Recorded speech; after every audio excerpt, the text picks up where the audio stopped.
Sup, my fellas, don't forget to leave feedback, and enjoy the story. On a red background there is a white inscription of a system message in which it is written about an emergency check. The red system message continues that the test is due to a serious error detected. Behind the houses stand 3 giants in red armor with forward curved horns and white glowing eyes. A system notification informs you that this location will be completely destroyed. The giant creature waved its clawed hand, and the people standing near the houses began to disappear with screams, their bodies crumbling into glowing fragments. In the square, among the glowing ruins of houses, a guy in a blue sweater with red hair sits and holds a girl with red hair and a red skirt on his lap. The guy shouts her name Alice and asks her to wake up. The guy screams loudly, looking at the girl, his face expresses horror. This guy was the NPC blacksmith, Aiden. Alice is trembling, there are tears in the corners of her closed eyes, and there is a blue glowing crack on her cheek. The girl barely speaks, asking her brother to run. Aiden turns around in fear at the sound of the giant's step. The giant leaned his hands on the roofs of 2 houses and looks at the guy at his feet.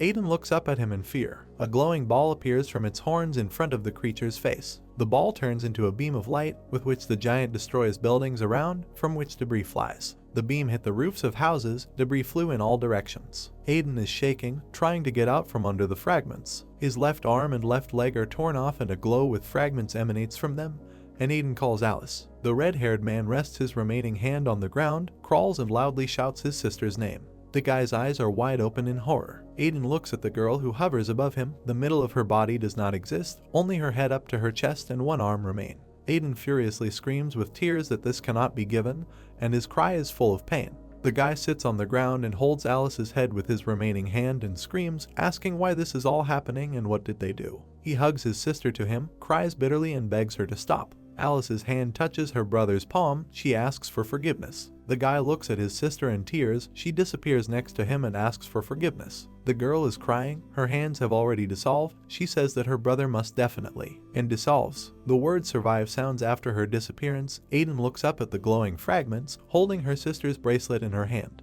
On a trembling palm lies a thin black bracelet with 2 white beads and a blue diamond in the middle. Realization comes to him, his eyes are filled with tears, and he himself is all in shadow. A crowd of giants approached the hero, who was sitting among the rubble. Part of his body had disappeared. It sounds like a bug has been found. This was said by an unknown person in a hood and a white mask, continuing that the threat level is low. 3 people came out in front of the giants, an unknown person in a black cloak in the center. On the sides there were people in red cloaks with a hood and red masks, swords over their shoulders. They say that Aiden is one of the reasons for the error because it can turn into a dangerous virus. A man in a white mask addresses the hero, a glowing white eye is visible through the slit. The masked man fires a glowing beam at the guy, who begins to disappear, saying that he will be deleted forever. Aiden looks up, his limbs dissolving. He wonders why everything turned out this way, because they just wanted to just live a normal life. The guy's eyes close, his face almost disappears. He thinks why. They needed to be removed. A crowd of terrible monsters with claws, wings and fangs, their eyes glow. In a world terrorized by magical creatures, one day the system's chosen players suddenly appeared.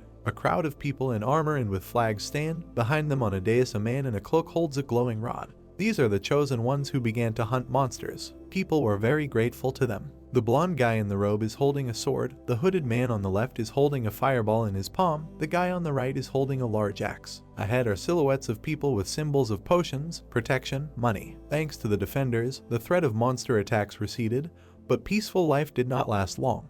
Over time, players began to treat people like toys. Dark armored silhouettes laugh evilly, one of them holds the ropes, and the bound man screams. A man in a horn mask pulls another by the hair while the other 2 players laugh. They scoffed as if it was normal. People silently watch as the players pull a man's hair. The players did a lot of evil, and people could not respond. And the reason for all this was the system moderator. This is a man in a dark cloak with a hood and a white mask with a glowing eye. He labeled everyone who goes against the rules as an error, a bug. System beetle sign with a triangular symbol with an exclamation mark. And when checks or updates were carried out, people with such a stigma were removed. The red-haired guy is shivering from the cold, his head covered with a cloth. He didn't care about the moderator or the players. A boy in rags, barefoot and covered with a rag, sits against the wall and trembles, and in his arms is a child in a diaper. The boy knew that their life was too complicated to have time to think about such things. The child is sleeping in the guy's arms. The 2 of them benefited from regular check-ins. A guy with a child stands among a crowd of faceless people. Aiden is in a store with a bun in his mouth, stealing and throwing the buns off the counter into a bag.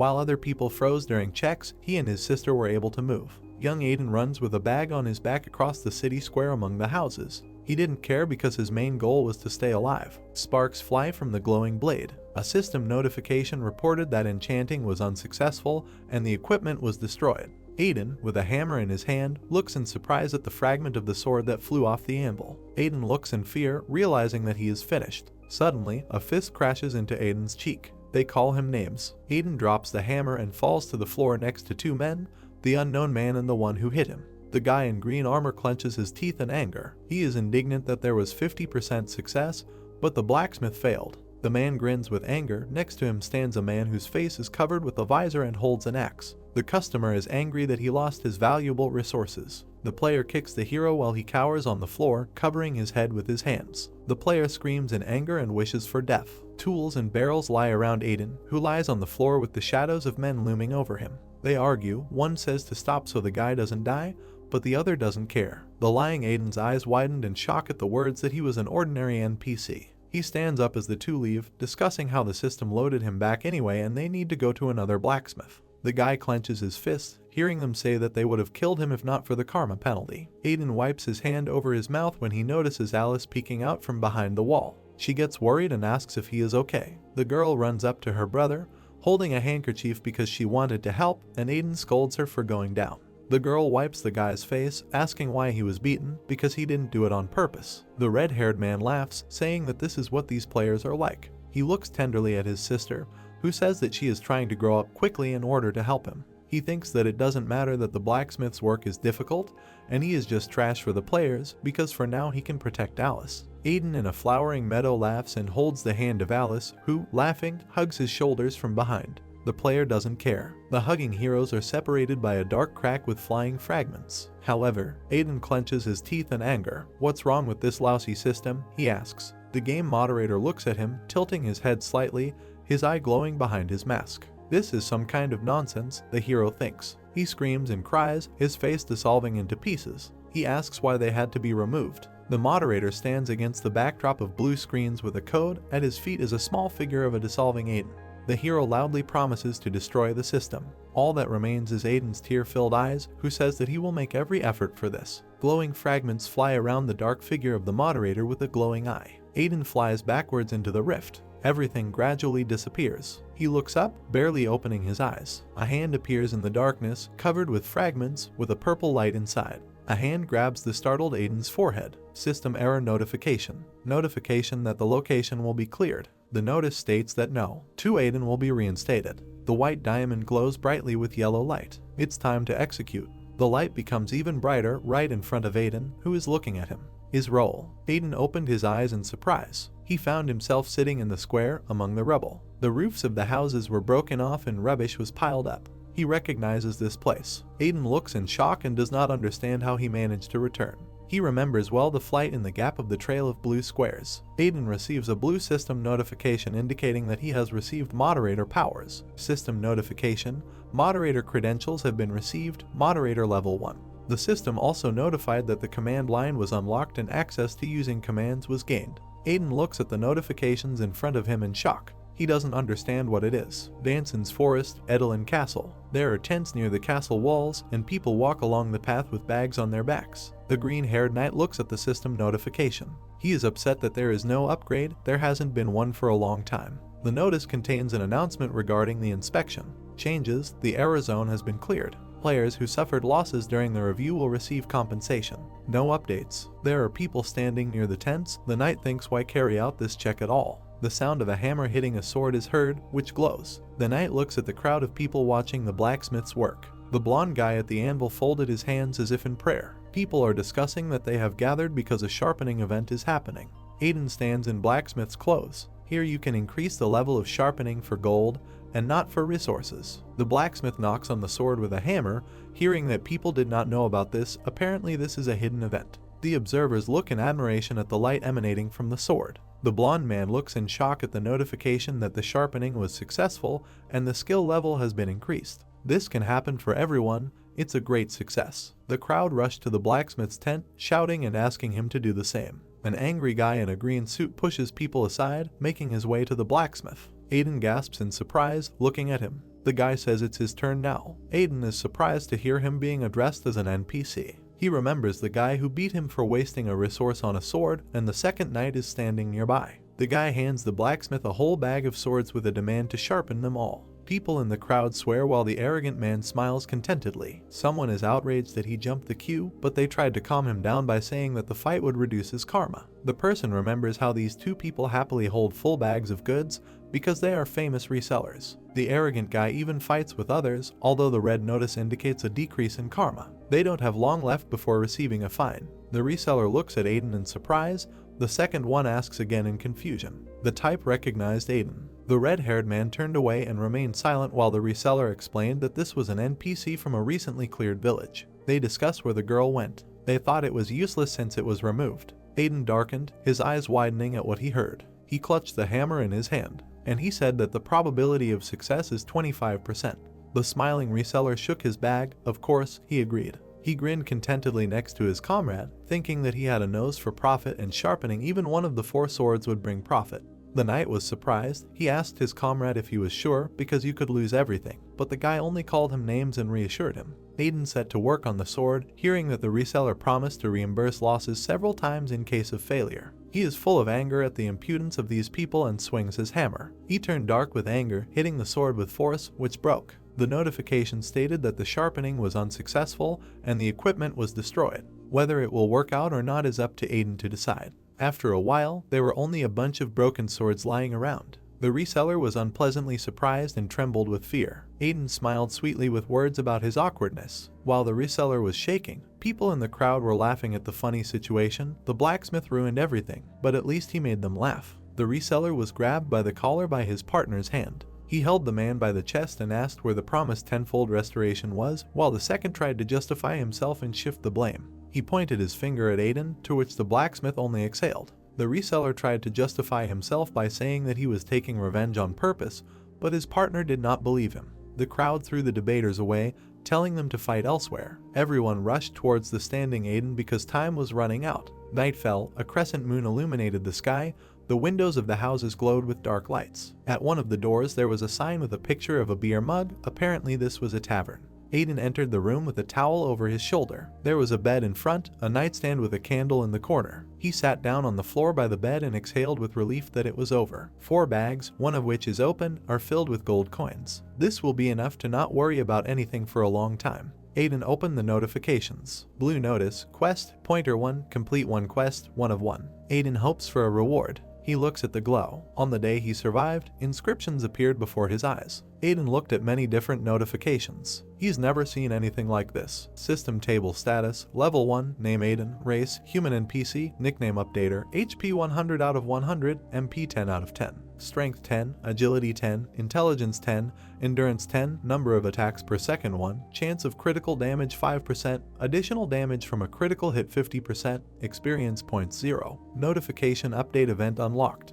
Teams with a yellow line for the event, 2 are unknown. Field for entering a command. Aiden didn't understand the command. He read the notices with excitement. This is the ability of a moderator. Now he can use it. Does he have capabilities as a moderator? The image of a man in a mask came to mind. Aiden pulled away from the window, which glowed bright yellow. Yellow notice, quest added. Quest notification. Aiden exclaimed in surprise. He didn't understand what it was. He rubbed the bridge of his nose to calm down and tried to connect all the events. Aiden remembered sitting in the square again. He has risen. He remembered the hand holding his forehead. It's thanks to this unknown force. NPCs don't receive quests. Notice signs hung against a backdrop of destroyed houses. This could only be done by someone who has moderator rights. Aiden looked down in shock and wondered why the stranger had chosen him. He froze in amazement. I remembered my disappearing sister. He clenched his teeth angrily. I don't care. He lowered his head, remembering the moderator. If he can take revenge on him. The look in his yellow eyes was filled with determination.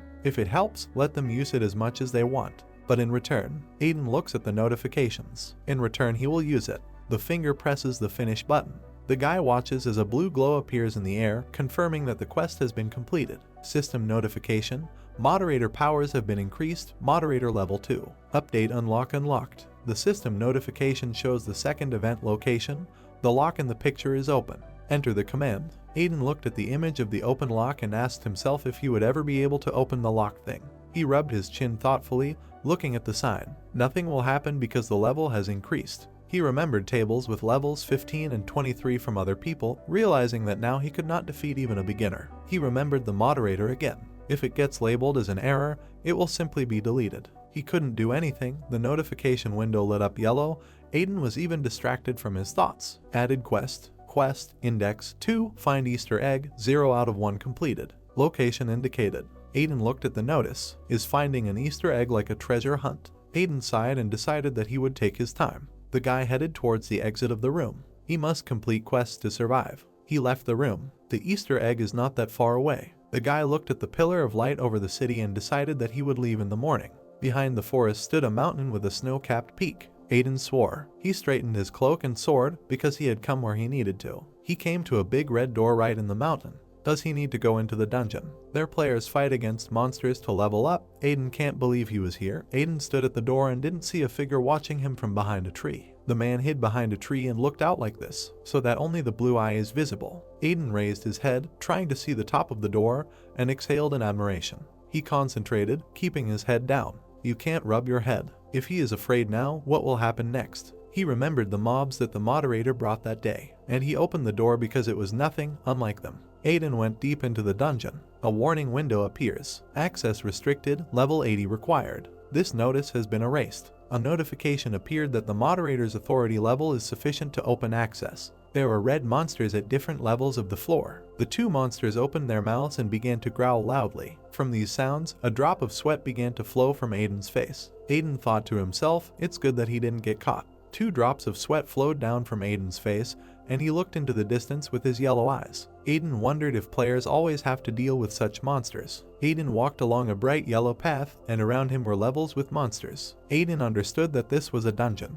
Aiden remembered how he simply followed the sign and touched it. Walking along the furious road, Aiden looked at various monsters. Aiden said that it felt like he was outside the world, and on top of that there was this unusual road. Suddenly, something caught Aiden's attention. A large blue gate with the number 1 appeared in front of him. Aiden did not understand what kind of gate it was. Pushing the gate, Aiden realized that it did not budge. Completely tired, Aiden began to look at the screen. Aiden said that since he got here, he wouldn't just go back. Aiden poked at the blue screen where a lock was drawn, and it was written, opening a locked item. Aiden thought about how he could use the ability he received yesterday. Black line, the update has been unlocked. Before Aiden's eyes, the screen began to glow bright red. The lock is unlocked at command event. The lock on the door is also unlocked. The gates opened in front of Aiden. Opening his mouth, Aiden watched as they opened. Aiden entered the gate. Aiden began to shield himself from the bright light with one hand. Aiden closed one eye. In front of Aiden, there was a large altar with a bright sphere from which a ray emanated.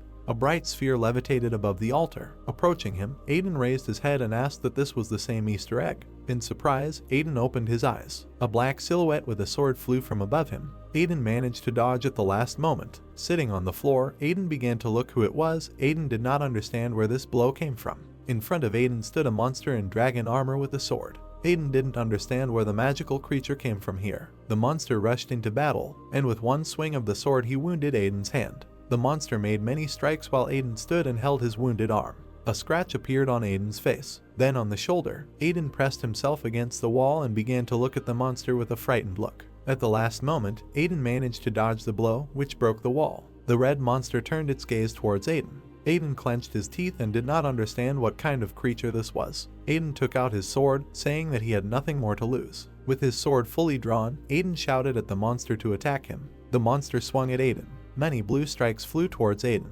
Aiden understood that he could hardly repel his blows, and he would not last long. Aiden gritted his teeth and began to run forward. Aiden understood that he needed to attack. The monster grabbed his sword with both hands. The sword pierced Aiden's shoulder. Aiden gritted his teeth in pain. Aiden tightened his grip on the sword in his hand. With a powerful blow, he hit the monster in the neck. Opening his mouth with joy, Aiden thought that it worked. The sword stuck into the monster's throat. Aiden thought he had won. Aiden stood and held the sword, and the helmet fell from the monster's head. Aiden opened his eyes in surprise. Aiden stood in front of the monster, and under the monster's helmet, it turns out there was some strange purple energy. The monster made a quick strike. The monster punched Aiden right in the face. Aiden flew into the wall, where cracks formed from the impact. From the pain, Aiden's eyes turned white and blood began to flow from behind his mouth. The monster grabbed the helmet. Aiden didn't understand why the monster's body was hollow. The monster put on a helmet and purple energy emanated from it. Aiden did not understand that. How is this possible? Aiden sat in the broken wall and realized that his affairs were bad.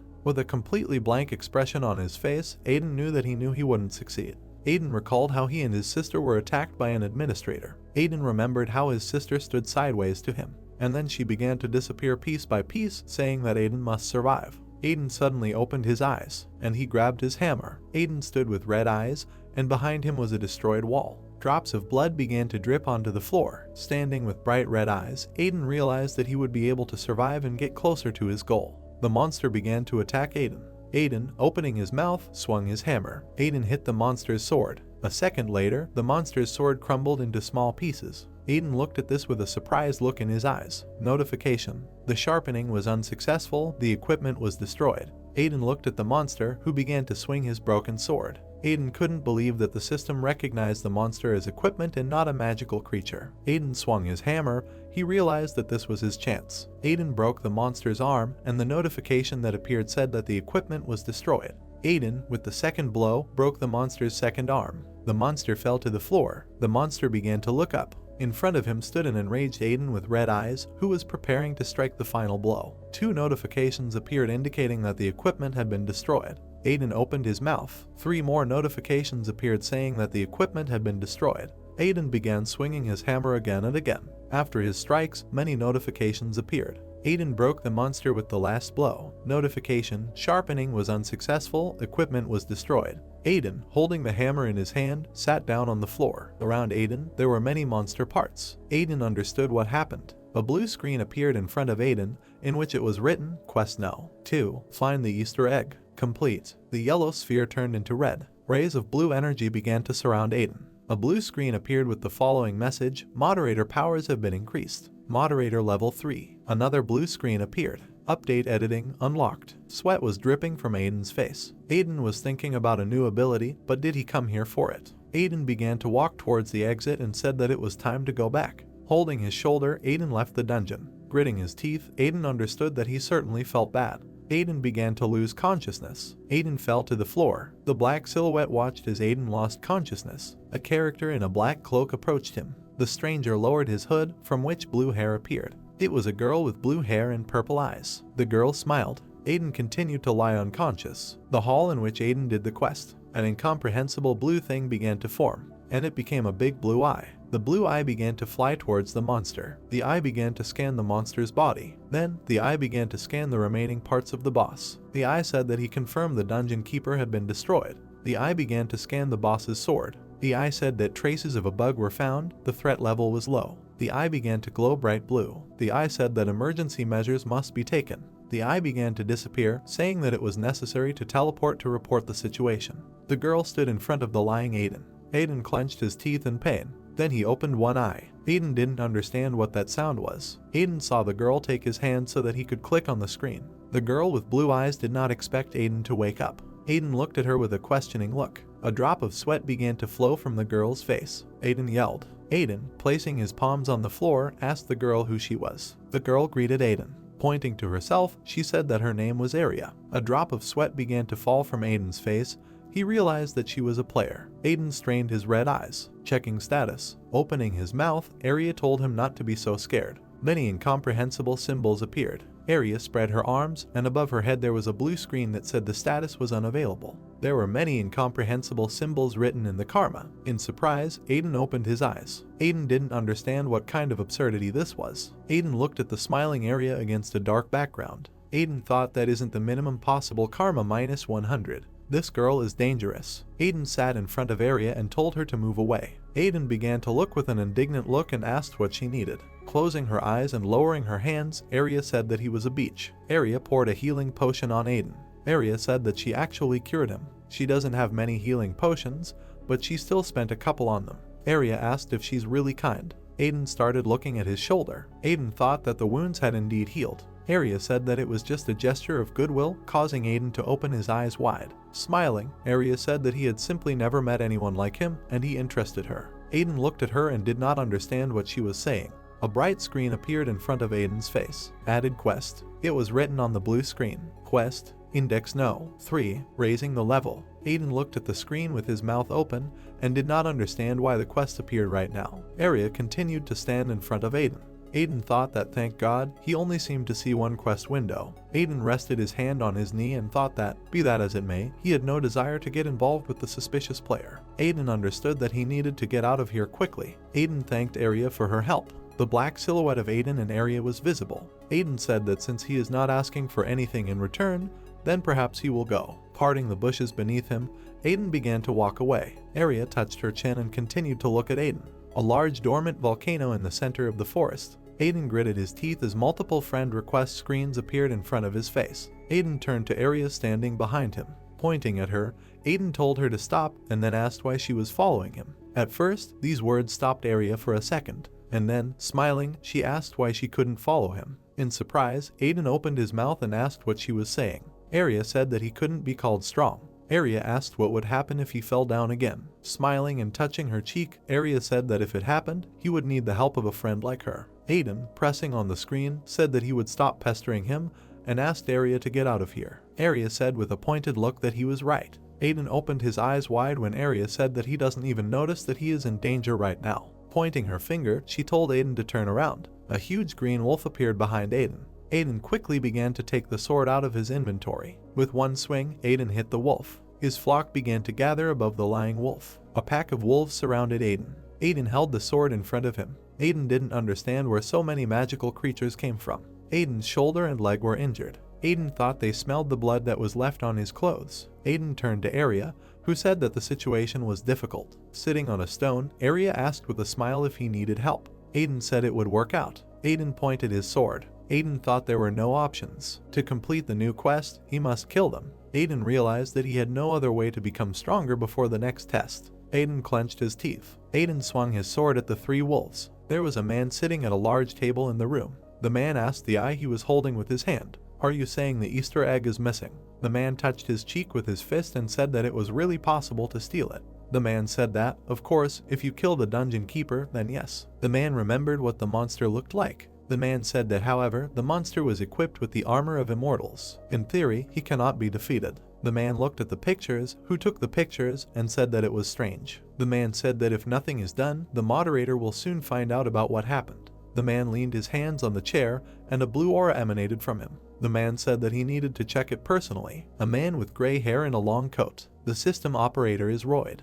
Aiden dealt with the wolves. The man said that he was more than sure. Aiden opened his mouth from fatigue. The man continued and said that this was the work of the bugged one. The bodies of defeated wolves lie on the ground. The hero exhales tiredly. A shaking hand clutches the hilt of the sword. Aiden leans wearily on his sword, standing in the middle of a pile of wolf bodies. He says he managed it. Aiden turns to the system notification in surprise, thinking how surprising it is that a simple NPC like him was able to defeat so many magical creatures. Edit command notice. He thought it was a really good ability. The guy looks tiredly at the new notification. He didn't think it would happen like this. The system states that stat points are doubled. Status table. Level 1, experience points 0, name Aiden, race human, nickname updater, HP 200 out of 200, MP 20 out of 20, strength, agility, intelligence and endurance 20 each, karma 0. The hero thinks he can increase his characteristics more than twice, but there will be consequences. Aiden feels pain, as if electric shocks are running through his body. He realized that he should be more careful in using the ability that had helped him in many ways. The system image of abilities shows how branches that have not yet been opened diverge from the image of a wrench, including editing status. He thought that the ability had helped him a lot, but he also wondered what other abilities could be discovered. Breathing heavily, Aiden reads the notice. He saw that the level was still the same and there were still no experience points, and he wondered why this happened. The guy stands in the clearing and looks blankly at the notification. He thought about how he had to level up to become stronger in this world. He knew there were two ways to do this. The NPCs with exclamation marks and the notice board demonstrate the first method, completing quests. The huge monster that the players fight demonstrates the second method, hunting for magical creatures. Aiden opened his mouth in surprise. He thought that something was wrong here. Arya sits back on a rock with her hand on her cheek and watches as Aiden exclaims, asking if he should try another way. She rests her cheek on her hand and smiles a little. Aiden slashes several monsters at once with his sword. He reasoned that following his own logic, he spent the next few days fighting mythical creatures. There was no choice because other NPCs wouldn't give him quests. Arya smiles as she watches Aiden, baring his teeth, cutting with his sword. He reasoned that no matter how many monsters he killed, no matter how many commands he entered, the level was absolutely in no hurry to increase. He stood among the heap of defeated creatures, and it dawned on him.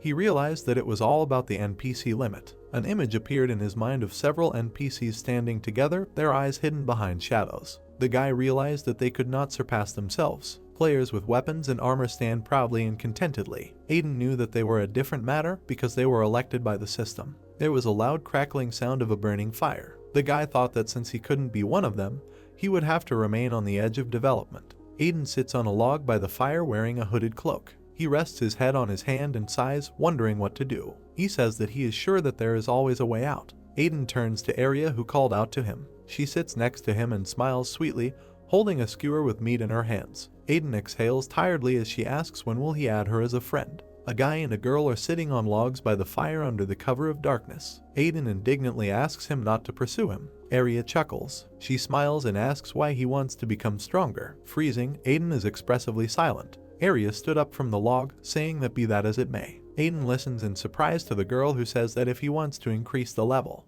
Arya confidently straightened up, folded her arms over her chest and closed her eyes. She said that the easiest way to do this would be through team play. Aiden's eyes widened in surprise when the girl added that he himself said that he couldn't do anything alone. The guy suddenly realized that team play was a good idea. Arya, smiling, continues to speak, spreading her hands. The guy thought at that moment that she, as a player, would definitely be given experience points, which would be divided among the team players, and he would become stronger. Continuing to actively gesticulate, Arya froze, holding her hand on her chest, and her eyes widened the moment Aiden agreed. She asked in shock that she had misheard, but Aiden, with his head bowed, confirmed that he agreed. He turned away from the girl, looking down. He said he was ready to try team play. Arya threw herself on his neck to hug him, screaming with joy, but the guy was unhappy. She exclaimed that she couldn't even believe it. Against the backdrop of the mountains, smoke from the fire was visible and the swearing of the heroes was heard through the forest. The guy rudely sent the girl away when she asked if he would add her as a friend while they got to the right place. After a while, a gorge appeared in front of them. Hekola Ravine, recommended level 50. Arya holds a sword in her hands and tells Aiden standing behind her that this is called boosting each other. Long blue monsters gathered around them, and the girl, turning around, advised them not to move so as not to die. She pouted offendedly, turning away from the guy because she only helps friends and Aiden never added her. Aiden opened the system window, listening to Arya's words that people usually pay money for leveling up. The guy reflected that hunting is clearly a simple matter for Arya. Aiden opened the system update edit window and decided to try everything he could. Application of experience points X to read the notification. Aiden looked at the inscriptions and thought that he would raise the level if he earned points in this way.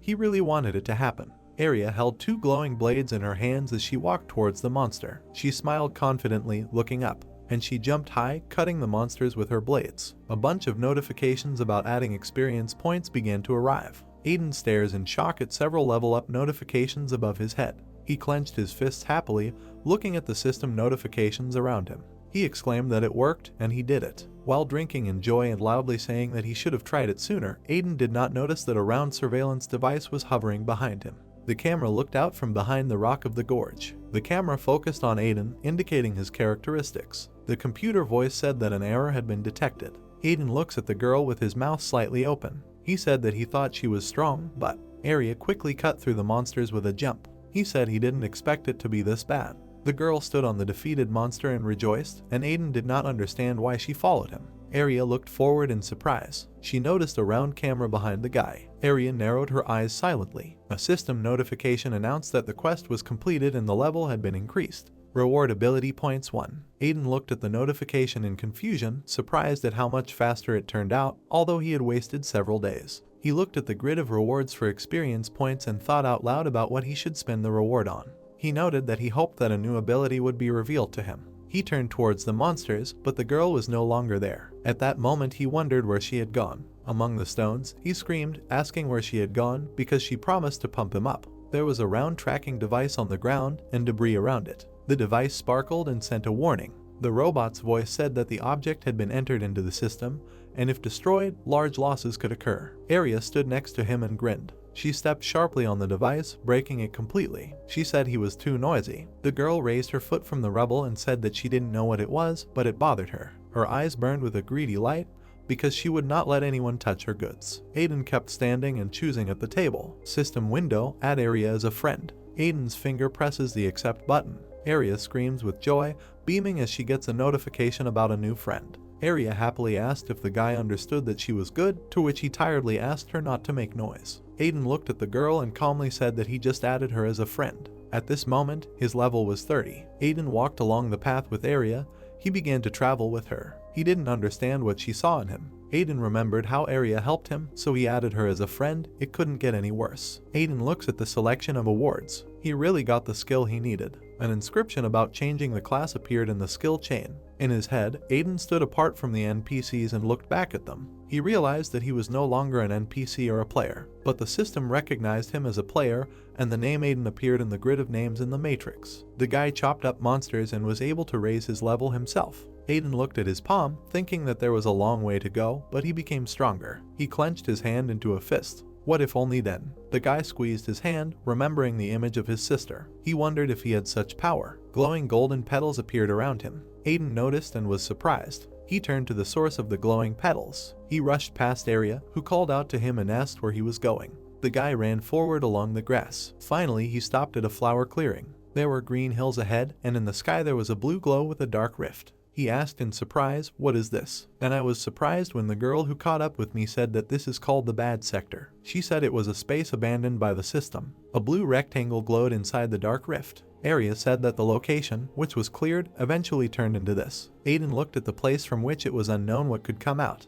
He walked towards him sharply, and Area looked behind him in surprise. She asked if he was really planning to go there. The girl ran to catch up, asking him to wait. The guys approached the border in the form of blue honeycombs of different shades. Aiden looked at the location and thought that the place where he lived had turned into something like this. Area beamed with joy that they would go there and looked forward to it. The honeycombs turned red in the places where Aiden touched with his palm. The border parted at the touch, scattering into red fragments. The guy turned to Area, who, wanting to walk along, put her hands on his shoulders. His fingers squeezed his shoulder tightly, and the guy asked his friend what she was doing, since she could come in on her own.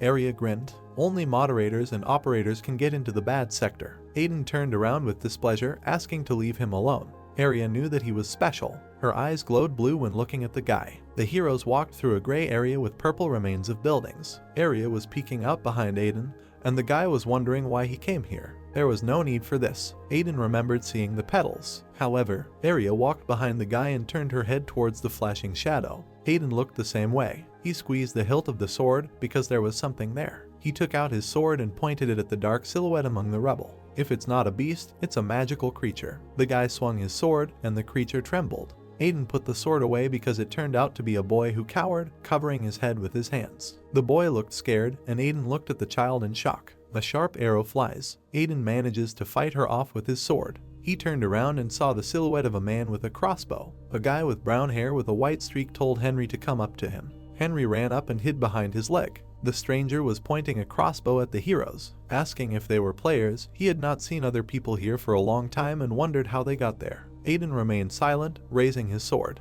The guy looked at him, thinking that the suspicious man seemed to mean no harm. He looked at the girl in shock. A blue glow emanated from the grinning Area. Blue fire spread around the girl, who kept her hands in her pockets. The guy looked at her in fear. The boy called his fearfully breathing uncle. The guy frowned. The girl's energy made him shiver. He had never seen such players. What happens if she considers them enemies? Aiden looked questioningly at the girl, but Area shrugged. Some people on the wreckage called a guy named Mr. Jake. The blue-haired guy ran to Jake shouting that there was a problem. He saw the red-haired one and asked how the other players ended up here. Jake looked at the guy and asked what the problem was. He looked scared to hear that Helen's symptoms were getting worse. In the midst of the rubble stood a practically destroyed house. Jake opened the door and walked in. A girl in a medical uniform with a mask was sitting on the floor by the bed. She turned to look at the person who had entered. Jake asked why this happened. Because nothing foreshadowed anything bad, the girl looked at the lying figure from which pink sparks were emanating. Area and Aiden entered the door and heard a request for Helen to wake up. Aiden is surprised. There was a girl lying on the pillow, from whose body there were pink shards that he saw. The heroes looked at her. The girl thought that this was not an ordinary disease. A red system notification appeared in front of Aiden.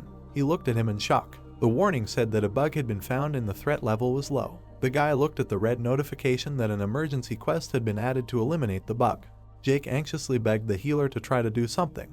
He asked if there was really any way. Sophia lowered her head guiltily and apologized. She wanted to say something else, but then she was interrupted by Henry, who ran to Helen. Jake and the healer turned to look at him. He was in tears and shouted the girl's name. The man grabbed his arm, saying that no one allowed him to enter. The boy struggled and asked to be let go. Helen lay on the bed with her eyes closed, breathing heavily, violet energy emanating from her, and cracks appeared across her face and neck. Henry begged her to open her eyes, and Jake forbade him to touch Helen. Arya came closer. Jake and the girl doctor were afraid of her. She looked at the girl and said that it was probably hard for her. The girl walked a little further. Sophia looked at her in surprise and added that, however, it was too late now. Jake looked confused and asked what she was talking about. Standing behind her, he asked for help because she was a player and would probably be able to do something. Arya sternly said that this is not a disease, this is a bug. The people in the room looked at her in confusion with their mouths open. Jake exclaimed, after which Arya turned to look at him. He said that this simply cannot happen.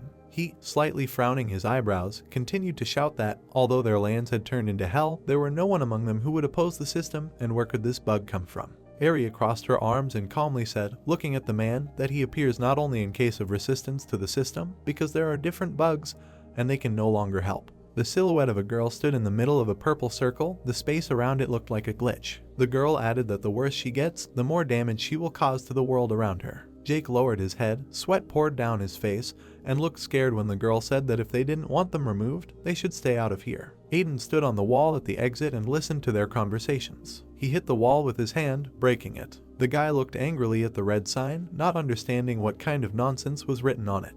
The notification contained a new emergency quest to destroy the error. Aiden clenched his teeth in anger and became indignant that he was being offered to remove this girl. The sign lit up red. The young man looked at it in surprise. The inscription has changed. The text asked Aiden if he wanted to remove the error using operator privileges. Looking at this, the hero only became more furious. He pressed the no button and angrily exclaimed that they should not make him laugh. After pressing, another window appeared in front of his face. It said that he would be fined for not completing the quest. The question on the sign had changed to ask if he was truly giving up the quest. Aiden clenched his hand into a fist until he trembled and asked if it was the reason why the system brought him here. The hero's eyes filled with red. He stood full of rage. He asked if this was the only reason. An image of a masked moderator appeared in my head. Aiden said that he is not like him. The guy swung and hit the sign with all his might. He exclaimed that he would never follow the dictates of the system. The notification window shattered into small pieces. Aiden, gritting his teeth, raised his hand clenched into a fist and said that he would destroy everything, be it a system or a bug.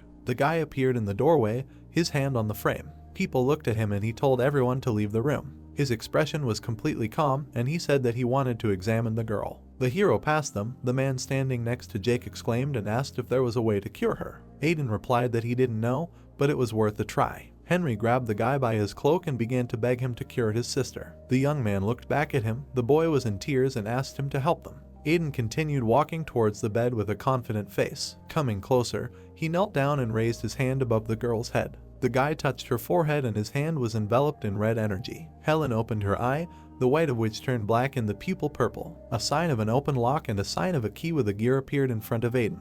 The command line also opened, in which it was written that updating and editing were unlocked. The bed glowed with a bright red light. People looked at this with horror on their faces. Jake couldn't understand what was happening. Arya looked attentively at what was happening. Aiden closed his eyes and clenched his teeth, sweat forming on his face. Suddenly, he found himself in a dark space with many human silhouettes connected with a huge flash of blue threads. Looking around in confusion, the guy asked if he was inside the system and said that there was no end in sight. The guy looked at Helen's avatar lying in front of him and thought that since he had decided to take this step, he needed to find a way to save her. Aiden looked pitifully at the girl. She was half enveloped in purple, and the guy began to argue that the bug was a consequence of a fatal error that arose as a result of resistance to the system. He put his hand to the side and a sort of red energy appeared in it.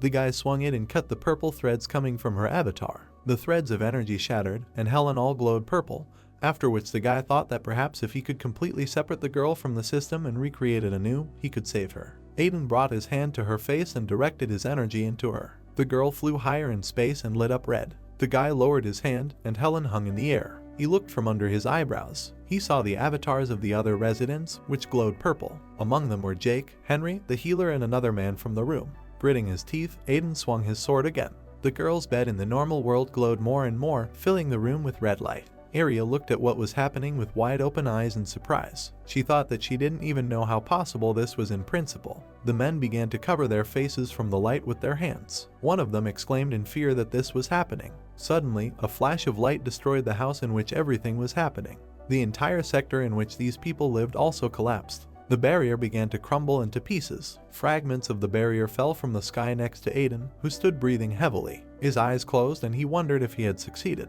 Suddenly, a golden tablet appeared in front of his face, which greatly surprised the guy. It said that the hidden quest had been completed. 2 more notification windows appeared nearby, one stating that the update and edit command had been unlocked, and the other that Aiden had been registered as the new moderator of Mount Earths. The guy, not understanding what it was, looked at the windows and said that it turns out that if he needed to get rid of the bug and not the child. Trying to catch his breath, he added that this guy was just testing what choice he would make. Aiden stood in front of a rock over which red energy rose. Arya walked towards him with her hand raised, and the others just looked at him. The girl took a bottle of blue liquid and poured it on Jake. The guy put his hand up, trying to close himself, and irritably told her to stop because he was fine.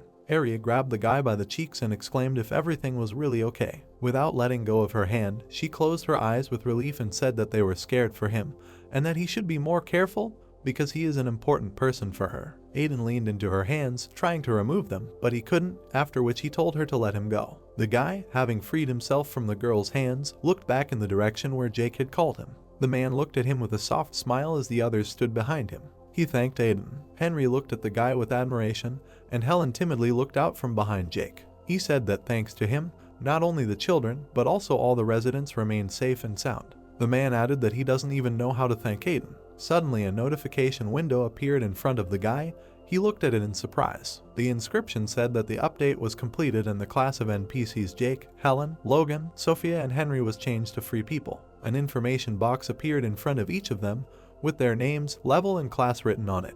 A sign also appeared that said that the village of Ertz has a population of 5 people, 0% resources, and its moderator is Aiden.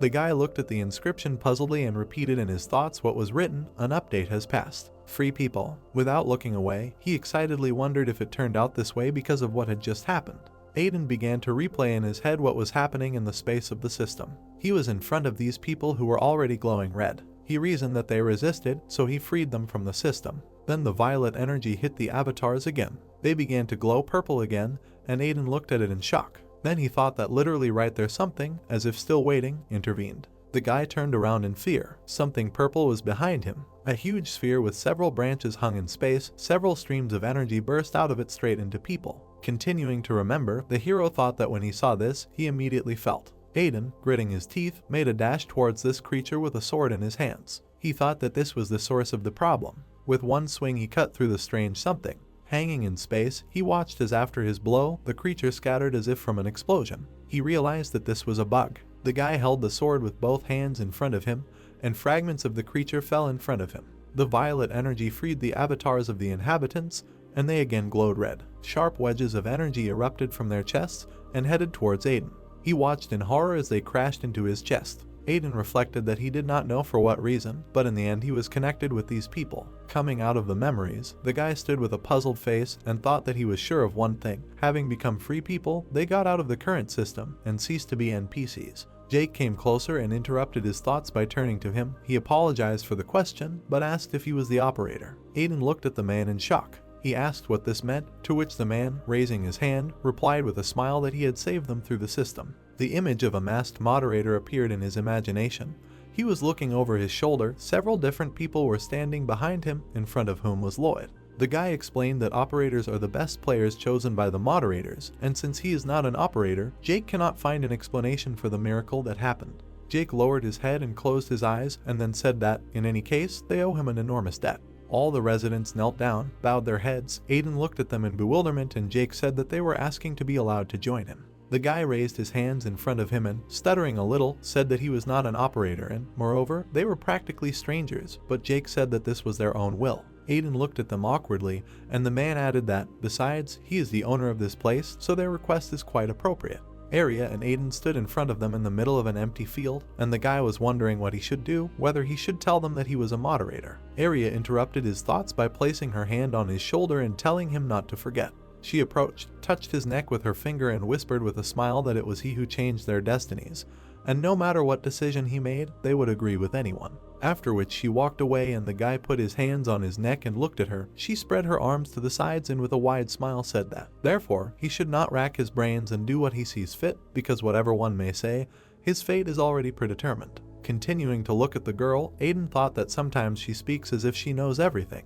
Arya looked into his eyes with a gentle smile. He thought that at the same time he did not understand her. The guy turned to the residents, thinking that the girl was right, and said that he would do as he wished. The people listened silently, looking at him, that first he would give them what they needed most. Plates full of food were on the table. People exclaimed in admiration as they looked at the food. Logan shouted that he had not eaten normal food for a long time. Jake and Aiden stood to the side with mugs in their hands and watched them happily eat. Sophia told the children to eat more. Aiden looked back at Jake, who thanked him for sharing the supplies with them. The man exhaled with a smile and added that, by the way, he had already begun to worry about the children since they did not have enough food. He looked at how joyfully the people at the table ate. The guy said that this amount would last a long time. Aiden raised his mug to his mouth and asked how long things had been like this, to which the man looked at him and said that this village was originally a good place to live. An image of a castle behind the trees, in front of which stood a brick house, arose in his imagination. He added that although it was not a very rich place, it was a beautiful place and that many players also came here. A memory surfaced in my head of how huge red statues and people in red cloaks were moving through the village, destroying it.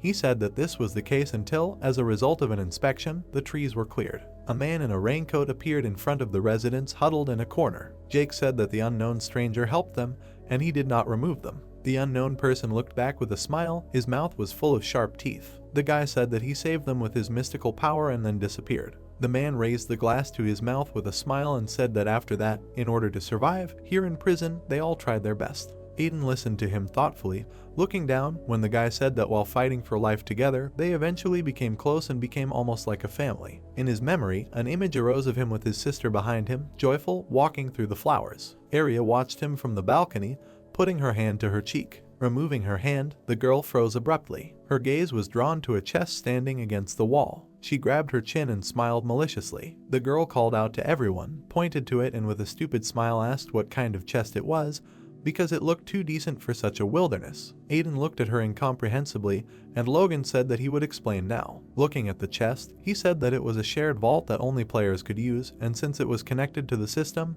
it could be anywhere. Arya looked back at them, crowded near the chest, sticking out their tongues sarcastically. Aiden asked what this meant, and the man said that he used to be the guard of the vault. But after this place became abandoned, the chest could not be opened, and perhaps the system does not allow this to be done. Aiden looked at the chest in surprise. He sat down and asked everyone to leave. Sweat appeared on his face. The guy was thinking that he had heard that players were collecting various items, and if suddenly he succeeded. A sign of an open lock and a command line appeared with the inscription update and unlock. A blue diamond with an open lock shone on the chest. He thought that if he managed to open it using the powers of a moderator. The guy looked in shock at the opened vault from which a glow was emanating. A bunch of inventory windows appeared in front of him, filled to capacity. He understood that he could use everything that was in him. In his imagination, gold coins, swords, potions, and much more appeared floating in the air. People looked in fear at the inventory windows that filled the entire room. Frightened, Logan asked what was happening. Arya smiled contentedly and watched what was happening.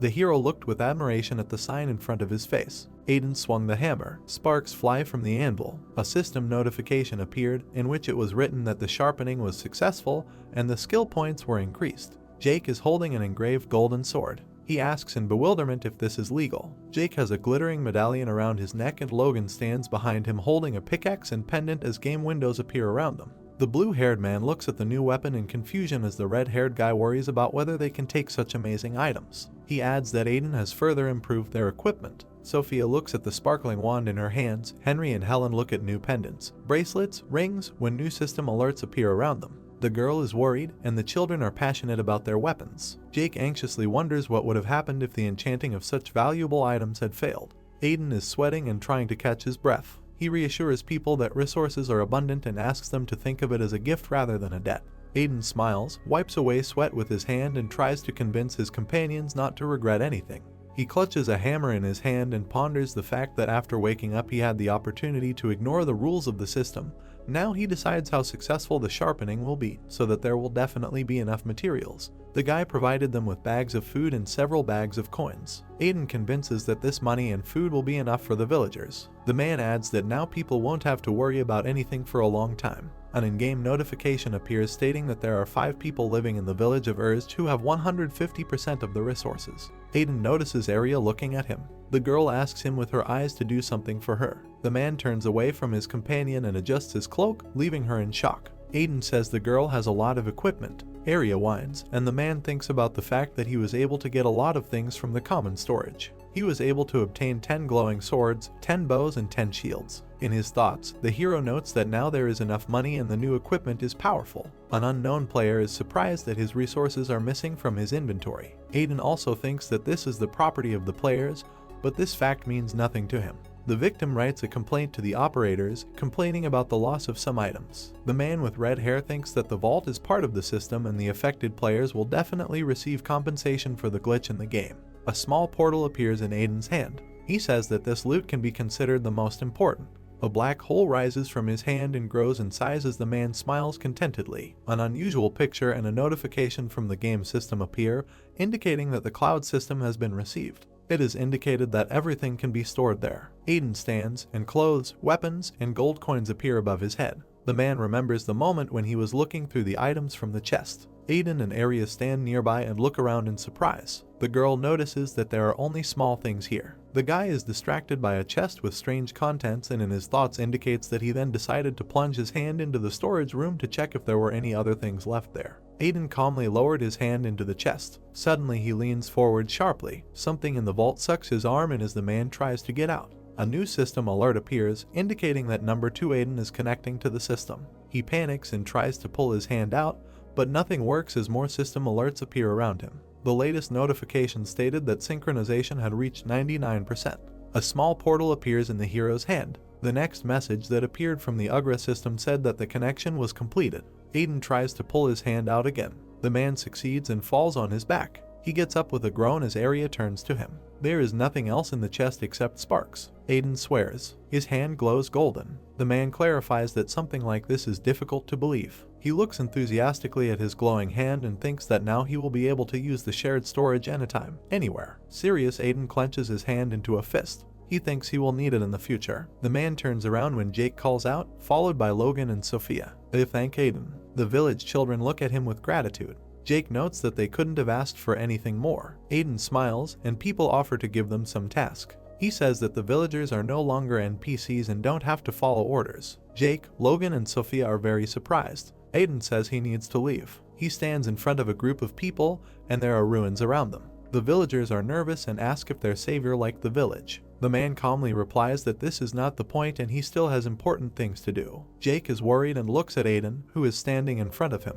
The man thinks that he needs to quickly get away from this place. Unknown creatures are going somewhere. Aiden clarifies that this is a necessity since a check may come soon, since the moderator flagged it as a bug. Geminis are sad. The man thinks that if he doesn't leave in time, the people in this village will be in danger because of him.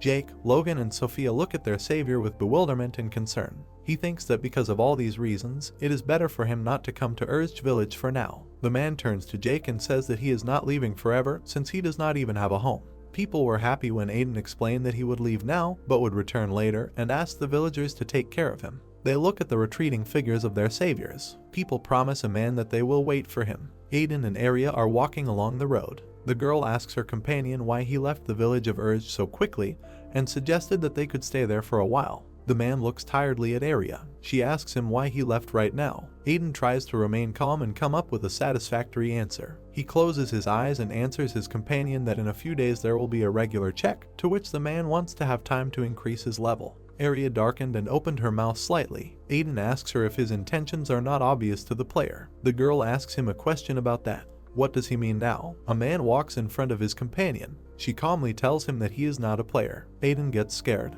He turns to Arya in fear. She smiles slyly, resting her chin on her hand. The man asks her again. The girl chuckles and says that her companion has a curious reaction. Arya starts laughing loudly while Aiden is still looking gloomy. The companion laughs and asks the man if he really thought he looked like a player, and then she answers that he doesn't look like someone like that at all. Aiden frowns. His companion asks him why she would then go with him if he was a player, since then this man would not interest her. Arya stands opposite the guy and wipes her tears with her finger. Aiden asks her how long ago she knew about this. The girl asks him again. She looks up thoughtfully and puts a finger to her chin. The man asks her again how long she has known that he is not a player. His companion is trying to remember. Arya turns around and sees a guy running through the city, which is collapsing. He closes his eyes and breathes loudly. The girl looks at this man in surprise. She tells the man that she knows about his true nature from the moment she saw him in the cleared village. Arya smiles nonchalantly, hiding her hands behind her back, when her companion frowns and ruffles his hair with his hand. Aiden sighs and says that the girl's words mean that she knew everything from the very beginning. The man responds to the girl's appeal, raises his head and looks at her. She promises that she will help him and make sure that no one removes him. Arya reaches her hand towards the man's face. Aiden moves away from her when the girl almost touches his face. She assures that neither the operators nor the moderator will harm him. The companion looks at the man with confidence and adds that all this will never happen. He is shocked by what he heard. A lot of red ribbons appear with the inscription warning. A red spot appears in front of the hero's face. He's surprised. A system notification warns that an emergency scan is about to begin and asks you to prepare. The next notice shows the number 15 as the remaining time. Aiden is surprised and frightened by the game's message appearing in front of him as Arya calls his name in concern. The man is in a panic trying to understand why it started so suddenly. The next system notification that appears shows the number 13. The sun is shining above Aiden's head as he panics. He is trying to understand whether this is a regular attack or an emergency. A new notification appears from the game with the number 10. The man clenches his hands into fists and trembles. He can't figure out why an emergency check should begin. The next system message with the number 6 appears as Aiden quickly leans towards his calm companion. Arya asks the man what's wrong with him and why he's so nervous. He shouts that the check will begin now. The girl is surprised and the man panics. His companion asks him if he can now recognize such things. Aiden asks her what the players do during the check. A black portal appeared in the sky and the number 1 was indicated on the new system message. The girl advises the man to calm down first. He shouts that they don't have time for this. Time is running out. The black portal occupies the entire sky above the part of the earth where the travelers are, while the man is afraid and his companion is calm. A new game notification has appeared, notifying the start of the check. The black portal covered the entire sky. Aiden is very scared. The man said in panic that the check had begun. It began to disintegrate into sparks. Aiden rises into the air in a blue sparkling cloud as Arya calmly looks at him. He looks at his serene companion. In a panic, he asks her why he is glowing and how he can get out. Aiden reaches out to the girl and calls her by name. She opens her mouth and calmly tells the man not to worry. The girl looks at him carefully and asks him to wait. Aiden gets nervous as he breaks into blue sparks and asks Arya what her words mean. The man disappears, leaving a sparkling spot in his place as the girl silently watches. Aiden falls in an unfamiliar place. He sits up, rubbing his neck, and swears. There is a large blue portal hanging in the sky with people walking below as a man sits on a raised platform. Unknown players communicate with each other. Aiden wonders where he ended up. 2 people quarrel in the crowd. The man notices that there are only 1 players here. A system notification appears in front of Aiden's face, surprising him. In this message from the game, the man is welcomed into the neutral announcement area and asked not to leave until the check is completed. Aiden looks at the system message with confusion. He is glad that he finally understood where all the players disappeared during the check. A man looks down from a cliff at many players. He notes that this is the first time he has seen so many players in one place, and wonders if he should go downstairs and try to find out some information. Aiden pursed his lips. He remembers Arya's words that he needs to wait, but he doesn't know when she will come. The man decides that nothing particularly bad will happen if he asks the players about topics that interest him. Aiden found himself in a noisy crowd. There are many strong players around him. The man thinks that this is incredible since he previously believed that he had become strong. Aiden carefully looks at the people around him when system alerts appear near them, telling him to check the player's status. There are different players in the crowd, including those of level 200 or 300. An unknown girl complains of boredom. A man adds that all the players are now in the same boat. Aiden sadly thinks that he still has time to grow up to these people or not. He stops in the middle of the crowd and folds his arms over his chest. The man is thinking about how soon the check will end and about the need to find Arya to ask her all the accumulated questions. Aiden is distracted by the voice of an unknown player with a cigarette in his mouth. He says that the test will end soon. A man with red hair listens to a conversation between 2 people he doesn't know. The brunette asks his interlocutor what will happen next. The blonde responds to his appeal, smiles, and asks the guy next to him to tell him if he himself knows the answer to his question. He turns to his interlocutor and adds that there will be a new check later. The crowd makes noise as the hero looks at them with a skeptical look. Some players complain about boredom and lack of warning about the check. Aiden thinks that there are many different personalities among the players and it is better for him to behave quietly and inconspicuously. A man accidentally pushes another man on the shoulder. The unknown person gets angry and looks back at the hero standing behind him. Aiden mentally curses. He looks into the eyes of the embittered victim and thinks that everything is bad. An unknown player, who stands opposite the hero, grabs him by the clothes and pulls him towards him. A man with yellow hair in a rude manner asks Aiden where he went, if he is blind and if he wants to fight. The crowd is wondering whether a fight has started or not. Aiden frowns and thinks that he doesn't need to be noticeable, because then it will only be bad for him, and also how good it is that he has already dealt with such people. The man with yellow hair swings his hand to hit the hero. Aiden thinks that if he does not respond to the blows of the unknown, he will soon calm down. Another unknown player intercepts the evil man's hand. The blonde stands next to Aiden and opposite the man who started the fight, and holds his fist as the hero is surprised. The savior tries to calm down the angry man by saying that in front of him is only a newcomer who did not want to push him. The blonde man with yellow eyes smiles good-naturedly, lowers the hand of the angry player and asks him if he thinks with his head. An angry man frowns and grins as he looks at the calm man standing opposite him. He angrily asks who came. He convinces that if the blonde doesn't want to fight, he should leave. Red shoulder pad with a pattern from the savior Aiden. The blonde man stands in front of the angry player with his hand on his hip as his companion moves away from him while a crowd gathers around him. Other players are whispering that based on the pattern on the armor, this man is from the Griffin guild. The blonde man can be seen from the side of his back, when various patterns are located on it and below. Someone in the crowd mentions that there are 5 main guilds in this game world and the guild that the savior Aiden belongs to is the strongest of them. The man with yellow hair frowns and becomes nervous as the crowd noises behind him. Other players say that the person who tried to start a fight will get into trouble and that he will be taught a lesson. The angry guy points his finger at the blonde guy across the street as the crowd around him laughs. The angry player claims that Aiden is lucky today. He and the blonde stand silently as the embittered man threatens the hero that he will definitely fight him if he sees him again. Aiden turns to his savior who is standing next to him. He thanks him for his help. The blonde asks the hero to forget about this incident and avoid such people. He extends his hand to Aiden and says it's nice to meet you. The guy with yellow eyes smiles friendly when a system notification appears next to him, which says both his name and his guild. The savior claims his name is Kevin. A man with red hair stands opposite the blonde and calmly watches him laugh. Aiden says his name. Kevin asks through laughter if the guy across from him is new. Aiden becomes nervous as he listens to the blonde talk about how such evil players only target those who are weaker than them, and if he had not intervened, then the hero would have had a bad time. A man with red hair looks at his new acquaintance in surprise. He invites Aiden to join the Griffin guild. Kevin covers his eyes and laughs. The hero asks his savior why he is offering this to someone like him, because he will be of no use. The blonde amiably replies that he is not pursuing a specific goal. The black people look in surprise at the white man who appears. Kevin adds that due to infrequent updates, there are currently few new players appearing. Many people are happy about the new person and offer him their help. The blonde explains that because of this state of affairs, many guilds help newcomers and invite them to join their teams. Kevin smiles good-naturedly as Aiden looks at him calmly, standing next to his savior. The blonde convinces that he took an example from such friendly players and sent a friend request to the guy with red hair, but clarifies that he is not forcing him. Kevin says that when you join a guild, you can get a lot of privileges. He walks past the gloomy Aiden and waves to him. He warns that he has left and asks to contact him if necessary. Kevin smiles happily and assures that newcomers are always welcome in his guild. Aiden is silent and looks at his new acquaintance in surprise. One unknown player gets angry and clenches his hand into a fist while the other one holds a pickaxe and laughs. The man with red hair thinks that he was probably wrong about all the players being bad. He looks out at the crowd of players and thinks he was wrong when someone approaches him from behind. Arya grabs the hero's shoulders and smiles joyfully when he turns to her in fear. The girl calls him by name. Aiden looks at the girl next to him and frowns. He sighs with relief. She laughs about the man being scared. Arya smiles slyly and puts a finger to her chin. Aiden asks her how she found it.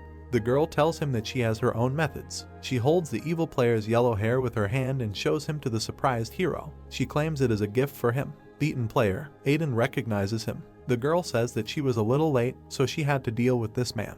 The man with red hair looks seriously at his companion, who does not understand what he is talking about. Aiden claims that if a girl does such things, her karma may suffer, but then brushes off her own words. The angry and beaten player lies on the ground while Aiden and Arya walk forward. The girl asks her companion if he likes her. He asks a response question about what he should like here. His companion explains that she was referring to his first impression of the place. A man with red hair looks forward thoughtfully. Arya asks him if there is something special here. Aiden thinks about it. Travelers stand among other players when someone looks down on them. The man replies that this place is not bad.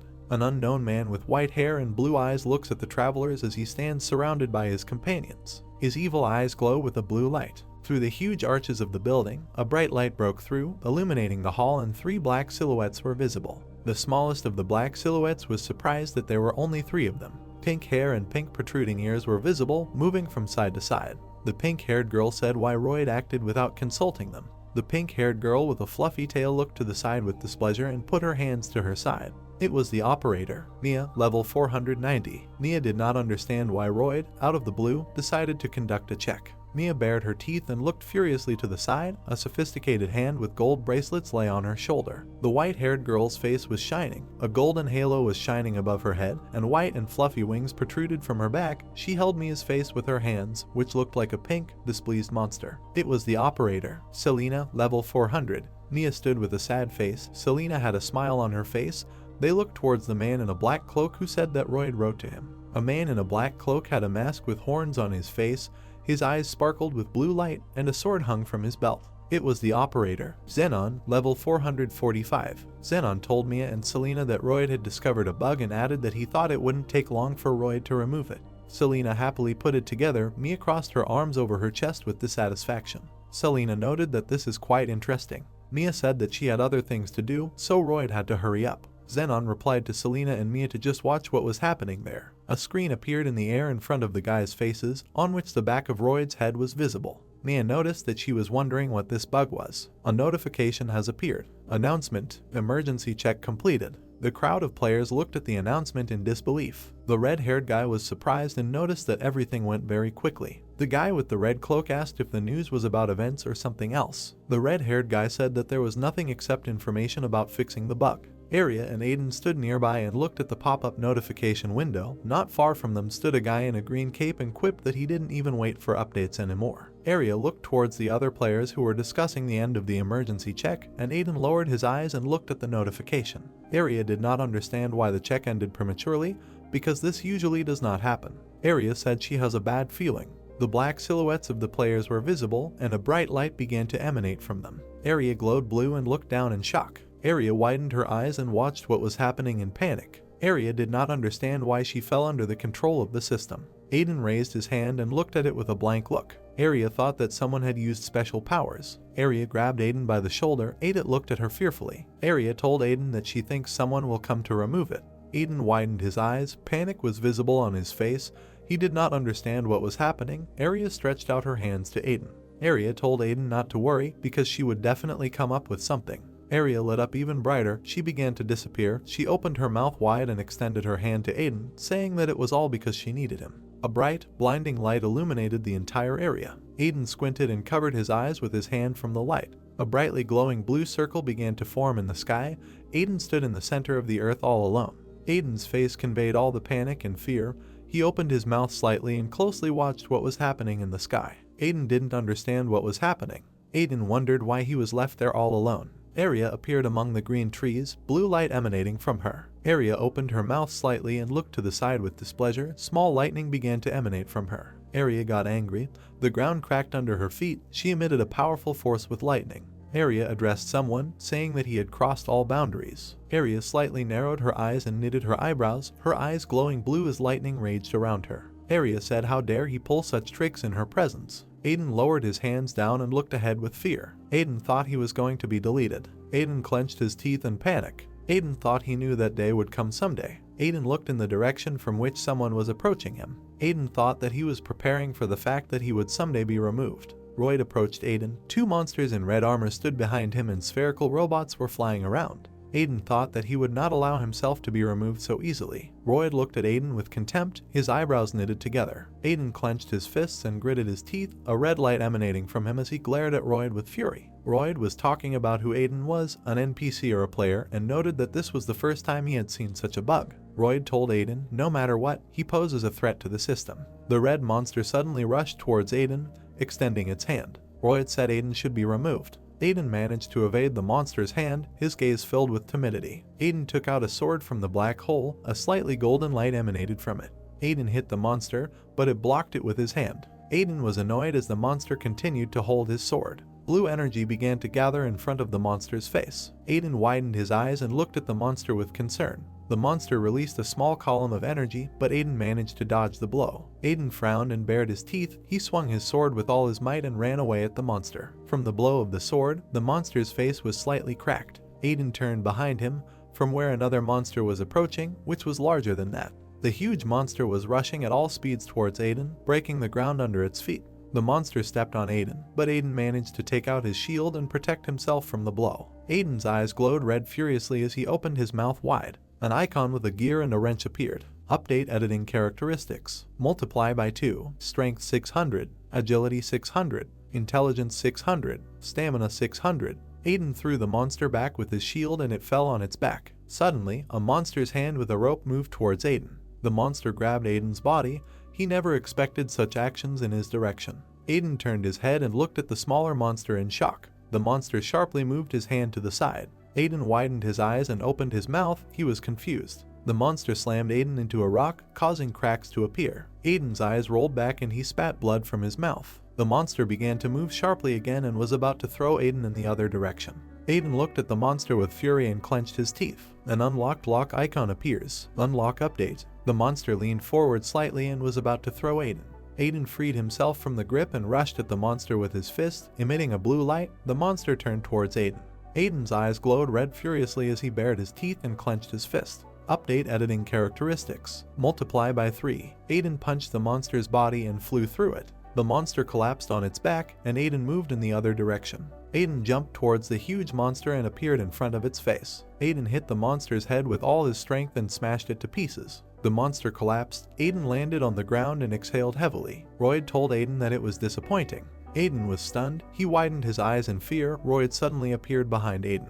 Royd said that he thought Aiden had a high-level bug for destroying the dungeon keeper and added that he shouldn't have taken the time to come there. Aiden turned around and looked at Royd with contempt. Royd grabbed Aiden's face with his hand, covering his mouth. Royd looked at Aiden arrogantly, his mouth slightly open. Royd told Aiden that he was just worthless. Aiden looked at Royd with hatred, narrowing his eyes and knitting his eyebrows. Royd said he even had to check. A blue window appeared in front of Royd. Royd said that this is a personal skill of the operator. An icon with a tank appeared. Delete. Operator's personal ability. Gives temporary access to moderator powers to delete an object. Royd looked at Aiden arrogantly and said that this skill gives him the authority to remove the bug. Royd held Aiden by the face, covering his mouth, and blue light with speckles began to emanate from Aiden. Royd used the removal skill. Royd released Aiden.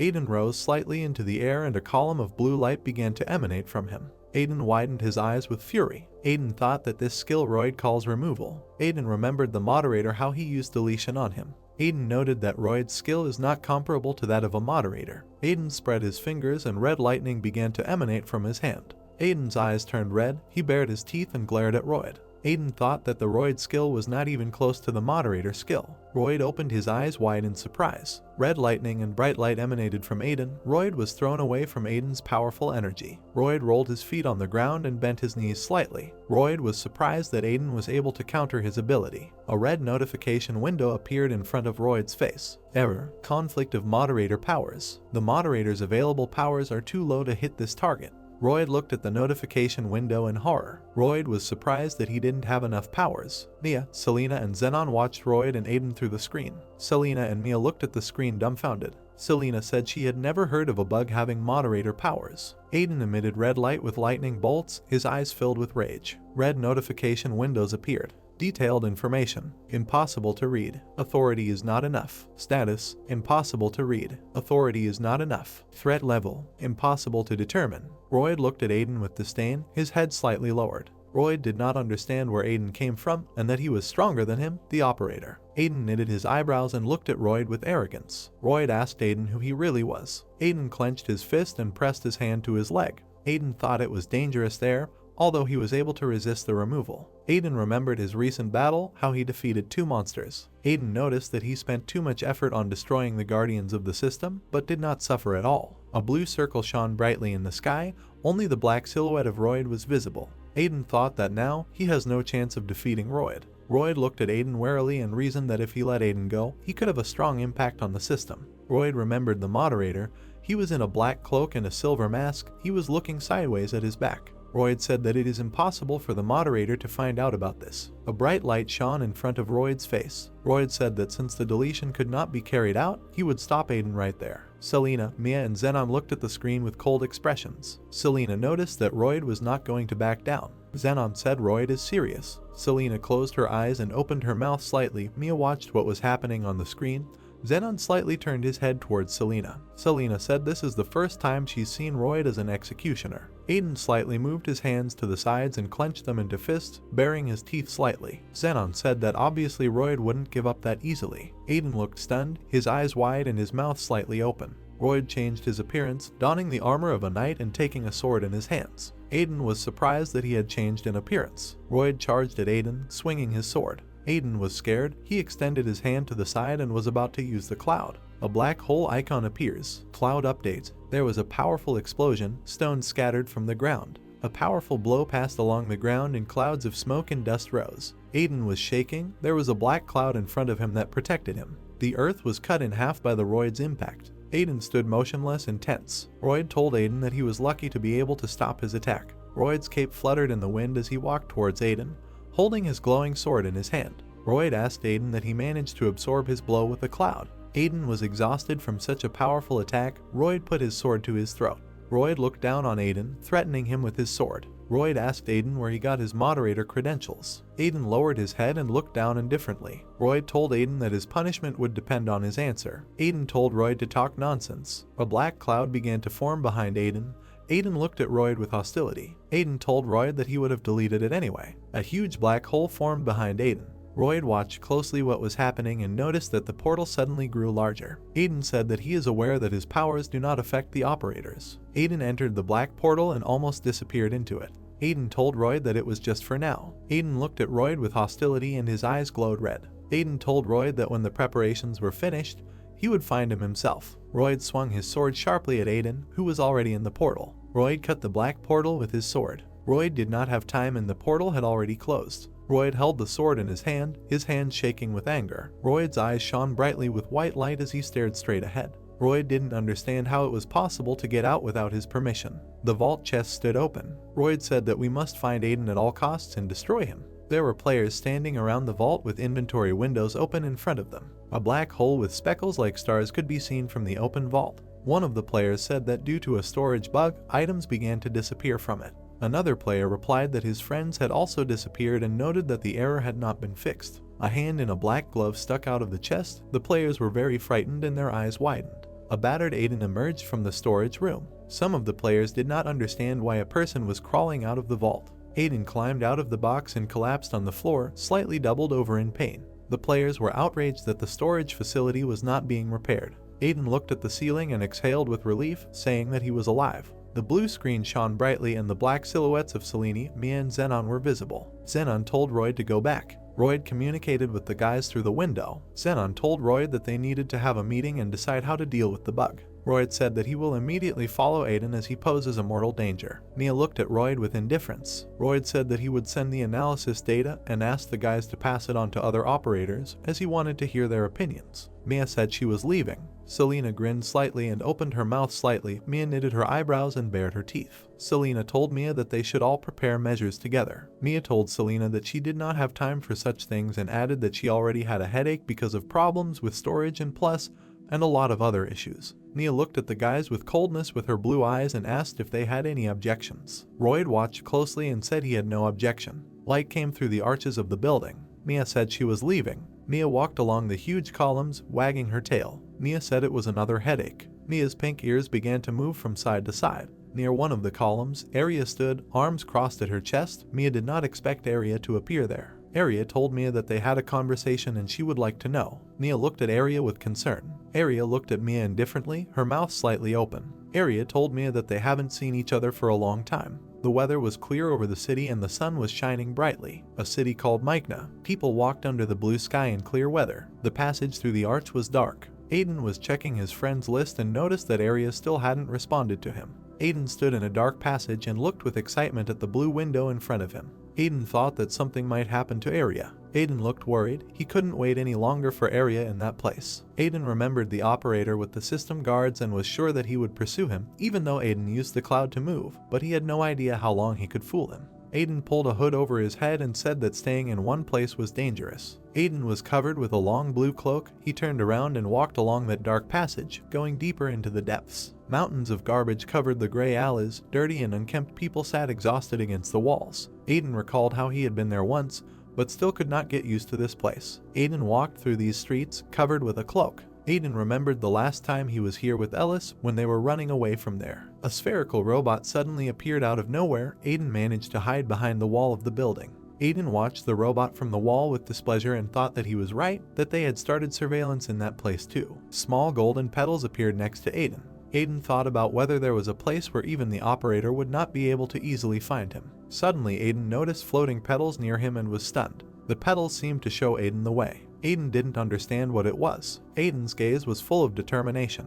Aiden realized that there was something in the place where the petals led. Aiden walked through the gray streets of the city, following the flickering petals. Aiden wondered where these tracks were leading him. Aiden walked up to the spot and looked up, slightly surprised. The tracks led to a dead end, but the wall glowed brightly with golden light. Aiden raised his head up and looked at the light coming from the wall. Aiden thought there was nothing there and added that it could be a secret passage. Aiden touched the wall with his hand and purple lightning began to emanate from the wall. The entire wall sparkled with lightning. Aiden leaned back slightly and looked worriedly at the wall. A pattern formed on the wall that glowed with purple light. Aiden suggested that this could be a secret passage. Aiden didn't know what was hidden behind this passage. Aiden extended his hand, red light emanating from him. Aiden said that with moderator powers, he can go anywhere. An opening lock icon appears. Unlock update. The wall turned purple and began to diverge in different directions. A bright light emanated from there, illuminating Aiden. A notification has appeared. Warning, warning, this area is not recommended for visiting. It is outside the system's protection.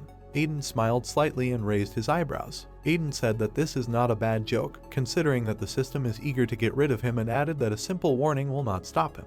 Aiden walked through the shining door and said that it was much safer there than staying there and risking being caught by the operator. Aiden stood in a huge blue circle. Light emanated from him. Aiden looked around to understand where he ended up. Inside the building there were stone walls and torches hung on the walls. Aiden thought it didn't look like a dungeon. The silhouette of a girl was visible behind the wall.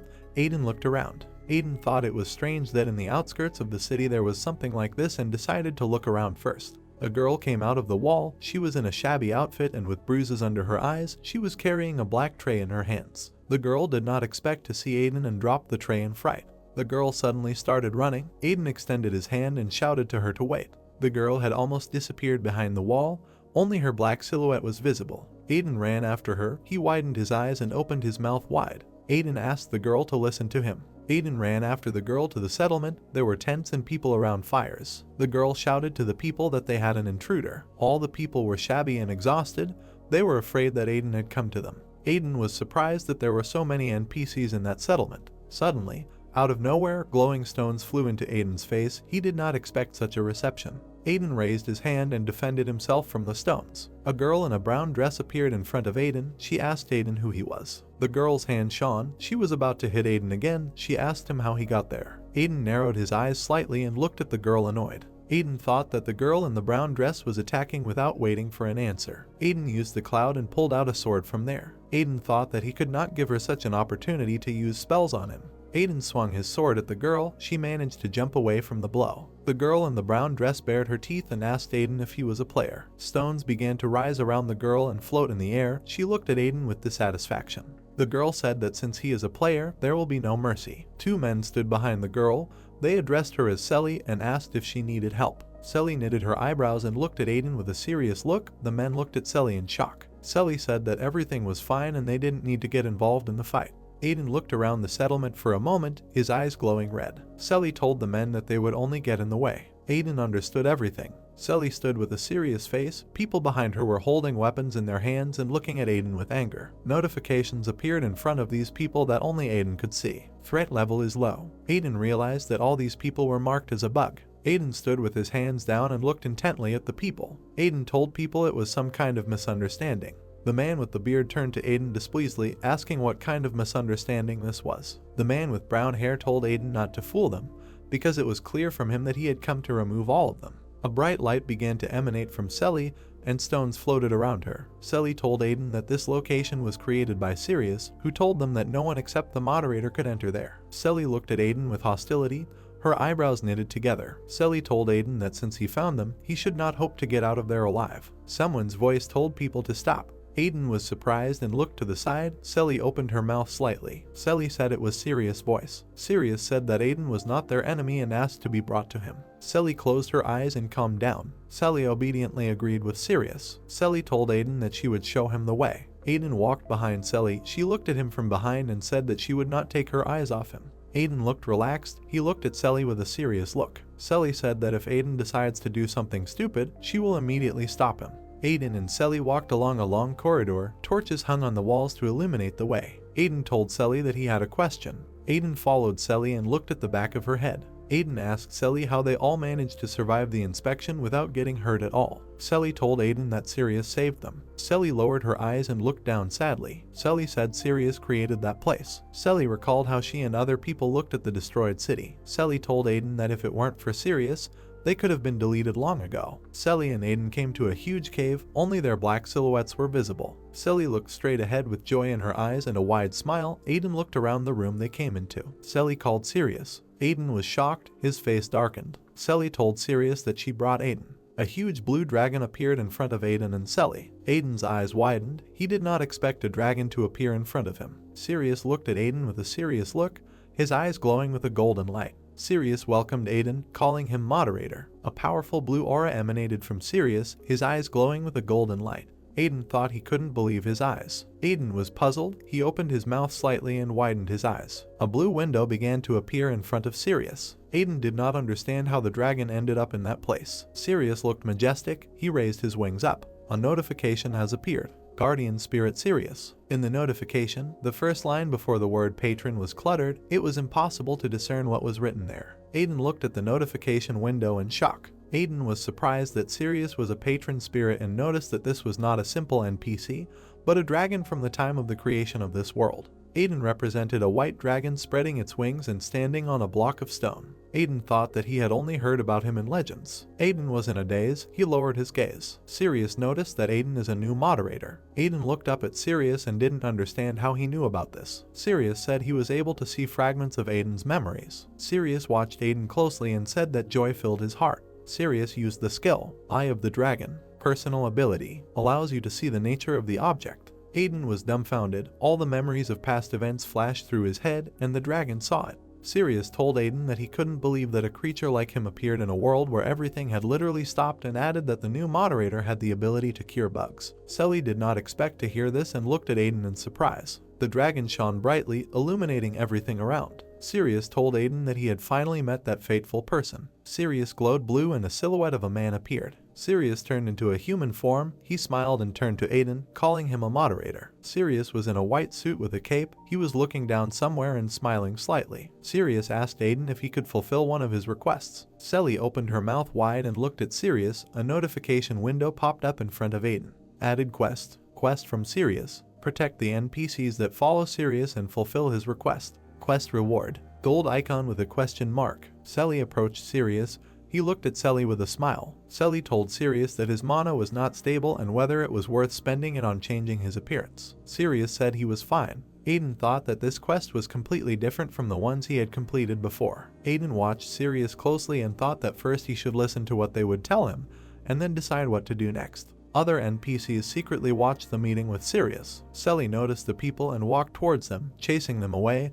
Aiden glanced briefly in Selly's direction. Sirius stood next to the beautiful flowers and extended his hand to them. Aiden asked Sirius what he wanted to ask him for. Sirius said it's simple. Sirius smiled. Aiden was a little surprised by Sirius' request. Sirius asked Aiden if he could cure the people and take them back to his village. Sirius closed his eyes, raised his hands, and a ball formed in his palms where Selly and people were visible. Sirius told Aiden that as he saw, everyone there was marked as a bug, and added that he helped them escape during the check and protected them all the time, but he could not help them with anything else. Sirius opened his cloak. A purple light emanated from there. Aiden was shocked by what he saw. A purple spot was spreading on Sirius's body. Sirius told Aiden that he couldn't suppress it anymore. A notification has appeared. Threat level high. Selly stood behind the wall and was saddened. Sirius told Aiden that even he would have difficulty fixing such a bug. Selly pressed her hands to her chest and looked sadly at the floor. Sirius told Aiden that it never worked out for him and added that as long as the people around him didn't get hurt because of him, he wanted him to save them. Sirius asked Aiden to fulfill his request. Selly widened her eyes at what she heard. Sirius told Aiden that he would give him his star. Aiden looked behind him. Sirius's face became serious, and he covered his body with his cloak. Selly ran up, clenched her fists, tears appeared in her eyes, and she looked at Sirius with pity. Selly asked Sirius why he said that. Selly spread her arms to the side. Sirius lowered his arms and looked at her. Sirius told Selly that he had nothing more to offer as a reward. Sirius closed his eyes and opened his mouth slightly. He looked tired. Sirius said he was too weak and this was the only way. Selly knitted her eyebrows and bared her teeth. She looked down and there were tears in her eyes. Sirius said that this is the only way he can save them all. Selly covered her face with her hands and Sirius calmed her down by placing his hands on her shoulders. Sirius looked at Aiden and was surprised. Aiden said he didn't know what Sirius was talking about, but he didn't need it. Aiden was serious and opened his mouth slightly. He said that he would fix the bugs because it was not that difficult. Aiden frowned slightly and opened his mouth wide. Aiden told Sirius, whether it's a bug or a system, he will destroy everything that threatens him. A notification has appeared. Quest accepted. Sirius and Aiden stood on a hill in the center, under a dome-like roof, and below there was a crowd of people. The two men looked at Selly and asked her if it was true that Aiden would fix the bugs. Selly said that she is also not 100% sure, but they have no choice but to wait. Sirius and Aiden stood in a blue circle. A red aura began to emanate from Aiden. Selly said Sirius is never wrong. Aiden closed his eyes. His face was relaxed. He was glowing red. Aiden appeared in the space where the people of that settlement were. A red light emanated from them. Aiden opened his mouth slightly and was surprised. Aiden said everything is ready. Aiden looked at all the people and held his sword. He noticed that there were about 40 or 50 of them. Aiden rushed forward sharply in space. He was decisive in his actions. Aiden approached the dragon in that space and said that he was the only one left. Aiden looked at the dragon. A small part of the purple spot was visible. Aiden noticed that the situation was not particularly rosy. The dragon's body was covered in a huge purple spot. Aiden said that he suffered a lot and that this bug is much more powerful than the others. Aiden swung his sword with all his might and said that if he left things as they were, a little trouble might happen. The blow hit the purple bug and sounds were heard from there. The bug began to attack Aiden, who clearly did not expect this. Bug grabbed Aiden's arm and shoulder, not allowing him to move. Aiden was surprised that the bug was trying to consume him. Aiden's eyes were furious and glowed red. Aiden called the bug useless. A bright red aura began to emanate from Aiden. Only his black silhouette was visible. The bright light blinded the bug, which could not absorb Aiden. Aiden floated in the air, holding his sword in his hands and shining brightly. The bug was clearly unhappy and made sounds. Aiden frowned and opened his mouth wide, telling the bug to disappear. People watched what was happening. A bright red column of light rose in the center from Aiden. People began to glow red and purple static hovered above them. The man in the green vest said that everything happened as Selly said. Sirius bent down and grabbed the place where the bug was with his hand. He was twisted in pain. Selly was excited. Sirius fell on his back. A sharp pain pierced him. Selly grabbed him by the shoulder. Tears began to flow from Selly's eyes and she looked at Sirius in panic. The purple bug began to disappear from Sirius's body. Sirius stood up. Selly held him by the shoulders. They looked at Aiden, who had just woken up. Aiden was clearly out of breath, but smiled happily and noted that he said that he would destroy them all. Sirius and Selly looked at Aiden in surprise, their mouths slightly open. Aiden said that now no one will be able to delete them due to a bug. A notification has appeared. The update is complete. The class of NPCs of more than 50 people was changed to the class of free people. People began to smile and joyfully raise their hands up. People were glad that now no one would delete them and they would not die. Sirius rose to his feet and approached Aiden with a smile on his face. Sirius thanked Aiden and said that he did not even count on this. Purple cracks began to appear in the space behind Aiden. Sirius told Aiden that they would never forget his mercy. A voice asked what it all meant. Aiden widened his eyes. A purple monster with horns appeared behind him, who said that just a little more and a good chess piece would have been born. Aiden turned his head and was panicked by who he saw. The monster said that he couldn't believe that in one moment he destroyed what he had worked on for so long. Multiple red notices started popping up. Danger. All abilities have limitations. Some commands do not function.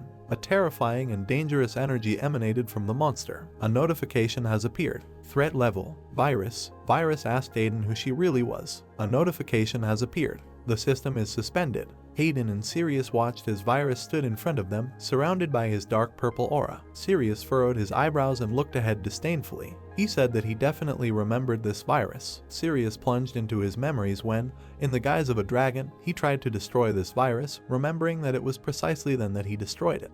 Virus grinned in response and ironically called Sirius a fool. Virus stretched his smile and grinned maliciously. Virus quipped to Sirius that he shouldn't have thought that he could get rid of Virus so easily. The entire city of Manga was covered in a purple aura from Virus energy. The evil monster was anticipating his plans when he did not have enough time and energy to infect the entire city. Virus continued to smile maliciously, looking at the confused Sirius. Virus noticed that this place suffered the same fate as the place where Sirius used to live. Sirius widened his eye with rage and hatred, preparing to change his appearance. Sirius's hand began to turn into a dragon's paw with claws when Virus thought it was all funny. Sirius understood that Virus was absolutely out of his mind. Virus mockingly noticed that Sirius became angry at the same moment. Sirius's face looked downcast and disappointed, and his gaze, covered with shadow, was cast towards the ground. Virus began to remember previous battles when other monsters were about to kill them. Virus said that the previous conquerors were moderators and crazy operators, so he alone did not deserve such treatment from the people. With a malicious smile, Virus, glowing with his purple aura, looked away to the side. Virus quipped, saying that from now on he doesn't care about Sirius. The face of Aiden, who was standing behind Sirius, looked stunned and scared. Virus approached Aiden with lightning speed, whose eyes were filled with fear and detachment. Virus raised his hand, about to use his powers towards Aiden. Virus explained the reason for its indifference towards Sirius by saying that it found a more interesting copy. With a wave of his hand, Virus touched Aiden's body and transmitted the infection to him.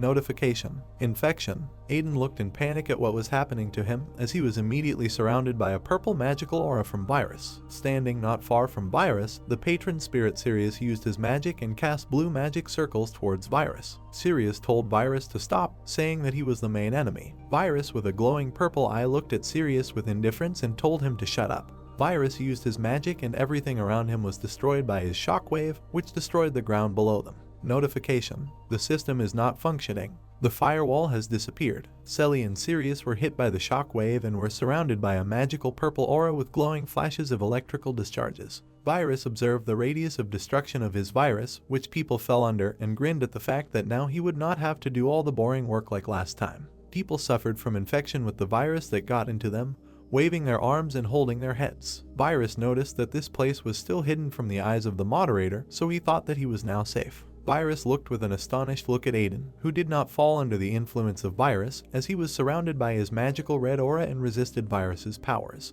Aiden looked bloodthirsty at Virus, baring his teeth, surrounded by his red electric lightning. Virus, it was funny to see that Aiden was able to resist his virus. Aiden at the same moment looked down with despair in his eyes and frowned deeply, clenching his teeth, realizing that his strength was not enough to resist, so he urgently needed to come up with a plan.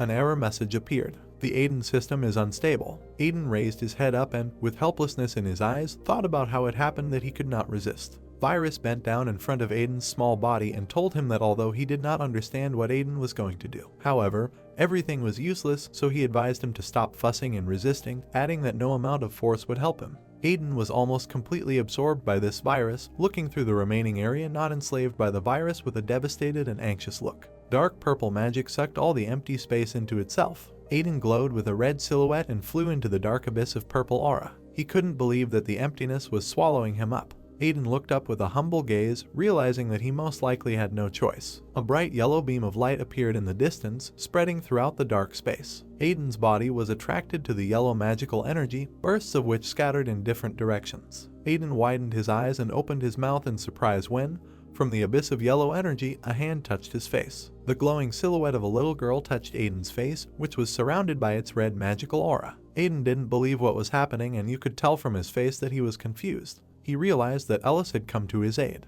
The glowing silhouette of a little girl was right in front of Aiden. Unexpectedly for Virus, who raised his head up, red energy rays from Aiden's energy leaked through his magical purple portal. Virus looked at what was happening with incomprehension with his one glowing eye. From his virus-infected space, the silhouette of Aiden emerged, surrounded by his red lightning, freed from captivity. Notification. A new system has been built. Aiden was charged with his aura and was not going to give up, turning to his team. A red label with a delete sign came out. A red energy core flew up to the Versa's body, from which an energetic red aura emanated. Aiden's silhouette emitted a powerful energy stream from itself while it stood not far from Virus, which was surrounded by a red light. Virus desperately tried to understand how a non-operator had the authority to delete, being in the shackles of a red aura. Aiden looked forward at his enemy with determination and confidence in his eyes, emitting a red energy spectrum from himself. A notification came out. Firewall, passive ability, creates a moderator level firewall. Aiden blocked the power that Virus was about to consume him with. All the guys behind Aiden crouched on the ground, watching as a powerful explosion occurred at the epicenter of the events, emitting light in all directions. Sirius, in the company of his assistant and other people, became covered in a red protective aura. All the people of Urged Village looked at each other with fear in their eyes, not understanding why they were all surrounded by a red aura. Aiden wanted to save everyone else in this way. Notification. Version 0.1. The update is complete. Aiden watched the silhouette of Virus, which fluttered in the shackles of the red magical power from Aiden, realizing that now the villain should have no chance of winning. However, Virus still continued to laugh maliciously at what was happening. Umbrella looked in bewilderment at the silhouette of Virus, which was absorbed by Aiden's red aura, dissolving into the air. Aiden didn't understand why Virus kept laughing. Virus bared his teeth, spreading a malicious smile in Aiden's red aura. Virus understood that now they had found the right person, so in the future they could become closer to the moderator. Virus opened his mouth wide with sharp teeth, smiling sarcastically. Virus said that they found the person they had been looking for a very long time. Umbrella looked at the evaporating body of Virus in bewilderment. Virus added to his malicious speeches that he would definitely make Aiden his assistant. All that was left of Virus's body was the eye with small parts, as the rest of it was absorbed by the red aura. Virus said that he will definitely implement his plans. Everything around Aiden was fluttering with red particles of energy that appeared from the absorption of the virus. Aiden turned to the side when he was called from the side. Standing nearby, Sirius turned to his savior, asking him if everything was okay with him. Aiden said with peace in his eyes that everything was fine with him. The guys stood in the center of the platform on which pieces of the virus infection lay. Sirius, standing between the guys, was surprised that Aiden could use the removal ability, noting that Aiden had once again provided them with serious help. Sirius shyly lowered his gaze to the floor as his assistant Selly looked at him in surprise. Sirius said that without such support from the system, he seemed helpless, so he could only stand back and watch. He also added that it was somehow awkward for him to be called a patron spirit after this. Sirius and Aiden looked around, seeing the remains of the dark aura of virus lying on the ground. Sirius said with the understanding that this is still not the end, so first it would be worth dealing with the remains of virus. At the same instant, the remains of virus began to flare up in purple flame. Sirius understood that if these remains were left untouched, then everything would be bad. Sirius raised his hand up and was about to use his power to deal with the remains. He understood that there might still be a bug. Sirius widened his gaze, frozen in the moment. Sirius' body was pierced by violet rays of virus infection. Aiden and Selly watched what was happening with horror in their eyes. The guys watched in fear as the violet energy of virus, which passed through Sirius's body, lifted his body into the air. Waving her arms, Selly tried to call her master away. Virus appeared again in a more furious form and smiled sarcastically towards the guys. He noticed that he was keeping his words, so he appeared again to realize his plan. Virus, in the guise of a black silhouette with several streams of his energy, rejoiced maliciously because he had a special skill in multiplication and cloning. Aiden, with a deft movement of his hand, took out his sword, covered with bright yellow energy. With a swing of his sword, Aiden cut the violet rays of the dark energy of virus that pierced Sirius's body. The immobilized body of Sirius fell to the ground, to which his assistant Selly rushed with all her might. Selly grabbed the lifeless body of his master, blood flowing from his mouth, as an enraged Aiden turned back to look at Sirius's condition. Selly worriedly tried to call out to her master in the hope that he would wake up. In a sweat, Aiden bared his teeth and looked at the newly appeared virus with hatred in his eyes. Aiden didn't understand why the virus reappeared, since he had recently deleted it. Virus and his clones surrounded the enraged Aiden, who was holding his glowing sword in his hands. Virus laughed maliciously and called Aiden naive. A bunch of clone copies of Virus gloated and grinned mischievously at Aiden. Virus ironically noted that this is not the first time he has encountered deletion, and most likely only a moderator will be able to completely get rid of it. Aiden bared his teeth and swung his arm, surrounding himself with red energy, about to use his power. The deletion shortcut came out. With hatred and malice, Aiden sent a powerful stream of red energy towards the clone copies of virus. Enraged, Aiden reached out and tried to remove many copies of the virus itself. Virus and his clones felt the red energy, smiling maliciously and evaporating at the same moment. Virus smirked sarcastically, saying that Aiden didn't have enough power to use deletion as much as he wanted.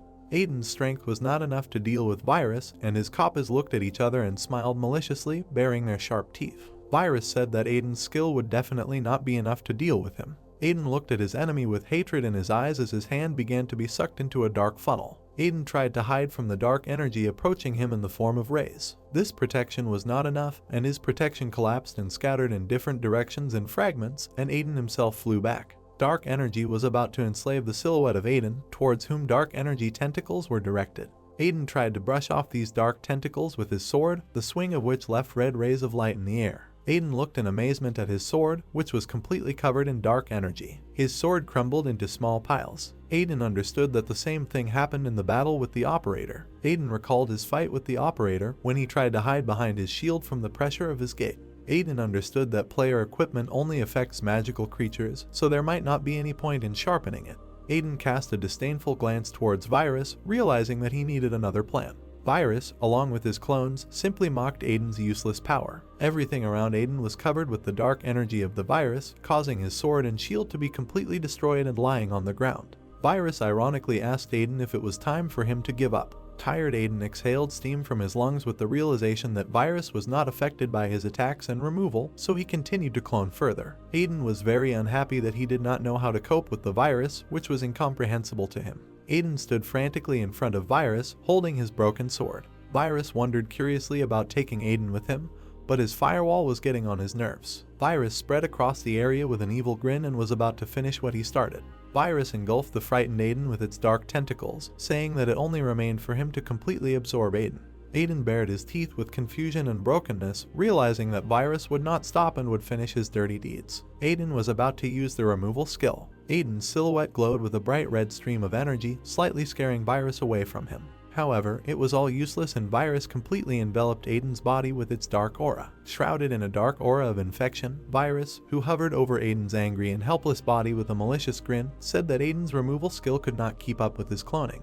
Aiden looked out from under the shackles of the dark aura with hopelessness. Virus told Aiden to calmly accept his fate and everything would be over after that. Not far from being enslaved by Aiden's dark aura, Selly held the awakened body of her master in her hands. The wounded Sirius, with stains of infection on his body, looked at what was happening with brokenness in his eyes. Sirius said that he would try to somehow heal the guys with his magic, so he asked them to hold out a little longer. Sirius silently lowered his devastated gaze down. Having slightly recovered, he turned to his assistant, saying that he was fine. Selly roared with horror in her eyes as the infection continued to engulf Sirius' weakened body. Sirius pointed out to Selly that such an infection cannot be cured by magic. He also added that they had a firewall, but he was careless, so he made a mistake. Sirius had already gone very far beyond the level of a bug and assumed that he would soon turn into Virus himself, so it was dangerous to be near him, which is what he told Selly. Selly desperately rushed to the wounded Sirius with tears in her eyes and clung to him. Selly understood that they could only find a way to recover, so reality seemed too cruel to her. Sirius surrounded himself with his magical aura and apologized to Selly. Selly glowed blue and pressed his hand to his chest, from which a bright yellow glow emanated. Sirius told Selly to help the new moderator because this is the only solution that everyone should adhere to. Virus hovered in space with a malicious grin and enslaved Aiden's silhouette more and more. Aiden felt that it was becoming more and more difficult to resist him. The glowing red outline of Aiden's body was completely absorbed by the virus. Aiden didn't understand what to do, didn't know what to come up with. He understood that now anything, even the most insignificant thing, could help him. Aiden, with a dumbfounded look, was almost completely absorbed by the dark aura of Virus. Aiden remembered his last weapon and pulled out a hammer behind his back. Aiden raised his hand with the hammer into the air and looked at it with hope through a dark aura. Aiden looked at the hammer that Ellis gave him, not realizing that the hammer did not collapse like his other equipment. Aiden squeezed the handle of the hammer, which at the same second was charged with red energy from his hand. Aiden stared sweatily at the hammer with the knowledge that he had to save it now. Aiden raised a hammer charged with red energy above his head. He was going to use the removal skill. With a sharp swing, Aiden hit Virus with his hammer, the impact of which sent red sparks scattering in all directions. Everything around glowed with red energy and lightning. The Virus clones began to evaporate in horror one after another. Virus did not understand how this could happen and why his power stopped working.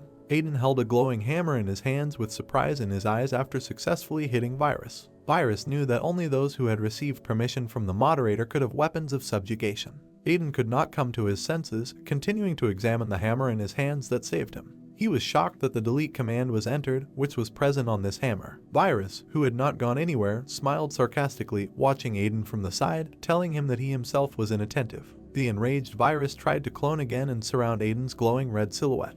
Aiden looked at Virus with fear in his eyes, baring his teeth. An angry Virus said that even in this way, Aiden would not have been able to stop him. Aiden was slightly startled as a glowing blue crystal appeared in front of his face. Notification: the quest is completed. The award has been awarded. A glowing blue fragment floated in the air with a bright yellow light. It was the Sirius star. Selly, holding the weakened body of Sirius, extended her hand towards Aiden, who in response cast his frightened glance back. Selly, with tears in her eyes, extended her hand, surrounded by blue light, forward. Selly said that Aiden used the crystal. Aiden at the same moment furiously swung his hammer with red energy. With a quick movement, he broke the blue crystal, pieces of which scattered in different directions. Everything around was surrounded by a dark aura of virus infection. A red beam of light passed through the dark aura. This energy was then directed towards Virus. The virus from such a powerful attack began to evaporate in an instant.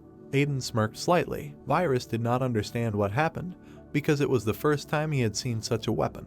Aiden took out his huge flaming sword, from which a bright aura emanated. This was Aiden's punishing sword for his personal use. Virus was incinerated in the moment with an annoyed expression on his face. Virus couldn't believe that Aiden was still able to find a weapon against him. Aiden's red aura conquered and enslaved the dark energy of Virus. Virus saw that neither expansion nor cloning was applied, so it did not understand how to resist it. The powerful red energy continued to absorb Virus, who already looked helpless. Aiden jabbed his sword into Virus with both hands with a furious expression on his face. Virus knew that only the Moderator and the Trojan could influence it in this way. Virus took on a more enraged form and his dark energy surged in all directions. Virus was going to finish the job he started.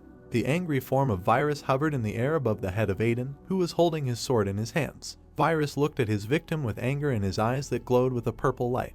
Virus said that the games were over and he planned to take Aiden's body back unharmed. A strong stream of purple light swirled into the funnel. Virus directed its magical power towards Aiden, who stood on the ground and looked at what was happening with indifference. Aiden didn't even show that he was somehow bothered by the angry version of Virus and just looked up. Virus said that Aiden doesn't give him a chance because he refuses to humbly accept his fate.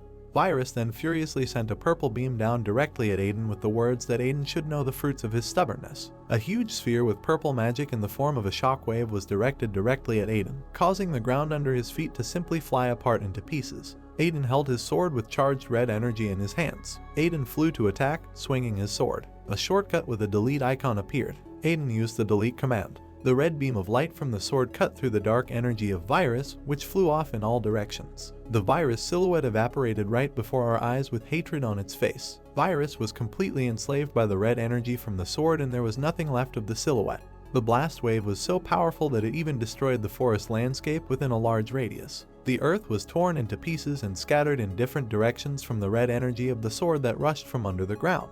Aiden sat on the ground and watched as huge pieces of rocks flew past him and fell from the sky to the ground after an explosion. Aiden rested his hand on the ground, where the Ellis hammer lay, emitting red energy from itself. Out of breath from such an intense fight, Aiden looked up. Aiden's silhouette was right in the center of events, where there was a rift between the dungeon and the sky, from which fragments of the destroyed earth fell. A silhouette of purple energy appeared through the blue portal. The silhouette of a man in a cloak appeared in the dark purple aura. A boy with white hair covered in a dark aura with pink stripes smirked. A guy who looked like Virus was pressing his fingers on a rift in space. The guy realized that one of his copies had disappeared, and either an operator or a high-ranking defender was capable of this. The guy was wondering who could have done this. The blonde boy smirked slightly and looked ahead at the place where the bright light was coming from. The guy noticed that the enemy was indeed difficult. From the presentation, a valuable specimen appeared in the form of Aiden, who furiously went on the attack along with his sword. A guy named Worm was a Virus. He looked down bloodthirsty, imagining that if he could do everything correctly,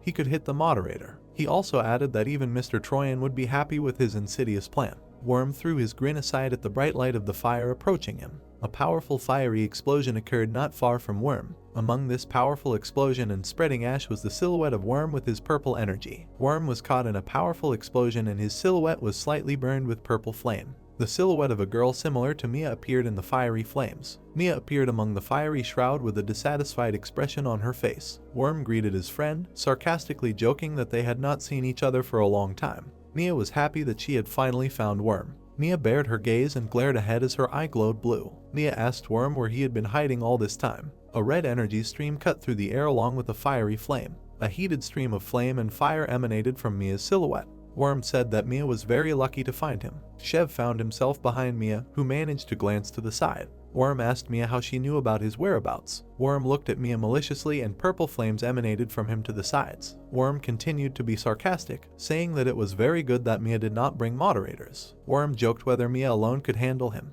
Mia indifferently glanced in his direction and remained silent. Worm asked Mia if she had underestimated him too much. Mia realized that the information was correct. Mia recalled a fragment where she touched her lips with her finger. Mia felt that Worm could be hiding in a bad sector, but she didn't understand why she didn't think of it right away. Mia, through her outstretched hand, was going to use her powerful energy, the core of which was spinning in her hand. Mia thought that such a big omission on her part as the operator was reckless. Mia flew into the air and swung her arms towards Worm in her furious form, attacking him. At the scene of the battle, powerful explosions occurred from all sides one by one. Mia was surrounded by her fire as she lifted her head up and looked at the Worm's silhouette, which was glowing with its purple flames. With a malicious grin, Worm extended his hand and pointed it towards Mia. Mia turned around in horror as the purple tentacles of infection tried to engulf her. Mia was completely enslaved by the violet energy and found herself chained in a black sphere. Worm watched the sphere from the side with his arm outstretched, ironically joking that he was warning. Worm extended his arm above his head, emitting a dark purple stream upward.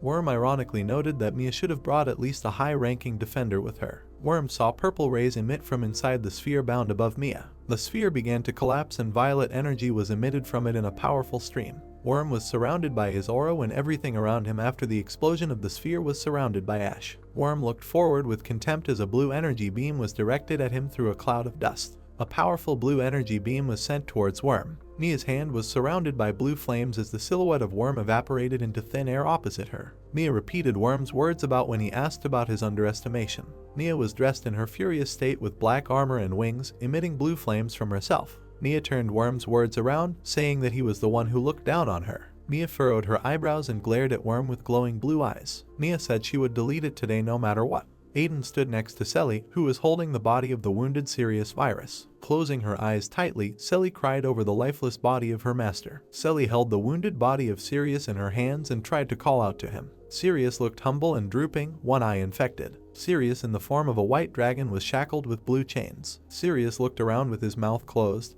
not understanding what to do and how to get out of captivity. In the distance from the dragon's silhouette, a black shadow appeared, emitting white light. The dragon did not understand why he was prevented from freeing himself. It was a moderator wearing a black cape and a glowing blue eye. Sirius dug his claws into the ground. He did not understand anything. The moderator grabbed Sirius in huge blue chains, not allowing him to move. Sirius bared his teeth. He was very angry. Sirius asked the moderator why innocent people had to be removed. Sirius presented a picture of how the virus takes over people. Sirius told the moderator that he could not believe that he, designed to protect people from threats, would irresponsibly get rid of those who could not receive protection and were infected.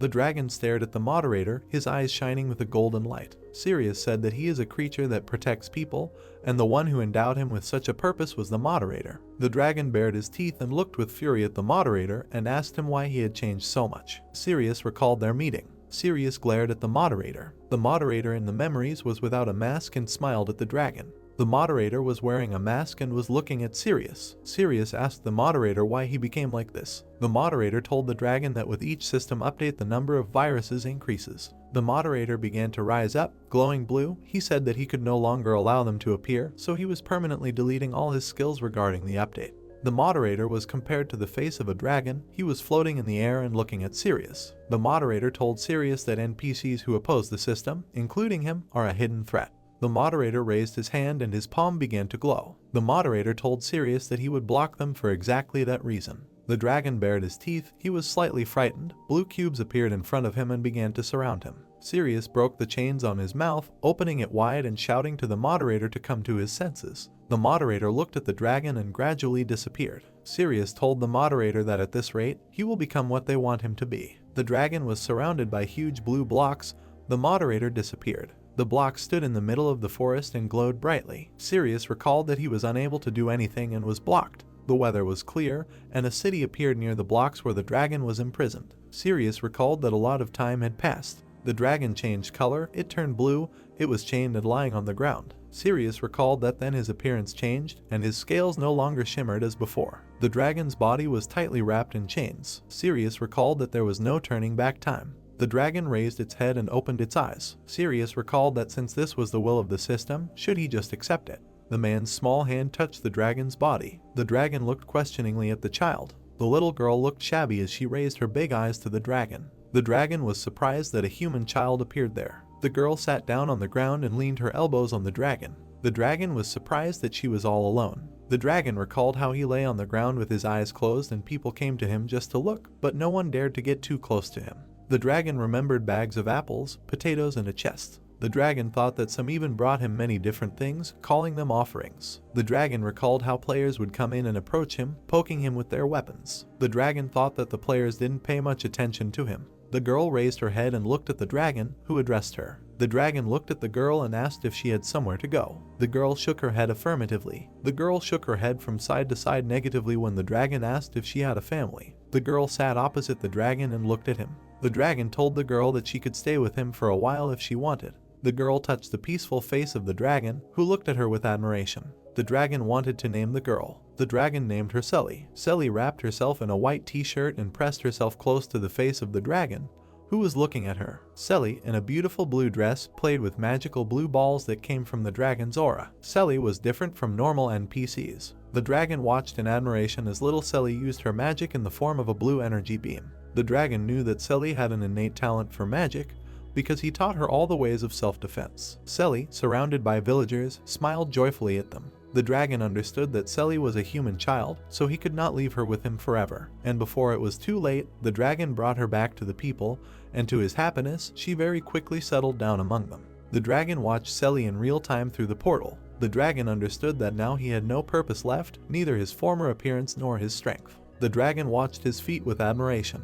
He was glad that he could protect this child. The dragon was in chains when he was attacked by Virus in his dimensional form. The dragon understood that he could protect the child until he encountered the virus again. Virus in the dragon's memory attacked ordinary players and mocked them. The dragon felt an unpleasant energy, and it was definitely something he had encountered before. Sirius, in the form of a dragon, tried to escape from the blue chains, realizing that Virus could attack him again. The dragon's paw tried to free itself from the strong chains. The dragon understood that if he delayed, everything would be deleted, as had happened in the past. The enraged Sirius, in the form of a dragon, tore the chains into small pieces using all his strength. Sirius understood that this time he must stop Virus at all costs. A warning came out. You have left the designated location.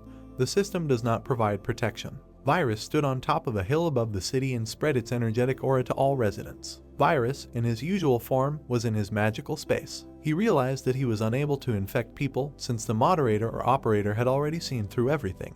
Virus was about to retreat until the check began, when a blue energy beam cut through the air near him. The enraged dragon, surrounded by its blue magical aura, appeared right in front of the frightened Virus. The dragon used a teleportation skill that transported him to the selected point.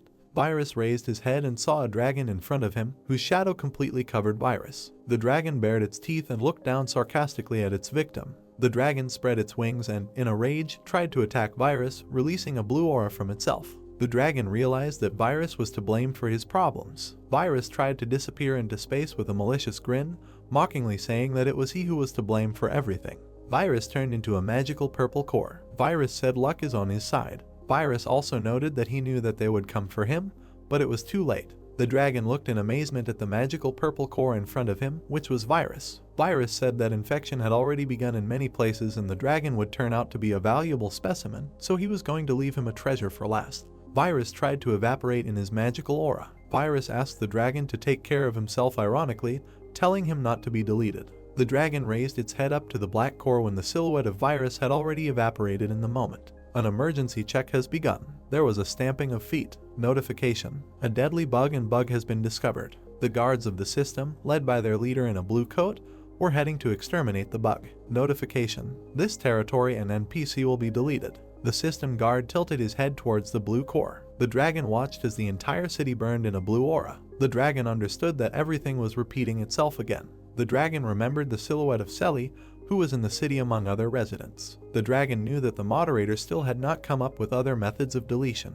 The dragon extended its paw to Selly. He felt that he could not leave them in the city. The dragon used his teleportation skill and a blue magic ring appeared above his head. The dragon closed its eyes and became completely covered in its aura as it teleported. The dragon was going to protect people. The moderator extended his hand towards the small white dragon, who was named Sirius. The moderator in his hood bowed his head and spoke to Sirius, telling him that he would like the dragon to become a light for those who have gone astray. The little dragon Sirius's eyes sparkled. Sirius, in the form of a small white dragon, closed his eyes and hovered in the white endless space, realizing that he should become the brightest star. The moderator stood in front of numerous blue screens. The moderator was wearing a white mask, from under which a blue eye was visible. The moderator looked at the screen with information where there was data from Procyon and Sirius. The moderator turned his back and looked into the dark void. The moderator extended his hand towards the information screen. The moderator continued to stand with his hand raised near the system screen. A powerful green burst of energy occurred in front of the red tower. Aiden, enveloped in green energy, was surprised. Aiden began to look around, and around him there were silhouettes of people. Aiden thought this ability was incredibly useful. Aiden turned to Siri and told her that thanks to her, they were able to get out. Siri stood between the other people and Aiden thanked her. Aiden, looking at the red tower, said that the place he controls is in that direction. There's nothing to go from here. Siri walked up to Aiden and addressed him. Siri thanked Aiden and said that without his help, they would not have survived. With tears in their eyes, Siri once again thanked Aiden for deleting Sir Sirius. Siri remembered how she held Sir Sirius in tears. Siri remembered how Aiden extended his red hand towards him. Siri said that if this had not happened, Sir Sirius would have gone viral. Siri and Aiden stood in front of Sir Sirius's body, which began to crumble into small red pieces. Siri said she's sure Sir Sirius wouldn't want that outcome for himself. Siri said that Aiden also opened a new path for them. Siri still had tears in her eyes, and with her mouth open, she said that therefore, as Sir Sirius wanted, they would follow him, Sir Aiden. A blue notification has appeared. Siri and 50 others are registered as residents of the village of Urksea. Siri and Aiden were walking along the road with people. Aiden told Siri that he wanted to ask her. Holding the hammer in his hand, Aiden asked what kind of star it was. Siri answered with a surprised look that, to tell the truth, she herself didn't know for sure. Siri remembered how Sir Sirius stroked her head. Siri said that she only knew that she was the source of Sir Sirius's power and that he protected her from the heart. Siri remembered what the bright blue star looked like. Siri said he said there were other stars like him. Aiden continued to look at the hammer. Siri said she didn't know anything else. Aiden thought it was his imagination. The powers of the moderator, which have remained unchanged for a long time. Blue screen of the system, moderator powers have been increased. Moderator, 4 Latvian lats. Aiden understood that after absorption, the stars expanded. Aiden remembered the purple virus. Aiden thought that if he had absorbed her, not he, but that virus. Aiden's thoughts were interrupted by Siri, who said that they were similar in place. Aiden and Siri looked at the destroyed village. Siri asked, "Is this their village?" Aiden looked at the destroyed house and said that it needed major repairs, and only 5 people lived here so far. Suddenly, someone distracted Aiden's attention. Jake stood with 2 children and his partners. Jake said they were waiting for Aiden. The children started hugging Aiden.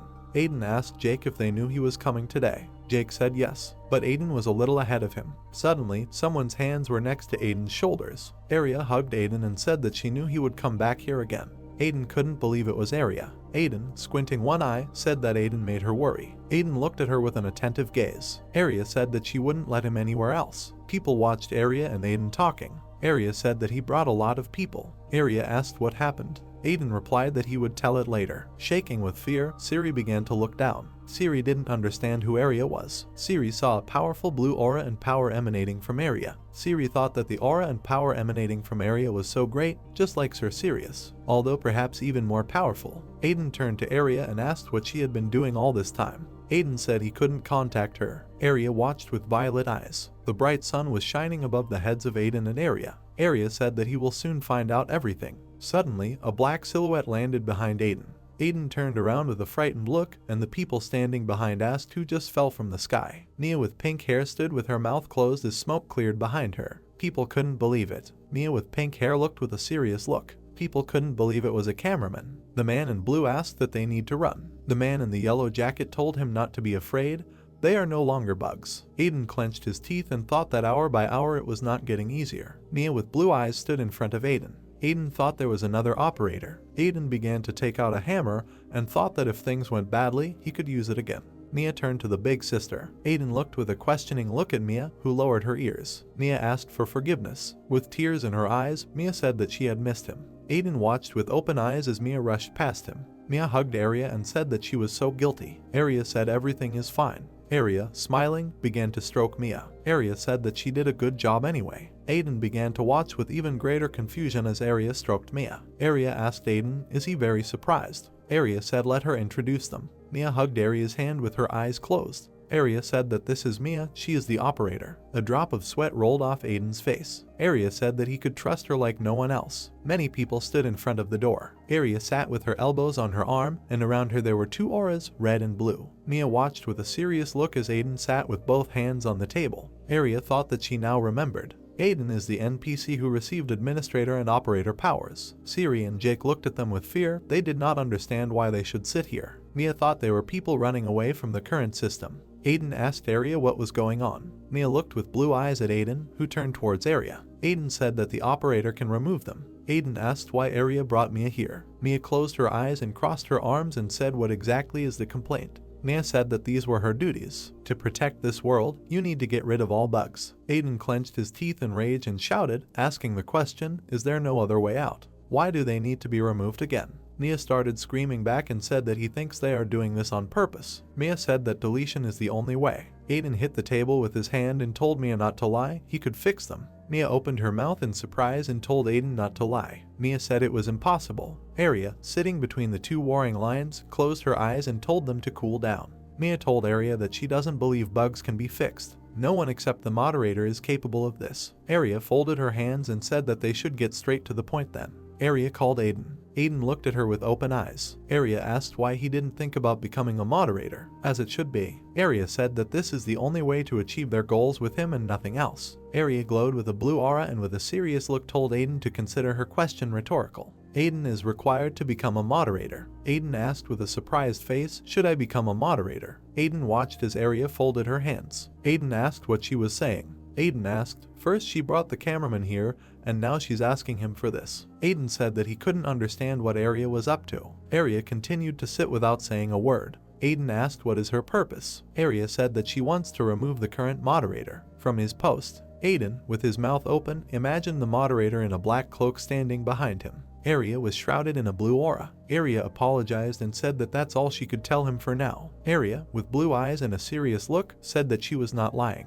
A drop of sweat rolled off Aiden's face. Area told Aiden that he himself wants to take revenge on the moderator. Area and Aiden stand in front of the moderator. Area said that they have the same goal, so why not join forces? Area sat in front of Aiden and said that she couldn't cope on her own, she really needed him. Area began to look at her hand, from which a blue aura was coming. Area said she received a fine from a moderator and is now unable to use much of the system. Aiden, looking at Area with one eye, thought that he had a lot of questions, but I think now Area won't answer them for him. Area clapped her hands with a happy face. Area asked, so now let's discuss their future plans. The moderator's blue hand touches the system. Area said that firstly, having moderator powers does not make him a moderator himself. To become a real moderator, you need to create content. And for this, Sinister Towers, PvP, dungeon clearing. Area said that he thought it would be better to personally go through everything in this world. Mia opened her mouth and asked that Area is sure that such a worm will make a good moderator. Mia with blue eyes said that it would be better if Area became a moderator. Area smiled sweetly in response. Area, with her eyes closed, began stroking Mia's head. Mia apologized and said that she was so tactless. Area replied that it's okay, don't pay attention. Suddenly the door to the room opened. A man with blue hair began to whisper in Aiden's ear. Many people eat delicious food with tears in their eyes. The man said that Aiden said to share the provisions with everyone who arrived, but the man is afraid that they might not have enough. Area continued to stroke Mia, and the man asked Aiden if he could use the storage room again.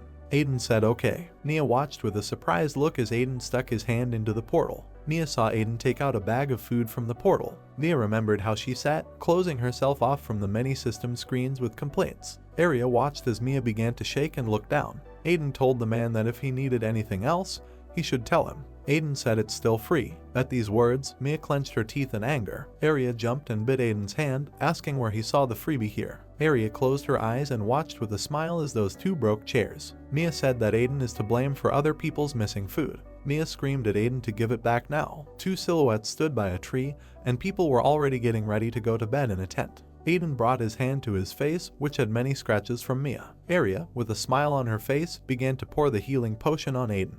And laughing, Area said that operators have many different concerns. Aiden remembered Mia pointing her finger at him, screaming. Aiden wondered why this should bother him. Let them figure it out themselves. Arya continued to stand there smiling. Aiden said that Mia pissed him off and left him. Why did Arya even bring her here? Arya told Aiden not to be so angry. Aiden looked at Arya. Arya said that Mia came to help them. Aiden couldn't believe it. Arya remembered how Mia looked at her happily. Arya said that Mia happily listened to her request. They couldn't contact him precisely because she was dating Mia. Arya remembered Laud, the angel, and the knight. Arya said the cameraman spotted him. Arya said that if he wants their plan to come true, he needs to get out of the control of the operators. Arya said that's why she distracted them. Aiden and Arya stood near a tree. Aiden asked how. Arya said it's a secret. Arya said that there are other creatures in this world that threaten the system. A line flashed through Aiden's head. Aiden remembered viruses. Aiden was thinking about other creatures. Aiden asked Arya what she said about viruses. Panic appeared on Arya's face. Arya stood in front of Aiden.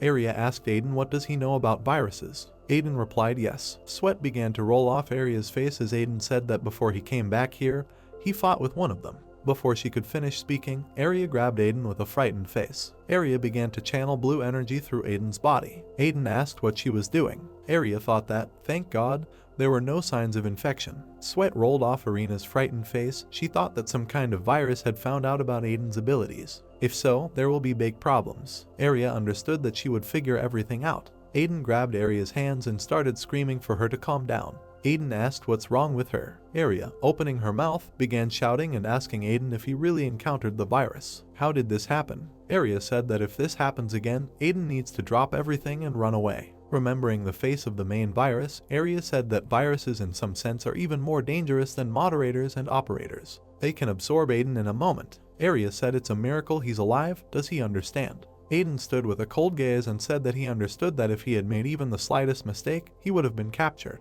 Aiden said that everything is fine because the virus has already been removed. From these words, Arya became stunned. Arya stood in front of Aiden. Arya asked how it was deleted. Did he do this? Aiden replied that yes, they helped him. Arya looked at Aiden. Aiden said he couldn't have done it any other way. Arya said that removing a virus is by no means an easy task. Aiden stood surrounded in red energy. Arya thought that maybe Aiden, in fact, was born to become a moderator. Aiden told Arya what he wanted to ask. Standing face to face with Arya, Aiden asked, was NPS deleted due to viruses? A black hole has formed into the system. Arya said that if we don't react quickly, the whole system will collapse. Remembering how the big red guards destroy the village, Arya said that at the moment they have not come up with other measures other than removal. Aiden said that he understands this. With his eyes furiously red with anger, Aiden said that he still could not forgive the moderator for what he had done. Aiden remembered how his sister disappeared in his arms. Aiden said that innocent NPS were removed simply because they were in the wrong place, even though they had nothing to do with the virus. Aiden said that the current system is one big mistake,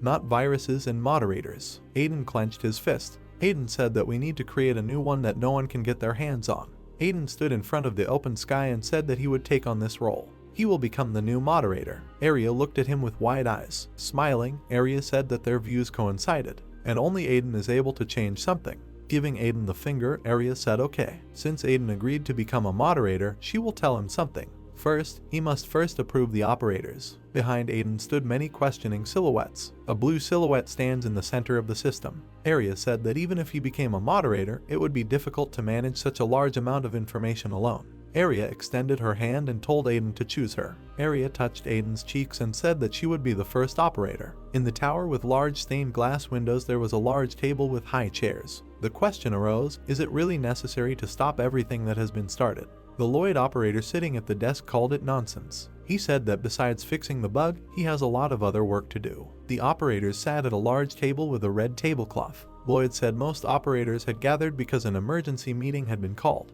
He added, turning to Mia, that she hardly gathered them together to say something so absurd. The girl sat thoughtfully at the table and heard him ask her if there was a more compelling reason for this. Mia was irritated when she saw someone put their feet up on the table next to her and snorted that they wouldn't be told anything special now. It was the green-haired operator Dake who raised his hand, addressing her. Next to him sat the operator Isabel in a mask and with red horns. Dake noted that they are already discussing this over and over again and asked to end it as soon as possible. He was surprised to hear that the girl was not in the mood to joke now, and therefore he had to take his feet off the table and listen carefully. The fox was so angry that her eyes shone with anger, her teeth were clenched, and it was as if fire was burning around her. She asked if maybe he wanted her to beat him. The operator was scared. He sat up straight and cowered while Mia asked for attention to say the reason for the emergency meeting. Mia slammed her hands on the table, loudly announcing that she had found the main body of the virus worm. Everyone was very surprised. Selena, closing her eyes, asked what if it was Worm, and Zenon sitting next to him continued the question, what if he is one of the named viruses? The image of Virus Worm appeared in my memory, standing with its back, surrounded by many of its toothy, one-eyed copies. The operator said that they had enough other problems, and Mia confirmed that with his ability to create clones he causes severe damage to the system. The pink-haired woman turned to the operators sitting around and announced that she had found the virus in a bad sector, and now that the search radius had narrowed, they should not miss the opportunity to track it down. Mia's gaze glowed with determination as she said that she reported this to the moderator and that this time they must remove the virus at all costs. An unprecedented force appeared around the table with the operators with a blue glow. All the operators froze in surprise and listened in silence. Two figures appeared in a blue rectangular glow. Someone voiced that this was a force but did not continue. The operators stood up from the table and looked at a figure with long hair around which bluish luminous elements hovered. A girl with long blonde hair, wearing a dress with a cloak and a headdress with wings, stood with her palms folded. This was the patron spirit of Procyon. She waved her hand, pointing to the second figure, and turned to her fellow cameraman. Bowing and pointing to the majestic operator who stood next to the bluish glow, similar to a halo, the girl announced the arrival of Mr. Moderator. The operators looked at the figure of the moderator with a halo standing at the top of the stairs and the girl standing in the distance and talked in surprise that the moderator came in person. Because he doesn't often come unless the matter is serious, Isabel asked in surprise what brought him. Mia looked at the moderator, her mouth open in surprise, and thought that maybe he had read her report. The moderator looked impressive, his eye shining through the slit of the mask. There was a chance that he would personally take up the matter, Mia thought. Meanwhile, in a clearing near a tree, surrounded by a glow, stood Aiden and Aria. The main character was worried looking at the girl and thought that she wanted to become his cameraman. Aria looked at the guy and smiled lightly. Suddenly, a notification window appeared next to the guy, glowing brightly red. The notification asked if the hero would like to approve Aria for the position of operator. Aiden looked at the notification and thought that this was his first step as a moderator. Images arose in the guy's thoughts of how Aria helped him pump up, how she smiled, hugging him by the shoulders, how she supported him by putting her hand on his cheek. The hero thought that the blue-haired girl helped him with many things, knows a lot about the system, and she is very strong. Aiden looked intently at the notice and already extended his hand, thinking that he couldn't find a better candidate for the position of his first operator. The positive choice button glowed red as he pressed it. Aiden covered his face with his hand from the bright light emanating from the girl. A red notice indicated that the system had become available to use. The second notification stated that the firewall had been re-established. The girl looked at her hand, on which, like on the rest of her body, a honeycomb-shaped glow appeared. The whole thing emitted a pinkish light. The red notice said Aria had become the operator. Blue eyes sparkled as they looked at the notice. The heroine trembled with tears, clenching her palms into fists, and Aiden called out to her in surprise. The girl threw herself on his neck, crying and shouting how grateful she was. The guy looked sideways at her in surprise, without hugging her back, while she hung on his neck, shouting how hard it had been for him all this time, to which he asked to let her go. While the blue-haired girl was picking up tears and sighing, the main character was rubbing his body, wondering where the girl got so much strength. He was wondering what her level was. Suddenly, a red sign appeared in front of him. The hero read it in surprise. The sign said that Aria's status was unavailable, and karma was encrypted in symbols. The red window asked if he wanted to reveal Aria's status as a moderator. Aiden looked back at the girl thoughtfully, pressing consent and surprised that this information was available to him. He was surprised to see that the system had generated an error. The message stated that moderator credentials were insufficient. The next notification stated that the request had been blocked by another moderator. The guy looked at his girlfriend and thought that even his current powers were not enough. Aria wiped away her tears with a sad look while the hero wondered what she was doing if it was a secret. In Erg's village, residents worked to rebuild houses and clear away rubble. Someone was carrying boards, someone was working with a hammer, someone was going somewhere. The hero turned to the man in surprise, asking if they were really going for resources again. The resident replied that yes. Aiden asked Jake and Siri standing next to him, where did the resources he gave go? The brunette replied that there were more people and he thought that resources would quickly be used up. Jake remembered the dark purple glowing images of evil magical monsters and said that they were trying to get resources themselves. But more and more magical creatures were appearing in the area, so hunting and getting wood had become difficult. Near the settlement in the middle of the forest there was a dungeon. A map of this area appeared in my thoughts and the guy said that perhaps this was happening because of this dungeon nearby. Jake added that he was going there for reconnaissance. He pointed his hand at Siri, who was standing nearby smiling, and said, that it will be difficult for him alone, so he will go with the magician. The main character, sitting on a stone, called upon the storage portal, which appeared like a dark hole nearby, and said that he would simply use it. Then the image of a sobbing Mia appeared in the guy's memory, screaming forbidden to use it, because people hate her for it. The moderator closed the portal, clenching his fist and gnashing his teeth, urging himself to be patient. Arya called out to him. She leaned with interest towards the guy who was not expecting her arrival and asked if he was going to the dungeon. Aiden, looking at her, replied that it was not him, but the villagers, to which the girl laughed and asked what he was talking about. With a smile, she put her palms on the surprised guy's shoulders and said that she didn't know how they were, but he would definitely go. A group of people approached a huge gate to the dungeon, which emitted a bright red light. Aiden walked behind Jake and looked at the gate. He remembered the red knight with the sword from the past and thought that this was the second dungeon after the second time. Jake looked at the guy gritting his teeth in determination.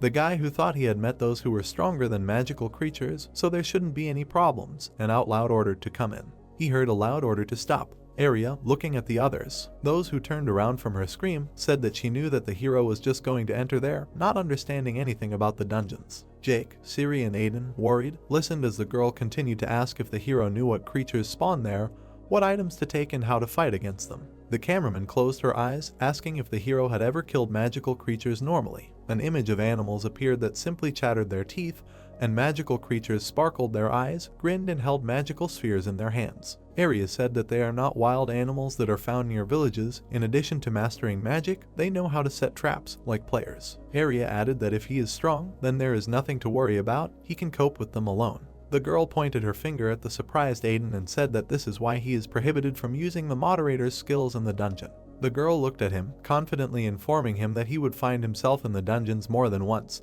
and in order to understand what it was like for a simple man in the street, he needed to experience everything himself. The dungeon gates glowed crimson as Arya talked about how everyone needed to gain experience fighting in such places because it would help them become stronger and earn level up points. The girl said that it was because Jake, Siri and Aiden, who were looking at her intently, are no longer NPCs. The body of the snarling monster was crossed by a red mark from the blow of the sword. The heroes stood back to back. Jake held a bow, Siri glowed with magic, Aiden held a glowing sword and shield, and magical monsters crowded around them. The red-haired man, as the leader, turned to the others who were standing nearby and shouted the order to retreat, to which he received consent from the archer. The player exclaimed, "Where do these monsters come from?" They retreated. Breathing heavily, the main character leaned on the roof of the cave, and the girl fell to her knees from fatigue. Aiden ground his teeth in irritation that Arya was right and he had underestimated the dungeon.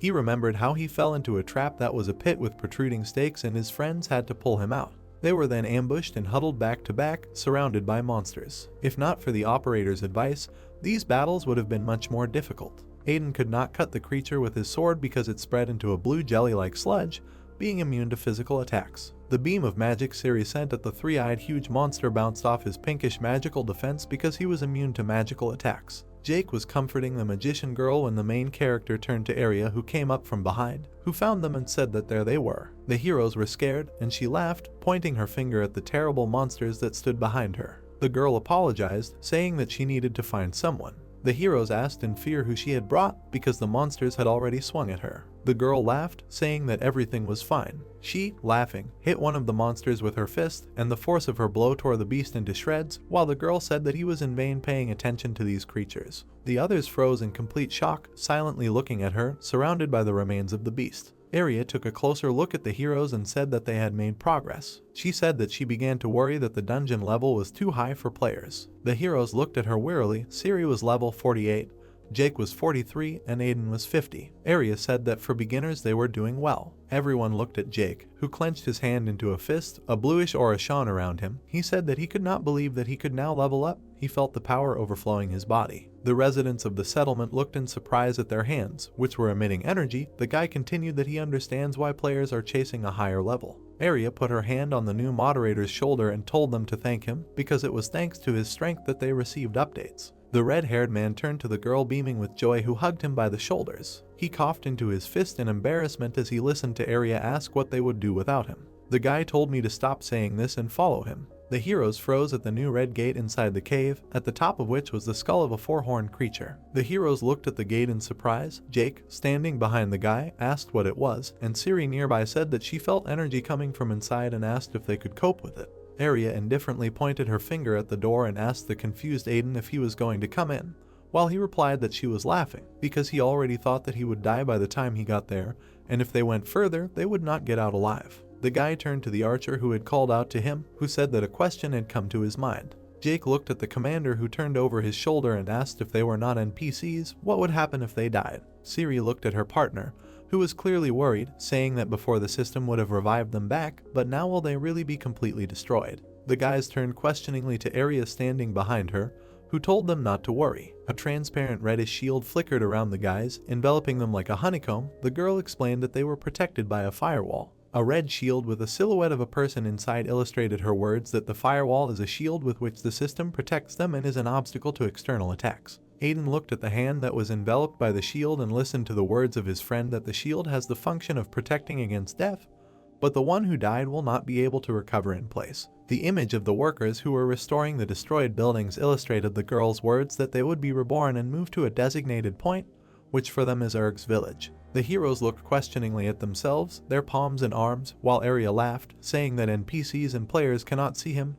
You need to at least be an operator. She folded her arms over her chest and looked at Aiden, offering to interrupt the conversation and feel what was said for herself, because they all want to become stronger. A loud sound came from behind the red gate with a skull on top. The heroes listened, standing nearby and silently looking at them. Aiden's gaze flickered orange with determination. In the village in front of the clearing, meanwhile, people were working on restoration. There were tents, and a mountain of boxes stood on the ground. Logan, holding a box in his hands, turned to a laughing Sophia, who was holding paper and a pen. Suddenly, the blue-haired man screamed in horror and recoiled, seeing the boxes in front of him shatter into pieces. Among the rubble and clouds of dust, the training heroes appeared, Aiden rubbing his head with his hand. He turned to Jake, who called him and asked if everything was okay, to which he received a positive answer. The heroes breathed heavily, closing their eyes. Jake said tiredly that they really didn't die, but for the first time he was attacked by a magical creature. No one knows which gods to thank for this. Logan, worried, approached the shaking characters, took the red-haired man's hand. Jake asked what happened, to which Aiden replied that he also didn't fully understand.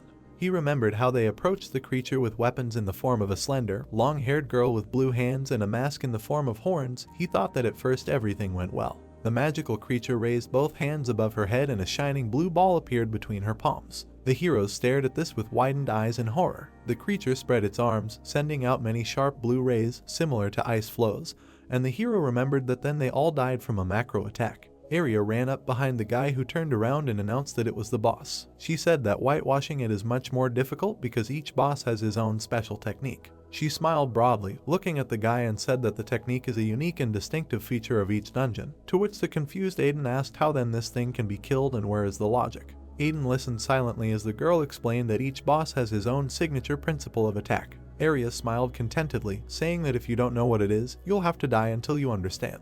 Aiden hid behind a shield, barely keeping it from the blue beam of power. He clenched his teeth with tension, wondering what time it was already, not understanding what peculiarity this boss had.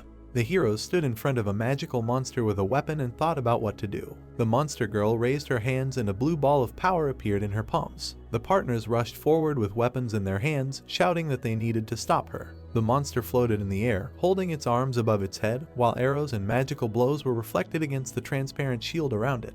Aiden looked at her with anger and burning eyes and thought that nothing was working and at this rate they would die again. He noticed the blue prisms floating around the monster's hands and thought that this was it. The force of the blow glowed white as it moved forward. The main character ran up to the girl and swung his burning red sword. He flew quickly, cutting blue prisms with his sword. The sphere above the monster burst, and she screamed. Traces like electric discharges appeared on her body. The guy turned around, shouting what happened. Now is their chance to attack. The heroes looked at the fallen monster, which was trembling, covered in blue flashes of power. They breathed tiredly and opened their mouths in surprise, watching as the defeated girl fell. The system sign was a congratulation. Aiden looked wearily at the notification window that appeared, in which it was written that he had cleared the Urg's village mine. The character's system window said that the guy's level was 60. Jake and Siri turned to Mr. Aiden. They said with a wide smile that they had succeeded and it was all thanks to him. Aiden hugged the guys with a smile on his face and said that they both did a good job too. A moment later, Aiden turned his head and saw a chest appear. The system notified that the reward had been received. In front of them stood a large chest shining with a bright light. Having opened the chest, the guys with a smile on their faces discovered that there was a huge amount of jewelry inside. Taking the emerald in his hand, Siri noted that with so many jewels they would not have to worry about money for a long time. Aiden silently watched as the guys rejoiced at the reward. Aiden, looking at the guys, thought he's glad they did it, because he won't be able to rely on the storage room anymore, and they will be able to feed themselves. Jake and Siri continued to joyfully look at the jewelry. Arya called out to the guy from the side, congratulating him on the successful raid. Aiden turned his head in surprise and called the girl's name. Holding her palm to the side, Arya asked, can she trust the guys to figure out everything else on their own? And they still have business with Aiden? The guys agreed. Arya told Aiden that she wanted him to go with her for a while. Aiden looked at the girl thoughtfully. With a serious expression on her face, Arya added that this was very important. Arya and Aiden walked among large beams. A bright light was visible ahead. Looking around, Aiden thought that this place was exactly like the dungeon he was in last time. A man in armor with horns stood surrounded by a dark aura. Aiden thought, what if this guy suddenly appears again? What to do then? Coming closer to the bright glow, Era reported that they were almost there. Aiden looked with a surprised look. Era asked if the guy remembers that she disappeared for a while. She said that was precisely why she was absent. A huge glowing guy in red armor was kneeling. Arya reported that it was a dungeon keeper. Arya added that most dungeons have keepers. They are one of the types of system guards. The keeper sat motionless with his head down.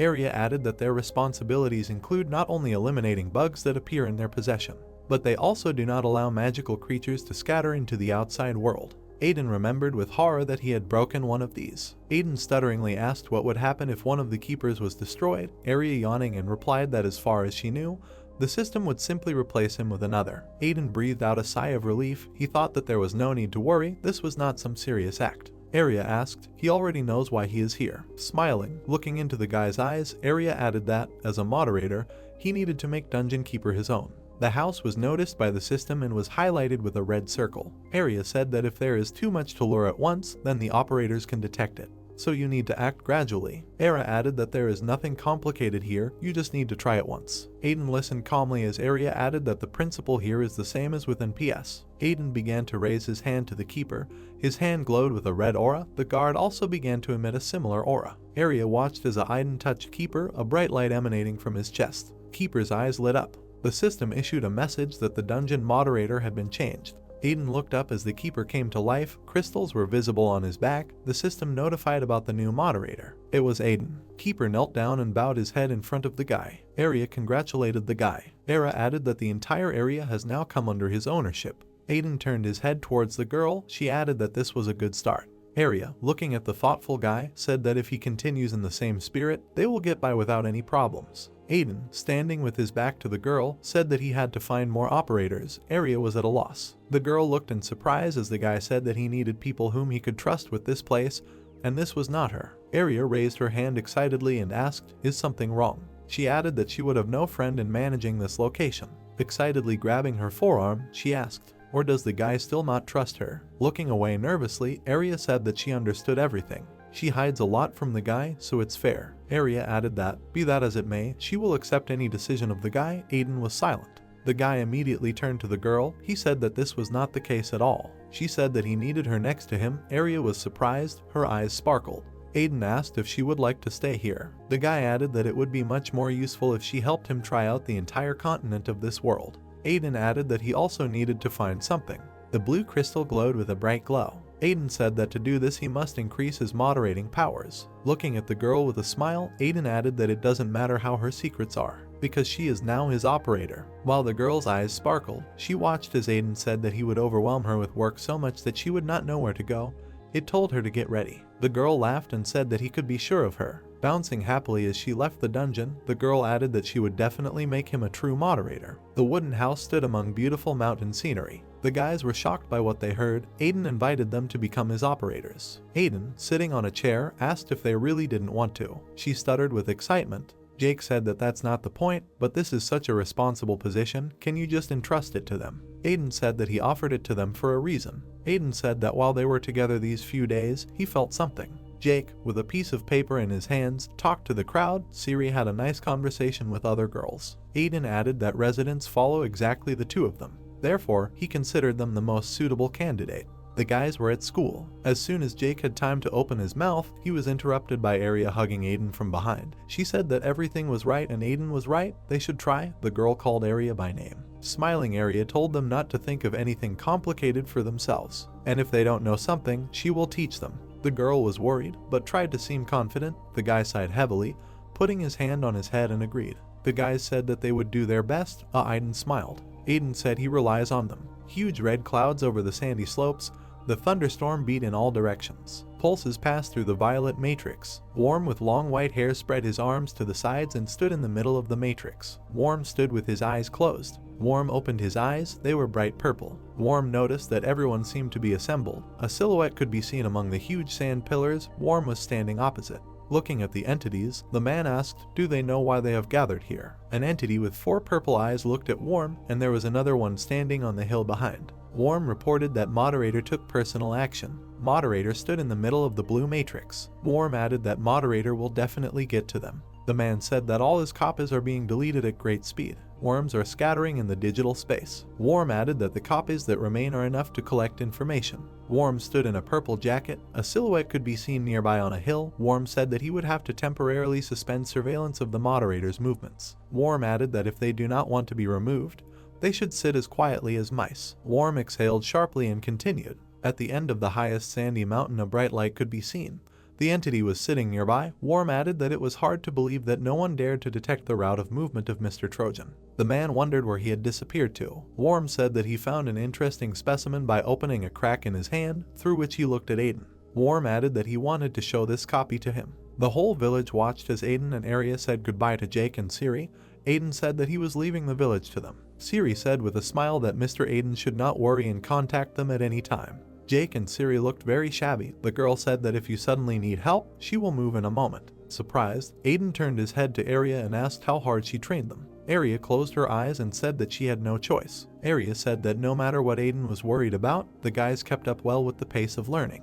Arya made Siri learn until she was dizzy. Jake, with complete misunderstanding, tried to study 3 tasks at the same time. Arya looked at him with a smile. Arya added that the village will be in excellent hands. Arya said that in her free time she developed the project that Aiden entrusted to her. The girl presses her finger on the huge red lock on the screen. Arya reported that now this place will be hidden from prying eyes, and even operators will not be able to detect it so easily for a long time. Aiden, looking at the protection system with a smile on his face, thanked the girl and said that everything was exactly as he wanted. Arya smiled confidently with a sense of accomplishment. Aiden thought that all preparations were completed. Aiden thought that since he decided to become a moderator, he would no longer be able to hide. The crowd of players stood smiling arrogantly. Aiden thought that now he had no right to lose. Lloyd and Virus came up in Aiden's memory.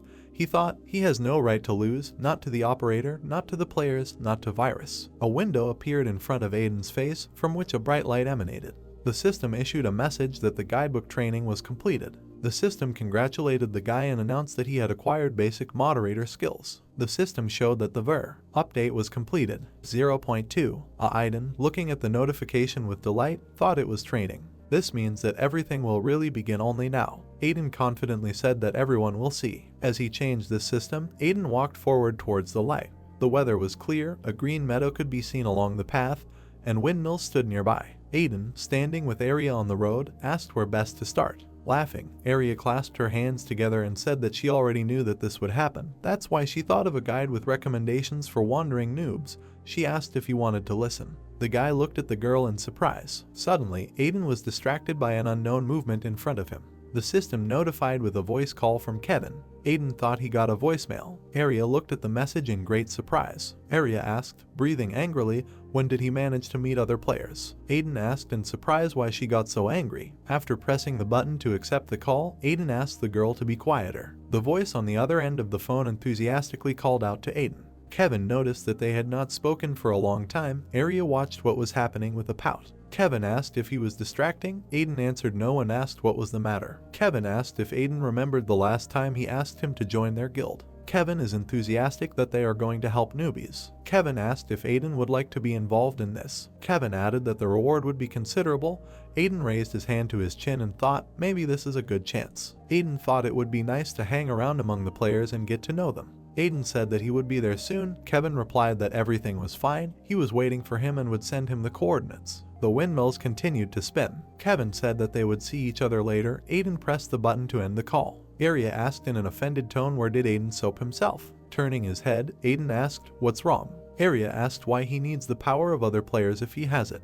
Arya added that she had prepared so many things for him, and now all her plans are down the drain. Arya simply asked to ignore Kevin or whatever his name is. Aiden confidently replied that he would just meet him.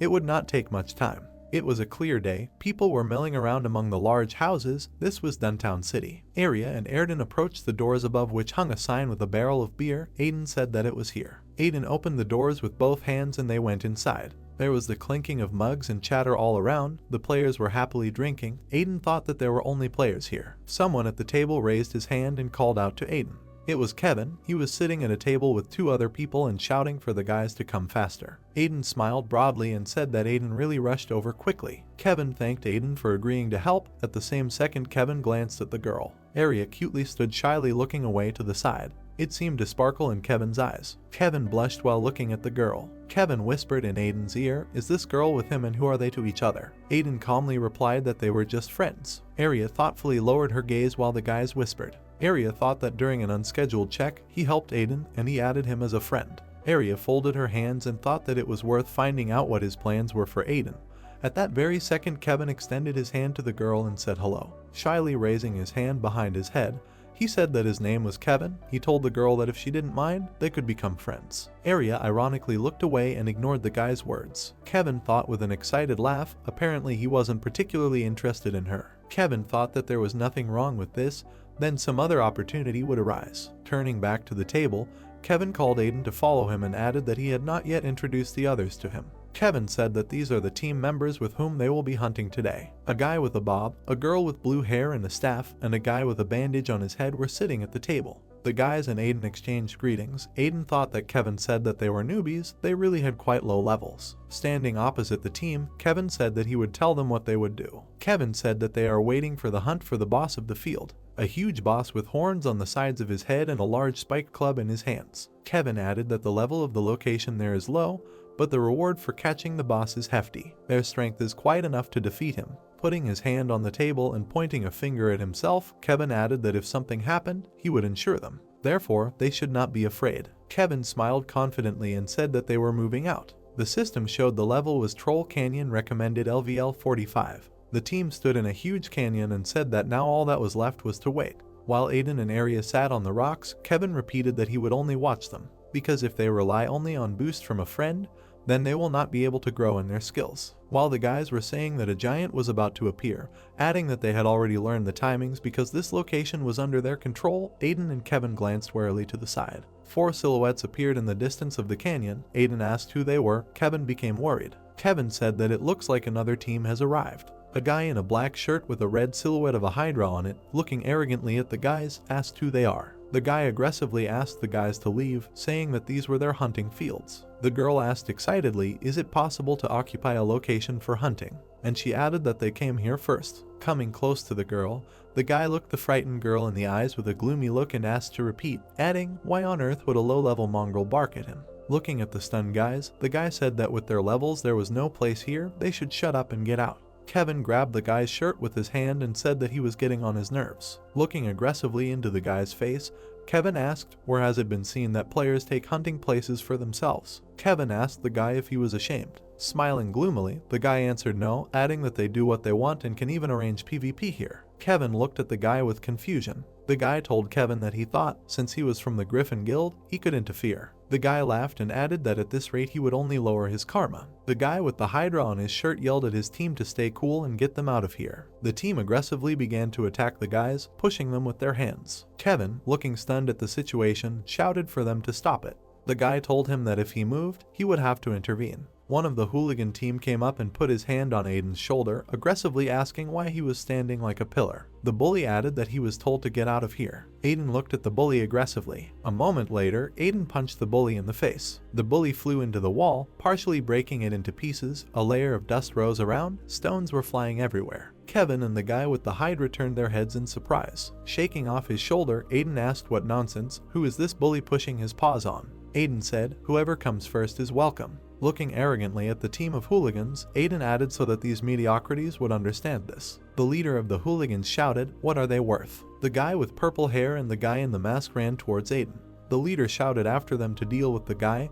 Aiden confidently stood in place. Aiden looked at the guys with an arrogant look. Aiden grabbed the surprised guy. He threw it over himself and threw it to the ground. The guy fell with a crash while screaming. The second bully tried to insult Aiden, but at the same second he would get kicked in the stomach. And then Aiden, looking contemptuously at the bully, dealt him a decisive blow to the face with his fist. The guy with the hydra on his chest appreciated Aiden's fighting skills, and he turned around. The leader of the hooligan team took the time and said that before they started showing off, they needed to find out who they were dealing with. The system showed him 120 LVL. The fifth head dragon, also known as Hydra, was clearly visible on the guy's chest. The guy said that he was the next head of the Hydra guild branch and added that he would now deal with the guy. Aiden thought that the guy's tattoo was a symbol of one of the 5 great guilds. Taking out his sword, Kevin called out to the bully, ordering him not to move. Kevin, with a gloomy face, said that he no longer intended to stand on the sidelines. The bully grinned evilly and asked, "Is this the decision of the Griffin guild?" Kevin looked at the bully angrily. The bully asked if Kevin was ready to take responsibility for this later. Aiden put his hand on Kevin's shoulder and called his name.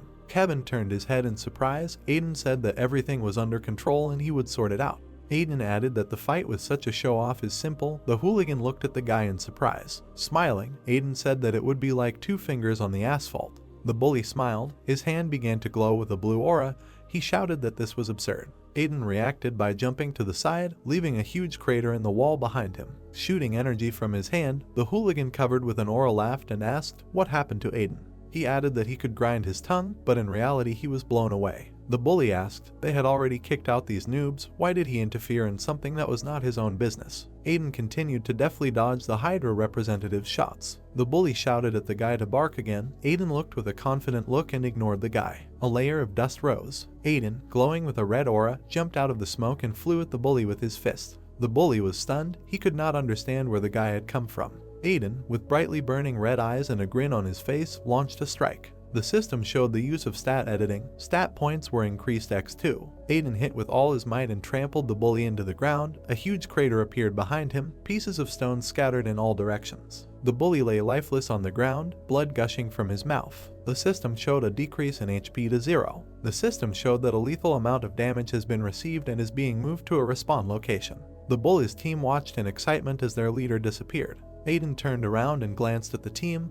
They were very worried. Looking at the team with a gloomy look, Aiden screamed. The guys, scared out of their wits, started running while shouting throughout the entire canyon, Aiden and Kevin looking at their backs. Kevin, stunningly watching this picture, thought that he could not believe his eyes. How could he become so strong? After all, not much time has passed since their last meeting. Kevin recalled that at that time Aiden said that he was level 60. Is it possible in principle to rise like that? Looking at Aiden examining his fist, Kevin wondered if he was hiding his true level then. The guys from their team showered Aiden with praise with delight on their faces. Kevin, looking down in frustration, apologized for not being able to help right away. He added that if he attacked members of other guilds, he would have problems. Kevin added that now the guy's karma will go down, and he hopes this is uncritical. Aiden calmly told the guy not to worry. Aiden smiled and said that everything was fine. The system showed a decrease in karma by 17. The leader of the hooligans, resurrected in the city, was trembling with anger. Hitting the wall with his fist, he added that it was a shame. In anger, he shouted that he could not believe that he was defeated by some low-level rat.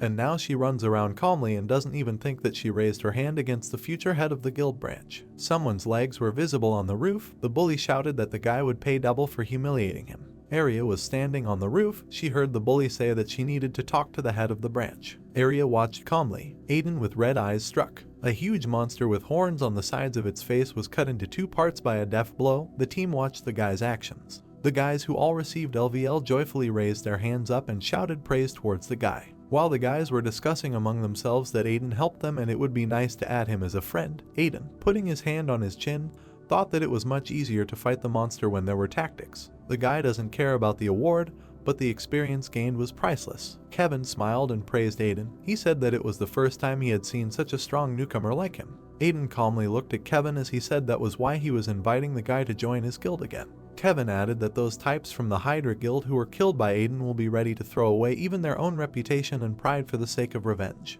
The Hydra representatives looked at the guys arrogantly. Kevin added that he doesn't know when exactly, but they will definitely try to annoy the guy. Raising his hand, Kevin said that if Aiden joins them, then even the great guilds will not be able to just touch him. Standing in front of Aiden, Kevin extended his hand forward and said that they would protect him. The system notified me of an invitation to the Griffin Guild. Aiden thought that having a guild gives you a considerable advantage. Aiden thought that he needed to hear Aria's opinion.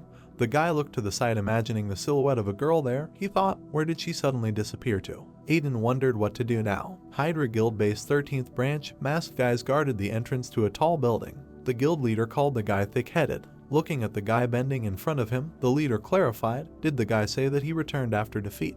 The guy asked for forgiveness. Angrily gritting his teeth, the head, calling the guy a moron, said that he should be ashamed. He asked how he could now trust the guy with his place. The leader sitting on the big red throne said that if someone touched a member of their guild, he must pay a big price for it, right?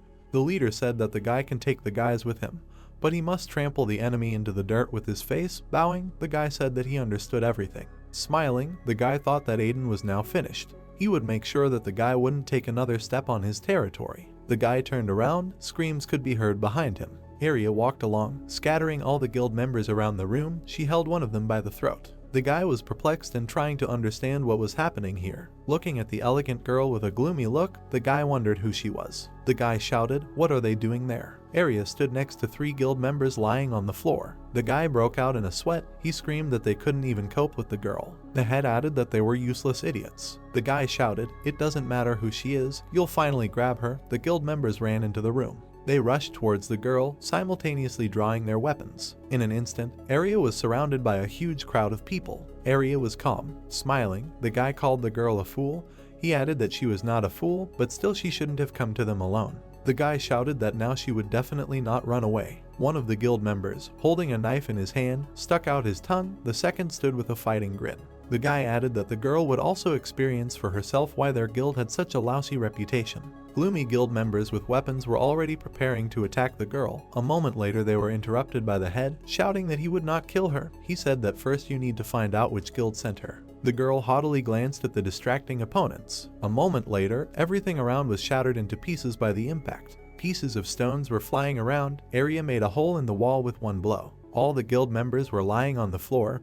Aria stood near the huge hole that she had just made in the wall. The guy shouted that he couldn't believe his eyes. These players had at least level 100. Angry, the guild head became covered in a green aura and shouted that the girl was a viper. Having opened the inventory, the head took the weapon and asked, is she so brave that she decided to invade his branch? Taking out his sword, the head raised it over the girl's head, telling her to know her place. The girl stood calmly while the blade of the sword flew into her face. Dust fell from the ceiling. A layer of dust fell on the guy standing at the book stand. Closing the book, the guy said that the noise was preventing him from concentrating. Without turning around, the guy asked what was happening there. The black hooded servant replied that he had just found out. The servant said that apparently they were invaded. The guy smiled and asked, is this true? The guy putting the book back in its place said that this sucks. As soon as he decided to come here, then some nonsense happened. Why? The guy asked how many there are. The servant answered, confused. 1. The guy put the book back in its place. The guy turned around sharply. Anger was visible on his face.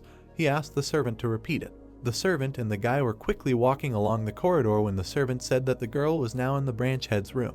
The guy opened the huge gate. Entering the room, the guy saw the head of the branch. Aria stood by the throat with one hand holding her head. Silhouettes of guild members could be seen around her. The guy thought, and it's true that she came alone. An orange aura began to appear around the guy, grinning. He asked what they want to say that they could not cope with one player. The guy added, did they decide to discredit the name of the guild? Calling the guild members pathetic scum, the guy rushed to attack the girl, many blows flying into her back. A shock wave arose, a layer of dust rose around. The guild members screamed as they were showered with fragments of stones. With horror on his face, the guy with the Hydra tattoo stuttered and said who that guy was. The guy in the red coat shooting a huge number of orange shells. This is the person in charge of their guild, Mr. Avant. The guy thought, how long has he been here? The guy thought they were lucky. Aria stood with her back surrounded by flying stones. Clouds could be seen from the hole behind her. The guy with the Hydra thought that he didn't know what to do since the girl had already dealt with his leader. The guy thought that Mr. Avon would surely show her where she belonged. Aria calmly brushed the dust off her clothes. Frowning, Avon thought that his blow didn't even scratch her. Was she really a high-level player like him? Looking at the girl standing among the clouds, Aiden thought that he would have to fight at full strength. Aiden's eyes glowed with blue light. Everything around began to shake from the huge cloud of energy that Aiden created in his hands.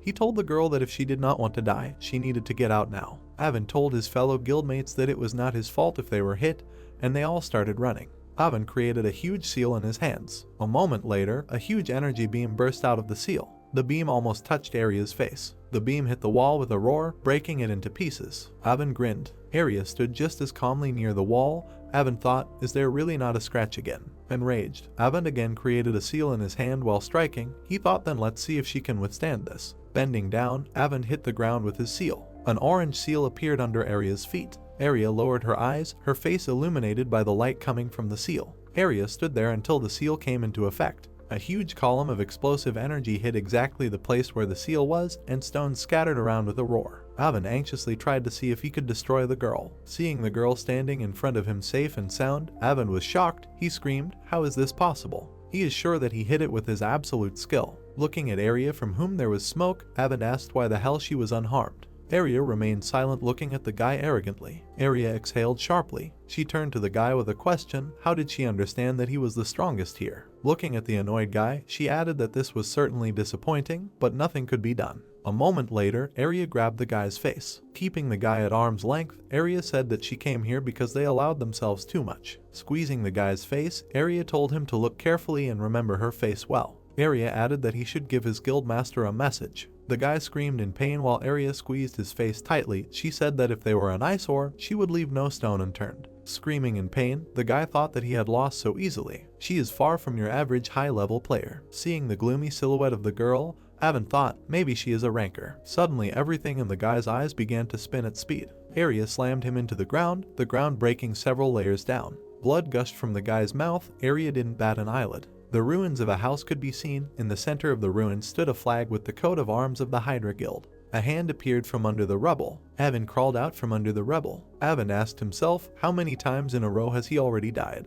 Lying under the rubble, hitting the ground with his fists, he said that it cost him so much effort to level up. The system announced a reduction in level to 220. Aiden thought that it was all in vain. In anger, Aiden shouted that he would not forgive the girl. Angrily clenching his teeth, he said that she would definitely pay for his shame. Downtown city, large houses stood among the green mountains. Kevin asked if Aiden was sure everything would be okay. Kevin added that it would be safer if the guy joined their guild. Aiden told him not to worry. Smiling, Aiden said that he could protect himself. Kevin can rest easy. Turning his head away from the screen, Kevin said that it was his business. If anything, he could write to him at any time. Having said goodbye, Kevin said that he had to go. He wished Aiden to take care of himself. Turning his head while standing among his newcomers, Kevin said that Aiden would not even think of meddling in the vicinity of the Hydra Guild. Aiden silently waved to the guy. Arya appeared behind Aiden and said that they were finally finished. Aiden turned in surprise and asked where Arya had been. Arya grinned and asked, isn't it obvious? The guy looked with an uncomprehending look. Arya said that it seemed to her that those types would sharpen their grudge against Aiden, so she dealt with them. Aiden looked at the girl in surprise. Aiden asked, sharpen a grudge against him. Is it about the Hydra Guild? Arya folded her hands and said, yes, their base is nearby. She stopped by to say hello. Aiden glanced at the passers-by who were discussing what happened with the Hydra base. One guy asked the other if he had heard it yet. The guy asked, are we talking about the Hydra base? Recently it was safe and sound, but now only ruins remain. The guy said that's not even the point. He asked the other if he thought it might be the work of other guilds. The guild headquarters was completely destroyed. The only thing reminiscent of the past was a red flag with the Hydra logo. The guy added that there are also rumors that Ranker was the culprit. Aiden silently watched as the guys discussed that this could lead to a guild war. Arya said with a smile on her face that now they won't have time for him. There is no reason to worry about some Hydra. Arya said with a smile that she would sort everything out herself. Exhaling, Aiden smiled. He thought that such tricks were in her style. Aiden thought that if they attacked him, he would have to postpone exploring the world. Arya calmly looked at the guy. Aiden thought that this was why Arya eliminated possible interference for him. Aiden put his hand into the opened portal and took something out of it. Aiden extended his clenched fist to the surprised Arya. Aiden said that, to tell the truth, he wanted to give it to her even then. Aiden took off the pendant and gave it to Arya. She burst into an endless smile and at the same time put the pendant on her neck. Aiden calmly turned away. Arya was shocked with happiness. Turning away, Aiden said that he needed a little more time. Arya beat her finger in frustration. Aiden, holding the pendant in his hands, said that this was the first time he was making something with his own hands. The system showed that the pendant was not ready yet. Aiden gave the finished pendant to Arya. He said that he made it for her. Aiden added that the pendant has a function to communicate with him and also indicates their locations. Looking away, Aiden said that from now on, before rushing off somewhere, let him give a signal with this thing. Arya looked with shining eyes as he asked her not to disappear again without saying a word. Bringing the pendant to her chest, Arya thanked the guy. Closing her eyes and squeezing the pendant in her hand, she said that she would carefully keep it and use it. The system showed that the Aiden pendant is in the personal use of Arya. The building with huge white beams glowed with a bright light from inside. Dake sighed heavily and said they were done. Dake tiredly lowered his head and said that today's meeting had exhausted him.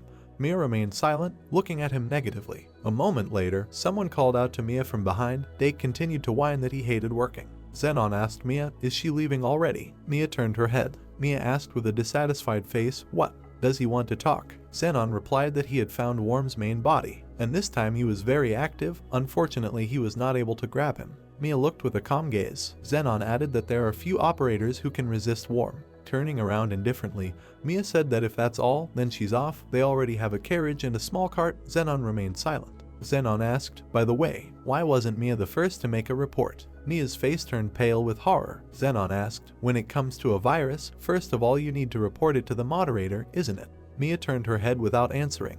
Angrily glowing with a blue aura, Zenon said that if she had done as she was supposed to, perhaps the result would have been different.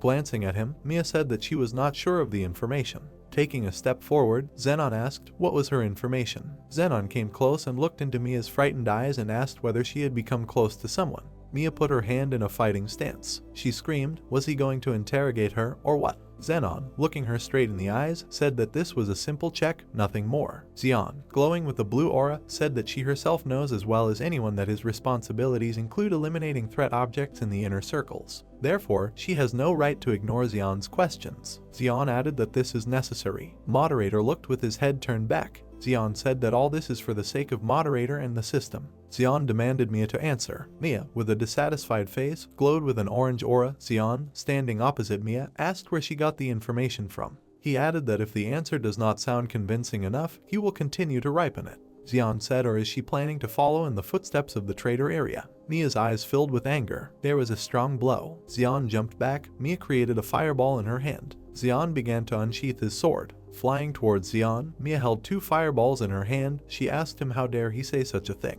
Mia rushed towards Zeon, who drew his sword. A moment later, a huge ball of blue energy hit them. Mia was surprised and tried to understand what was happening. Prokian stood in front of them. Prokian created shields that absorbed the attacks. Selena looked at them with a frustrated look. Zeon and Mia looked dumbfounded, not understanding what had happened. They unanimously said in surprise the name of Prokian, who blocked their attacks. Prokian said in a calm tone that contractions were prohibited in this place. Looking at them with a terrible look, Prokian asked them to stop. Immediately, half of the building's beams were destroyed. Zenon turned to Mia. Turning around and sheathing the katana, Zenon told her not to do anything stupid. He would continue to watch her. Zenon added that he would not like to see her among his enemies. Zenon clarified that this was not a warning. Mia silently looked away. Mia, small and shabby, sat alone. An unknown man in a robe with long hair extended his hand to her. Mia said she won't forget that. Mia walked next to Zenon, negatively telling him that she would not forget what happened today. Lloyd and Dake watched them go. Dake said that a terrible noise was coming from here. With Dake's hands folded together with Lloyd and Isabel trying to figure out what happened here, Dake noted that Mia was angry. Isabel asked if he thought Zeon started the fight because of a problem. Dake asked if he really suspects Mia. Nonsense. Dake said that for now they were just observing. The reason was unlikely to be serious. Lloyd stood silently. The houses of the city were surrounded by a small fence. Arya checked with Aiden, that is, he refused. Aiden, looking into his mug, replied that yes. Aiden and Mia were sitting at the table. Aiden said that he didn't want to make a decision without consulting her. Aiden added that he didn't have any major regrets. Aiden said that if necessary, he thinks the opportunity will turn up. Arya grinned. She said that being in a guild is good. Aiden looked at her with a surprised look. He said that he thought she would be against it. Arya chuckled and replied that guilds are also part of the world. Arya added that she also knows the head of Griffin. The blue coat of arms of the Griffin Guild glowed brightly. Arya added that the head of the guild is a very good person. Arya said that if Aiden decides to join the guild, she will immediately contact the head. Aiden thoughtfully raised his hand to his chin. Aiden grinned and asked, what if they created their own guild? Arya looked at the guy in surprise. Ur's village, a red portal appeared above the mountain. Siri spoke to Mr. Aiden. Siri, smiling broadly, pointed with his finger and said that he installed it exactly where he said. The girl stood in front of a model of a beautiful building that in the future will become a guild hall. Aiden thanked the girl. Aiden, communicating with Siri via a call, said that she need not worry about the materials. Aiden, while in edit mode, clicked on the house of the first level. He said that he would send them through the cloud to the village joint storage. Aiden added that if Siri needs something, she can speak at any time. Aiden said he relies on her. A smiling Siri stood next to the villagers and said that she would not let you down. The guys approached the house. Jake asked Siri, "What is it?" The guy asked, "Did she talk to Mr. Aiden?" Quickly pushing Jake away from here, Siri told them not to stand like a pillar, but to move. The guys did not understand what was happening. Siri added that they should fulfill Aiden's orders. Aiden, looking at the screen, asked, "Is there anything else needed to open a guild?" Turning his head, Aiden watched as Area said that no, the hall is the minimum condition for its creation. Aiden noted that now all that remains is to wait for the completion of construction. Aiden and Area were walking through the city. Aiden asked what they would do for now. Area replied that she had something on her mind. Looking at the guy, Area asked if he remembered how she talked about the guide for beginners. Area asked if he would go to the place planned for him. The weather was clear, white clouds were flying over the city.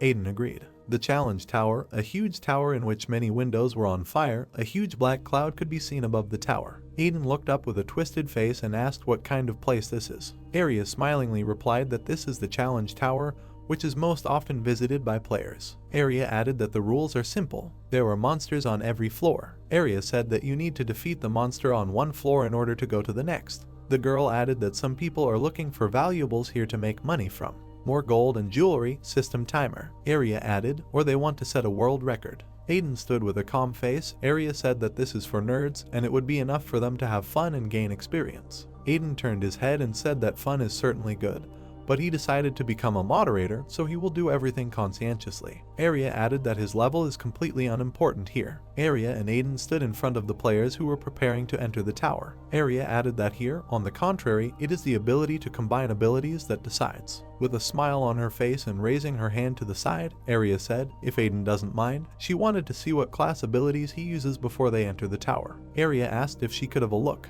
Aiden agreed without hesitation and opened the system. Area thanked the guy. Looking at the screen, Area was stunned. The system showed that all values were at maximum. Area called out to Aiden in shock. Area stood in front of a large list of abilities and they all showed the maximum value. Area asked, what the hell is this? Turning my head in shock, Area asked where the guy got all his skills. Aiden answered in surprise, in the sense of where, from the very beginning. Surprised, Aiden asked, isn't it like this for everyone? Aiden added that it seemed to him that the players were doing exactly like him. Raising his hand up, Aiden clarified, but he did not see their abilities. Area said that she understood that his stat points did not increase. Area thought that for such a low level, he seemed quite strong to her. Aiden fought the wolves, fought with the shield and smashed that Hydra man to the ground. Area thought, this turns out to be what was the matter. He has class skills that cannot be combined with each other. Looking at the guy's skill graph, Area thought that she had never seen something like this even among current operators. Smiling, Area thought that she was right, Aiden was special. If he continues to grow like this, Aiden stands back to back with Moderator. Area thought it was only a matter of time before he became a Moderator. Turning around, Area turned to the guy, saying that this was, on the contrary, cool. The guys stood between the crowd of players in front of the tower. Area added that now you don't have to worry about boring things like combining.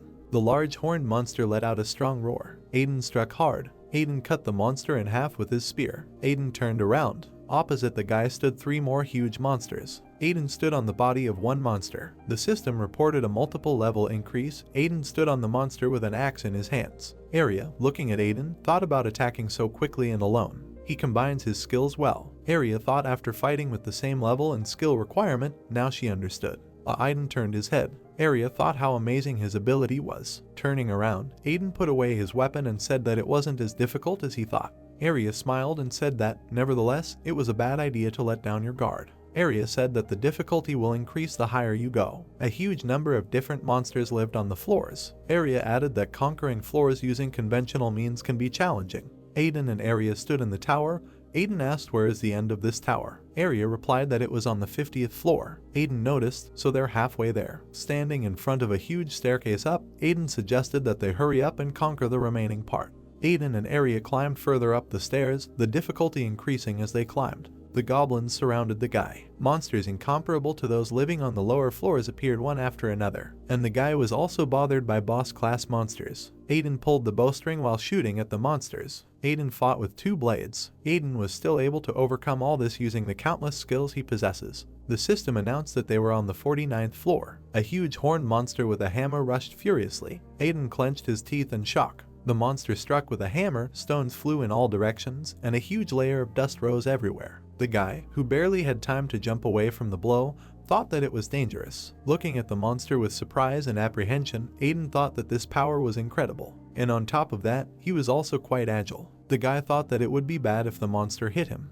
The monster growled, holding the hammer with both hands. Aiden raised his hand and a blue aura began to emanate from it. Aiden wondered if he should use magic skills this time. The system announced the use of magic. Aiden was covered in a blue aura, and he clenched his fists proudly. The system announced physical strengthening and acceleration. Aiden, standing in front of the boss, thought that this was his first time using such a combination. However, this is enough to get rid of this guy. A moment later, in the place where Aiden stood, everything flew into the air from the shockwave. The guy took off at great speed and was already striking the monster. Aiden hit the monster on the head with all his might. The monster fell to the ground with great speed, simultaneously destroying the floor in several layers. There was a dent on the boss's head. The system announced that the 49th floor had been cleared. The system announced a 2-fold increase in level.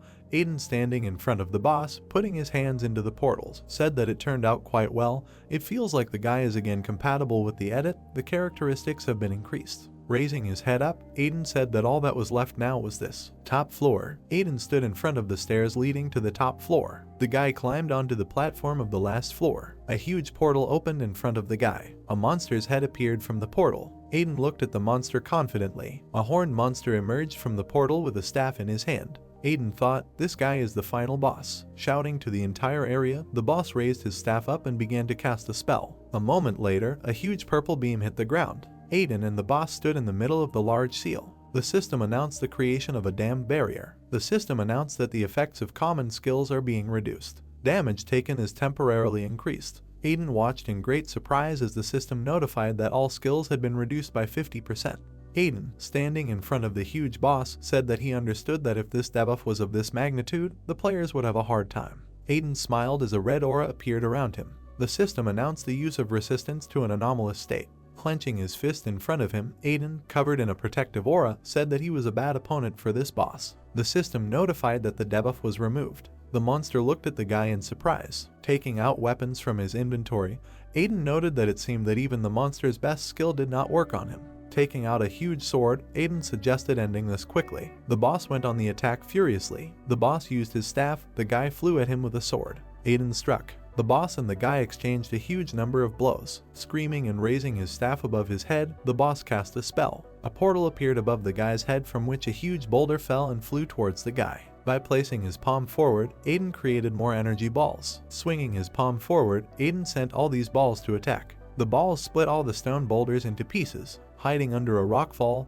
Aiden sharply rushed into the attack. The boss did not have time to react as the guy had already closed the distance. The guy with furious eyes raised his sword over the monsters. The guy dealt a cutting blow. Aiden cut the boss in half with a strong blow. The boss started to disappear and screamed. A moment later, the boss exploded, lighting up the entire arena. The system congratulated the guy. The system notified that a personal record had been set in the Tower of Challenge. Aiden lowered his sword and exhaled. The sky is splitting into pieces. The guy sighed and thought, is everything okay? While the space was being told about creating the portal, Aiden said that the content was better than he thought. Aiden thought, where is the way out? A huge portal opened in front of the guy. Turning his head, Aiden asked, since when is the portal here? Aiden asked if this is the way out. The portal sparkled with blue light. Aiden thought, despite the fact that it was an exit to the outside, it looked strange. Arya congratulated the guy, clapping her palms. She didn't think he would make it to the top right away. Arya folded his hands and said that it was impossible to go through all 50 floors on the first try. Aiden said Arya is right on time. Pointing his finger at the portal, Aiden asked what kind of portal it was. Arya looked with incomprehension. Aiden asked where this portal leads. Arya was stunned into silence. Arya grinned and asked, is there? Arya said that there is nothing where Aiden points. Aiden looked at the girl with confusion. Aiden thought in surprise, she can't see him. What's going on here? Having touched the portal with his hand, his fingers began to disappear. The guy thought, is he really the only one who sees it? Aiden, standing next to the portal, began to slowly disappear. Area was perplexed. The portal sucked the guy in when he screamed, "What is it?" Area shouted at him to get out of there quickly. The portal sucked the guy in and evaporated. The girl, trying to catch the guy with her hand, screamed his name. Area continued to call the guy. Aiden flew through space and thought, what is happening? The guy was wondering if this had something to do with moderators or operators. A bright light hit the guy's face. He looked stunned at what was happening. Aiden flew over the floors of the tower and saw players fighting monsters. Aiden wondered, does he see the players climbing the tower? Players fought monsters inside blue squares. Aiden was carried through space. Aiden sank to his feet, surrounded by blue blocks with a pattern of circuits. Looking around, the guy asked what kind of place this was. Turning his head back, the guy was surprised. The guy saw a blue light. Seeing the huge doors, the guy went to them and asked, "Is this serious?" The guy approached the door. The number 3 was visible on it. A message appeared in front of the guy. The system announced the task. The system announced a forgotten task update.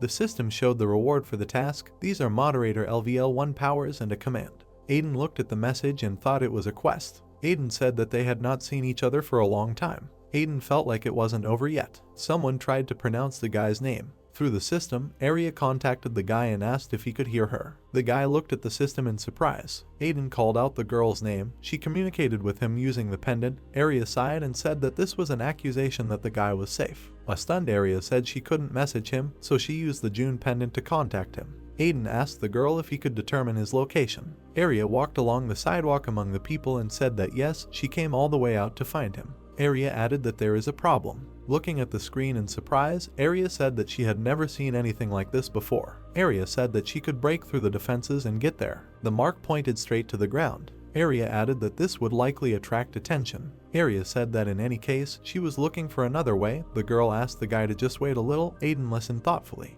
Aiden confidently said that this was not necessary. Area asked in surprise why. Aiden said that there was something he needed to do. Update task. Aiden noted that this is something only he can accomplish. Aiden asked the girl not to worry, he can leave whenever he wants. Aiden stood next to the portal. Aiden said he could use the cloud. Aiden, standing in front of the door, told the girl to wait a little. If something happened, he would contact her. Area said that she understood and asked the guy to be careful. Aiden opened the doors with both hands. He saw a silhouette standing in front of a bright beam of light. Aiden was very surprised. Monsters lined up around him. Various monsters bowed their heads before him. Aiden noted that there are so many monsters here. Looking around, Aiden wondered why there are so many monsters here. Besides, they weren't moving at all. Someone said it was because they couldn't update. Aiden was very surprised. Looking around dumbfounded, he shouted, "Who's here?" A huge guard appeared in front of the guys. Aiden watched in surprise as the guard asked him how he got here. Aiden thought in surprise, is the guard really talking?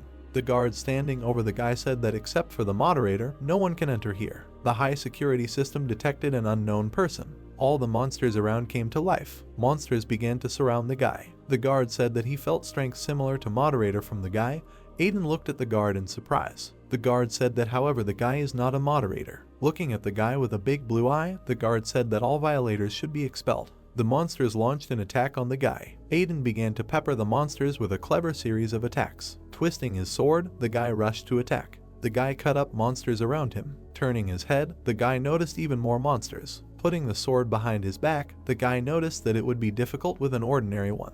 Taking out a hammer, the guy thought, should he then give it his all? Aiden lit up with a strong red aura. The monsters around him launched an attack, and a strong aura was emanating from the guy. The guy's eyes glowed bright red. A wave flew. The guy, wielding his sword like a hurricane, smashed his opponents. The monsters were flying apart. Aiden held a sword with both hands that glowed with an orange light. Moderator wondered, is that all he needs to do? The system showed that the connection was completed. The moderator shouted that it had worked. A one-eyed guard appeared. Moderator noted that this one works great. Through his blurred gaze, the guard saw Moderator asking if he could hear him. The moderator stood opposite the guard and said that judging by his reaction, there seemed to be no problem. Moderator said that the guard will look after the tower for him. Moderator said that countless players are waiting for their update. So, he leaves it to the guard. The guard silently looked at the creator. The guard said he needed to protect this place. Until the update happened, the guard saw a blurry silhouette of Aiden and the monsters. Going on the attack, the guard said that this was his mission. Aiden stood surrounded by monsters. The guard jumped high and released iron diamonds. Energy balls began to appear from the diamonds. They shot the guy at the same time. Aiden glanced at the shots flying at him. Having deftly dodged all the shots, the guy was already rushing with a sword in his hands. With a wild roar, the monsters jumped on the guy. Aiden grabbed the sword with both hands. With one powerful attack, the guy killed all the monsters. Stones were flying everywhere. The guard, surrounded by the smoke rising from the attack, watched in surprise. The guard stood in front of the thick smoke and wondered if the guy was hiding in the smoke. Sharply turning his gaze to the side, the guard noticed. It didn't matter, the guard saw the guy trying to attack from the side and repelled his attack with shots. Aiden, covering himself with his sword, watched as the guard asked the guy, does he think such a cheap trick will work on the guard? The floor collapsed under the guy's foot. Aiden glanced down. The guy jumped into the air, and a moment later a huge armored worm crawled out of the ground, simultaneously destroying the entire floor into splinters. The worm opened its mouth wide, preparing to swallow the guy. Aiden fell straight onto the worm. Confidently, Aiden attacked with his sword. The worm's head fell off, and Aiden struck the worm's neck in mid-flight. The guy landed, and a worm cut into pieces fell behind him with a roar. Aiden was breathing heavily. Looking at his sword, the guy thought that he was already tired, so he waved it a little. Aiden glanced at the guard again. The guy thought, the effectiveness of the sword is amazing, but the energy consumption is insane. The guy thought that he should quickly finish all this. The guard flew high above the guy. System numbers appeared around the guard. Strahl analyzed that this sword was too dangerous. He would not be able to stop it with his own powers. The guard said that now the guy won't be able to touch anyone. The entire environment will begin to be divided into cubes. The guard pointed all the cubes at the guy was standing on one of them. The guard shot the guy. While the energy attack was flying at the guy, he was covered in a red aura. The guy entered a command that changed the stats to X3. Aiden jumped high, everything exploded under his feet, fragments flew in all directions. The guy jumped from cube to cube, simultaneously dodging the guard's attacks. Everything around was collapsing, raising smoke. The guy reached the guard and was already flying at him with a sword. The guy with red eyes struck the guard, who created a protective field around himself. The guy's attack pierced the guard's protective field. The protective field began to crack. The guard watched in surprise as the field was destroyed. A bright light from the guy's sword fell on the guard. A moment later, the protective field completely collapsed. Aiden pierced the guard with great force, leaving a huge hole in his body. The guard shattered into pieces. A huge layer of smoke rose around, fragments flew in all directions. The guard fell to the ground.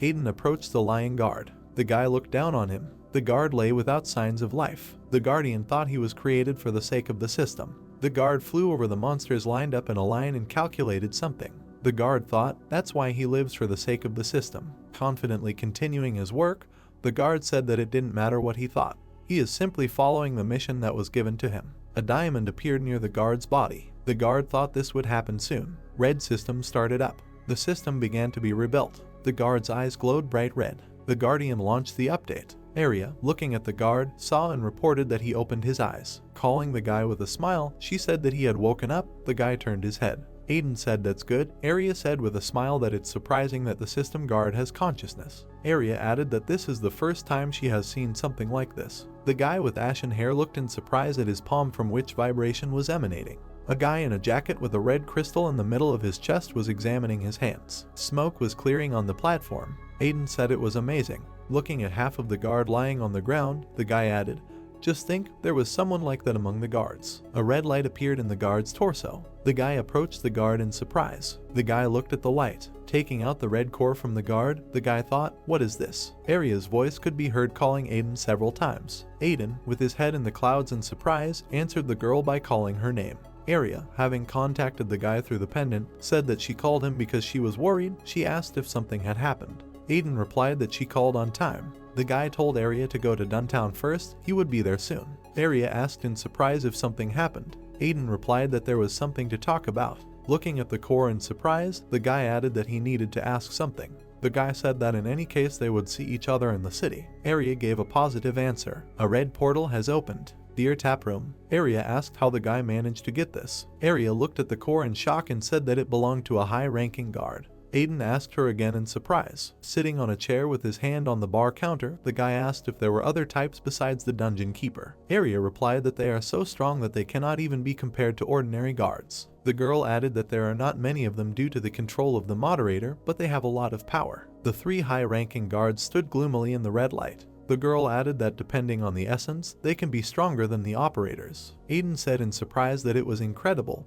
Why something like that was left unattended. The girl, placing her hands on the counter on which the core lay, said that maybe it was because it couldn't be updated. The girl added that there were probably more than 1 or 2 such high-ranking guards left unattended. The core lay on the table emitting a bright light. Arya said that they were all born with a purpose, but they have not yet seen the light. The girl said that this world has stopped. High-ranking guards are not the only problem. The guard's devastated body lay on the ground. The monsters stood in a line. The girl noted that many other things are also forgotten in this way. If moderators don't change, this problem will never be solved. Aiden remained thoughtfully silent. The guy thought he understood. The system issued a task from among the forgotten ones. The guy thought there was a reason why this problem arose. The guy said that in this case everything is simple. Era, placing her hands on the table, looked at the core in surprise. Taking the core in his hands, the guy said that if his goal is to move the world, which has stopped. The guy glowed with a red aura. Holding the core in his hand, he said that if he updated everything, the problem would be solved.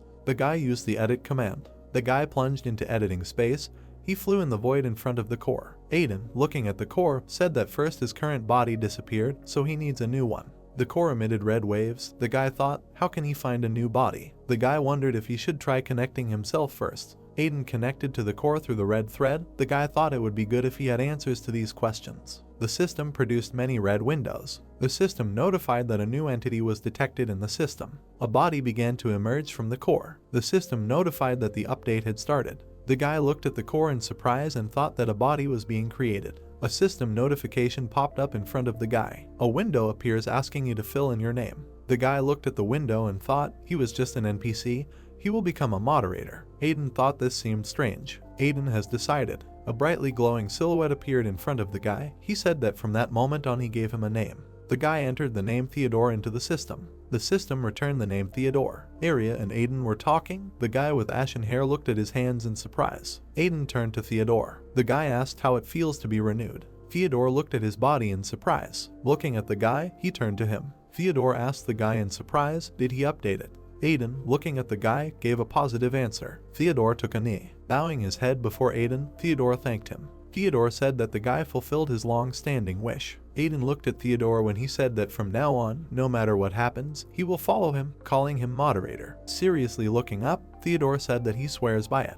The system showed that this was a high-ranking guard Aiden Theodore. In the middle of a clear day, a purple portal suddenly opened. Virus began to appear from the portal with hellish screams. Virus screamed, damn it. The horned Virus, clenching his teeth with displeasure, said, calling the man a monstrous fool. Virus was at a loss. They found this place. Virus added that hundreds of its copies have already disappeared. Moderator stood amid raging lightning. Horned, calling out to the moderator, said that apparently this time he was determined. Moderator glanced at Virus. Virus said that it looked like he would also be deleted if he stayed here. Moderator teleported behind Virus. Turning around, Virus screamed in fear. How is this possible? He didn't notice him. Moderator put his hand on Virus. The system notified about irreversible deletion. Virus was struck by a huge number of lightning bolts and disappeared with a wild cry. The moderator silently watched what was happening. Glancing down, the moderator said that's what he thought. The big one was hidden. Something burst out of the ground with a roar. Moderator stood nearby when the ground shattered with a roar. A huge horned Virus emerged from the ground. Virus said that he had been waiting for this moment for so long. Virus had a huge purple eye glowing on his face. Virus began to attack Moderator. The attacks flew, breaking everything in their path. As soon as Virus struck Moderator, he began to teleport. Virus looked furiously at the Moderator and said that he would not let him go. Sharply shooting a violet beam from the eye, Virus hit the Moderator. The Moderator's silhouette was visible through the attack. The energy began to suck in everything around it. A huge ball of energy was formed. A moment later, the ball exploded with enormous force, smashing everything in its path to pieces. Virus looked at the rising clouds of smoke from the explosion. Virus widened his eyes at what he saw. Procyon extended her arms and protected the Moderator with her shield. Procyon looked at Vera with contempt. The Moderator stood behind and his eyes glowed blue. The girl turned around and looked at the Moderator, her mouth slightly open. Virus angrily shouted at Procyon, how dare she get in his way? Procyon asked the Moderator if he was okay. The girl raised her hand and a weapon began to form in it. Procyon told the Moderator that he did not need to approach. Procyon took out her spear, which emitted a blue light, and she stood up in combat readiness. The girl told the Moderator that she would take care of the Virus herself. A notification has appeared. Procyon's verdict. Procyon exclusive. The Moderator put his hand on Procyon's shoulder and said that everything was fine. Procyon was surprised and opened her mouth slightly. The Moderator moved forward and said that he would deal with the Virus. The moderator began to emit his powerful blue aura and approach Virus. The girl called out to the moderator. The moderator told Virus that there really is no end to them. Virus watched the moderator ominously, his eye glowing brightly with a purple light and a frightening aura emanating from him. The moderator told Virus that he had no idea that in such a short time while he was focused on finding Prokian, they would grow so much. The moderator raised his hand to his mask and began to take it off. The mask in the moderator's hand began to disappear. He looked at Vera with complete disdain. The moderator said that he was already fed up. The moderator used the blocking skill. A bright blue light began to emanate from the moderator, from which Virus leaned back.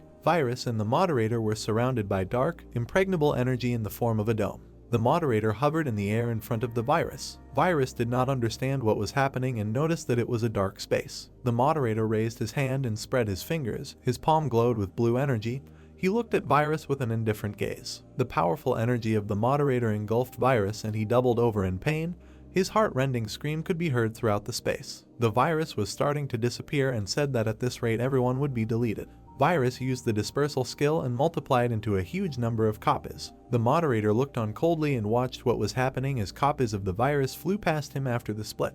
Virus told his copies that they must find a way to get out. The moderator raised his hand and began to collect a clot of magical energy in his hand. Virus began to be sucked into this circle and the moderator said that their annoying behavior would completely destroy him in the dark space. A bright light emanated from the moderator and Virus was rapidly sucked into the magic circle. The moderator stood motionless and waited for the Virus to gather in his hand. Virus gathered into a small clot of dark energy in the hand of the moderator. Virus were imprisoned in a magical clot held by the moderator. The moderator used the delete skill. The moderator squeezed the clot in his hand and watched indifferently as Virus broke into small fragments. After the destruction of the Virus copies, lightning struck into space. Worm stood among the small rocks, his cloak fluttering in the wind. Blue lightning struck in space. Worm felt an electric shock in every cell of his body. Worm fell to the ground and grabbed his chest with his hand. Purple goo poured out of his mouth. Worm bared his teeth and got angry, saying that all his copies were destroyed at once and added that it would be difficult for him to restore the ones that were. Worm raised his gaze and looked up furiously. Worm approached the moderator and said that he would see how long he could rule this way. The moderator came out of the dark space and put his hand on the hood.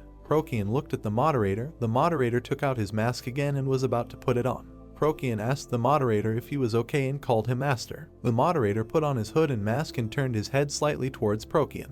The moderator told Prokian that he was returning. A portal formed in space, towards which the moderator walked. Prokian looked after the departing moderator. Prokian looked at the moderator with sadness. The moderator sat down on a chair and put his hands on the armrests. The moderator sighed heavily as he sat at the table and looked at the pop-ups in front of him. The moderator closed his eyes. Suddenly, unexpectedly, the moderator opened his eyes and looked questioningly ahead. A notification from Xenon popped up in front of the moderator. The moderator noted that these were secret reports sent by Xenon. The moderator opened the reports and his eyes glowed blue. Reports about Mia appeared on the screen. The moderator thought that this was about Mia's behavior, which had recently become suspicious. The moderator narrowed his eyes slightly and read the reports. The moderator thought it was likely that Mia had encountered Arya at some point. The moderator stood in front of the notification pop-ups and thought that he had been expecting this since Mia started following Arya more than usual. Memories of Arya flashed through my head as she raised her hand and opened her mouth wide. Arya turned her head and looked behind herself with disdain. The moderator mentally addressed Arya, asking if she was going to return. A new notification appeared in front of the moderator and he looked up. Posted by Xenon. The message included photos of Aiden. Mia's abnormal behavior. I found indirect evidence that the data was leaked to the outside world. I'm guessing it might be Arya. The moderator recalled the moments when he deleted Aiden and he began to disappear. The moderator noted that he then deleted it himself. The moderator was at a loss and did not understand how Aiden did not leave, and on top of that, he even received moderator powers. The moderator thought it was a type of new virus. The moderator opened the window in front of him and extended his hand to him. The moderator said that no matter what, he needed to act. The moderator used the search skill to find Aiden. A notification has appeared. Access is denied. This operation failed. The moderator rolled his eyes angrily and did not understand what had happened. A window with numbers appeared in front of the moderator. The number 2 appeared. The moderator looked at the list of numbers and was dumbfounded. He thought that the information that he could not see could only mean that Aiden's number was higher. On the window, number 2 was the name Aiden, and number 3 was the name Arya. The moderator said that he had been looking for Aiden all this time, but he never thought that he would find him this way. The moderator's eyes widened and he was perplexed. A powerful blue aura began to emanate from the moderator. He thought that this was all the work of Troyan. Procyon appeared next to the moderator, a bright light emanating from her. The moderator turned to Procyon and said that there was something he needed to do. The moderator raised his hand to the pop-up window and looked at it coldly. The moderator told Procyon to proceed with caution, because if Aiden found out that he had noticed, he would hide again. A window with a photo of Aiden was open in front of the moderator. The moderator told Procyon that they should take over Aiden. Procyon bowed her head and closed her eyes. Procyon told the moderator that she would put everything she had on the line and would definitely get him. The sky was clear, the sun was shining brightly on the forests, and in the distance there was a red pillar of energy. Theodore reached out to Aiden. Theodore bowed his head slightly and gazed at Aiden. Theodore told Aiden, no matter what it was, he asked that it be left to him. Aiden turned his head to Theodore and looked at him with a tired look. Theodore said that he will do everything to the best of his ability. Aiden stared at Theodore and told him to wait a little, because if they decide this in the village, they will not be late. Theodore bowed his head slightly. Aiden looked with concern at the smiling Arya. Aiden asked Arya if all high-ranking guards were like this. Arya replied that of course, since they only move for the sake of the moderators, and added that they have been neglected for a long time, so they are even more motivated. Arya smiled and looked at Aiden. Aiden said that if you think about it, the demonic monsters were also left unattended and asked why there were demonic monsters in that place. Arya said that this is because demonic monsters are also part of the system. Aiden opened his eyes wide and was surprised. An image of a demonic monster surrounded by blue light appeared. Arya said that one of the roles of high-ranking guards is to get rid of demonic monsters at the proper time. The demonic monsters stood motionless and looked lifeless. Arya told Aiden that even the demonic monsters from Theodore were left unattended because they couldn't renew themselves. Aiden looked at Arya with concern and opened his mouth slightly. Aiden asked her what it meant then that the demonic monsters posing threats were just lies. Arya replied that everything was correct. Arya looked at Aiden indifferently and crossed her arms over her chest. Arya said that this is because demonic monsters are nothing more than equipment for players' growth and added that Aiden should think carefully. Aiden looked dumbfounded at Arya, who said that he really thinks that demonic monsters really pose a threat to them. Arya raised her hand and a red barrier appeared, covering her entire body. Arya told Aiden that they would never die even if they were attacked by demonic monsters since they were perfectly protected by the system. An image of Worm appeared, smiling maliciously, and his minions. Arya said what would really make them dead would be infection with a virus or deletion. The umbrella looked down thoughtfully and raised his hand to his chin. Aiden thought it was shocking and they had been living a lie the entire time. Aiden thought this was definitely strange. Aiden presented a map of the area where there was a village and a nearby area designated for monsters. Aiden thought that they never raided the village, since they never left their assigned territory and that they were under the control of the system the entire time. Arya pointed to the side and called out to Aiden, saying that they had already arrived. The village of Erst was improved with new houses and bridges. The guys looked at the village from above. Arya noticed that the village had changed a lot. Aiden said residents must have been working hard. Henry and Helen were happily playing with the blue slime. Henry and Helen raised their heads and looked in surprise at Aiden, who approached them. Aiden smiled sweetly at the sight of the children. Helen ran up to Aiden and hugged him. Aiden put his hands on their heads and stroked them. The children happily greeted Aiden. Aiden asked the children if they had seen Sally and Jake. Helen and Henry smiled widely as they looked at Aiden and told him that Sally and Jake were going to the dungeon. The sun illuminated a beautiful brick house with a red roof. Sally and Jake ran into the house and looked at Aiden in shock. Arya and Aiden were sitting at the table and smiled when they saw Sally and Jake. One of the guys turned to Aiden, asking when he arrived and what he should have told them. Aiden replied that everything was fine and he came to visit for a while. Aiden's eye glowed red as he stared intently at Sally and Jake. Sally and Jake were out of breath. They looked at Aiden. System windows appeared. Sally level 101. Jake level 92. Aiden thought that this was clearly the effect of the multiplying event by 2 experience points and noticed that they were growing quickly. One of the guys turned to Aiden and asked what kind of person was standing behind him. Theodore stood behind Aiden, watching the guys. Sally and Jake looked surprised at Theodore, who said that upon closer inspection, they looked like cameramen and said that he was pleased to meet them. A red aura emanated from Theodore and he extended his hand to the side. Theodore told the guys that he was there to help the new moderator and added that he was a high-ranking guard. Theodore. Sally raised her hand to her mouth and widened her eyes in surprise. Jake stood with his mouth slightly open and looked at the guard in surprise. Theodore told the guys that they could contact him at their convenience. Sally was surprised that Theodore was a high-ranking guard. Light came through the windows, illuminating the room and the house. One of the guys said that it means something like this happened. Sally and Jake were sitting at the table opposite Aiden, who was looking at them with a smile. Sally told Aiden that she had heard from Sirius before that high-ranking guards were very talented. Jake noted that it must have been difficult. Aiden told the guys that he'd had enough of this story. The guys immediately seemed to be paralyzed. Aiden asked Selly and Jake how the village was doing and if anything had happened while he was unable to contact them. Jake looked at Selly excitedly. Aiden knew from their reaction that something had happened. Selly put her fingers together and looked at Aiden with concern, saying that the players were coming to the village. Aiden widened his eyes. Selly raised her hand slightly and looked at Aiden. Jake opened his mouth slightly. Selly immediately told Aiden that the players weren't causing trouble or anything and added that they were good-natured people. Jake told Aiden that they just exchanged a few items and that's it. Jake remembered the day the players came and he watched them behind the wall. Jake added that they listened to several requests from residents and stayed there for about a day and returned, but he doesn't know when something like this will happen again, so they are preparing in their own way. Aiden closed his eyes and exhaled with relief, noting that it was good that nothing bad had happened, but he did not understand how this happened. Arya grabbed her head and fixed her gaze on the table. Arya said she knew this would happen, but it was too fast. Arya presented a map of the area, on which the village of Urst was not visible. Arya said that all she did was change the search and make sure that nothing was showing on the map and noted that specifically looking for this place was another matter. Arya presented a picture of the players finding the village and looking at the map. Arya said they don't have enough power to restrict freedom. Aiden closed his eyes and opened his mouth slightly, thinking that this meant that it was impossible to completely block them. Aiden said there was nothing they could do about it and asked if that meant they should consider keeping players visiting them. Selly and Jake looked at Aiden with their mouths slightly open.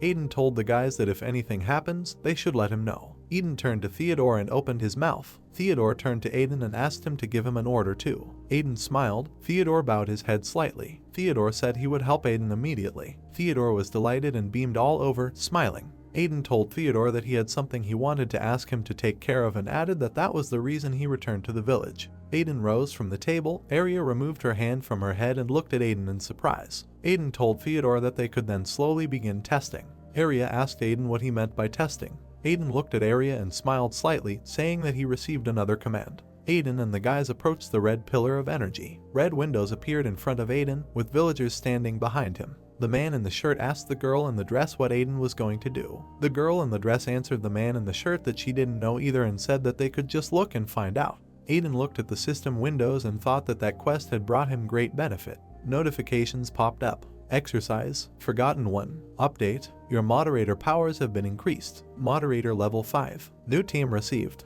Copy. Aiden thought that his strength had increased and he received a new team. A card with commands appeared. Teams, Update, Event, Open, Edit, Copy, Delete. Aiden thought that if that was the case, then maybe he could do it. Aiden turned to Arya and addressed her. Arya slightly opened her mouth and widened her eyes. Aiden said that Arya told him this before. To be a real moderator, he must be able to create content. Aiden smiled widely and a bright red light emanated from him. Aiden told Arya that he would show her new content. A bright, blinding light appeared next to a huge red pillar of energy. Aiden appeared in space and a blue light of energy shone in front of him. Aiden thought he needed to remember this. Aiden closed his eyes. Aiden recalled that feeling then, the look of the players climbing the tower. Aiden recalled how he was in the tower looking at the players fighting monsters. Red lines began to emanate in space. Aiden used the copy skill. Aiden glowed brightly with red light as a huge tower appeared in front of him. In Aiden's hand was a clot of red energy. Aiden said that this is what he needs and it's not just a copy. Aiden looked at the clot with a serious look and extended his hands, working on it. Aiden said he needed to improve it and create a new image. The tower began to change its image, a bright light emanating from the tower and Aiden filled the space. A notification has popped up. New content has been updated. Please choose a name for the new content.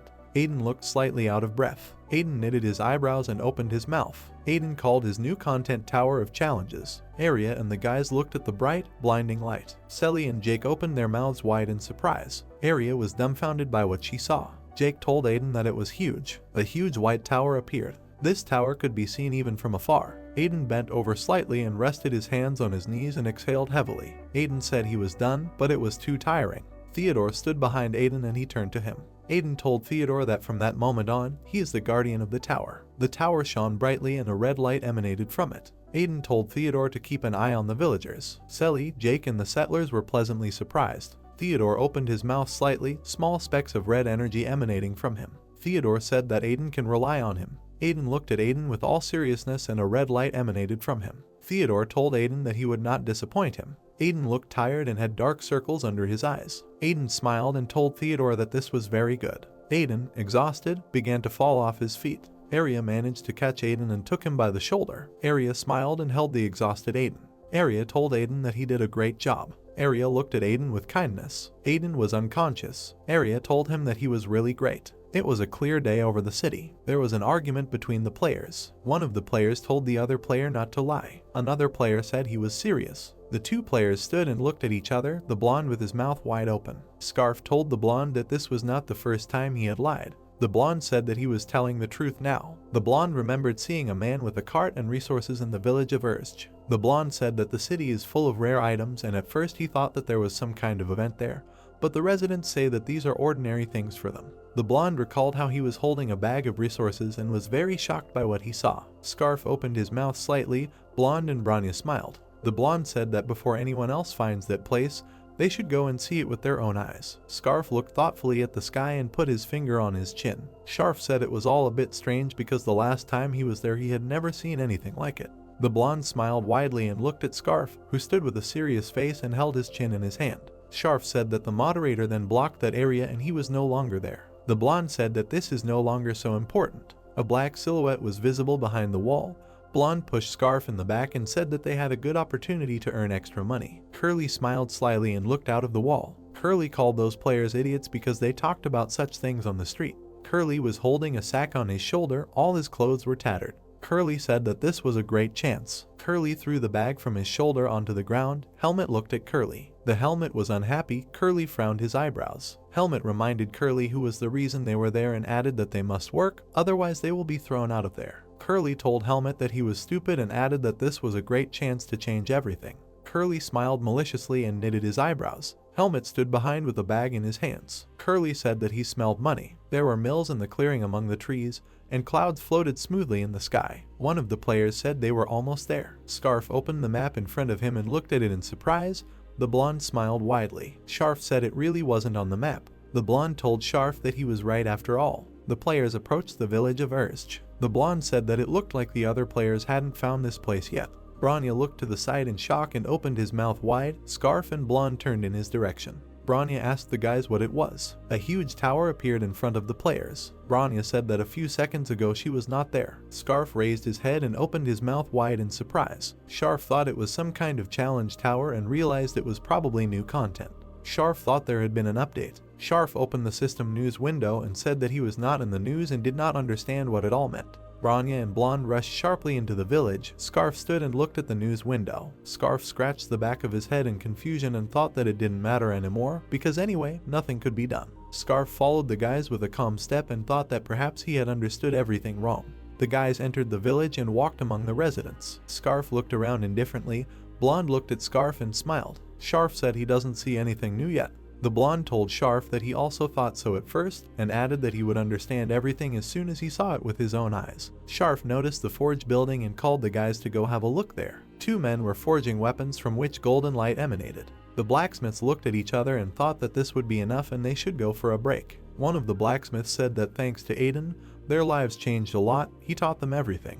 The blacksmith recalled how Aiden handed them a piece of paper and smiled at them and how he gave away a bunch of valuable resources. The blacksmith said that Aiden selects and gives away only good materials. The blacksmith recalled how they made excellent quality tools. The blacksmith said that thanks to Aiden, the tools of local residents became so unusual. The other blacksmith laughed and agreed with him. The blonde was surprised and told the guys to look away. The blonde pointed to the side, the armor smiled, and the helmet was serious. The blonde said that someone had enhancements. Branya said that they came here for a reason. One blacksmith was surprised to see the players. Another blacksmith said that these guys were their last time. The blacksmith raised his hand to his mouth and approached Scarf. The blacksmith asked Scarf what he wanted. The Scarf examined the blacksmith where the weapons and armor hung. Scarf said that the weapons and armor were of excellent quality and that he would like to buy them, but did not see the price tags. The blacksmiths looked at each other. Scarf asked if they didn't sell them. One of the blacksmiths said that they did not need their money, but if they fulfilled their request, they would get everything they wanted.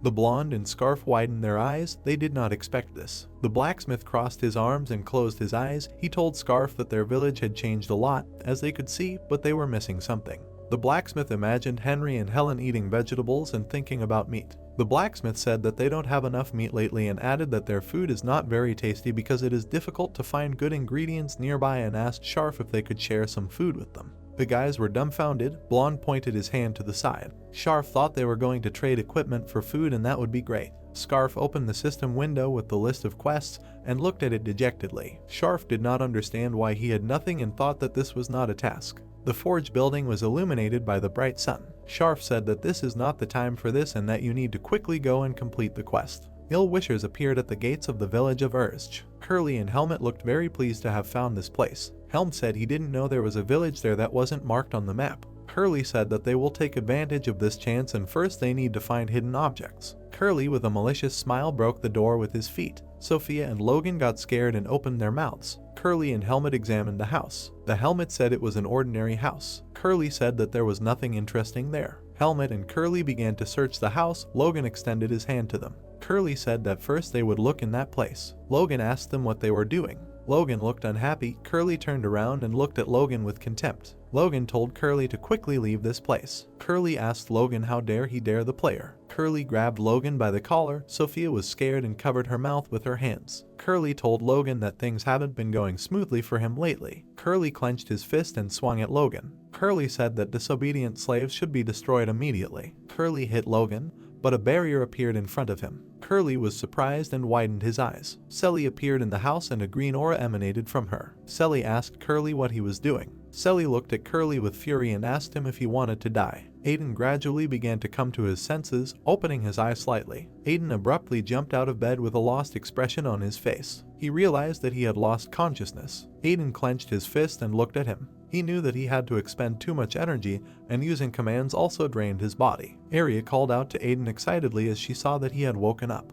Arya crossed her arms and looked at the awakened Aiden with a satisfied look. Aiden looked at Arya in bewilderment and asked her if Arya had been with him all this time. Arya agreed with Aiden affirmatively. Aiden looked at Arya in surprise, who in return looked at him with warmth and awe. Arya said that Aiden should understand that he is a very important person for them. Aiden asked about the time he was unconscious. Aiden began to get ready, throwing on a blue cloak as Arya continued to vigorously dialogue with him. Arya replied to Aiden that he slept the whole day because he was tired. She also added that Aiden will have a much easier time once he gets used to using his commands. The door of the building in which Aiden lay opened. Aiden left the tavern and was joyfully greeted by the guys. Jake approached Aiden and asked him if everything was okay since they were very worried. Aiden said he felt better. Sophia made her way through the crowd impatiently. Sophia bowed her head to Aiden. Aiden asked her in bewilderment what happened. Sophia said that one of the recently arrived players attacked the village. Aiden furrowed his eyebrows and looked angry. Aiden immediately went to the scene, destroying the ground beneath him with a jump. Aiden headed to resolve the situation at high speed. Aiden cast his contemptuous glance at the forge. Aiden had just landed when the door began to crumble. Two silhouettes of people fly out in front of Aiden's face. It was two scoundrels, Curly and Helmeted, who choked from such a blow and coughed up dust. Selly was clothed with her magical aura and was about to go through the hole in the wall. Selly moved her arms to her sides and used her aura to lift the pieces of the wall into the air. The villains did not understand how the NPC could be so strong. Selly glanced to the side in surprise. Selly noticed Mr. Aiden's appearance when the rogue players also turned towards Aiden. Aiden crossed his arms and looked ironically at the curly-haired man's frightened face. Curly remembered Aiden forging armor and equipment at the forge, so he recognized him. Selly turned towards Aiden in surprise. She asked him if they knew Curly, when Aiden noticed that this was possible. Aiden looked down at the curly man with contempt. Aiden said that he could even name the reason for what happened, knowing that the curly one came for valuable resources. Curly frowned and became angry. Aiden joked with the curly-haired one, saying that he did not draw any valuable conclusions after the last incident. Curly said that Aiden will be a corpse. Curly reached into his inventory with his hand and was about to use his weapon. Curly said that Aiden caused him too many problems. Curly took out his blade and headed towards Aiden, furiously wishing Aiden death. The curly man's fist lands with a savory blow to the face. At that same second, the curly man flew back to the helmet. Jake stood up for his leader, saying that no one dares to raise a hand against Aiden. Aiden looked with admiration at Jake, who held his fist in the air and stood up for him. Curly, with blood on his face, came to his senses with the realization that he did not understand anything, because he was a player chosen by the system. An enraged Jake and Selly stood over the small silhouettes of the villains, who did not even understand where they had ended up. Aiden stood in the company of Jake and Selly opposite the two villains. Aiden ironically noted that he was most likely to blame for everything, and that all this would not have happened if he had managed to improve their equipment that day. The angry curly man and the helmet stood opposite the guys. Aiden noticed that these two had a hard time, so he decided that he would improve their equipment for free as an apology. Aiden took out his hammer and looked at the guys with a smile. The frightened guys realized with such mercy that they were about to be hit with a savory hammer blow. Aiden told them not to worry, as he would try his best. Aiden swung his hammer, which burned with red energy. Aiden didn't understand what the guys were waiting for. A notification came out. The sharpening was unsuccessful, the equipment was destroyed. Without armor or clothing, the two scoundrels rushed to flee the battlefield with humiliation in their faces.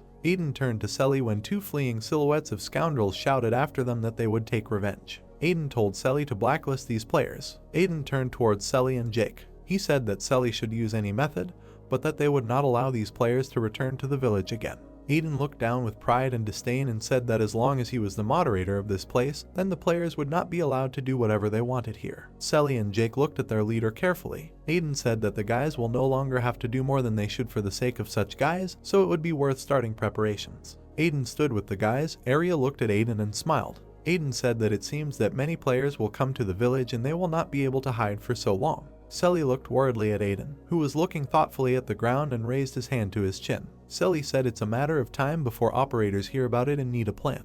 Aiden turned slightly towards Arya and looked at her. Arya told Aiden that Selly is right, as this village system is different from others and they don't know what they will do. Aiden removed his hand from his chin and opened his mouth slightly. Selly was surprised and opened her mouth wide. Arya crossed her arms over her chest. Aiden said that then, they need to attract even more players. Jake and Selly looked at Aiden with concern. Jake told Aiden that they should hide to prevent rumors from spreading. Aiden said that sooner or later they will be discovered, so there is no point in continuing to hide. Aiden clenched his fist and said that if players liked the content, their influx would increase. Aiden stood with a serious expression on his face and clenched his fist. Aiden said that when this happens, neither the operators nor the moderators will be able to get rid of this place. Aiden stood with the guys and extended his hand. Aiden said that they needed to prepare well before inviting players and asked them to give him their hands. Aiden took the guys by the hands. Selly and Jake were surprised. Aiden noted that he and Arya had thought about it, and he planned to do it when everyone got together. Aiden closed his eyes and told the guys not to let go of his hand. All the guys were surrounded by a red magical aura. From the guys with red energy came red lines with their copies. Jake and Selly were dressed in red and white silhouettes with surprise on their faces. Aiden and Arya hovered in the magical system space. Aiden, with a serious expression on his face, told the guys not to panic and stay calm. The guys felt the red energy flow that came into them from Aiden. Aiden transferred part of his power to the guys. The shortcut fits. Synchronization is complete. Moderator rights have been distributed. The silhouettes of the guys with surprise on their faces looked at the red notice that said that the cloud was open. Aiden said they can now use cloud storage. The silhouette of Aiden stood opposite the guys, from whom a luminous aura emanated. Aiden said that this will help them rule and protect the village. Arya looked at Aiden with an admiring look. Aiden noticed that they put all the collected things there so the guys could use them. Selly and Jake widened their eyes and were confused. Aiden said that he would do everything to protect the village, which the guys agreed with. Notification: the update is complete. Aiden, with a malicious expression on his face and a spreading smile, advised the guys to become more serious. A few days later, the players began to notice a large magical tower. Players began visiting the tower in large numbers. Aiden watched what was happening in the tower through a magical window. Aiden was glad that everything was going according to plan and the players began to gather, as the tower played the role of a decoy perfectly. Arya stood behind Aiden with a questioning expression on her face. She reached out to him to see if the players were enjoying the event. Aiden raised his eyebrows slightly and replied that they still had a lot of work to do, and all he did was make some changes to the tower. In response to this, Arya added that they still got new content. Aiden remembered that a red notification appeared in front of him with his karma level. Aiden added that this resulting content brought in many problem players, which caused his karma to decrease. Aiden turned towards Theodore and thanked him for his help. Theodore put his hand to his chest and bowed his head. Aiden was slightly embarrassed and added that his master Aiden was flattering him because he was simply fulfilling his duty as a tower guard. The three of them stood in a magical space with geometric shapes where their main place in the tower was located. The guys noticed that their tower was in good condition. A survival mode icon appeared where a bunch of armored players were fighting each other with lightsabers. Aiden noted that there are more modes than before. A puzzle mode appeared where the guys stood at a crossroads in front of a confusing circle with pictures and tried to choose the right direction with a key or buttons. Another buff mode was introduced where the player stood in front of a selection of 3 different colored screens with different boosting skills. Aiden and Theodore watched as the players rejoiced as they completed the puzzle and retrieved the key. Theodore noticed for his master that the players liked everything. Aiden praised Theodore, telling everyone to keep up the good work. Aiden stood next to Theodore and with a thoughtful expression on his face was about to touch the red screen. Aiden told Theodore to always tell him if he needed anything. Theodore expressed his agreement approvingly, looking at his master. Aiden raised his hand and brought it to his chin as Theodore looked at his master with a disapproving look. Aiden added that he wanted to attract even more players. Aiden raised his eyebrows and widened his eyes in surprise. He understood that new players would come to them if they saw the advantages for themselves and what the players wanted most. Aiden extended his hand to the side and directed a red spectrum of light with a pleased expression on his face, noting that the players needed height. A shortcut with an event update with a confetti design appeared. Experience points are doubled. All the players in the tower looked at their glowing red screens. Event card. You receive double experience and rewards while you are in the tower. The players looked at their screens and began to vigorously look at each other and communicate with each other. They were surprised by what was happening because this had never happened before. The villagers stood next to each other to introduce the new event. Players learned that in addition to valuable rewards for completing quests, they would also receive buffs from the village residents. Event card. Duration 2 hours. Double experience for completing peasant tasks, which does not add up to the tower buff. The players watched the new event card appear and their mouths opened in surprise. They couldn't wait to share this good news with other players. Arya watched from behind Aiden and Theodore, who were looking at their screens, on which the players were rapidly developing a new event. Aiden noticed that his plan worked. Theodore paid respect to his master, saying that his plan, as always, was excellent. Arya looked at Aiden in disbelief and crossed her arms. She understood that after Aiden attracted everyone's attention, everyone would be watching them, so she shouldn't let her guard down. Arya looked away with a hint of sadness. She understood that the operators would soon find out about everything, so she should contact Mia and find out more about the situation. Players received notifications about a new event in different cities. The towns are Vanson, Leon, and Duntown. The players who received the notifications looked at each other. Players recalled the village of Urzj, which was blocked at one time, but now new content has been added there. The blue-haired player noticed that he had not received any new notifications. Prokian held the red apple in her hands and watched as the players began to fuss and gather in the village for a new event.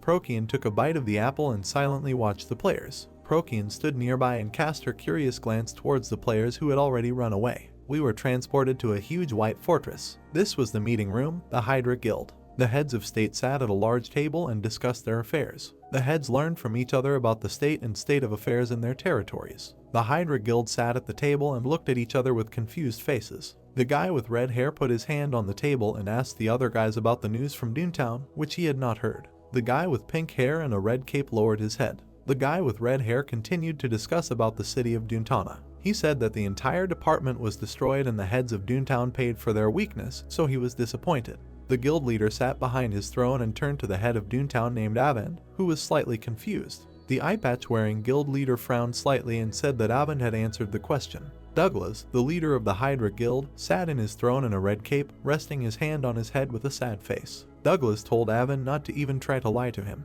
Aiden, sweating, looked confused and looked down. He hesitated and began to answer that at first everything went well, they monitored the hunting areas and successfully completed the tasks. Douglas watched Avin's response with indifference in his eyes. Avin continued to say that he was interrupted by a player who appeared out of nowhere and he thought she was a ranker. Douglas asked again. Avin poked his fingers on his screen and brought up an image for Douglas. He said that he had a special photograph that he had time to prepare. Douglas looked at the blue screen with contempt. It was a photo of Arya. Douglas noticed that Arya's silhouette seemed familiar to him, and her blue hair in particular. Douglas and the guy with red hair looked at the photo with different expressions on their faces. This red-haired guy was talking to someone on the phone. Douglas sat behind his throne and called out to the red-haired guy. He said he received an emergency call. Douglas's face looked confused at the moment. He was told about the news that the players had found a new event. White light seeped into the guild tower through the arches. Douglas said he didn't notice any notifications, so he was going to check right away. One of the city leaders with red hair turned to the guild leader. He said that a tower was spotted in the village of Urzj,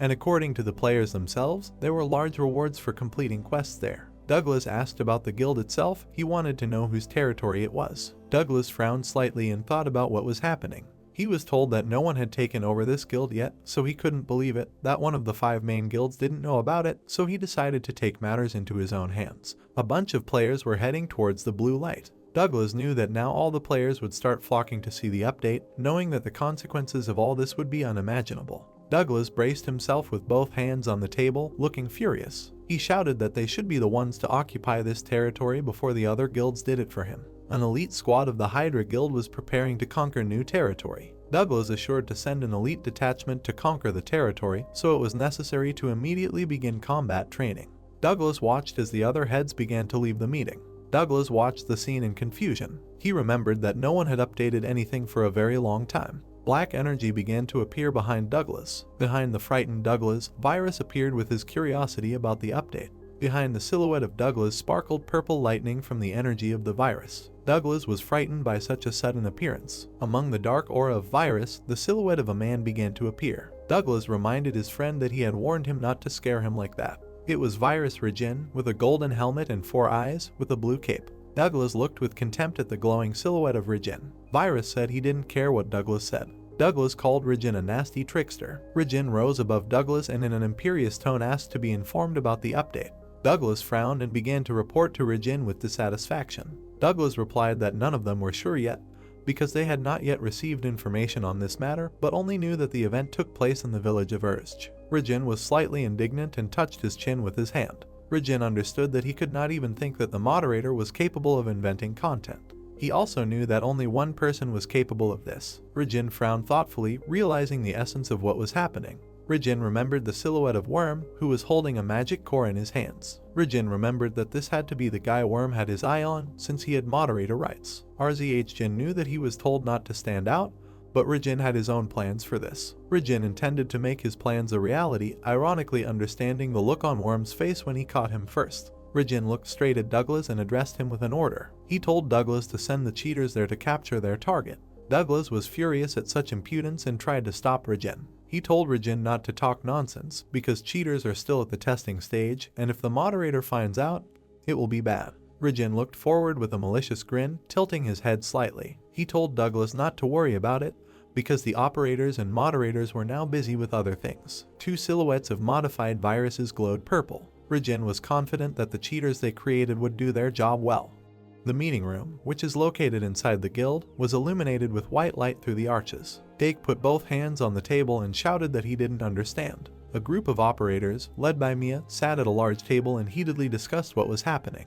Dake, with both hands on the table, asked Mia what she meant. Mia answered him what he heard. Mia furrowed her eyebrows slightly and closed her eyes. She said she was leaving her position as operator. All the operators looked at Mia frantically and with surprise in their eyes. Mia widened her eyes and looked at Dake, who was standing next to her. Dake asked Mia why she suddenly decided to leave the post of operator. Mia answered why he was so surprised, because she had been thinking about leaving for a long time. Dake looked at Mia in surprise. Mia lowered her gaze with heartache. She said she became a cameraman to help Arya. Mia recalled how she was sitting in a torn white t-shirt when Arya approached her with blue hair. Even then, little Mia took Arya's hand and looked at her in awe. Mia recalled that Arya accepted her when no one wanted her with open arms. Arya's gaze at that moment was filled with warmth and goodwill. Mia realized at that moment that Arya was the only person in this world she could trust. She also added that she planned to wait for her return, but this was no longer necessary. Mia, with her eyes closed, continued to remember her acquaintance with Arya, when Dake looked at her with a frightened look.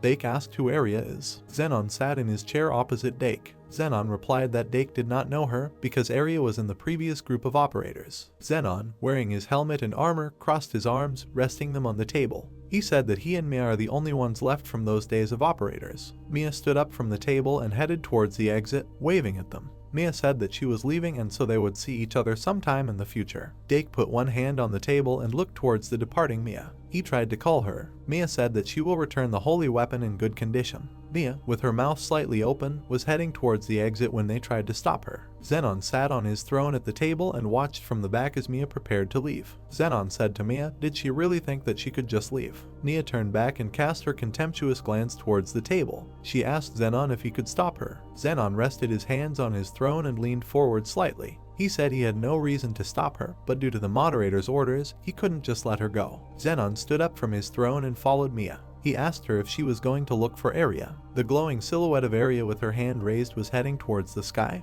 where the crystal glowed with yellow light, emitting sparks of light in different directions. Xenon tried to surprise his friend Mia by saying that she had already forgotten that Arya broke the taboo. He added that Arya desired something that was not worth it. She put the moderator in danger. Zenon plunged into his memories, where he stood opposite one of the moderators in a black cloak. Zenon understood that the moderator had been replaced after that incident, so he believed that Mia could not forget about it.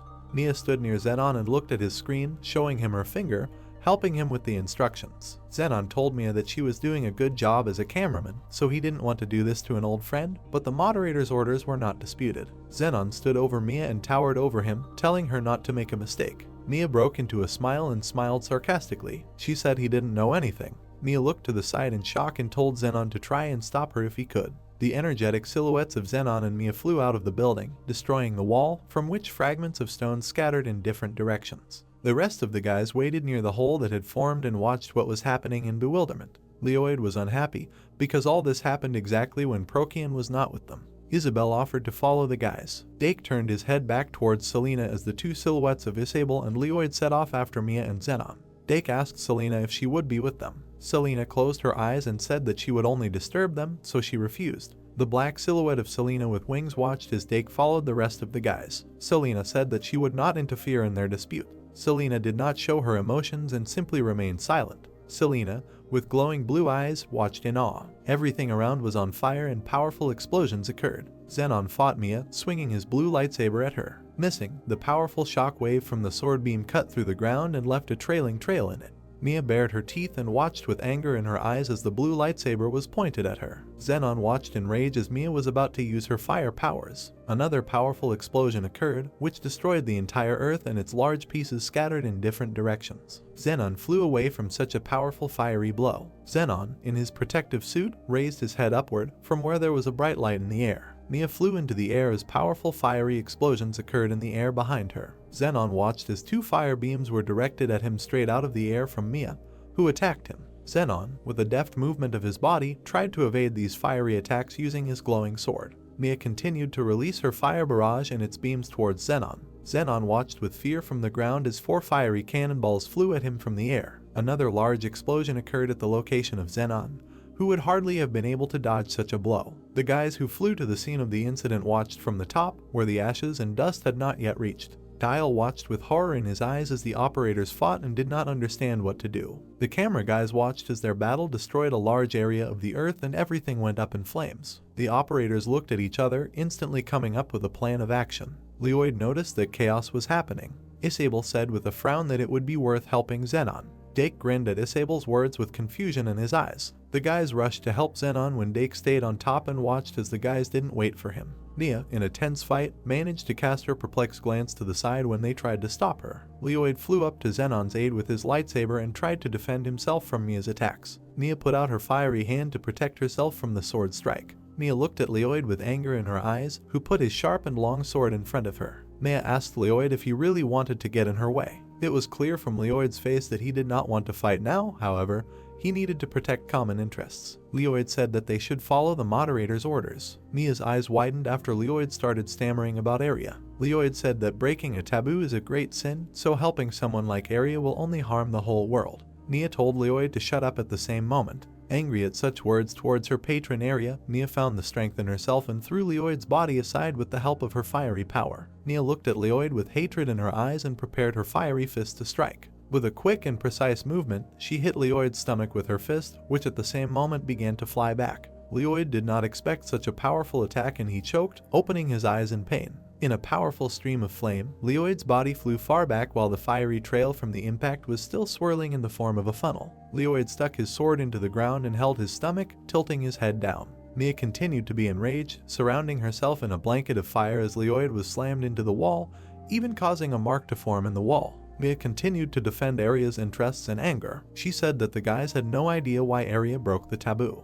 The silhouette of Arya stood not far from the moderator, back to back. Mia said that Arya did this sin for the sake of the moderator. Mia clenched her fiery fists with rage and irritation and prepared to continue fighting with the guys. She told the guys if she still wanted to stop her, then they should get ready because she wasn't going to hold back anymore. Leoid held his burnt hand, sighing at his helplessness against Mia. The wounded Leoid looked at his hand with despair in his eyes. He didn't understand where Mia had such strength from which he practically flew away with one blow. Leoid watched with sweat and scratches as everything around Mia was on fire. He didn't understand how he could restrain Mia. The furious appearance of Mia among the fire could be seen by the guys. Leoid understood that commands were useless against the operator. Isabel, with her magical blue aura, tried to fly from the air at Mia, who was blazing with fire in her protective shell. Isabel spread her glowing blades and flew from the air towards Mia, who widened her eyes in disbelief. Isabel was determined and her eyes glowed blue along with the blade. At the same moment, Mia managed to notice Isabel and threw her vengeful grin at her, blazing on fire. Mia was preparing to fight off Isabel flying at her with her fiery stream. Isabel almost flew up to Mia when a powerful stream of fire rushed near her. Hot flames and explosions opened in the air. From such heat, Isabel flew to the side and bent over the ground along with her blade, looking straight into the eyes of the enraged Mia. Ake hid from cover and watched the fight between the guys in horror, realizing that it was not like a joke. Ake recalled with sadness in his eyes how different Mia was from herself. Mia directed her frown at the guys and raised her hand, preparing for another fire attack. Ake did not know that there could be such a huge difference in strength between operators. Leoid stood not far from Isabel and called out to her against the backdrop of the blazing Mia. An exhausted Leoid stood next to Isabel, who was watching Mia with him. Leoid asked Isabel if everything was okay with her, as Isabel replied that there was no need to worry about her. Furious and angry, Mia stood in her fiery aura and scowl, knowing that she would defend her interests to the end. Leoid noted that he was not sure that they would be able to defeat Mia. Isabel and Leoid stood together and looked forward with a disdainful look. Leoid said that he didn't think Mia would be so strong that his vision went dark.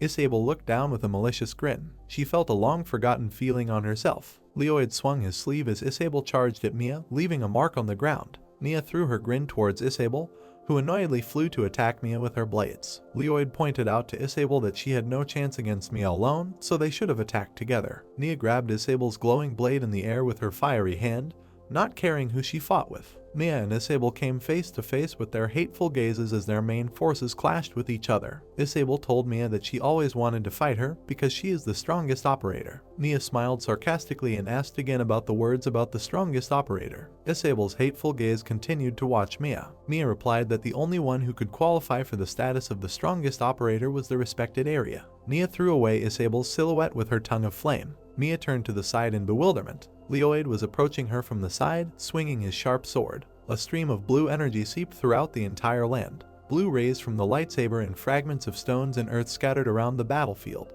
Mia raised her fiery fist against the sword. From such a confrontation between the two energies, the entire earth around their combat radius collapsed and shattered into pieces. Mia looked with fear in her eyes as a lightsaber flashed past her. It was Isabel's sword and she managed to land her blow, causing Mia's body to stagger slightly. Two blue light beams were directed directly at Mia's silhouette, causing everything around her to constantly collapse. Mia was cornered as light beams from Leoid and Isabel's swords flashed past her at high speed. The entire area around their fight was destroyed by light rays. Leoid's silhouette watched as strong and fast streams of blue rays streaked through the air. Leoid was surrounded by his blue energy and pointed his sword down towards Mia. A huge blue beam from the sky, shaped like an arrow, shot towards Mia's location, causing the ground at the impact site to shatter into pieces. A cloud of dust and smoke emanated from the epicenter of the fight, intertwined with blue energy. Isabel and the silhouette of Leoid watched from the sidelines after their attack. Leoid held his lightsaber in his hands and really hoped that their plan had worked. Isabel replied with a cold look, telling Leoid not to let his guard down. Among the cloud of dust, a red circle appeared with energy that could be directed towards them.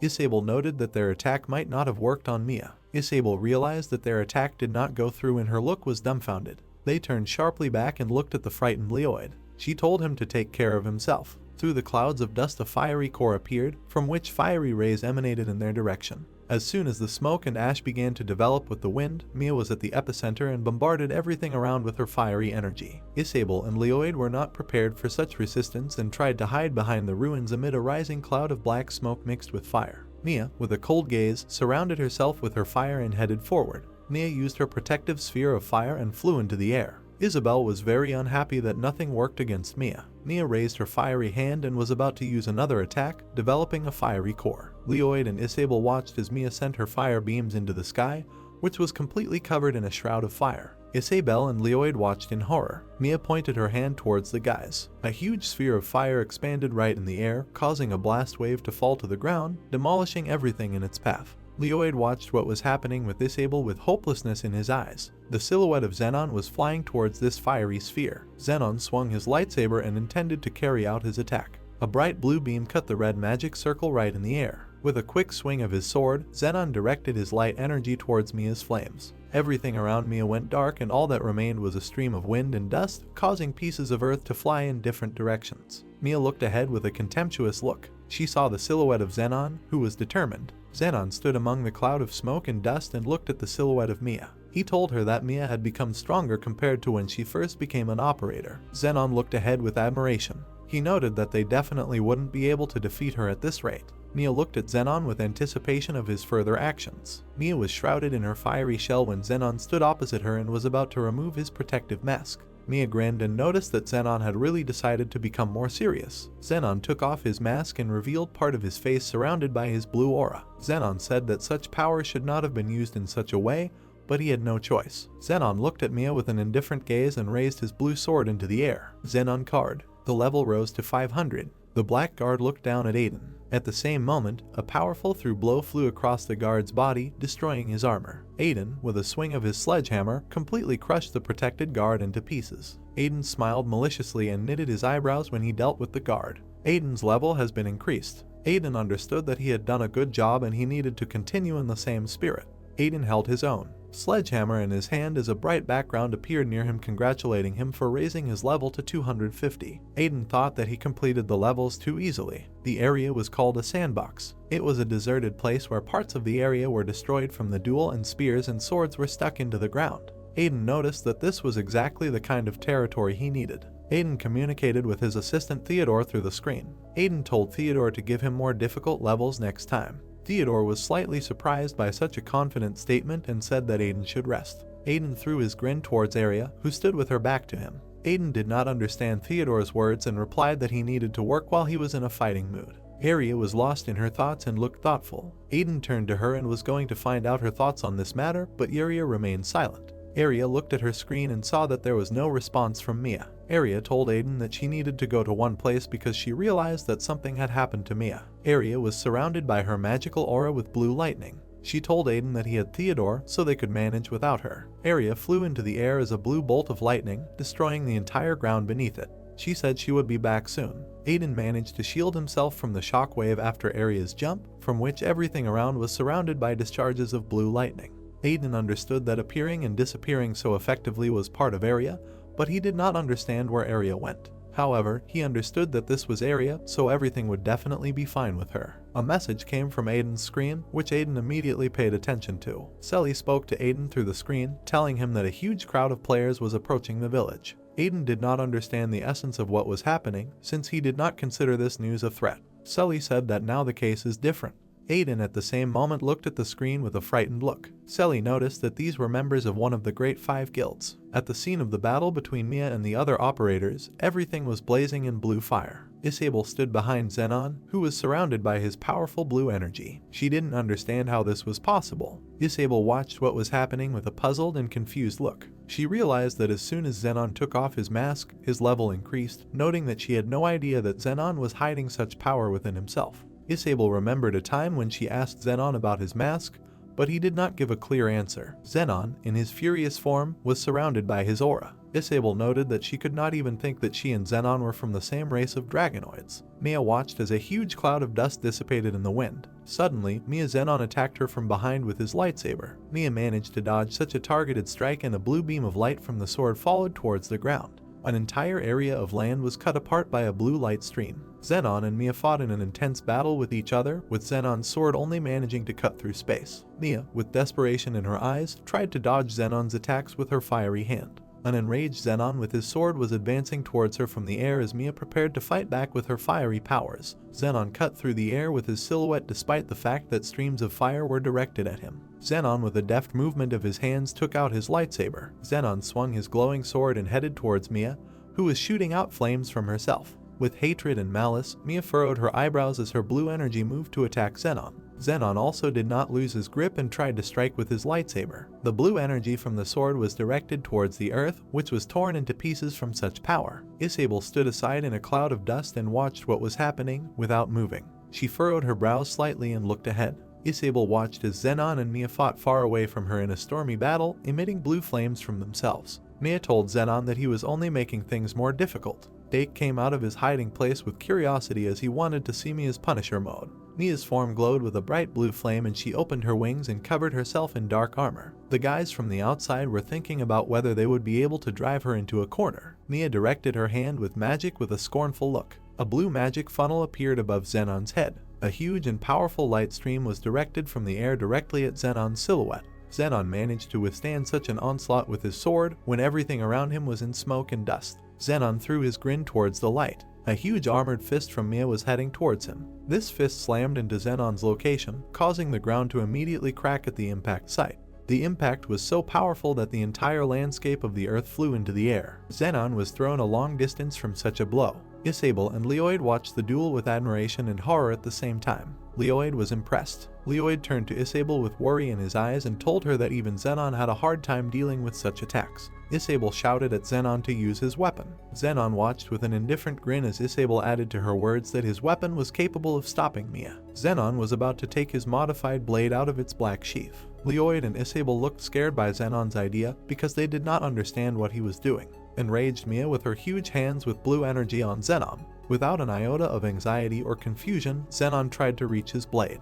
With a quick movement, he cut Mia's huge hands, which is why the blue trace of the sword did not even have time to disappear in the sky. Mia was slightly cut and blood spewed out of her mouth. Dake, Leoid, and Isabel watched Zenon's movement in horror. They saw Mia's body fall to the ground, noticing that Zenon's attack was so fast that they didn't even have time to blink an eye. They tried to call out to Mia. Zenon glowed with his magical aura along with his sword. He said that with the power given to him by the Moderator, he was depriving Mia of her post, and that it would not be very good if such a situation happened again, so he decided to take away her weapon. The wounded Mia lay on the ground and raised her head when Zenon told her to be a good girl. Card: Mia operator rights have been removed. Zenon extended his hand towards Mia lying on the ground and told her that the Moderator himself would decide what to do with her. Mia closed her eyes in helplessness and awaited her fate. Suddenly, blue electrical discharges appeared in front of Mia. Zenon covered his head with his hand and looked at what was happening in amazement. Mia's wounded body was picked up by the newly appeared Arya, which Mia was extremely surprised by.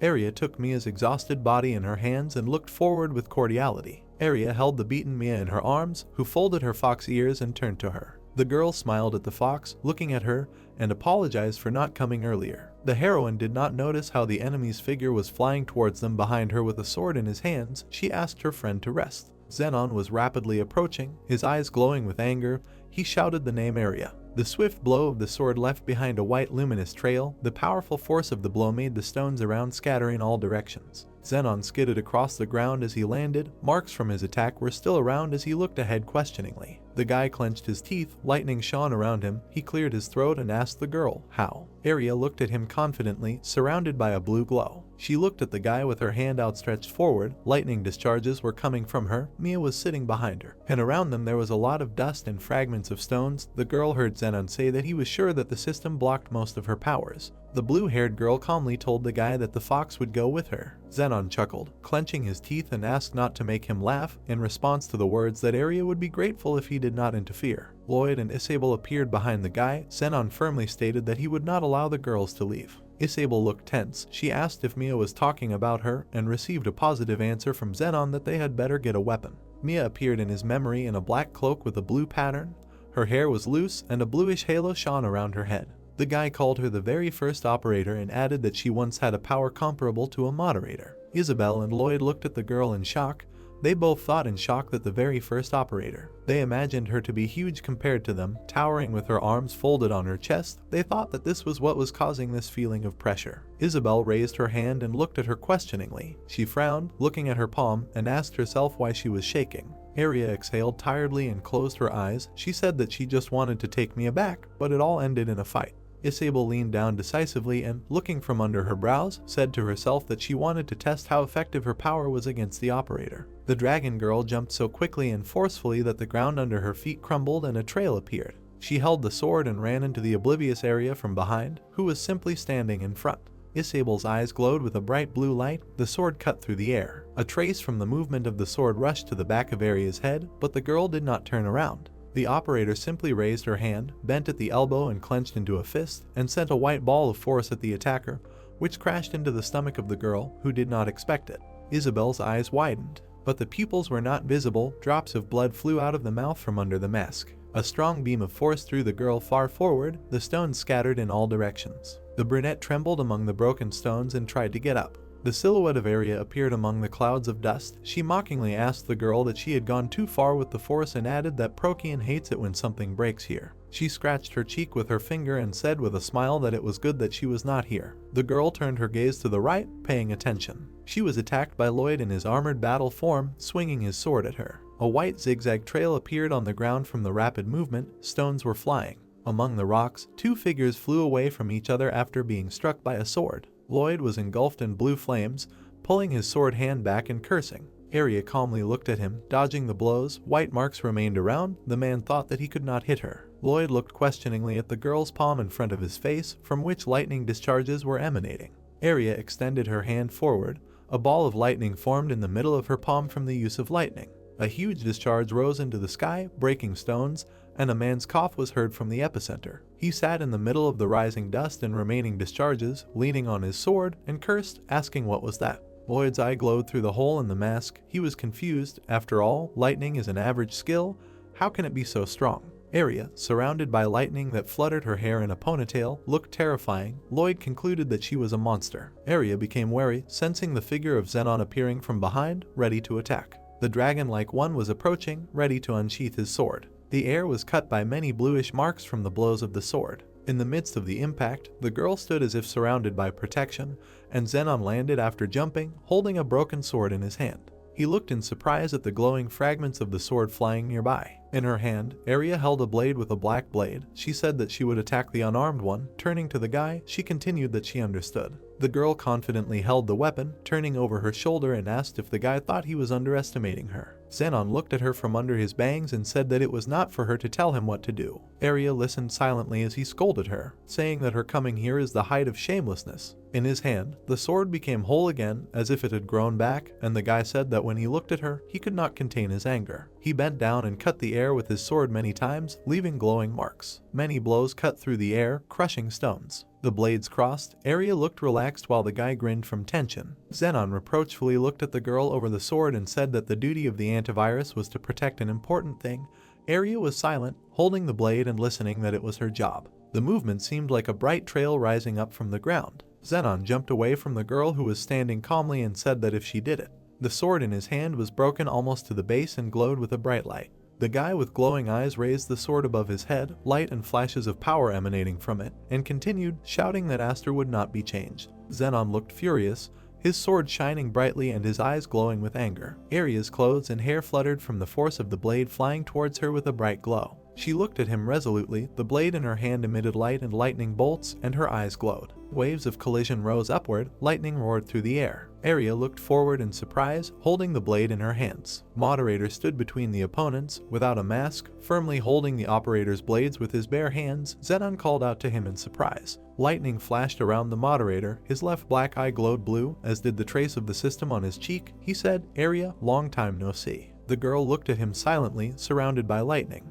A circle of black portal with blue edges appeared in the middle of the forest. A tired Mia came out, breathing heavily. She fell to her knees on the ground by the portal and was breathing heavily, out of breath from running. The fox clenched her teeth and thought that she couldn't stop. She looked at the black Arya pendant with the red stone in her hand and thought that she should tell him the whole truth as quickly as possible. The girl ran between the trees. In Urg's village, residents turned in surprise and looked at something. They saw a large group of players with waving flags. One asked what it was, to which the other said that it was the Hydra Guild. A white three-headed hydra was painted on the fluttering black fringed flag. A man stood in the square and heard people telling each other to leave and that they did not want to collide with them. The red-haired guy grinned, looking at them and said that this is all a small village. He looked around the area in frustration, standing in front of the masked detachment, and asked why he brought such a crowd to capture this. The masked warrior standing behind said that the reconnaissance squad reported that they had not found troops of other guilds, to which the red-haired one replied that they were lucky and now they could calmly capture them.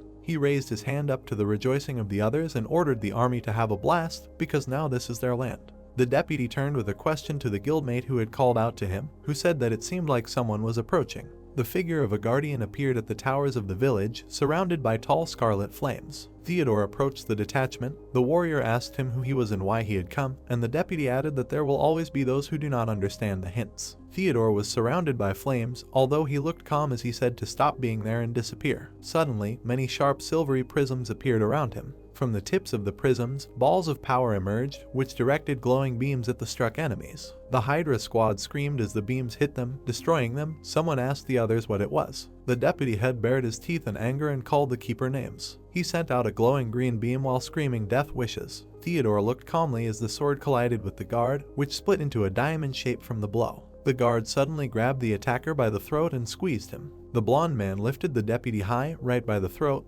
while he coughed, choking, and his guildmates screamed, worried about him. The deputy head of the guild frowned, gritting his teeth, looking at the keeper. He asked himself who this monster is. Maybe he is a ranker. Theodore looked at him calmly, without expressing emotion. He said that according to his observations, they came to this territory with war. Theodore's palm darkened and glowed red as he revealed that he was the guardian of Lord Aiden's lands. The red beam from the impact cut through the air as he said that they were now a target for destruction. He held the boy by the throat, raising a dark, clawed hand to his face when they called him Theo's name. There were dark columns of smoke all around. A guard holding the attacker above as Aiden told him to wait. He stood next to Siri and Jake, folded his arms and said that they would still return to their previous life. He looked serious, saying that he wanted to know the reason why they were here and said to let the redhead go. Theodore threw him to the ground. The guy hit the ground with a groan. Aiden looked down at him, holding his hands folded on his chest, and said that he was the owner of these lands. The deputy frowned, clenching his teeth with a curse, listening to the question, why did he come with such a crowd?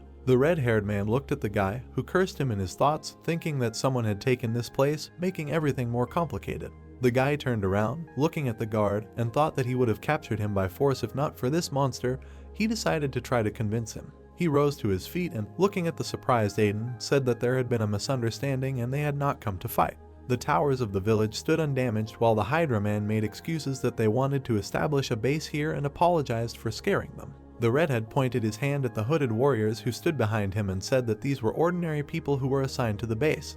That's all. The man grinned, imagining the image of a fortress with the flags of his guild, saying that it was also beneficial for them, because if a large guild was located here, it would increase the market and even more people would come here. Aiden chuckled, rubbing his chin with his fingers, hearing that this was a good suggestion. The owner of the lands held his fingers to his chin, wondering out loud what to do, while the redhead smiled, thinking that now this idiot would accept him. The deputy thought that they just needed to occupy the guild building and the place would be theirs. Aiden smiled, touching his chin with his fingers. He removed his hand from his face, smiled sweetly, looking at the guy and refused. The deputy, with a stupid and surprised expression on his face, asked again, as if he did not understand, to which he heard the question, is he stupid? Aiden laughed, putting his hand on his belt, said that he was interested in what he would say, they just want to grab resources and new content.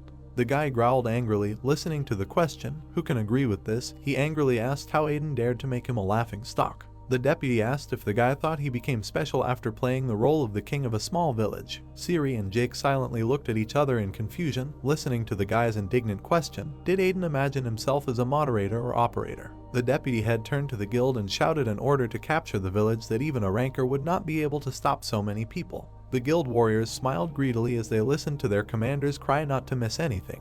Aiden looked out at the belligerent crowd while his friends chatted behind him. Jake said that everything happened as the guy said, and Siri said that he would be exhausted after using the ability. Aiden glowed with a bright red fire as he heard his friends promise to protect him. He extended his hand, opening the window to enter a command, which glowed red next to him. He remembered his conversation with his friends who appeared in the negotiation window. He then asked them, are the people from the Great Five, do they have several snakes on their emblem? To which he received the answer that they were indeed from Hydra, but how did he know? The operators reported that Theodore went to them and asked them to rely on them this time, and Jake supported Siri by saying that together with the keeper they could stop them. Aiden thought, looking at the image of the speakers, then ordered to wait. The operators listened to Aiden's thoughts that they could do more than just stop them, because Hydra must have many enemies. The guy smiled, saying that he had a great idea. The yellow notification window with a clapper in the image indicates the creation of an event. Many different players received a notification from the system about a new event. The deputy head of Hydra looked in shock at the red system notification window that also appeared in front of him and did not understand what it was. The notice said that this was an event. It said that you would pay a high price. What came with the war to these residents? Bring down the hammer of justice on the members of the Hydra Guild who dared to desecrate the village. Reward buff, X3 experience points for 10 hours for destroying one member of the Hydra Guild. The next notice stated that the karma indicator will not change during the event. Jake looked at the bent-over Aiden, who was breathing heavily from fatigue. Siri thanked the guy for his hard work, and the red-haired one replied that he was fine and was gradually getting used to it. The guy looked at his friends with a wide smile and said that the most interesting part was coming, which they had been waiting for so long. The deputy exhaled loudly, amazed by what he saw. He looked at the huge crowd of players who appeared at the village gates. Guys and girls in armor held spears, poles, and other weapons in their hands, hearing Aiden's words that it was time to show what they were worth. The two swords clashed with each other, making a loud metallic sound. One of the guys attacked the guild member with a grin on his face. Moments later, the hooded player fell to the ground, with a notice above him stating that he would be moved to the rebirth zone due to serious injuries. The guy in armor and his two comrades looked at the disappearing silhouette of the man with gloomy faces. Aiden, Siri, and Jake watched the fierce battle from the sidelines. The girl noted that Lord Aiden was amazing, and she could not think that the players would voluntarily go on the attack. He replied that this greatly reduced their time. The guy with fatigue on his face was breathing loudly, trying to come to his senses. He said that, however, he saw two men crossing their swords in a fight. The red-haired man who led the guild to the village stood with a sword in his hands and looked with disgust at the disappearing bodies of his defeated opponents. He swore, saying that the little bugs thought too much of themselves. Hooded people began to press on the players in a crowd.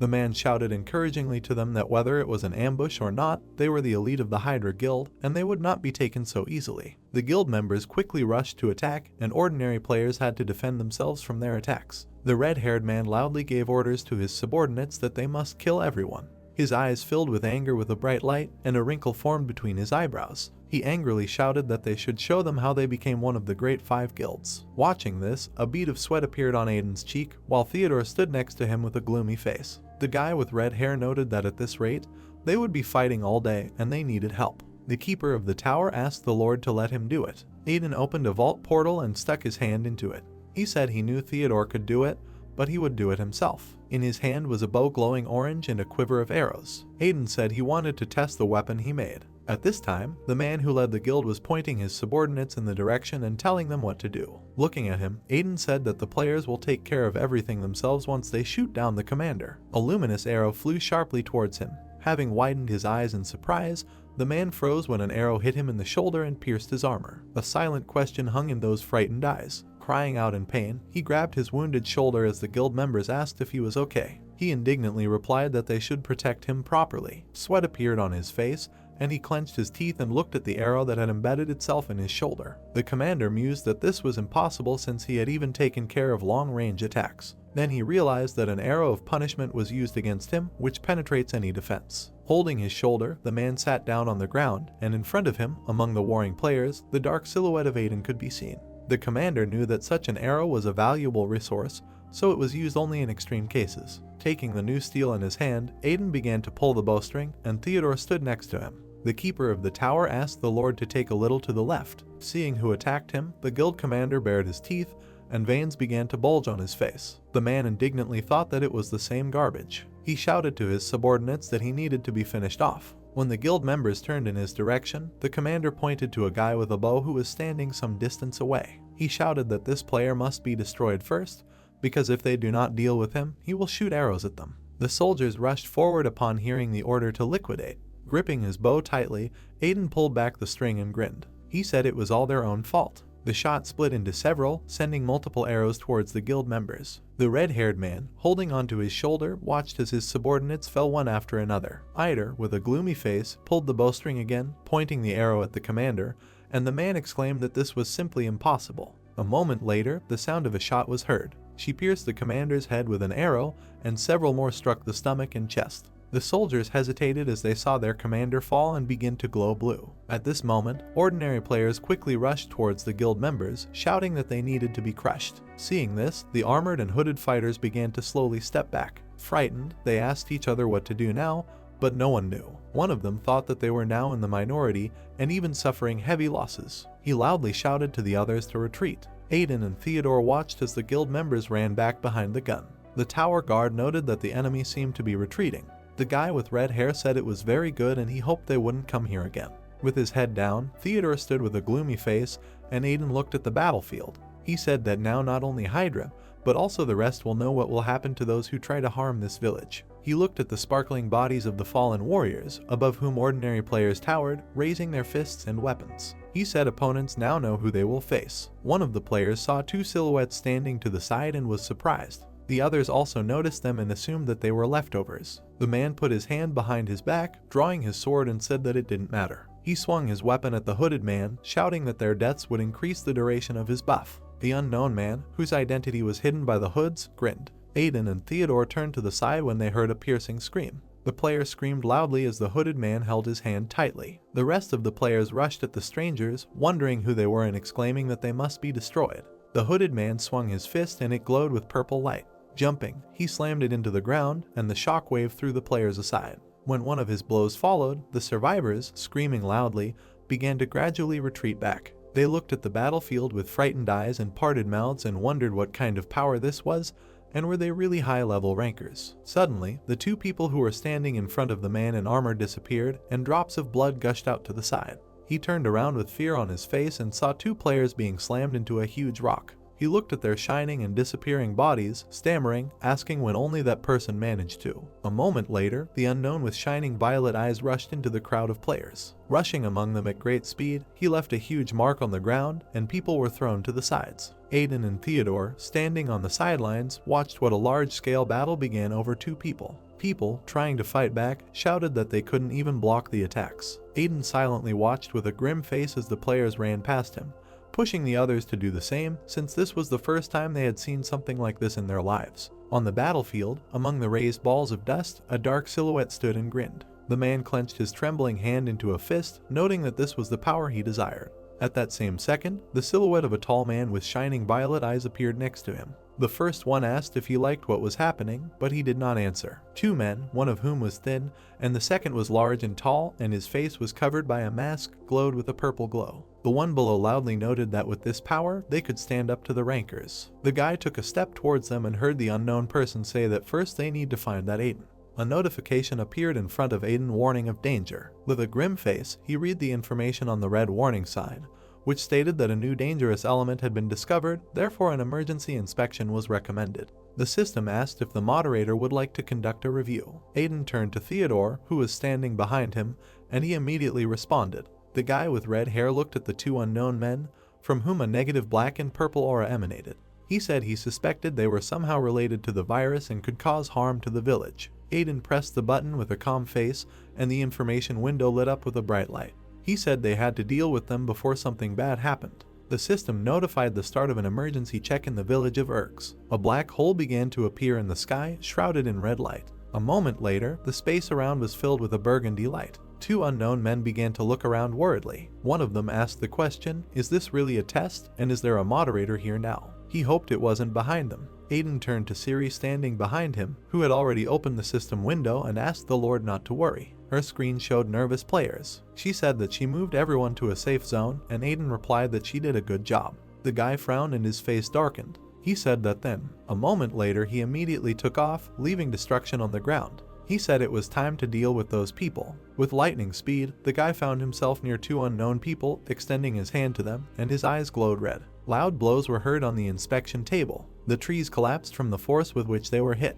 The man who was grabbed by Aiden clenched his teeth, looking at the guy with frightened eyes, and thought, "What is happening now?" The guy's face did not express any emotions, and only his eyes burned brightly. The unknown person thought, "Is this really the same guy?" He pressed his foot firmly into the ground, gaining support. The ground around began to fly off in pieces, and the strangers grabbed Aiden by the hand. With his hand he held the guy tightly by the trembling forearm, preventing him from striking. The man laughed and said that the man with the photo personally came into his hands. He grinned as Aiden tried to move his hand forward to grab it, and then greeted the guy. At that moment, a big man was flying towards him from the other side, and his eyes were shining with a bright purple light. He said that Aiden should go with them. The masked man froze, seeing a bright flash approaching him in his peripheral vision. A moment later, a giant blonde beam hit the unknown person. The man lay in the rubble of trees, showing no signs of life. A dark silhouette appeared not far from him, saying that anyone who tries to harm Lord Aiden Mechanical diamonds, which he used for attacks, hovered around Theodore with a confident face. The guardian of the tower said that anyone would become a target for his destruction.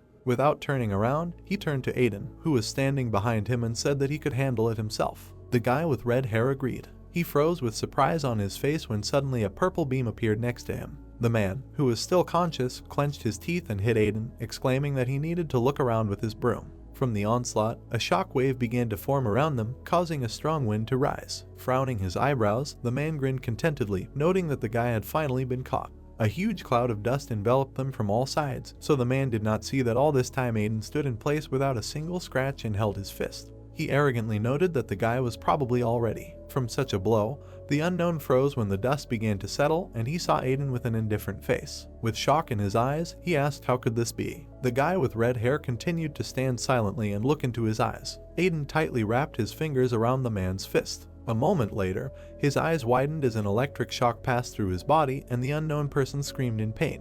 With anger on his face, he began to jerk in different directions, trying to free himself from the grip, and shouted, saying that Aiden should let him go. The guy with red hair looked down at him with a gloomy face, calling for editing and further changes in characteristics. He told the man that he had messed with the wrong person this time. Thanks to the powers of the Moderator, Aiden's power was increased 10 times. Clenching his palm into a fist, he raised his hand to strike and said that the man should be grateful that he had met him and not the real Moderator. He hit the unknown man in the gut, causing him to grimace his face and begin to rise up. Reaching an unprecedented speed, he flew upward, and the shock wave began to blow around a strong wind. Blood gushed from the man's mouth with shocked eyes. After some time, Aiden stood next to the trembling body of the unknown, looking at his fists, and Siri and Theodore approached him from the side, calling the Lord. The guy with red hair thought that he even managed to increase his level. He thought that this time, after improving his stats, he did not feel as tired as before. He turned around and looked at the tower keeper, thinking that he needed to find out how things were going with him. Theodore, surrounded by diamond-shaped robots, stood with his hands behind his back, and at his feet lay the headless corpse of a second unknown man. He said there was no cause for concern. Approaching his guard, Aiden noted that he had done a good job, and he thanked him for the praise. He remembered how some time ago the big guy tried to attack him with energy, but the tower keeper effortlessly defeated him with light rays. Aiden said that the man was fast enough, but the floor easily stopped him. Theodore replied that he did not feel his speed at all, and all his movements were predictable. They looked at the bodies of 2 elderly men who were unconscious. The guard asked what the Lord planned to do with them, noting that for future safety it would be better to remove them. After falling silent, Aiden thought for a while, and then said that he would not do so, since in this case there would be nothing like the current Moderator. The red-haired guy glowed with a bright light, saying that he would deal with them in his own way. Immersed in the system, he looked at 2 flickering silhouettes that were connected with the world by light threads. Aiden thought that he doesn't know how they were able to bypass the system and gain such enormous power, but he is sure that they abused the rules of the players. A long sword began to appear in the guy's hands. He thought that this was why he would cut off their current connection with the system.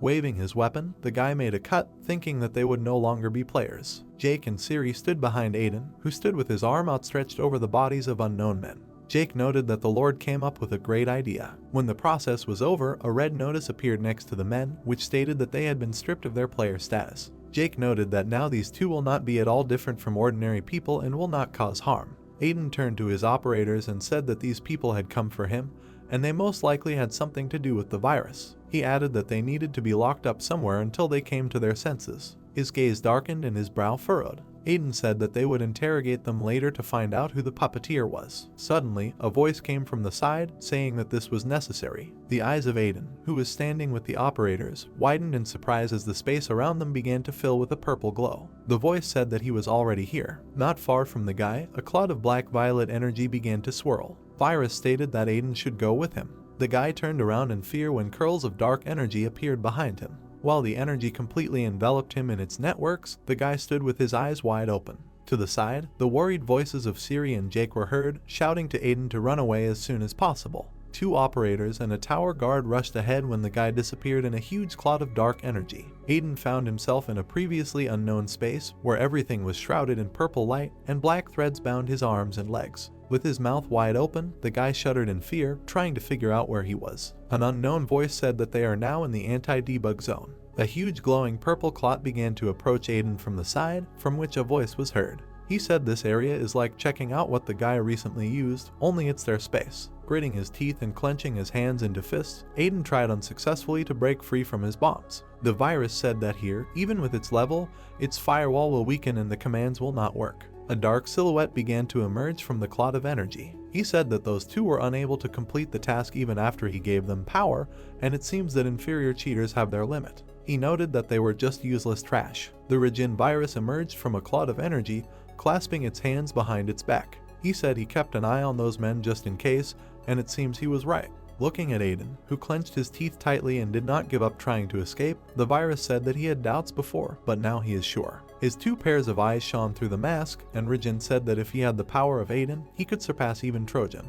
He extended his hand to the guy, around whom he began to see an interlight screen, and said that he could do this with him, but first he needed to get rid of the screen. Suddenly, the body of the virus was pierced by a shock of blue light, leaving a huge hole in the stomach. He raised his eyes to find out the source of the attack. While the virus was screaming in pain, Aiden looked with surprise in his eyes at the light spear that stuck not far from him. At the tip of the spear there was a long blade, and the entire body shone with a bright light. The guy wondered what it was. Lying on the ground and cut in half, Reborn looked at the silhouette hovering above him. He swore loudly, asking what the one who is constantly hiding has forgotten here. Gritting his white teeth, he noted that this is the one who is hiding in the shadow of the Moderator. The virus called by name the suddenly appeared Prodigy, which, having made a rift in space, hovered above it. The girl looked down at the virus from under half-closed eyelids. On the other side, the operators and the guard looked at the tongues of dark energy floating in the air, and the girl loudly called out to Lord Aiden. Theodore held his hand out in front of her as the virus moved towards them. While Siri was worriedly asking what they should do, the tower guardian exclaimed that they shouldn't go there so thoughtlessly. Behind the trio sorting out the medicine, a silhouette appeared in white boots and a blue cloak. The girl politely asked them to step aside. Siri and Theodore turned towards the illegal voice with surprise and fear in their eyes. A moment later, they jumped to the sides when a bright beam of light struck right between the minis. The attack cut through the virus cloth. Thus, the girl was able to open a portal to that space. As she got closer, Siri, who was standing next to Jake, asked who she was. Holding the wand in her hand, Prodigy turned towards them, ignoring the question. She glanced at the girl who was talking to her. Scanning her body, Prodigy saw bright blue energy in the area of her chest. After giving Siri a close look, the girl remained silent. Leaving questions after her appearance, she quickly headed towards the portal. While Siri looked after her with her mouth slightly open, Jake turned to her, asking if she knew the stranger since she was looking at her strangely. The girl replied that she was seeing her for the first time. Lowering her head, she pressed her hands to her chest, saying that her strength is definitely similar to that. The girl turned to Lord Sirius. A small child, raising her head up, asked if he had a family. The dragon, whose head was lying on the ground, asked why she was asking this question. Little Siri replied that if there were other dragons in the world besides Lord Sirius, then she would really like to meet them.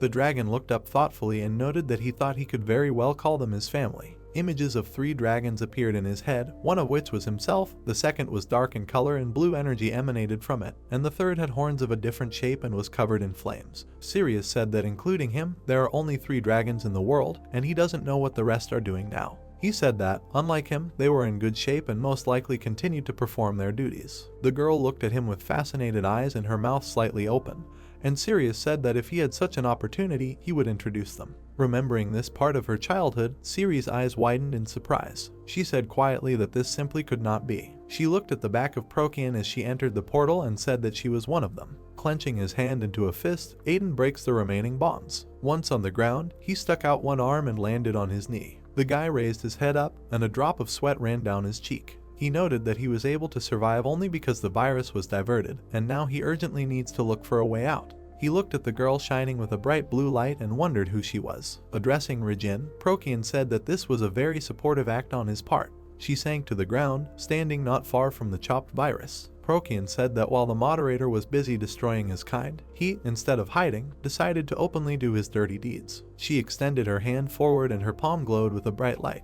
The girl said that in this way he brought trouble upon himself. The spear that was pressed into the ground near Aiden fell from its place. A moment later it was in the girl's hand, and she closed her long fingers on it. She said that if it was Reborn's choice, then she just deleted it. Hearing her words, Reborn grinned, noting that she would not be able to do this. He launched a horde of virus streams at her, which sharply rushed towards the girl. Prodigy lowered her spear and it began to glow with a bright blue light. She made only one swing, and a huge cutting blow was sent towards Reborn. There was a huge explosion inside Anti-Debug. Rijin, half of whose body managed to dodge and jump onto the stone, noticed the cut in space left by the girl's blow. He swore, noting that if not for her sudden attack, he would have succeeded. The virus, blazing with a bright purple light, grinned and said that now Prokian could not do anything to him. He said that his specialty is secrecy. The girl looked to the sides while Rijin sat calmly on the dancing stone behind her. He said that even she wouldn't be able to find him while he was hiding. A bright orb began to appear in his bony hand, and the virus said it would watch Prokian slowly die from the infection.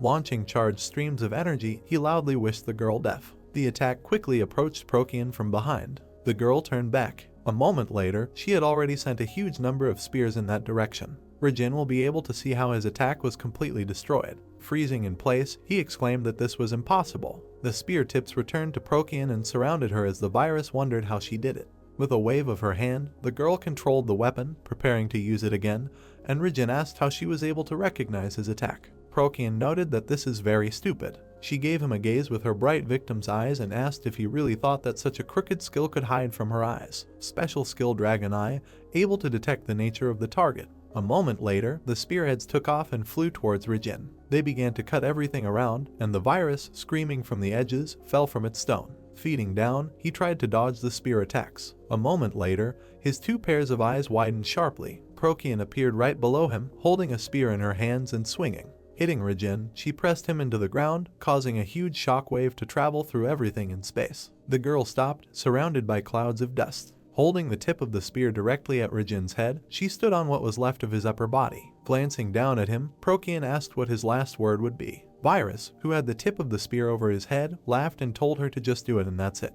When the spear pierced his head, he smiled and said that anyway, her end was not so far away. He said that she could rejoice in looking down on people like him. There was a spear in Rijin's head, and the sides of his body gradually began to fall apart. He stammered and said that she could do this while she still had the opportunity. The girl stood silently and watched as the black grinders rose up. Aiden stood behind her and looked at her. He mentally noted that he was very surprised that she destroyed the virus in one keratinization. The guy looked at her with a fascinated gaze, his mouth slightly open, and thought that her energy was similar to Sirius and wondered if she was somehow connected with him.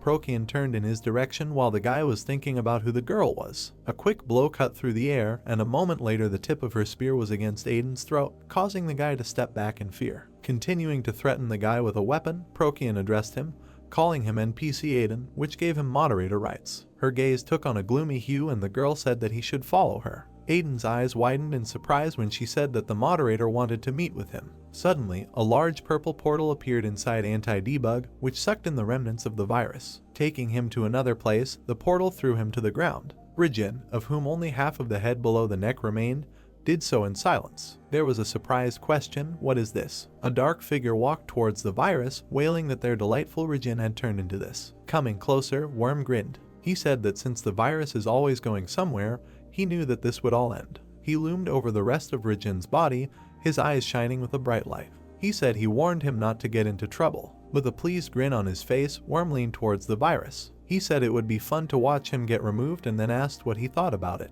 A voice from the side asked him to leave. Worm turned and saw a tall figure approaching them, who said that he would soon be removed anyway. Worm looked at the man with long blue hair with a stupid smile on his face and said that it was very unusual that he himself spoke to him. Betelgeuse stood in front of him, dressed in a blue suit, his eyes flickering with yellow light.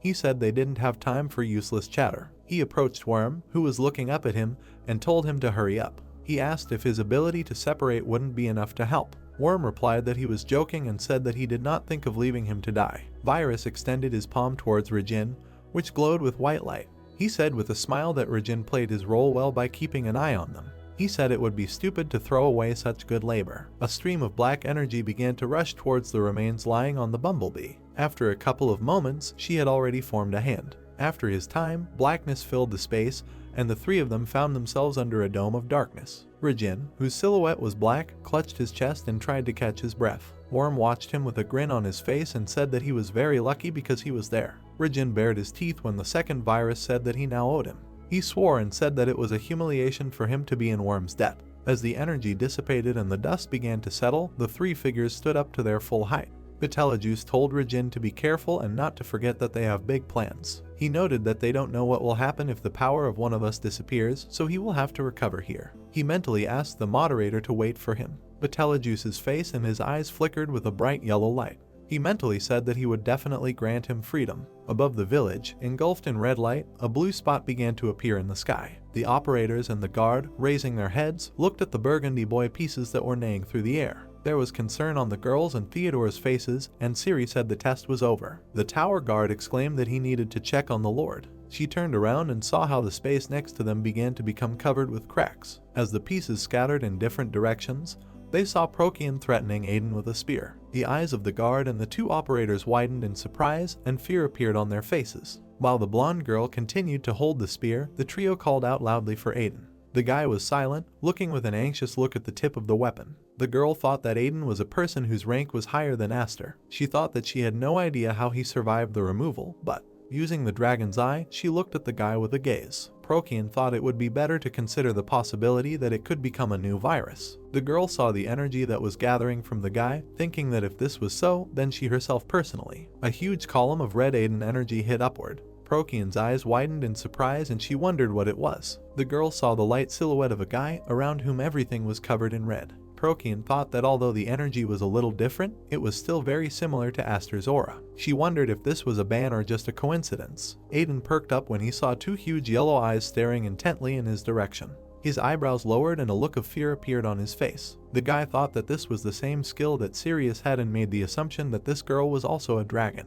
He thought he didn't have time for this with Sirius, but things are different now. Aiden frowned, and burning red eyes began to be visible among his white silhouette. He thought that he would not allow her to look inside him anymore. A yellow bright light appeared inside his chest. The girl's eyes widened as the energy directed towards her. Returning to reality, Procyon pulled back, yelping in pain. The system notified her that access was denied, which she was extremely surprised by. She looked at Aiden in a cloud of dust, whose face was grim. The girl was outraged that her ability was blocked, noting that this had never happened before. Raising the spear to chest level, she gripped it tightly with both hands. Procyon thought that this man was dangerous and she needed to get him to Aster quickly. There was a loud cry from Theodore, who was calling Aiden with his mouth wide open. He abruptly stood between him and the girl, covering the Lord with his arms, and shouted that he needed to stay behind him. The guy turned to the guard, who had sweat on his face, and addressed him by name. Theodore said that this girl is dangerous and he doesn't know how long he can hold her back. Procyon stood silently and looked at the two of them while the guardian of the tower continued that as long as it was occupied by him, Lord Aiden should run away. The girl lowered her spear, looking at the two guys. She noted that Aiden recently received the power of an operator, but already has such a person under his command.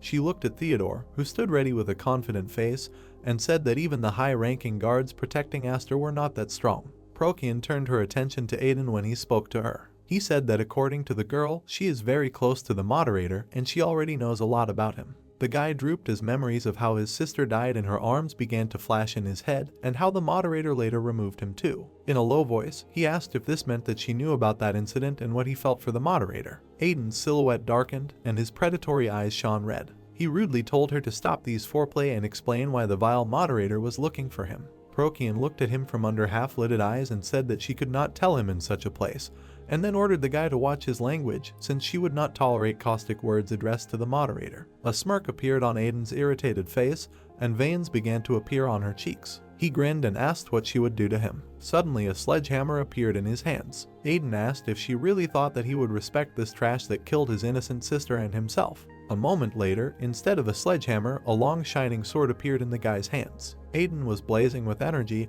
and his fierce gaze shone on his gloomy face. In a low voice, he said that no one dare tell him what to do. An aura also began to shine around Theodore, who was standing next to the guy, and a moment later many mechanical projectiles were aimed at the girl, firing lasers. Aiden asked Procyon to tell the Moderator that if he wants to talk, then he should come to him. The girl waved her hand, summoning a weapon.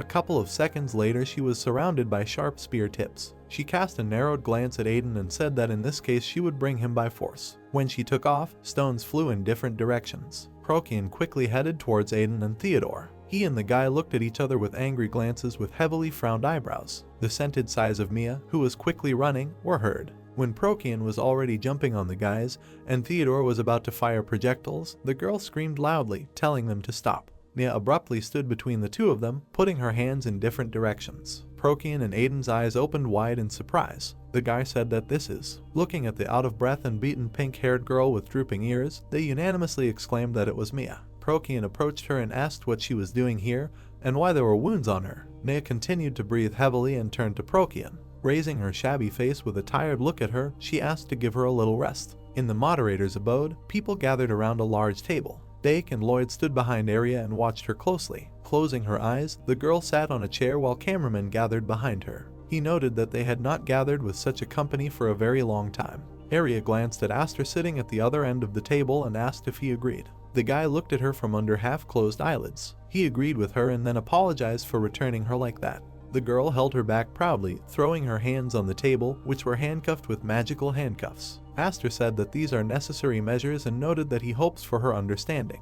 Arya darkened when the guy said that he was sure that she had her own plans, but she did something that she shouldn't have. He noted that he meant restoration. A bright yellow light oozing from the scent appeared in his mind. He said that this team is banned because it has the power to destroy the entire world. Aster's glitched eye glowed blue. He said it was a lost power that no one could or should use. He asked the girl if she knew well what happens to those who break the rules. A bright image of a disappearing unknown girl appeared in his head. He told Arya that he couldn't lose her too. The girl lowered her gloomy face and remained silent while Aster said that he wanted her to listen to him again and leave control of the system to him, while she returned to her original duties. Arya replied that she saw that the guy had confused himself, so she wanted to explain everything. She clenched her hands tightly into fists, and the handcuffs began to show cracks. The girl noted that she no longer tolerated this place. The guy glanced at her in surprise. Arya easily separated her hands, and the handcuffs fell into small pieces. She said she was now an Aiden operator. The blade quickly cut through the air. When the girl was freed, the guards and other operators immediately pointed their weapons at her. Lloyd, holding the sword, looked at her with surprised eyes, and a drop of sweat ran down his cheek.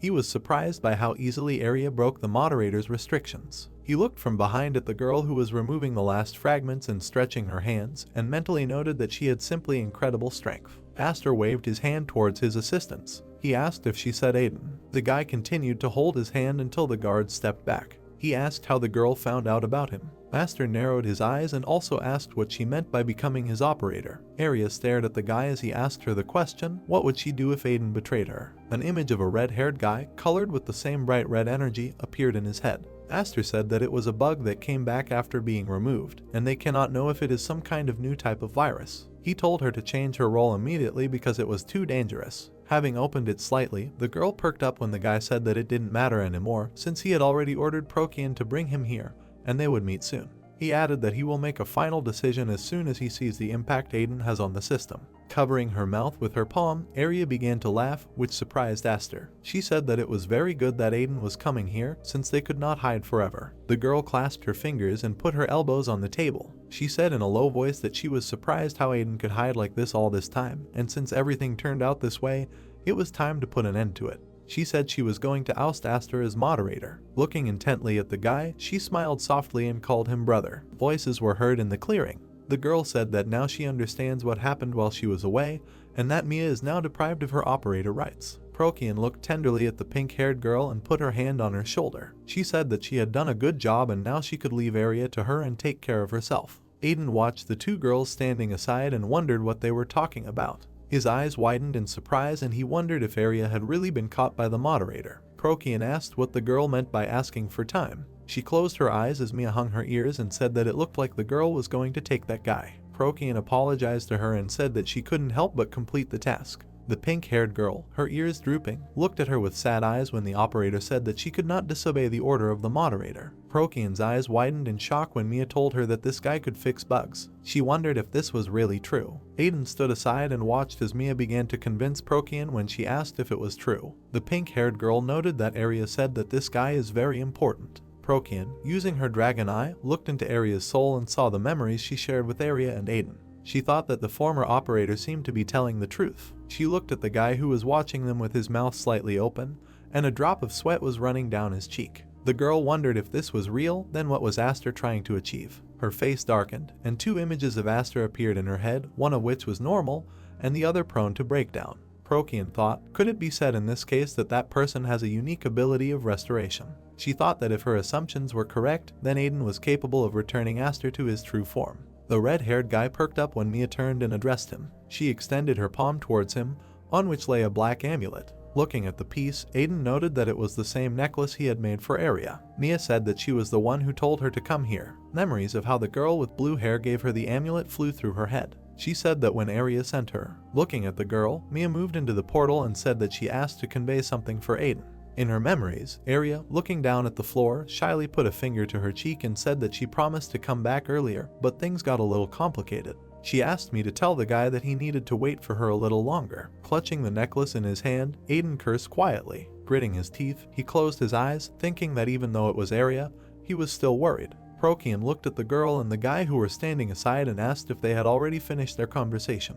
The girl stood facing them, straightening her shoulders, and when Mia called her name, she turned to Aiden and said that their fight was not over yet. The guy and the former operator with gloomy faces listened to Prodigy's words that in case she was going to take him away. Looking at Aiden from under half-lowered eyelids, she said that if she lets him leave, other operators will come for the guy. With his eyes downcast, the guy stood silently with a gloomy face when Prodigy said that it would therefore be better for him to go with her. Aiden agreed with her words. He looked at the surprised girl operator and said that he would do as she said, but she must remember one thing. Blood-red energy blazed around the guy, and there was anger in his eyes. He said in a low voice that he was not going to be polite and reserved with him like he was now. Closing her eyes, Prodigy exhaled noisily when Aiden said that no matter what happens, he will say what he wants. The girl replied that she understood him. She waved her hand and a large blue portal appeared on the ground to her right. Prodigy said that there would be no point in staying and you need to move forward. The guy mentally wondered if they would really go there through the teleporter. There was a loud scream calling for Aiden. The village operators, accompanied by Theodore, ran up to him, and the guard exclaimed that the Lord could not go there alone and found him to take him with him. The operators exclaimed that they wanted to go too. The guy replied that they should stay here. He walked up to Theodore and put his hand on his shoulder. Aiden said that he was leaving this place to him, and the guard would have to protect the residents. Looking into his eyes, the guy smiled, saying that he could only entrust this task to Theodore. At this moment, the guard's eyes widened. He replied that he understood the order. Theodore darkened, and his silhouette began to blaze with red energy. He said in a low voice that until Lord Aiden returns, no matter what happens, he will protect the villagers. Walking into the portal with Prodigy, the guy with red hair turned around and looked at the guard with a smile on his face. A moment later, the village operators, the veteran operator, and the former moderator operator watched as a large pillar of blue light shot into the sky. The area around the mountain cliffs was completely filled with purple. Revealing their sharp teeth, the viruses smiled broadly. 3 dark figures stood on a hill, watching from above the viruses swarming below. Worm stood with a wry smile on his face, and behind him were a recovered Regin and Beetlejuice. One of them said that he had already said that he was against it. Worm turned around and looked at Regin, who, with a worried face, was indignant that they could not do anything without Trojan, since the moderator would simply delete them. Beetlejuice, closing his eyes, stood silent as the virus said that Worm could not even guarantee that it would be able to get through Prodigy. The white-haired virus grinned and extended his hand into the rift in space. He said that Regin was right, however. Regin froze with surprise on his face when portal began to appear a golden handle, saying that this cannot be. Worm calmly said that they shouldn't have any problems with these. He smiled with a gloomy face, turning to Trojan. The virus looked with a satisfied look at the glowing dagger in his hand and said that, finally, all preparations were completed. Worm narrowed his gaze and his eyes glowed with a bright blue glow. He said that the time had come for Aster to fall, and the ship only had to wait a little longer. The teleporter flashes bright blue. 2 dark figures are visible in the portal. Aiden looks around with interest and notices that this is where Moderator lives. He and his companion are in a space with large blue rectangles. The man gets scared and opens his eyes wide. Prodigy contacts Moderator. The man with red hair fearfully turns to his calm companion. The girl tells her boss that she brought the right person. There are people on top of the rectangles, and on the highest of them is the moderator. He praises Prodigy for the good job she did. A dark figure in a cloak with one glowing eye. The man thinks it's Moderator. He looks at the guest without emotion and demands that Aiden come to him. The man with red hair frowns. Several dark figures stand on top of one of the rectangles. Lloyd stands not far from Aiden and frowns. The blonde thinks that the problem that he could not fix is now here and the moderator had to interfere with his work because of this error. A man with red hair looks distantly into the distance as red spots blur around him. Lloyd thinks that this man has become stronger since their last meeting and his aura has completely changed. Aiden calmly looks at the moderator opposite him. He turns to the boss and asks why he wanted to see him here. The guy with blue hair looks emotionlessly at Aiden, who asks his interlocutor what he wants to say. A man with red hair looks resignedly at the people in front of him. The boss asks him if he knows Trojan. Aiden says he doesn't know and asks how that applies to him. A black figure of a man with a golden aura. Moderator explains that this is a great danger to this world, since it is the only creature that came from space and challenged it, and it has also subjugated viruses and is using them to destroy everything here. The man with red hair is puzzled and worried. The boss adds that this creature is now hunting for Aiden and suggests that Trojan needs moderator rights, as a result of which he needs to quickly protect his interlocutor. A man stands opposite the hero and directs a source of magical light at him until it breaks up into sparks. Moderator asks his old friend if he ever thought that it was very strange because he was removed from the game system, but the man with red hair survived. Aiden became gloomy. The boss asks him if he was mistaken in thinking that someone else intervened. The hero's reactions to some system alerts. He is very surprised and thinks that all this is connected in a certain way. The moderator calmly looks at his interlocutor and says that he remembers the day of editing well. He walks surrounded by two tall figures. The guy with blue hair remembers that it was an unusual test, which is why he showed up. Houses in the city. Moderator clarifies that traces of Trojan were found in that place and they ended exactly where the infection process was very strong. The boss clarifies that this is not an ordinary virus at all. People on the streets of the city. Moderator says that even he has difficulty distinguishing this creature from others, so if it changes its appearance and hides, finding it will be an almost impossible task. The man with red hair darkened even more. The boss explains that they can't leave this virus behind, forcing measures to be taken to prevent further damage. Aiden's palm is clenched into a fist and trembling. He asks his interlocutor if this is the reason why he removed all the villagers, and says that there should have been another way out of this situation.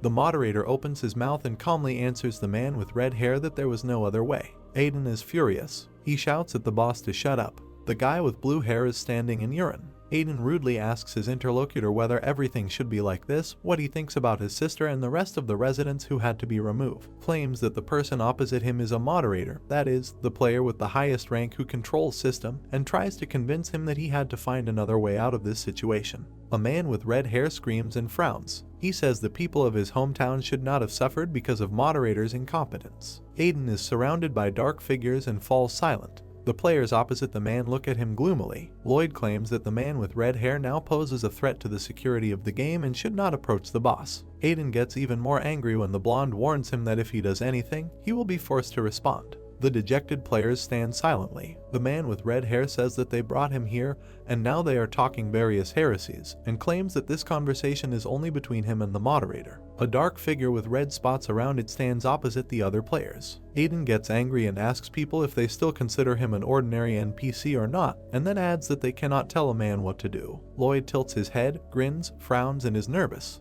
He thinks that his interlocutor has the same pressure as his boss, and also wonders how the man with red hair was able to achieve such a result so quickly. Someone says that she warned other players to be careful, because if they harm Aiden, they will gain a new enemy. The man is surprised. He looks up and sees a dark figure on top of one of the rectangles. Aiden recognizes this voice. The girl looks at her friend with a smile. The man recognizes this person as Arya. The other players are in shock. Lloyd gets nervous and remembers that he locked this girl up. She laughs and remembers her powers. Arya argues that this is not enough. People are angry. The girl clarifies that if they are talking about temporary punishment, then this option may be suitable. She drops from the top of the rectangle onto the platform next to Aiden. A man with red hair asks worriedly if she is okay. The girl asks him for forgiveness for having to endure all this. Aiden is surprised. His companion adds that she also asks for forgiveness on behalf of her older brother. Moderator is calm when standing next to him is Arya, who has clasped her hands and is nervous. The man with red hair asks his partner about the fact he heard.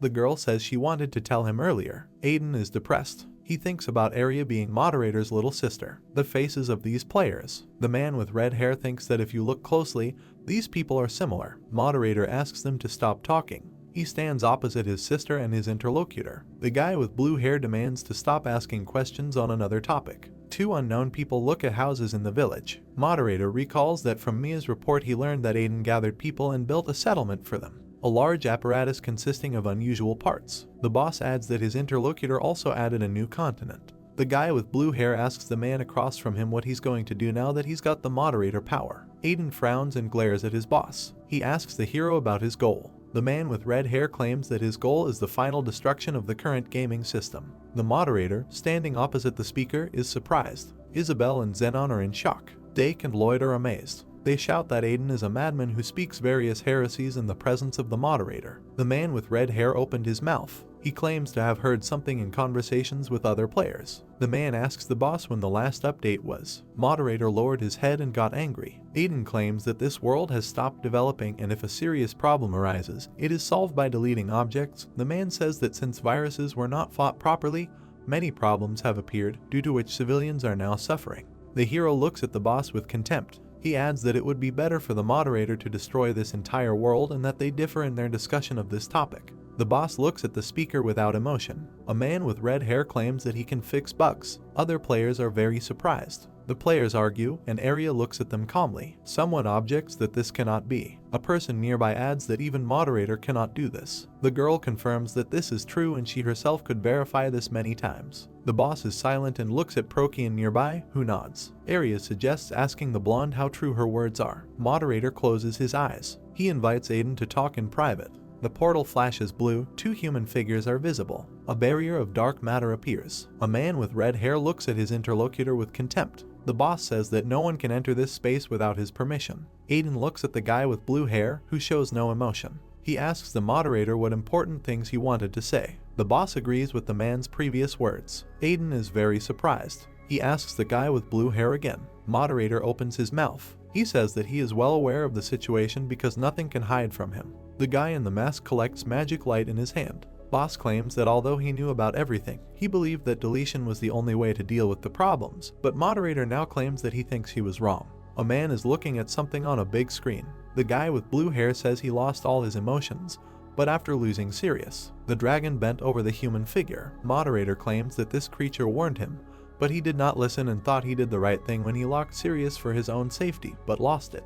Arya clasped her fingers and smiled slyly. The boss says that when his sister watched him, she immediately realized that he should not be a moderator. He and Aiden stand opposite each other. The guy with blue hair admits that he made a mistake again. He says he can continue to repeat this gaffe over and over again if he remains in his position. Moderator sadly lowered his head. He says that for these reasons he is leaving his post. The dark matter barrier is collapsing. The players watch him crumble. Lloyd says the barrier is collapsing. Dake wonders what the moderator and his guest were talking about. There is a red sparkling sword at the boss's neck. People are in shock. Aiden points his sword at his interlocutor. Players around call moderator by name. The man with red hair says he was wondering why the boss suddenly wanted to talk. He gets very angry. Aiden warns his interlocutor that he should not hide all his actions in this way if he wants to. Isabel, Zenon and Dake are surprised and scared. A man with red hair asks his boss if he thinks everything will be resolved or he will just leave his post. Arya and Prokian were very scared. Moderator closed his eyes exhaustedly. Players around him ask him what Aiden means. The guy with blue hair claims that it's normal to think that way. The boss invites his interlocutor to remove himself. Arya and Prokian are scared. The blonde screams words of protest. Aiden grips the hilt of the sword more firmly. He says that this is great and he will do as the moderator said. Aiden furiously grabbed the boss by the clothes and pressed the sword to his neck. He tells him to suffer just like the man with red hair suffered. Several other players are heading towards them, having already drawn their swords. They shout at Aiden to get away from the boss. A system window appears with the option to delete an item or person. Zenon and Lloyd are thrown back by a wave of mana. The brunette is scared. He can't believe the fact that the system window that appears is executing the delete command, and wonders how the man with red hair can use it. Aiden points his sword at other players. He forbids them to come closer. He asks them if they think he didn't use the command because he was stupid. Aiden is furious. The man claims that if he had his way, he would erase this place and threatens that people will regret it if they do not listen to his words now. The blonde tries to approach Aiden and moderator. She asks the man with red hair to stop. Prokian is very scared. She begs Aiden not to remove the boss. Broken white human figure. The girl claims that the guy with blue hair chose the most difficult and painful path to save this world, which is why he began to change under the pressure of responsibility. Prokian puts his hand to his chest and screams. She asks the man with red hair to kill her if he cannot understand the boss and forgive the moderator. The veins on Aiden's cheekbones are visible. He interrupts the blonde and refuses her since her requests cannot erase what the boss did. A man with red hair cries, holding a girl to him. He asks the players what to do with the fact that moderator deleted his sister. How can he forget about it? The hero's hand is shaking. He claims that if someone wants to stop him, then he will need to return his sister to him. Aiden is very angry. He shouts out a fragment of a phrase. Arya stands not far from the men and silently monitors this situation. The girl is sad. A man with red hair notices the condition of his companion. Aiden hugs his little sister and Arya walks next to her older brother. The man with red hair lowers his head and clenches his teeth. He lets the boss go. Moderator falls to his knees as other players run up to him and Aiden leaves. People around call the boss by name. Arya stands next to her former comrade. The girl calls the man by name. A dejected Aiden walks past Area. A man with red hair leaves his companion in the past and the players who surrounded the moderator. Area is sad and lowers her head. Space with big blue rectangles. Xenon addresses the boss. Players surround the moderator. The brunette asks him why he did this and what would have happened if things hadn't gone according to plan. Xenon stands opposite the boss, who is silent. This player thinks that the guy with blue hair used to be indifferent but has now changed, and wonders what happened and whether the man's emotions have returned. Moderator looks at Xenon and Disable. He says that he knew something like this would definitely happen and claims that the man with red hair was right and they only took temporary measures during this entire time. He of one human figure radiates white rays to other people. The boss claims that Moderator is the center of this world and he could not fulfill this role. The guy with blue hair lowered his head sadly. He says that a better moderator appeared than him, and Area also chose him, and the boss trusts her decision, so he leaves his position. People are surrounding this guy. They ask him why he thinks that he has failed in his responsibilities, and they convince him that this is not at all true because thanks to his work this world still exists. Xenon looks at the boss who is standing in front of him. He says that this solution will not solve anything, since someone must fulfill this role, since without this they will lose control over the viruses and bugs in this world, as a result of which they will begin to spread quickly. The brunette lowered his gaze and became gloomy. He says he knows how painful it was for the boss to remove these people. Moderator stands next to an unknown woman who disappears. The woman smiles and cries. The guy with blue hair looks at her, and tears flow down his cheeks. Virus worm. The brunette says that they all know who stopped those viruses. Xenon, Isabel, Lloyd, and Dake look at the boss with concern. Moderator looks at his entourage without emotion.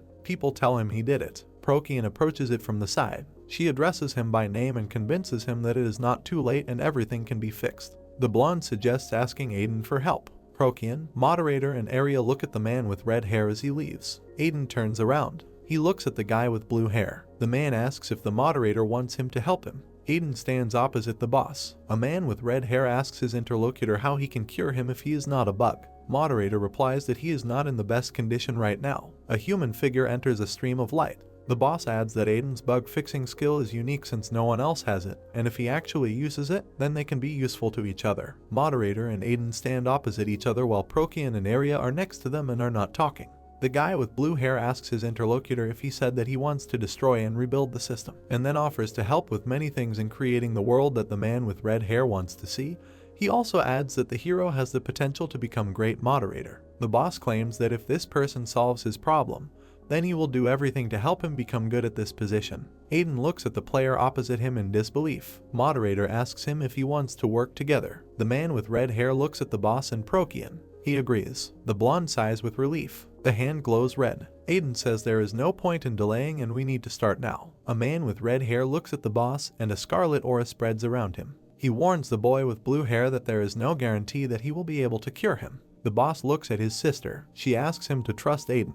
Area is nervous. She says that she is sure that this man will succeed. Moderator looks at his savior and agrees with his little sister. He claims that he has already decided that he will step down from his post, trust, and follow the new moderator that Area has chosen. He looks down thoughtfully. The guy with blue hair adds that it's because the girl was never wrong. A pillar of light flashes. A white human figure floats against a black background. Aiden is surprised. He thinks this is incredible as he has never seen such a bright light. The man looks down where the human figure is. He thinks that it's like the whole world has gathered here. Broken human figure. Aiden thinks that moderator is in pretty bad shape. A man with red hair leans over the guy's figure. He ponders that the boss was still holding up well, and also wants to pour his energy into him to see whether the recovery process will begin or not. Golden sparks rain down on the bracelet on Aiden's hand. A man with red hair looks at this jewelry in surprise. He gets scared and asks what it is. Aiden can't believe that his sister's bracelet is glowing. Golden waves emanate from the bracelet. The man screams that he cannot control it.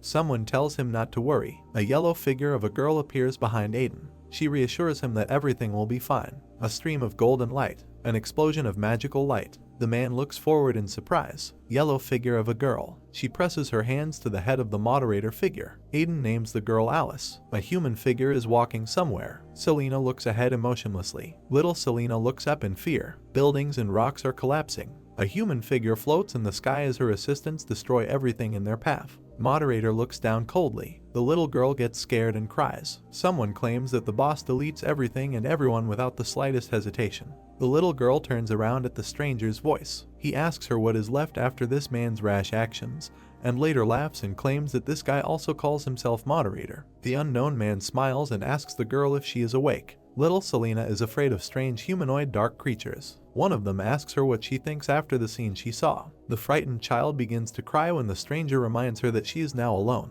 The girl grabs the wooden handle of the sword. She thrusts its tip into the humanoid creature with all her might. Virus Worm's body absorbs the sword. He laughs and asks the child if he really thought it would work against the virus. The little girl gets even more scared. Virus Worm tells her that she is very brave. The child fell to the ground, and strange humanoid creatures pulled out swords. Virus Worm says that they are looking for those who want to take revenge on Moderator, which is why they woke up the girl during the check. The black humanoid creature smiles. He scares the girl by the fact that he used to get rid of those who were useless to him. Little Selena looks fearfully at Virus Worm when he says that the girl will serve him well, so he is looking forward to her joining them. Adult Selena lowered her head. She clicked on the white rectangle. The girl entered a large room with a blue crystal. It hovers in the shape of a diamond above a special stand. Selena pulled the glowing sword from its sheath. She raised her hand to strike, but the girl suddenly stopped. Selena frowned and looked doomedly at the crystal. Selena accepts the sword from Virus Worm. He reminds her of her hatred for Moderator. The girl closes her eyes for a few moments. She swings again and destroys the crystal with a blow of her sword.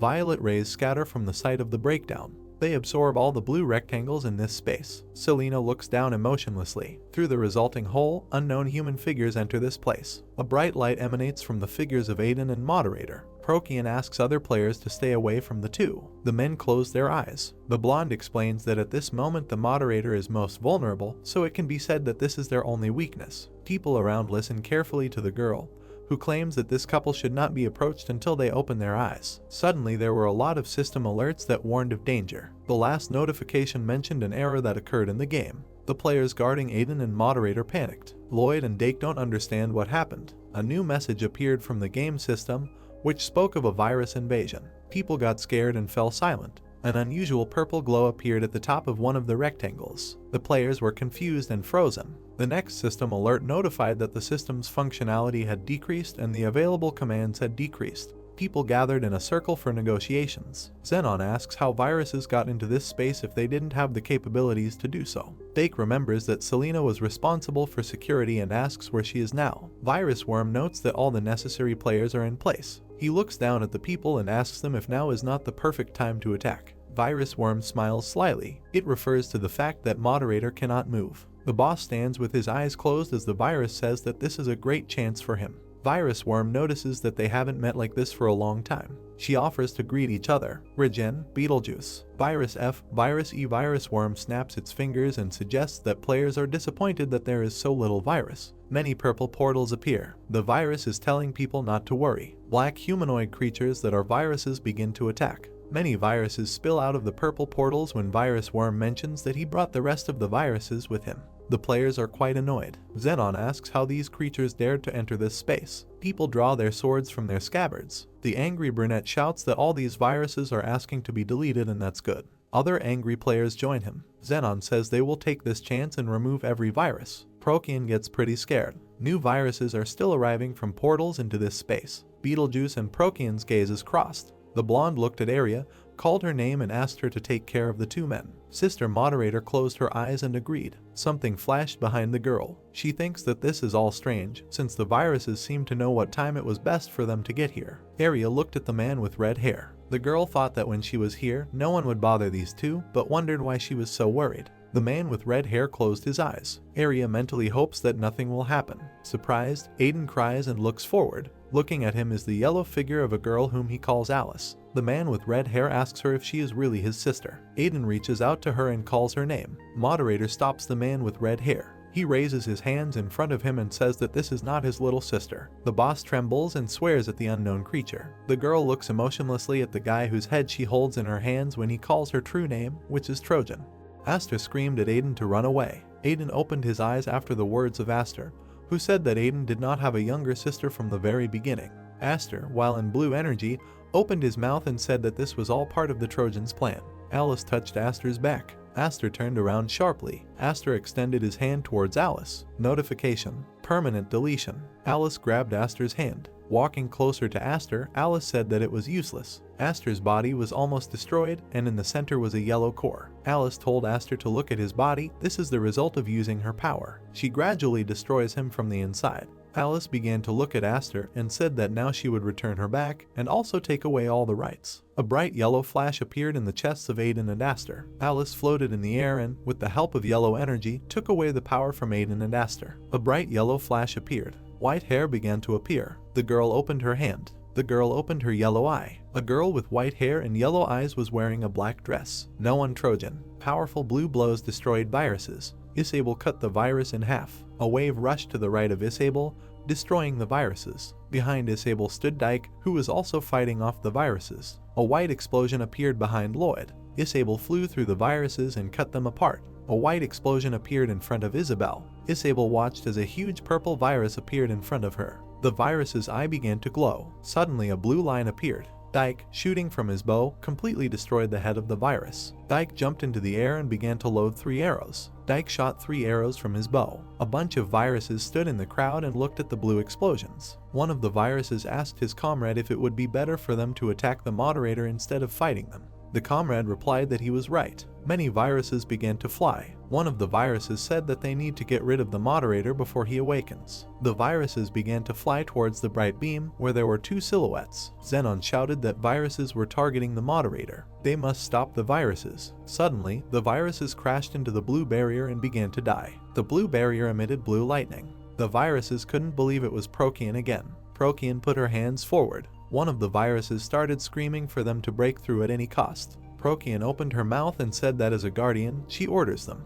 Blue portals appeared above Dasha. Procyon said for all the guards to gather here. Guards in red armor began to appear from the portals. Behind Procyon, there were many red guards. The guards began to run towards the viruses. Procyon ordered the guards to destroy the viruses and protect the moderator. The guards clashed in a fierce battle along with the viruses. One of the viruses stood on top and looked at the blue explosions. Beetlejuice asked what's going on. Beetlejuice stood behind the virus with white hair. Beetlejuice said to the white-haired virus, "Didn't he say that they couldn't do anything if they built space, but the operators are still as strong?" The virus with white hair replied that he was right. He did not expect such a turn of events. Many purple rectangular buildings. Virus said that doesn't mean they can't win. They will not be able to use the delete command in this space. The longer the fight lasts, the better for them. Suddenly there was a loud sound. All the major viruses heard him, and the Aiden team also turned towards the sound. Procyon turned towards the bright red explosion, where 3 silhouettes were next to him. Arya was holding Aster's body, which was covered in red energy. Arya asked what's going on. Did something go wrong during treatment? The black line on Aster's eye began to disappear. Arya looked at this with surprised eyes. Arya thought the wound was on his eye. This is a good sign. So he is recovering. Aiden began to hold his head. Arya thought that Aiden didn't look very good. Aiden continued to hold his head and opened his left eye. Arya couldn't understand what was going on inside him. Aiden said that something is wrong here, he is sure. Golden particles began to appear above Arya's frightened body. Arya looked up. Someone began to appear above her head. Trojan appeared with white hair. Arya thought it was impossible. The viruses standing at the top also couldn't believe their eyes. The white-haired virus opened his mouth and said, "Finally, where was Trojan? The virus has been looking for her for a long time." Trojan Nim had white hair and was wearing a black cloak. A warning appeared. Critical damage has been caused to the system. Trojan Nim began to glow with a bright yellow light. Notification. The system cannot function normally. Arya closed her eyes. Aiden opened his eyes in fright. Notification. Moderator rights have been revoked. An icon with a broken shield appeared. All firewalls have been disabled. Barriers have disappeared over all cities and villages. All players' screens began to glow red. The crowd looked at the red screens and couldn't understand what was happening. The guys who defeated the dragon began to think. The guy with green hair said that this was probably another test. The guy with blonde hair replied that this was bad because the hunt was going so well. The guy started shouting for his friend to stop pretending and go on his own. The guy in the armor was carrying a man with blue hair. The guy in the armor told him to stop joking. Suddenly, the guy with blue hair darkened his eyes and started bleeding from his mouth. The guy in the armor opened his eyes wide. The guy in the armor began to shake. He told his friend to stop exaggerating. The guy in the armor said that players can't die here. After these words, the guy with blue hair fell face down into the ground. The guy with blue hair looked with a dead eye. Out of fear, the guy in the armor began to sweat all over his face. The guy screamed in fear. Notification. System protection is no longer provided. Rebirth is no longer available. A red error screen appeared above all the villagers. People couldn't understand what was happening. Will they not be able to be reborn? What happens after death? The man pulled his finger towards the screen, on which was written a list of his friends and the fact that they were dead. The man said that dead meant. The man with brown hair interrupted him and told the guy not to talk too much. The guy stood in front of a blue screen on which it was written, Aiden, voice message, connection. A man with dark blue hair made the last signs of life, and a blue screen of his friend appeared next to him, who sent him a voice message. A guy with dark blue hair lay between the corpses of his comrades. The silhouettes of monsters were next to them. The guy with dark blue hair couldn't believe that the monsters that should be in the dungeons. The white monster opened its mouth, showing white teeth. The guy couldn't believe they were able to get out. Notification. Warning. Emergency measures must be taken. Many monsters began to emerge from the dungeons. Notification. All the monsters came out. Trojan Nim glowed bright yellow. Xenon asked with his mouth open what was going on. Lloyd, looking at his hand, said that the firewall was gone. Trojan Nim landed on the floor. Lloyd asked if everything was okay with the moderator. Trojan Nim stood with her yellow eyes open. Lloyd said that as soon as she showed up, everything went wrong. Procyon, opening her mouth, began to call Ariana. Trojan Nim watched with her yellow eye. Procyon screamed for Arya to protect Aster. Blue lightning appeared in front of Trojan Nim's silhouette. A powerful blue beam began to come from the purple tower. Arya, gritting her teeth, could not believe that it was Trojan. Trojan extended her arm to block Arya's attack. Arya said that she was sure that Trojan Nim had lost all her powers. Arya stood with a black blade in front of Trojan. Arya continued and said that since this form, Arya asked, did Trojan take away her brother's power? Trojan asked with her mouth slightly open, did you take it? 2 drops of sweat began to flow from Arya's face. Trojan said he was only returning what was rightfully hers. A blue flash appeared above Trojan's head. A powerful beam hit the ground. Trojan Nim protected itself with a barrier. The sword was unable to penetrate Trojan's barrier. Procyon extended her hand forward and said that Trojan Nim, she can't be here. With her mouth open, Procyon started screaming for the operators to protect the moderator. Operators headed towards 2 black silhouettes. Procyon said that Trojan Nim, she is behind all this. Be careful. The main viruses dispelled the violet energy. Procyon said with a scared look that this is the flame of Beetlejuice. The viruses stood near the violet flame. One of the viruses began to laugh and say that this would not work. The white-haired virus asked how dare they stand in her way. The group of master viruses was surrounded by violet energy. The virus with white hair said that while they are here, they will have a hard time. Trojan looked with a serious look. The virus said that the true owner of this world is Trojan Nim. Show more respect when you talk to her. All the operators gritted their teeth in anger. Xenon said that this virus allows you to speak. Operators headed towards the silhouettes of viruses with the words, let's put an end to them. Operators and the main viruses clashed in battle. Xenon took several shots at the virus. The white-haired virus extended his hand. Many dark rays passed near Xenon. A purple crack appeared on Xenon's shoulder. Xenon with an open eye asked, is this an infection? The white-haired virus smiled and said that it seemed their great firewall was useless. The face of the virus turned completely purple. The virus said that now they are on equal terms. Arya and Trojan Nim stood in front of numerous explosions. Trojan Nim closed her eyes, and she asked me to stop.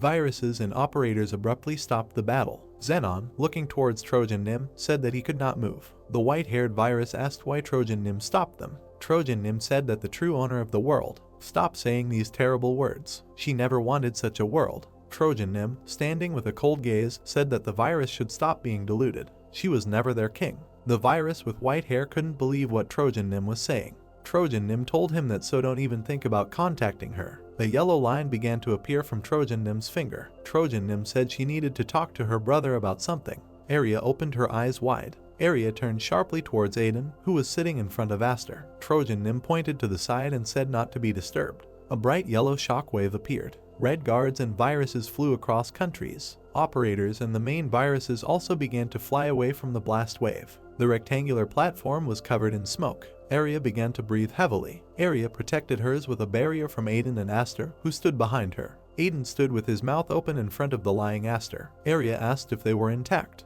Arya stood with her back to Aiden with her arms outstretched. Arya said that Aiden is the most important person in this world. Sweat began to roll off Arya's face. Trojan Nim came out of the smoke. Arya said that Aiden cannot die. Aiden stood with a frightened look. Closing her eyes and smiling, Arya said that she would protect him. In front of Trojan Nim, a powerful explosion appeared. Trojan Nim looked at her with her yellow eye. Blue lightning began to appear in front of Arya's face. Trojan Nim thought that this form, Area stood in armor holding a sword, and blue lightning flashed behind her. Notification. Area. Antivirus. White smoke stood on the battlefield. The white-haired virus, who was among his comrades, could not believe why Trojan Nim did this. Lloyd, who was with the operators, said that where did she get such strength? Procyon sat with her eyes open. The guards and viruses looked at the yellow explosion. Procyon realized that she was too far away. She needed to go back. A powerful shockwave appeared above the platform. Operators stood and looked at it with a surprised look. Powerful blue lightning began to appear near the tower. With lightning speed, Area pursued Trojan Nim, who was moving in yellow energy. Many impact explosions appeared along the path of the intersection of Area and Trojan Nim. Area and Trojan Nim hit the ground. Viruses and guards watched as Area stabbed Trojan Nim into the floor with powerful blue energy. Lightning appeared near Area's face. Trojan Nim looked at her with a cold gaze. From Area's powerful blow, the entire floor began to crack. Operators stood on a cracked platform, and there were thunderclaps around them. Xenon stood with his mouth open. He couldn't believe what he was seeing. Procyon said that as expected. Due to the situation they found themselves in, the bans placed on Area were lifted. Procyon turned to the operators and said that they could no longer stand idle. While Area distracts Trojan Nim, they must protect the Moderator. Trojan Nim and Area stood in front of each other. Area, taking the sword in her hands, took a fighting stance. Yellow energy appeared in front of Trojan Nim's face. A lock icon appears. Chain. A black command line appeared. At command chain. Trojan Nim stood with her arm outstretched to the side, and black portals appeared, from which chains began to fly out. Trojan Nim continued to stand between the portals, from which chains continued to fly out. The chains fell on Area. At that same second, Area managed to evade the chains. Area jumped back sharply. Area began to fly between the chains. Area began to block the chains flying at her with her sword. Area continued to fly, cutting through the chains. Trojan Nim looked up. A yellow icon with a square appears. Create. The black command line said, at command, create. Large yellow walls began to appear in front of Trojan Nim. Area landed several blue strikes. At that same second, Area cut the wall into pieces and flew towards Trojan Nim. Area grabbed the sword with both hands. Trojan Nim looked at the black silhouette of Area, who was charging a crushing blow. A blue icon appears. Incision. Area with blue eyes began to strike. Trojan Nim continued to look at her. A yellow shield icon appears. Firewall. The line said at command firewall. Area's powerful blow cut the floor apart. The yellow Trojan Nim barrier is cracked. Trojan Nim stood in the cracked barrier. Trojan Nim stood in front of a giant, severed wall. Trojan Nim looked at her with her yellow eye. Area's dark silhouette appeared in front of Trojan Nim. Area said that she doesn't know what Trojan Nim is up to. Area, looking with a serious look, said that she would not allow everything to go according to her plan. Trojan Nim stood with her mouth closed. Area said that they will stop Trojan Nim again. The dark silhouette of Trojan Nim stood in front of Area. Trojan Nim said that she wanted to return. She knew that the chance of success was slim, but she still kept trying as long as there was some hope left. Trojan Nim began to look down with a sad look. Trojan Nim said that nothing worked. A yellow icon with an arrow appeared. Decreased performance. Notification. All characteristics have been lowered. Area, with a frightened look, began to look down. Area fell to her knees. Trojan Nim looked at the black silhouette of Area, who was trembling. Trojan Nim told Area that she is very strong. She might even surpass Aster in sheer power. Trojan Nim stood in front of Area. Trojan Nim said that she thought that she and Aster would be able to return her to her world, but it was impossible. Area looked down with a frightened look. Trojan Nim said that she did not meet her brother at the peak of despair. Area began to squeeze the floor with her fingers. Area asked what Trojan Nim is talking about. Area sat in front of Trojan Nim. Area asked if Trojan Nim wants to say that Aiden can help her. Area opened her mouth in rage and began screaming and asking what Trojan Nim wants to do with him. Powerful blue energy surrounded Area. Notification. The downgrade has been removed. Area started running towards Trojan Nim. Area screamed that she wouldn't let her use Aiden. Trojan Nim extended her palm. A yellow lock icon appears. Trojan Nim stood in front of a powerful black hurricane. Area stood inside the hurricane with her mouth open. Trojan Nim told her not to interfere. Area held the sword trembling. Trojan Nim said that even she would have to try hard to get out of there. Area began throwing multiple strikes to break up the hurricane. Area shouted Trojan Nim with her eyes open. Trojan Nim began to walk away with her eyes closed. Trojan Nim disappeared, but Area continued to call her. A black silhouette stood on the platform. A drop of sweat began to roll off Aiden's face. Aiden was wondering what was going on with Area. Aiden said he must find her. Suddenly the black silhouette of Aiden heard something. Aiden opened his eyes wide in surprise. Trojan Nim appeared in front of him in a black cloak. Looking at him, Trojan Nim said that they had not seen him for a long time. Trojan Nim called Aiden brother. Memories of Aiden and Alice's past. The weather was clear over the village. Aiden was younger and in shabby clothes. He carried a bag on his shoulder and bumped into one of the players. The player turned around slightly at Aiden and bared his teeth, saying that this was pissing him off. The player opened his mouth wide and told Aiden to watch where he was going.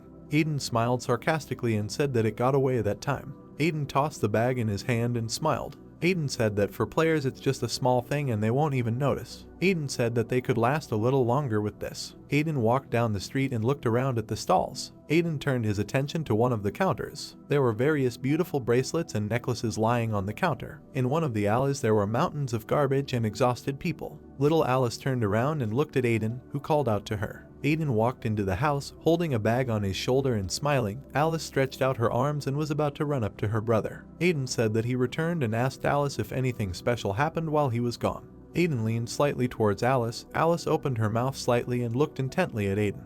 Aiden told Alice that he had something for her and asked her to extend her hand. Alice extended her hand and Aiden put a beautiful bracelet with stones on it. Alice looked at the bracelet in surprise and opened her mouth. Aiden told Alice that next time he would buy her even more beautiful jewelry. Alice smiled contentedly and told Aiden that everything was fine. She liked this bracelet too. Alice beamed with joy and smiled widely. Alice thanked her brother for such a wonderful gift. Area was in a black dome with lightning coming from it. Area struck from the inside over and over again to destroy it. Area finally destroyed the dome and covered herself with her hands from the flying fragments. Area narrowed her eyes slightly. She looked slightly out of breath. Area thought that it took too long and she should come faster than Trojan does anything to Aiden. Area moved quickly, bouncing off golden blocks. Aiden widened his eyes and looked at Trojan with concern. Trojan hovered in front of Aiden's face with an indifferent face. Aiden turned to Trojan, who actually turned out to be Alice. Alice turned her gaze to Aiden's hand, which was wearing the bracelet that he had once given to her. Aiden clenched his hand into a fist and pressed it to his leg. Aiden looked disappointed and looked down. Aiden asked Alice why she lied to him all that time. Alice watched Aiden with coldness. Aiden told her that all the time they spent together was all just for the sake of it. Alice told Aiden that she must return. Alice extended her hand and spread her fingers. Alice said she couldn't do it alone, so this is the only method. Aiden looked at Alice's hand with despair. Alice said that even if she had to remove it, she must awaken the power hidden within her. Aiden looked dumbfounded and was in a daze. Alice told him not to be afraid, because this world could not throw him away. Area quickly approached Aiden and Alice, emitting lightning from herself. Alice added that even if he himself decides to leave him, a golden light began to emanate from Alice. Alice's hand emitted light and she looked at Aiden indifferently. Alice told Aiden that this is all because he is the only one who can update this world and said that he is an update. Alice used the final removal skill. Area wrapped her arms around Aiden and was hit. Aiden looked with despair at Area, who began to disappear. Aiden and Area fell to the ground and clouds of dust rose. Aiden held Area in his hands, which gradually began to disappear. Aiden held her face with his hand. Area opened her mouth slightly. Area recalled the Moderator, who was her brother. Area said that she wanted her brother to return to his previous state and wanted him to stop being a Moderator. Area remembered the first time she saw Aiden. She recalled how Aiden ran with his eyes closed and his mouth wide open. Area told Aiden that when she came across it, she thought she could achieve her goal. Area recalled all the moments with Aiden that they went through together. Area said that she thought that his rare ability to fix bugs could heal her brother. Aiden held Aria's hand tightly. Area said that even knowing that Aiden wanted revenge on him, she got close to him from the very beginning in order to use him. Area looked at Aiden with sadness in her eyes and asked him for forgiveness. Area dissolved in Aiden's arms. He raised his head and looked with despair at the golden glowing fragments. Aiden raised his hand and small fragments flew through his fingers. Aiden widened his eyes and looked down. He was furious. Alice noticed that she deliberately substituted herself for the deletion command. Aiden's black silhouette sat on the ground. Alice told Aiden that he seemed to be a very important person to her. Alice opened her mouth slightly and said that it was even better. Aiden looked at Alice with contempt. Alice told Aiden that this should be enough to awaken him. Alice looked down at Aiden indifferently. Aiden angrily told Alice that she had already received all the power and what more did she want. Alice narrowed her eyes slightly. Aiden told her that Alice keeps saying that she wants to come back, but does she want him removed? Alice said that the situation has changed and now she does not need to remove it. Aiden looked at Alice with hatred and opened his mouth slightly. Alice told Aiden that there was no point in being so broken because there was still a way out and he could save Area. Alice looked at Aiden seriously and opened her mouth slightly. Alice noted that if this is for Aiden, then the system will fulfill any of his requests, regardless of its complexity. Alice began to disappear while standing in front of Aiden. Alice told him that she didn't know how long it would take and asked him to find her when he woke up. A golden light emanates from Alice Steele. Alice told Aiden that she would squeeze him. Alice disappeared, leaving Aiden alone. Aiden clenched his teeth furiously. Aiden hit the ground with his fist and cracks appeared. Aiden grabbed his head with one hand and, looking at the ground, began to cry. Aiden didn't understand what this situation was and how he was supposed to accept it and blamed himself for being the reason area got deleted. Suddenly Aiden remembered Alice, who said that the system would fulfill any of his requests, regardless of its complexity. Aiden looked down dumbfounded. Aiden removed his hand from his head and looked at her. Aiden used the command. Aiden's hand began to glow red. Aiden looked at his hand in surprise, his mouth parted. Aiden didn't understand why he could use the commands because he was sure that Alice had taken away his rights. Aiden looked determined and thought that it didn't matter since area was a priority. Aiden thought that Alice wouldn't lie to him. Aiden touched his hand to his chest and bared his teeth, a red light emanating from him. Aiden thought this was the only way to get area back. Aiden used the final removal skill. A red table of energy began to emanate from Aiden. Aiden found himself in a dark space and noticed that he could not think that he would decide to return there. A blue light emanated from Aiden and he clenched his teeth in pain. Aiden thought that because he had grown up, he could bear the pain more easily. Aiden thought that Alice expected this, so she left him. A bright light appeared in front of Aiden.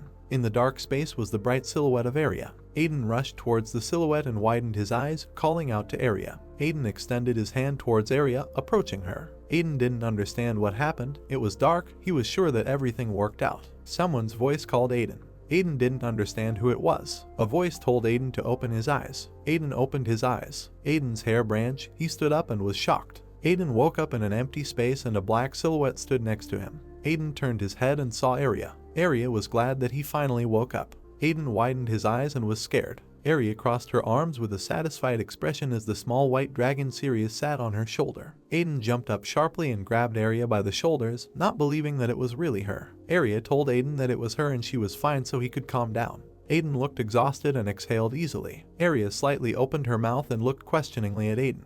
Aiden said he thought he would never see her again. Sirius asked Aiden what he was talking about. Aiden looked at little Sirius. Sirius asked Aiden if he didn't remember what he did. Aiden widened his eyes and said that this was impossible. Sirius sat on Aria's shoulder and closely watched Aiden. Aiden opened his mouth wide in surprise. Aiden told Sirius he was confident it had been removed. Aria told Sirius that he seemed confused about the awakening. Sirius told Aria that he should rest a little more. Aria told Aiden to listen to her carefully and not be surprised and added that he slept for 3 years. Aiden was shocked and opened his mouth slightly. Aria looked at Aiden with a slight smile on her face and asked if he really didn't remember anything. Aria told Aiden that he restored them. Aiden lay on his back in a dark space with failure notifications popping up in front of his face. Aiden was exhausted, his gaze was blank, and black circles appeared under his eyes. Aiden didn't understand how much time had passed, a week or a month, because he had already lost count and added that he had some strange feeling. Aiden no longer understood what he had to do. A bright light appeared above Aiden and he was surprised. A crystal floated above him, emitting blue energy. Aiden didn't understand what it was. The crystal emitted a bright golden light. Aiden stood up and looked at it and only then realized that this crystal was the Sirius star. Aiden recalled how one day a star showed him the way in a difficult situation. The star showed him the path to energy. Aiden didn't understand what she was trying to show him. The star showed him the way to Area. Aiden opened his eyes wide. Aria's energy glowed brightly. Aiden remembered that he came to save Area. Aiden stood with his head raised and looked at the energy and did not understand how he could forget such an important thing. Aiden recalled how Area disappeared right in his arms. Aiden said that Area sacrificed a lot for him, but he did nothing for her. Aiden grabbed the indentation from the rock with his hand. Aiden said that this time everything will be different. Aiden clenched his teeth and climbed up, exhausted. Aiden said that from now on, he will be the one who will protect Area, so she will hold out a little longer. Black energy in the form of hands reached up behind Aiden. Hands grabbed Aiden's leg. Aiden looked down furiously. He clung to the rock with his hands, pressing himself against it and looked down at the black hands. Multiple failure notifications surrounded Aiden. Aiden looked at these hands with contempt and did not understand what they were. The hands were not going to retreat and reached up. Aiden thought that the hands were trying to prevent him from getting out or were mistaking him for a bug or virus. Hands grabbed Aiden by the head and shoulders. He bared his teeth. Aiden was in despair and slightly closed his eyes. Aiden remembered Alice and how she told him not to be afraid. Aiden remembered how Alice extended her glowing hand to him and that she said that he is the only one who can update the world, because he is an update, and added that if it is for Aiden, then the system will fulfill any of his requests, regardless of the complexity. Aiden opened his eyes wide with rage. Aiden extended his hand upward as dark energy engulfed him. Aiden thought that he couldn't just disappear without doing anything. Aiden bared his teeth and was drawn upward by the dark energy. Aiden thought that even if it was unfair, he couldn't leave it like that. Aiden extended his hand towards the brightly shining energy of Area. Aiden thought that he should meet Alice, see her and talk to her. Multiple failure notifications popped up non-stop. Aiden told the dark energy not to get in his way. Aiden's eyes glowed red and he stared ominously at the dark energy. A powerful red aura began to emanate from Aiden. Notification: the restoration was successful. Aiden appeared in empty space and a blue light emanated from him. Aiden was out of breath, his eyes wide and his mouth slightly open. Aiden didn't understand how this happened. Aiden noticed the bright light and looked down. In his hands was the star Sirius and the energy of Area. Someone's voice addressed Aiden. Aiden was surprised and widened his eyes. Aiden looked around, looking for a voice. Aiden didn't understand what was happening. The voice congratulated Aiden. Aiden stood dumbfounded. The voice told Aiden that he was able to successfully complete the restoration in 890,813 attempts. Aiden used the restore command. Aiden opened his mouth wide. Aiden did not understand what the voice meant when it said that the restoration was successful and shouted to the voice to show itself. The voice said that she was the operating system, also known as the system that created this world, and noted that since he did not have a physical body, she could not show him. Aiden looked dumbfounded into space and was surprised that the system was talking to him. Aiden opened his mouth slightly. The system said that it created this place to facilitate his awakening and added that she was a temporary intelligence that was created to help Aiden. Aiden stood with a serious expression on his face and thought that it was created for a short time and that first, he needed to find out something.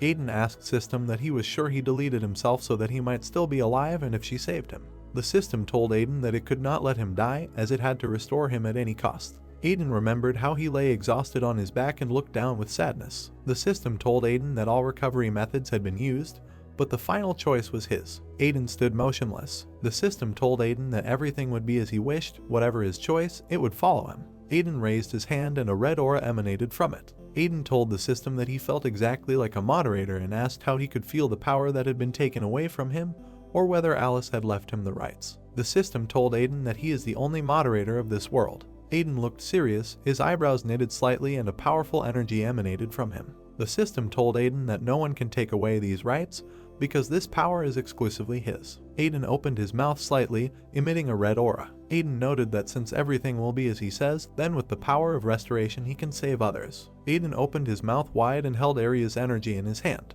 Aiden widened his eyes. The system told Aiden that it was possible. Aiden thought he could save Area. Aiden presented the image of a sweetly smiling Area. The system told Aiden that restoring the permanently deleted Area object might cause unknown side effects and asked if Aiden wanted to continue. Aiden looked furious and, fully aware of all the consequences, hurried the system to execute his command faster. Stunned, Aiden held in his hand the core of Area, from which red energy emanated. Aiden decided to continue his recovery. The system began to piece together the silhouette of Area. Area, with her blue hair down and her eyes closed, was recreated by the system. Aiden watched with anticipation. Aiden extended his hand up towards the light source. Area's lifeless body fell into Aiden's arms. Aiden closed his eyes and bared his teeth, crying. Area lay unconscious on Aiden's shoulder. Area began to come to her senses by opening her eye. As soon as Area woke up, her eyes widened, realizing that she was in Aiden's arms. Area called out to Aiden with an excited expression on her face, not understanding what was happening. With trepidation, Aiden hugged Area's weakened body, exhaling with relief that Area was alive. Area remembered that she had definitely been deleted, but she came to life again. The system said that Area was successfully restored. Aiden and Area looked at the source of golden light above. Area widened her eyes and looked at Aiden, asking what that voice was. Aiden said that it is an operating system and it follows his orders and added that Area should not be afraid. Area opened her eyes wide. Aiden said that he used the recovery command to get Area back. Area was afraid for Aiden and grabbed him by the shoulders. Area asked Aiden if he could really use it and wondered if everything was okay with his body. Area looked at Aiden with concern, saying that this type of power is very dangerous. Aiden asked Area what she meant. Red lines began to appear on Aiden's neck. Area told Aiden that all those who used commands related to recovery suffered serious damage. The system warned Aiden that an overload had occurred due to excessive use of the restore command. Aiden was overcome by unbearable pain and his eyes widened. Aiden began to fall. Area leaned towards Aiden in fear. Aiden sighed heavily and held his chest with his hand. Area stood nearby holding him. Area asked him how he was. Aiden said that he was fine and that he had let go a little. Area told Aiden that was exactly what she was talking about. Aiden asked Area what he should do. Aiden held the Sirius star and said he should use the command again. Area looked in surprise at Aiden's hand, which contained the Sirius star. Area noticed that this is the Sirius star. Aiden told Area that she was right and asked if he had already talked about it. The system told Aiden that it is recommended not to reuse the restore command. Aiden and Area raised their heads up and opened their mouths slightly. The system told Aiden that it is usually impossible to restore someone who has been permanently removed. However, he has used the command forcefully twice already, resulting in too much energy being consumed, and added that due to excessive overload, his body condition is unsatisfactory and not self-healing. Aiden knitted his eyebrows and looked exhausted into space, listening carefully to what the system was saying. The system told Aiden that he would take even more damage if he tried to restore someone who had also been permanently deleted. Area told Aiden that the system was right, it was too dangerous. Area clutched her clothes in her hand. Area looked down with bitterness in her eyes and told Aiden what was the point of bringing her back if he couldn't stay alive. Aiden smiled slightly and exhaled. Aiden asked Area what it meant for her to sacrifice herself to protect him and added that she should not be afraid because he would not die or disappear. Area looked at Aiden in shock. Aiden remembered how Sirius helped him find the Area core. Aiden told Area that if it weren't for Sirius' help, he would not have been able to save her. Aiden held the Sirius star in his hand and a red light began to emanate from it. Aiden clenched his teeth and red lines began to spread across his body. The system warned Aiden that continued use of recovery was too dangerous and asked him to stop. Aiden said it's just one more time. Aiden furiously used his powers to restore Sirius and told the system to stop talking nonsense and do his bidding. The system used the restore command. The body of the little white dragon Sirius was recreated again. Area extended her hands to the floating Sirius, who was unconscious and looked at him in surprise. Sirius lay in Aria's arms, curled up into a ball, with his eyes closed. Aria was surprised that Aiden was able to bring Sirius back. Aria looked down worriedly and said that the reason Aiden was able to fix bugs was because of his ability to use the power of restoration. Red energy emanated from Aiden. He clutched his clothes with his hand and exhaled heavily. A bright red light shone where Aiden was holding his hand, and he bared his teeth. Red lines completely spread across Aiden's face and his face grimaced in pain. Aiden was hit with red energy that emitted lightning. Aiden screamed heart-rendingly in pain. Area was afraid for Aiden. Aiden glowed brightly with red light, which was hit by red lightning. Area opened her mouth wide and turned to the system, telling her to do something because Aiden was in danger. The system said critical damage had been sustained and added that direct intervention had begun due to the emergency. A bright golden light appeared, illuminating the children. Area looked at the source of the bright light in surprise. A red diamond-shaped crystal formed, from which golden light emanated. The system used the search command. Aiden looked at the crystal, from which a bright light began to emanate. Aiden lay exhausted on the ground. He slightly knitted his eyebrows and bared his teeth. The crystal released a powerful stream of energy. The system said the search was completed. Area looked up worriedly and sat next to Aiden, placing her hand on him. The system said that Aiden was critically damaged and added that, as it said, he had already reached the point where he was unable to heal himself. A golden aura began to emanate from the crystal. The system said that in order to improve the recovery efficiency, it would transfer all its power to Aiden. The system turned from a crystal into a golden sphere. The system approached Aiden's weakened body and said that it would take a long time to recover. Aiden lay with his mouth slightly open. The system said that when the process begins, its intelligence will be suspended. Aiden looked wearily at the sphere with his mouth slightly open. The system told Area to keep an eye on Aiden until the operation was over. A bright yellow light began to emanate from the sphere. The system said it was starting. The sphere entered Aiden's body and began to transfer its power to him. A bright golden light filled the entire space. Aiden remembered everything and grabbed his head with his hand, clenching his teeth. Aiden opened his eyes wide and opened his mouth slightly. Area asked Aiden if he remembered everything. Aiden removed his hand from his head and looked at Area in surprise. Area said that after that she waited. Area looked at Aiden with a slight smile. Sirius watched Aiden. Area told Aiden that she was waiting for him to finally wake up. Area recalled how she protected Aiden's body while he was sleeping and said that she continued to wait all the time. Area looked at Aiden with relief and asked him how he was, because he had been sleeping for a long time. Aiden raised his hands and began to look at them, a fiery aura emanating from him. Area asked Aiden if there was any discomfort. Aiden told Area that on the contrary, he is full of strength. Aiden looked at his hand, from which red energy was emanating. Aiden thought that now he can do absolutely anything. Aiden stood up, extended his hand, and a red cloud of energy began to appear. Aiden used the create command. Multiple cubic blocks appeared in the air. Area widened her eyes and opened her mouth wide. She and Sirius looked up in surprise. Huge tower-like blocks appeared in front of the guys. Aiden raised his hand and a red sphere appeared in it. Area noticed that Aiden created something similar in an instant. The sphere in Aiden's hand began to glow brightly. A crystal barrier appeared in front of the guys. Aiden used the restore command. In front of the guys, everything suddenly disappeared as if nothing had been there. Sirius watched closely what Aiden was doing. Sirius said that he had seen a lot in his life, but this was the first time. Arya opened her eyes wide and watched what was happening. Arya thought that this was the real power of Aiden. A powerful aura emanated from Aiden, emitting red lightning. A sign appeared. Aiden, updater, notification. All commands have been unlocked. Aiden looked at his hand, from which red energy was emanating. Aiden used the item creation command. A red sword appeared in Aiden's hand. Aiden looked at the sword he held in his fist. A powerful red aura emanated from the sword. Decapitation sword. Aiden's personal item. Fiery energy emanated from Aiden. Aiden used the create command. Gold blocks appeared in the air. The blocks suddenly began to move. They were heading at rapid speed towards the black silhouette of Aiden. Aiden closely watched the movement of the blocks. Aiden cut the blocks with a powerful attack. Aiden extended his hand with his sword and looked at him. Aiden noted that it was not bad. Aiden remembered his old sword and looked at the new one. Aiden thought that, however, comparing it to the punishing sword, this one would be stronger. Aiden recalled the moment when the system transferred its powers to him. Aiden noted that no matter how many commands he used, his body did not become exhausted and added that this was most likely due to the strength that the system gave him. Clouds of smoke and dust rose around. Arya approached Aiden and told him that it was incredible. Aiden looked down indifferently. Arya and Sirius looked at Aiden contentedly. Arya told Aiden that he created the weapon so easily. Sirius noted that it usually takes a long time to put your heart and soul into creating a personal weapon. Arya imagined various unique weapons and told Aiden that even Aster and the operators would have to put in a lot of effort to create unique, high-level weapons, and added that for him it was a piece of cake. Arya shyly looked at Aiden and touched her finger to finger. Arya asked Aiden if he could make a weapon of submission for her too and added that her weapon was removed in the last battle.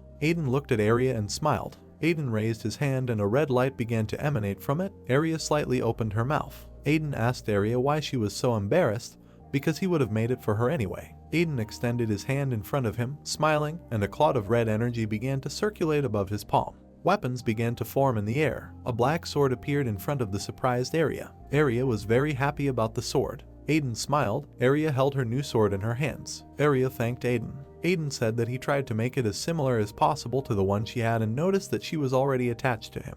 Aiden extended his hand to Sirius and he glowed red. Red bracelets appeared on Sirius's paws. Aiden said that they will help him until he grows up and added that they have mana and protective properties, so they will be useful to him.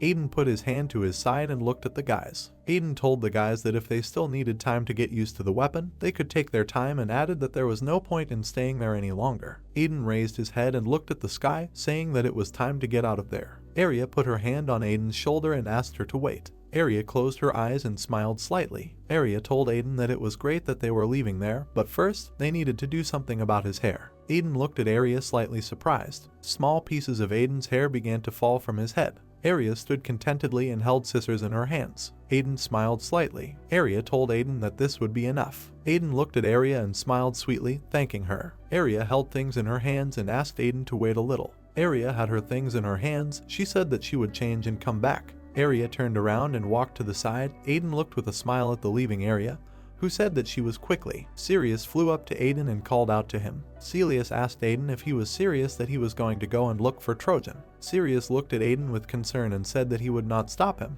but she was much stronger than he thought and asked if everything would be okay. Aiden rested his hands on the white block he was sitting on and said that he didn't care. Sirius looked at Aiden's back. Aiden told Sirius that he wanted to find out what Alice needed, and for that he would do whatever it took. Aiden extended his hand and black matter began to form on it. Aiden said that he would support her as the only family member. Aiden's shoulder was wrapped in dark matter. Aiden wrapped himself in black clothes and looked ahead seriously. Aiden said that he should meet with Alice. Aiden stared into space. Sirius exhaled heavily. Aiden said that first of all, they need to get out of there. Sirius told Aiden that he was right and if he stayed there any longer he would go crazy. A black silhouette of Arya's leg appeared. Arya smiled sarcastically and said that if Sirius had not been there, she would have gone crazy. Arya changed into black clothes and cut her hair. She stood in a beautiful pose and asked the guys what they thought, if the new look suited her. Aiden smirked slightly. Aiden walked towards Arya, who asked Aiden why he was silent. Aiden put his hands behind Arya's head, who was surprised by such actions. Arya blushed slightly and looked at Aiden, asking what he was doing. Aiden told her to stand there a little longer. Aiden placed the pendant he made for her around Arya's neck. Arya lowered her gaze, looking at the pendant. Aiden told Arya that he was returning it to her. The pendant shone brightly with red light. Arya slightly opened her mouth in surprise. The pendant transformed into an oval shape and shone. Notification: the item has been assigned. Aiden looked at Arya with a smile and told her not to give it to anyone and always carry it with her because she is his first operator. Arya became embarrassed and blushed all over. She looked away to the side. Aiden opened his mouth slightly and turned to Sirius, saying that it was time to leave. Aiden took Arya's hand. Sirius sat on Aiden's shoulder. Aiden thought that 3 years had passed and he was wondering how much the world had changed. Aiden glowed red. He was more serious than ever. Aiden used the exit command. The red light engulfed the guys. They stood with their heads raised. The guys, surrounded by energy, began to move in space. System lines emanated from them. A notification has appeared. Version 1.0. The update is complete. The guys were transported back to the world. A bright light emanated from them. The guys began to look around on the ground. Sirius and Aiden looked up in shock. The world was engulfed in something very sinister. Everything around the world was destroyed. Everything was in ruins and a huge piece of the landscape flew into the air. The guy in the blue cape was exhaling air from his mouth in a tense race. Together with other guys from the guild, their leader was in a hurry to hide. The guys managed to run around the corner when the monster's huge paw stepped onto the ground. These were huge monsters with thick burgundy armor and horns on their faces. The guy in the blue cape hid behind the cobblestones and watched as a huge crowd of monsters ran past them. The guys were glad that the monsters had passed by. The guy adjusted his collar, removing his hood. He said that just a little more and they would have been caught. The blonde guy's name was Kevin and he was a member of the Griffin Guild. Kevin turned towards the guys with frowning eyebrows and told them that they should stay in the shelter a little longer. The rest of the guild boys looked at their leader with horror and nervousness. The guy in the headband said it was a great idea. He also added that they all must avoid even the slightest danger since they do not have the ability to be revived. The guy with long dark hair thought that this time everything could end badly. Kevin clutched his head, looking depressed.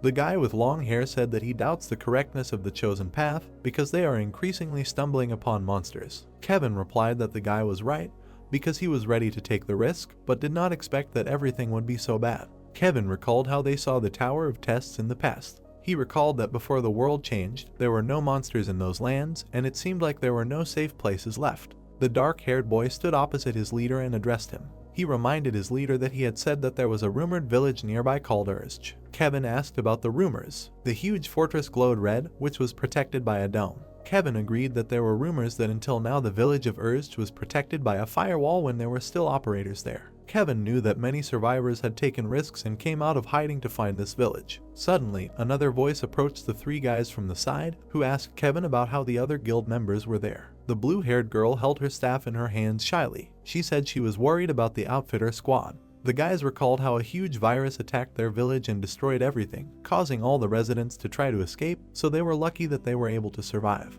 They recalled that their village was burning with purple fire as the surviving guild members walked through the dense forest in their hoods. None of them expected the viruses to attack. The girl with blue hair was very worried about the other survivors. Kevin held his head regretfully and talked about past events. He said they can't fight viruses now. Kevin suggested that no one but them was likely to survive. They understood that viruses were very dangerous. Kevin looked out from behind the wall with fear in his eyes, hoping that the monsters had passed them by. Kevin said that he didn't know how true the rumors were about the village of Urge, but he wanted to find it. He understood that it would be safer there than where they were. Kevin widened his eyes with horror in his eyes. Kevin looked out from behind the wall and noticed that one of the monsters had stopped nearby and noticed the guys. The monster, looking like a dragon without wings, bared its teeth and smiled maliciously. The monster raised its head fiercely and howled at the top of its lungs in rage. A bunch of other monsters headed to the call for help from the monster that noticed the guys. A bunch of silhouettes of monsters began to approach the wall behind which the guys were hiding. Kevin was about to draw his sword with the thought that these monsters were too persistent. Kevin, with anger and fear in his eyes, surrounded by his angry guys, was about to go on the attack. He understood that he had no way out, so all that remained was to check who was stronger among them. Huge monsters began to attack the guys with a ferocious look when Kevin swung his sword. Suddenly, red energy beams were directed at the monsters from the air, piercing into the monsters' bodies and destroying them. Kevin's eyes widened in surprise. Kevin saw 2 black silhouettes on a protruding hill. A girl with black hair and a yellow crystal around her neck extended her glowing hand to the side. She noticed that the guild guys were too noisy, so she was glad that they managed to save them. It was Jake and Siri in their black armor, who were already operators. Siri, with her hand raised, asked the guys if they were okay. The guild newcomers stood not far from the operators. They asked about the guys' names, but Siri assured them not to be afraid. Siri lowered her black cape as she stood next to Jake. Siri said that they are operators urged. The guys from the Griffin guild looked at each other with a joyful expression on their faces. Siri said that now the guys can go with them to a safe place. Kevin calmly closed his eyes, lowered his head, and exhaled.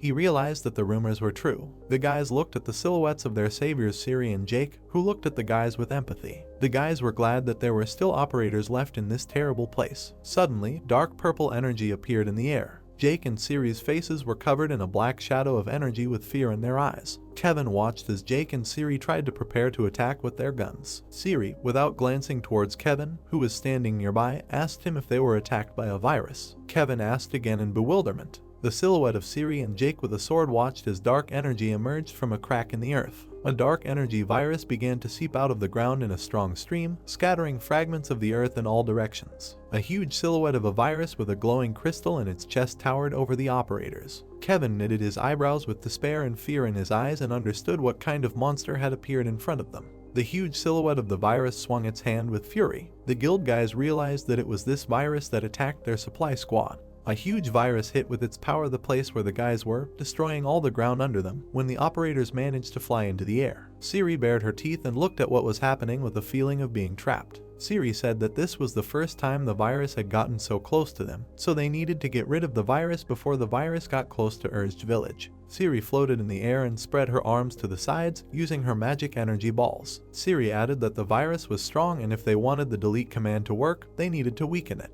Siri hovered in the air above the head of the monster, which towered over the small silhouette of Jake in a cloud of dust. Jake swung his lightsaber with anticipation in his eyes. The strongest airflow after the sword hit was directed towards the virus. From the sky, Siri attacked the virus with her magical spheres with fiery rays. The entire silhouette of the virus was incinerated in a stream of fire directed at it from the sky, causing its location to burn and burn with fire. The Griffin squad watched from the side as the operators fought the virus in a tense battle, from where a bright light reached them from the battlefield. Kevin excitedly raised his hand, protecting himself from the cloud of dust, and was impressed that the operators were so strong that no virus would be scary. The silhouettes of Jake and Siri glowed with a red light aura. The Griffin Guild understood that as long as the operators were nearby, they had nothing to fear. Siri looked ahead hopelessly. The silhouette of the virus glowed with bright purple energy among the cloud of dust and wind. Siri understood that their power would not be enough. The virus with a glowing cross on its face looked forward at the guys. Siri asked Jake to be careful,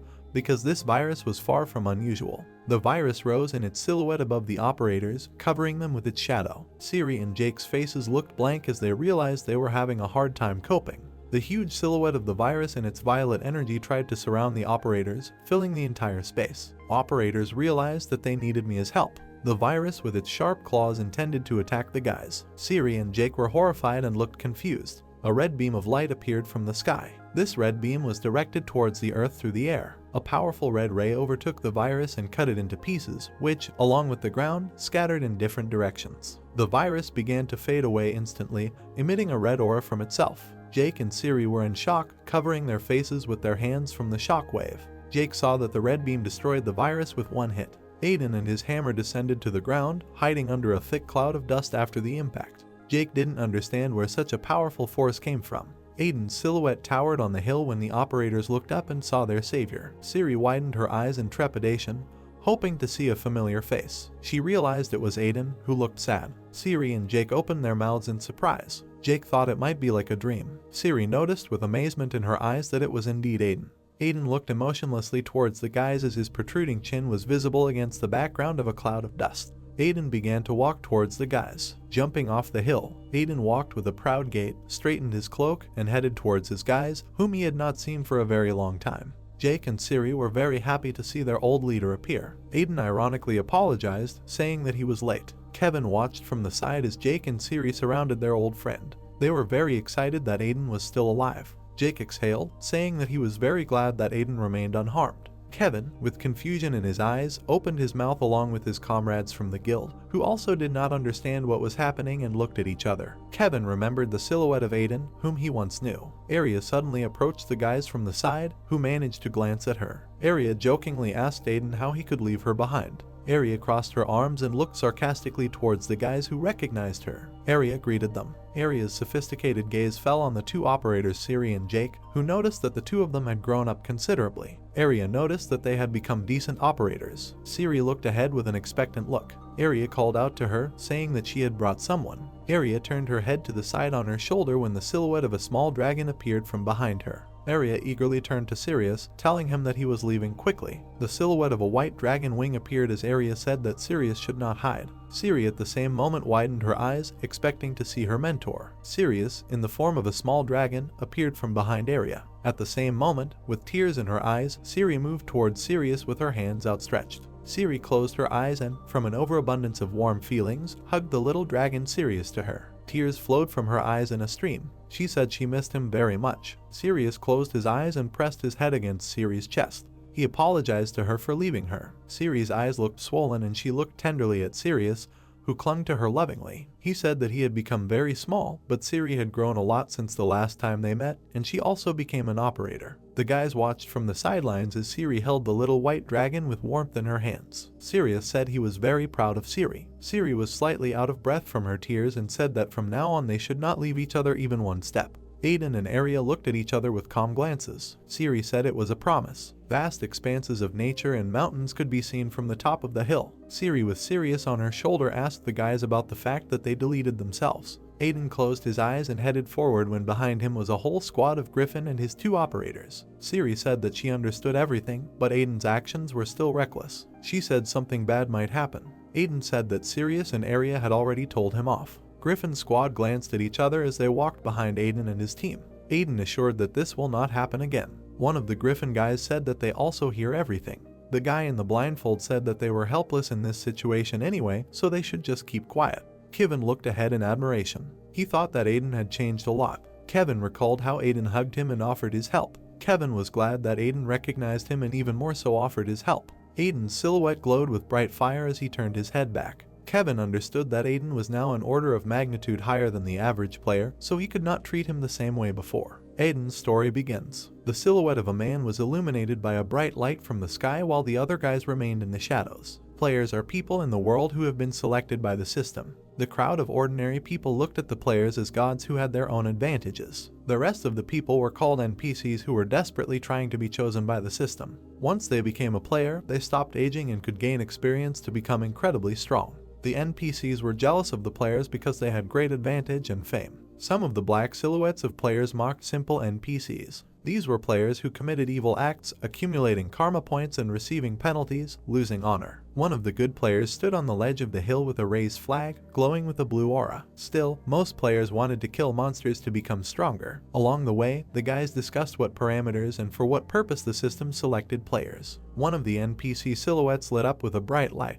The system selected NPCs with great potential. The angry monster virus looked at the red glowing shield. The purpose of the system is to protect itself. The moderator in a black cloak turned to the silhouettes of the strongest players. The moderator appointed operators with a high growth rate because strong players were needed to protect the system. However, a whole company of viruses, including Worm and Regin, changed the course of the system. In this way, the system was maintained. However, after the disappearance of the moderator and the firewall, everything changed. Kevin looked at the glowing silhouette of Aiden, from which strong energy emanated. Aiden became the new moderator. Kevin wondered if he could help them. Aiden finished his story by turning to the guys who were looking at him with enthusiasm. Aiden said that this is how the story ended, but what was more important was that he wanted to know about the state of affairs in the current world. Siri looked at Aiden with friendliness. She replied that she could tell everything briefly. A huge pile of viruses and their copies have filled the whole world. Siri said that the virus now rules the world. Huge monsters attacked villages from which frightened people fled. Siri said that 3 years ago, real chaos began and all the escaped monsters began their large-scale attack. Villages were incinerated and destroyed. Siri said that all the small villages were reduced to ruins. A bunch of ordinary residents were killed. Siri added that due to the lack of a firewall, helpless people were killed. The surviving players held their swords in their hands and fiercely defended their cities. Siri said that fortunately for people, large cities survived as there were many players in them. The players turned around in panic as a veil of dark aura covered their city. The frightened gaze of one of the players was directed to the side. City residents and players watched as the virus made its way through their walls into their territory. The virus, in the company of its clones, filled the entire space. When the virus began to actively infect the world, the defeat of people became obvious. The players became infected with the virus, causing people to simply crumble into dust. Siri added that conventional weapons did not help, and besides, they did not have a firewall, so the result was obvious. It all looked like a massacre. Some of the viruses looked more modified. Usually, people died after being infected, however, very rarely they turned into a virus. The emblems of the top 5 guilds glowed in their own colors. The players who founded the 5 main guilds died, but barely kept the guild name alive. Jake added that he wasn't sure how, but Hydra had expanded its influence thanks to cheaters. Huge guards in red armor came to the aid of this world. If it weren't for the guards, this world would be a much worse place. Aiden sadly lowered his head. He expected the virus to become a big problem for the whole world. Aiden looked hopefully at Siri, who smiled back at him. Aiden asked about the safety of the residents, to which Siri replied that there was no need to worry about it.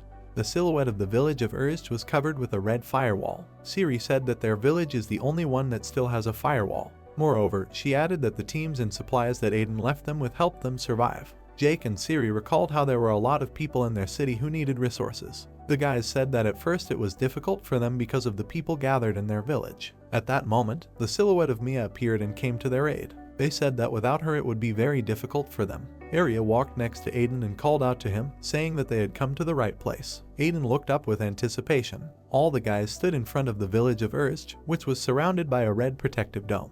Aiden looked around the city curiously as Arya and a grinning Siri stood behind him. Aiden said that the village had changed a lot and was already looking like a fortress. Siri giggled and said that they had focused on protecting her at one time. Suddenly, the silhouette of a man appeared from the fortress tower and called out to the crowd of strangers. The guys led by Aiden raised their heads and watched as the people from the fortress looked at them in response. The fortress guards ordered the strangers to give their names. 2 knights in armor and multicolored hair were determined. The guy with blue hair noticed that 2 operators from their team were standing below. The 2 guys looked at each other when Mia's silhouette appeared behind them. The guards were about to open the doors because the operators were waiting below, which seemed suspicious to others. Mia's pink ears were tense. One of the guards knew that Siri had no reason to go through the main gate if she had the teleportation skill. Another guard said that if these are cheaters who try to enter their fortress under a changed appearance, then all the blame will not be on him. The guy with blue hair turned to the side when Mia approached him. She tried to find out what was going on. Mia tilted her head down to examine the situation. The security guard said that the operators brought strangers. Mia widened her eyes. She saw the silhouette of Arya, who was exchanging glances with her guys. Mia walked to the edge of the wall and looked down in amazement, realizing that Arya was below. The guard frantically turned towards Mia. He asked Mia what they should do, because according to the security protocol, he had to stop them. Mia told him to open the gate. The security guard looked at Mia with confusion. Mia impatiently shouted at the guards to open the gate immediately. The wooden gates to the village of Urge began to open and people noticed it. The crowd of residents turned to look at the uninvited guests. They realized that there was no news, so they thought that they were survivors. Aiden walked forward with a proud gait. Jake and Siri followed behind Aiden and Arya with expressive faces. Residents noticed that these guys had a special aura. Siri and Jake walked behind Aiden's leadership, although the residents understood that these were their main defenders. Nia tried her best to quickly get to the guys, making her way through the crowd of residents. Arya cast her inspired glance to the side and noticed Mia, who was flying towards her. Nia clung to Arya with trepidation and warmth, whom she was very happy with. The city residents opened their mouths and stood in shock because their commander was very happy about the appearance of an uninvited guest. Arya lowered her head with kindness and tenderness and looked at Mia. The residents of the city did not understand who this woman with blue hair was, because of whom Mia looked so happy for the first time. Arya asked Mia about her affairs because they had not seen each other for a very long time. Mia, with tears in her eyes, looked enthusiastically at Arya, who was like an idol for her. The city of Urge looked lively and cheerful. It was in full swing with life. Residents lived their normal lives and carried out their routine tasks. Residents made payments and exchanged goods for money in bags. Aiden's hand touched the edge of the wall as he surveyed his hometown from above. He said that 3 whole years had already passed. Aiden looked at the city with heartache as Jake stood behind him. Aiden noticed that the city has changed a lot. Jake noticed that there were now many more residents and players in the city. The players hid in dark alleys and sat in crowds on the ground with their arms crossed. Aiden asked about the players. Jake noticed that their activity has decreased greatly and many have closed themselves off and do nothing out of fear of death. Some players continued to fight with monsters, one of which was in golden armor and surrounded by a blue aura. Jake said that players are focusing more on survival these days, which is why defense items have been selling more often lately. Jake remembered the moment when the players exchanged money for goods. Jake noticed that armor, healing potions, debuff resistance items, and more were the top sellers. Aiden looked at Jake with an exclamation. Mia continued to cuddle up to Arya, who was standing not far from Jake and Aiden.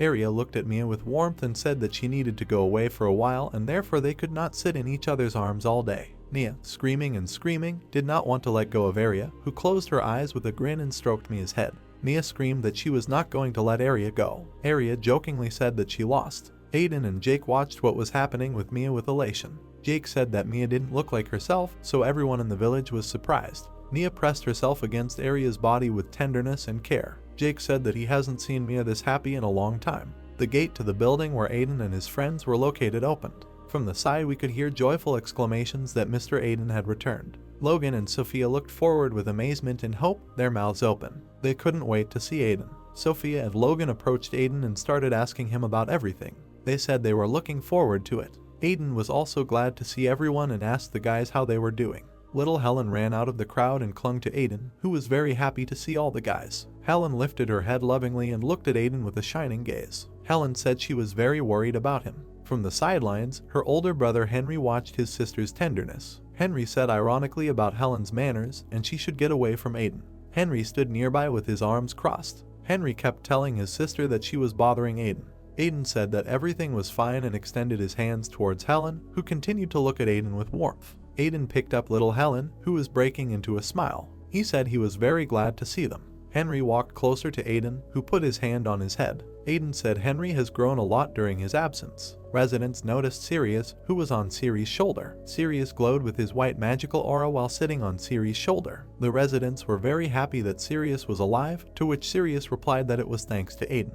Residents began to cry and covered themselves with their hands, wiping away their tears. They said that they would tell everyone about his return with the hope that everyone would be very happy. Aiden let go of Helen and put his hands on her shoulders. He said that he was very glad that everyone was safe, but he did not see Theodore among them. Siri and Jake stood with their backs to each other with lost faces. Nia also opened her eyes, which were empty. Aiden asked about Theodore. Logan and Sophia stood opposite Aiden, who was trying to find out what was going on and why everyone was silent.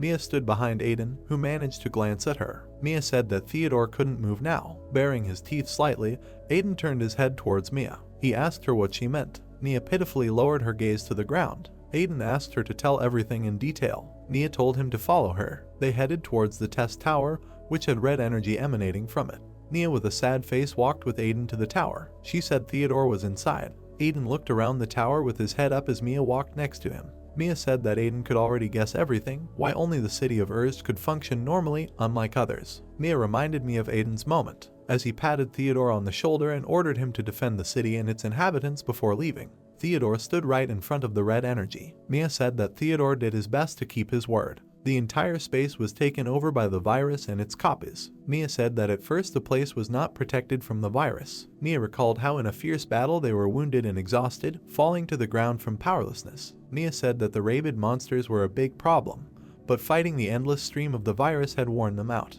Theodore alone at that time fought with all the copies of the virus that were trying to take over all the territories. Mia said that throughout this nightmare, Theodore continued to fight to protect them all. Theodore was furious and his eyes glowed red. Then he exceeded his limit. Mia recalled this moment with sadness. Their city was attacked by a virus and black energy emanated from it. Mia said that there was no way they could stop the virus from attacking. Their city was covered with a red protective barrier. Mia added that they had no choice but to protect Urst with a firewall. Theodore's body silhouette was split into small pieces by red energy. Mia said that Theodore sacrificed himself to protect everyone. Aiden listened with admiration to Mia's story about Theodore's feat. Mia said that thanks to Theodore's sacrifice, they were able to keep the peace, so no one knew what would have happened to them if not for Theodore. Mia looked pitifully at Aiden and told him to help Theodore. Aiden looked at Mia with longing in his eyes. Aiden raised his hand and directed his energy flow towards the gate door. There was a bright glow in front of Aiden, sparks of which scattered throughout the space. Aiden walked through the magical doors and looked around the space with coldness in his eyes. Aiden stood right at the foot of the mountain in which Theodore was imprisoned, from which red streams of energy poured out. Theodore, with his head bowed, was encased in a mountain of red crystals. Theodore was shackled in red energy and did not understand how long this mockery of him lasted, feeling that he would soon lose consciousness. The exhausted Theodore continued to resist the system as his face was covered in the system.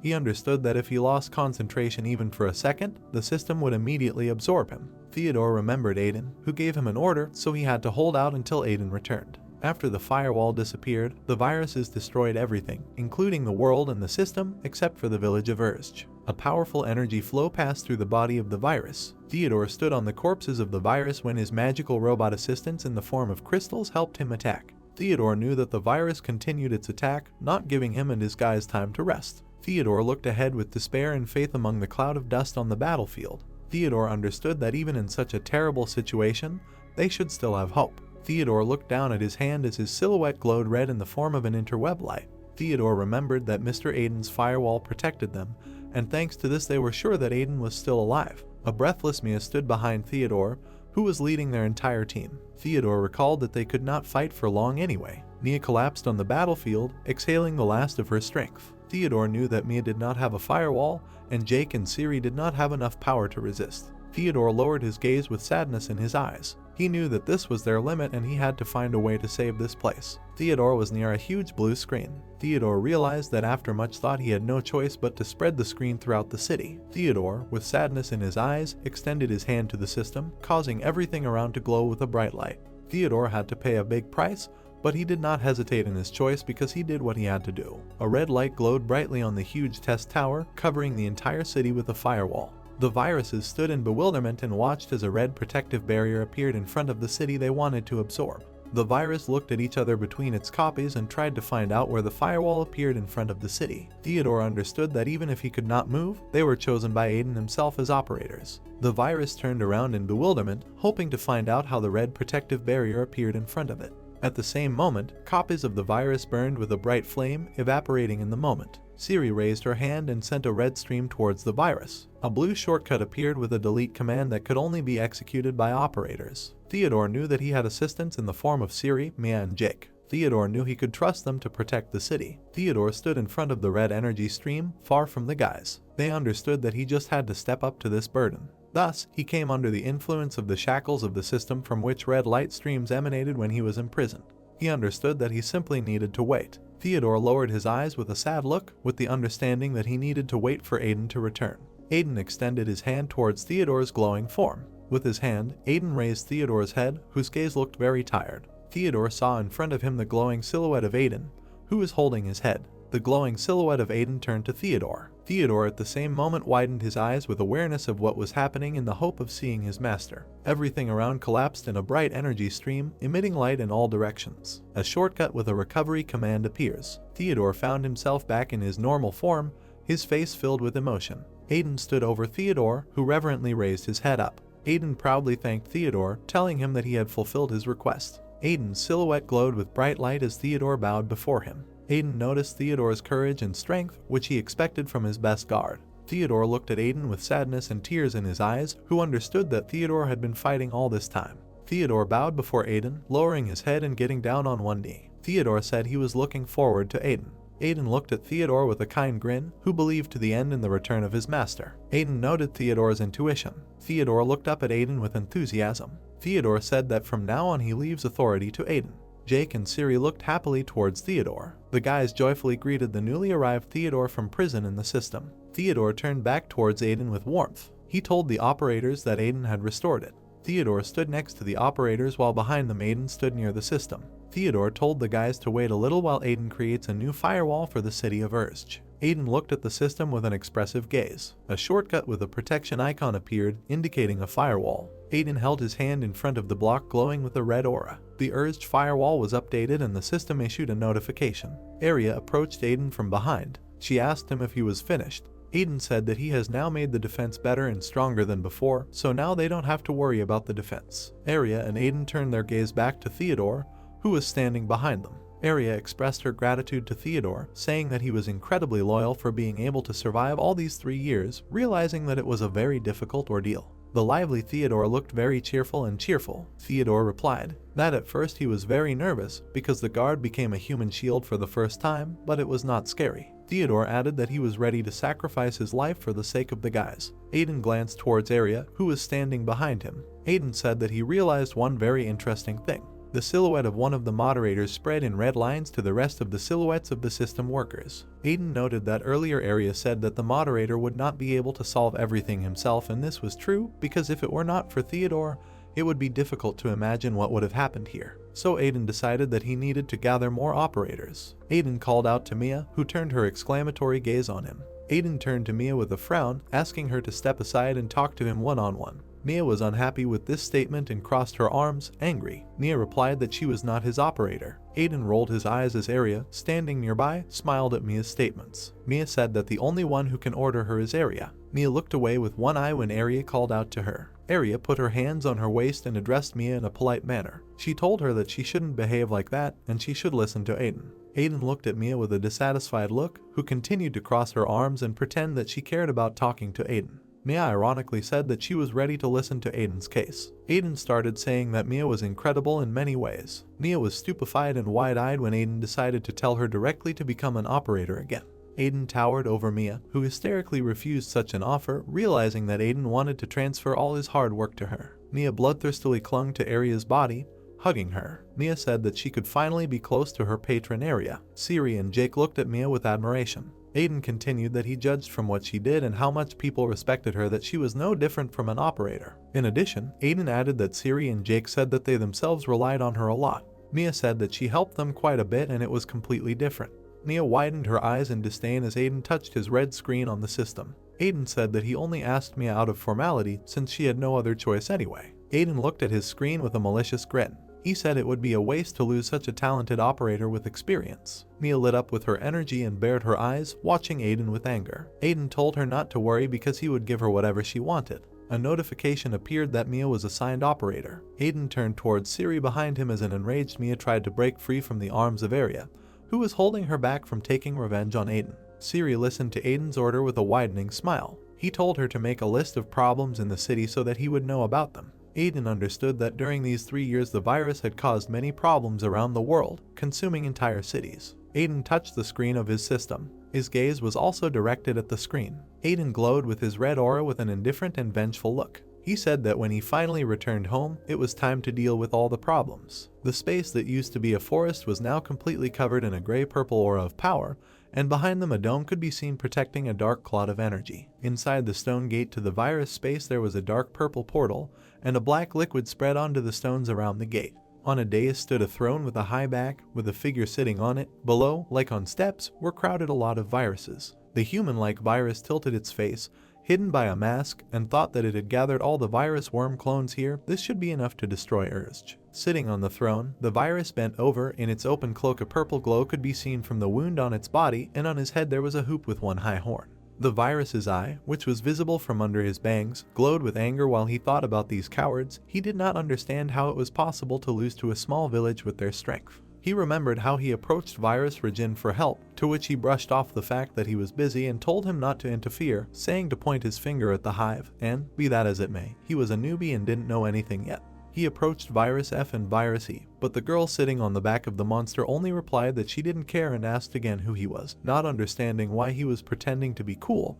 and the virus didn't understand how named viruses could behave like that. Virus clenched his fist, attempting to force himself, thinking that he would show them what he was capable of when he destroyed Urge. He sat on the throne, his hand on the armrest. His black eyes looked a little pitiful, but he thought with determination that he would prove that he was better than them all. The air was cut through by many bright lines left by the blows. The player in Red Knight's armor held a sword in his hands and ordered the people standing next to him to stay behind. He stood in front of the huge viruses towering above him and cursed as he thought about what to do. Until that moment it seemed to him that he was a high-level player, but now he was absolutely powerless against these viruses. The huge virus grinned, folding its fingers as if it wanted to snap, and the player thought that they were just playing with it. The player managed to meet the volley of power sent at him with his sword, which he now held with his hand by the blade, flying back. The force of the impact broke the stones, scattering fragments upward. The man was clearing his throat, blood was visible on his face, and the people who were with him were calling out to him. The sword was covered with many cracks. The player watched in shock as the sword in his hand shattered into pieces.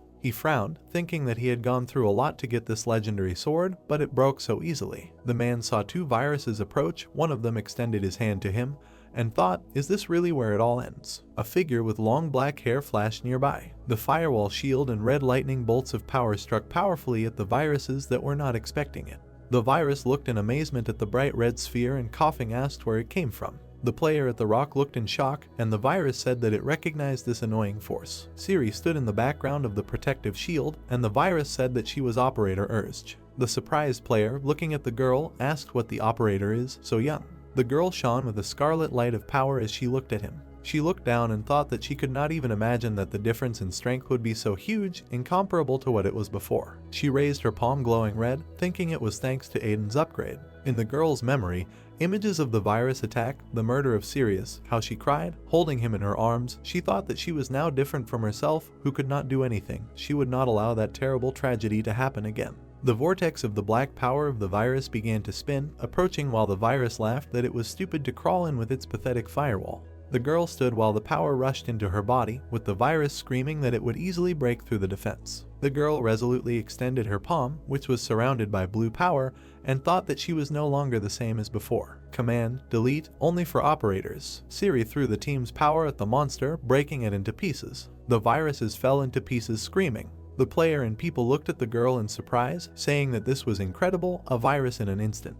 Operator stood with her back to the people, looking at the defeated enemies. The player was surprised by the calmness with which she said that it was ready. The players in white cloaks and masks heard her words that they could go out. The player turned in surprise at the people she ordered to lead the survivors to a safe place, and was surprised to realize that these were subordinates of Operator. One of the assistants stood behind the operator and heard her words that she was going to look around a little, and they should return, to which he agreed, and the rest took the surviving people away. The girl called up the red window of the system. She looked at the red communication screen that appeared and asked the others if they could hear her. Jake resolutely held a huge shining sword in his hand. He heard the girls report that the survivors had been rescued and the cleanup of the area was almost complete. Under the sound of a blow that blew away trees in its path like a white wave, a question was heard whether she should join them. The guy stood by the clouds of dust and replied that no, he had already finished too. There was a communication window floating not far from Jake. He looked around and said that he could not even think that there were so many viruses hiding around the area. Mia, who was looking through a similar communication window, heard the question of how Arya knew about them and answered that because it was one of her abilities as an antivirus. Surrounded by fire, the girl stretched, raising her hands, and said how good it is that they have a firewall. She stood surrounded by a force field and looked at the ground, which was burning around her, burning viruses. The flame was burning, and the girl, looking at it, laughed and said that it burned well. Surrounded by silver prisms with balls of power appearing on their edges, Theodore heard the fox say that she had finished cleaning. The viruses were defeated, the balls of power leaving round holes in their black bodies. The guardian stomped his foot, smearing the virus on the ground, and said that he was finished. Theodore walked in the middle of the purple ruins, looking around, and said that this is the second base that he destroyed, to which Mia replied that this was to be expected from him. He is so fast. Then the keeper told Aiden that they completed all the assignments. Theodore smiled as he looked at the screen and asked if they should wait a little. Mia looked at the communication screen and heard a request that they make sure that there are no more viruses left. Jake, looking at the screen, asked if anyone knows where Aiden is now, to which Siri looked at the system window and replied that he did not know the details, but he said that he had to figure something out. A huge purple gate to the space of viruses appeared. The viruses sitting on the steps of the throne were worried, shouting that something was going wrong. The virus was shouting that the Urged operators were destroying their bases, while the others were cursing and asking what he was talking about. 3 viruses quarreled among themselves, wondering out loud what had come over them, because before they were hiding behind a weak firewall, the other answered that he didn't know. They asked if everyone there had gone crazy, to which the virus said that if they multiplied, their combat power will be greater than that of those distant. Virus sat on the throne, resting his head on his hand, listening to the cries that he needed to attack right now, and was silent. He looked ahead questioningly. There, the central one of the talking viruses was hit in the body by a large red beam of power, and the rest looked at him in shock. The viruses screamed as they dissolved in red flames of power, shouting questions about what it was and requests to move away, while the affected virus screamed requests for help. The viruses on the steps below the throne were struck by red flames. A silhouette in a cloak stood above and looked at the one sitting on the throne. He said in admiration that there were a lot of them hiding here. He, of course, knew about this, but when he saw it in person, he was very surprised. The virus turned its black eyes to the figure and asked who he was. Aiden smiled and asked why he needed to know this. He would die soon anyway. The moderator stood in a flowing cloak, his arm extended forward, and a halo shone red above his head. Virus rested his palm on the armrest of the throne and thought that he had no words. He looked at the floating Aiden, surrounded by a red sphere, and thought that the operators seemed to know nothing. He stood up, surrounded by purple power, called the guy names and thought that he was digging his own grave. Virus jumped down, his cloak fluttering. He thought about how he wanted to look at his desperate face. Aiden looked at him silently. The virus with the horn rudely addressed the other viruses, asking why you got up, get rid of it. The virus was spreading across the earth. He pointed his finger at the guy and ordered the viruses, who opened their mouths, to teach him a lesson. The viruses surrounded the standing moderator and stretched their limbs towards him. Aiden snapped his fingers, his hand glowing red. The guy's eyes glowed, and he himself burned with a bright red fire. A click was heard. Command, stop. The tentacles of the viruses froze centimeters from his calm face. The viruses trembled, growled, but could not reach. The monsters bared their teeth, trying to get out, but only growled and said that they were unable to move. Aiden created a flickering sphere of light in his palm, hearing the viruses scream that only a moderator could do this. Command, compression. The guy extended his hand and the viruses, screaming, were pulled into the center of a bright red ball, shrinking. The whirlwind spun into a black and red ball above the moderator. Command, permanent deletion. Images of viruses blurred among the lights of red power. Aiden extended his hand, and the ball of viruses above him crossed the line of the moderator's red power, destroying everyone. The footsteps of an approaching horned virus were heard, which said that it was not bad.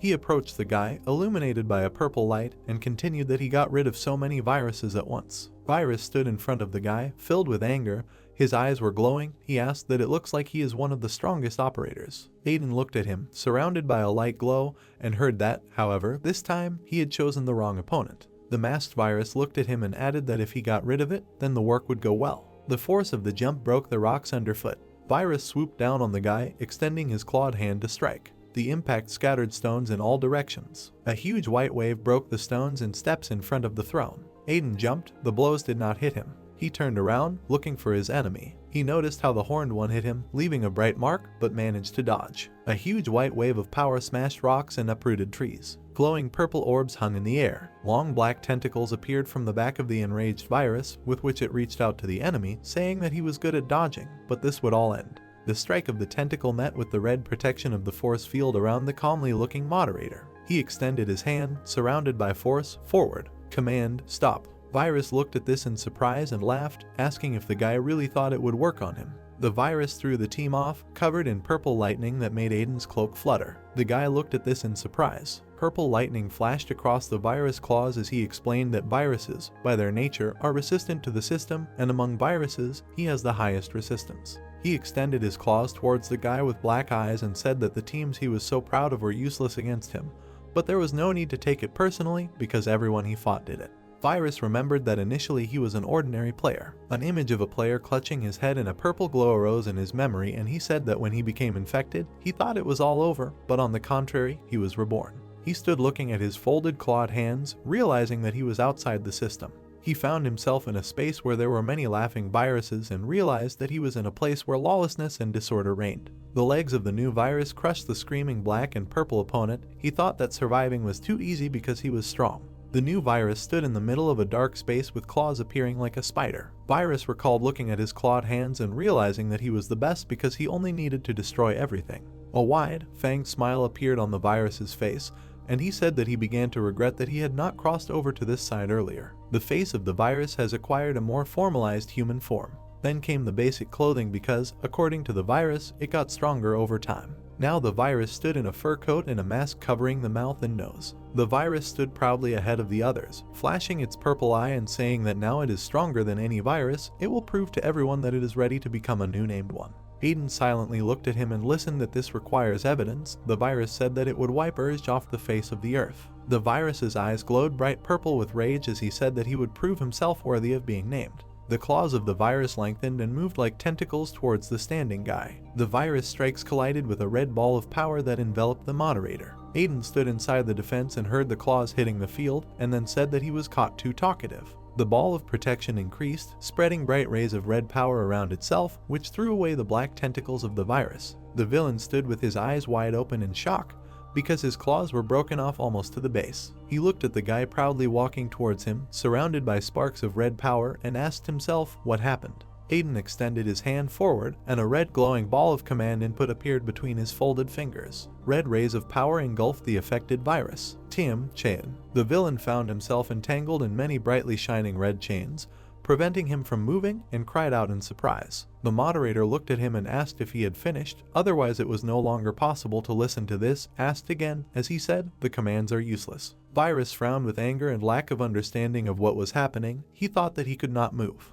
Aiden confidently looked down at his opponent and said, "Who is he to decide this?" The moderator clenched his fist, brightly surrounded by power, while the virus only glowed with its eyes and chains, and the guy said that all he could do was follow his decision. A bright trace of movement flashed by. The moderator's fist slammed into the face of the associated virus. A bright red dome, engulfed in fire, destroyed the stones around it, scattering cobblestones. Among the tall, narrow rocks, like columns, stood the viruses. One of them indignantly asked why they had to come all this way to look. 2 viruses entered the cave. One of them said that it could because the second had already run far, to which he received an order to shut up. The virus watched as his partner emitted light from himself, like a lantern, looking around, saying that other bases were also already being searched. Hadn't he heard the saying that it's darkest under a lamp? Virus clenched his teeth, saying that the more he thinks about it, the angrier he gets. How dare they betray them? A brightly glowing golden dagger appeared in his image as he said that if he knew this would happen, he would have been more careful. He doesn't know anything else, but they have to find the Trojan thing, no matter if it's alive or not. A white wing appeared. Bright golden rays rushed towards the viruses, which said that if it found this thing, it would tear it into pieces and kill it. Bright golden rays dispelled the virus while the second one turned around in shock. He too was destroyed, barely having time to ask what was going on. Selena stood surrounded by golden sparks and wondered if she was here. Selena, with her wings spread, held a long sword glowing with golden light in her hands. She looked confident as she reasoned that she had already found the Trojan item. The former operator cut through many viruses with bright golden rays. One of them was destroyed, barely having time to think that it was dangerous and needed to be immediately told to the others. Selena stood with a golden weapon in her hand in the middle of a cave cleared of viruses, and thought that this was not what she had hoped for. Ultimately, she was left all alone. The girl lowered her head, holding a brightly shining sword in her hand. She closed her eyes, thinking about the regret she must continue to fight with. The figure stood with its wings spread in the middle of a cave with pillars and columns and thought how stupid it was. White dust rose from cracks in the broken stones. Virus was lying on the ground on his back after the impact, coughing. His body made a large dent in the rocky ground so that he lay in a hole. Drops of purple blood dripped from his nose and the corners of his mouth, and the virus wondered what was going on here. He looked at the standing figure of the enemy in the cloak and thought how he could do this to him with one blow. Dark with anger, Aiden extended his palm burning with bright red fire, while the virus thought, "Who is he?" The surprised virus was engulfed by a bright wave of red power. The moderator, with a movement of his hand, lifted him out of the pit high into the air along with the stones, holding him with a red light. He asked again that the virus said that it was originally a player, right? The virus looked at the guy and listened that he was going to delete it, but changed his mind. Aiden's eyes burned with red fire. Virus clenched his teeth in rage, hearing that he wanted to check something. The virus screamed and glowed brightly purple, throwing off the enemy's power. Aiden listened to the cries that the arrogant idiot, the virus, screamed so that he would not think that he had already won. There was no mask, and the virus's face was covered in black as he shouted that he recognized the enemy's strength, but he would not be able to block this attack. The virus's claws rested on the ground, like the paws of a beast, breaking the soil. The appearance of the virus has changed. Now a white something resembling disgusting petals appeared among the claws, and many round eyes shone inside as the virus shouted that now it will pay for its insolence. Screams with wishes for death were heard from the recess with the eyes. Beams of purple viral power flew out from the body of the spider virus in all directions, tearing up the ground. Rays of violet power soared high up. There were a lot of them. The virus stood surrounded by rays, like thorns growing from the ground. The monster was amazed to hear the enemy's calm words. Is he finished? It's time to put an end to this. The virus looked at the black sword shining with a bright red flame and screamed, asking how. He was cut in half by a powerful blow, leaving a red mark. The blow was so powerful that it cut not only the forest of viral thorns, but also the ordinary forest and the ground far ahead. The virus lost its terrifying form and screamed, cut across the stomach. Aiden grinned. He looked at his flaming dark red sword and said that it was his first time using it, so he wielded it with force. The guy looked at the body of the virus lying on the ground and wondered if he really wasn't worth using the decapitation sword. He leaned over the lying defeated virus and thought out loud that if he left it here, it would destroy itself, but not before that. The guy looked concentrated and wondered if it was possible to restore the virus. He still had not fully learned the skill limit.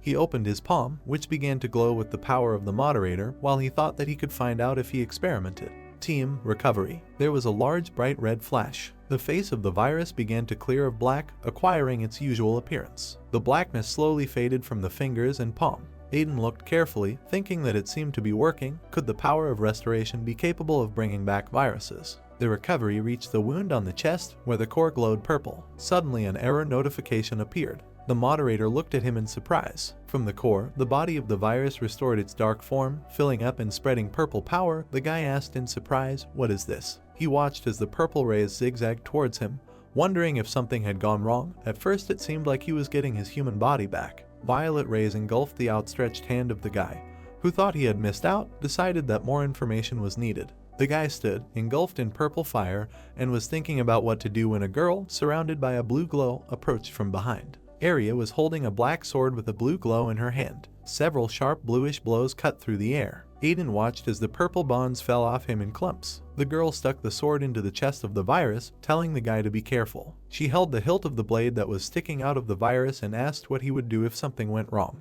She turned to the silent guy and said that her task, as an antivirus, was to protect him. The operator's eyes glowed with blue fire of determination as she promised that she would instantly delete anything that would threaten her. The red-haired man scratched the back of his head in embarrassment and apologized, listening to the girl's instructions about how he should always be vigilant when fighting the virus. Arya smiled good-naturedly and said that in any case, the guy would have dealt with everything without her, and she would have taken care of it if he had left it to her. To which the moderator said that everything was fine, but he didn't like to stay inside and told me to come back because everyone was waiting. He turned around, looking at the dissolving virus, blue lightning radiating from the sword strike in its body. His gaze was very attentive. When the high-ranking players left, the body of the virus had almost decayed. Among the geometric weaves of the violet system there was a sight of viruses. There, among the large purple cubes, a large number of viruses had gathered and there was the noise of negotiations. One virus turned to the other and asked if he had heard. They said that recruit had been removed, to which the interlocutor asked if it was that guy again. The virus smiled when he heard that no, this was the work of operators urged, and then chuckled, asking how careless you need to be deleted by these bad people. Virus stood upstairs and listened to the gossiper's laugh, calling the remote one pathetic. Virus Regin stood upstairs with his hands behind his back and asked himself if they were talking about the guy who came to him the last time. He remembered the newcomer asking him for advice and tutted irritably, silently calling him a fool because there were plenty of other victims around, but he chose Urge. Virus wondered, wasn't it obvious why no one was approaching them? An image of the operators of the city and its guardian appeared in his thoughts. The virus thought that they had several operators who were dangerous. In addition, they had the former operator Mia and the strongest guardian Theodore. Virus Regin thought that if the viruses continued to attack them alone with their ridiculous plans, it would cause a backlash and a lot of problems. Virus looked around, thinking that they really couldn't let this go unnoticed and would one day destroy them with Virus Worm's power. Regin had an image of Worm standing with his back in his mind and thought that he had become even more obsessed since Trojan's disappearance 3 years ago. The virus asked itself, what was it thinking? He turned around when he heard a loud yawn from a girl sitting nearby. The blonde yawned, saying that everything was so boring, to which Regin noted that she could not be seen here often and asked if something happened. Virus F and Virus E sat boredly, resting her chin on her hand, and answered that of course yes. She looked forward, answering that everyone talks about the same thing every day. Who is destroyed, who died and how, whose rank is higher, and asked what's fun about that. The offended viruses turned to the girl, hearing her words about how sad it is that weaklings discuss weaklings. The blonde jumped onto the platform with the words that she would go because it was too boring and received consent in response. She proudly walked past the indignant viruses who saw her off with angry glances. One virus called out to her from behind, asking what she just said and asking her to repeat it. The girl did not turn around at the angry virus in a mask with horns, who put his paw on her shoulder and cockily asked what she said about them. Virus asked that she thinks she can look down on others since she became named. Regin laughed, looking at the stupid virus, which was holding the girl by the shoulder and cocked up, saying to repeat it again with his impudent face. The elder virus laughed in anticipation and said that he felt that now it would be fun, since most of them do not know the fighting power of viruses. The cocky horned virus turned around when he heard something behind him. A sharp blow. It was Virus F who slammed the virus into the ground, smearing it while Regin thought she was the strongest of all. The virus, screaming in horror, evaporated from the powerful blow. The rest looked at this scene in surprise and talked among themselves. One, stuttering, asked if the second thought he was strong, and the second confirmed that he smashed with one blow. They said in shock that it couldn't be and asked where such power came from. Virus E stood next to Virus F, and they looked at the others proudly. The giant extended his palm, and the girl climbed onto it, saying that everything is fine, let's go. Sitting on Virus F's shoulder, she asked if he knew where to go. She looked down at the others and concluded that playing with children was more fun than hanging around in this boring place. In front of the infected viruses, the couple disappeared into a large purple portal. Among the trees, the city of Urst was surrounded by a large red protective dome. Henry caught up with his sister, who turned to him and asked her to go slower because you need to constantly be on guard when you go outside. To which Helen received an answer that everything is fine, neither monsters nor viruses have ever climbed this mountain. The girl said that, besides, Mr. Aiden had cleared the area, so there was no one here, and added that it was clear from her brother that he wanted to go outside and play. The boy became shy and coughed into his fist in embarrassment. The sister smiled, slyly asking him to tell honestly, it's because of Violet that he constantly goes with her, to which the boy embarrassedly exclaimed that he didn't understand what she was talking about. Helen looked at the figure in the bushes, like her brother, and told her to stop denying, because it was obvious, to which Henry embarrassedly replied that he did not say that she was wrong. The children noticed the girl's figure, and Helen said that she came first and asked how long the girl had been waiting, to which she shuddered. The blonde heard the question about how long she had been waiting, smiled and called the guys by name. The girl turned to them, smiled broadly, saying hello, what are we going to play today? On the streets of the city, between a large number of houses, people were walking along the sidewalks. They were talking, discussing the latest news. Someone asked if they had heard the rumors. The man asked again, did he mean the rumors that all the viruses in the area had been dealt with? The man in the blue suit asked if it was true, and the man in the hat asked how it was possible. A crowd of people was gathering in one place on the square. The blue-haired man told his companions that they would announce it soon, and the girl next to her asked who it would be. Mr. Jake or Ms. Siri. The crowd cheered with excitement when they saw the big red notification screen. Someone said it was starting. It had been a long time since there had been such announcements. Suddenly people saw on the screen not text, but an image of a person who had not yet gained clarity. People became worried, asking what it was. Would it be a video, not text? Aiden appeared on the screen. Everyone looked at him questioningly and talked, asking who is this? On the screen behind him stood operators, which people also noticed, saying that they were behind the stranger. Mia and Theodore stood next to the operators, which caused confusion among the crowd. They asked what was going on. The moderator looked at the many screens of the villagers. They were all talking, asking each other who he was. Some said that they saw him at the gate recently. Others shared rumors that Lady Siri said that the owner of the village had returned. It couldn't be him, asked another. Aiden listened to the conversations, thinking that this was the first live announcement. A close-up of the guy's face appeared on the screen in front of people, and he said that his name was Aiden and he was the new moderator. The crowd was surprised and asked again. The guy continued confidently, saying to let him talk about the recent events that caused a ruckus in Urge. Firstly, the rumors about viruses are true. Aiden radiated confidence and strength, surrounded by a red aura. He said that together with the operators, all the viruses that were in the vicinity of Urge were destroyed. People listened attentively to the announcements without taking their eyes off the screen. An image of a map appeared where red men stood around the settlement, creating and spreading protection with arrows forward, while Aiden reported that guards had been posted around the entire perimeter. But this was only a temporary measure. The residents turned to look at the large guard in red armor while they listened to the moderator's words that for now he could not promise people absolute safety, and if they had to go beyond the walls, he would assign a guard to them. The guy asked the residents for understanding, because this will continue until he can ensure complete safety. Looking at the screens with residents, the moderator said that he had no intention of staying here because Urged was just a starting point.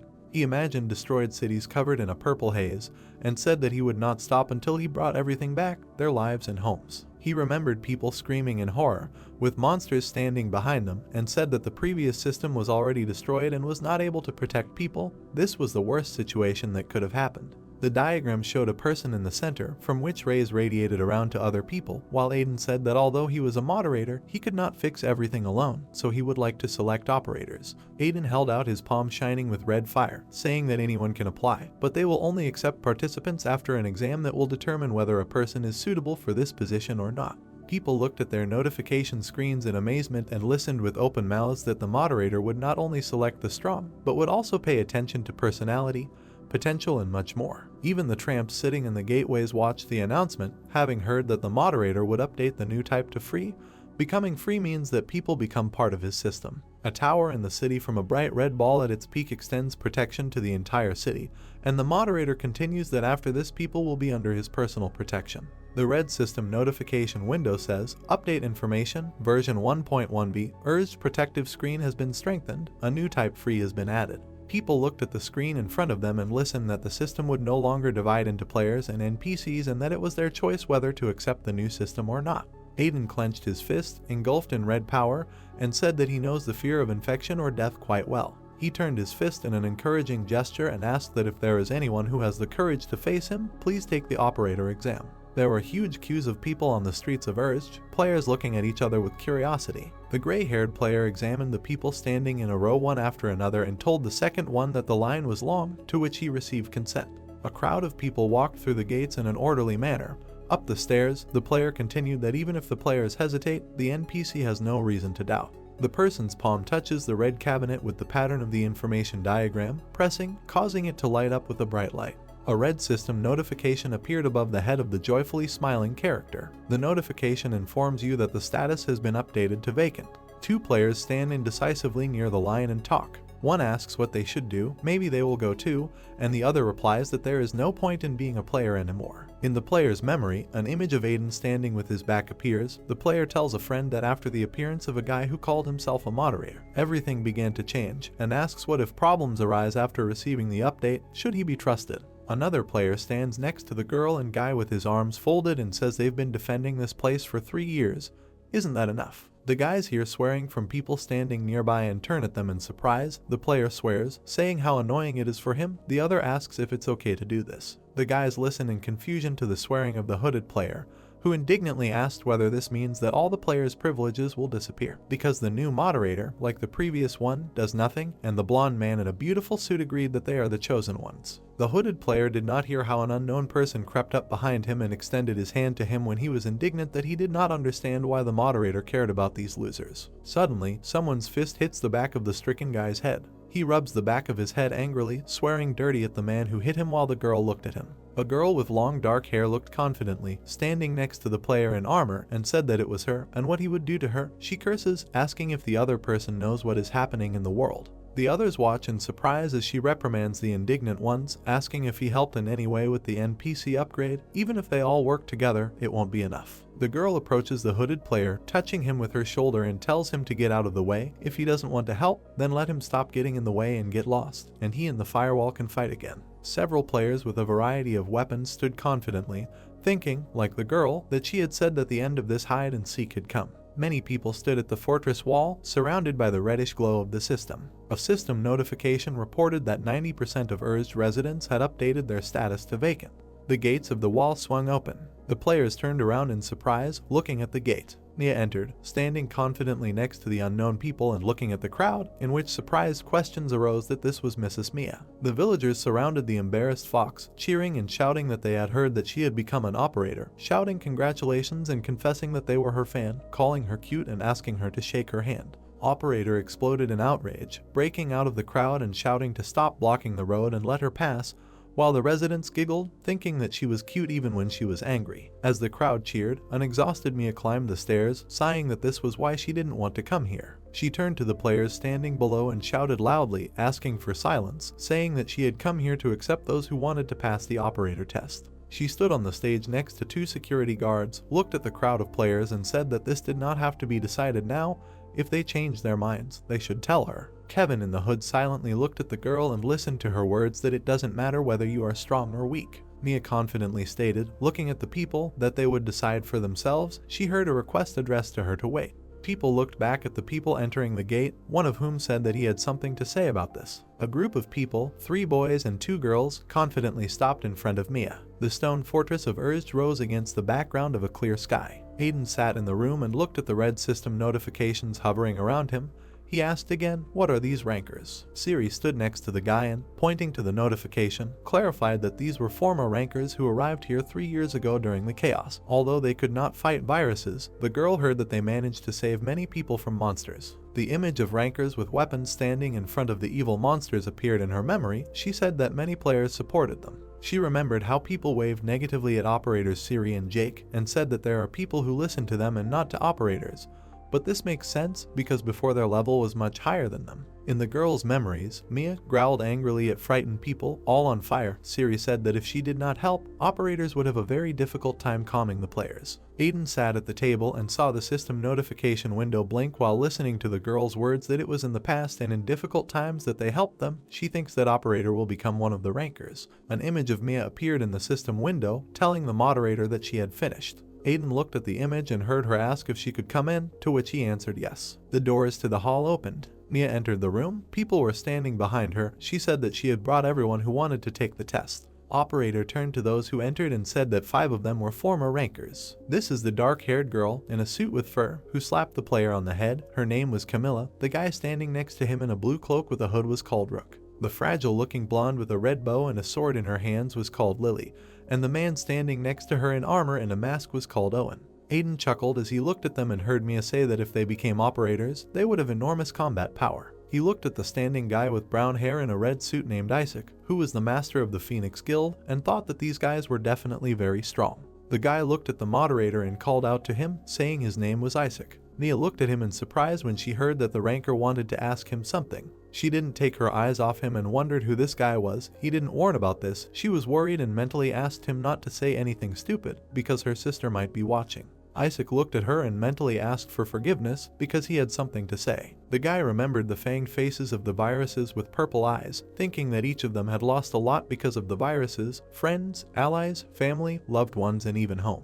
He remembered the moment when his guildmates held hands, preventing him from attacking the grinning virus. He thought that he would never forget a single moment. He remembered how he trembled between the guys holding his hands, thinking that they were so weak and could not do anything. He was waiting for this day, languishing in a deep hatred of viruses. He looked at the moderator and stated that taking the test was just a waste of time and asked the moderator to choose them as his operators, saying that he would not regret it.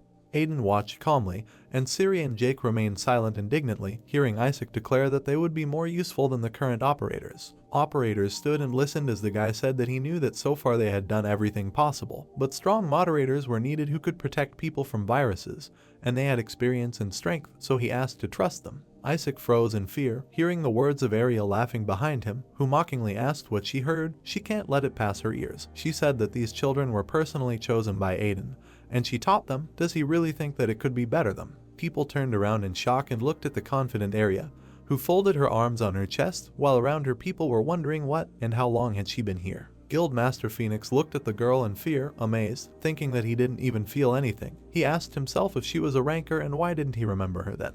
Arya smiled confidently, looking at him, while the guy asked himself, who is she? Suddenly one of the rankers rudely called out to the girl, saying that she did not dare approach Isaac as she pleased. He got angry, leaned towards the girl and told her not to try to attract the attention of the moderator and not to become arrogant while he was kind. Siri and Jake looked at the impudent man in amazement, and Mia's eyes widened in shock when she heard the words that those who know nothing are always trying to attract attention to themselves. Isaac called out to the surprised defender, raising his hand and asking what he was doing and if he had forgotten where they were. Suddenly a hand grabbed the insolent man by the head, forcefully pressing him to the ground. Enraged, Mia hit the man's head on the floor with such force that fragments of stone flew. She placed her palm on the man's temple and pressed his head into a dent in the floor, saying that his guild members had no discipline. She looked at the man, emitting an evil aura, and asked if they had forgotten what she warned them about. Mia pressed the man's head to the floor and angrily growled Isaac's name. The guy clenched his teeth excitedly and listened to her question about what she was telling him. Mia glowed with anger and her eyes glowed blue.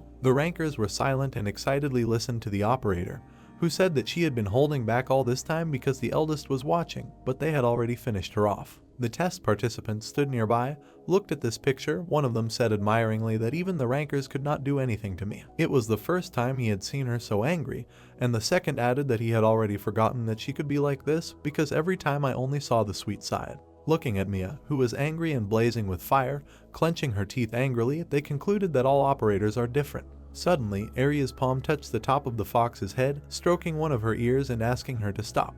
The blue-haired girl smiled, stroking the girl's head, and asked her to stop. Everyone watched as Mia whined, saying that they were rude to the eldest, to which she laughed and said that it was no big deal. Isaac looked at this in shock, thinking in shock that the girl was treating Operator like a child. He asked who she was. Arya smiled calmly while he looked at her and thought that maybe she was a new operator that he knew nothing about. Suddenly, the participants felt the crimson pressure of the system. Aiden appeared behind them and said that enough was enough. He looked confidently at the others, saying that he called everyone here to select new operators. The participants looked at him anxiously and listened that he needed to get straight to the point. Isaac looked at the guy in amazement, feeling enormous pressure. He thought that this had not happened even when he faced the moderator. Aiden, in his eyes, towered above everyone and was surrounded by red flashes of power with burning eyes, and he thought that it was not for nothing that he was called the new moderator. Aiden asked the guy that he said his name was Isaac. The red-haired man looked at the guy, saying that he understood what they were trying to tell him, but he was not going to make an exception for the rankers. An excited Isaac looked at him, hearing the moderator say that the testing would go according to plan, and the question that he could be better than Siri and Jake. Aiden said that if he thinks so, he must prove it in the exam. Operators looked at him, listening to the words of the moderator that they too would be tested and there would be no exceptions for them. Aiden looked away to the side, thinking, and said that he would ban them from using operator commands, and if the guy proved that he was better than them, then he would create him a personal weapon of submission. Lily and Owen were very surprised by these words. Rook stood next to the surprised Camilla and repeated that the weapon of submission is the strongest weapon that only a moderator can create. In his thoughts, an image of beautiful glowing weapons appeared in the form of swords, daggers, shields, surrounded by a blue glow. He asked that they could get them too. Aiden snapped his black gloved fingers, his hand surrounded by a red glow. From his hand, a red glow of power and red cubes spread into the room. Isaac and the others looked at the emerging cubes with the pattern of the system and asked what it was. The room was filled with red pillars with a blue pattern of system lines, and the guy thought that the place had changed in an instant. The players listened to Aiden standing behind him, who told them to listen carefully. Aiden walked past 2 rows of standing people and said that he would now tell them about the exam. He stopped and paid attention to the standing guy in the hood. Kevin adjusted his hood. The guy looked out from under the hood a little excitedly, holding it with his hand, and looked at the guy. Aiden grinned. He put a supportive hand on the guy's shoulder. Kevin looked at the guy in surprise and continued to say that after a while the participants would be moved to the training ground. It will be Vanson. The abandoned city was all purple from the many viruses that lived there. All the players were alarmed. Asking again, the red-haired girl asked that the exam would be held outside of Urzj. Operators stood behind the moderator and Siri asked if it was true, and Jake asked if the road would be too dangerous, to which they received the answer from Aiden, who turned to them, that everything would be fine, because he would move them. Among the rubble of the city, there were many purple viruses. Aiden introduced this and said that it has been a long time since this place turned into ruins. There must be many viruses there. The guy said that Vanson is the closest city to Urzj, so he wants to make it safe. Aiden looked confidently at everyone, surrounded by a glow of power, and said that the player's goal was the return of Vanson, which would be the operator exam. Isaac listened in amazement that it didn't matter what methods were used, the main thing was to secure the territory. Aiden left behind the amazed players who looked at each other wondering what kind of test this is. He wants them to fight viruses.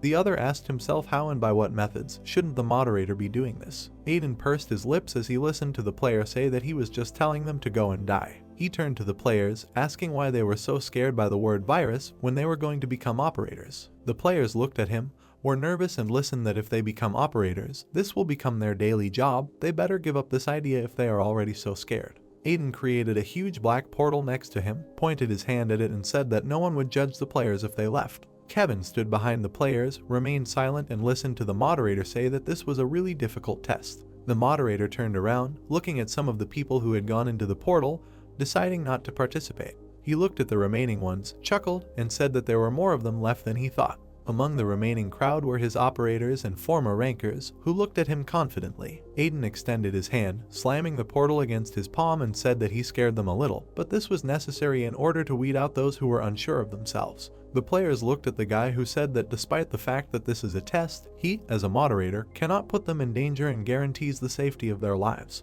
Aiden turned around, looking at the others. A red shining halo seemed to appear above his head, and promised that as long as he was here, nothing bad would happen.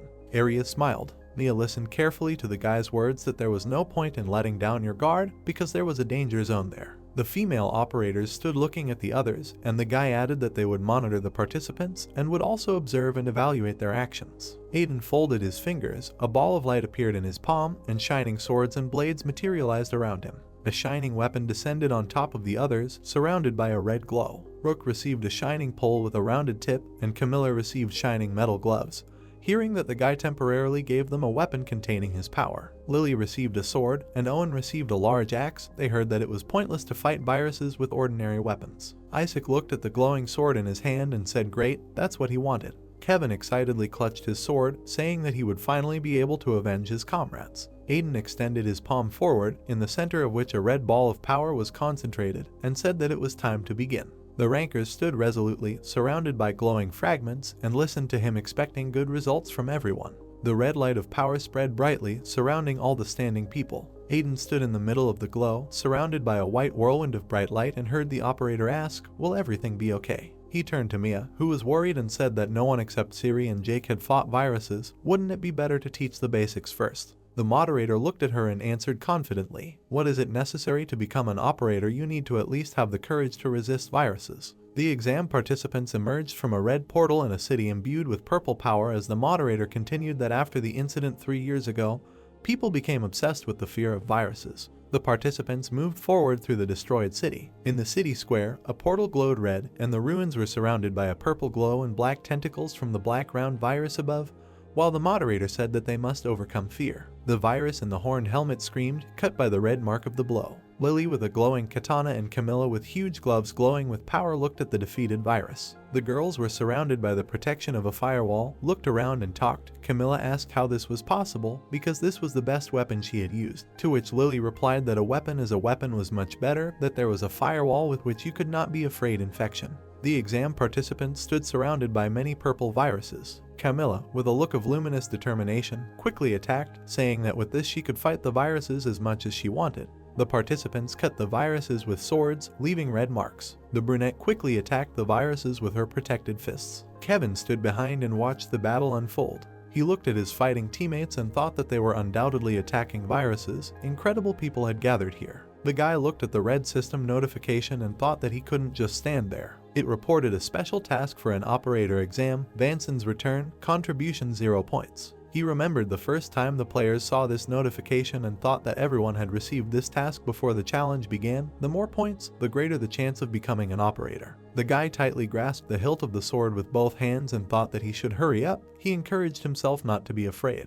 He approached the virus from behind with a glowing sword in his hands, thinking that he had a gun and a firewall so he too could fight the viruses. The huge horned one-eyed virus towered over the guy. Kevin froze, looking down at him in fear. Virus bared his teeth, looking at the guy with his purple eye. The guy nodded fearfully, feeling his legs shaking. He looked at the black rays of the virus surrounding him and thought that he could not move. The participant covered his eyes with his hand, protecting himself from the bright flashes of light that remained from the many blows that struck the virus. The guy couldn't resist and fell, looking at the one who helped him and stood next to him. Isaac looked at the young man, holding a sword in his hand, and said that the stripe means that the guy is from the Griffin Guild. He examined the guy and continued that there was nothing shameful in being afraid. Until now they did not know what death was, so it was natural. Kevin looked at the guy and listened that he shouldn't force himself to become an operator. Isaac moved on, leaving the guy behind, and told him to look around and do everything he could, because fighting is not the only way out. Kevin looked after the guy and replied that he was right. He remembered how he stood, watching his friends disappear, dissolving, thinking that he could not do anything when his friends and comrades died. He was here to change his helplessness. The guy squeezed the fabric of the hood with his fingers, removing it, clenched his teeth, and thought that he was very pathetic and could not always be like this. The blonde ran his fingers through his hair, telling himself to pull himself together. He jumped into action, running towards the others, thinking he would do what he could.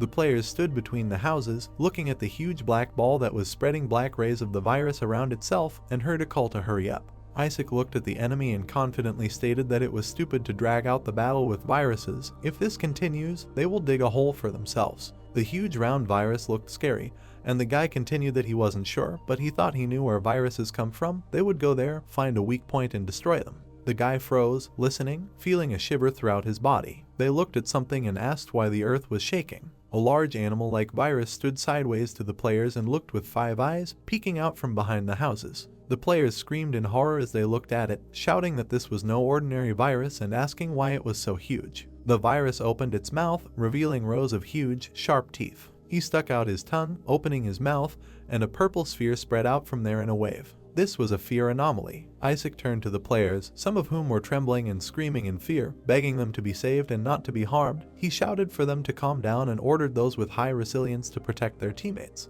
The virus swung its huge clawed paw right at the shocked guy. The sword's blow cut through the air. The swift blow cut off the screaming monster's paw, leaving a bright red mark. Virus opened his mouth in shock, screaming and feeling a strong blow from the sword on his neck. Isaac opened one eye. Near him, the head of the virus fell to the ground on one side and the body on the other. He looked at the man, who asked if everyone was safe. It was Jake, who stood confidently with a sword in his hand, shining with blue light, next to Siri, who stood with his back to the guy. They looked around intently, radiating power. Arya and Aiden looked at the many red screens that showed what was happening. Sirius was flying next to them. The girl said that she knew so. The guy looked at the screen, saying that the participants should not have problems with the operators, and the girl, holding her hand to her chin, said that if the situation gets out of control, they will intervene. Aiden was looking at the screen when he heard his friend ask him what he thought and did he like anyone. He looked at the fighting Camilla and replied that only a few. Arya watched Isaac's teammates help him up and said that this guy was definitely the best.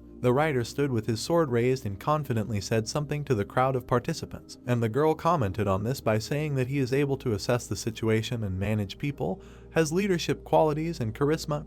He has all the makings to become an operator. The screen showed how Kevin helped the participant, dragging him on himself, and the girl continued that besides him there were a lot of good guys there. Kevin pointed his finger, showing the other players pieces of the virus on the ground. He stuck his sword into a clot of virus lying on the ground. Aiden smiled looking at the screens and said he liked it. Suddenly a video communication window appeared in front of the guy with Mia, who said that she wanted to tell him something. The moderator asked what happened, to which the girl standing replied that this was her feeling, but she thought that there was something dangerous. Mia looked at the huge round virus concentrate hovering above the houses. The virus seemed to sink lower and lower as Aiden asked, will it be difficult for even her to cope with this? To this he received an answer from the operator that this is not so, but she thinks that it is better for him to see for himself for the sake of safety. The girl smiled when she heard Arya's agreement in words that she could and should tell her if it was dangerous, to which the fox asked her not to worry. The swift jump left a mark on the ground. Mia rushed towards the virus, thinking that she could handle it herself. She ran very fast, causing her hair to fly behind her. On a dark dais, amidst a huge flame of violet fire, stood a dark figure. The black masked virus stood there. He was dressed in a fur cloak, on his head was a helmet with large horns, and his eyes glowed like a virus.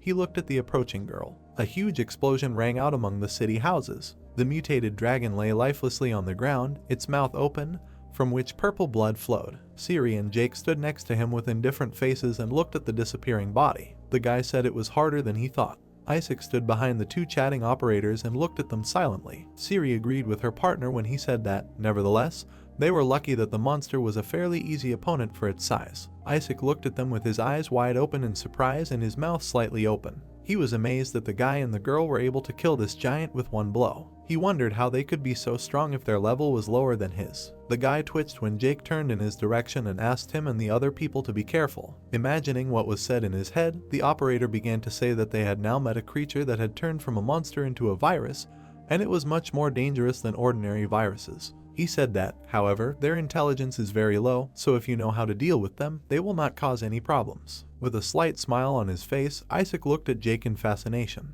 He thought about what he said earlier that he could be better than them, but when these creatures appeared, he was confused. He thought that he was just pathetic. Memories appeared in his head when he saw Siri and Jake in battle. The guy realized that it is not enough just to be self-confident, because there is a lot of information unknown to him. Isaac thought that instead of competing with them, he should learn from them. He looked at Siri and Jake, who were standing with slight smiles on their faces, and thought that he could not deny the fact that they were simply excellent operators. They said it was time to move out. After some time, a crowd of candidates stood in the middle of the street of an abandoned city, and in the distance a huge cloud of the virus could be seen. One of the applicants asked if they needed to destroy this thing in order to return Banson. Siri turned to Camilla standing next to her when she said she had a question. The girl asked if the monster turned into a virus is so dangerous, then what will happen to high-ranking players if they are infected? The incumbent gave her a slightly puzzled look, raised her eyebrows, and said that she didn't really know. She said that until now, those who were stronger than her dealt with them. Dark purple images of the named viruses began to appear in her head. Siri said that what she knows for sure is that they become much stronger than in life, and that they live by completely different laws. The girl said that they were still not strong enough to fight such opponents. While two opponents stood on the battlefield, shrouded in purple light, Siri said that this is why Mr. Aiden wants to increase his strength. Mia opened the system window and, turning to the moderator, asked if he sees this. Looking at her opponent, the girl arched her ears back and said that she was a little unsure, but now. Opposite her stood a tall, dark man from whom a negative aura emanated. Mia said that this is really something very dangerous. Opposite her stood a man with a fur cape on his shoulders and a mask with large horns on his head that hid his face. Arya and Aiden watched through the large system screen what was happening at Mia's place. The guy said that it seemed to be a virus, and the girl supported, saying that they had never seen anything like this before. System signs with cameras sparkled around them from all sides, and the guy, with his mouth slightly open, asked if a new species had really appeared in 3 years. Arya asked Mia to be careful and not to overdo it. The pink-haired girl on the other end of the call stood with a small smile on her face. When Arya told her to just watch a little longer and make sure it was as safe as possible, the girl replied that she would deal with him before he could harm the others. Mia narrowed her eyes, looking at the enemy, and thought that she was experiencing strange sensations. Virus stood motionless in front of her, head down, and he thought that it seemed to her that she had already met him before. The girl with a gloomy face stretched out her palm, and it shone with a bright white light. He thought that now it was no longer important, and she was sure that it had something to do with viruses. After using the command, Mei used delete. When the unknown person rushed to the side, leaving behind the destroyed land, the girl thought that she had to get rid of him before he had time to do something. Her eyes widened in shock when, moments later, a new type of virus was right in her face. Gritting her teeth, she pulled back, wondering who it was. She swung her clawed hand, but the unknown person suddenly grabbed her wrist. The girl was thinking about whether he was really trying to block the deletion. With an eye flashing behind his mask, her opponent raised his hand to strike. The girl pulled back to avoid the attack, but several strands of her hair were mercilessly cut. Wincing in irritation, Mia clenched her teeth tightly. Making a sharp lunge forward, she slashed at the unknown with her claws. The enemy dodged, and the girl continued to move around the area, delivering ragged cutting blows. Finding herself close to him and Mia's open palm, a bright flame began to shine. A couple of moments later, a loud explosion was heard on the battlefield, and a pillar of fire shot upward. Noticing movement behind her, the girl turned around. She extended her hand forward, and the fire followed her movements. Mia sent a fiery strike towards her opponent. He waved his hand, and a dark weapon began to appear in his palm. When the flame was at an extremely close distance, the unknown person put up a luminous shield in front of him. A moment later, a beam of energy shot at Mia, narrowly missing her head. The girl, who had again lost several strands of hair, looked to the side with frightened eyes. She looked at the unknown man who was holding a bow in his hand and noted that he had simply amazing power. Her opponent pulled the string with an arrow glowing with bright light. The girl said it would be bad if he hit the target. Raising his bow, the unknown man took aim in her direction. The girl's eyes widened in surprise and fear. Many fast shining arrows were directed towards her. Mia maneuvered between them, trying not to get hit. Gritting her teeth, the girl looked sideways at her opponent and thought indignantly that he did not even give her the opportunity to use her commands. She wondered how much longer he would continue to shoot at her. Mia looked at the unknown man who continued to shoot many arrows in a row and thought, how is he still not tired? She turned her gaze to the red system screen when a loud voice came from there. Arya said loudly that it looks like the situation is getting more and more difficult. At this moment, Aiden and Arya were watching the battle through the monitor. The girl offered her help in the battle. Turning around, Mia smiled and said that everything was fine and she needed help. She planted her feet firmly on the ground for a lunge and exclaimed that she alone was enough here. Having pushed off, the girl rushed forward with lightning speed. Approaching the unknown, who continued to shoot sparkling arrows, she raised her fist engulfed in fire. Clutching her palm tightly, with flames sparkling around it, she grinned a predatory smile and loudly declared that she thought it would be worthy. The unknown man froze when light from the fire appeared next to his face. A moment later, there was a loud explosion and a column of fire shot upward. Operator candidates standing on a city street were surprised to see a fiery cloud in the sky. The existing operators looked in that direction with concern on their faces. Jake noted that something happened. Siri said that if it was Mia, then they urgently need to hurry. The battlefield was covered with thick clouds of smoke and dust. Mia stood opposite an unknown enemy, pieces of whose mask began to crumble from the blow. Her eyes widened in shock. Under the half-broken mask, she saw strands of familiar green hair. She exclaimed, telling the guy that he. Looking at him, Mia saw her former comrade Operator and loudly exclaimed the name Dake. The crowd of candidates walked towards the battlefield, from where loud explosions were heard. Siri and Jake looked in that direction with wide eyes, and the girl said that the fighting had gone on for too long. The guy noted that this means that the enemy is strong enough, since Mia could not finish him off with one blow. As they got closer, they all watched the endless number of shots and fire attacks. The candidates looked at the battlefield with their mouths wide open in surprise. Camilla was indignant, asking what the hell was going on there. Isaac thought that he couldn't even follow their blows. The battle was very fierce, and there was not a single place on Earth that was not touched by an explosion or an arrow strike. The guy exclaimed that this means the real power of Operator. Mia, engulfed in flames, clashed with Dake and raised her hand to strike. Gritting her teeth, she looked at her former comrade, thinking that this was very strange because she believed that he was infected with a virus, but all traces of destruction were missing. The guy jumped back, and 2 sitting blades appeared in his palms. Mia thought that she had a feeling that Dake was now unconscious, since he attacked without an iota of hesitation, as if someone was controlling him. She put her fiery fist under the blade, stopping the attack, and loudly shouted the guy's name. Tensing, Mia continued to hold back the blade, not allowing it to strike, and approached Dake. She screamed loudly, saying that he should come back, and asked if he had any idea what situation he was in. The guy narrowed his eyes as she continued to scream his name.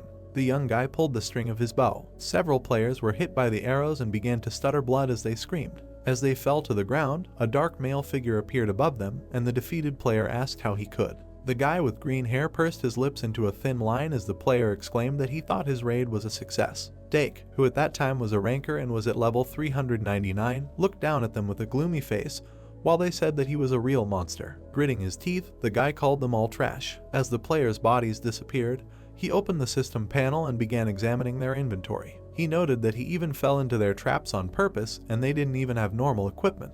He said it was all a waste of time. With an indifferent face, he looked from under half-closed eyelids, thinking that he was bored. Dake recalled how many players he had hit with his arrows during all this time. He said that after becoming a ranker, he had already unlocked all possible achievements, and since he was bored, in order to distract himself, he played countless PvP battles. However, he said that all this did not help. He wondered, what should he do now? Lost in his thoughts, Dake did not notice how a figure approached him from behind. He was trying to figure out what he needed to do to get rid of boredom. He turned around with an emotionless face when the stranger asked if he was a player named Dake. The twitching fox ears first caught his attention. The girl said that she could not confuse him with someone else, so she wants him to answer her. With her hands at her sides, Mia asked if he was Dake. Turning away from the stranger, the guy became gloomy, saying that he was not in a very good mood today. He threw an irritated side glance at her and in a rude voice asked her to disappear if she did not want to die. Hearing this statement, Mia smiled widely. She said that she had already heard about his nasty character. She noted that he wanders around and attacks players. The guy looked at her half-turned with a gloomy look when Mia noted that in this way his karma had reached the limit and now amounted to 200 points. Dake gripped the blade tightly in his hand and grinned.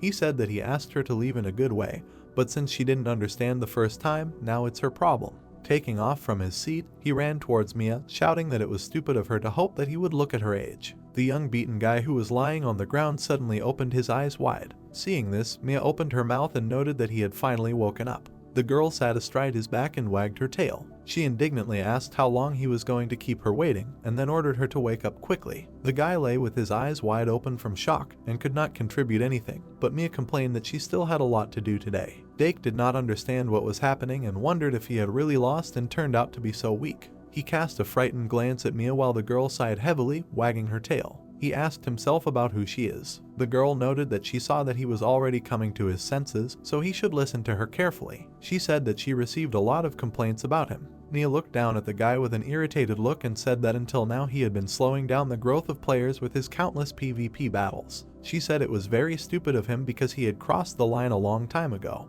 The guy's eyes widened in surprise when Mia said that she personally came because, as an operator, she couldn't just leave everything like that. Dake was amazed and wondered if she was an operator. An image of Mia appeared in his head with her arms outstretched at her sides, behind whom stood several figures surrounded by blue light. The guy thought that he had already heard about them and knew that operators are the strongest players in the world who help Operator. He thought it was his first time seeing Operator in person. Raising his head, Dake looked at the silhouette of a girl who stood at some distance from him. He thought that he was experiencing a strange feeling, and even though he lost, he felt neither resentment nor humiliation. Looking at Mia, he smiled faintly, thinking that for a long time he had been waiting for a new goal in his boring life, but it turned out this way. The guy understood that on that day he found his happiness. Mia looked down at him with a calm face, noting that since his card had reached the limit, Dake should be punished. The girl extended her hand forward, and it shone with a bright light. She began to say that with the right given to her by the moderator, she would impose a fine on the Dake player, and this would take away all his equipment.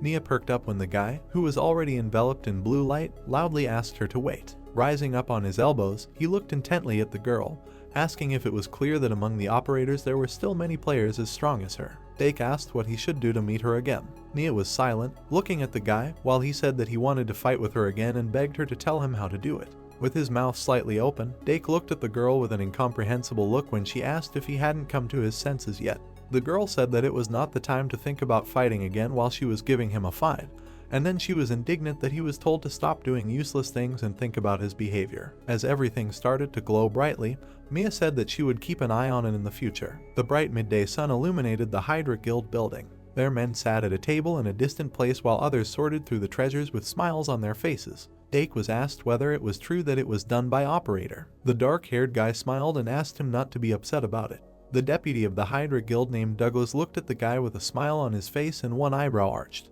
He said that the guy can take revenge on her at any time because he has the money and resources of the guild. Guildmaster Hydra Dake, whose level was born at 10, sat with an indifferent face and looked at one point. At this time, Douglas said that thanks to his notoriety, their guild entered the top 5, so he could not be shy and take as much as he wanted. Dake's karma was 150 points. Narrowing his eyes, the guy thought that the guild, which he created to get rid of boredom, had become his Achilles heel. He looked at the rest of the guild members, who were sorting through the treasure table with smiles on their faces. Dake thought that most likely this was also part of his karma. He realized that there was no point in staying here anymore because he now had a purpose. The guy understood that here he was simply wasting his time. He sat with a downcast face, lost in his thoughts, while Douglas continued to talk to him. The deputy said that while Dake was away, he had a very interesting deal. The guy with green hair called the man's name after he told him that there was a way for them, ordinary players, to use the power of the system, and since it was a tempting offer, he immediately agreed. The deputy was confused, his brows furrowed and his eyes widened in surprise when Dake said he was leaving the guild. Douglas looked at the guy with a worried face and asked what he was talking about and is this really a joke? Dake replied that he had found something he wanted to do, so he no longer needed the place. The guild members began to turn around in interest when the head said that that was why he was leaving.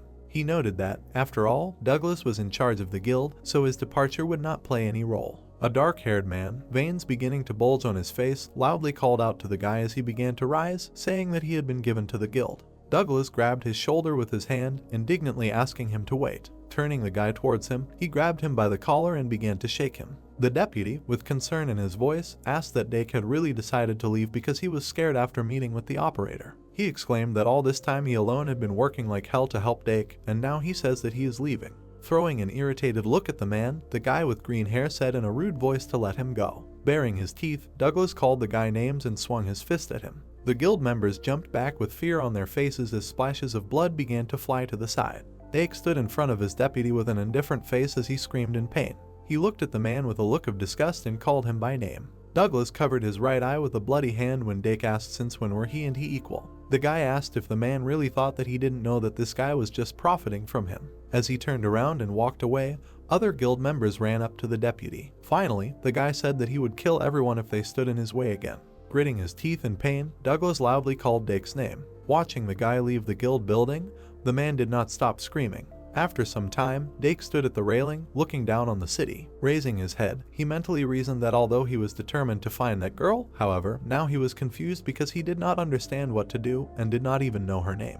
He wondered if he could find a way if he sent a complaint. Suddenly, people started approaching him from behind. The girl asked Mia if it was him, and she agreed. With shocked eyes, Dake turned around upon hearing a familiar voice. Mia said that she was looking after this guy, and she was told that this was the first time they had heard about it. Turning around, he saw Mia standing with her hands on her hips, and behind her stood a tall, white-haired girl. The guy exclaimed that it was her. Dake looked at the two girls standing aside and mentally wondered why she was here, and with another operator. The guy grinned, thinking that this was even better. At that same second, a bow appeared in his hand. He said he didn't think they would see each other so soon. Standing with a bow in front of the two girls, energy began to rage around Dake. He turned to Mia and loudly declared that he wanted to fight her again. Staring intently at the girl, he narrowed his eyes and said that this time it would not be so easy for her since he was going to fight with his full strength. Looking back at him, Mia said nothing. Selena came up to her and hugged the girl around the neck. She asked what was going on here and why did the guy take out a weapon. Continuing to hug the slightly dissatisfied girl, Selena closed her eyes and indignantly declared that Mia had an affair with him, because of which she had come a long way and such a rude man.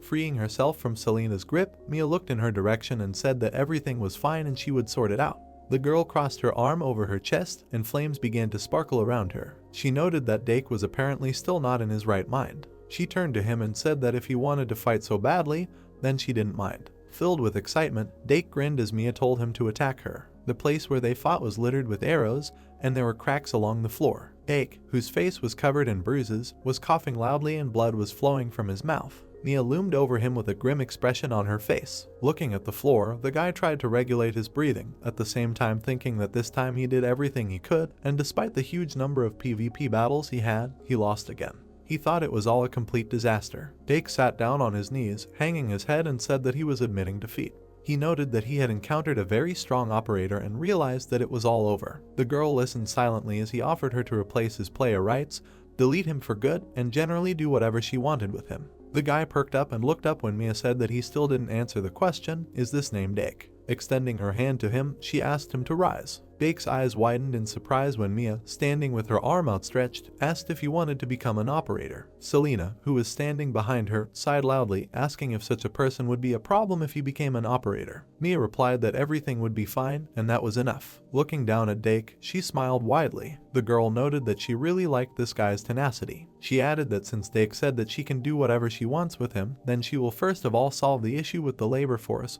which they lack. The guy gritted his teeth when Mia said that his bad karma needed to be dealt with first. After some time, the guy stood on one of the streets of the city, and people gathered around him.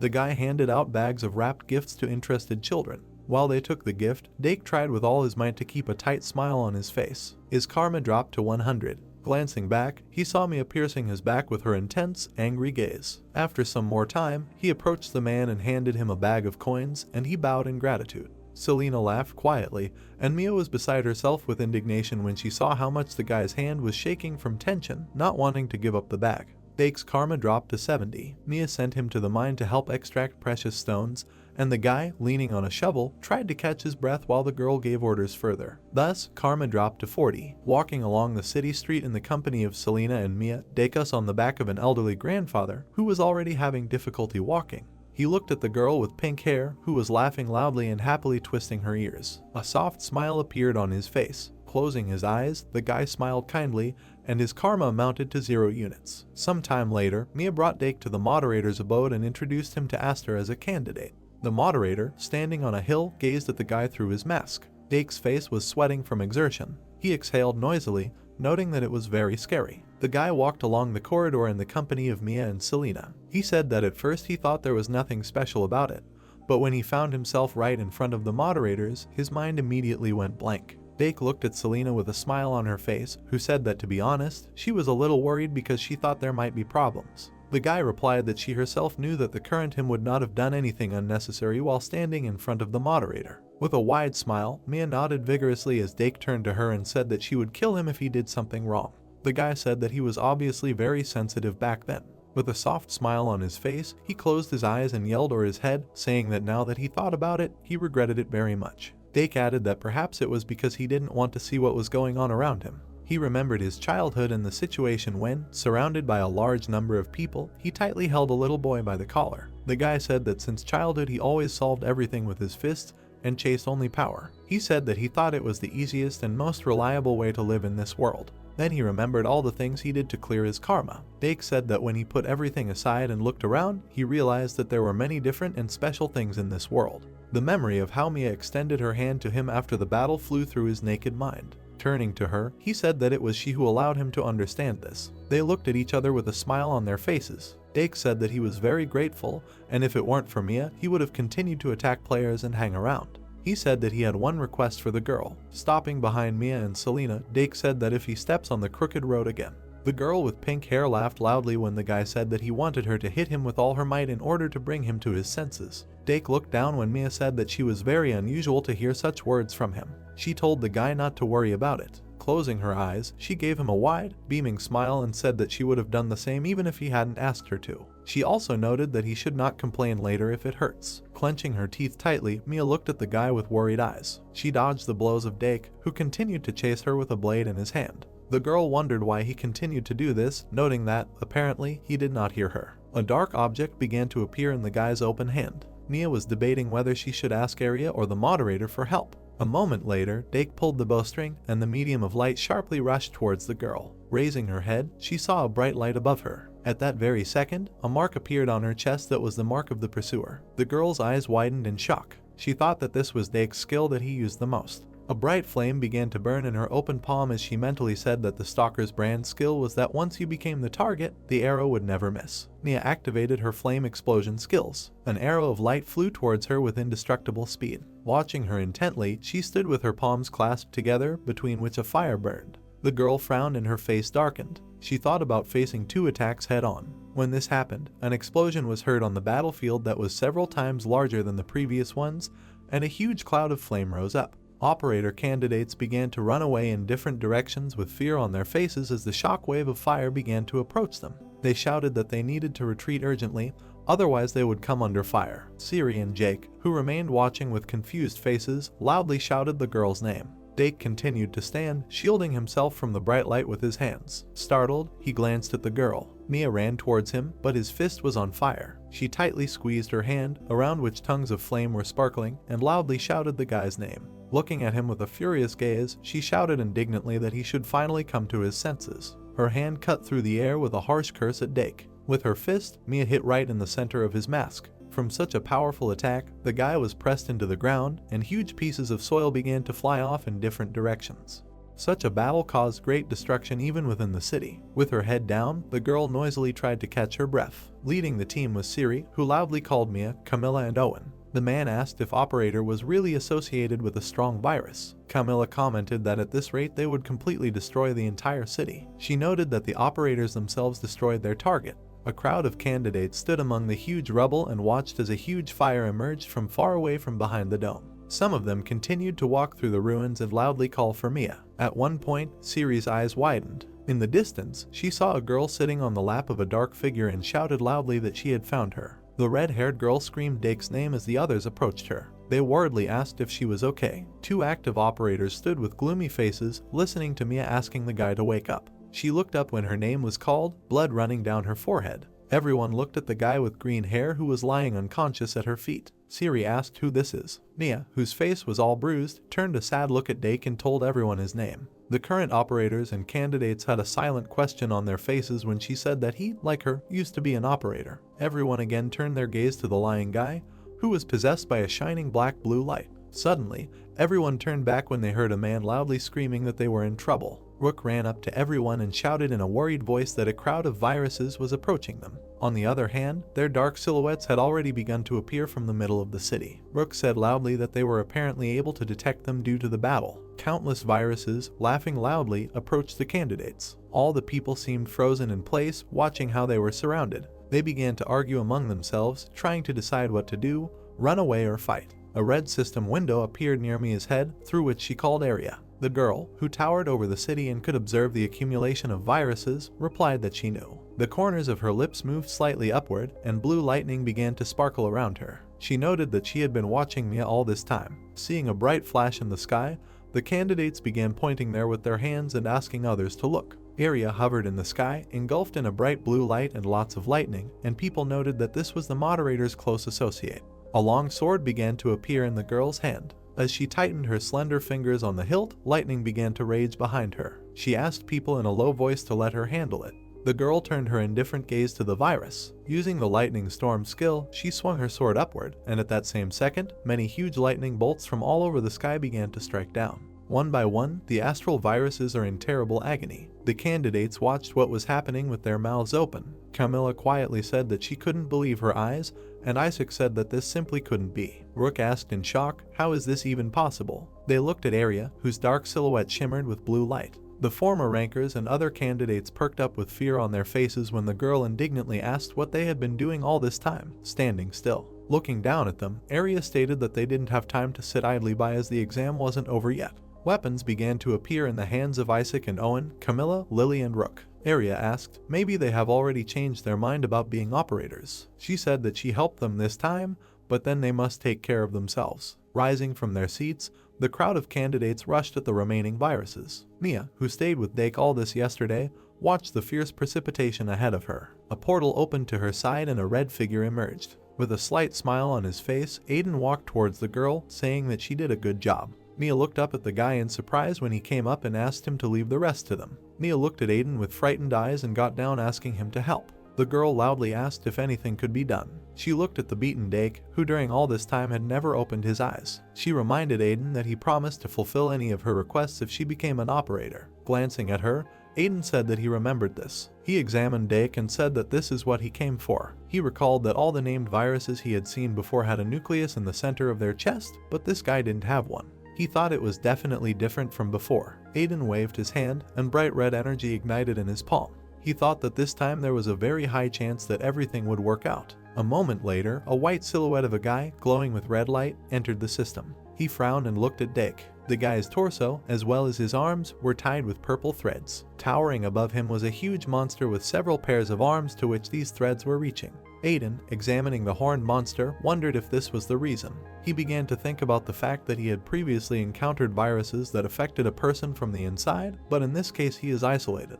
Aiden began to think that this was a little different from the usual viruses, and this one seemed to specialize in object manipulation. A sword began to appear in his hands. The guy noted that in this case, he would not have to delete or restore it, and he was happy about that. Gripping the handle tightly, he swung as hard as he could. Aiden hit the virus, along the way, cutting the threads. At that moment, the horned monster began to glow with a bright light. The guy watched the bright flash. Dake, with his eyes closed, furrowed his eyebrows as he heard his name being shouted loudly. He opened his eyes slightly, listening to loud screams. He saw Mia's worried face looming over him. She asked if he was really coming to his senses. The guy's eyes widened in surprise. He asked where Mia came from and was he still sleeping. He asked the girl why she was covered in wounds. Having rebelled, Mia began to bludgeon him with her hand, and the guy tried to cover himself. She indignantly stated that it was all because of him. She loudly asked why he was making her suffer because of some kind of virus. In response to this, the guy shouted that he was in pain. Dake smiled faintly as the girl's fist came to his face again. He laughed quietly, noting that this was not a dream after all. He looked at Mia with a gentle gaze, and a soft smile spread across his face. Dake said she truly kept her promise. The other candidates surrounded them on different sides, and the blue sky opened up above them all again. The guy thanked Mia for this. In a huge purple sphere, inside of which everything was flickering white, there was a silhouette of little men. The man was looking at several system screens, and next to him lay a purple cube. The notification that appeared stated that the connection with the player Dake was broken, and the hack was unsuccessful. The unknown person wondered why this happened. Continuing to look at the screen, he asked if the guy died or somehow came out himself. An image of Dake, engulfed in viruses, wearing a mask with long horns on his head, appeared in his head. The unknown person said that he wanted to make a puppet out of him and use him, but he turned out to be stronger than he thought, so the control failed. The man clutched a purple cube in his hand, from which small electrical discharges oozed. He said he didn't want to call Regin about it. Douglas, who had become a cheater, engulfed in a violet light, squeezed the cube in his hand, and it crumbled into pieces. He said that first you need to personally verify everything. Aiden waved his hand, which was engulfed in red light. While inside the system, he spread both arms to the sides. Believe me, he lowered his gaze, narrowing his eyes. He selected the recovery command and activated it. A huge system field swept through the city, restoring destroyed objects.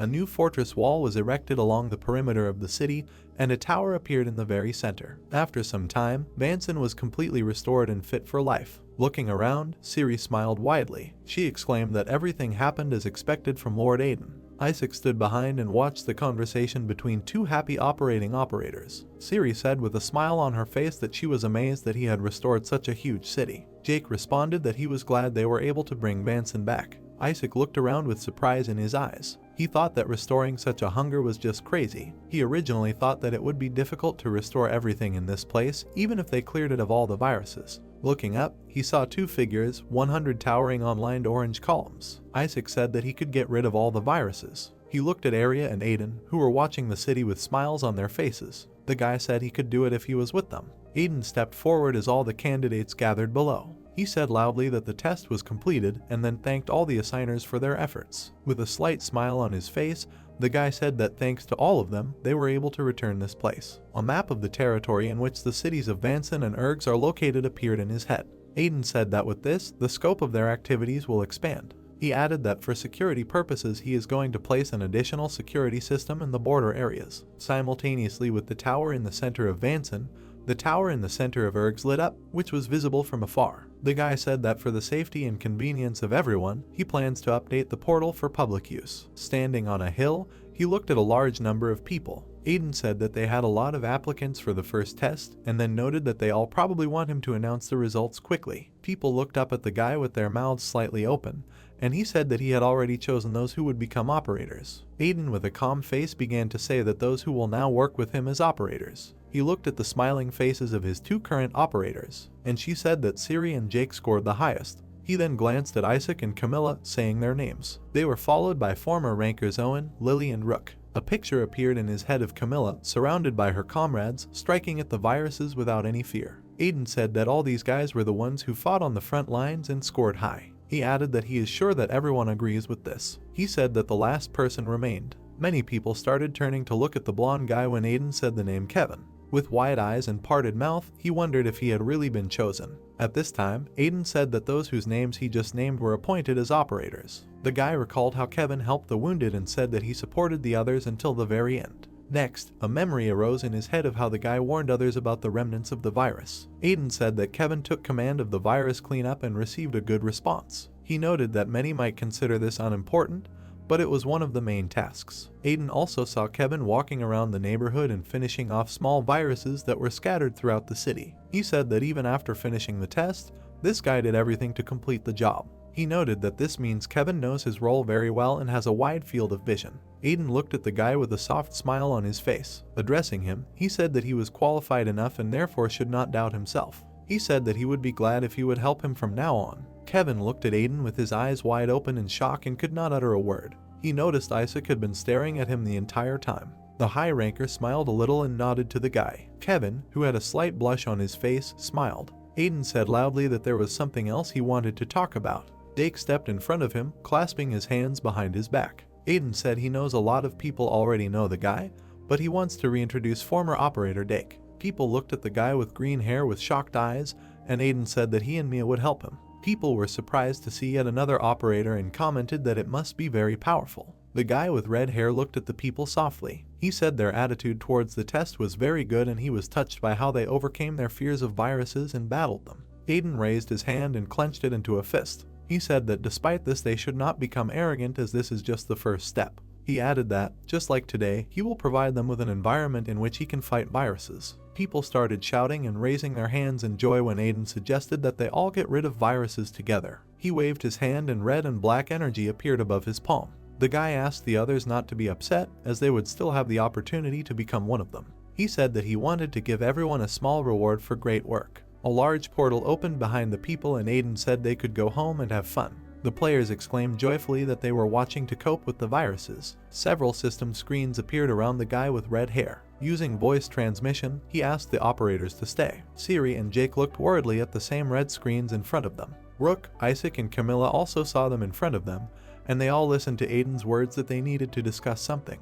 All the operators lined up in front of the guy and he asked if everything was in place. Becoming half-sighted, he looked at them and began to say that although everyone most likely understands this, everything he will tell now is confidential information. He noted that he decided that they should know since they were now involved. The operators looked at him with lags of concern, and Aiden said that he would explain the details later. He started saying that the reason why he gathered them all here. They came forward and the moderator asked everyone to listen to what he had to say. The guy with green hair perked up when a girl came out to them and asked if he remembered her. Approaching him, Arya crossed her arms under her chest. She said that she would be glad if he would answer one of her questions. The frightened Dake said that she could ask him anything. In the guy's city, a chain of hierarchy arose in which Arya was at the top, he was at the very bottom, and between the two were Mia. He thought that he needed to be very careful now, since Mia trusts and supports this person even more than the moderator, and if he does anything wrong, she will kill him. Arya asked him to answer honestly. With a worried face, she asked if her older brother Aster was alive.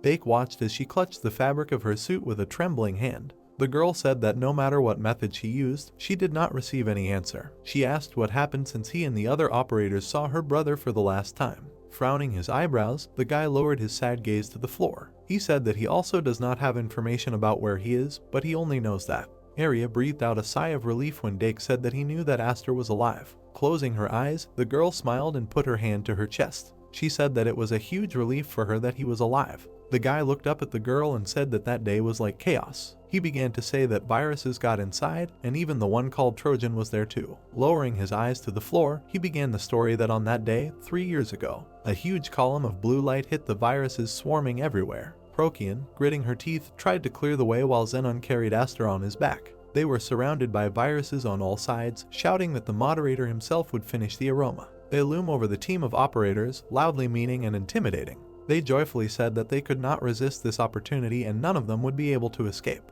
Baring his teeth, Zenon noted that the force and pressure of all these worms was annoying. Procyon clenched her teeth, and veins appeared on her cheek when the guy said that if everything continues like this, then they will all definitely be finished. She screamed loudly, telling the viruses thongs should stop interfering. The viruses were alarmed when they saw the bright blue flash again. Turning to them, Procyon held the spear tightly in her hand. Raising her weapon and running away, she furiously shouted that they would never dare to touch Aster. The girl rushed forward and began to destroy the viruses, clearing the way for the rest. Zenon watched this with clenched teeth, not noticing how a cloud of darkness began to appear behind. A moment later, Beetlejuice emerged from it. The virus flashed its yellow eyes. Noticing him, Zenon turned around with horror on his face. Procyon turned to the guys with fear in her eyes when she heard a loud scream. She saw that all her friends were placed in black and purple bubbles, next to which stood a dark figure. Beetlejuice glanced at her when the girl called his name questioningly, and at that moment Zenon knocked on the bubble and tried to warn Procyon about the moderator. Addressing the girl, the virus said that all methods had failed. Holding her spear tightly, she rushed towards Beetlejuice when he said that this was all to save Aster. She screamed, telling him to stop. Seeing Beetlejuice open a rift in space, and Aster was next to him in a bubble, Procyon loudly screamed Beetlejuice's name.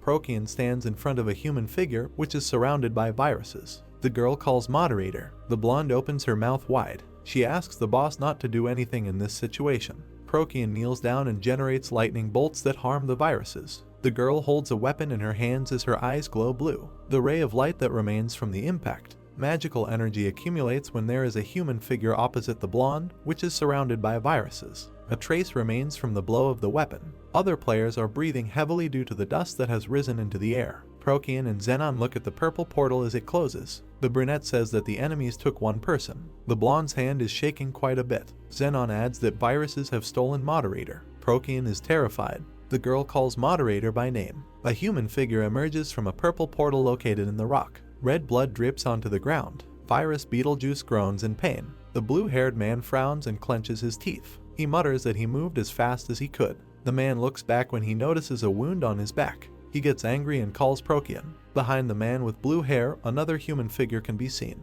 Virus Beetlejuice adds that everything is fine as they got what they came for. He adds that now he doesn't have much time left. Moderator is unconscious. The other players lined up in 2 rows. Arya claims that what she said before is all she knows about her older brother. The girl stands opposite Dake and holds her head with her hand. She says that with Virus Beetlejuice involved, the situation becomes annoying and she doesn't know how to react to what's happening. The guy with green hair lowers his head and remembers how the portal with viruses opened. The girl with blue hair continues that, after the events that she spoke about before, other players were forced to fight the enemies, but failed to cope with the task and fled. People gathered in a circle to discuss something. Arya clarifies that this battle was already lost by their team since they lost the moderator, so they decided to split up and go in search of their boss. Dake clenches her hand into a fist as a blue glow appears around her. The girl continues to say that this path was dangerous since the players lost the fire mage, but since the people from the team received the blessing of Procyon, this course of action became possible. Mia thought and tilted her head to the side. Arya adds that rescuing their boss was of the highest importance among other tasks. Dake looks forward and opens his mouth slightly. Moderator's little sister asks the players how they completed this task. The guy with green hair mutters something. He then explains that while searching for the boss in various places, something happened. Dake looks at the dark human figures that are opposite him. The guy clarifies that he met with other players from the game system. People's eyes glow with an ominous purple light. Dake says that when he saw them, he understood everything, namely that they were somehow related to viruses. Dark figures attack a person with weapons. The guy with green hair claims that at that moment he was excited by their great strength, speed and skills and was finally convinced that they were no longer players. People lie on the ground, and Dake stands a little further and looks back at his opponents, whom he defeated. He adds that these people could not equal him in many respects, but the guy decided to find out where they got access to such power. A sign with dragon heads shines in the center. Dake claims that his investigation led him to the Hydra Guild. The guy with green hair frowns and looks up.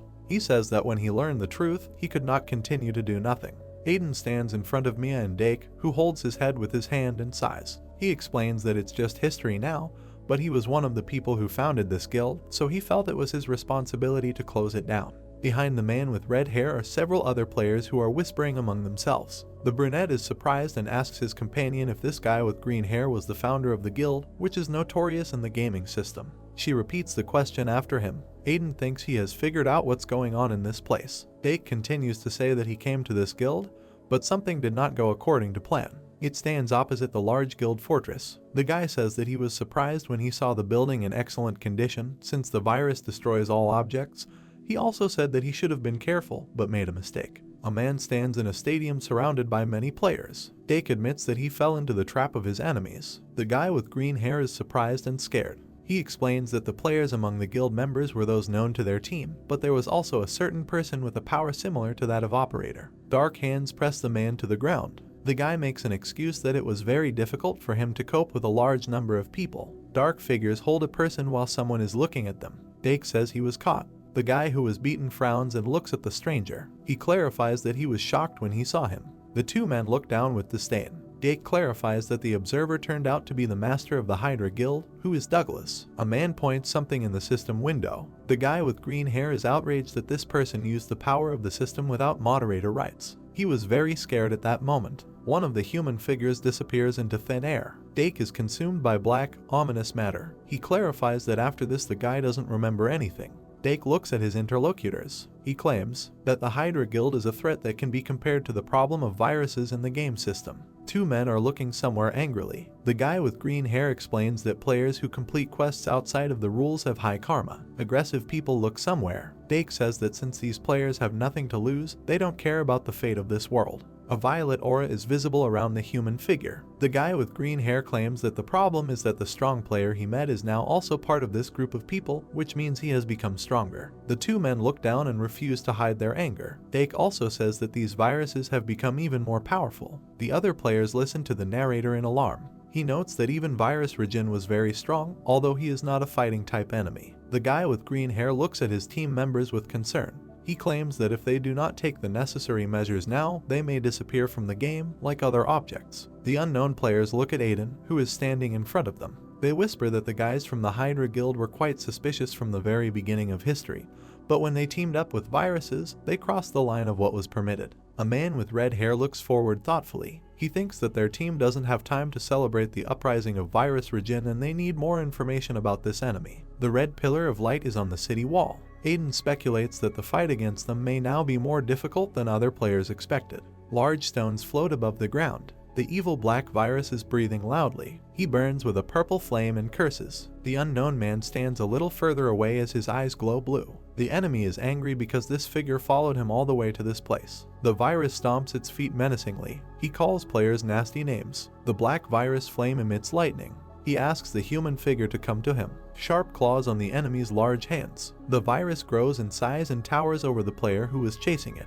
The enemy shouts that he is already tired of running away. The light remains from a powerful blow from a person. The virus, meanwhile, threatens its rival. Streaks of light remain from the player's many strong blows. The enemy is cut to pieces. The player holds his sword in his hands, which is surrounded by a haze of blue glow. A guy with blue hair watches his rival die. This man's gaze is full of contempt for the virus he defeated. A system window appears indicating that the player has activated the game's antivirus program. A human figure stands in front of black rectangles with gold patterns. The unknown man raised his head and looked forward. There is a hole in Virus Worm's chest that emits a purple glow. He looks down wearily, responding to the assistant's voice. Someone says that they will definitely find something important. A man stands behind his boss and looks at him.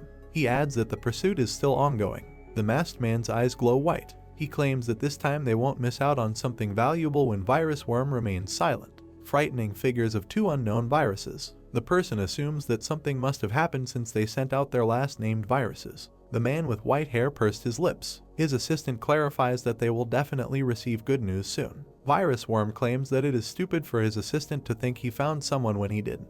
A man wearing an unusual mask has eyes that glow white. Virus Worm asks his ward how long he is going to make him wait when his interlocutor is silent. A man with long white hair walks past his assistant, who is very nervous. He tells the unknown man that he is disappointed in him. The henchman is worried because of this reaction from the boss. He asks him to wait a little longer because then he will definitely bring the necessary results. Part of an unknown person's head dissolves into thin air. Virus Worm raises his hand to hold his weapon as it floats in the air. He claims that he repeatedly told his ward that this was a very important point. The boss looks at his henchman menacingly and points his weapon at him. He claims that he gave the assistant a chance to correct his mistakes. Virus Worm looks at the person opposite with hatred. He asks if these actions are really the best he can do. The henchman, who has already begun to recover from the attack, looks at his boss, who is leaving, and remains silent. Virus Worm says that none of this matters anymore and he will go on his own. A man with long white hair frowns and walks away from his assistant. He mutters, "It was necessary to do this from the very beginning." There is a high stone castle. Mia smiles widely and looks at something. A girl with pink hair rejoices at a new magical weapon, and Dake holds a bow in her hands. She claims that it is a good weapon. Owen has a staff, Isaac has a red sword, Lily has a golden saber. Mia is happy that she was given the weapon that she had wanted for so long. Camilla has a throwing apparatus, Rook has a magic cane, Kevin has a blue sword. The girl with pink pigtails claims that if she has this equipment while fighting the said viruses, she feels that she can defeat them. Aria looks at the group of players who are located opposite her. She orders them to pack their things. The short-haired girl folds her arms and smiles as Aiden stands behind her. Sister Moderator convinces her comrades that she will now briefly explain how an operator should act. The players look at her carefully and listen. She claims that everyone will have to adapt since the system of the game has changed, but reassures the guys that the basic rules have remained the same, which will ensure the safety of each team member. Aria says she hopes everyone involved will dedicate themselves to their roles. Aiden looks at the group of players who are opposite him. He claims that there is one more fact that he wants to announce now. The man with red hair looks seriously at his charges and remembers how some players showed him the rules for using system windows. He claims that everyone present in this place knows that Moderator has been gone for a long time, about which many problems have arisen. Children sit in the gateway as the city is destroyed. Aiden reminds that not only in this place, but also in the city, the cleaning is not over yet. The man extended his hand, which was engulfed in a scarlet haze. He claims that it is because of all these reasons that he cannot put off one important matter. A new portal opened near Aiden as other players observed his actions. He says that for now he is going to stabilize the game system. A man with red hair looks at a group of people in Area. He announces that during this time he is entrusting all other matters to Moderator's younger sister. The girl asks her subordinates if everyone heard Aiden's words. Red system notifications appear in front of Isaac as Owen and Lily look puzzled at the new game messages. Moderator's little sister asks if they'll start over with the basics, and says that it might be difficult at first, but players will quickly get used to the new requirements and shouldn't worry. Aria looks at her charges with narrowed eyes. She invites them to keep up with her in learning new skills. The other players look down sadly. The girl with blue hair claims that she will show them everything beautifully and clearly. Nia looks at their boss's sister and the depressed guys. She calls out to the girl and asks her to give her some time. A girl with pink pigtails points at Dake, who is standing next to her. She claims that they will investigate together outside the security zone of the team's base. A map with figures, houses, and mountains, as well as a shining question mark. Nia claims that their team has information about areas around the city of Urst, so when they have the opportunity, they would like to check the situation in other places. A girl with cat ears looks up and smiles. She says she wants to dig deep and become more helpful to Area and Moderator. A girl with blue hair looks down with a good-natured smile. She replies that if it is Mia, then she can entrust this task to her ward. The girls hug warmly as a guy with green hair stands behind them, looking rather awkward. Area warns her assistant not to overexert herself and get hurt. Dake opens his eyes wide and looks somewhere. The guy wearily looks up at the sky. He turns to his companion that when she said that they would go outside, she meant what is happening now. Two figures of people stand outside the city gates. Dake asks his assistant again if she said that they were leaving now. Nia encourages him and shouts motivational words. The guy with green hair grumbles that he doesn't have time to rest. The girl with cat ears turns to her companion. She asks him what he said just now. Dake gets nervous and claims he didn't say anything. Two players walk along the filling road to the mills. The guy walks ahead and calls the girl to follow him. Players hide behind trees when they notice virus spawns. They pass through a destroyed city. The guys also walk along a tree that connects the two banks of the river. At night, Dake carries Mia, who sleeps soundly. Two players stop on the shore of a gray lake, which is surrounded by rocks. Mia asks if they'll stop here, and then explains that she thinks it's dangerous to go any further now. Her companion is simply silent. Dake calls Mia by name. A guy with green hair points his finger somewhere while the girl puts her hand to her forehead and peers into the horizon. He asks her if she sees anything. The girl with cat ears asks him where she should see this something, and then says that she does not have such a large radius of visibility as other people of her tribe. Many purple portals appear in the sky. Dake states that someone is currently fighting. The unknown person melts his snow-white wings. Mia and Dake's team is surprised. The wounded Selena soars in the sky and dodges attacks. A girl with cat ears calls the blonde by name. Mia is being held by the shoulder by a guy with green hair. The girl calls him by name and offers to help their mutual friend. However, her companion stops her. Mia gets angry and asks her partner why he doesn't want to help, and then claims that they need to help the blonde quickly. Flashback to when Selena destroyed the security system. Dake explains to her assistant that she was not in the special moderator space at that moment when this girl betrayed their team and opened access there for viruses. The guy with green hair is worried and frowns. He claims that he understands how his partner is feeling right now, and then asks if they can help her in this situation. Mia is silent and looks at her interlocutor. Selena lands on the ground with a crash. Dark figures of viruses surround her. They laugh at the girl and say that she is too persistent. Scary humanoid creatures that are filled with anger. They ask the blonde if it's time for her to give up. The beaten girl is breathing heavily. Her enemies ask her if the girl thinks that she would have saved the viruses a lot of problems if she had allowed herself to be captured. Beams of ominous purple magic are directed towards Selena. Her enemies are screaming for the blonde to give them some valuable thing and die. A new magical light of a different color appears. He deals a crushing blow to the viruses as the girl watches the events that take place. The enemies became even more angry, and the blonde was pleasantly surprised. Mia stopped and pursed her lips. A girl and a guy with green hair stand in the middle of fire and ashes and look angrily at the virus. The enemy screams and asks them how they got to this place. Selena looks forward and opens her mouth. She calls her companions by name and asks how they ended up here. The blonde looks at the guy with green hair who is standing in front of her.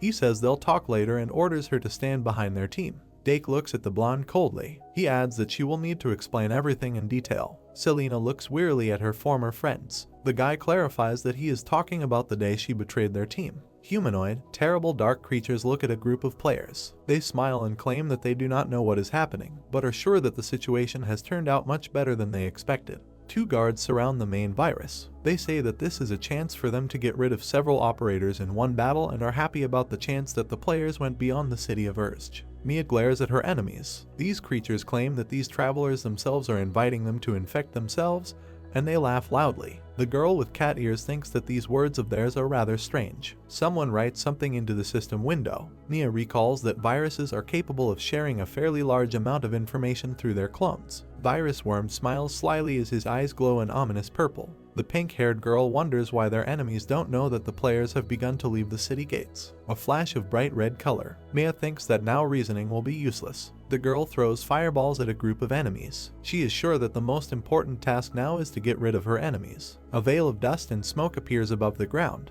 Due to the explosion, the viruses are thrown back. One of the terrible dark creatures laughs ominously. It states that the girl with pink hair is quite slow. There is a flash of magical blue color. The virus asks its rivals if they think they can defeat them with detailed tricks. One of the enemies realizes that a new attack is about to occur, but does not have time to do anything. Blue rays tear apart the bodies of viruses. They slowly die as they dissolve into thin air. One of them shouts that this is impossible. Dake is holding a bow with a blue haze around it. The virus desperately claims that after the moment when the moderator lost his power, no new people should appear with the same abilities. A guy with green hair stands behind his partner and points an arrow at their rivals. The creatures that the player team defeated scream and do not understand how their opponents could even have weapons for a while. A girl with pink hair looks at the viruses that die. She claims that they have always been stronger than ordinary viruses, and their good weapons only make it easier to fight their enemies, and then asks if this was all that viruses were capable of. Mia turns around at the blonde's voice. Selena says this is just the beginning of the battle. The blonde looks down sadly. She clarifies that the elites will soon come to this place. Someone asks what's going on here. A clot of dark purple energy is located opposite a group of players. He asks the question of where his subordinates, whom he ordered to remain in this place, disappeared to. Selena, Mia, and Dake are scared and very surprised. Something is happy that he can bring more destruction, since no one will take his job. A clump of dark matter creates lightning. He claims that he knows very well who the players in front of him are, as he saw them before he turned into a virus. Aspies and Silence appeared. They call by the names Mia and Dake. A girl with cat ears looks at the dark figures of viruses. One of them claims that now they can stage a real fight. The girl with pink hair looks at her rivals with disgust. Viruses say they will see how experienced these players are. Mia thinks these opponents are strong. Virus F and Virus E, Virus Regin and Virus Beetlejuice. The girl with cat ears argues that these rivals are not inferior to the named viruses. Mia types something into the game system's system notification. She thinks that she has already been in a similar predicament, namely in a battle with powerful viruses, but she could not predict that their number would increase, so she urgently needs to contact the new moderator. Silence frowned and looked angrily at the girl. He says that he will not allow the girl to follow what she was going to do. A magical dome appeared over the battlefield. An in-game notification appeared indicating a hacking warning. Mia was very surprised and scared. She is trying to press something on a broken system message. Dake looks at his partner who is standing in front of him. He calls her name and claims that they are in trouble. The girl with cat ears turns to her friend. The guy with green hair claims that he can neither send a message to headquarters nor use commands. A piece of the game notification is in the virus's hand. Aspis asks his partner if they can see the contents of this piece of code. Silence carefully examines his find. He replies that these messages are protected by some powerful force, so he is not sure what their opponents were planning to do. Mia looks at the viruses coldly. One of the enemies claims that players will no longer be able to make various changes to the game system except for this one. The girl with pink hair uses her new weapon. She reasons that she cannot fight these opponents casually. Flames light up around Mia. She thinks that she will do everything in her power. Dark humanoid creatures move towards the players. Mia and Dake send their attacks towards their enemies. Dust and smoke rise. The guy with green hair shoots many arrows at the named viruses. The attack is intended for Aspis. His eyes glow an evil purple as he draws his great sword. A purple field is formed that reflects Dake's arrows. Purple arrows fly towards the player team. Dake opened his eyes wide in horror. Powerful attacks are sent from Aspis towards the guy with green hair. He claims this was his skill. The virus holds a heavy sword tightly in its hands. He says that he will definitely return Dake's arrows back to him. The purple virus attacks are directed towards the guy with green hair. He tries to dodge these arrows. Dake curses and clenches his teeth. An explosion occurs as Mia diligently fends off attacks from another virus. She raises her head and glares at Silence. He skillfully dodges all the girl's attacks. She thinks something is going wrong and can't figure out why, since when she uses her weapon it doesn't work. A magical explosion of red energy occurs. Mia recalls that their team was able to conquer the named viruses when they tried very hard. The girl and the guy with green hair frown at their rivals. She thinks that now everything is happening the other way around. Viruses stand in the dust and smoke that rose into the air as their eyes gleamed evilly. The girl notices that she is now confident in her guesses. Silence and Aspis. Mia thinks that these named viruses are much stronger than the ones their team fought 3 years ago. Purple cracks appear somewhere. A cloud of dark magical matter is formed. Mia and Dake cover their faces with their hands as dust flies at them. The guy groans and asks what will happen this time. A girl with pink hair turns around when she hears a scream. She and the guy look at Selena, who is trying to kill the virus. The girl calls her friend by name. Dake asks how this could happen. Virus Worm looks at the blonde with hatred and sighs heavily. The blonde clenches her teeth in pain. The virus claims that it has finally caught Selena. He lifted the girl off the ground and called her names. Mia and Dake look at this situation with horror. The guy asks if this man is a virus. Virus Worm continues to hold the girl above the ground as his eyes glow with a purple light. The girl with cat ears asks why this virus is here. She is nervous about the fate of her friend. The girl thinks that this is a bad situation since Selena is in danger and she needs to be saved quickly. Dark humanoid figures of viruses. Mia remembers that this is the most aggressive virus named, which has the ability to create its own clones, and it is also rarely shown on the battlefield as it is quite careful. The girl and the guy run towards the virus worm, who is trying to kill the blonde. Mia can't believe that this powerful virus has appeared now. Virus grits his teeth as a vein is visible on his cheekbone.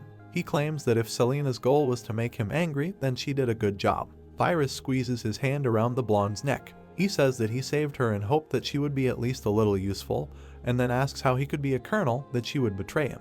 Virus Worm's hand turns into a sharp weapon. He mutters that if he had known that this would happen, he would not have taken the girl to him.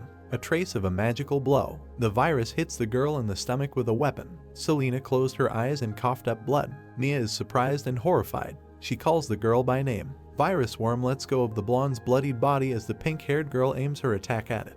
She screams at the virus to get away from Selena. Mia launches a fireball at her opponent and calls him nasty names. Virus Worm stands in the middle of a land that has been scorched. He lifts his head and sighs heavily as his body comes to pieces. He turns his head and glares at the group of players. Mia looks forward angrily as the guy with green hair walks towards the blonde. Virus Worm calls out to a girl with pink hair and asks her if it is her. She turns to her partner, who is trying to help their mutual friend. The virus claims to be tired of this whole situation. Dake calls the dying girl by name. She has closed her eyes and is breathing heavily. Nia clenched her teeth as fire appeared around her. The girl with cat ears uses her new weapon. She claims that she will not forgive the virus. Nia stands in front of the virus worm as the flames around her increase in size. The virus looks at the girl with pink hair without emotion and presses his hand to his chest. He reasons that he doesn't care if it's a non-specialized operator because there's something more important to him. Virus Worm claims that it must end this situation quickly. He moves his hand to the side as white arrows are aimed at the pink-haired girl. The attack hits the ground. Dust and smoke rise into the air. Virus Worm is surprised by something. Nia protected herself from the attack using a magic field. The virus is amazed that the girl still has special abilities. A big red hand attacks the Virus Worm. He wonders how this is possible if the players don't have a moderator. Nia's attack reaches the virus. He opened his mouth and was breathing heavily. He thinks he understands the situation now. Aiden walks forward when seen from behind. The virus realizes that this player is still alive. Evil Mia extends her hand in front of her, which glows. A new window of the game system appears, in which the attack is indicated, which is white fire. The fire gathers into a large ball. Silence and Aspies look at how this attack is being prepared. One of them asks why this sphere doesn't explode. The Aspie's hand prevents another virus from taking part in what is happening at the moment. He stops his brother. This virus looks ahead with an emotionless gaze. He states that they don't need to do anything now since Virus Worm is not someone who would be harmed after such an attack. The guy with green hair shoots an arrow at the virus. Aspies insists that his partner look at the situation that is currently happening. The fireball glows blue. The human figure inside suffers from the wounds that were inflicted on it. Nia frowns and clenches her teeth. She wonders what's going on here. The dark humanoid virus falls apart. The cat-eared girl reasons that she's putting all her power into this attack, but she doesn't think she'll ever be able to destroy this virus. She is angry that the opponents she fought before and knew are not so strong. Violet rays radiate from the explosion. The girl is quite scared. Virus Worm assembles its body piece by piece. Nia wonders if this virus has been hiding its power all this time. He extends his hand and creates a stream of magical energy. The virus created a big arrow. He looks at his opponents with contempt. Nia is terrified and desperate. She's trying to figure out what it was. Virus Worm launches its attack on a group of players. The girl with cat ears runs to her partner. She screams at the guy with green hair that he needs to dodge now. The girl with pink hair remembers their mutual friend. She looks in fear at the blonde, who is lying on the ground and mentally calling her name. The ground beneath the players' feet is crumbling. The beaten Dake holds his head with his hand and groans. The guy with green hair turns to his partner. He calls the girl's name and asks if she's okay, then says it could be dangerous. The guy sees a girl in torn clothes who has a wound. He mutters that if he were even a little late, the consequences would be irreparable. The purple wound is on Nia's arm. Dake becomes more fearful, anxious, and gloomy. The guy looks in horror at the girl who is sitting on the ground. He screams, calling his partner by name. The girl with cat ears tells her friend that she is fine. She looks at her hand wearily as the guy with green hair clenches his teeth in anger and anxiety. The girl with pink pigtails claims that it is just a small scratch and asks her friend to focus on the battle that is currently ongoing. Virus Worm looks at the figures of two people who remained alive. He claims that now this girl with cat ears is infected. This named virus stands surrounded by its wards, namely Silence and Aspies. Their strong boss says that he thought that this player would be able to dodge such an attack, but this will be even better since he no longer has to waste his time. There is dust that has risen into the air around the viruses and players. Virus Worm claims that he does not understand how anyone could give their life for something so unnecessary. Selena moves her hand a little. The black humanoid creature notes that this was very stupid. It looks at the players with contempt. Virus Worm says that this could not have happened if the girl with pink hair lived in the role of who she was originally. Nia looks at her opponent with hatred. He asks the girl if our positions are opposite to what existed before. Virus Worm claims that it was unpleasant for him to see a girl with cat ears deluding herself that this world could belong to her. Black figures that appear to be human tower over Mia and Dake. They claim that this universe will belong to them. Yellow marks from impacts. Virus Worm is surprised that he could have been injured by a weapon. Everyone present on the battlefield is amazed and scared. The virus turns back. Selena now has one yellow eye. Virus Worm asks how the girl was able to do this. Selena heard the voices of her comrades. Selena opened her eyes slightly. Mia and Jake stood next to her. Selena thought it was their voice. Mia and Jake protected Selena with a red barrier. Selena couldn't believe they were still protecting her. Selena clenched her teeth and began to cry. Selena thought that she had betrayed her boys. The earth began to crack from powerful violet energy. Selena couldn't understand why she was still being protected. Silhouettes of viruses could be seen in the distance. One of the viruses said that risking your life for something so insignificant. Selena, trembling, began to rise. The virus said it was stupid. Selena reached her right hand into the portal. From the portal, Selena began to pull out her sword. Selena remembered how Aster stood with his back to her. Aster told her to remember, this power is not of this world, so it is incompatible with them. Aster said that she couldn't even control her own mind when she had it at her disposal. Selena held the sword in front of her. Aster said that if she was going to use the thing he gave, then she would be able to use the true power of this sword. Just one time, Aster began to look towards Selena, saying that in return, the price she would pay. This is her death. Selena grabbed the handle of the sword tightly, causing the sword to glow with yellow energy. Selena, holding the sword, began to walk towards the virus with white hair, who stood with his back to her. The virus opened its dark eyes as Selena's sword appeared in the center of its body. Selena, in front of the other viruses, stuck her sword into the main virus. Selena said that he had become inattentive. The white-haired virus clenched his teeth. He did not understand how Selena dared to do such a thing. Selena, standing behind the virus, said that since he could get rid of someone like her whenever it suits him. Selena asked, but how long did he think he could make her suffer? Selena said that as a result of his arrogance, an opportunity presented itself. Suddenly a powerful blow appeared. Selena began to look towards the noise. Viruses, with the words, "Get away from him." They hit the floor where Selena was standing. But fortunately, Selena managed to dodge. The virus in the purple hood couldn't figure out what kind of crazy woman she was. The virus standing behind asked the main one if he was okay. Selena stood and looked completely tired. From behind, the silhouette of Mia and Jake were calling her name. The virus told Selena not to think that she would die so easily. Mia, with her eyes wide open, was sure that Selena had a fatal injury, but this wound. A yellow wound was visible on Selena's back. Selena stood with her back to Mia, saying nothing. Selena reached her hand to the wound that the virus left. Selena stood with a serious look and sweat dripping from her face. Selena thought it was all her fault. That's because she brought Mia and Jake into this. Selena began to move forward. Selena thought it was because of her that they were getting into this. Selena understood that now she would not be able to stop. The silhouettes of 3 viruses were visible in front of Selena. Selena realizes that right now she is about to do something that only she can do. The white-haired virus raised his hand and said that he had no words. Virus said he doesn't know what she's trying to do. Selena stood with white wings. The virus said that even this is an object containing the power of the Trojan. There is no point in using it since she has no authority to do so. The virus with white hair stood with a disgusting face. Virus asked Selena if she thought someone like her could unlock the true power of this thing.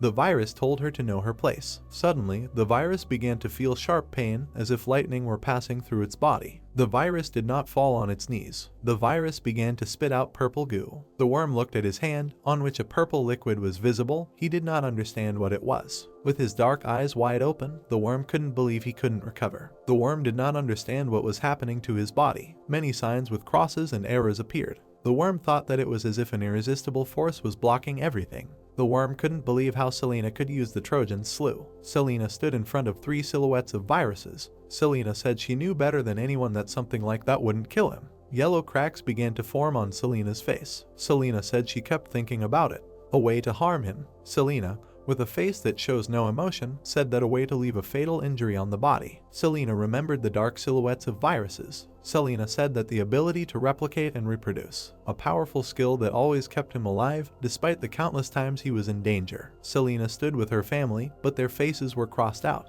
Selena said that since he took something she valued from her, she would do the same to him. Selena, trembling with anger, grabbed the sword tightly. Selena said she couldn't forgive her younger self for believing his lies. Selena stood black-faced with anger, said she was going to use everything she could if it meant she could kill him. It doesn't matter what price she has to pay. The worm clenched his teeth. Virus Worm stood between 2 viruses. He asked what they were doing. Virus Worm opened his mouth and began to angrily scream for them to kill Selena immediately. The virus in the hood and the virus in the helmet began to advance. Selena stood with her back to them. Selena knew she couldn't go back to the one time she used it. Selena gritted her teeth in rage as more yellow cracks began to appear on her body. Selena thought that she would kill the virus worm with this power. Selena's eyes turned yellow. Selena thought that she would personally see it through to the end. Selena flew into the air with the virus trying to finish her off. A powerful burst of purple energy appeared. Selena was holding a sword that glowed bright yellow. The virus in the hood and the virus in the helmet looked at what was happening. Selena was in the air, her entire body, including her sword, glowing with a bright yellow light. Selena's face began to crack, and small pieces of her body began to fly away from her head. Notification, 5 seconds left. A powerful shock wave began to approach the viruses. Notification, 4 seconds 87 milliseconds left. Selena appeared before the viruses. 4 seconds 25 milliseconds left. Selena knocked back the viruses with a powerful attack. 3 seconds 71 milliseconds left. Virus Worm watched as Selena flew towards him at great speed. 2 seconds 68 milliseconds left. Virus looked with a frightened face. Virus Worm was shaking on his knees. Virus Worm understood what his body still had to do. 2 seconds 9 milliseconds left. Selena soared into the air above the Virus Worm, preparing a powerful, crushing blow. 1 second 34 milliseconds left. Virus Worm stood with his dark eye open. 75 milliseconds left. Selena's whole face was black and yellow with cracks. 0 seconds left. Selena delivered a powerful blow, sending out a yellow shockwave. The smoke slowly began to disappear from the battlefield. Mia called Selena. Mia and Dake stood in the smoke. Mia screaming and asking where Selena is. Dake told Mia that her condition is not good right now. The black silhouette of Mia and Dake found Selena lying down. Mia told Dake that Selena is over there. Mia ran up to Selena, whose entire body was covered in a bright yellow light, and her body began to fall apart. Selena, with a yellow hand that had almost disappeared, was reaching for the sword. Selena lay silent.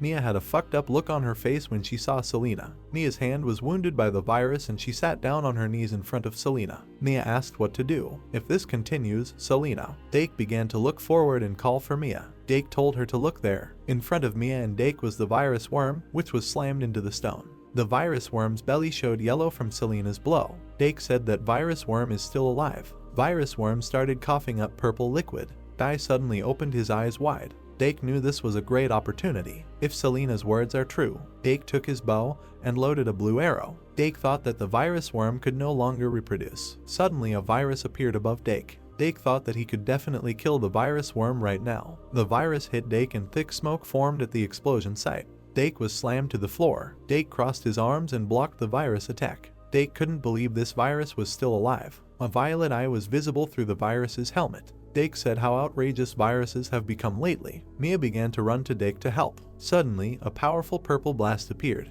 At the last second, Mia blocked the virus's attack, thereby protecting herself. 2 purple virus attacks flew towards Mia's black silhouette. The white virus in the hood began to attack. Mia understood that now there was no time for her to be like that. Virus Worm stood up and looked at the dark silhouettes of Mia and the virus. Mia understood that after infection, her body did not listen to her. If this continues, she will die. Mia looked away in horror. Virus Worm stood in his black form, and in the center of his body was the wound received from Selena. Mia couldn't believe that Virus Worm had already started. Even though Selena can't move anymore, Virus Worm opened his eyes in anger. Virus Worm didn't understand how Mia dared to do this to him. Virus Worm asked if she thought she could kill him. Virus Worm approached Selena, who lay unconscious. Virus Worm said he won't let her die however she wants. Virus Worm said that he would infect her so that she would not be able to die freely. Mia clenched her teeth in fear. Virus Worm said that after that it would be their turn. Dake, blocking the virus attack, looked towards Selena. Virus Worm said he would tear them to pieces in front of Selena. Mia turned towards the black silhouette of Virus Worm and screamed for him to stop, because Selena couldn't do anything anyway. Virus Worm began to strike. Mia closed her eyes and screamed for him to stop. Suddenly a red line appeared and flew at high speed. The red beam landed next to the Virus Worm, causing smoke to rise. Virus Worm began to cover her mouth with her hand. Virus Worm opened his eyes. Virus Worm saw that Selena in front of him had disappeared. Virus Worm thought to himself, is she gone? Mia started to cry with her mouth open. Mia asked why he came so late. Mia said that she sent so many urgent messages. Behind Virus Worm, there were 2 dark silhouettes. Aiden said he was sorry. All the messages were corrupted, so he couldn't find them.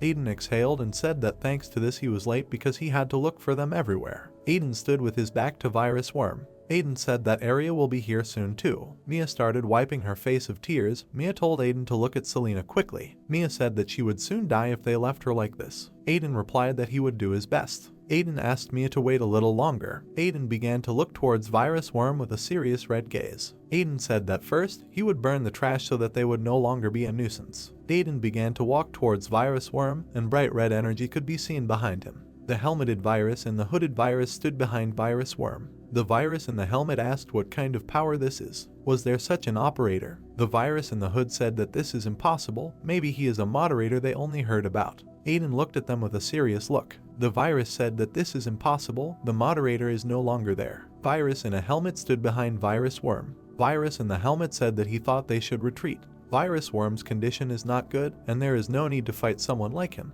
Virus Worm began to stretch his hand towards the yellow wound. Virus said that on top of that, Virus Worm can't use his skill now. In rage, Virus Worm clenched his teeth. The helmeted virus stood with his back to the hooded virus. The virus in the helmet said that it will open a portal, so they will try to buy some time with its power. The hooded virus said that he was already thinking about doing it. Purple notice, blackout. The hooded virus launched a powerful attack on Aiden.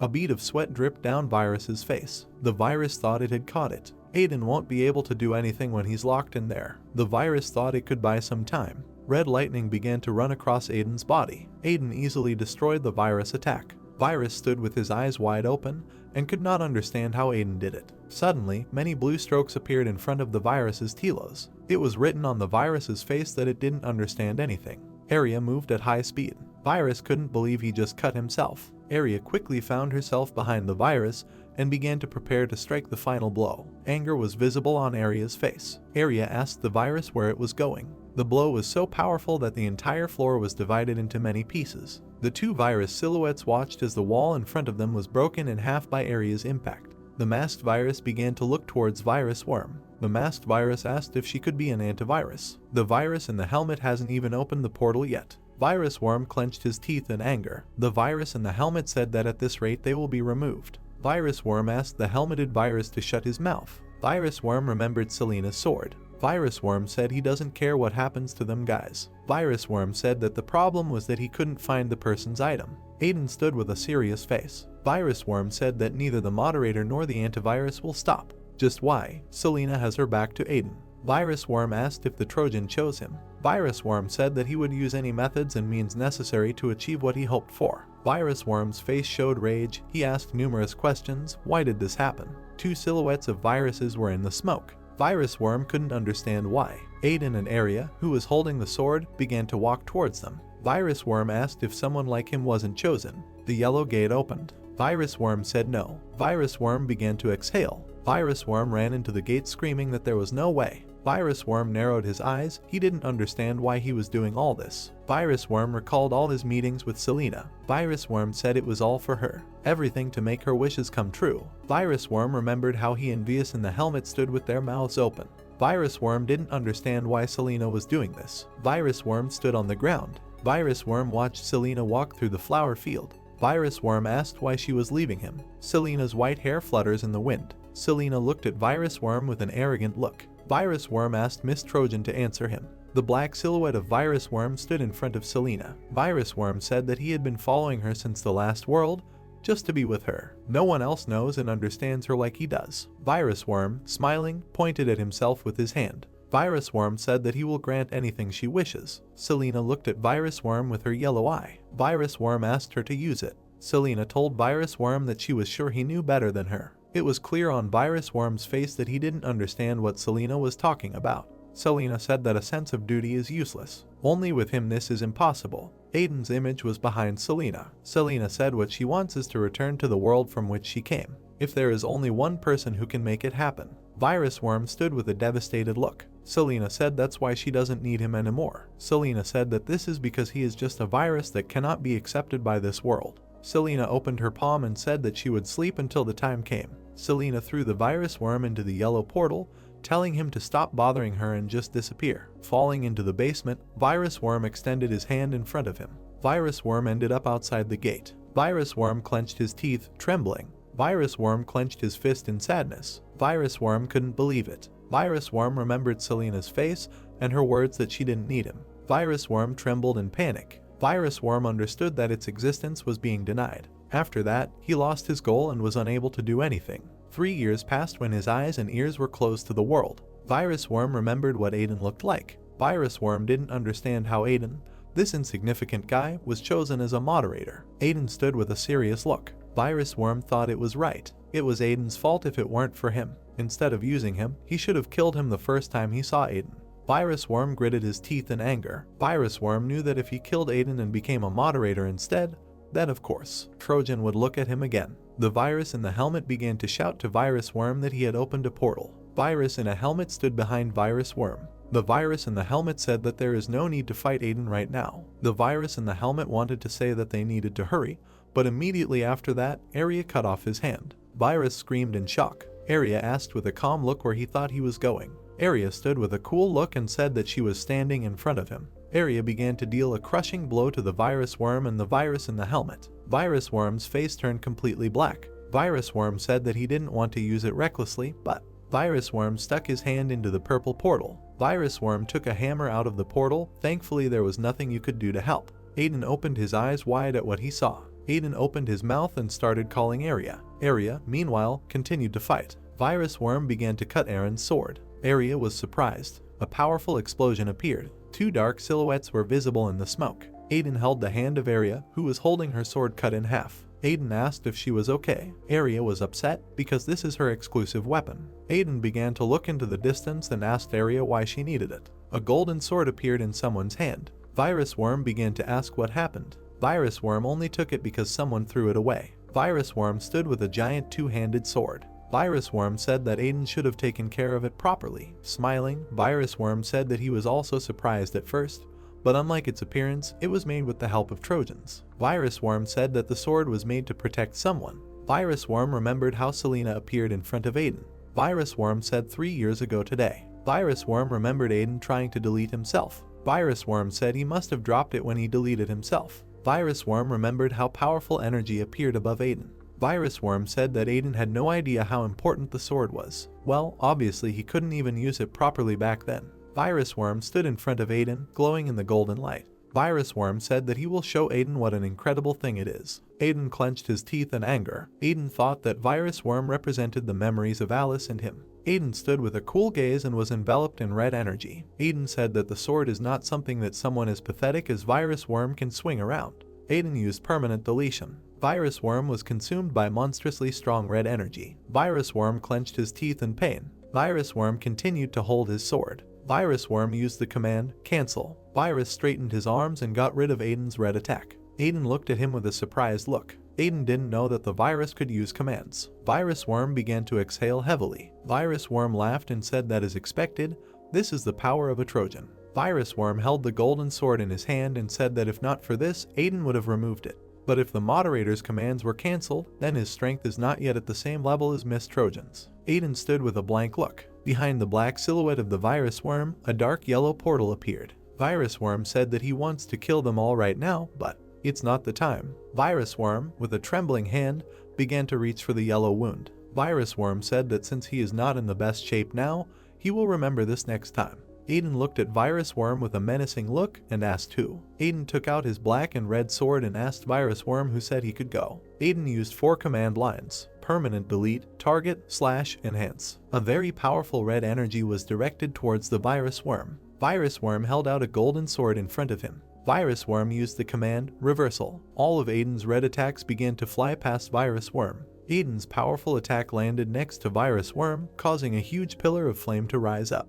Aiden stood with his sword outstretched to the side. Virus Worm told Aiden to stop doing useless nonsense. They can't kill each other as teams. In the yellow portal there was a Virus Worm and a virus in a helmet. Virus Worm said that when he is ready, he will definitely come for Aiden. Virus Worm watched with his purple eyes and said that he was looking forward to it. Aiden looked at Virus Worm with a serious look. Aiden knew that he couldn't let Virus Worm get away like that. Aiden remembered how he cut a rock with a golden sword and defeated many monsters. Aiden knew that he knew the power of this sword better than anyone else. The sword was strong when Aiden used it back then, but if he swung it here, everyone would be swept away. Behind Aiden were the silhouettes of Mia and Jake. Aiden thought that on top of everything, there was someone seriously injured whom he had to help immediately. Aiden knew he couldn't put this off any longer. This is all very annoying.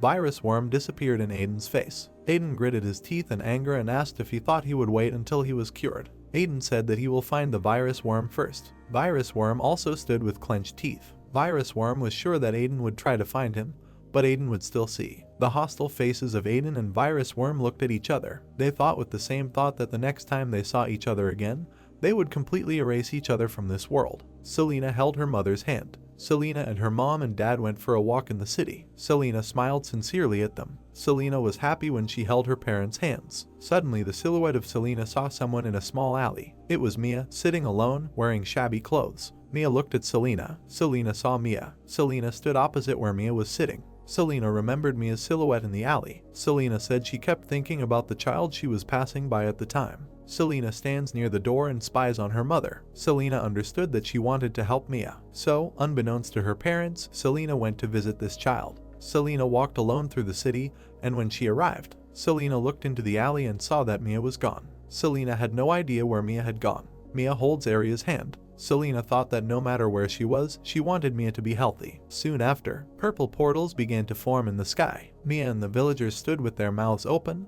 They realized that the viruses were attacking the village. Selena watched as a crowd of viruses began to appear from the purple portals. Misfortune is always sudden. Selena saw 3 viruses. They were scary. Selena's eyes began to water. Selena didn't understand what had happened. The crowd, out of fear, began to run and push Selena. Selena understood that she also needed to run. Selena closed her eyes and told mom and dad that she was afraid. 2 blue flashes were visible against the background of the destroyed village. After this, Selena lost consciousness, and when she woke up during the examination, Selena, with a blank face, was sandwiched between her parents. Selena's mom and dad sat in an embrace to protect her. Selena understood that her parents sacrificed themselves to protect themselves. Selena raised her hand and wanted to touch the blue particles that her mom and dad had turned into. Selena realized that she had lost everything that supported her. Selena looked at her palms with a blank look. Selena realized that she was so empty. 2 red guards and a moderator are clearing the village of viruses. The moderator was hooded and wearing a mask. Selena couldn't hold back her tears as she looked at him.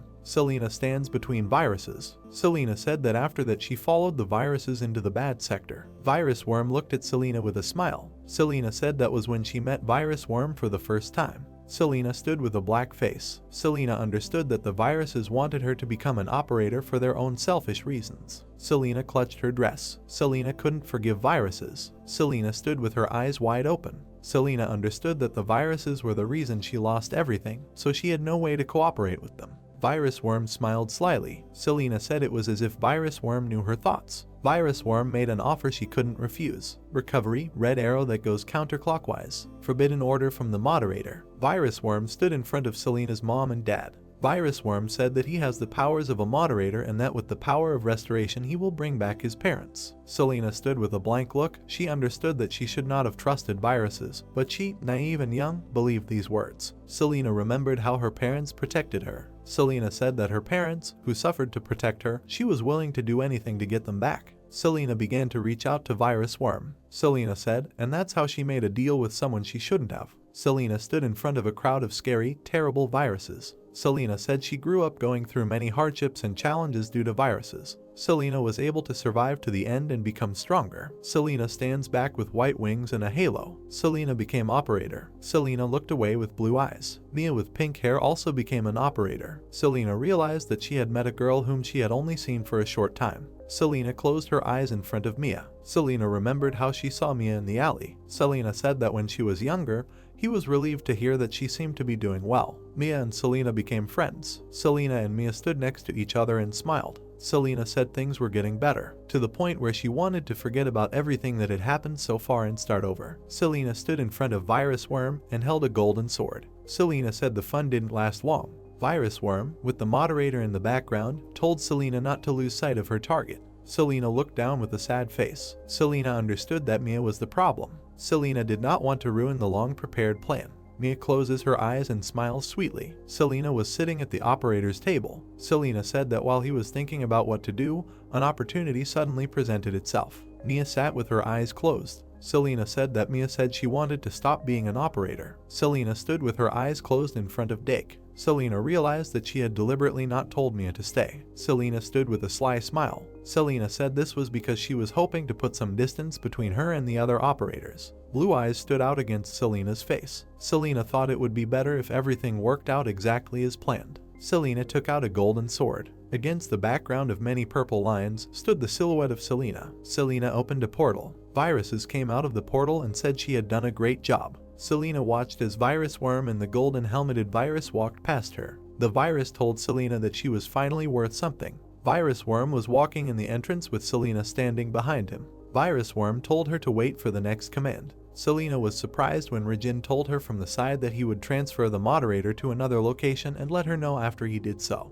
Regin looked at Selena standing behind him. Regin told her not to let Troyan take the sword. Selena realized that this was the first time Regin had spoken to her. Regin looked down, saying that she had better listen to his words. Selena instinctively felt that she should follow what he said. Devastation, a sea of blood, dead residents. Selena said that after that the world changed after the appearance of Trojan, and so much damage was done. The dark silhouette of Selena stood in front of the crowd of viruses and held her head. Selena understood that the plan had failed, and only the harsh reality remained. Selena, with tears and panic on her face, held her head. Selena knew that this was not what she wanted. She needs to find a moderator and return everything to the way it was. The virus called Selena. Behind Selena stood a virus in a mask. The virus said her role was done. It's time for her to get her gun back. The virus in the mask with ears told her to her face that she was now useless. Selena remembered Regin's words. Selena thought that this was exactly what he had predicted for her. Selena took the handle. Selena dealt a powerful blow to the virus. Selena said she wouldn't give it back so easily. Virus opened his mouth and started screaming as Selena hit him in the face. Selena said that she has listened to everything they have asked of her so far, but they didn't give her what she asked for. Selena stood with a cool look. Selena said they better find a way. It was her turn to get what she asked for. Virus sat with his eyes wide open. Selena said that she would take this sword with her for now. The virus sat and watched as Selena disappeared. Selena appeared elsewhere. Selena stood with a blank look. Selena thought this was the place Regin told her about. But isn't this a bad sector? Selena began to look to the side in surprise when she heard someone's voice. A moderator stood in front of Selena. Aster, shrouded in blue energy, told Selena that he had been waiting for her. Selena looked at Aster's back. Breathing heavily, she clenched her teeth and recalled the past. Very frightened, little Selena was hugged by her parents. A silhouette flew above them and, together with the large guards, destroyed everything around. It was Moderator. Selena was terrified. There was a sharp explosion. Selena flew up and grabbed Aster by the collar with her hand. With horror on her face, pressing Aster to the stone wall, she said that he removed her parents. She added that he had no idea. Little Selena, along with other slaves, dragged boulders under the leadership of Virus. In front of little Selena Virus, other children were killed. Selena added that in order to avenge her parents and become stronger, she had to go through a lot. The girl had to endure horrors. A little girl was sitting behind bars, with the corpses of murdered people lying around her. Holding Aster by the collar with one hand, she raised the sword above his head with the other hand and said that she had been waiting for this moment for a long time. Aster said that he understood that, as expected, she too was a victim. The guy's words infuriated Kleena. She screamed at him to shut up. She asked if he decided to say it now. Selena pointed the blade straight at Aster's face. She screamed at him not to try to speak as if she understood. With horror on her face, she screamed that it was disgusting. Selena screamed die and began to bring the blade closer to the guy. Looking the guy straight in the face, she said that she remembered what he did. Aster said that she would do whatever she wanted. Tears appeared on Aster's face. He said so be it if it would at least a little console her resentment.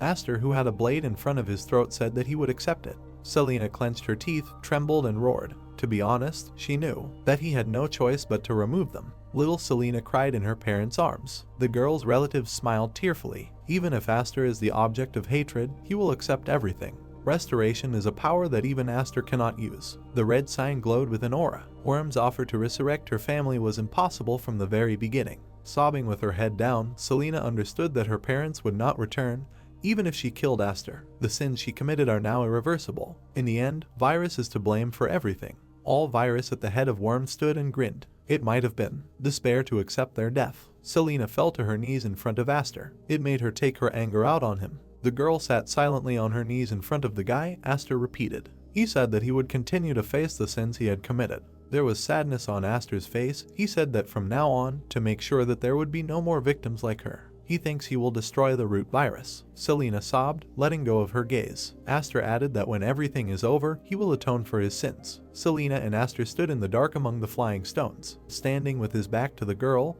Aster asked what she was going to do now. Upset, Selena replied that she did not know. Selena replied with a calm face that she didn't think she cared anymore. Aster asked the girl if she no longer wants to take revenge on Worm. The girl gave a positive answer and added that it was impossible to kill him. Looking down, she added that he rarely shows his main body, and even if he does, it is impossible for her since he can simply multiply his main body. The girl asked, if everything is as Aster said, why is he still here instead of returning and uniting with the others? Aster said with a confident look that they don't have a firewall, so he doesn't want to drag them into this anymore. This is also the reason why he did not return. Many viruses lived in these places. Aster added that viruses in this place are especially dangerous, so you need to prevent them from getting out. Aster said, more importantly, he is confident that Worm's main body is somewhere around here. Worm stood with his head turned back. The guy said that on top of that Trojan too, area has disappeared. Aster added that they all lost something precious because of virus. Aster with a strong aggression on his face shouted that this is why he is going to destroy all the virus here. A few days later, Aster will inform her one more time before he leaves. Without turning around, Aster asked the girl to be careful and added that this power is incompatible with them since it is not from this world. Aster added that it was even difficult for him to maintain his sanity with the strength he had.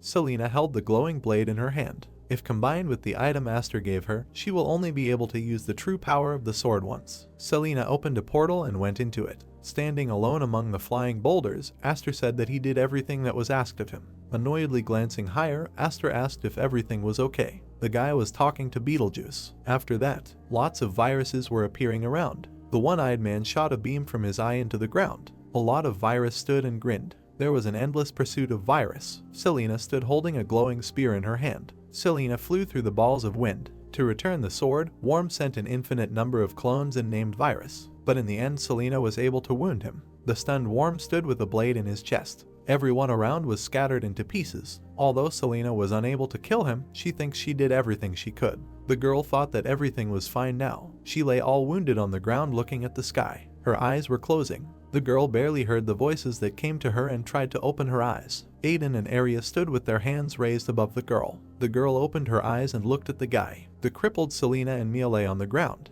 Mia was breathing heavily. Selena was in agony. Selena grabbed the sword with her hand. Her whole body glowed with a bright light. Selena looked up blankly. She saw someone hovering above her. It was a girl. Selena extended her hand towards the girl. Aiden looked stunned as Selena reached out her hand to someone. Selena raised her hand and looked to the side.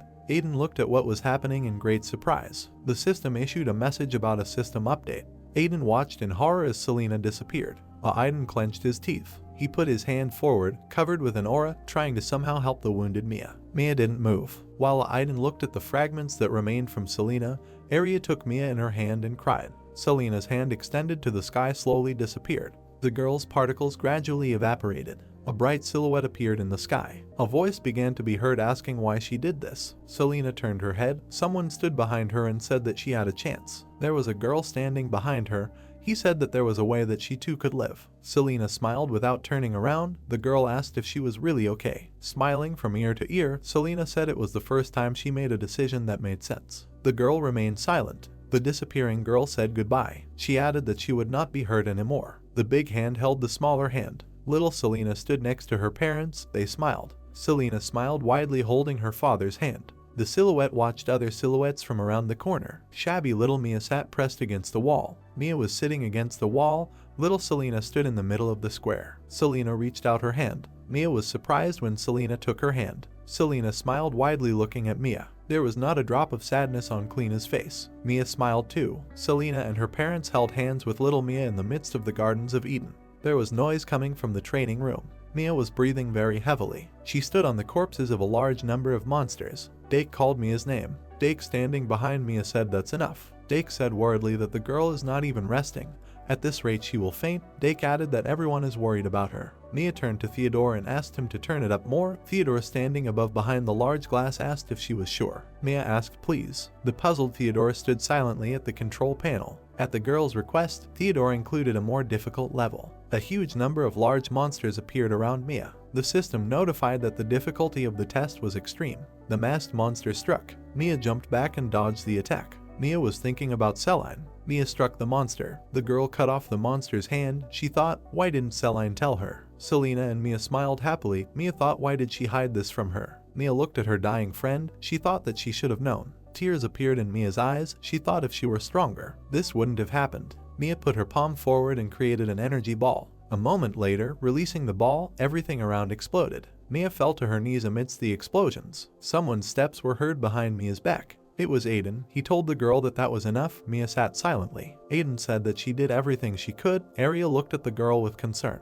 Mia, slowly turning her head, turned to the moderator and asked if nothing could be done. Mia added that it has the power of restoration. Turning her head towards the guy, Mia had tears on her face and asked if it was impossible to save Selena. Aiden said he was very sorry, he couldn't do anything. Mia lowered her head. Aiden added that everyone else was also in danger. If they were infected with the virus, it would be impossible to save them. The one-horned virus poured out dark power. Selena was injured. Aiden said that with Selena's sacrifice, he would do everything to restore Mia. The guy added that it was a big relief that she was safe. Aiden said it was for Celine. Mia was on her knees, tears falling from her eyes straight to the ground. The guy asked her to stop blaming herself. Mia sobbed loudly, raising her head up. Arya hugged Mia and pressed her to her, stroking her head. It was a clear day. The rays of the sun were falling on the large stone house. Aiden was fiddling with the system. Exhaling heavily, the guy said that he was so busy. Since Arya is looking after Mia, he must take care of everything. Aiden said that nothing can be done. The guy put his palm forward and a glow appeared from it.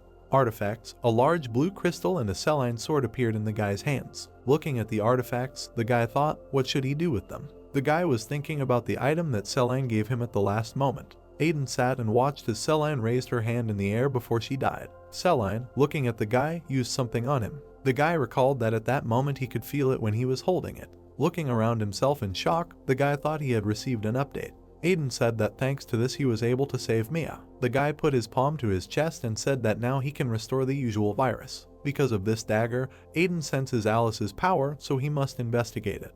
The dagger glowed brightly. The guy noted that there was something else more important. The blue crystal shone with a bright blue light. The system showed an unknown origin. It was the star Betelgeuse. The guy noticed that this was the most suspicious thing. While the guy was sitting examining the crystal, a girl approached him from the side. It was Siri. She turned to Sir Aiden in surprise and asked where he got it from. Coming closer, Siri said that she realized that something similar had happened. Sirius glanced at the crystal and said the name Betelgeuse. The crystal glowed with a bright blue glow. Sirius asked the question, how did this happen? Sirius looked at the crystal and asked why Celine was in possession of it. Aiden, holding the crystal in his hand, said that he also did not understand. Aiden said he tried using recovery. The guy stood looking at the crystal. Aiden added that nothing happened. Siri watched as the guys talked. Aiden said that he was the only one who knew about Aster's whereabouts. Sirius added that of course they could not find out anything about the situation. Aiden said Arya didn't express it, but she was very concerned. Arya looked at Celine with a worried face. Aiden asked what should he do. Sirius added, how about asking Procyon? Sirius said that he is sure his older sister is looking for Aster, so she knows something.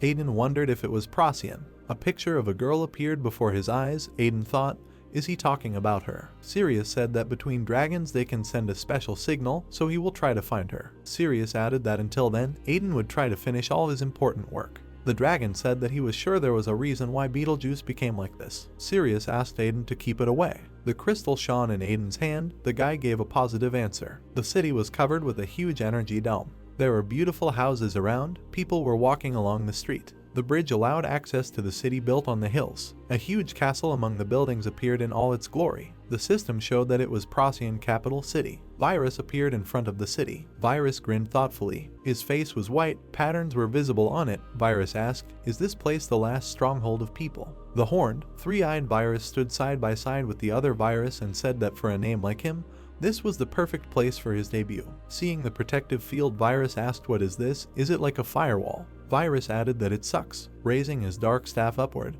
he said, do they really think they can block a name of his caliber with this? Virus said it would destroy it in one fell swoop. His staff began to emit a bright purple light. Another Virus called out to him from behind and asked what he was doing. One horned added that he thought it would be better if they left him alone. Virus asked if he didn't know why this was the only place still standing. The one-horned one said that this place has a guardian god. A girl with a spear defends this place by killing Virus. Virus added that he does not want to interfere and chat aimlessly. Three Eyes chuckled. As he continued to use the spell, he asked, did he think he would be afraid? For some reason, Virus fired a shock beam that destroyed everything in its path. The shot crashed into the city's energy shield. Smoke rose all around. Virus watched in shock at what happened. Three Eyes was surprised. Through the clearing smoke, it was clear that the defense was not damaged in any way. Virus noticed that there was not a scratch there. Virus shouted that they needed to leave. This man would come. Blue glimmers of aura appeared in the sky. Something fell to the ground with a crash, leaving a blue trail behind it. A layer of smoke rose all around. The three-eyed Virus was blown away by the shock wave and screamed. A silhouette appeared in the sky above the city. Virus noticed it. The girl used a spell. Virus said that he should not have become attached. There was a guardian god Procyon in the sky. Various drawings were visible on the walls, a bright light shone from above, and Virus made strange sounds. Worm was bleeding and breathing heavily. Standing among others, Worm asked what he should do to get rid of this pain. Worm asked if there is any way, since this is an injury caused by Trojan's power. There was a glowing hole in Worm's body. In anger, Worm shouted Seline's name, gritting his teeth and shouting that she was crazy. Worm added that even after death she continues to torment him. Seline was shining in the sky. Worm said that this is not good. Now that he doesn't have the multiplication skill, he will be at a disadvantage over time. Virus stood next to the huge obelisk. Worm noticed that until now they were able to last this long thanks to their multiplication speed. But now Worm cannot cope with the speed at which his clones are removed. Everything around was collapsing. The toothy one flew and demolished everything in its path.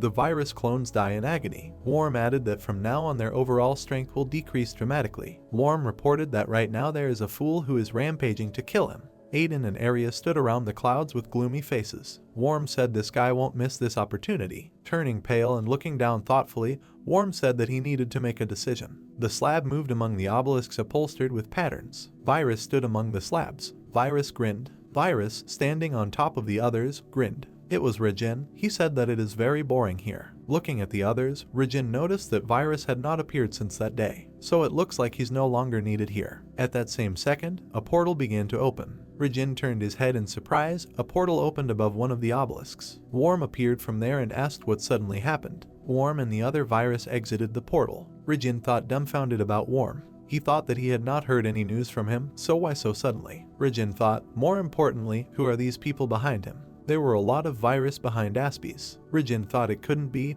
Are they all called virus? He thought it was impossible. Lots of virus came with it. Regin thought that they were either equal in strength or superior to him. He wondered when Worm had accumulated so much power. Worm arrogantly said that Regin is pathetic as always. He added, to think that you are still playing house with the players. Worm asked, during the 3 years of their superiority in the war, what was Regin doing? Virus stood in a large crowd on the obelisk that is higher than Regin. He asked in surprise, what the hell? Worm, looking from top to bottom, announced that a new moderator had appeared. He added that this is someone Regin also knows very well. There was bewilderment on Regin's face. Regin thought, is he the new moderator? Aiden stood with his back turned. Regin thought, wait, hasn't it been deleted? Worm looked down at Regin and said that from now on they will launch a full-scale attack. This time they will do everything that they could not do 3 years ago. Worm thought that with the powers of Moderator in their hands, they would regain their rightful life. Worm, with a purple sphere burning in his chest, thought that they would fulfill her wishes. Shells flew in the sky above the city protected by the field.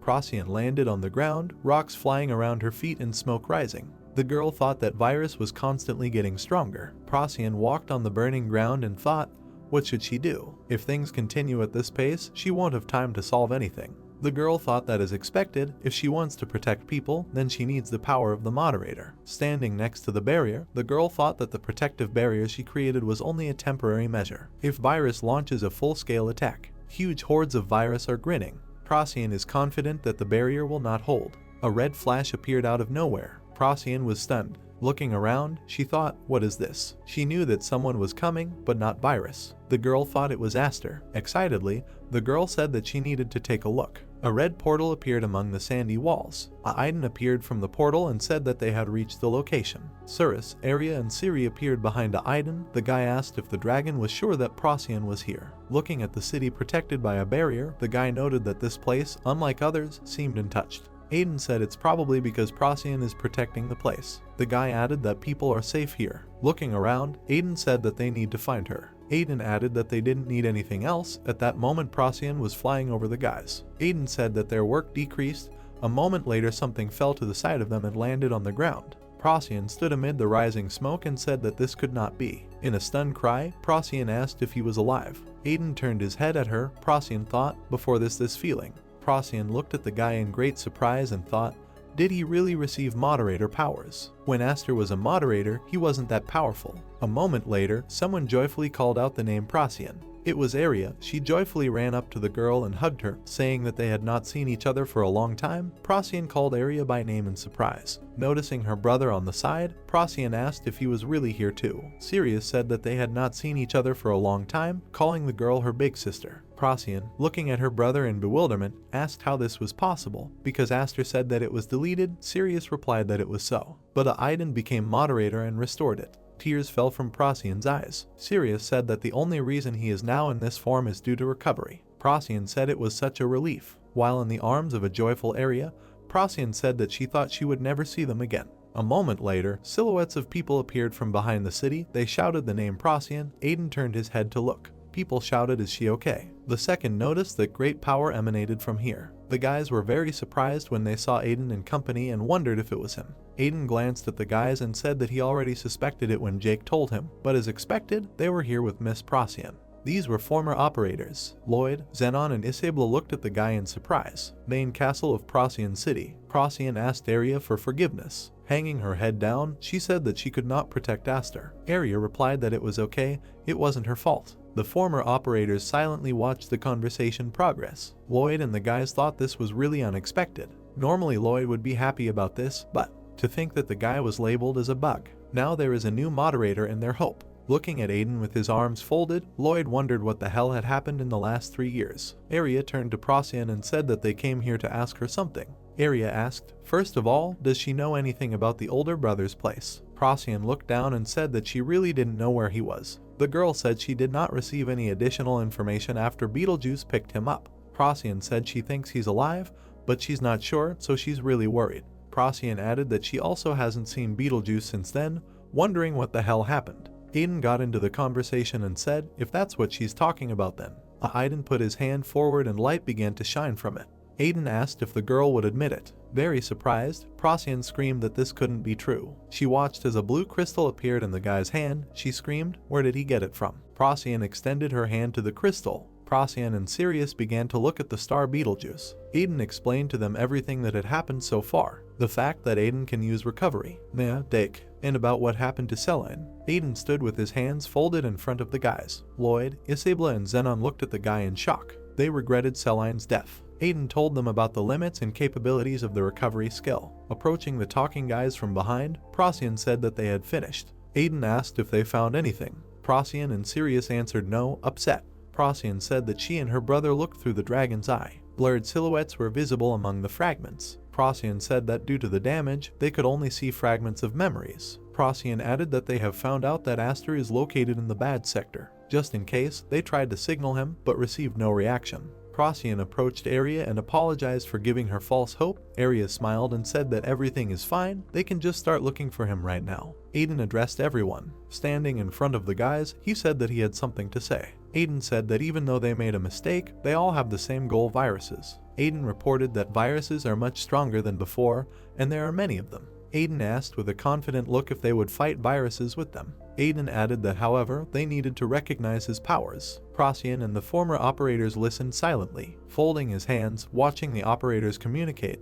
Aiden thought that he was sure it would be difficult for them to make a decision since it was a sudden proposal. Since they have been supporting Aster for a long time, Aiden won't be able to do anything if they reject his offer. Looking at the guys with a confident look, Aiden thought that this was because from their point of view, he was an outsider. Procyon considered the offer. Procyon responded positively. She and the operators confidently said that they accepted his offer. Aiden said that they accepted it easier than he thought. Procyon answered with a smile, of course. Procyon added, after all, Aiden is the only true moderator that Aster has recognized. Procyon added that although their methods are not always correct, as operators, they never forget their goal of helping people. Operators confidently said that they will do everything possible to move forward to help people. Procyon confidently said that they recognize his strength. Area glanced at how Aiden smiled. Aiden raised his hand up and began to dissipate the aura there.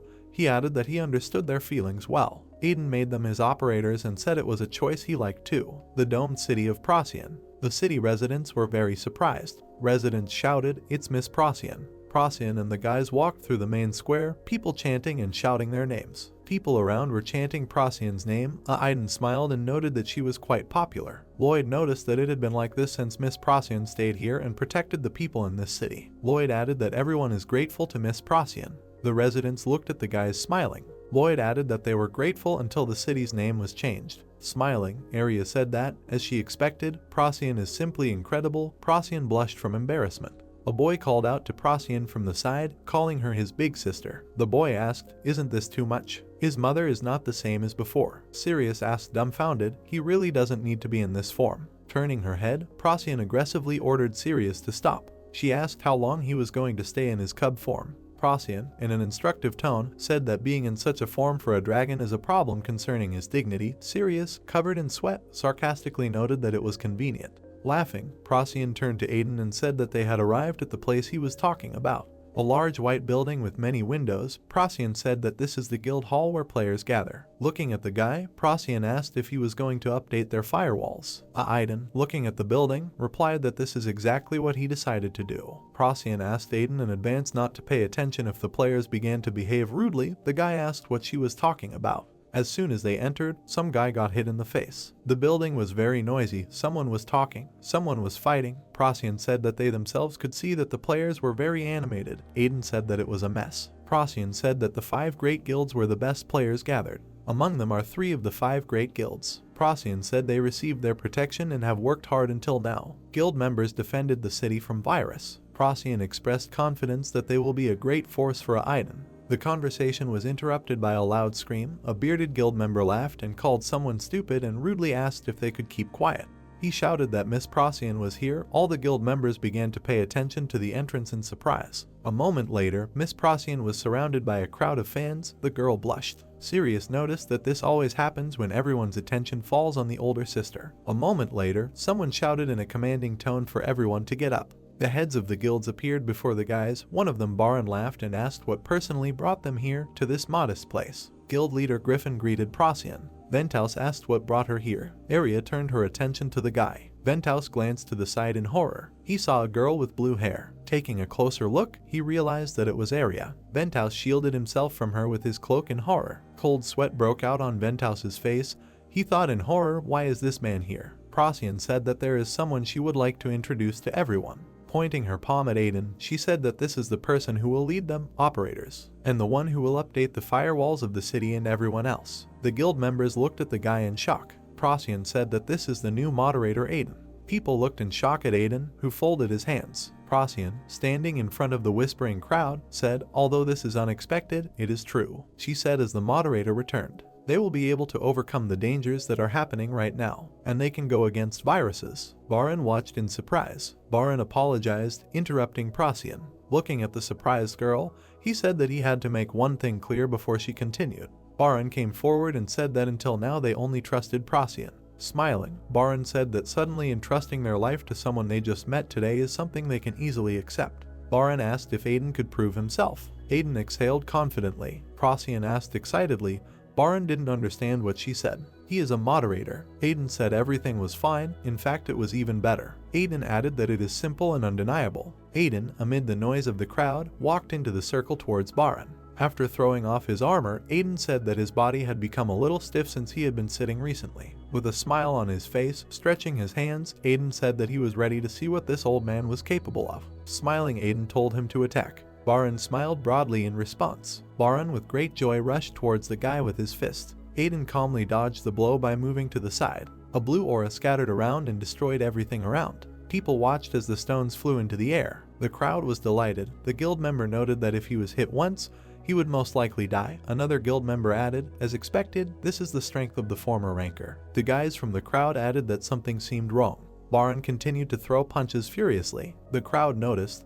Didn't it seem like none of his attacks were hitting their targets? Aiden calmly dodged all of Baron's attacks. A moment later, Aiden struck Baron violently. One blow to the stomach pushed Baron away and created several shock explosions on his body at once. After choking on blood, Baron thought this was madness. More than anything else, Baron is confident in his defensive skills. Baron thought, how could the guy do so much damage then? It's exactly the same as it was then with Miss Procyon. Baron thought that he thought all transcendental beings were so powerful. Jumping into the air and creating an energy weapon, Baron shouted that the battle was not over yet. Aiden watched as Baron created a huge hammer in the air that flew at the guy. A crowd of people watched in surprise as Baron laughed and told the guy to get ready. Procyon shouted excitedly that this is dangerous. Does Baron want to destroy this whole place? The old man's eyes were full of confidence. They glowed with a blue glow. With a sharp swing, he attacked the guy with a hammer. Aiden, with a calm expression on his face, raised his hand and began to use his power. A moment later, a huge energy beam appeared from his hand and flew forward, sweeping away everything in its path. The beam was so strong that it cut off half the mountain. Baron was shocked. Late Baron, there was a huge hole in the wall. Just a little further there was half of the mountain. Baron excitedly admitted, Aiden is truly incredible. With a smile, kneeling in front of Aiden, Baron admitted defeat. Residents looked in surprise at the consequences and wondered what kind of attack it was. Half the mountain outside the city has disappeared. Bowing his head, Baron shook Aiden's hand and said that, as expected from the moderator, the old man had no chance. Aiden asked, smiling, did he fight with him already knowing about it? Laughing, Baron said that he thought he couldn't fool the guy. Aiden and Baron walked through the crowd. The old man said that the guy needed to prove it in front of everyone. He added that there are many people who don't believe in something until they see it. Laughing, Baron said that now there will be no one who will doubt the guy's strength. The head of the Griffin Guild silently looked at the scanning crowd. Standing behind, he thought that this was great. Now he will quietly leave. For now everyone is focused on them. Remembering the meeting with Arya, Venthouse thought that he could not face this person. Arya walked up to the guy with folded hands and called him by name and said that they had not seen each other for a long time. Venthouse screamed in fear. Arya looked slyly at the guy and asked if he was going somewhere. Venthouse turned pale and named the girl. Arya, grabbing the guy by the ear, angrily accused him of ignoring her calls. Venthouse tried to justify himself. Aiden, seeing this picture, came up and asked who it was. Arya held Venthouse by the ear with a smile on her face and said that she had already talked about this before. About the fact that she was close to the head of the guild, Aiden remembered what time the girl was talking about. Arya said that she helped him once when he was a newbie. After that, he grew stronger and she offered him the position of operator, but he refused. Venthouse was writhing in pain. The guilds looked in surprise and wondered, she can treat Sir Venthouse like that? Who is she? Is she also an operator? Arya said with a smile on her face that since the situation had come to this, she needed him to become an operator.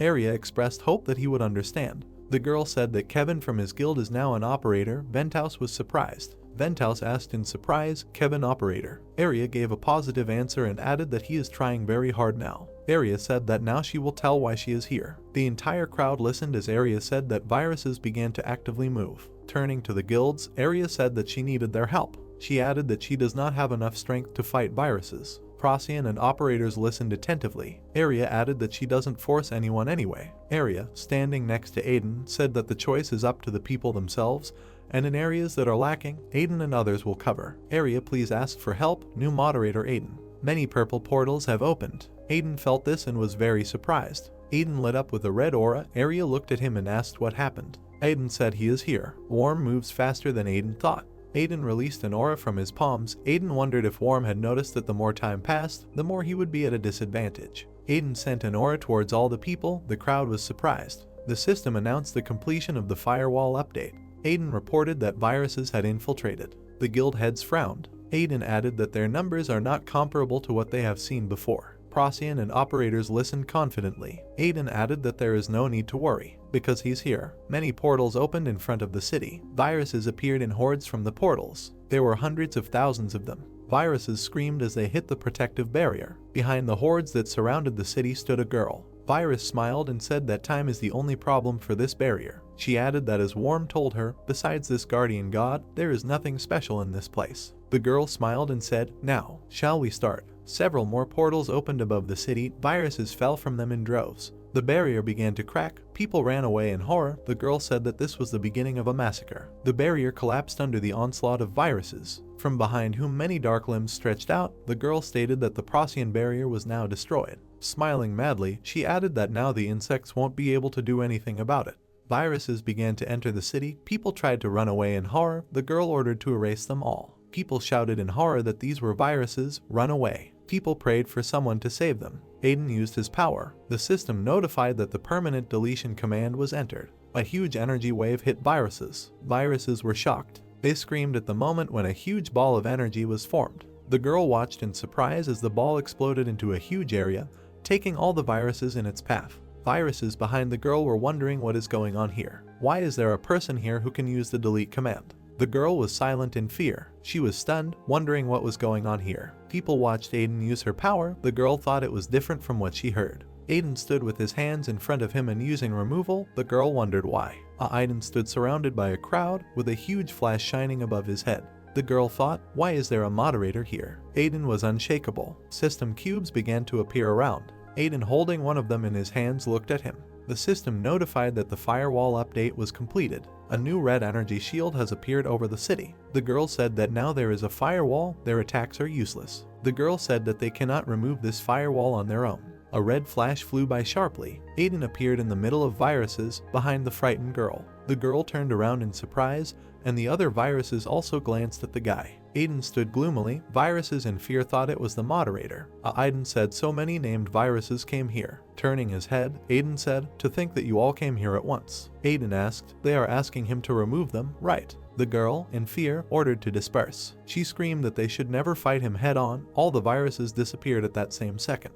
Aiden aggressively said that he will not let them go. With a powerful flash, Aiden flew after them. He appeared behind one virus. Virus, disappearing from complete removal, asked him to wait. Aiden used full removal and hold virus. The virus was wiped off the face of the earth. The shot hit the ground, destroying it. The energy began to attract everything around it. Smoke rose and the energy continued to gain momentum. All viruses began to be pulled into the energy ball with tremendous force. Aiden unwaveringly stood with his back and destroyed viruses with the help of removal. Aiden turned around. On the hills stood the older viruses. Aiden glanced at the girl. The girl looked at the guy with fear on her face. Aiden thought it was strange. He doesn't see Warm here. Didn't he come here to settle things? Aiden, standing surrounded by a crowd of viruses, thought, where is Warm? Aiden understood, if you think about how they reacted to him. Looks like viruses didn't know he was here. Aiden thought annoyingly, as expected, did Warm go to Ergs? Aiden thought Warm probably thought he was there. The guy thought that all the strong viruses would go to Ergs. Aiden thought that if he continued to stay here, then all of Ergs would fall under the onslaught of the viruses. Aiden thought he needed to get back quickly. At the same instant, something hit the ground near the guy. It was Arya. She addressed the guy by name. Arya said to leave it to her and return first. Smiling at the guy, Arya told him to go and kill Warm.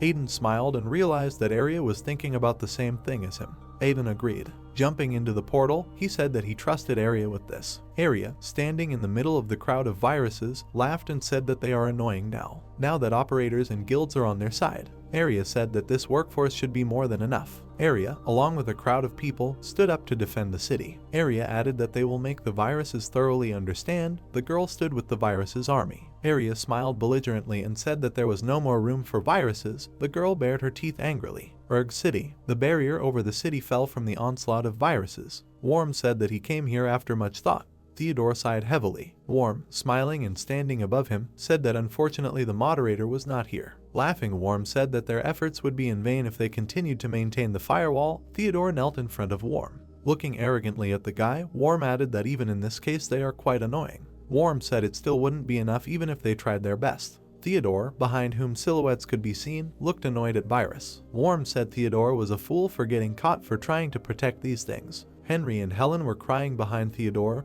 Warm advised the guy not to be so crazy, because he's going to kill everyone here now. Warm said, I wonder what kind of expression Aiden will have when seeing such a terrible sight. With hellish eyes, Warm asked, isn't Theodore curious? Smiling, Warm said that just the thought of it. This is so exciting. Warm hit Theodora behind whom the children were hiding. Warm's face was horrified. In an instant, the shock wave from the impact traveled for kilometers. Warm stood amid the rising smoke. Warm looked back. A girl stood behind him. He asked what she was doing, addressing her as Virus. The Virus girl protected Theodore and the children with her hand. Behind the hill of the city of Ergs, the girl smiled and held her head in her hand. A girl with a horn on her head, smiling, lying on the shoulder of the big Virus, said that he did not need to take her here. She thanked him for doing this every time. Looking to the side, the girl sighed pleasantly. Seeing two silhouettes leaving the barrier, she said that they had come this time too. The girl ran up to them and shouted the names Henry and Helen. The children joyfully shouted the name Violet in one voice. Coming closer to the guys, Violet said that they had not seen each other for a long time and asked if everything was fine with them. Henry said they were doing great. She was the one they were worried about since she lives outside. Helen added that she missed her and asked what they would do today. Helen suggested not playing outside today. Violet asked in surprise, do they want to go to the village instead? The children said with a smile on their faces that there were people in the village whom they would like to introduce to her. but if she doesn't want to, then they can play as usual. Violet lowered her gaze thoughtfully. She was thinking about the village. Should she go to this place? Will she be okay there? Violet thought she knew it was dangerous, but to be honest, she always wanted to go there. Looking back hard, Violet thought, since she is the only one who is able to get through the firewall, she thought that it would be nice to be apart for a while. Violet thought that nothing would happen in such a short time. The children and Violet went to the barrier. Big Virus watched silently from the bushes. Violet stood in the village in the middle of the people's square. Smiling from ear to ear, she said it was incredible. Looking at the people passing by, she thought that everything here was made up of things that you couldn't find in Bad Sector. People were going about their business, someone was buying something. Violet thought that if she had known what it was earlier, she would have come earlier. Violet recalled that when she went through the firewall, she was a little nervous. But nothing happened, and because Henry and Helen are happy, Violet thought it was funny. Violet smiled sincerely. Violet and the children talked to passers-by. The three of them laughed loudly as they passed people. The children laughingly treated Violet to a drink. Violet, having fun loudly with Henry and Helen, said that this was really fun. With a smile on her face, Violet thanked the guys and said it was the most fun she'd ever had with the two of them. She said that they were both really the best. At that moment, someone appeared behind them. It was Theodore, and he loudly shouted the names Henry and Helen. The children turned around in surprise. Theodore abruptly grabbed Henry and Helen and ran away, leaving the girl alone at the barrier. While Theodore was running away, the children asked what happened. Theodore asked if they were injured. Looking at the girl with eyes with an aura, he shouted, "How could she get through the firewall?" Violet stood with a frightened expression on her face. Theodore shouted, "Did she think she could hide?" He added that she could not deceive him. Theodore loudly called the girl Virus. The pale girl stood in fear at the barrier. The children looked at the girl in horror and asked, "Is Violet a virus?" Violet, in a panic, raised her hands up and examined herself. From fright, her appearance returned to its previous form. She asked them to wait. She said she just wanted to play with them. The children watched in fear as Virus extended her hand towards them. Violet was terrified. She silently removed her hand. Turning around, she said that they both seemed to find her intimidating. With her head down, Violet cried and said that it was impossible, as she had expected. Violet said goodbye to the children. They looked at her in horror. The girl walked through the firewall, and the children said her name in unison. Theodore, using his ability, shouted for him to stop. Theodore launched projectiles at the girl. He shouted, "Does she think she can escape from him?" Henry and Helen turned pale and watched this picture in horror. When the smoke cleared, only virus particles were visible. The children thought sadly about Violet. Theodore turned to Cuke and asked, "Did the girl run away?" The children breathed nervously. Theodore said, "Just think, he couldn't notice the invading virus." Theodore said he urgently needed to take action. Henry and Helen were silent. They said Violet was crying. The boy asked his sister what should they do. Should they be the ones who believe Violet? Henry said that if they could meet her again, he would like to apologize. A moment later, many portals appeared. Theodore was horrified to feel this. Jake and Mia also felt the portals in a daze. Kevin, Jake, and the campaign realized with horror that the invasion had begun.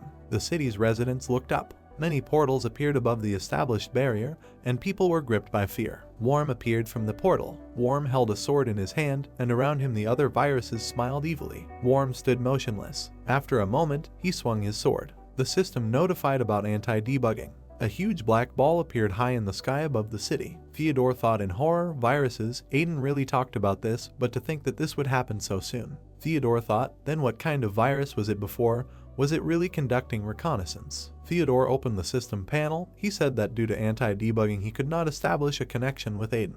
Using the system, Theodore contacted all residents in the city. He said that firstly they need to receive as little damage as possible. Secondly, they need people in reserve. Theodore, while operating the system excitedly, thought about Aiden. He should return as soon as possible. Meanwhile, Violet was sobbing loudly while sitting in front of her great friend. He was silent. Upset, Violet asked why he was born virus. The other virus said nothing. Suddenly they both felt something. Violet realized with horror what it was. They hurried to the edge of the hill. Violet saw it. Many portals opened above the city from which viruses came out. Violet screamed, "What's going on here? Why is Worm here?" Violet was worried about Henry and Helen. Violet's face turned pale with horror. City residents ran headlong in different directions. There was a loud cry calling them to a certain place. People stood at the entrance to the red building and, waving their arms, called others to join them. They shouted that this place was a special refuge created by Mr. Aiden, and that it would be safe here. Logan stood with his mouth slightly open and his eyes wide with shock.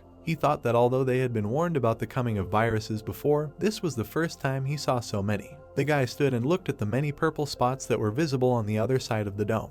He was thinking about where Mr. Aiden is now. At this time, Worm walked forward among the viruses that parted before him. He noted that it is very strange that people do not react at all. Holding a sparkling sword in his hands, he approached the dome and wondered what the moderator was up to. Gripping the handle tightly, Worm jerked his hand, raising the weapon. He said that since they were not resisting in any way, making a sharp lunge forward, he swung his weapon and shouted that then they would continue. A moment later, the virus struck the protective dome. Because of such a blow, a gap was formed in the protection, which gave viruses freedom of action. In a huge heap, they all rushed into the hole that appeared. Worm laughed loudly and ordered them to kill absolutely everyone. All the shining emblems appeared in the sky, from which two beams shot out. A barrage of fire began to burn the viruses alive. They started to step back, shouting in their nasty voices that it was very hot and trying to understand what was happening. Stepping forward, Mia clenched her teeth in anger. She asked how they even dared to come here. All the operators, led by Mia, went outside the city walls, and behind them were accompanied by large red guards. The girl screamed that they were all not letting them down and take a step further. Frowning her brows, she said that all this needed to end right now. Mia stood opposite and listened silently to her. Some of them began to back away while several big men walked forward through them. One of them noted that no one knew that people would gather so much strength. Several large viruses in protective armor came ahead of everyone, along with which there were also humanoid viruses.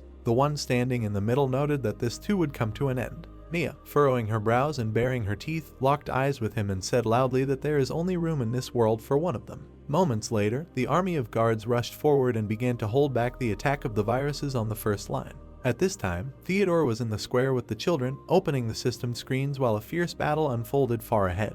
The children stood behind him with frightened faces, and the guy, without turning around, shouted that they should not leave his side. Frowning his brows, Theodore watched what was happening through many screens. He thought that things were bad, and the monsters frivolously destroyed their protective barrier. Through the tracking system, he looked at the huge hole in the defense. He thought that while Mr. Aiden is not there, he, as the guardian of this land, must restore the barrier. A voice boomed from behind, asking if he was really thinking. Theodore's eyes widened in shock as Worm began to appear behind him with a wide smile on his face. He asked if the guard thought he would allow him to do this. The guy rushed to the side, covering the children with his back. Looking at the virus with a sword in his hand, he wondered when he had time. A silhouette of Aiden appeared in Worm's head, engulfed in bright flames. He said that he was hoping to meet the moderator here. Gritting his teeth tightly, Theodore stared intently at the virus that he said he had simply embedded a fake to replace it. The guard thought that the sword in the hands of the virus belonged to Mr. Aiden and wondered where he got it from.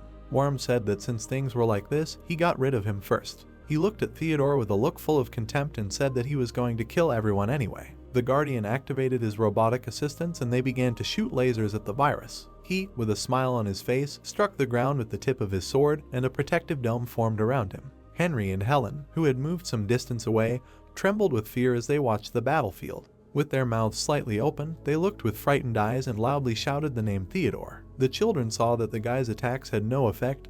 That time, like the virus, continued to strike. They thought that their affairs were very bad, and if everything continued in the same way, then Theodore would die. Looking at the shocked face of the guy with wide eyes and the satisfied Worm with a wide smile, they mentally called for help from at least someone. Henry and Helen held each other's hands, and tears began to appear from their frightened eyes. They prayed for someone to help Theodore. With a glare, Violet rushed forward. A couple of moments later there was a loud bang and rocks began to fly away. Helen opened one eye in fear. Directly in front of them, the two children saw Violet's back. They shouted her name joyfully as the girl, with a serious face, covered them with one hand. The Sirius asked, "What is she doing here?" Shining with a bright purple light, he began to approach the girl, asking how she looked to stand in his way. Virus E told him to step back and never return to this place. Blazing with a bright purple flame, the girl bared her teeth when Worm, grinning, asked her if she was really going to protect this garbage. Violet's arms turned black and dark shoots appeared from her back. In a low voice she asked what he called these people. A moment later, the girl took off. Finding herself directly in front of the Worm, she directed her tendrils at his shield. Indignation appeared on her face and she exclaimed that these children were her precious friends. Virus clenched his teeth tightly as Violet screamed, asking how dare he attack them. There was a loud impact sound and Worm's body was pressed into the ground. He tried to maneuver in different directions while the girl chased after him, pointing sharp appendages. Worm turned around with a look of fear on his face. Behind him, he saw Virus F appear out of nowhere. At the same second, Worm activated his shield again.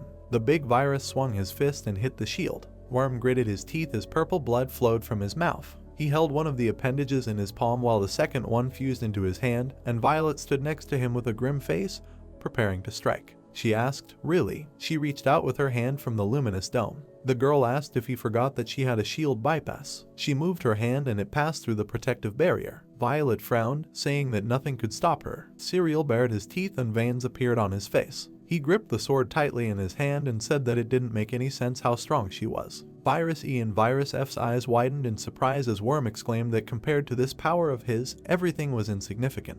A moment later, a bright yellow explosion was heard. Among the settling dust stood a large dark figure. Opening her mouth wide, Violet screamed loudly. She was in the arms of Virus F, whose body began to fall apart. The girl indignantly asked why he protected her. She screamed that he was the only one who got hurt. A forest figure began to approach them from the side, and Worm said that even though they were born the strongest among the viruses, he walked with a gloomy face, dragging a sword behind him, saying that without the ability to control their strength, they are useless. Frowning his eyebrows, the virus bared its teeth and cast a look of contempt at them. He said they were both losers and had only been in the way from the start. Theodore stood with the children at some distance and watched the squabble of viruses. Worm said that in order for them not to get in his way anymore. Standing next to Virus F, the girl clenched her teeth tightly as Worm said that he would take the chance to get rid of them. At this moment, the sky began to become covered with cracks. 2 large cuts appeared on the barrier placed by Worm.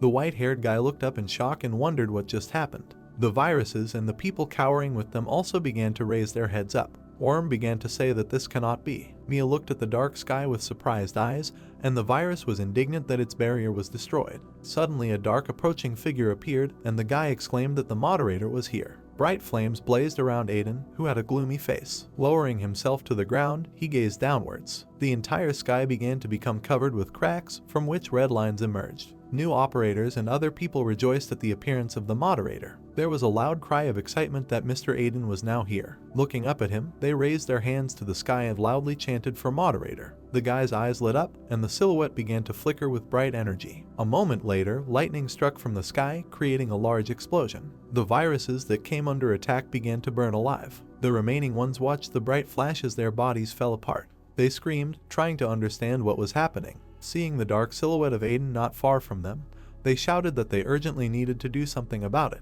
A shining sword appeared in the guy's hand. With a grim face, he held it forward, pointing the tip at the viruses as lightning sparked around him. He opened the command line and applied permanent delete. A bright flash burst out of it and flew towards the approaching viruses. Falling under it, they began to be irrevocably erased from this world. A couple of moments later, the guy observed a huge longitudinal hole formed as a result of the removal. The viruses that remained alive looked at him with clenched teeth and exclaimed that somehow they would all die. They said that only a named person could whitewash the moderator. They looked at the back of Aiden, around whom bright red energy was blazing. A moment later, purple rays flew towards the guy. The guy did not move, and when they were at a dangerous distance, a protective field appeared around him. Aiden frowned and his gaze darkened. There was a loud cry to continue the attack. Army of viruses continued to rapidly attack Aiden.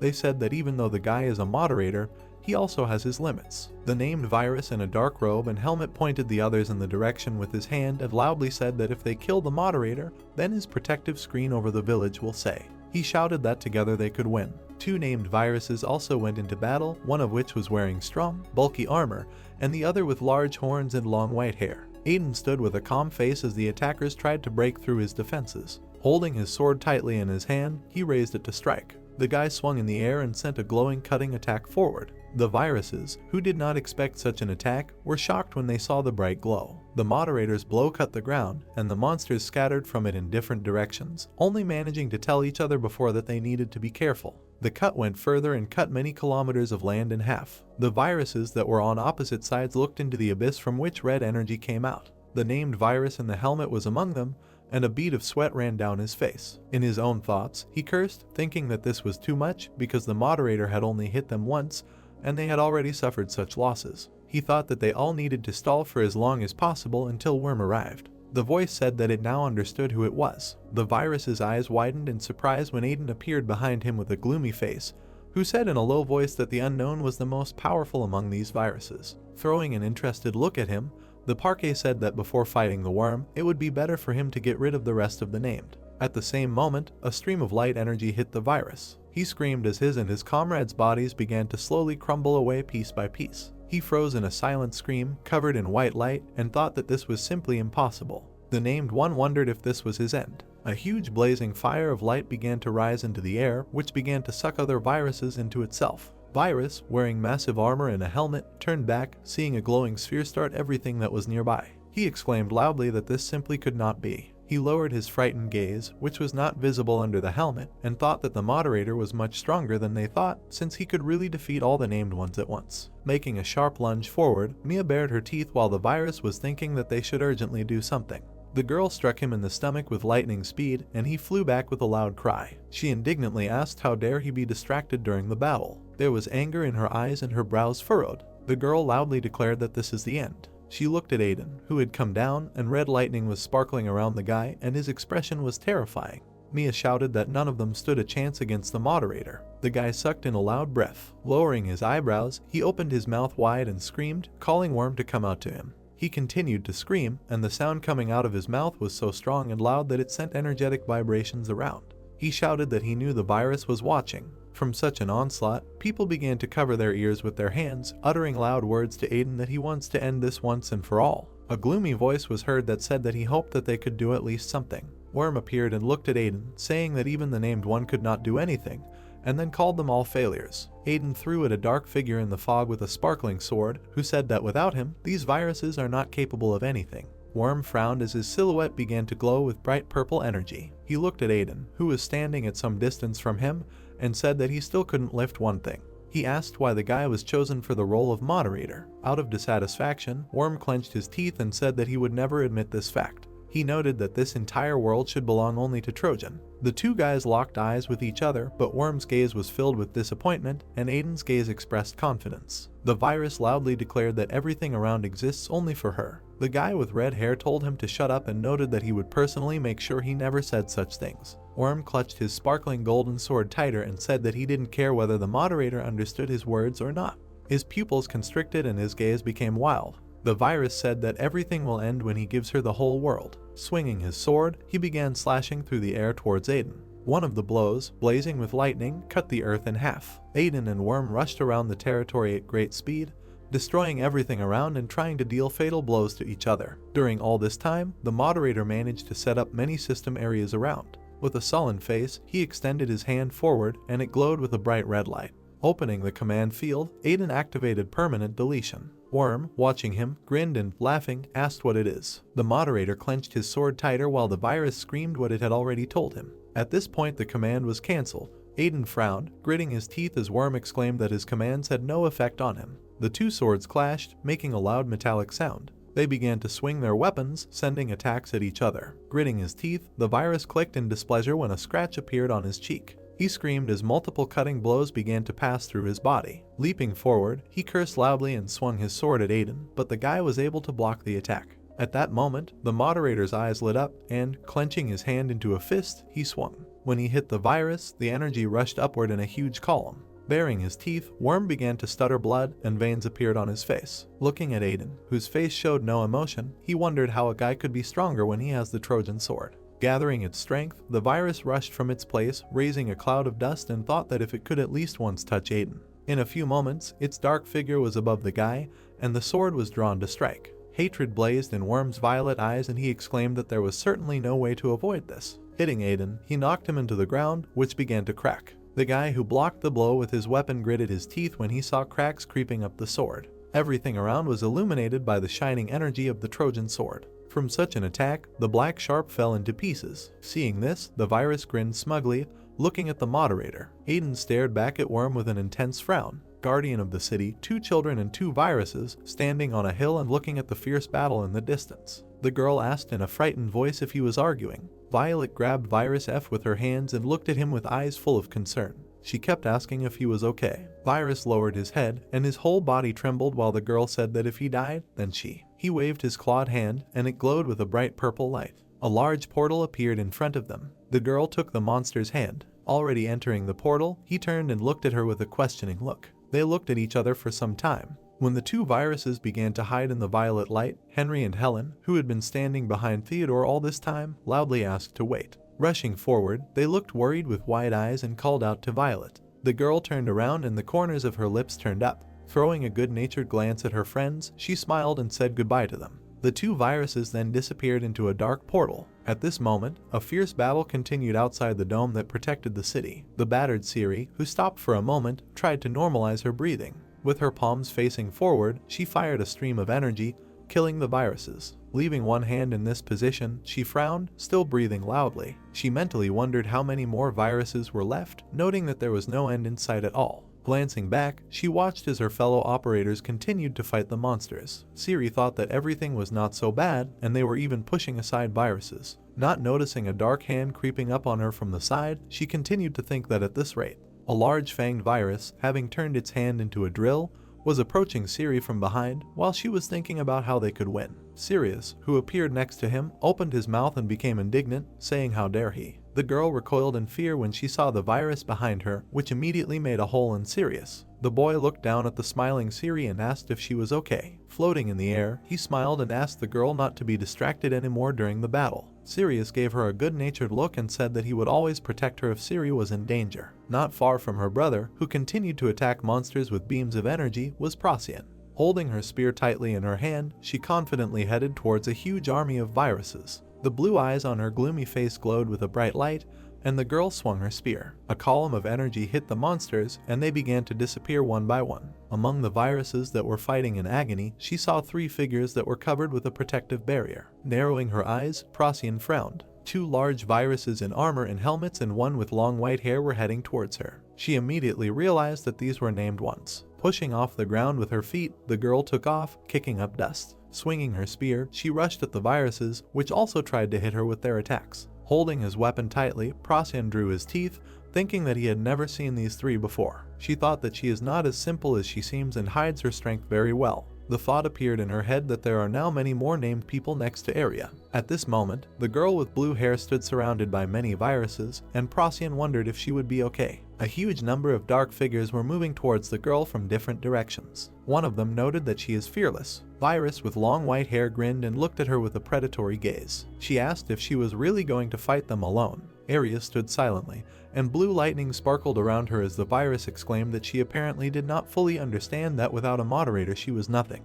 A voice from the side said that he would go first. A tall virus, completely covered in armor, came out to the girl and asked if she was called Antivirus. He waved his clawed hand, in which a cloud of purple energy shone, and loudly declared that he did not know all its strength, but he knew that she was not worthy to bear this name. When it hit, a large column of purple energy rose into the sky, and pieces of soil flew in all directions. The three named viruses stood to the side, covered in a cloud of dust. One of them laughed and said that she couldn't even dodge. Area slowly walked towards them, holding the head of the virus in her hands, while they continued to say that everything happened as they thought. A moment later, the black and purple eyes of all three of them widened in shock. They saw in front of them a girl with a gloomy face, holding her sword in one hand and the head of their comrade in the other. They exclaimed loudly, saying that this cannot be. The girl briefly said that they were fools. Area rudely threw her head at the virus's feet. She said that they apparently had never encountered each other before and therefore did not know why her name was Antivirus. The girl proudly raised her head, and blue lightning began to sparkle behind her. She said in a low voice that all the viruses that came her way were removed.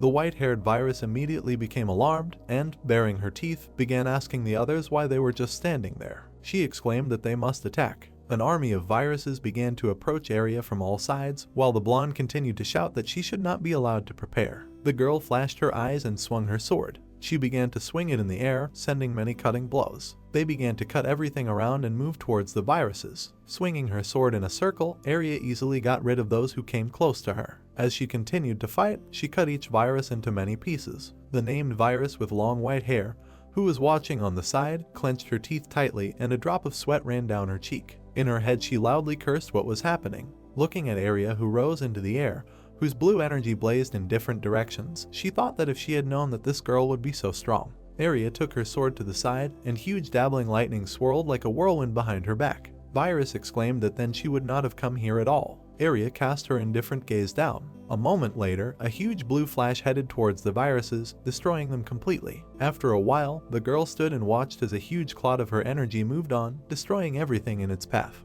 With a smile on her face, she turned around as Procyon landed on the ground behind her and loudly called the girl's name. When Arya turned around, they stood opposite each other. Procyon asked if everything was okay with her and then said that she came to help, but realized that she was worrying in vain. The girl replied that everything was fine and thanked her for worrying about her. Standing on a hill, they did not notice that one virus was still showing signs of life. Arya offered to join Aiden, and Procyon noted that they had already removed most of the viruses here. The named virus, who had only her body left above her chest, clenched her teeth in anger. She wondered if she would die such a miserable death now. With the last of her strength, she abruptly took off, telling people in her thoughts not to deceive themselves. Arya and Procyon, who were deep in conversation, did not notice the virus approaching them. The girl with long white hair mentally said that there were at least 2 of them. Arya and Procyon opened their eyes wide, and the virus shouted that it would take them with it.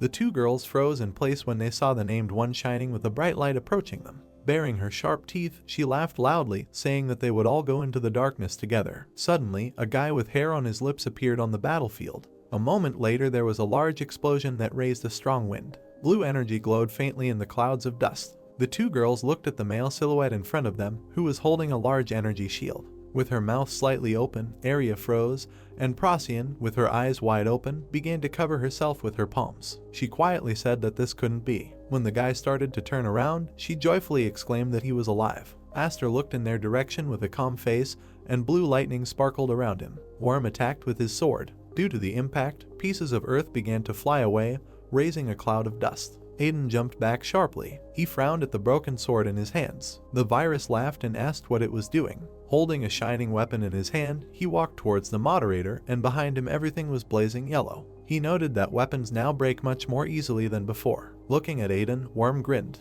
He told him that he himself already understood everything.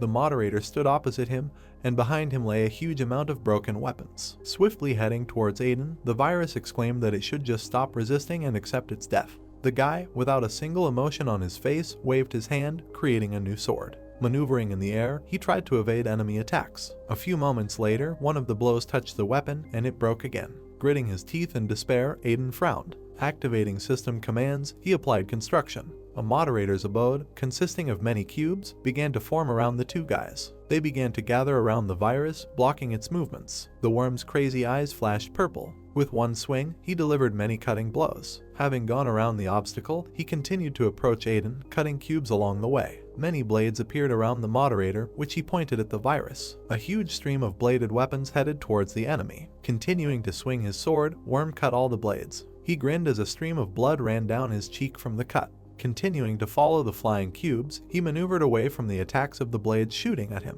Having approached the required distance, Worm swung his sword. When a loud explosion was heard, a dark figure jumped to the side. Aiden landed on one of the flying cubes. He looked down, frowning and thinking that all this was annoying him. At that moment, a worm climbed onto one of the cubes opposite. The Moderator thought that his sister's weapon was much more powerful than his attacks. He thought that he urgently needed to look for another way out. He thought that what bothered him most was the fact. Looking at the virus, the guy gritted his teeth and thought that he would use Alice's weapon after. He looked at the worm holding the shining sword with a grin on his face and thought that this trash was using it as if it belonged to him. He wondered why. Looking at the large golden sword, the guy tried to understand why Alice gave him this power. Aiden froze in the moment and his eyes widened a little. He thought that it seemed, and then plunged into memories. The red-haired guy with a drop of sweat on his cheek called his sister by name. The little girl was holding a hammer in her hand, and Aiden asked where she got it from. Holding the instrument behind her back, Alice smiled widely and said that it was a secret. The girl approached her brother and hugged him, and he stroked her back. She said it was a gift, after which Aiden thanked her and asked where she found it. The girl said that there was a special power hidden in this hammer. The guy with a pleasant mouth asked her again in surprise. Alice replied that she personally cast the spell on him. Hugging her brother tightly, she smiled, saying that he would help him, however, the day would come. Aiden looked down at his sister in disbelief as she said that the day would come when he wouldn't need him. She added that she hopes when that day comes, he will grant her wish. Returning to reality, the guy lowered his sad gaze. He thought that he realized this only now. He remembered the bright red core and how it began to glow in his palm. Aiden thought that he was the moderator of this world and the only one who could change it. The guy remembered his little sister's smile, thinking that she knew from the very beginning that this would happen. With his head drawn, he thought that was why she trusted him and waited. A bright orange sphere began to hover above his open palm. He thought that he was not sure that he could give exactly what Alice really wanted, but a small column of light energy from the sphere began to rise upward, and red rings circled around it. The guy thought that he was going to bring change to this world. Worm wondered silently, watching the bright flash in front of him. His eyes widened in surprise and he asked what was going on. Moments later, a sword shining with a red light appeared in that place, and the virus indignantly asked the moderator what he was up to. The red and gold sword, with a small sphere glowing at the hilt, began to descend. Aiden grabbed it and squeezed it tightly in his hand. When he raised the sword, it began to blaze with a fire of energy. A system notification announced the completion of the justification to Ver 2.0. Aiden, painted in bright light, began to walk towards Worm. Virus, with an excited face, clenched his teeth tightly and asked what kind of jokes are these. A huge burst of energy hit the air again, and the virus screamed loudly that the moderator would never be able to resist the power of Trojan, and he could not win. His crazy eyes glowed with a bright purple light, and he began telling the moderator his death wishes. Releasing a gigantic stream of energy, he directed it towards Aiden. The moderator stood firmly on his feet, looking at the attack approaching him. He gripped the hilt of his new sword tightly. It shone with a bright light when the guy put it forward, flashing his gaze. The half-lidded eyes behind his gloomy face glowed red.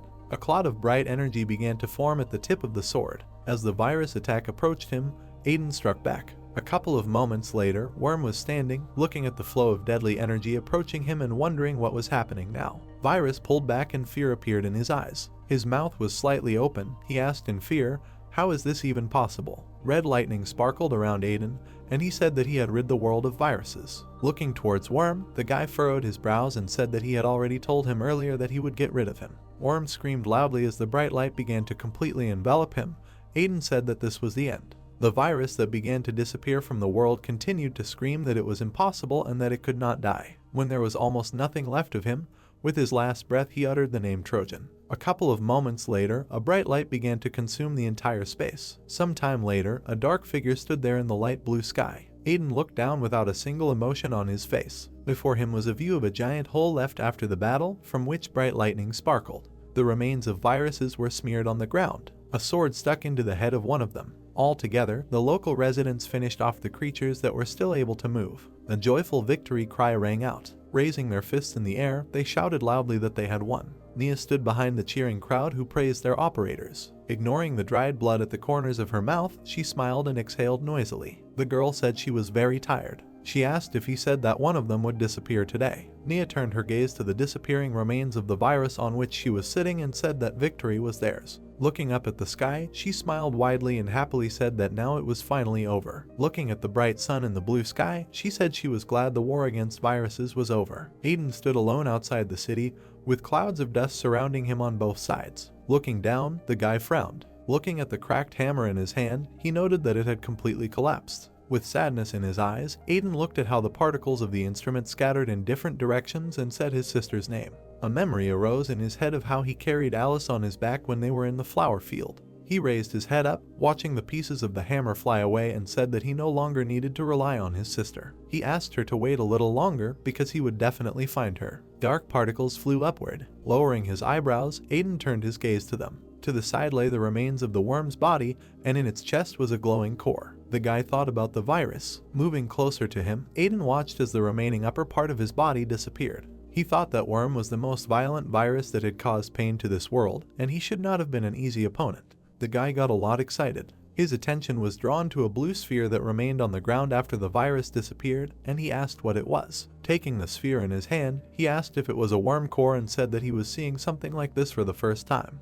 An image of a huge army of viruses appeared in his head, and the guy said that if you think about it, Worm created many clones thanks to its power, and although they defeated most of them, some probably remained. He noted that perhaps if he could study them, he could figure out their weaknesses. Aiden began to influence the sphere and the color began to change to red. Communicating to the system's commands, he began the search. While the guy was looking at the sphere, he began to receive notifications about the percentage of downloads, where 21% was a deadly virus detected and 68% was the extraction of weaknesses. The system notified the end of weakness extraction. Many windows with new information appeared around Aiden, which began to be loaded into the system. Notifications have been received that the update to Ver 2.1 has been completed. Raising his head, the guy with a smile on his face read the second notification that all errors had been corrected and viruses would no longer appear. He said that since everything was ready, it seemed there was nothing more to do here. A large blue portal appeared behind Aiden, and he, turning back, began to say that he needed to quickly clean up this place and go to area. The girl with blue hair who came out of the portal called out the guy's name. Along with her were Aster, Prodigy, and other guys. Arya told the guy that she was back. Smiling widely, he grabbed the girl by the shoulders, and she, laughing, said that she wanted to quickly deal with everyone in order to come to his aid, but he managed it himself. Having finished the courtesy, Aiden returned to the side of the others and told Aster that he knew he was alive. The guy with blue hair and Prodigy approached Aiden. Aster contacted the Moderator. Standing opposite him, he said that he wanted to discuss something with him. Purple light flickered along the dark mountain rocks. In one of the fronts there was a glowing diamond hovering. Suddenly, a hand began to come out of it. After a couple of moments, Worm fell to his knees on the ground. Trying to catch his breath, he shook his head, looking around with wild eyes, and a large vein bulged on his forehead. He was glad to be alive, noting that he was very lucky to have only one clone of him left. Virus sat on his lap, surrounded by Purple himself. He said he didn't think the Moderator knew about the place. Virus noted that he knew that this world had not abandoned him yet. The guy smiled weakly, and sweat ran down his face. He laughed and said that when he mutated, his proliferating and cloning skills came back to him. He exclaimed that with them he could kill the Moderator. The guy imagined how he would create an army of viruses again and said that this time he would do everything slowly and carefully. He stated that now they will not be careful, but will destroy and absorb everything and everyone. A huge pair of yellow eyes appeared behind Worm. The frightened guy turned sharply back. He asked what it was. A couple of moments later, he saw a large light silhouette and wondered who it was. A dark head began to emerge from the light.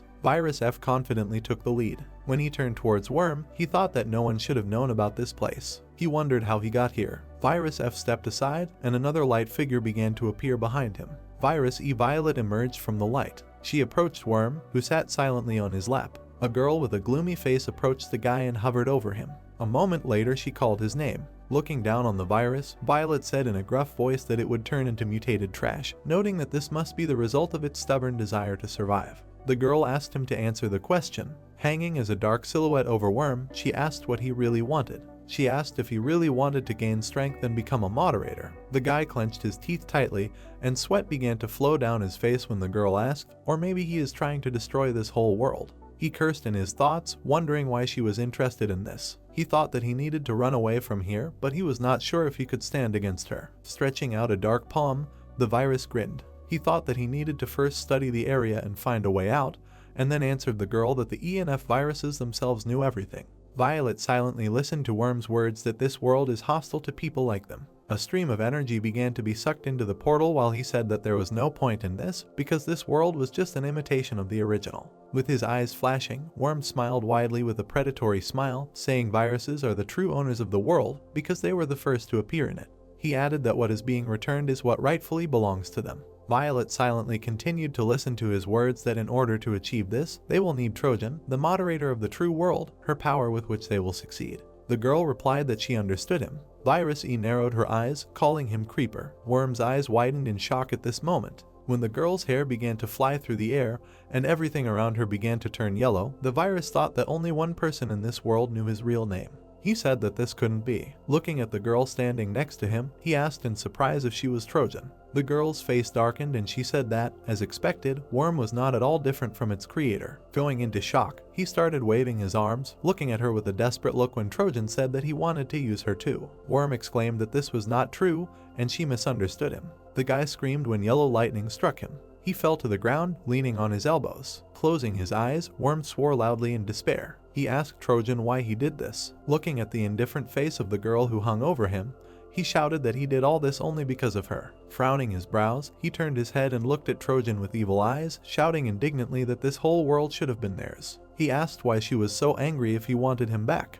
Worm said that, unlike her, he does at least something. Trojan's yellow eyes looked at him from under half-closed eyelids, while the virus asked her if he was wrong. The girl replied that he was again thinking only about himself. She bent her index finger and a small stream of yellow energy appeared at the tip. The girl said that it was all his fault. She noted that until this moment he did what he wanted himself, so blaming her now is pointless. Her yellow eyes glowed in a gloomy face. She said in a low voice that her name was Trojan and her name was Alice. She added that she would tell him one last thing. The guy clenched his teeth, his eyebrows lowered, his eyes became sad when she said that he had never helped her in this world. A moment later, a bright flash flew in his direction. He said that this simply cannot be. The guy began to scream heart-rendingly in pain when the energy struck his body, repeating that all this cannot be. After a few seconds, several small pieces remained of his body. The girl and Virus F looked at the bright blazing yellow fire. Alice said that now he was disappearing completely. She turned to the big man and called Teddy by name. When he bowed, the girl reached out to his bare hands and asked forgiveness for having to borrow the child's body. She said that if she had not given this up,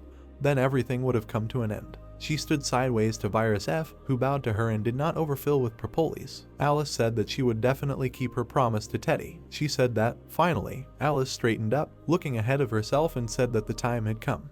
In the endless space, where there were many stars and galaxies, an island fluttered in the air. It was World 1. A bright yellow light shone on Alice. She stood with her eyes closed, and between her palm there was a dark sphere, from which many shining threads stretched. In the sphere, she saw herself in the body of Violet and Teddy next to her. The girl looked at the image from under half-lowered eyelids. Alice turned her head sharply to the side. Looking up, she saw a silhouette sparkling with bright white light. A snow-white silhouette with long hair looked down at her. Many happy people moved along the busy streets of the city. Among them were Logan and Sophia, who laughed joyfully. Aiden watched them through the system screen. Seeing this, the corners of his lips turned up. The guy with a soft smile on his face looked at the many red signs around him. This was a world where renewal began. People walked calmly in the restored streets. Aiden said that now they are all free from the oppression of viruses and are enjoying calm times that did not exist before. From above, one could see how all the restored cities were connected by portals. The guy said that he, together with the operators, tried hard to create many firewalls and added new updates around the world.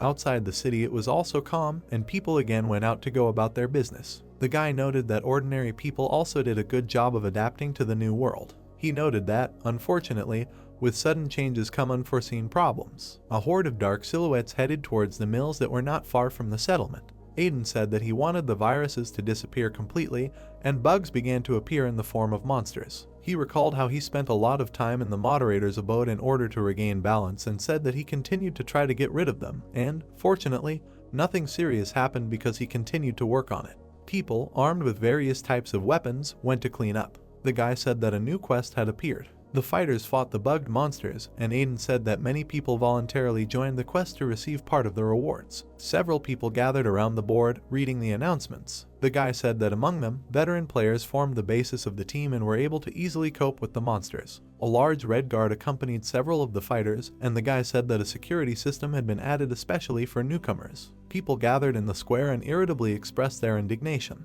Aiden said that, of course, there were people who were dissatisfied with the system and wanted to regain the benefits that they had as players. The guy looked at the guard who accompanied him with a smile on his face. The moderator said that despite this, most of the people were quite happy with this situation, so they did not pay much attention to those who were indignant. And since people are now free, the barrier between the NPCs and the players has disappeared. In a large green clearing, a small figure stood at the altar. The girl said that a lot of time had passed. She placed a bouquet of flowers on Selena's grave and greeted her. Smiling widely, Mia began to tell her that she had been very busy lately, so she could not come, and now almost all the viruses that threatened them had been destroyed. An image of the Hydra Guild and its members arose in her head, teaming up with viruses and becoming cheaters. The girl said that she thinks that they don't have much time left, and the last headache will be guild players with cheaters and the Regin virus. A memory of one of the battles with Camilla, Lily, and other operators arose in her head. She said she is now working with other operators to gradually get rid of them. Mia said that she thinks that with time they will be able to finally sort things out.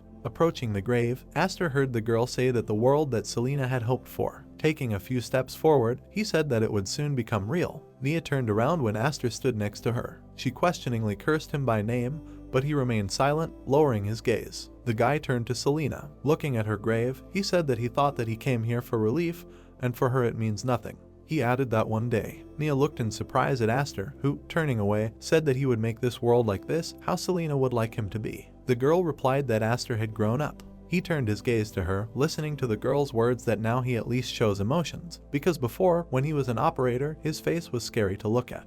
The guy agreed with her and said that he had not been in the best shape before. Mia, closing her eyes, waved her hand when Aster, lowering his eyes with a smile on his face, said that she should not forget that now he is an ordinary operator like her. Mia said that she was very surprised then. She remembered the day when Aster returned to all of them. She said that then he suddenly showed up all alone and asked the moderator to appoint him to the position of operator. Looking down, the guy with blue hair smiled and said that Aiden is a real moderator, and he is sure that he will handle everything much better. He recalled how Aiden reconstructed everything after the disaster and said that in addition, this guy was able to restore the world and return it to its original state. He and Area, like faithful antiviruses, followed their moderator everywhere. Aster said that he feels that the council is now all in place and Aiden is leading them, and he and his sister are protecting him. Putting his hand to his face, he closed his eyes and began to laugh, saying what a fool he was. Procyon, who was also walking towards the grave, heard Aster ask why he was saying all this only now. Looking at him, the girl smiled softly. The guy apologized to Mia for disturbing her. As he turned around and said that he was leaving, and then noted that he would never forget their contribution to this world. Leaving Mia alone at the grave, he said that they all could not forget this. Looking after him, the girl with pink hair smiled. She turned to Celine's grave and said with a smile that it was time for her to go too. Mia said goodbye to her friend. She went back and left a bouquet of yellow flowers lying on the grave. Aiden stood in his abode, looking at the many red system windows. Holding his index finger outstretched, he carefully studied each of them. Area watched him from above. She sat on one of the pillars, crossing her legs and resting her cheek on her hand. The girl thought with indignation that so much time had passed and Aiden still hadn't come out. Narrowing her eyes, she exhaled loudly, thinking that if he was left like this, he would never stop working, and then called the guy a fool. She thought that she didn't want to get involved, but the belt became her choice. The guy turned around when his name was called. With a smile on his face, he looked at the girl who was sitting on the pillar and asked when she came here. When she jumped down next to him, he asked her what happened. Suddenly, Area grabbed his ear. She indignantly asked how much longer were he going to stay locked up. At this time, Aiden squealed in pain and asked her to stop. Frowning, Area continued to pull him, saying that his status did not give him the right to work and kill himself. Aiden squinted in pain while she indignantly said that rest is also important, and he should take care of his health. He exclaimed that he understood and asked to be released. That same night, the two of them stood by a tree. Area said it was a lot of fun. With a big smile on her face, she glanced at Aiden and said that she was very glad that their world was alive again and noted that the guy did a great job. Smiling, he replied that there were still things he needed to work on in the office. He added that all this is not only his merit, since they all helped a lot. He recalled how today he went out into the city for the first time in a long time, where he and Area were immediately surrounded by local residents and joyfully welcomed. He said that today he could not rest because of this fuss, because now everyone knows them. Not noticing the light behind her, Area looked up at the tree and asked the guy if he remembered. Aiden asked what does she mean. Area replied that the mango here she became his operator. The guy turned back in surprise, while the girl, lowering her embarrassed gaze to the floor, said that that's why this was from the place. He asked her to wait. He looked up in shock at the shining particles and Area did the same. Aiden immediately understood what this meant. He opened his palm and several glowing petals landed on his hand. He said it was Alice. A woman's voice greeted them. Alice appeared behind the guy in Violet's body, and the guy's eyes widened in shock when she called his name. While Aiden and Area looked at her with round eyes, the girl noted that they had not seen each other for a long time. Looking at the guy with her yellow eyes, she quietly asked if they could talk a little. Aiden and Area looked at the shining silhouette of Violet approaching them, but the guy knew that it was Alice and called her. The girl was looking at them when the guy asked where she had been all this time. Aiden looked at her in shock, asking if his sister knew how long he had been looking for her. He remembered the moments of the fight with the virus and the removal of the virus worm, thinking that after the removal he continued to search for Alice. He remembered how he looked through the system window with the names and numbers of the players, but there was no one in place of number 1 and thought that he had tried all the methods. The guy was in gray space with circles around and in the blue space of the system, but he could not find it within this world and ran into a wall because there was not a single clue. The moderator looked at Area, who had stepped forward a little. She covered the guy who called out to her with her hand, blocking him and said, "Trojan," then corrected herself and called her Alice, that the guy talked a lot about her. The girl stood and looked confidently at her interlocutor, saying that she understands that everything is difficult for them now, but she must protect the guy. She asked why the virus came here and what was it up to. Alice looked at her and remained silent. Instead of answering, she extended her hand and addressed her brother kindly, saying that she wanted to give him something. She approached the guy and extended her hand to him, telling him to come with her. Aiden turned to Area when he heard that she could come with them too. A black portal with yellow edges appeared in an empty orange space. Aiden came out and looked around and said that he was thinking about it. Area stood nearby, folding her arms over her chest, like Alice, still dark. On the other side, the antivirus said, "Who would we have thought would be here again?" And the guy said that he had come here countless times. A moment came to his mind when he hit himself with the power of deletion, and he thought that he had become a moderator here. He looked at his sister and asked why she brought him here. Surrounded by a yellow glow, Alice turned her gaze and looked at her brother and then told OC to show herself. Aiden looked in surprise at the bright yellow ball that burst out of his chest and spread bright rays of light. The ball flew off, rising higher, leaving a luminous trail behind it. The red star ball remained hovering above them. Arya got scared and screamed the guy's name, to which he replied that he was fine. The moderator looked at him and thought that he would never have thought that the operating system would listen to Alice. He looked at the red crystal surrounded by a bright golden light and asked in his mind, "What is happening?" Suddenly a red system notification appeared, indicating that an intruder had been detected in the system. Affected players saw numerous notifications calling for their attention. The notice stated that the offender could not be identified. Alice smiled, looking at the OS crystal, and the notification said that the system was not protected.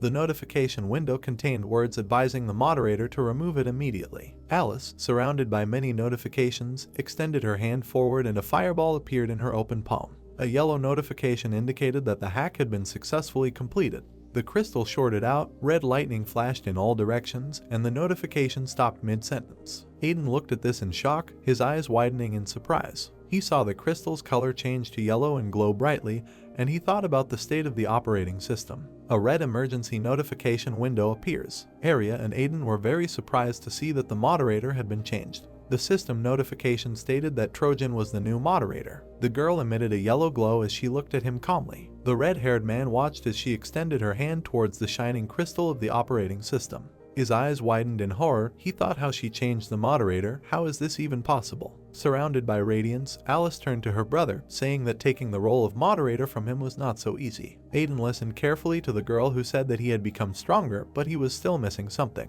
A reflection of power shone yellow in the pupils of the girl's black eyes. She said that in his current state, he would not be able to bear the information that she wanted to give him and would completely lose to the creator. Aiden listened to her and mentally asked about the creator. Alice extended her hand forward and many red swords appeared in the air. She said that as the moderator of this world, he must regain control of the OS. She was sure that he would succeed and told the OS to begin. The crystal glowed brighter, spreading rays of light around it. A yellow system notification indicated that system protection has been activated. The swords that appeared suddenly flew towards the startled Aiden. The swords collided with the round protection of the barrier around the guy and flew off. Arya exclaimed, looking at the guy surrounded by blows. A black sword appeared in the girl's hand, spreading lightning. The girl's eyes lit up blue.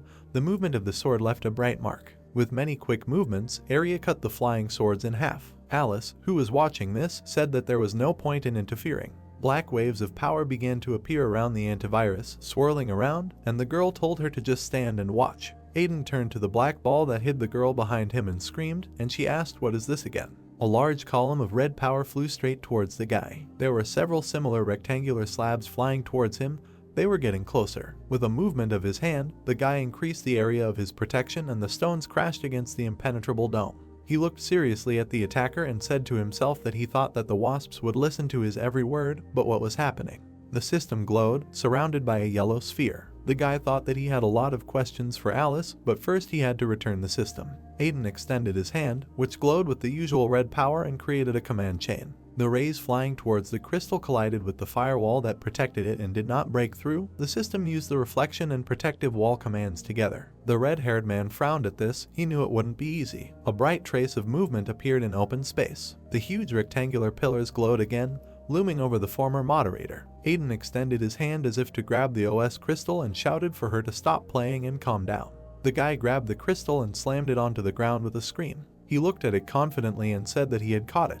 He held the OS tightly in his hand, blazing with power, and asked, "Will she not attack again?" An alien palm reached out to him, as if it had no physical embodiment. In the center there was a red luminous ball of the system. He turned around, dodging the beam that flew very close. He turned around, following the movement, and saw a body forming around the crystal of matter. The outline took the form of a girl with long blonde hair. In the center of her chest a diamond-shaped crystal of the system sparkled. The guy exclaimed that this cannot be. Standing nearby was a girl in a white dress with a black collar, in which a crystal shone. Her eyes were red, and her ears were black and stuck out of her hair, and red cubes with a system pattern were flying around. Aiden looked at the girl in surprise and thought that her appearance had changed. The standing stranger that the operating system had turned into stood straight and looked like the guardian of Urge, which the hero also thought about, saying that she looked like Theodore. The girl's eye glowed with a yellowish light. The yellow notice indicated that the security system was at maximum level. The girl flew into the air above the guy and glowed brightly. The glow also enveloped the guy, next to whom the red dome was spreading. He looked in amazement at the notification that appeared that the command was unavailable and asked himself that the OS could block commands. Next to the operating system, the image of Alice appeared in Violet's body, and the guy thought that she had become stronger thanks to it. The impact slammed into the ground, scattering pieces of rock. Aiden did not expect this and looked at the girl in surprise. It hit a wave of such force that the space around them collapsed. The hero managed to defend himself by blocking the glowing blade with his sword and thought that although this is his exclusive weapon, he is glad that he can use it. His inventory works fine, which means he cannot only use commands. The girl attacked, pressing the tip to the blade and looked at him. Finally, the weapons bounced off each other with a bright spark in the middle. The OS made multiple sharp blows, which the guy managed to block. The girl's eyes shone brightly when she looked at him. Command, limitation. The guy's hands were pressed to his body, intercepted by bright shackles. The girl jumped up and struck with a glowing sword. Aiden clenched his fist, throwing off the team's ropes, and asked if she thought this would be enough to hold him. The bonds fell apart, breaking into bright fragments. The enemy noticed this in surprise. The blow hit the ground with enormous force because the guy managed to jump to the side. He ran at the girl, who turned around from behind, intending to hit her with his blade. The blow was parried by the sword, from which a circle of light spread, but the girl flew back. Aiden, gritting his teeth, looked at her and thought that everything would be fine if he continued to drive her into a corner in this way. The girl's sword, broken into pieces, flew far behind her back. Many glowing red swords appeared around her again. The player turned away, trying to hide from them. Yellow command window. A lot of sparks ran through the guy's body from using the command to degrade all characteristics. He looked in amazement at the girl, shrouded in an aura of power. She stretched her hand forward and created commands to reduce attack power, degrade defense, degrade magic power, degrade agility, degrade vitality, degrade XP. Aiden was indignant, shouting for her to take it easy, block his commands, and use her meanly. Red cubes hovered around the OS, and in her palms she created a glowing vortex and used the cloud and copy commands. Glowing blue copies of former and current operators appeared. The moderator silently looked at them, which were shining brightly, and at the opponent hovering above them. He laughed, because it was a treacherous situation. He asked if she copied the operators that were connected to him through the cloud. The copies from all sides attacked the red-haired man with their weapons, and he said that he was weak, could not use commands, and had to fight with these guys. He grinned confidently, saying that it had been a long time since he had fought so many at once. Blue flames shot up from the powerful blow. Aiden fought back, waving his weapon. A strong blow cut through the rocks, leaving a mark. The guy dodged many opponents and struck himself, blazing with red power. There were many traces in the air, luminous clouds of dust rose. A figure flew out of the blue space of the fight. It was Aiden, who was hiding from the attack of the operators who were pursuing him, saying how stubborn they were. He frowned, thinking that even if it wins, they are copied again, so that there is no end to them. He looked at the OS and decided that he needed to attack the main resource. The girl's gaze flashed yellow. Team, wall of fire. The guy crashed into a red spherical dome. He looked at the protective shield and thought that due to his weakening, he could not break through the protection. The girl inside the sphere still stood with her arm outstretched, and the guy asked if she was going to move at all. The hands of the opponent's spears reached out to the guy. The ghostly Baron squeezed the moderator's neck with his hand, pressing him to himself. Aiden resisted, gasping for breath, and thought that he needed to find a way to awaken the operating system. He looked at the blonde and thought that he was in such a situation without commands. What could he do now? Something only he can do. The guy opened his eyes and thought. He thought that a team was not the exclusive power of an administrator, but something a little different. He remembered standing in front of the many notification screens with information and diagrams and thinking that maybe getting the moderator's seat taken away from him was not a real problem. He remembered the words of Trojan, who said that he was just an improvement capable of changing this world. The guy grinned, touching the copy, holding his hand with a glowing palm, and said that it was simple. The protective dome was broken, shattering in one place. Version 2.3 notice, update complete. The guy's hand glowed red, and pieces of destroyed spears flew around. He created a red circle in his palm and decided that since he could not use the commands, he would update them. Command, destruction of the wall of fire. A large crack appeared on the dome, which spread in a circle. The protection shattered into fragments, exposing the girl who was there. Aiden reached out with his palm to the crystal on her chest. He smiled, turning to the OS and asked to forgive him for taking so long to realize. They looked into each other's eyes, and the guy reminded her that she said that he was the admin of this world, so stop it now. The palm opposite the crystal turned brighter, and the hero said that from now on it has a different name. OS version 1.0, update complete. The girl beamed brightly when her new name, Alpha, was announced. The operating system floated in the form of a crystal, Her voice was heard, which said that at a certain moment she realized that she had woken up in a completely empty space where there was nothing. At the top of the space where the crystal was floating, a light appeared. The thought continued that it was unknown why she woke up, but it didn't matter. It was necessary to support everything that she had been doing earlier. This was her priority. The OS studied the bright yellow light around her, saying that in the system of this world, she was helping the administrator to make this world function efficiently and correctly. This was the mission and the reason for existence. She said that she simply went with the flow, making the world function as it should. An image appeared of a man, a master, all for his sake, who would one day appear in her life. The crystal was shrouded in pink light, because no matter how long the wait lasted, the master never appeared in this world, which had no administrator, began to slowly collapse. The OS crystal lit up upon hearing the address to itself. The girl's figure hovered nearby, surrounded by system notification windows, because after a while someone came to visit the OS. A girl with red hair tied in 2 ponytails looked at her. The OS said that it was Trojan who arrived from another world. The crystal glowed brightly, issuing a notification of danger. The system registered the girl as a virus a very long time ago. Among the galaxies, a structure glowed on a flying rock, and OS continued the story that the girl was someone from the first world, but in this she was a nobody, but still easily invaded the space where OS lived. The notification stated that the security system had been activated. The crystal floated above a pile of red, clawed hands below. Command, delete. The hands were covered with lightning bolts of the system pattern. The girl looked at it. At her command, the hands flew apart, dissolving around. The operating system blinked in surprise. Trojan looked at her and told her to calm down, saying that the master administrator was in danger. The girl's eyes glowed yellow. She said that it had been deleted and asked the system to help her find it. Many windows with information and code appeared around the crystal. In the rift, Aiden was flying backwards, and the OS saw it. She began to shine, signaling that no. 2 Aiden had been found. Trojan, looking at her, told her to hurry up and cancel the delete command that Aster used, and then she would wake up her sleeping master. Trojan turned around and said that she would help him grow up. Perhaps it's hard to understand now, but she asked me to believe that this was all for the sake of the OS. Crystal was silent while the girl asked to be allowed to act together. The OS said it knew Trojan didn't need to listen. An image of Aiden appeared in her memory, reading notifications, contacting players in the system, healing, creating commands, and the OS thought that she had no choice, because the safety of the master was her highest priority. She remembered how she placed antivirus in the position of operator, because until now she had not been able to find anyone for this position. Aster stood in a cloak against the background of windows with information and diagrams and read them, and the OS continued the story by saying that it had found its master and did not need a replacement.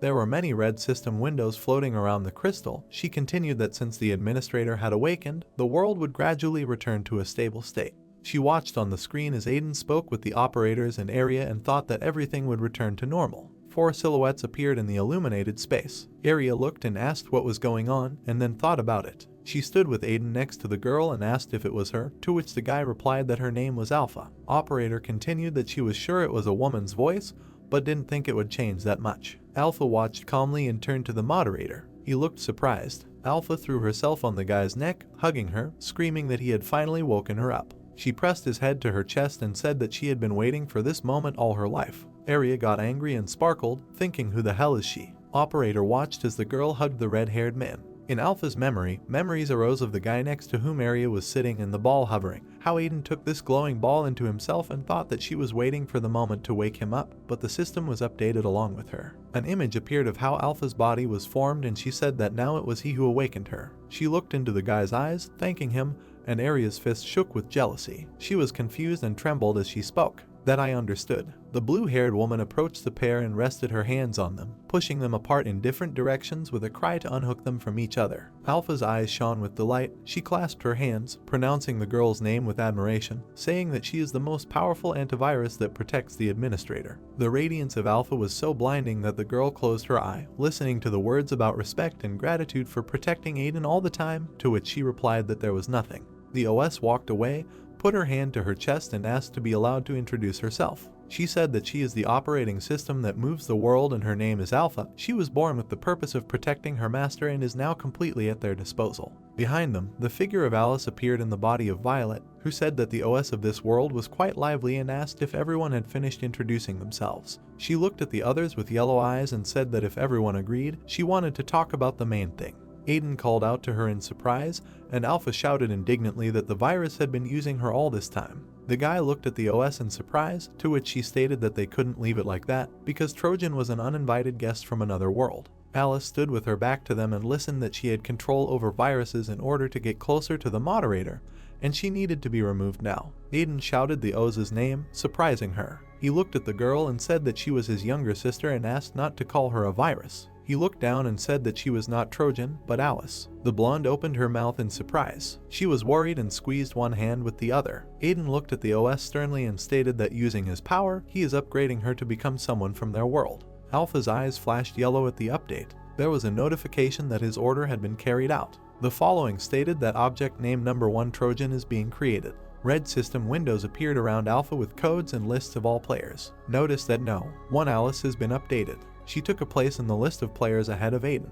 The system said that identification was complete. The girl shone brightly, renewing herself. She smiled and thanked the guy for still considering her his family. The guy looked at her, saying the name. The girl folded her hands in front of her and asked him not to forget what he learned today. Aiden turned around, looking at the smiling OS, listening to his sister's words that one day this experience will help protect the one who is truly dear to him. The guy looked at Arya in surprise. Aiden then turned to the blonde and said that he understood that she had her reasons, but he would be glad if she explained in more detail what the first world was and why she became an uninvited guest. Alice looked at him, listening to his request to tell, then agreed, saying that since he needed to know the truth. The space around the girl flashed yellow with dark power. The participants in the conversation found themselves in empty space where there was nothing but stars. The girl created a ball in her hand that looked like a luminous planet and said that there was another world that was created before. Aiden was very surprised. Alice held the ball in one hand and broke it into pieces with the other, clenching her fist, saying that after the creation of the second world was completed, the first world was destroyed. An image of 3 balls appeared, one of which consisted of 3-dimensional cells, and not lines, like the others, and the girl continued that a third world was being created now. She looked seriously at the interlocutors and said that when his creation comes to an end, this world will also be destroyed. Arya and Aiden looked at her in complete horror. The weather was clear above the high-rise buildings. These were Elijah's memories of the first world. Elijah walked with a smile on her face next to a girl who had blue hair. Elijah held onto the briefcase she carried on her shoulders with both hands. A girl with blue hair stood next to a guy. They waved to Elijah, and she responded in kind. Elijah approached a multi-story building. Elijah opened the apartment door and walked in. She closed her eyes and opened her mouth. There was a guy with red hair standing in the room.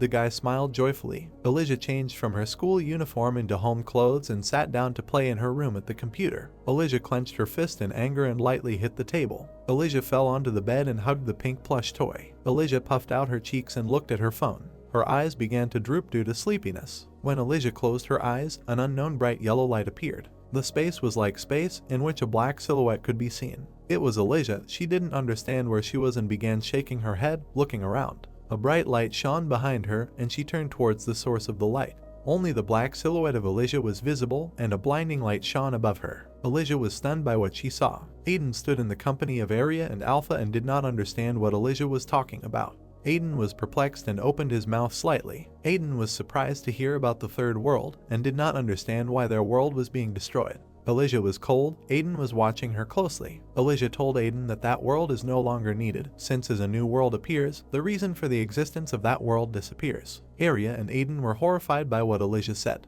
Elijah said that when the creation of the third world is completed, that world will go through what the first world went through, and most people will either die or become viruses. A small island appeared above the guys, emitting yellow light. Aiden and Arya opened their mouths slightly in bewilderment. Elijah said that she was the administrator of the first world, but there was nothing left of it.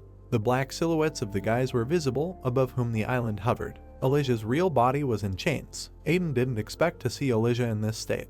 Elijah's eyes were closed, the chains completely covered her body. Aiden was confused and asked Elijah how she became like this. Aiden watched closely what was happening. He widened his eyes. He was terrified. Above the black silhouettes of the guys, a brightly glowing silhouette of a man appeared. Powerful energy emanated from the golden silhouette. Elijah said that the Great will repeats creation and destroys. Elijah opened her mouth slightly. Aiden stood in a daze with his head raised. Elijah said she calls it the Creator. The man's golden silhouette emitted a bright light. Elijah looked at the Creator with a cold gaze. Aiden was in complete amazement.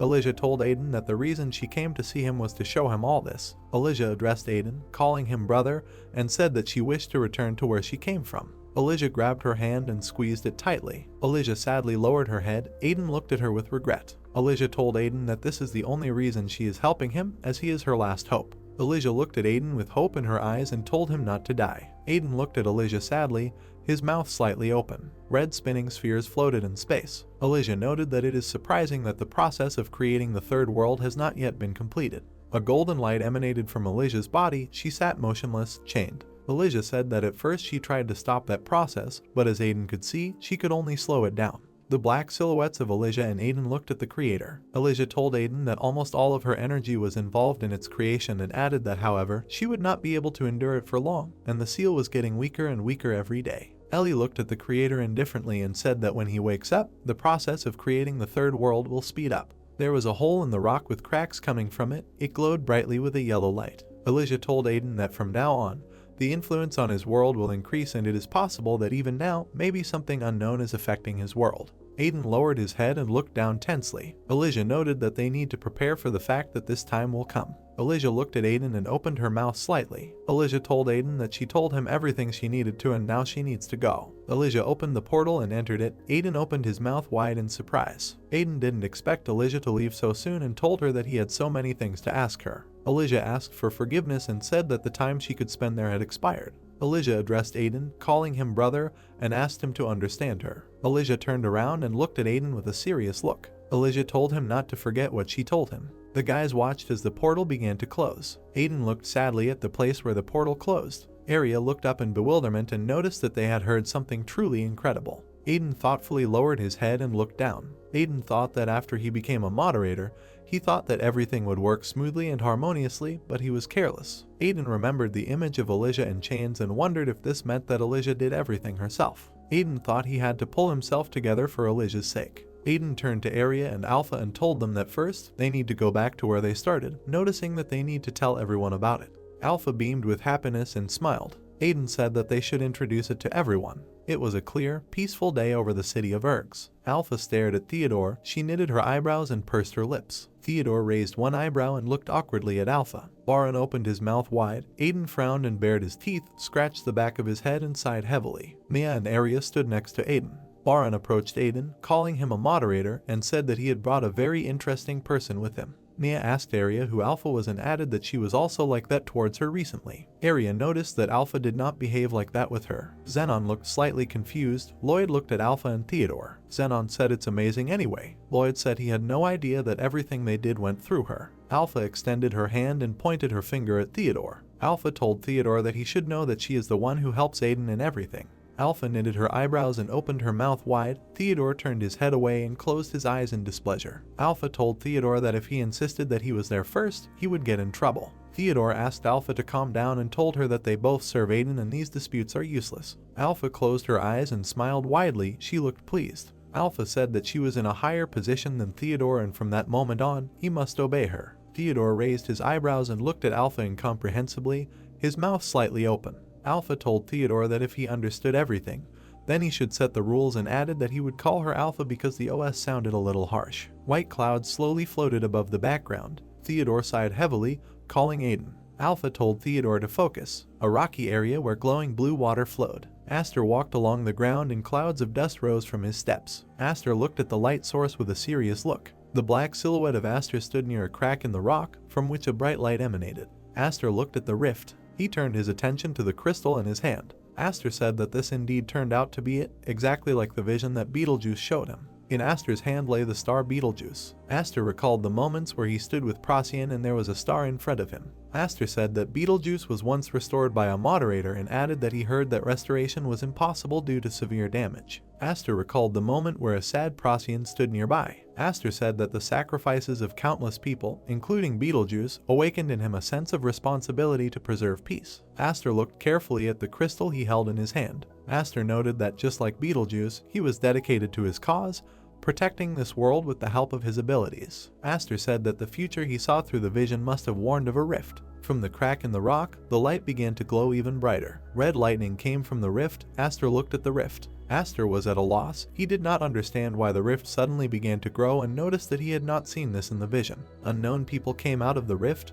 They were wearing armor. Aster didn't understand how this could happen. Aster furrowed his eyebrows and bared his teeth. Aster thought that he should report this to the moderator as soon as possible. Aster watched as unknown people in armor and huge monsters emerged from the rift. Aster wondered who they were and noticed that they didn't look like virus. Aster thought that he needed to gain some time before the moderator arrived. The weather was warm over the city of Ergs. Alpha felt an unknown surge of energy. It was as if she had been struck by lightning and her eyes widened. Alpha opened the system windows in front of her, with Dake and Selly standing behind her. Dake asked Alpha what happened. Notification. Uninvited guests discovered. Alpha stood in front of the open system windows, her core and eyes glowing orange. Notification. Unauthorized and unidentified objects detected. The level of danger cannot be measured. Urgent action required. People were perplexed that this happened. Aiden watched what was happening.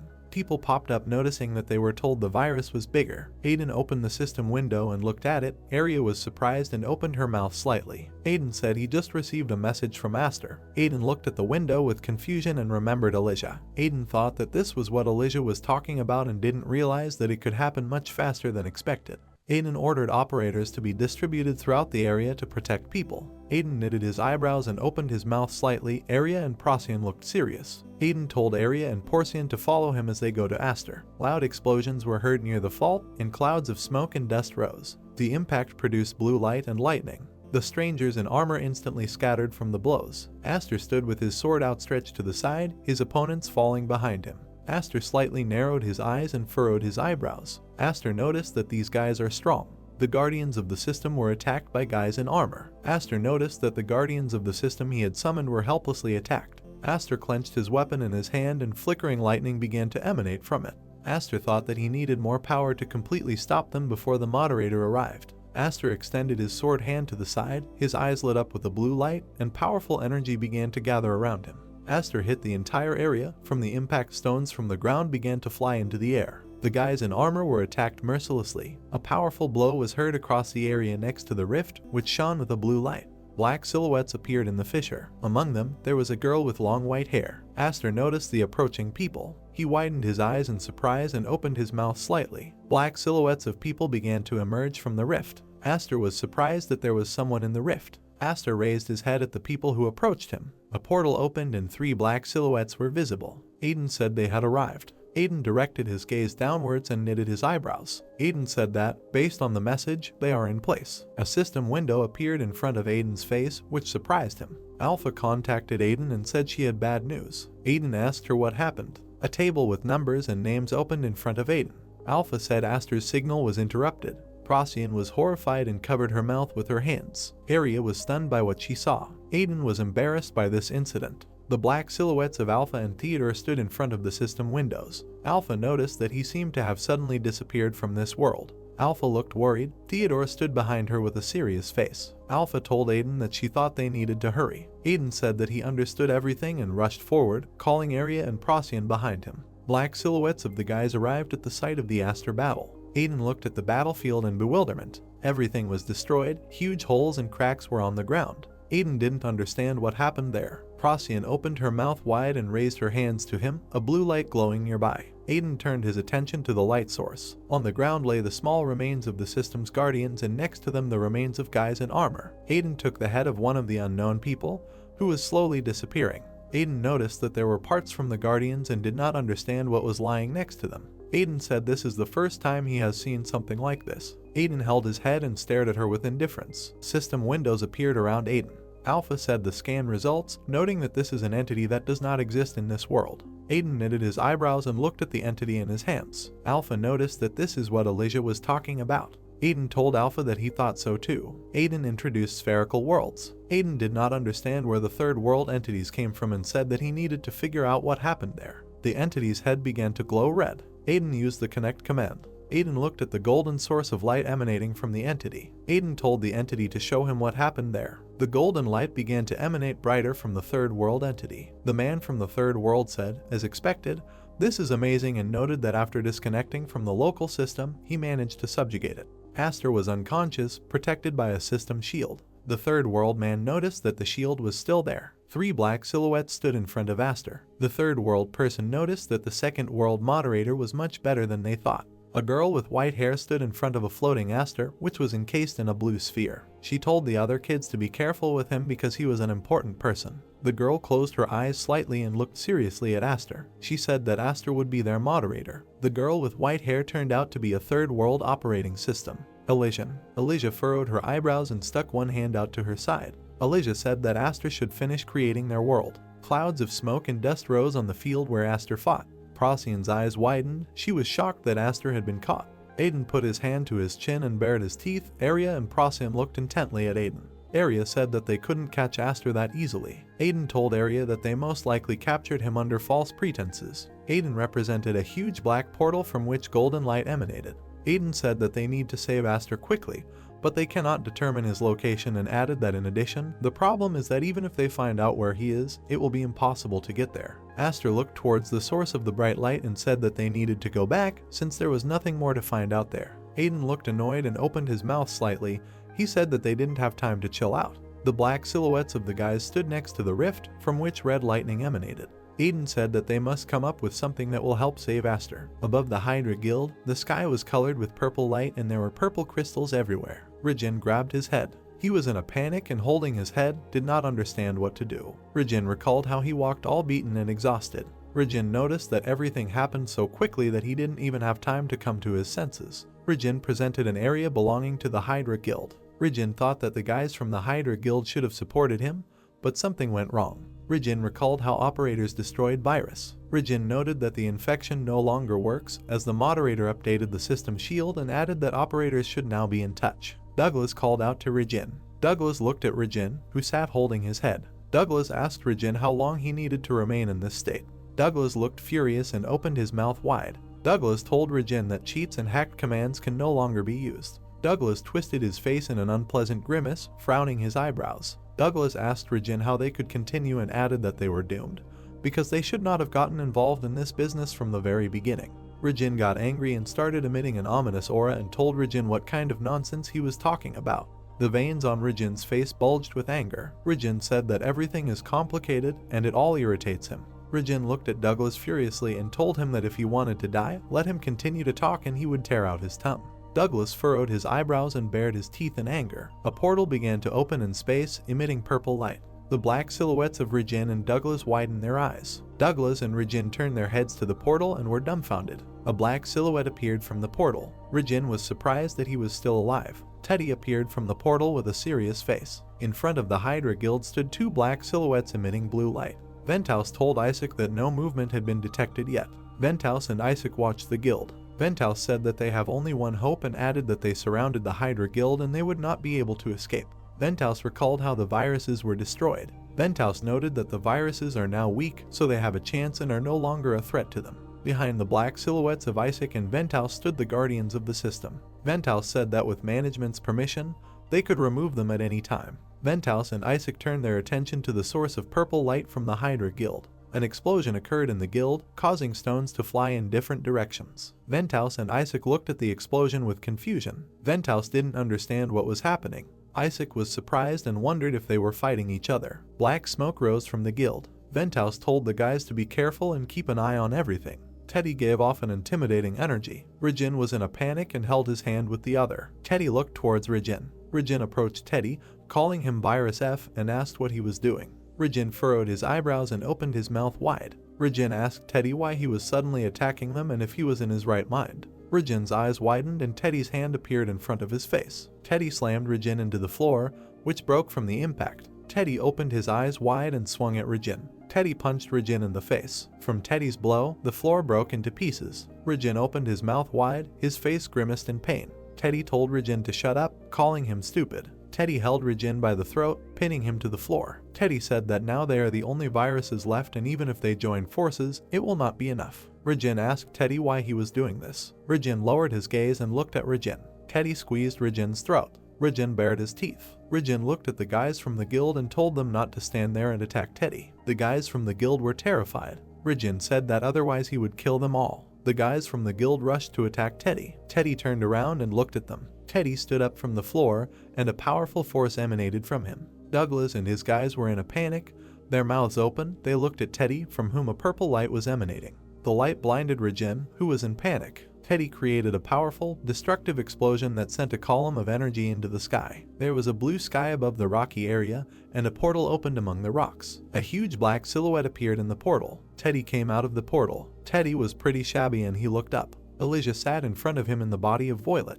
Elijah told Teddy that he and Violet are the only viruses left. Elijah looked at Teddy, slightly knitting her eyebrows, and said that in this world, viruses have no place. Elijah recalled the image of the shining creator. Elijah told Teddy that when the creator is freed, the lower beings will disappear, they will be considered unclean, worthless, and will eventually disappear. Teddy recalled moments with Violet. Elijah told Teddy that, therefore, he would die in the future and noted that their time was up. Teddy sadly lowered his gaze and looked down. Elijah asked him if he had brought what he promised. Teddy reached into the vault. From storage, Teddy pulled out multiple cores. Teddy handed the cores to Elijah, who looked at them. Elijah told Teddy that this was how he was able to obtain so many elite virus cores, including Regin, and added that it must not have been easy to keep the cores from disappearing. Elijah extended her hand towards the glowing cores. Elijah told Teddy that enough was enough, and fortunately, thanks to his hard work, all was not lost. Elijah told Teddy that she would help him and Violet by making her someone who could exist in the second world. Elijah began to glow with a golden light and she opened her mouth slightly. Elijah said they were barely able to meet all the conditions. Elijah hovered in the air, with her arms extended to the sides, she began to shine.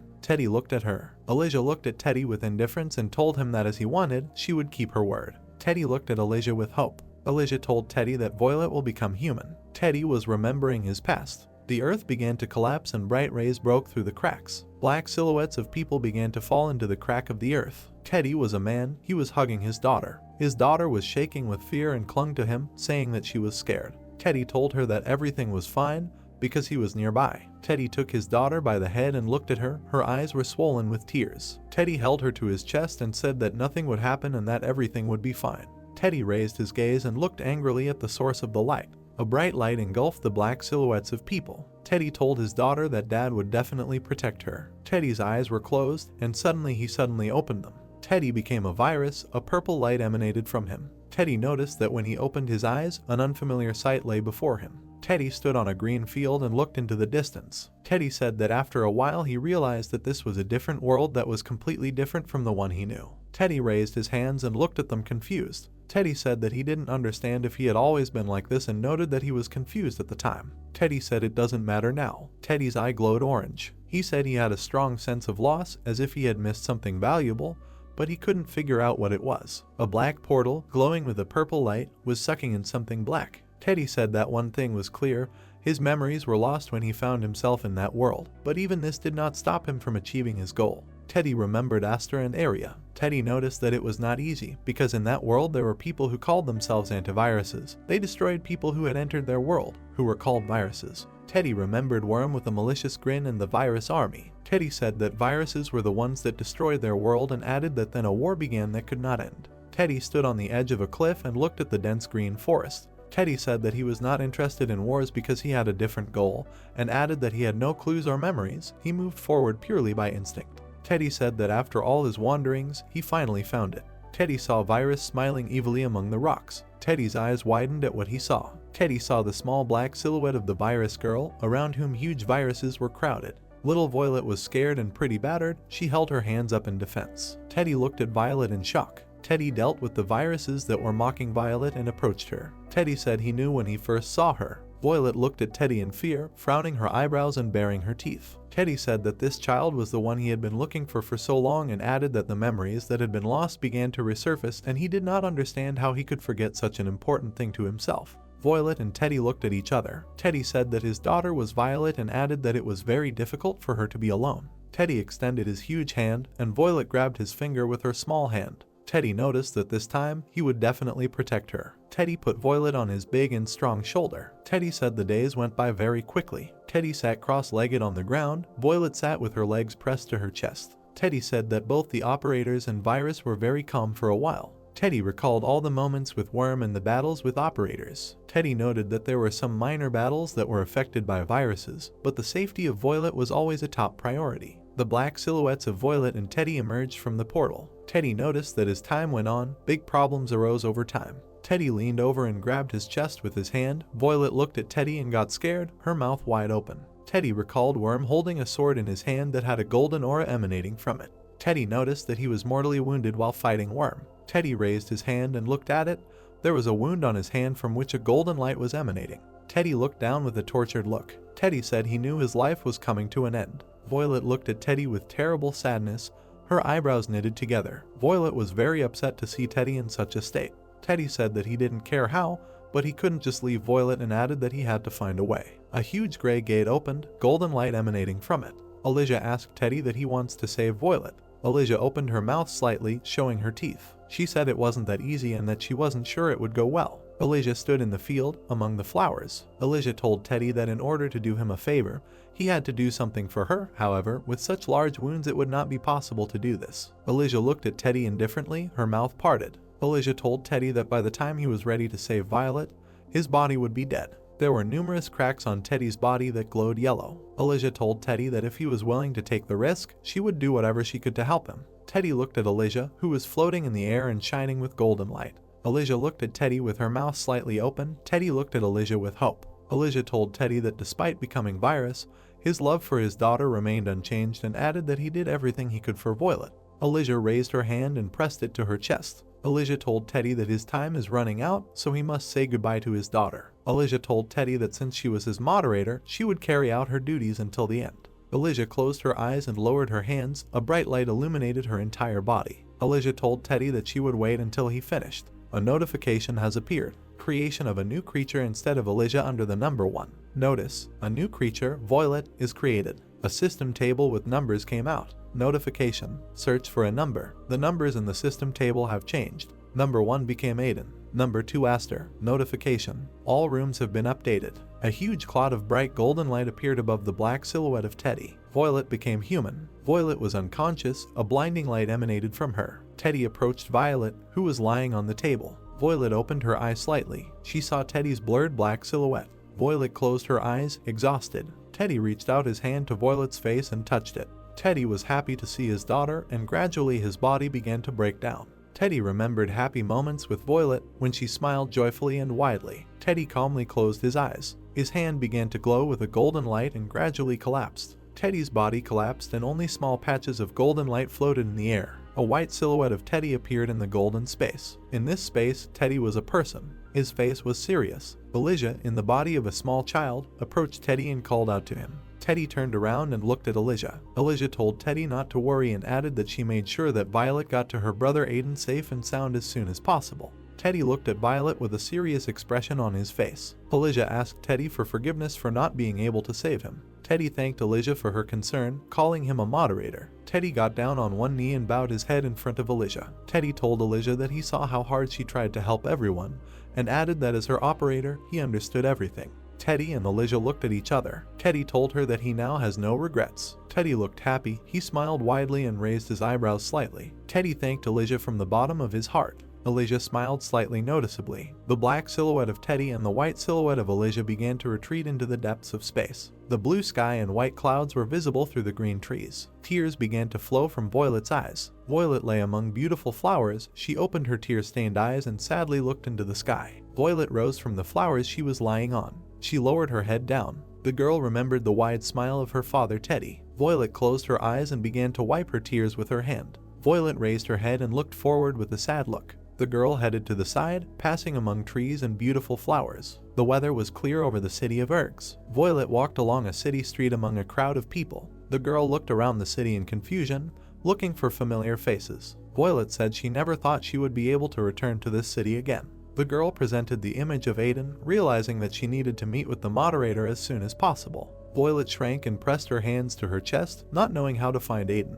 Alpha extended her hand to the child. Alpha raised little Violet with her hand and looked at the frightened girl with a serious look. The girl glanced at Alpha in surprise. Alpha told Violet that there must have once been a virus and asked her how she became human. Alpha raised her eyebrows and smiled widely, looking at the girl. Alpha told the girl that there had been changes in the system and noted that this meant that it was connected with her, adding that she certainly could not be fooled. Violet opened her eyes wide and looked at Alpha with her mouth parted. Alpha told Violet that she would take her to Aiden. Black silhouettes of the guys stood not far from the huge red system units. Xenon furrowed his eyebrows and bared his teeth as he looked at Lloyd. Xenon asked Lloyd if they still hadn't found a way to save Aster. Lloyd responded to Xenon that they did not know his location and there was no way to track him. Kevin looked annoyed as he furrowed his brows and bared his teeth as he looked at Selly. Kevin asked Selly if the virus were invading their lands again. Selly told Kevin that, looking at the video Aiden showed her, she didn't think it was virus. Kevin told Selly that the residents are now under great threat. Selly told Kevin that if they inform people about the invasion,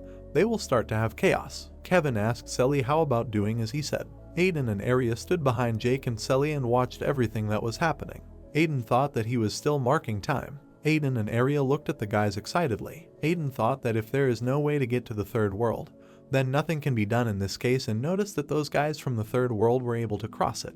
Aiden knitted his eyebrows and remembered Elijah. Aiden thought it was strange that those guys only disappeared with Aster. Aiden thought that they really had no other choice. A portal opened and a black silhouette of Alpha appeared, holding Violet in his arms, and Aiden looked in their direction. Alpha called out to Aiden. Alpha smiled widely, holding Violet in her arms as Aiden opened his mouth slightly. Aiden asked Alpha where she suddenly disappeared without finishing the conversation. Alpha made fun of Aiden, saying that he was extremely surprised. Violet looked at Aiden with concern, her eyebrows knitted together as Alpha beamed with happiness, smiling widely, holding the girl in her arms. Alpha noticed that it was the child who was virus who became human. The operators clearly did not expect this and looked at them in shock. Alpha said that she brought her to the guys because the girl was wandering around the village alone. She also noticed that this was the virus girl and asked the guys if they remembered her. Aiden remembered what Violet looked like before his virus. Violet looked at Aiden with a harmless expression and raised her eyebrows. Aiden asked Alpha if she was really the virus. Violet stood in the middle of the hall and a bright light emanated from her as she was surrounded by a crowd of people. One of the operators did not understand how this could happen.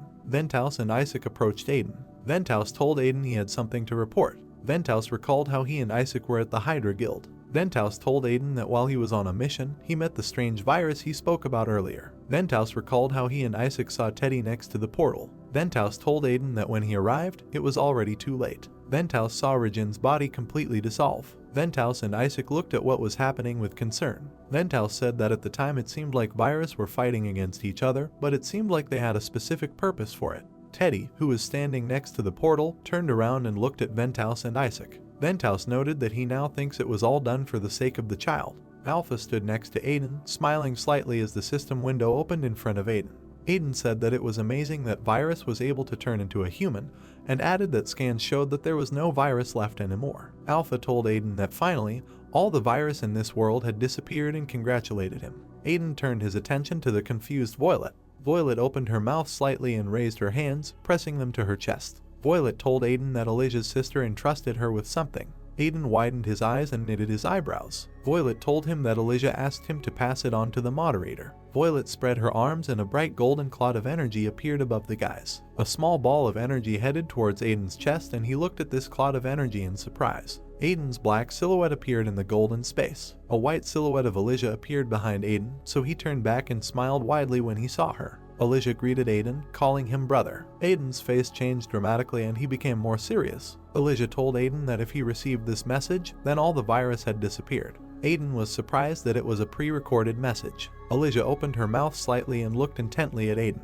Elijah told Aiden that she would not be able to see him again and this might be their last such meeting. A picture of 3 worlds appeared in the form of black spheres, from which red pillars of light emanated. Elijah told Aiden that the power she has, she will give it to him, and added that for her this power no longer makes sense, so he should just accept it. Aiden raised his hands and looked at them as yellow energy appeared around him. Alice told Aiden that he would need this power more than she did. A notification has appeared. There, 2.2, the update is complete. A notification has appeared. Shift changes, you can cross otherworldly worlds with moderator rights. Available number of people, 1. Elijah imagined her body shackled in gold chains. Elijah told Aiden to be careful the next time he saw her because there was a high chance that her body would be taken by her creator. Aiden stood with his hand raised and looked at Elijah. Elijah told him that this was the end of her story and added that he should take care of Violet. Elijah presented Violet in human form and in virus form. Elijah noted that Violet was a very good child and despite the fact that she was a virus, she did not destroy people. Elijah slightly opened her mouth and began to disappear, finally telling Aiden that she could no longer help him and asked for his forgiveness. Aiden watched as Elijah disappeared into space. Aiden lowered his gaze and looked down sadly. Alpha and Arya opened their mouths wide, calling out for Aiden, who had a yellow light emanating from him. Arya looked at Aiden worriedly and opened her mouth slightly, asking him if he was okay. Aiden replied that everything was fine. Aiden looked at Violet with a smile and thanked her for giving it to him. Violet looked up at Aiden as he placed his hand on her head. Aiden told Violet that Elijah had already told him everything about her, that she did not harm people. Aiden looked at Violet with a smile, keeping his hand on her head. Aiden congratulated Violet on the revival and welcomed her to the new world. Aiden told Violet that they would help her get comfortable there. Violet smiled with relief and looked at Aiden. Notification. Personality renewal. Violet was renewed and became a free man. Alpha smiled and extended her hand to Violet's back, to which Aiden smiled happily. Aiden told Violet that Alpha would take responsibility and take care of her, and added that she was better off staying with her than with them. Alpha invited Violet to go play. Aiden turned to the operators, and Alpha led Violet away. Aiden told the operators that he would now tell them everything about what happened. Operators looked closely at Aiden. Aiden told operators that he has one way to find Aster. Aiden frowned and looked at the guys with a serious look, saying that it was better to show than to tell. Aiden put his hand forward and a fiery column of energy appeared in front of him. The red lines of the system began to spread out into space. A portal opened in front of the operator to another world, which shone brightly. Surprise and confusion were visible on the faces of the operators. Aiden looked at the gate and smiled slightly. Aiden told the guys that he has the power to cross any world, and with this power he can find Aster. Arya widened her eyes and opened her mouth in surprise. Aiden said that he is the only one who can enter another dimension. A picture appeared with a rift where black silhouettes of people fell into space. Aiden said that besides, he himself does not know where he will end up, and added that the rest should stay there. Aiden stood at the entrance to the gate, and his comrades stood behind him. Aiden said that he will go alone. His comrades told him it was dangerous. Arya grabbed Aiden's hand, looked at him in fear, knitting her eyebrows and widening her eyes. Arya asked Aiden to wait. Arya told Aiden that even if he has the skills, it is too dangerous to go alone, because he does not know what awaits him there. Aiden told Arya that he knows, but she shouldn't worry so much. Arya looked at the floor with sadness in her eyes, knitting her eyebrows and pursing her lips. Aiden told Arya that there is nothing to worry about, because even in another world there is no one stronger than him. Aiden looked at Arya and smiled sweetly, telling her that he would return safe and sound along with Aster. Aiden's eyes glowed orange as he looked at Arya with a smile. Aiden told Arya to take care of others here while he was gone. Aiden forcefully bounced off the ground into the gate. Aiden entered the gate, moving at unimaginable speed, with a black pillar of light behind him. Aiden's silhouette headed into an otherworldly space in which a blue energy beam cut through the air with a bright light. Aiden was surrounded by a blue magical aura with a sad expression on his face. He felt that a lot of time had already passed and he did not understand how much longer he had to go. Aiden's silhouette glowed with red light in the otherworldly space, where the outlines of cubes hovered in blue light. Aiden thought that everything became like this as soon as he left his world. He also felt his body go numb. Aiden's silhouette flew through the magical space between the geometric shapes as yellow flames appeared. Aiden wondered if he was on the right track. These yellow flames looked more like hands reaching towards the sky. These magical hands with claws were reaching out to Aiden to grab him. Aiden raised his head and turned around with a confused face, not understanding what kind of things they were trying to catch him. Aiden recalled that he had already encountered a similar phenomenon in his world, when he was climbing a mountain and the same hands with red energy tried to grab him. Aiden remembered how those hands tried to cup his face as he grinned his face in despair. Aiden thought that these things were specifically designed to stop intruders. Aiden furrowed his eyebrows and looked angry. He felt that these things won't be able to stop him now. Aiden emitted a powerful stream of red light from himself, which scared the magical hands back. Aiden raised his head and was looking forward intently when a bright blue light appeared in front of him. His gaze was surprised by what was happening. Aiden flew closer to the magical sphere that appeared, similar to a planet, from which blue circles emanated, emitting sparks of blue light in different directions. Aiden descended to the ground with the help of his red magical aura, which was directed from the sky to the ground in a powerful stream. Aiden widened his eyes and looked forward in confusion, surrounded by a red aura. He thought what should happen. He also felt that it was difficult for him to move around in the other world. Aiden walked through the expanses of the new world, which looked more like a mountain range, illuminated by blue light.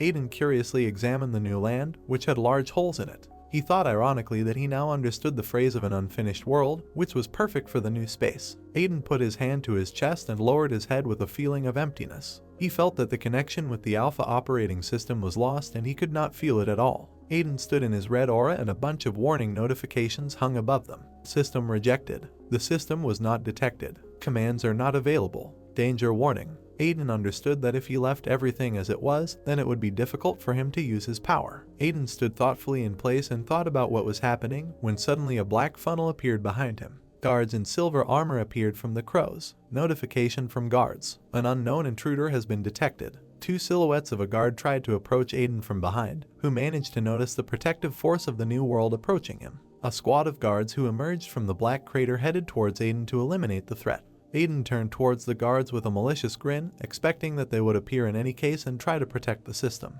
Aiden flew into the air with his blue magical aura, which illuminated the entire dark space and the silhouettes of the guards as well. Aiden noticed that the new version of the world looked much more improved. A red magical beam was directed towards the guard, whose armor crumbled from such a blow. The guards turned to their comrade, who flew away from Aiden's attack and his armor crumbled. Aiden clenched his fist, which was surrounded by a red magical aura, with a mischievous grin. Aiden understood that he had lost part of his power, but still he wanted to try to realize his plans. Aiden put one hand on his belt as the silhouetted guards tried to surround him. The system guard clenched his fist, which emitted a blue beam, to begin his attack. The guard was surrounded by blue magical beams that cut through the air as he headed towards Aiden.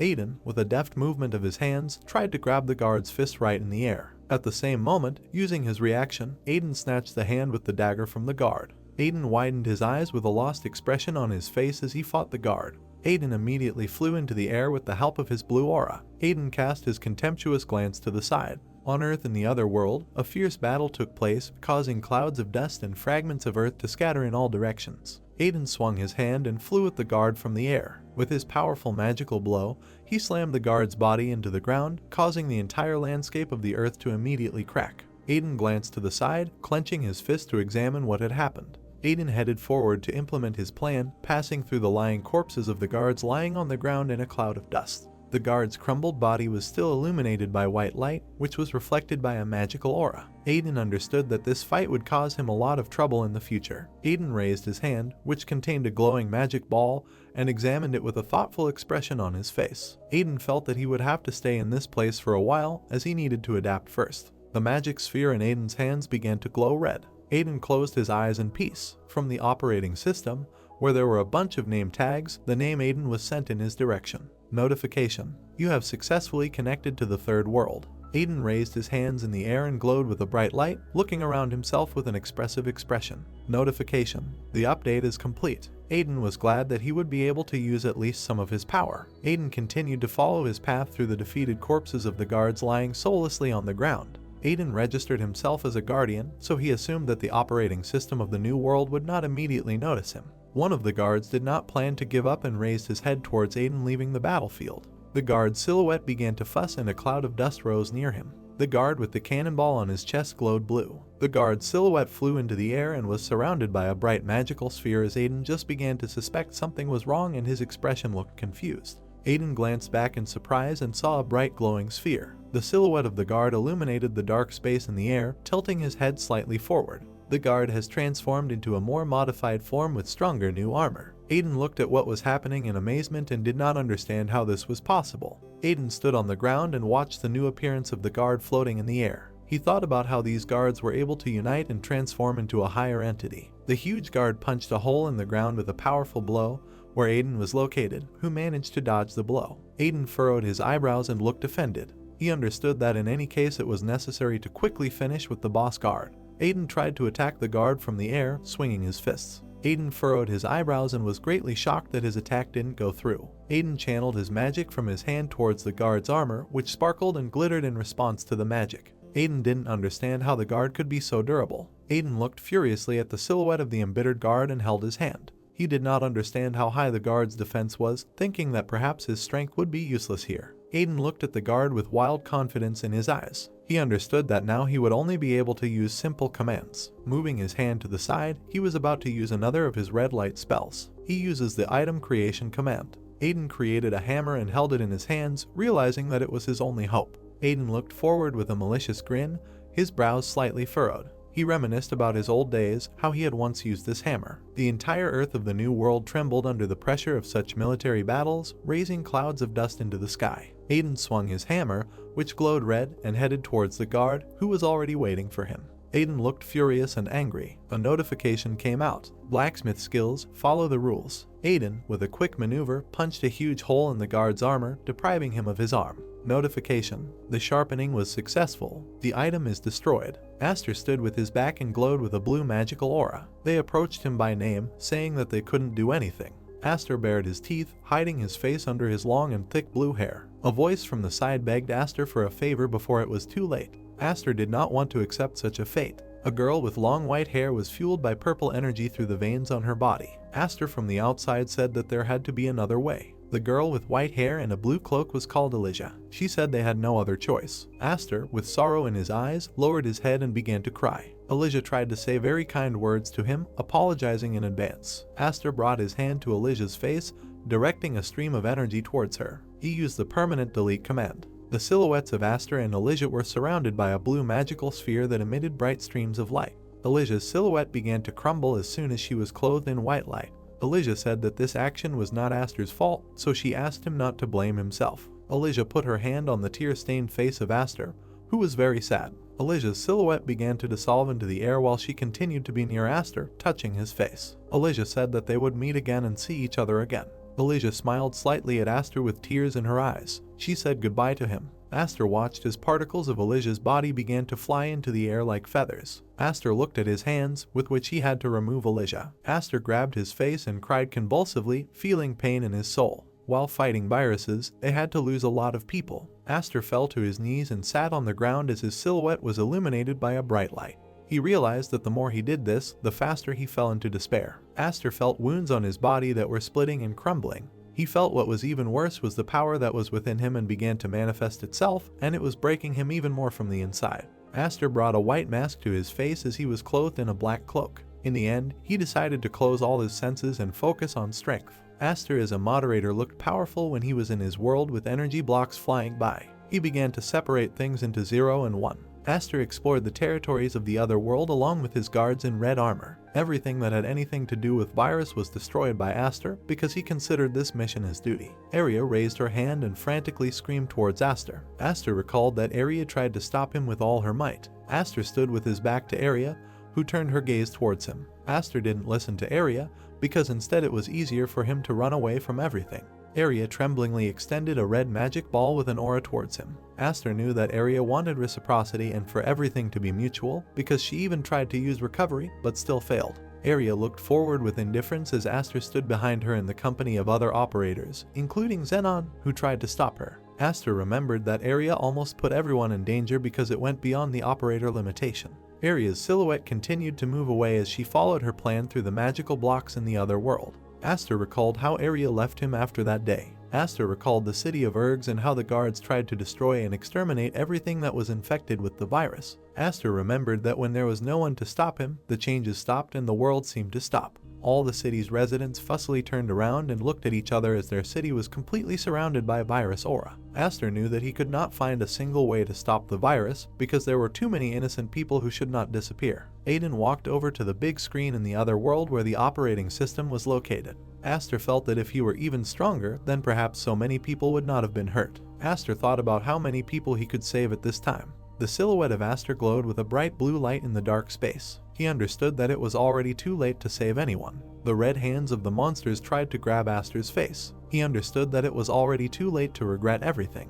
Aster went into deep discussions with his mind, where someone else's voice accused him of all mortal sins. The dead body of the white-haired girl came out from behind her back, causing Aster to widen his eyes in surprise. This female voice said that it was Aster who killed everyone. This voice asked him why he alone was able to survive. Aster woke up on the cold ground, exhaling air from his lungs in confusion. Aster stood up and looked around when he was in the new world. Aster slightly moved his lips and, having regained consciousness, realized that he was in a strange place. Aster plunged into his memories when he was surrounded by a crowd of virus, because that was the last thing he remembered. Aster recalled how the shadows of virus obscured his vision and tried to remember what happened after. Suddenly, a silhouette of a man called out to him from behind Aster. The man asked if Aster had come to his senses. Aster turned back and threw his contemptuous glance towards the arriving man. Aster saw in front of him the silhouette of a white-haired girl in a blue cloak who timidly held her hands. Aster asked the girl who she was. This girl looked at Aster with one eye with warmth while the other eye was covered by her long bangs. Aster looked at the girl in amazement, realizing that she knew him.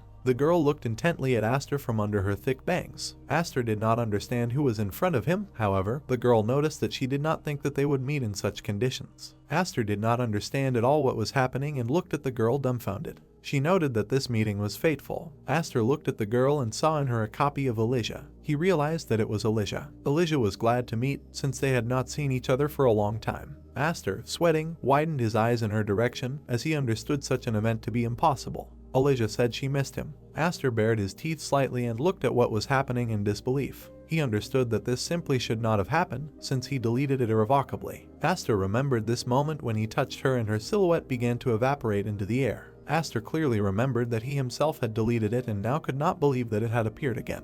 Elijah lowered her head with a smile on her face. She said that she thought so too, however, so much had happened, and therefore she wanted to tell him everything without fail. Elijah said that she was reborn. Elijah recalled how she was in empty space and in front of her was a huge glowing silhouette of the creator. Elijah said that the reason she was reborn was because the creators of the world decided it so. Her role was to complete the construction of this world. Her silhouette glowed with a bright light that illuminated the space. Liz said that she could use the powers of the creator for this mission. Elijah looked towards Aster with a smile. She said that her goal is the will of the creator. Aster looked at Elijah with admiration and listened to her attentively. In the otherworldly space, there were cracks right in the ground from which blue light leaked. Elijah added that at some point she stopped feeling the power of the creator. Aster watched Elijah with a lost expression. She told him that it was for this reason that she brought him there, because this world had not yet been created. Elijah clasped Aster's arms with warmth. She told him that he could become the master of this new world. Elijah looked at Aster with anticipation and joy on her face. She asked to become his master of the new world. Aster immediately drooped and looked confused at the proposal. Elijah added that he should stay with her in this place and then they would definitely be happy. Red beams of energy penetrated the barrier into their new world. Silhouettes Aster and Elijah took notice. Aster and Elijah looked confused as Elijah looked on with confusion that she was unable to detect the enemy in time. Elijah watched on her blue screen, which were in the air in large numbers. Elijah's gaze watched what was happening with despair. On the screens, she watched clips of Aiden's infiltration as he dealt with the guards. Elijah realized that it was a man and did not understand how he could have gotten here. Elijah realized that she was not the only one who could cross this world. Shards of stones and earth flew past Aster and Elijah. Aster and Elijah looked at the newly appeared man with concern. The stranger arrived and said with irony that the two of them hid very well. Aiden's silhouette appeared through a cloud of dust. Aiden said sarcastically that it was not difficult for him to find them. Aiden glanced menacingly at the guys, saying that he had come for Aster. The huge flying island emitted a bright beam of light into the magical sky. A girl's silhouette was surrounded by a bright yellow circle in a black space while another girl's silhouette was on the ground.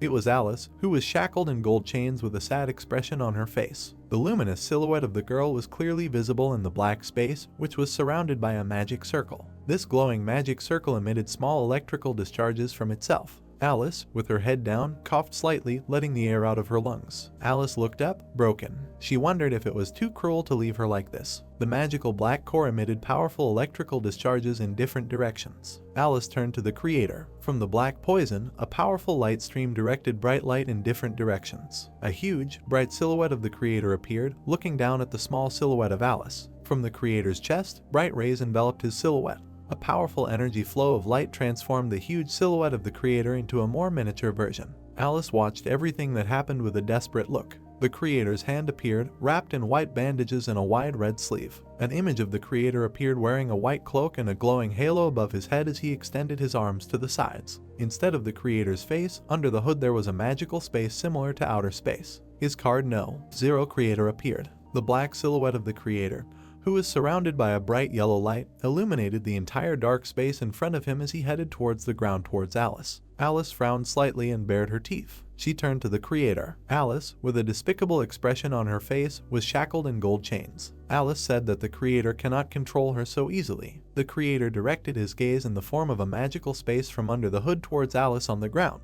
The creator told Alice not to even try to stop him because it was all intended for her sake. Alice looked at the creator with aloofness with her head raised. She said that the creator was talking complete nonsense. The creator told Alice to trust him. The creator in a white cloak looked at Alice as he began to open a portal in front of him in the form of a red stripe. A portal to an otherworldly dimension began to open before the creator. The creator said that this time he created a world that would be perfect, exactly the way they imagined it. The creator was surrounded by his glowing halo behind his head as he looked forward. Create asked Alice if she remembered that it all began with her desire. The silhouette of Alice's face was lowered. All the glowing gold chains at the same moment began to crumble and crack. In an instant, Alice was able to get out of the chains, crumbled pieces of which scattered in different directions. Alice said that she never wanted such a world. Alice cast her irritated and contemptuous glance towards the portal. In the magical new world, from where bright discharges of current sparkled, there was the silhouette of the creator. Alice looked at her creator with an enraged expression as a blue magic circle with the outline of a polygon inside flashed in front of her face. Alice ironically noted that she would not simply allow the creator to leave this world. She also added that in any case, the creator would not be able to kill her because he just wanted to use her. Alice glared at her creator with furrowed brows and used her power, causing a bunch of blue magic circles to appear in front of her face. Alice said that she would hold back the creator's pressure until he did something bad.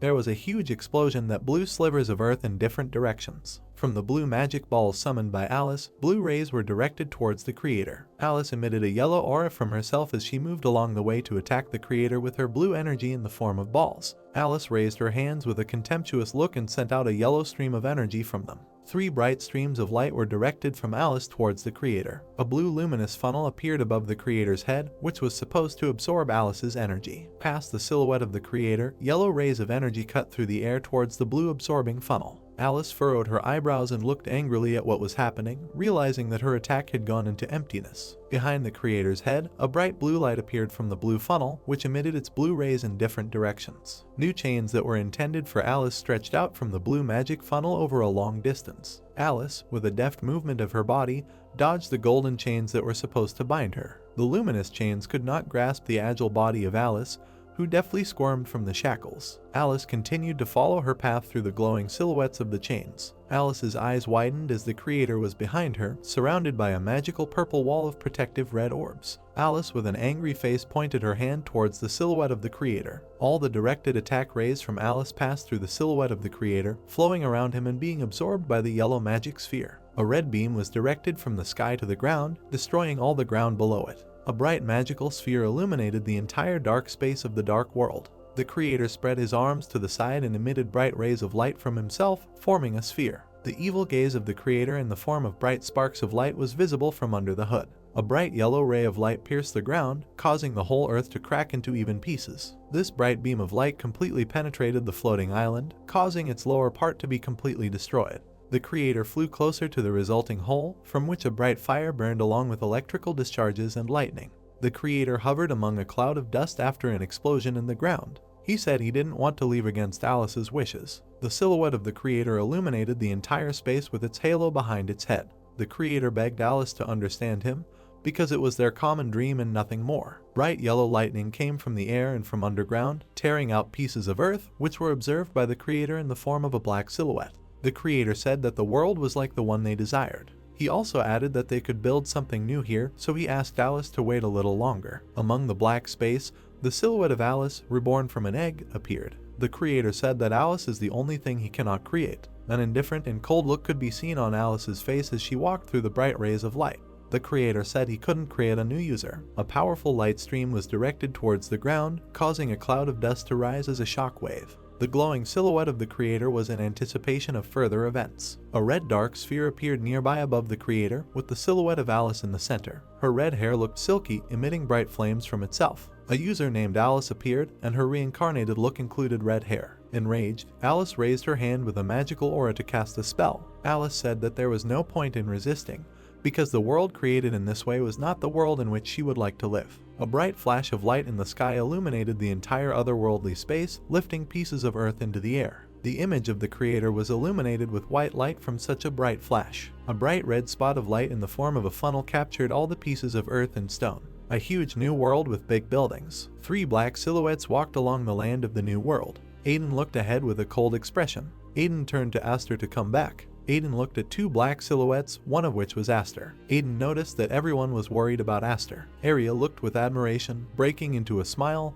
at Aster, who looked unhappy. Aiden noticed that his sister was most worried about Aster. Aiden continued to walk forward, wearing black boots, towards Aster, calling out to him. Alicia's gaze looked panicked and desperate. They understood that if Aster allowed her to return, then all her plans would be destroyed. Aiden straightened his shoulders proudly and looked forward. The silhouettes of the moderators stood one after another in a row. Alicia understood that it was too early for moderators, but she had no other choice, so there was no time left to save her energy. The moderators began to come to life and their eyes glowed blue. Elijah understood that she would have to give it her all. Aiden was trying to call out to Aster when the black silhouette of the moderator appeared behind him. Aster's silhouette glowed blue as 3 black silhouettes of moderators headed towards it. There was a huge explosion, from which the shockwave raised a large cloud of dust into the air. Aiden bowed his head and covered his face with his hand to prevent dust from getting into his eyes. Aiden cast his contemptuous glance towards the moderators who appeared. Aiden realized that Elijah did not intend to just let Aster go. Aiden looked forward at the 3 silhouettes of the moderators, who looked back at him with contempt.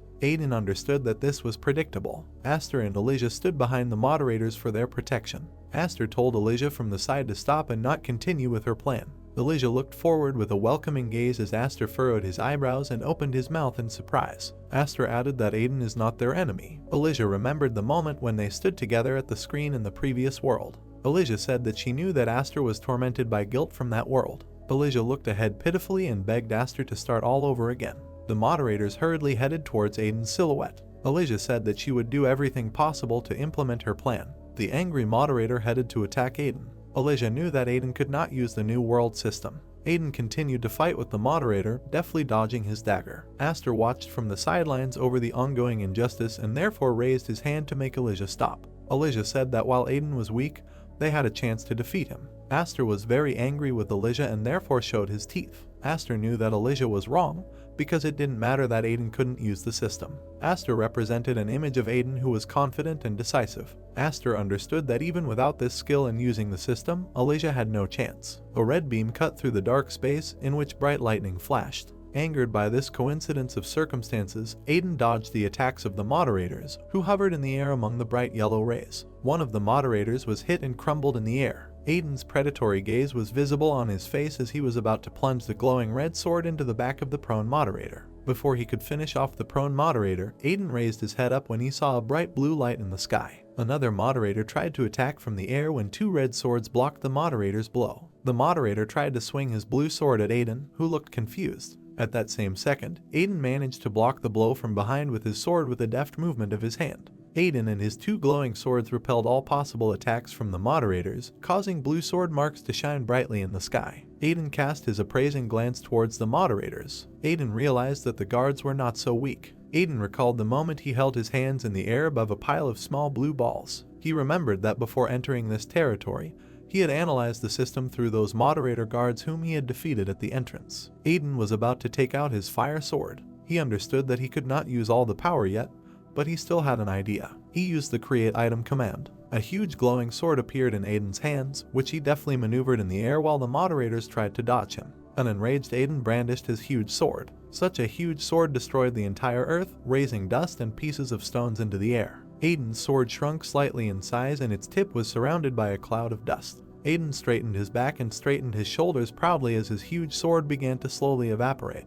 One of the guards bowed his head in powerlessness, stabbing his sword into the ground. From the back of this guard, a blue luminous circle was visible above his head. Elijah, floating in the air, watched as Aiden dealt with all her guards. Elijah was confused as she realized that he had overpowered her guards. Aiden threw his frowning grin upward towards Elijah. Elijah realized that she couldn't even subdue this Aiden by force, so she wondered where he came from. Elijah recalled the moment when she stood in front of the huge silhouette of the creator. Elijah understood that she had nothing left to do, because she wanted to save Aiden's life, but chose the path of extreme measures. The drop fell into the water glowing yellow. Elijah felt very sorry for Aiden. Elijah's silhouette lit up with a bright light that spread to the entire space of the new world, which Aiden watched with curiosity. A talisman in the form of rotating swords appeared around the floating silhouette of Elijah. Aiden looked up angrily at the upcoming performance of his Elijah power. Aiden noticed that Elijah's power was very similar to Alice's. A bright yellow beam spread throughout the entire space. Aiden watched as Elijah prepared to point her lightsabers at him. Aiden furrowed his brows slightly and pointed his red sword away from Elijah's glowing swords advancing towards him. Aiden was confused. Aiden noticed that this force seemed ominous to him. Aiden looked forward disdainfully, hiding behind his red swords. He was already beginning to worry about what was happening. At the same time, Elijah was hiding behind her yellow lightsabers. In a fierce and intense duel, both swords crossed each other, emitting their bright colors. Elijah and Aiden were both wounded, but still continued to glare at each other. Angered by what was happening, Aster intervened between the guys and told them to stop. When the guys put their swords behind their backs, Aster looked at Elijah with concern. He said that there was no point in fighting, and before it was too late, they should listen to each other and find the right solution. Aster looked anxiously behind Aiden and pointed his hand towards Elijah, who stood behind him. He told Aiden that Elijah was part of their world. Aiden continued to look at Elijah with contempt and distrust. Aster added that Elijah is not their enemy. Aiden was hooked on Aster's words that Elijah was also from their world. A huge bright sphere spread its rays in all directions as the dark space was filled with a veil of bright stars. The silhouette of the creator was in front of small yellow circles, which were connected by a thin thread. The creator watched as different moments of the children's lives, including Aster, appeared in small circles. The creator watched from above across the open space at the conflict between Aiden and Elijah, which Aster was trying to resolve. The creator raised his hand, which glowed with a bright yellow outline. With his pointed finger touch, he touched the dark space and created a rift there, from which lightning discharges leaked in different directions.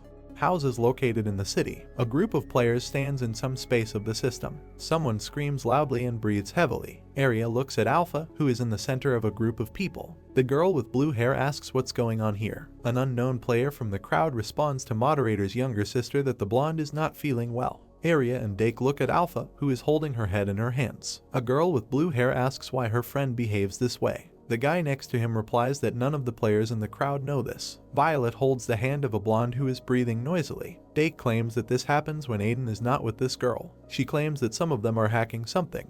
Arya looks at the blonde who is screaming. Alpha repeats that someone is hacking something. Moderator's younger sister is quite surprised. The blonde suggests that this someone could be the creator. A yellow human figure is surrounded by a golden bill. Arya remembers that this man was locked up by Alice and wonders why this situation happened so quickly. The blonde claims that the creature she is talking about is trying to take control of this world. Large eyes and a hand of a man appeared above the girl. She claims that the creator's power is beyond her imagination.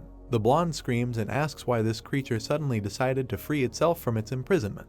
The girl's hand trembles and scratches the ground. Alpha apologizes to the people standing around her. She, Arya, and Aiden look at the many system messages that appeared in front of them. The blonde claims that she cannot stop someone who is trying to hack the game. A group of players are seriously looking at some of the world system notifications. Alpha recalls that they were looking for many ways to do something like this. One of the blonde's eyes glows yellow as new red messages from the game system appear around her. She claims that only Aiden can give her orders. Arya screams and looks at her friend who is encased in a red light when she is in front of Moderator's little sister. She calls the blonde by name. A girl with blue hair turns around at the voice of a certain player. He claims that they have a big problem. Theodore opens his mouth wide and runs forward. The former boss's sister asks him what happened. He replies that something happened outside. The girl with blue hair and the other players behind her look at the guy in horror. He argues that behind this systemic space there are people. The team runs to the exit of this place. Arya stops, looks up and gets pretty scared. A black circle appeared in the golden sky. The other players are talking excitedly to each other. Moderator's younger sister asks how such a situation could happen. People are on the street. Arya claims that all the guys stopped except them. The black circle is broken by yellow lightning. The girl with blue hair opens her eyes wide, looks up and becomes more gloomy. The sky is torn by a large hand as Moderator's little sister observes this situation.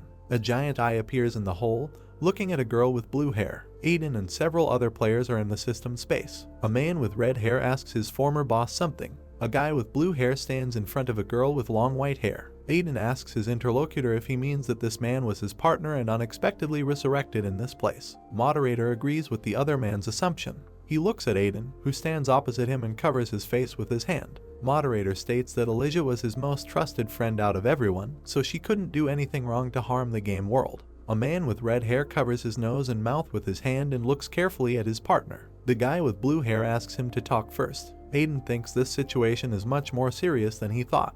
Elijah is silent and stands behind her interlocutor, a man with red hair. He talks about how he thought he could take the former boss with him when he destroys this place, but now the situation has become even more difficult and wonders how he can take the moderator. Aiden suggests listening to a girl with long white hair. He stands opposite the guest and looks at her. The man clarifies that he wants to know what her goal is. The girl looks at her interlocutor and listens to him carefully. The man with red hair asks her why she brought her former boss here. The blonde begins to remember her past life. The girl stands next to unknown players who have been given their numbers, and a system message with her name appears in front of her. She claims that she woke up with her future colleagues at the same time and in the same place. Someone looks at a group of new players. The blonde says that when they woke up, they didn't know what they needed to do to protect their world. A guy with blue hair and his sister, in front of whom system windows appear with the numbers and names they have. Elijah claims that these people were already waiting for them. A group of unknown players is following Moderator and Area. The blonde says that these players were seniors and taught a lot to the people who had recently woken up. The guy with blue hair is followed by his team. The girl claims that he led this group of people. Moderator turns around and smiles. Elijah claims that at that moment everyone recognized this guy as a good leader, and he also treated his charges very well. The blonde looks at him with a loving gaze. She and Moderator walk together and hold hands. The girl claims that she fell in love with this man as he exists. She adds that after these players awakened, something began to happen. Procyon, Beetlejuice, Sirius. Elijah clarifies that new creatures have begun to appear. The blonde, Area and Moderator look at the little dragons with emotion. The girl recalls that it was a time when players could live in peace. The guy with blue hair smiles and looks down. Elijah remembers that he gave blessings to new lives that arose. He strokes the white dragon with his fingers. The girl clarifies that these times were the happiest. She adds that the joy did not last long. A dark hole that accumulates darkness within itself. Elijah explains that a virus invasion has begun. The blonde looks at many portals from which terrible humanoid creatures appear. She says that they are stopping the enemy invasion since that was their first mission. Moderator looks at the girl who disappears. The blonde claims that as a result of these battles, all the antiviruses died except for the guy with blue hair and his younger sister. The guy put a hood on his head and is looking somewhere. Elijah adds that at the end of all these events, Moderator took full responsibility and protected himself from other people. The girl looks carefully at the system alerts. She claims that after she was revived by the creator, she continued to follow the world of the game. Elijah looks at the suffering of her loved one. She says she felt very sad and the girl thought her heart was going to break. Moderator feels bad and holds his head in his hands. Elijah states that she thought that their team did everything to protect this world, but the result was not good. The girl adds that she really wanted to take away all the pain of her beloved guy. At the moment, the blonde opens her mouth. She claims that she decided to do what she wanted so much. A human figure stands in front of large system notifications. She says that she was confident that she would protect Moderator from all negative memories, suffering, and the virus, which is the main problem of this world, should disappear. The blonde screams and frowns. She says that being in this game makes the guy with blue hair suffer quite a lot, so he shouldn't go anywhere. Aiden becomes gloomy and looks seriously at the girl as she tells her story. She claims that her beloved will be able to start all over again in this place. The man with red hair says that he sees how hard his interlocutor is trying. He frowns and looks ahead gloomily. He objects to Elijah's words. The girl is surprised and sad. Aiden asks her why she decided that this decision would make Moderator better. The blonde opens her mouth and gets angry. She asks the man with red hair what he means. He tells her that the girl is still living in the past. Moderator holds his head in his hands and remembers the nightmare he did. A man with red hair asks his interlocutor if she forces her beloved guy to choose again and if he ever said that he wants to run away, and then adds that his friend himself chose to endure this problem.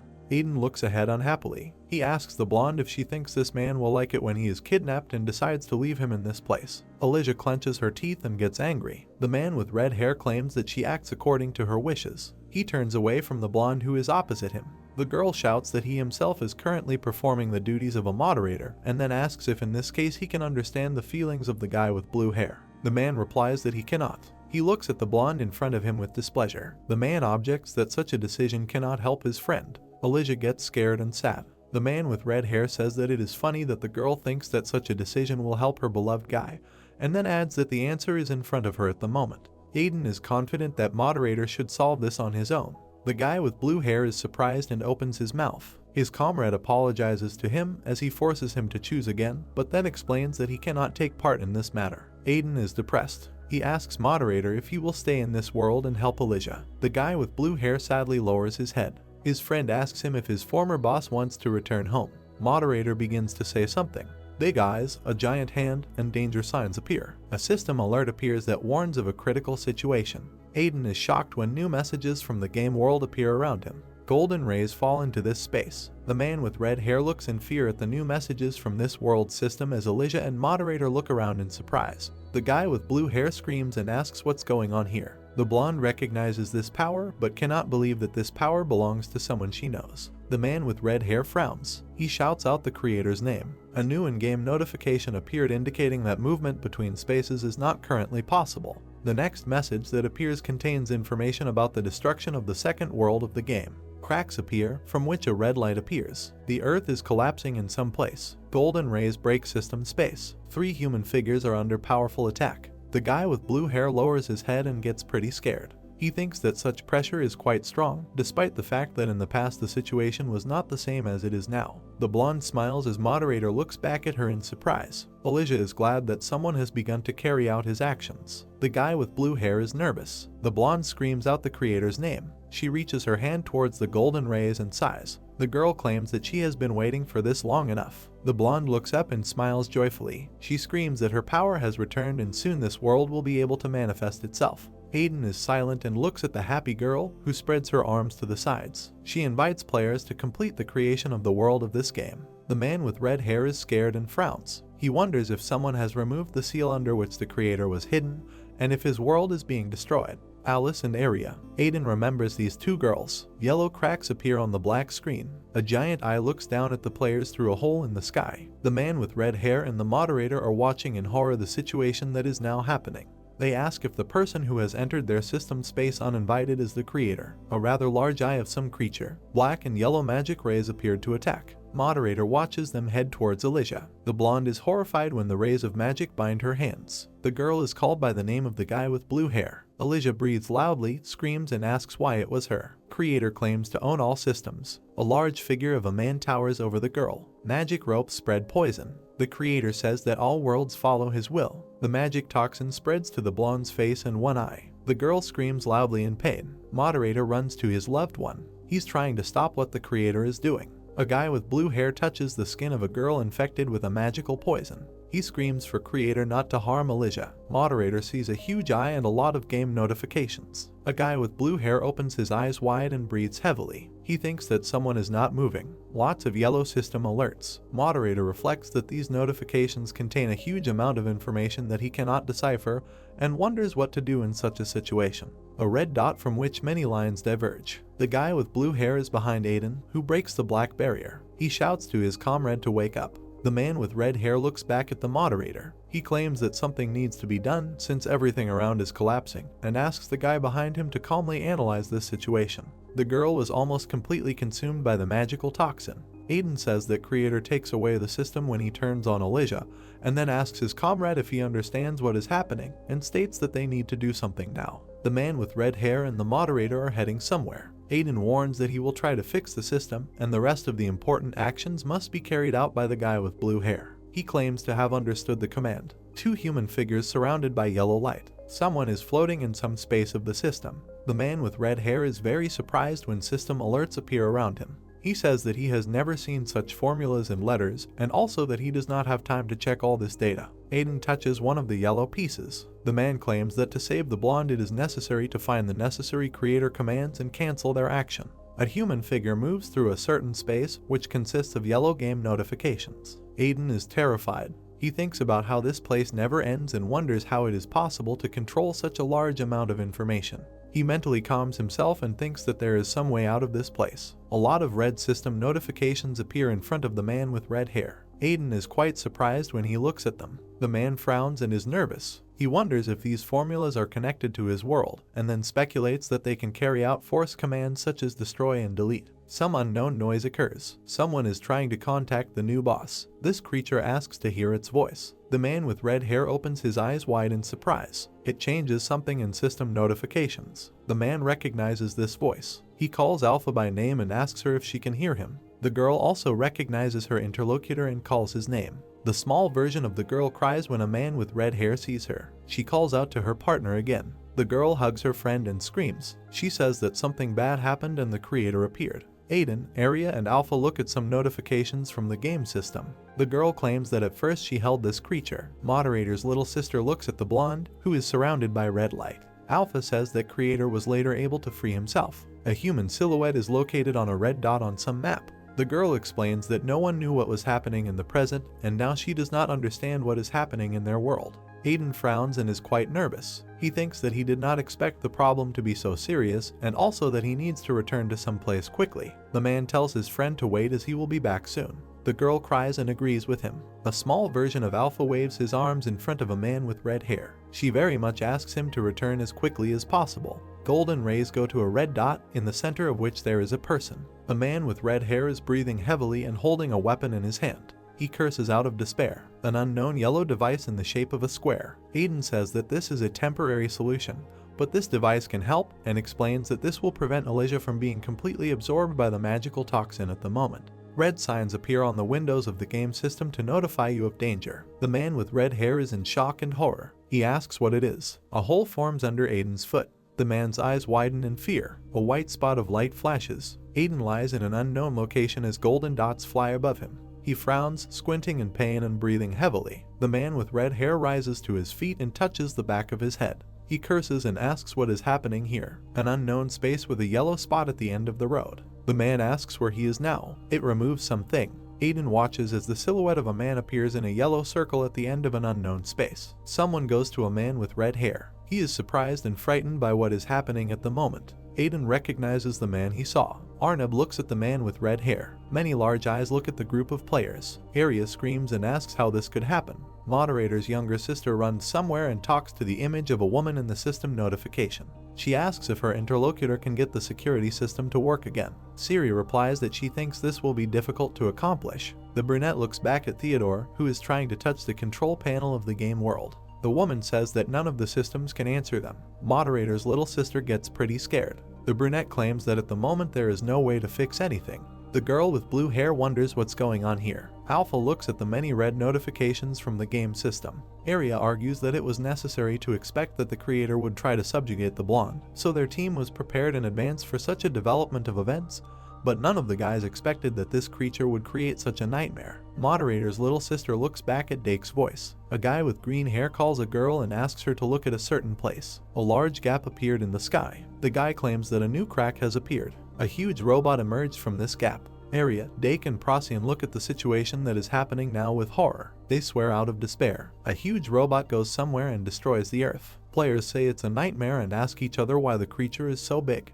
It raises a cannon, which glows yellow. Other people open their mouths in fear. They cannot believe what is happening at the moment and try to understand what their opponent is going to do. A powerful light attack is directed in a certain direction. Smoke is emanating from the site of impact of this projectile. The players resist the strong wind that has risen. The other guys from the team look at the alien in fear. They claim that this creature does not come from their world. At the site of the impact, a deep hole is formed in the ground. One of the team members claims that their opponent is trying to destroy everything around them. One of the players pushes off the ground and begins to float. Mia flies over a huge robot. She screams that he has no right to the actions that he is committing at the moment. The girl with the cat ears is pretty angry. She claims that the alien cannot harm their world. The girl attacks the enemy with fireballs. She calls the robot to go into its world. The other players watch as the alien begins to burn. Lloyd argues that the time has come to attack. Isabel tries to stop her comrades and asks them if it is strange that this creature does not try to defend itself from their attacks. The unknown robot's eyes glow yellow. The brunette claims that this robot does not give them shells to protect themselves. Mia is surprised and scared. The other players are in great fear. The whole robot looks at them menacingly. One of the players' team claims that the alien was not even harmed by their attacks. A huge rival is heading towards a group of people. His gaze glows yellow. An unknown player claims that their opponent is completely ignoring their team. Isaac and Baran, Procyon and Lloyd are terrified. They swear out of despair. The players get pretty angry. They claim that this alien is an intruder. Players go on the attack when the robot goes in the opposite direction from them. Someone shouts that they need to attack their opponent. The alien moves on as his armor is hit by many different attacks. One of the players flies up to the robot's head. Xenon curses and claims that their opponent doesn't even have a scratch when his comrades are trying so hard. A dark silhouette of a robot being attacked with various magic. The brunette screams and asks what weapon can help his team destroy this creature. Arya watches her charges attack their opponent and draws her sword. The blue hair girl's sword creates blue lightning. Moderator's little sister frowns and gets pretty angry. She jumps very hard as the ground cracks underneath her. Blue light cuts off one of his guns. The alien looks in surprise at the girl with blue hair. Other players watch what is happening with delight and surprise. The robot is standing, and one of its weapons is lying on the ground.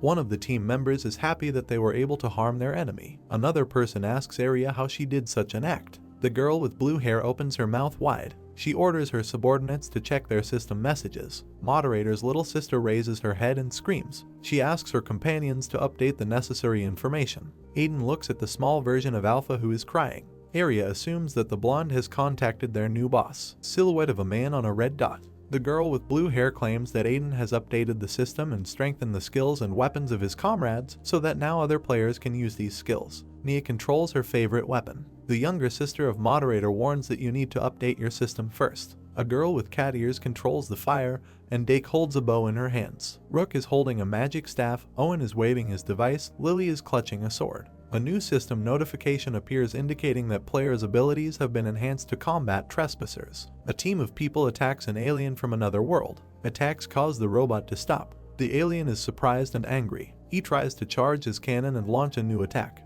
Ellie and Baron attack the enemy. The gray-haired man encourages other players to attack faster. The alien delivers another light strike. This creature's attack destroys the ground. Nia floats above the ground that was hit. The girl with cat ears thinks that if she were hit by an alien, she would turn to powder. She is nervous and laughs. The pink-haired girl reasons that the robot's movements are very slow, so its attack can be avoided, and then wonders if her opponent is going to use some of his skills. Arya claims that it is too late for such actions. A girl attacks a creature that came from another world. It's quite surprised. Blue light from a powerful blow. A very strong blow splits the alien into two halves. The ground breaks under the alien. A girl with blue hair walks through soil that has been destroyed when a robot falls behind her. Moderator's younger sister breathes heavily and looks around. She says that this intruder was quite annoying and it was necessary to get rid of him immediately. Arya looks around at the other players and smiles. Nia calls out to the girl and thanks her for her efforts. The girl with blue hair replies that all team members tried their best. A group of people stands on the destroyed ground.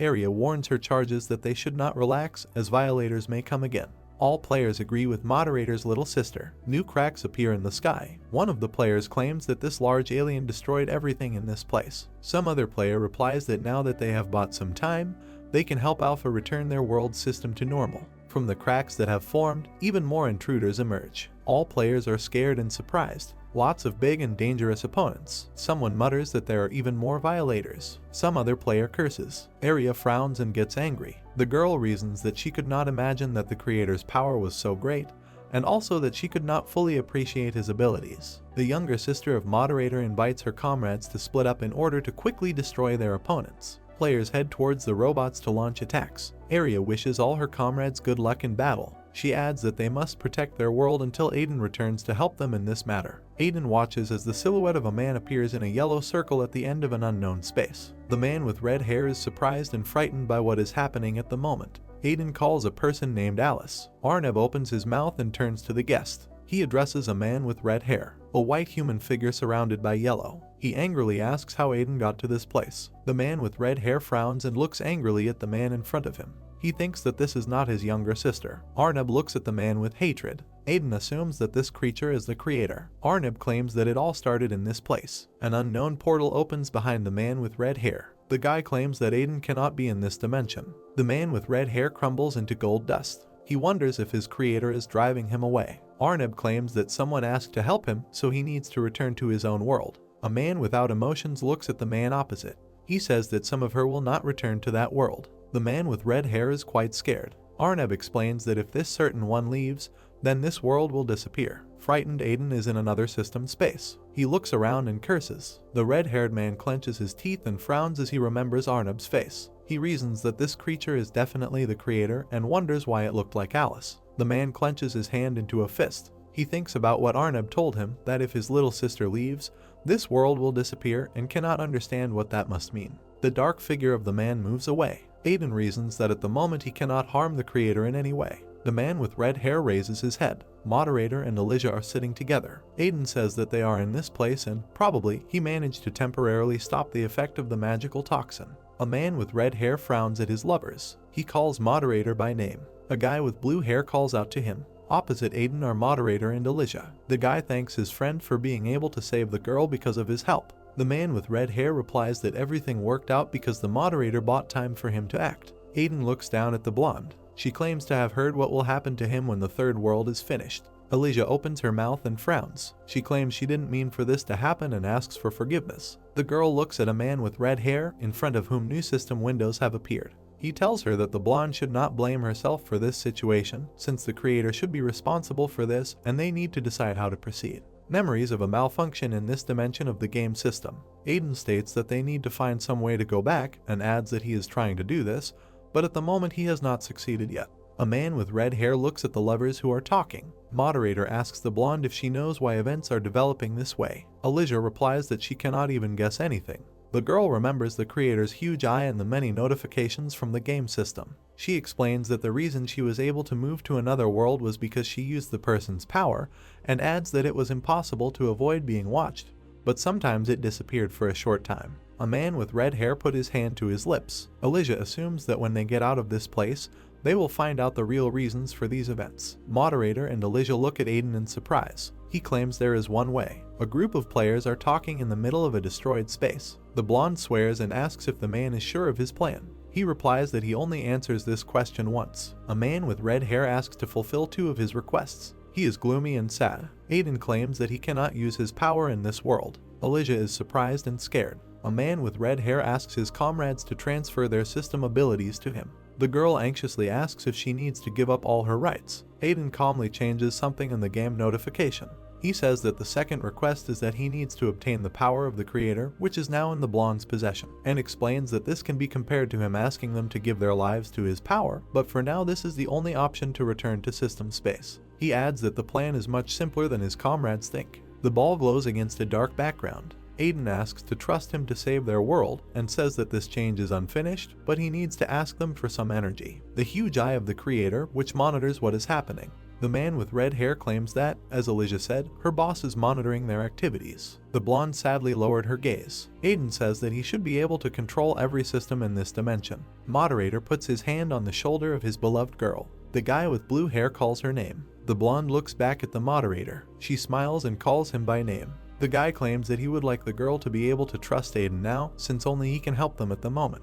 He looks at his beloved. The guy asks her very much for this favor. Ellis looked up at her loved one. She agrees with his opinion. A lot of system notifications appear in front of the blonde. The girl claims that she will transfer all her powers in this world to Aiden. A man with red hair stares at the game's notifications. The blonde warns the man that he must be careful because he may be infected with the creator's power. Ellis lowered her head in alarm. She again asks the new boss to be careful. The girl presses the button. Aiden's figure descends to a certain place. He opens his eyes wide in surprise. He flies towards the source of yellow light. The frightened man again finds himself in this system space. Moderator and Ellis look at the new boss with excitement. The blonde claims that this matter is over. The guy with blue hair asks how his friend is feeling. Aiden looks at his hand, which he clenches and unclenches. Moderator asks him if he succeeded in accepting the power. The man sighs and agrees. He gets nervous and clenches his teeth. The man with red hair claims that it is quite difficult to adapt to such power, but he thinks that it should be enough. He warns his companions about certain things. Aiden looks at Ellis, who is standing behind the guy with blue hair. A man wants to tell her important news. Rays of light go to the human figure. He clarifies that what he did for the girl was a temporary measure. The man is holding a weapon in his hands. He says that the blonde is not completely controlled by the creator now. Unusual square-shaped device. Aiden adds that he doesn't know when Ellis might lose control again. Red blocks float in the air. A man with red hair holds one of the blocks in his hand and looks sternly forward. He explains that he will first update the girl and separate her from the creator. The surprised blonde begins to disappear into thin air. A new system window appears in which the man is asked to start updating Ellis. The following system alert appears, indicating that this command is synchronized by Aiden. Ellis looks at her hand, which has various patterns appearing on it.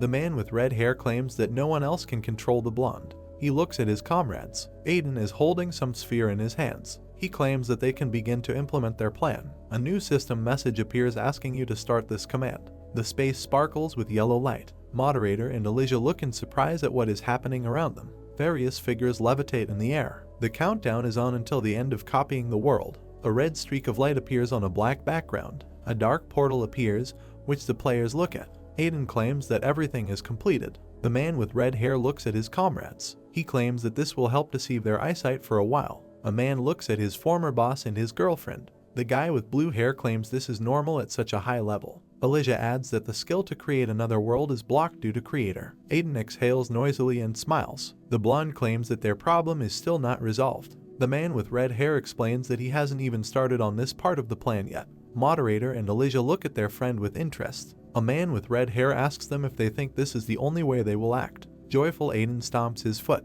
He asks his companions if it would be better to move something other than their company. The blonde is quite surprised. The ball falls into the green portal. The girl is indignant that a man with red hair cannot do this. He agrees with her. Aiden looks at his companions with determination. He proposes to move the entire world. Moderator and Ellis look at Aiden. The blonde asks what's going on. The man with red hair smiles. The girl asks him if their world is moving now. He agrees with her. Ellis is unhappy with this course of action. She asks the man opposite if he has become crazy. Dust and stones are found in this dimension. The blonde screams at her interlocutor and asks what he said a few minutes ago. The man raises his voice and asks what is wrong with this plan of action. Ellis and Aiden stand opposite each other and argue as Moderator stands between them and looks nervous. The blonde claims that she knows that the man with red hair is a strong player, and then asks, even so, if it is possible to do so. He gets angry and asks why the girl thinks this might be impossible. Aiden agrees and claims that he will now prove everything to his companions. A man with red hair types something into the system notification and smiles. He says that his comrades will see for themselves some things, and remembers that he did not tell them about something. Moderator and his girlfriend are quite surprised. Aiden announces that he managed to contact Alpha. Red and yellow lines on a black background. The man with scarlet hair boasts that he was able to find a small gap between their real world and this dimension. He extends his hand upward when there is light around it. He explains that through this gap they can return home. A red sphere of light appears in the hand of a man with red hair. He shouts that he can move all the data from this world. A large black hole appears above the players. Lovers are quite surprised. The blonde raised her head with a joyful smile. She is delighted with what is happening at the moment. Red glow connects the abyss and some world. The girl is surprised that this method worked. A man with red hair raises his hands up. He grits his teeth and closes his eyes as veins appear on his face. A new system window appears with the command data. The sphere passes through the portal. The next system window indicated that the loading of the third world had completed. There was a new game notification that warned about sending all data to the second world. Players fly towards the source of the red light. Aiden disappears into thin air. He thinks his plan worked. The man argues that it is enough to make one mistake for the passage to close. The exit to their real world is already closed to the players. Aiden reminds himself that he needs to keep his focus until he can connect with Alpha. The person who is located on the red dot is breathing heavily. The girl is nervous and has her mouth open. She reasons that a very powerful force is trying to control her, and if she cannot withstand this and loses control, then her world will no longer be able to exist. Memories of Aiden and Arya. The blonde thinks that the man with red hair could not receive messages from Moderator's younger sister for a long time, and she might give in under such pressure. Many eyes and a large hand appeared above the girl. Alpha is afraid that for all these reasons, the creator's power may become even greater. The blonde frowns and closes her eyes. She reminds herself that she can't let go of her control now. An unknown, incomprehensible noise appears. Someone calls a girl's name twice. Alpha opens his eyes wide and raises his head. She calls the new boss by name. Aiden asks her if the girl is waiting for them, and then adds that they will arrive soon. The figures of 3 players move in a certain direction. The blonde rejoices at the presence of her friend and says that she has been waiting for a man with red hair for a very long time. He apologizes to the girl. Aiden looks ahead gloomily. The man warns the blonde that he will not come alone. Alpha is nervous and listens carefully to his comrade. He warns her that a lot of information and systems will still arrive with his company and asks her to prepare for it. The blonde asks him what happened. The player's figure floats above the red sphere. Alpha calls his friend by name. A red funnel appears. The girl asks the man with scarlet hair why he didn't explain the scale of all the information. The black sphere collides with another ball, a human figure surrounded by yellow light. Several new system notifications appear in front of the guy. He doesn't understand what's going on and claims that the third world must be in this place. Arneb squints and frowns. The sphere passes through the portal. The guy argues that no one should act on their own and says that he somehow forgot about this detail. The guy raises his head and opens his mouth. He sighs and mutters that, just as he thought, he would have to make this man his enemy. A man with white hair looks at a golden cube in a black circle. He claims that secrecy no longer makes sense to him. A black shining cube floats. The guy explains that with other actions, this situation will threaten him. The girl with red hair is sleeping. The guy addresses her as Alice. She is lying on the floor in some room. He says that he would like to keep this person in this world. The guy touches one of the golden threads. These threads create a certain pattern. He claims that he will no longer doubt. The creator's eyes glow golden. He extends his hand to the side. Creator claims that he will fulfill all the wishes of this girl. This creature is angry and frowns. It claims that it will do what it plans to do, even if it conflicts with the user's right. The red sphere and the portal are nearby. The passage between worlds is closing. 3 players come out. Aiden looks down in horror. He thinks that this course of action has taken longer than he expected. Players descend onto the destroyed ground. The man with red hair hopes they are not late. Aiden is scared of something. The soil that was destroyed by aliens. Jake and Siri are injured. The man with red hair calls them by name. Isabel, Dake and Isaac are beaten and lying on the ground. Aiden sees other players. The world that robots tried to destroy. The man with red hair realizes that his comrades were fighting the intruders. Aiden is furious. Moderator and Alicia watch as red light appears around them from the new boss. The blonde is nervous and opens her mouth. The man sighs heavily. He is gloomy and quite angry. He mutters something about what was done to his world and friends. Alicia looked at Aiden, who was surrounded by a large red beam. Sweat started dripping from the girl's face. She was surprised at how much pressure Aiden was exerting. Alicia remembered the first time she met Aiden, and how they fought in battle. The girl said that the admin is Aiden, he is so strong. A black silhouette of the main character with red eyes, surrounded by monstrous red energy. Alicia understood that Aiden was not fighting her at full strength after all. The black silhouette of the main character looked at the white explosion. Aiden stood with a serious face. He understood that even now someone was trying to block the system. Could it be Area? Aiden said that we need to finish setting up the world as soon as possible. The main character suddenly changed his face. He looked with a bright red gaze and said that he would not forgive. Aster and Alicia turned towards Aiden, who wanted to ask them. All operators were unconscious. Aiden told Aster and Alicia that all operators are still alive but seriously injured. He wants them to help them. Red barriers protected the villages. The main character told them to evacuate people to a safe place. Black planet with red lines. The main character said that this world is combined with that world. Aiden asked that they can cross the world without using change shift right. The ground cracked under Aiden's nakedness. Aiden flew away from the place where Aster and Alicia were standing. Aiden said that he will deal with all violators. Aster turned to Alicia and said that they also need to start moving.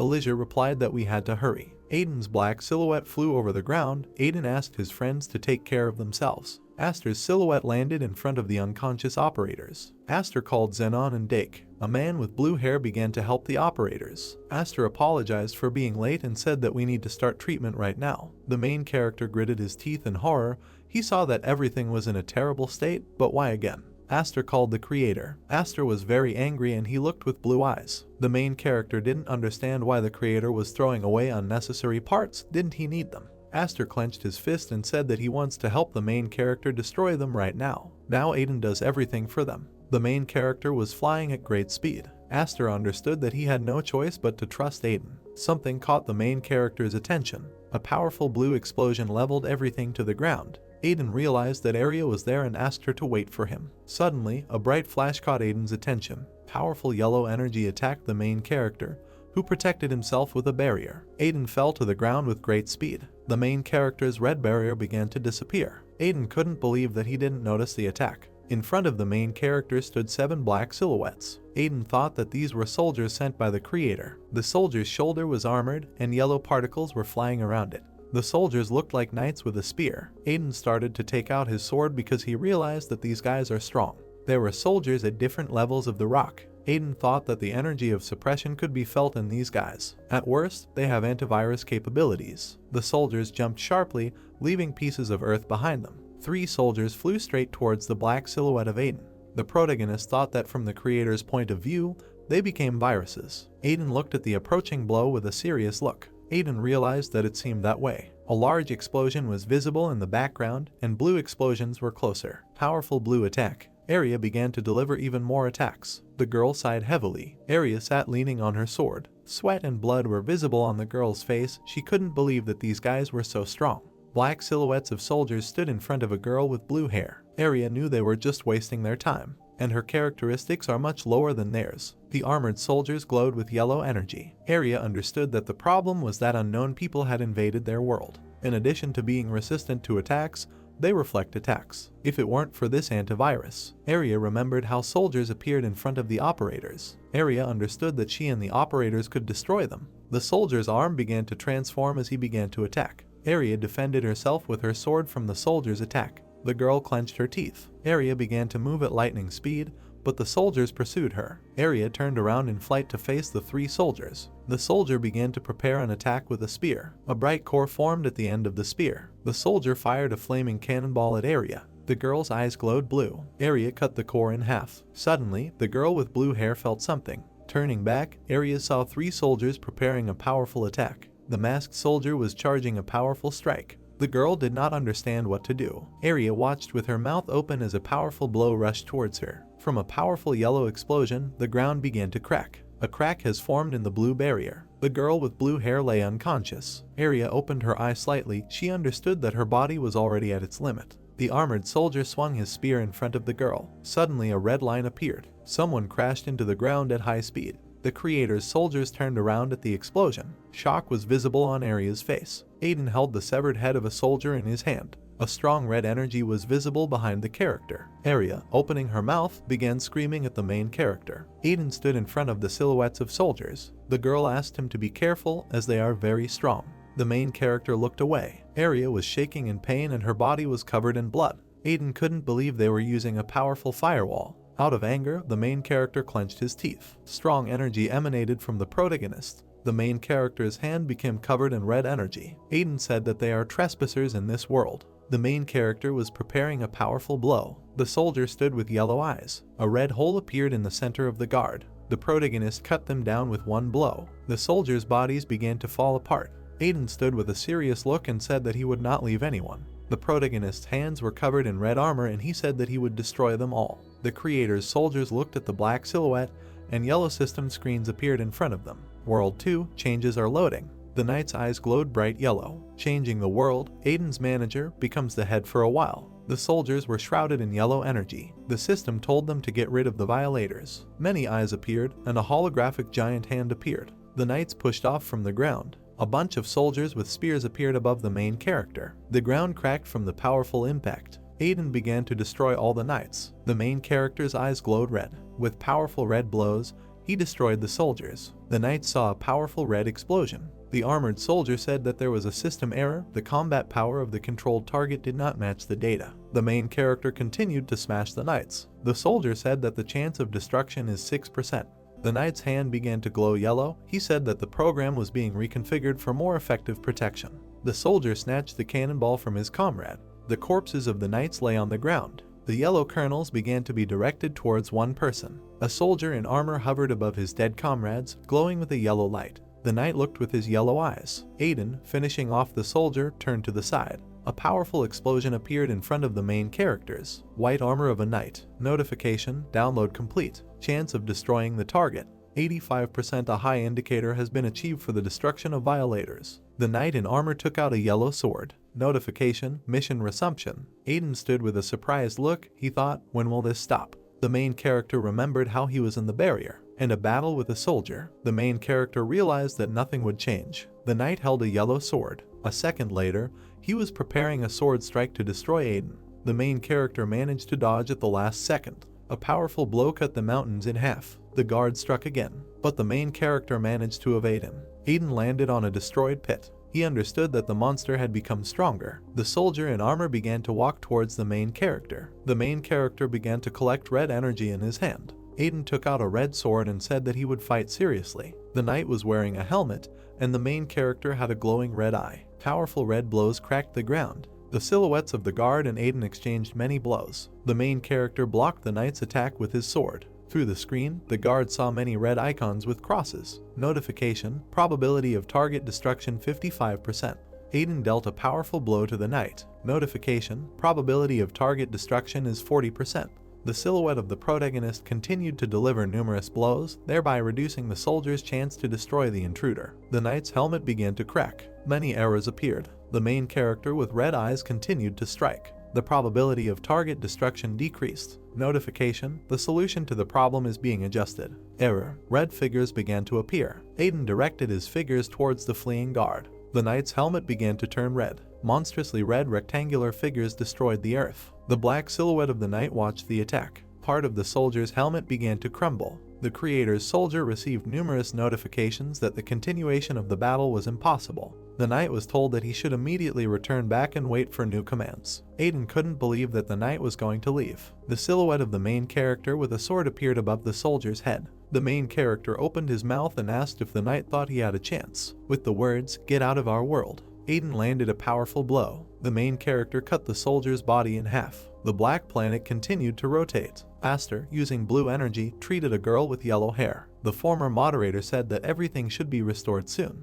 Procyon smiled and thanked Aster. The man with blue hair looked at the girl, who said that she felt better. Procyon said she was very glad they came to their aid in time. There were many silhouettes of people walking on the blue planet. The girl said that if they were a little late, all the people and operators, the protagonist team, began to rise to their feet. Procyon said that they all might not be able to stand on their feet again. The man with blue hair looked down and said that fortunately everyone survived. The former moderator remembered how he stood in front of the guards and said that the creator's soldiers were very strong even for operators. Facing 3, he was unable to defeat them. Aster remembered how the guards jumped to attack and said that if they had not gone to the center, the situation could have become much more serious. A bright blue particle appeared in the sky. A man with blue hair and a group of operators looked up. The former moderator, the pact between the two girls, said that now everything is overnight. The girl with yellow hair confirmed his words. Faded red messages appear. A black silhouette stood between red rectangular figures. Violet asked if everyone is okay. The girl with pink hair smiled happily and said that the system had finally returned to normal.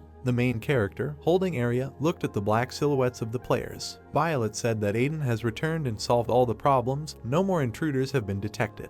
All the players smiled when they heard the news. The main character grabbed the shoulder of a girl with blue hair. Violet said everyone can breathe a sigh of relief. Mia and Aster started screaming at the dark silhouettes. The main character and Arya approached them. The man with blue hair asked if she was okay. The girl replied that yes, she was just a little tired. Aiden replied that there were no serious injuries. First aid was provided, so there was nothing to worry about. In any case, this time it was very dangerous. Arya looked at the protagonist, who said that if they hadn't made it in time, the damage to the world would have been critical. Aiden remembered the giant eye of the creator and said that this is not the end, the creator will definitely attack again. The main character held a red holographic planet in his hand and said that before that, they need to come up with a plan of attack. They need to hold the line so that the creator does not take over their world. Yellow slits appeared in the sky. An orange portal appeared above the main character, who stood in shock. A voice was heard from the portal that said that this would not happen. The main character began to look up. An unfamiliar voice said that their actions were pointless. A black silhouette could be seen in the orange portal,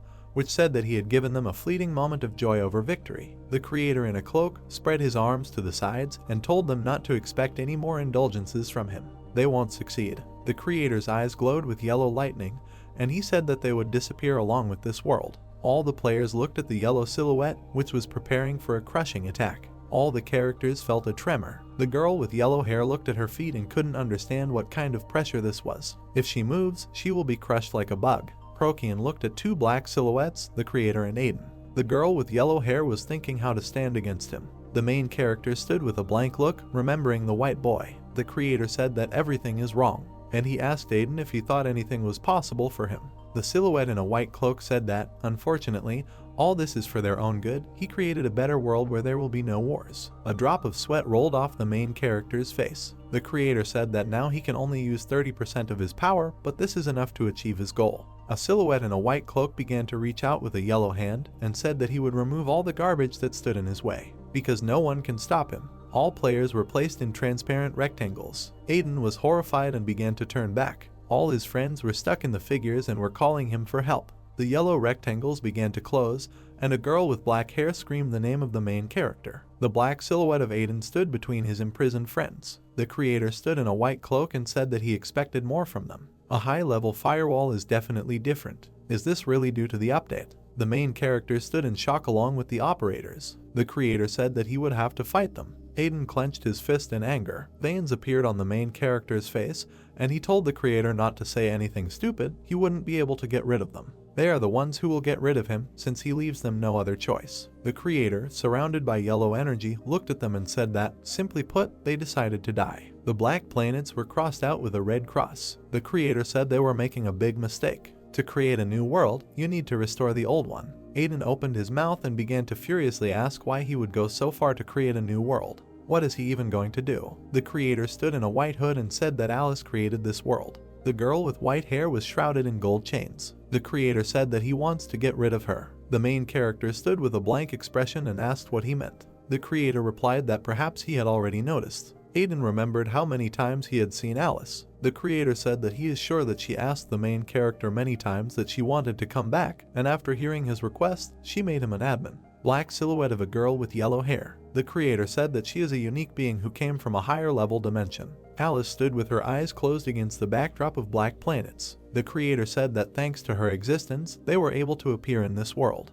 If she disappears, they will also disappear because the meaning of life is lost, as if nothing had happened. Dark abyss. The creator asked Ollie, now he accepts it. Yellow lightning came out of the eyes of the creator, who said that they were not her family, she was just a shell that created them. They are just her tools. From these words, the main character stood in shock. The creator said that they should also be grateful to her because this makes him angry and he wants to create a new world. A yellow silhouette appeared in the black space. A girl with white hair stood in front of the system screens. The creator continued and said that where no one will obey or obey anyone. Gray City. The creator said that now he will not hesitate because he wants to create a new world with new rules. The creator's face was divided into two parts and he said that this was his reason. Therefore, stop this pointless resistance. A blue circle began to appear in the sky. The main character and his friends looked at the creator. The white boy stood in front of the black cube. Inside this cube lay a girl with red hair in a small room. Alice lay with her eyes closed. Then she opened them. A girl with red hair held a toy and asked if it was not beautiful. The main character asked her where she got this toy. The main character's sister hugged a pink bunny and said that her friend gave it to her. She is her best friend.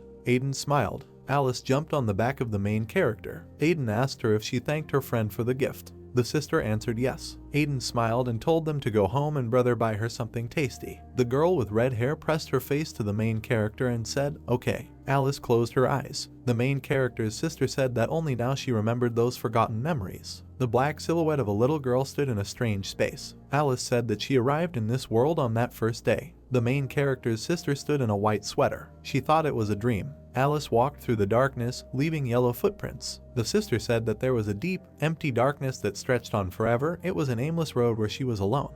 The silhouette of a little girl stood in absolute darkness. A tear began to flow from Alice's face. She didn't understand where she was. It was scary and dark. The girl with red hair pressed her legs to herself. She wanted to go home to her brother. Behind Alice, a yellow spot began to appear, laughing. A yellow sphere appeared from under the darkness. Crying, Alice began to look towards the light. There was a bright yellow glow in front of her face. A small flying robot appeared. The main character's sister didn't understand what it was. The robot quickly headed towards the silhouette of the girl. The flying eye began to scan Alice, who was laughing and could not understand what he was doing. A yellow light glowed from the robot's eye. Alice said she was ticklish. The large screen of the system displayed all the moments of Sister Aiden's life. The robot was suddenly surprised. Notification: system creation is complete. Start OS optimization. A live watched as an hourglass icon appeared on the robot's eye. The girl started pointing her finger at the robot, asking why he was doing this. He already suddenly began to move around her. Is everything okay with him? The little robot stopped. Alice didn't understand what happened. The robot began to transform in front of the girl. A greeting message appeared. Alice, smiling, asked the robot if he could hear her. Her name is Alice. The flying little robot began to circle around the silhouette of the girl. Alice said that she thought there was no one there and was very scared. But she is so glad that he came to her. Sister Aiden made a tired face in front of the robot and said that her legs already hurt from walking. She could no longer walk. It would be nice if there was a place where you can sit and relax. A silhouette of chairs and a bench immediately appeared in the robot's head. A small flying object made a bench. Alice looked at it with a surprised look and realized that it was cool. Sister Aiden sat on the bench and said that this was amazing. He can use magic. Alice asked if he could create anything else. Thoughts about plush toys immediately appeared in the robot's head. The flying object made a pink bunny. Alice hugged him and said how cute he was. And she asked the robot, did he do all this for her? The girl began to stroke the flying object and thank it. The dark silhouette of Alice and the robot walked through the darkness. The girl said that now she is not so scared in the dark. She is not afraid of anything because he is nearby. Alice, holding the toy, turned towards the robot and asked what his name was. I'd like to meet you. The flying object stopped and thought about its name. Alice asked, does he have a name? Then let her give it to him. Sister Aiden closed her eyes and began to think. Arneb. The robot looked up when Alice asked what about the name, Arneb. The girl with red hair smiled and said that she saw that name in a book. These are some of her favorite constellations. The robot began to glow with happiness when Alice asked if he liked it. Notifications: new data has been received from the user. Your body is changing. Reconfiguring the system, increasing the level of synchronization with the user. Alice, holding the toy in her hand, looked at the bright light. The flying object began to transform into a person. Boy with white hair. A child with a yellow halo and a white suit. Notification: a new object has been created, number 0 Arneb. Alice smiled when she saw Arneb and said, that's what he's like. She asked how he did it. The boy began to open his mouth and began to pronounce the name of his sister Aiden. Smiling, Arnab asked if she was happy. If Alice is happy, then he is happy too. Sister Aiden smiled when she heard Arnab ask if she would be friends with him. Alice took the boy's hand and said of course. Let's play, she will make him happy too. Two black silhouettes of a child were holding hands. Alice said this time it will be even more fun. Arnab watched Alice slide down the inflatable slide. The dark silhouette of Aiden's sister spread her arms in front of the toys and said that she had never even seen such a thing in her dreams. Alice smiled. Arnab smiled sweetly in response. Two small silhouettes of children stood in front of an entire amusement park. The girl said that she had a lot of fun today. Arnab replaced with a turn in his eyes when she said that she thought it was time for her to return. Alice squeezed the stuffed bunny in her hands and, with a smile in her eyes, asked the boy to return her home since she had already spent too much time here. Arnab, looking at the girl and slightly opening his mouth, asked why. He lowered his sad gaze to the floor and asked why she wants to return, and doesn't she really want to stay here. The two of them stood surrounded by various toys and entertainment that Arnab had created especially for the girl and asked if she wasn't having fun here. Alice protested and exclaimed that she really liked it here. The image of Aiden appeared in her memories and she said that her older brother was waiting for her at home. The boy clutched the hem of his white jacket with his hands when the girl added that if she didn't come, he would worry. Arnab hung his head and sadness appeared in his eyes. Noticing the change in his mood, Alice smiled widely and asked him not to be upset, offering to play together next time. She exclaimed that she would definitely come back here again. The boy perked up and asked if it was true, to which Alice happily answered with an affirmation. They clasped their pinkies together, swearing that they were now friends forever. Removing his hand, the boy looked at his little finger in fascination, and the girl exclaimed that they would soon play together. A soft smile appeared on his face. He said he was looking forward to it. Arnab, raising his head up, looked at how the bright fissioning star flew away into the unknown. Standing in the middle of his monastery, he said that he had sent Alice back and was looking forward to when they would meet again. Periodically, he observed the girl's world, looking at the gray high-rise buildings. He understood that she would not return soon, since time in her world flowed 72 times slower. Arnab smiled good-naturedly, thinking that it didn't matter to him, because he promised that he would wait for Alice and they would play it again. He said that, however, 700 years had already passed, and Alice never came. In the middle of the light neural sands, in zero gravity there was a large luminous ring, and in its center there was a bright point. The system notified about the failure many times and gave an excuse to attempt recovery. Suddenly a large sign appeared saying that system recovery was not possible. Watching the failure notices, Arnab hovered in a dark space. He asked if Alice had really forgotten about him. The boy, weakly opening his mouth, continued to convince himself that this could not be, and his girlfriend did not forget him because she promised to return. Entertainment and toys that he created for her many years ago appeared in his memories. Arnab, asking Alice for forgiveness, said that all the memories associated with her disappeared and everything went to dust. The contents of his monastery at one moment began to be sucked into a dark ring. The boy stood with his arms outstretched and light seeped under his palms. He said that he tried to prevent all this, but it didn't work out, nothing helped, and everything disappeared. With fear in his eyes, Arnab looked at his palms, in which there were crumbling pieces of space. He thought that this must be right, since this whole world began with Alice, so without her it collapses. He thought that without her all this was completely pointless. Memories of the time spent together popped up in the boy's head. He realized that only their common memories of the promise that Alice gave him, only they supported this world. He whistled into space from under half-closed eyelids and thought that was why he would not forget her. Suddenly a bright yellow star sparkled in the black sky as Arnab asked for forgiveness. His eyes widened in shock and he silently wondered what was happening. Codes began to float around the boy in a huge stream. He was surprised that everything was starting over again. Aaron froze, looking at the bright light and mentally said the name Alice. He saw a dark figure standing in the distance and knew that she had returned. There was a loud question asking if anyone was here. A girl with red hair, putting her hand to her mouth to amplify the sound, screamed loudly. Looking around, she continued to make noise, asking at least someone to answer and looking for her brother. Standing alone in the unknown, she wondered if there was really anyone here and prayed for at least someone to appear. The girl clenched her teeth, hugging herself with her arms in order to stop the trembling in her body from the cold. She asked someone to help her and tried to understand what had happened. Continuing to walk, she did not notice the bright glow behind her and asked if it could be that she was dreaming all this. The girl turned around questioningly when she saw the light. Her eyes widened in surprise and she asked what was going on. In front of her, in the bright light, she saw a boy in light clothes with long white hair and asked where he came from here. When the child began to descend to her on the ground, she asked who he was. Seeing her, Arnab began to cry, repeating Alice's name and ignoring her questions about who he was. He smiled widely while tears rolled down his cheeks and joyfully said that he had been waiting for her all this time and knew that she would definitely return. Alice looked puzzled at the boy, who came up to her and began to hug her, saying that many years have passed since she disappeared, but now he is happy that she is here. The girl began to say that her name was really Alice, however. Arnab's eyes widened in shock when she asked who he was. He pulled away from her and grabbed her sleeve, continuing to look with rounded eyes. The girl asked if he, too, was brought here by accident, and then said that he need not be afraid, because now she is with him. Pecking her cheek with her index finger, Alice smiled, asking if he could share information about this place with her if he knew anything. Arnab looked at the girl with his mouth slightly open while she said that she had no idea where she was. Memory of Alice. He unfolded the girl's memory on many screens, but everything there was connected only with her real world. Arnab said that all memories of him completely disappeared. The time spent having fun with the girl appeared again in his memory. He continued to note that there were no memories and wondered if their entire friendship was just a dream. He thought about how, after promising Alice, he had been patiently waiting for her here. He watched the large ring, from the bright central point of which a girl then appeared. He wondered what next. Alice called the boy. She looked at the child, who hung his head and remained in this position for some time. She asked if he was okay. Arnab clutched the hem of his white jacket with a trembling hand while she said that he should not worry, and that they would definitely get out of here together. Arnab froze, and an electric shock seemed to pass through his body. Raising his head, he smiled. The boy greeted user Alice. She looked at him with surprise in her eyes as he explained that there had been a small misunderstanding and he should have explained everything earlier. He said that they are now in a system space built on the basis of the information received from it.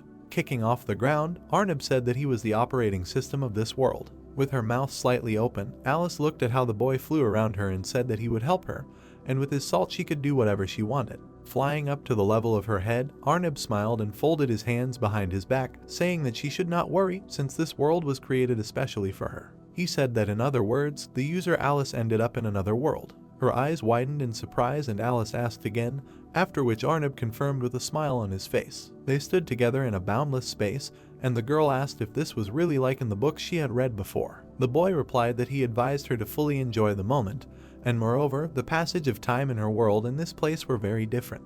Arnab smiled when Alice asked if he really could do anything she wanted. He thought that he had been waiting for this day for a very long time. He said that when he was left alone, everything disappeared, he became helpless, and he felt very lonely. He thought that he was afraid that he would never see Alice again, so that when she came back, he thought that he hoped that she would stay forever. Arnab's face darkened with a slight smile, and he wondered whether Alice would now remain with him forever. A bright light was visible in the interdimensional territory. The fashionable blow struck the ground, leaving behind a long hole. Aiden, with a sword in his hands, dodged the attacks. Breathing loudly, the guy frowned and clenched his teeth. Raising his eyes, he looked at the creator, soaring in the sky, who controlled the cubes. His eyes sparkled with bright yellow lightning, and he raised his palm to him, and many small cubes appeared on it. A moment later, they all headed towards the moderator at great speed. While hitting Aiden, they collided with his protective barrier, and he noted that the creator is very strong. Putting his hand forward, he continued to hold the barrier, which had already begun to show cracks. He thought about trying to hold out a little more time. Continuing to hold his hand, Aiden clenched his teeth tightly, and veins began to bulge on his face. He thought that Arya and Aster would arrive soon, and maybe they could all cope together. Arriving, Arya looked at the moderator, who continued to hold the defense and shouted, telling him to be careful. The girl looked in his direction with worried eyes, and the others stood behind her. The girl screamed and said that no matter what he did, he would not be able to destroy it, and besides, permanent deletion was activated.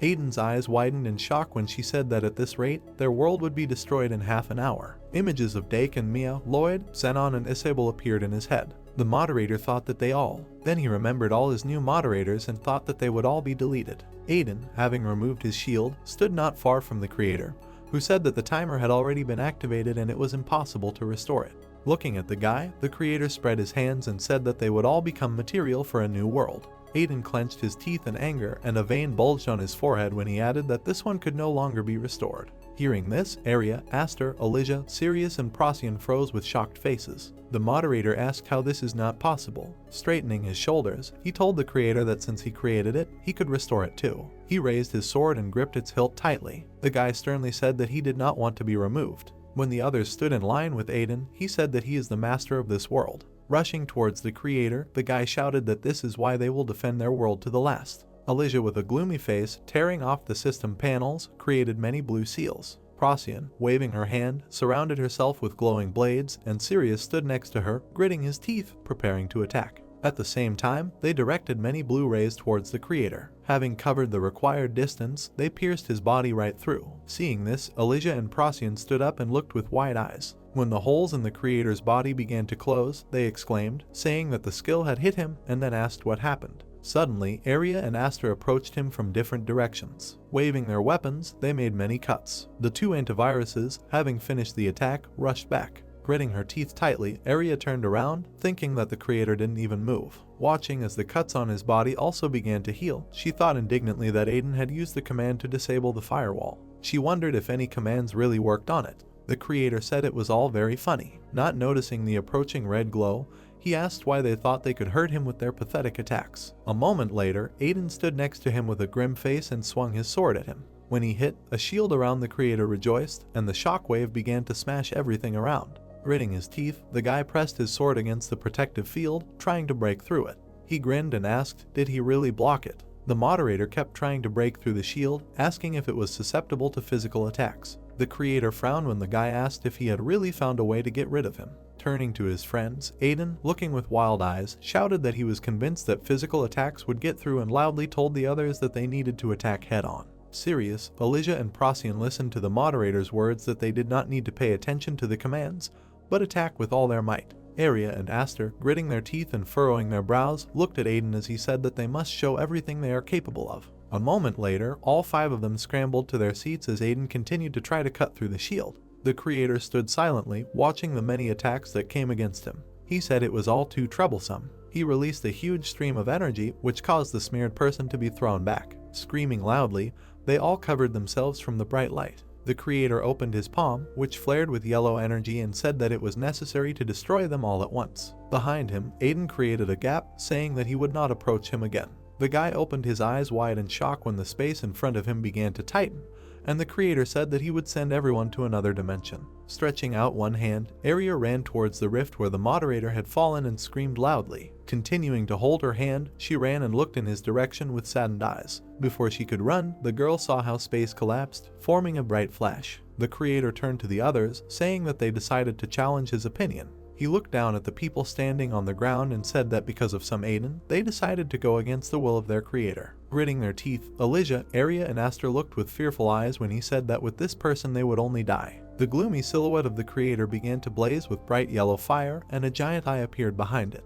He said it was all because Aiden was weak. The creator, looking through his giant eyes, sent a beam of energy at people. Procyon, Sirius, and Elijah fell to the ground with shocked eyes, and the latter exclaimed that she could not breathe. Arya and Aster were also lying on the ground, their bodies trembling. The girl said she couldn't even move. The creator asked if they were all barely resisting. He remembered the attacks that people inflicted on him, the movement in space. He said that he controls their skills, commands, and even physical abilities, because he was the one who created them. He stuck out his index finger with yellow energy and pointed it down, saying that he was now going to create a new world, so he saw no point in wasting any more time on them. Arya and Aster froze, eyes wide in shock, as glowing rods began to appear from their bodies. The giant eye looked at the people, and they screamed in pain. The creator said that from now on they should obey only him. The creator looked at the guys and said that they left him no other choice. Accompanied by a knock, a cry was heard that they would not open, and no one answered. Aiden, who found himself in another dimension, stood near a closed glowing fissure and knocked on it. He screamed indignantly about why he couldn't use his abilities. The guy screamed when an electric discharge ran through his arm. Gritting his teeth, he frowned and lowered his eyes to the floor. He thought that he needed to find a way to return, and that he was afraid to think what the creator might do while he was gone. Yellow pieces of energy began to rain down from above, and a quiet voice was heard that called him. The guy froze and his eyes widened in surprise. He wondered what the creator did. Raising his head, he saw a bright sphere in the darkness in the center and again screamed, demanding an answer. The voice asked him to calm down. It came from a tunnel from which a bright white light emanated, and a voice called to it. Aiden looked in that direction with worried eyes, thinking that it was very strange that he heard Alice's voice. He thought that this was unlikely to be another trap, since he was already locked. He realized that if he stayed put, he would achieve nothing. Heading towards the voice, Aiden thought that he needed to get out of here as quickly as possible. After some time, the guy found himself in a dark place. Turning toward the light, he glanced to the side. Alice was sitting in a black and gold room with shackles on her legs. She gave him a frustrated look when he called her name. At this time, a fierce battle continued in another world. The beaten Arya, holding her sword, clenched her teeth, and there was blood at the corners of her lips. He and his brother, looking at the creator, tried to catch their breath. The creator's yellow eyes flashed on his dark face, and he said that he could not get it into his head. A moment later, Aster rushed towards him and struck, but the sword collided with the protective field. Looking at the guy with blue hair who continued to attack the defense, the creator asked why they continued to persist. He waved his hand and Aster fell to the ground. Baring his teeth, he tried to get up, but new pins began to appear on his body. Elijah and Arya froze as the same thing began to happen to their bodies. Having fallen to the ground, they all began to breathe loudly, and the creator asked them to stop. Looking down at them, he said that they could not even move from their place and were wasting their strength in vain. Everything around was shining with light, and Procyon, sitting on the ground, looked at her two friends and the creator, who said that although they would die here, they would be able to meet in another world. The girl, who had blood at the corners of her mouth, thought, breathing heavily, that this would not happen. Her face darkened, and horror froze in her eyes. Procyon thought,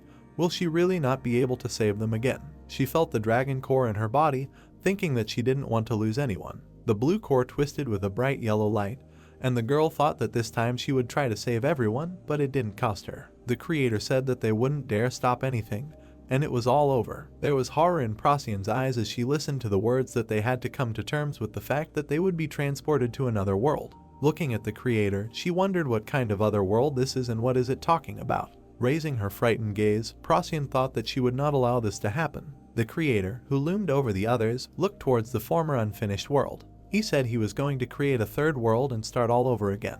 All the other people were in another safe place, while the creator said that this world had already failed and was no longer able to exist. At this moment, Logan and Sophia watched Henry, Helen and Violet talking. The creators said that they all have a happy life ahead of them, and that is why he gathered them. Procyon looked at him with shocked eyes when he, sparkling with his golden gaze, said that there they meet even those whom they do not see next to them now. Procyon was called by name. In the past, she stood in her city surrounded by people who sincerely thanked her for protecting her. She said that she was the guardian of this world. She was asked not to blame herself. Arya stood opposite a crying girl who was clutching her face with her hands. The antivirus said that everything was fine and it was not her fault that Sirius fell into traps. The guardian, stammering, said that she was supposed to protect everyone but could not. She said that this time she simply had to succeed. Returning to reality, Procyon hung her head. She looked at the friends who were in front of her and asked Aster to listen to her. Aster and Sirius's eyes widened in shock when the girl said that she needed all the star power and asked them to give it to her. Turning to her, they began to shout indignantly. Sirius asked why she needs such power. Aster said that her body could not stand it after this and she would die. In response to this, the girl said that she understood perfectly well. She remembered the joyful faces of the residents of her city. She said that the creator was already going to destroy everyone, so there was no choice, and if they did nothing, then everyone would die. She added that she had to buy time until Aiden returned. Procyon smiled and looked at them with a good-natured look and said that this whole world is her life and she must fulfill the mission of the Guardian.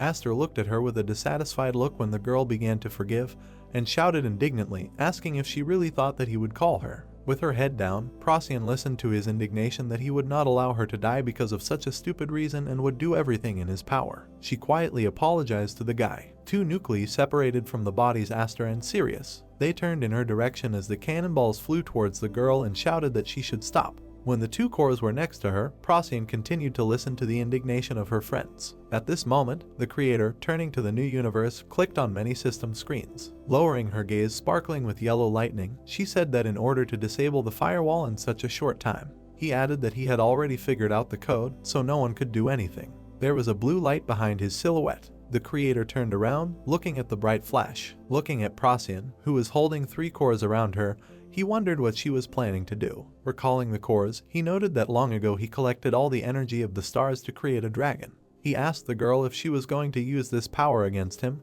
noting that she was weak. He said it was very strange. Looking at the girl, whose eyes and silhouette began to blaze with a bright yellow light, the creator asked why he felt the power of Alice in her. A bright blue dome rejoiced around the girl. Elijah looked down as she saw the golden pins begin to disintegrate and asked if their abilities had been unlocked. Arya at that moment, with frightened eyes, loudly called Procyon by name. A huge column of energy struck upward, raising a shock wave, and a girl fluttered in its center. The creator calmly watched what was happening.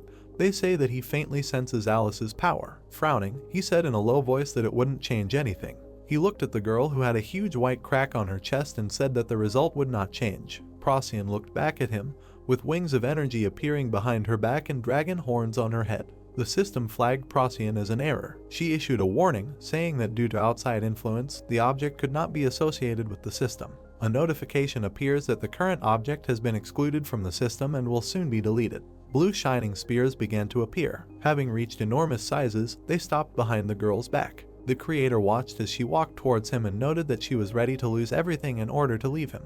He lowered his head, saying that she had given up even the chance to be reborn again. Procyon waved her hand and weapons began to appear from her palms as the creator spoke that once she was out of his system, there would be no turning back. The girl took off and ran forward while he continued to say that she still had time to think and make the right choice. A moment later, Procyon, swinging her spear, refused behind his back. Having struck, she collided with a barrier. The flow of energy from her weapon quickly headed towards the defense. Walking on a tangent, she began to knock off pieces from the creator's barter, give out a bright blue flash. Glowing golden blood dripped from the creator's body. On his knees, he grabbed the huge cut on his chest. Arneb's consciousness moved into his own body. Gritting his teeth, the boy clutched his wound. Glancing at the floor, he noted that he had apparently underestimated her. From the other side of space, he said that he did not think that everything would turn out this way, noting that the power of the star was great, but it exceeded all his expectations. The creator started when the bright light again blinded him. In a couple of moments, he recreated a protective barrier, which Procyon's blades began to hit.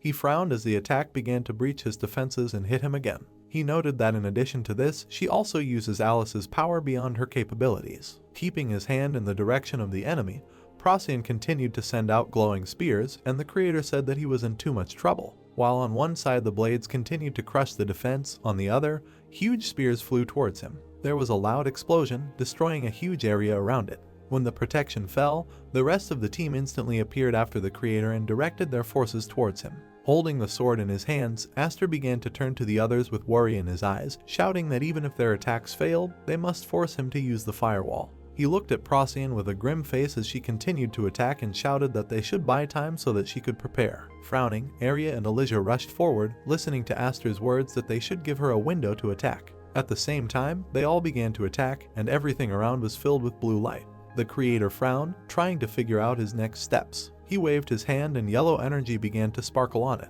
Putting his hand forward, a huge yellow wave spread out towards the guys. Baring their teeth, they tried to cover themselves, but scarlet blood still began to ooze from the wounds. Procyon gritted her teeth and sent a blue beam towards her friends. It wrapped itself around everyone as a protective field, and they were all able to retreat back. Holding the spear tightly in her hand, the girl's face darkened and she rushed forward. As she swung, a huge blue bolt of lightning struck the creator's dome. The barrier began to crack a little under the tip of her spear. The girl looked in that direction with a plea in her eyes, clenching her teeth tightly. Lowering his head, the creator repeated that he had already said that this would not help them anyway. When the shield fell, Aster appeared behind him with glowing eyes. Swinging, he plunged his spear into the creator's back, causing him to be shocked. Turning around, he looked at the guy with evil eyes, and he, frowning, shouted to Procyon that the time has come. Continuing to tightly grip the spear, he raised his crazy eyes to the girl and told her to ignore him and attack with all her might. The crack on her chest lit up, and at Aster's urging words, she grimaced and pursed her lips into a thin stripe.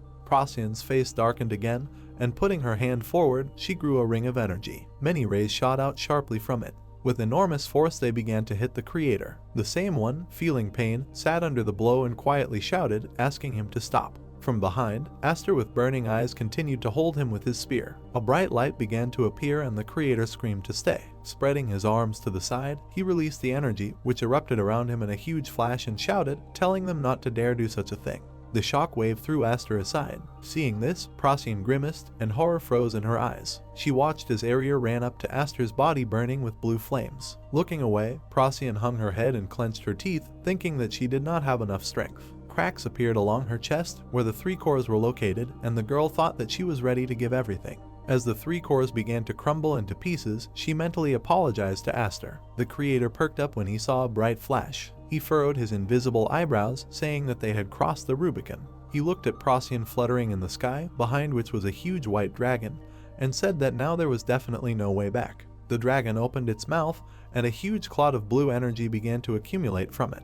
He growled loudly, turning his muzzle towards his creator. The snow-white silhouette of Procyon that stood in front of the dragon roared along with him. It was a skill called Dragon's Breath, Stardust. The creator's eyes went wide as he looked at the bright light. A giant blue beam rushed towards him, demolishing everything in its path. The blow was so strong that a column of energy hit the sky, overcoming their world and falling into the vastness. A bright flash struck the barrier of the creator's double. Maintaining his defense was difficult for him. He squinted. The boy was surrounded by yellow signs and had difficulty controlling his avatar after all the attacks. An image of his double appeared in his mind, and he thought that he had to withstand the user's attack, and that his double's abilities were not enough. The creator sadly lowered his eyes, thinking that Alice would definitely have been there when the stars were born. 3 blue crystals hovered next to someone's shackled hand, and the guy realized that he was already starting to get angry. The wall of his space was covered with a web of cracks. He realized in shock that someone had broken through to him, golden shards raining down near his face. The boy looked into the punched hole, from which light came out and a cube was visible. Suddenly he noticed that the silhouette of a man appeared in the light.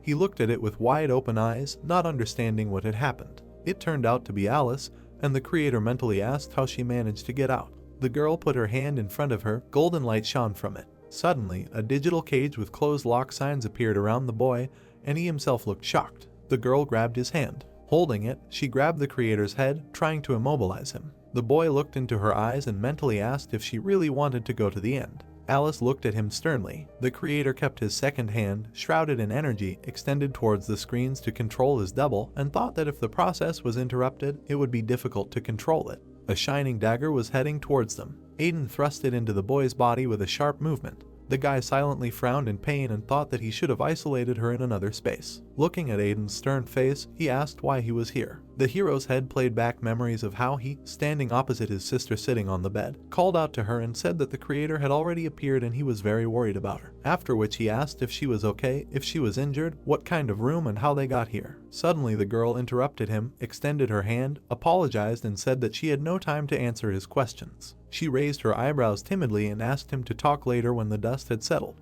Aiden lowered his head in frustration, and the girl added that now he has something to protect. She looked at her brother and said that she needed to stop the creator because everything was out of control, and now she was stuck here alone, waiting for Aiden to come for her. She extended her hand to him, on which the shackles hung, and said that it was time for him to leave. Aiden began to shine, and a dagger appeared in his chest. Alice said that his strength and the dagger should be enough to defeat him. He looked at what happened in shock. Memories of the dagger and Trojan appeared in his head, after which he thought that this was the power that he had before. Alice looked him sternly in the eyes and said that the key that would connect the creator with the power of his brother was now in his hands, and asked that as soon as he left this room, he would immediately carry out her order, after which she added that it was time for him to find out who he really is. The hero's memories were interrupted and he, gritting his teeth and holding the dagger, thought that if Alice was right, then the dagger would allow him to take away the power of the creator. His weapon became covered with tracks that continued onto the creator's body. The boy looked at this in fear. He saw his power transfer through the dagger into Aiden's body and wondered what was happening. He struggled to stretch out his veiny arm and decided that now was not the time to be distracted. The golden threads broke. The barrier in front of his hand was covered with cracks. The creator looked angrily in front of him. With a flash, the cage shattered into pieces, sending shockwaves across the ground. Procyon continued to hold her dragon breath, hitting the double's shield, and thought that she should not give up the pace because she had not yet reached her goal. Her face cracked and her eyes glowing, she decided that the enemy who threatened her world must be eradicated from the face of the earth, and told herself not to give up. The double had difficulty holding back Procyon's pressure. The golden threads broke again. They led to the creator's double, and after they broke, their connection weakened. Procyon noticed this and realized that now was the time. She put her last strength into the dragon's breath. The creator's double began to incinerate under the influence of the flame.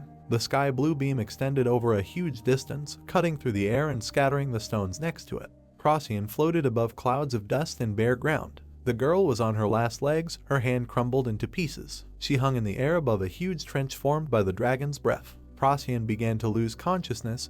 Her other arm also began to disintegrate, and she thought it was all over. Her vision became clouded, and with a slightly open eye she looked into the heavens, thinking about how bright the light was. The girl's body glowed and was shrouded in small particles. The cage in which the creator was locked was covered with a web of cracks. Aiden, gritting his teeth, could hardly hold the dagger and thought that the boy was already giving up, and only he and Alice could stop this monster. The girl, looking from behind the boy's head, told Aiden that she would cover him and that he should go forward. The guy looked at her in confusion and shouted that they would get out of there together. Alice, continuing to hold the enraged creator, smiled timidly and said that everything was fine because he would not harm her. Aiden lowered his gaze in annoyance and clenched his teeth, and the girl added that he should take care of himself. Taking the dagger out of the boy's body, He said that he would definitely return for his sister. The creator and Alice watched as the young man ran away into the red portal that opened. The boy, with a stern expression on his face, extended his hand, beginning to accumulate strength for a blow, and asked if she really thought that he would let him go so easily. Alice told him to stop and called him Arneb, after which the boy's hand weakened and he looked shocked.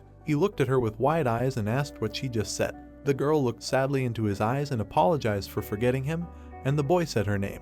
They stood in the middle of the vast space created by Arneb, light emanated from them, and the boy again said her name in a trembling voice. He hugged her, burying his face in her chest, and timidly asked her if her memory had returned. The girl hugged him and said that it was true, and apologized for not remembering him earlier. Tears flowed from Arneb's closed eyes. Alice added that she had forgotten about her promise, but the boy interrupted her and said that he still remembers these days, after which he thanked her in a trembling voice. Alice looked at him affectionately and suggested that he take a walk. They walked some distance through this space. The girl looked back and gasped. Arneb looked at her and asked with a laugh if she remembered this place, then adding that this was where they first met, and that they had to go very far. He called Alice to look and stepped on his foot. Light burst out from under it.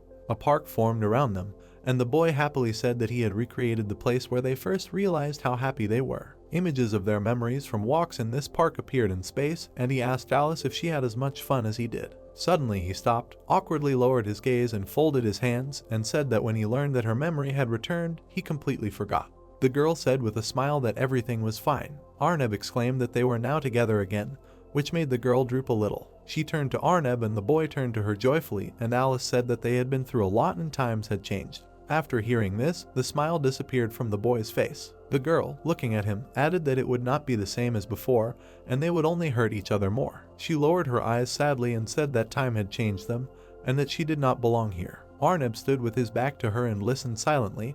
Alice said that she had to return to her world. Her face became even more saddened, and she added that it was because her family was waiting for her. These words hurt the boy, and he only said no. The girl wanted to approach him and called him by name, but he interrupted her, asking why. Arneb turned to her. He looked broken and asked her again, his voice trembling with anger, why did she keep repeating this? Alice watched as he shrugged his shoulders and lowered his head, after which he said that she had no idea how long he had been waiting, because time in the outside world passes much faster than here. The boy looked at his trembling hands and said to his family in a trembling voice, and said that he, too, was waiting for her. He took his face with his hands, looking madly through his fingers, and said that he was ready to fulfill any of her wishes, to make everything she wanted come true, after which he angrily asked why she was so eager to come back. The girl felt his reproachful gaze on her from everywhere and silently listened as he raged that he didn't want to be alone, but should listen to Alice, asked her why she didn't want to help him, if she wanted to leave him again. The girl looked up at him sternly and said that she had already told him that her answer would not change. Arneb continued to hold his face,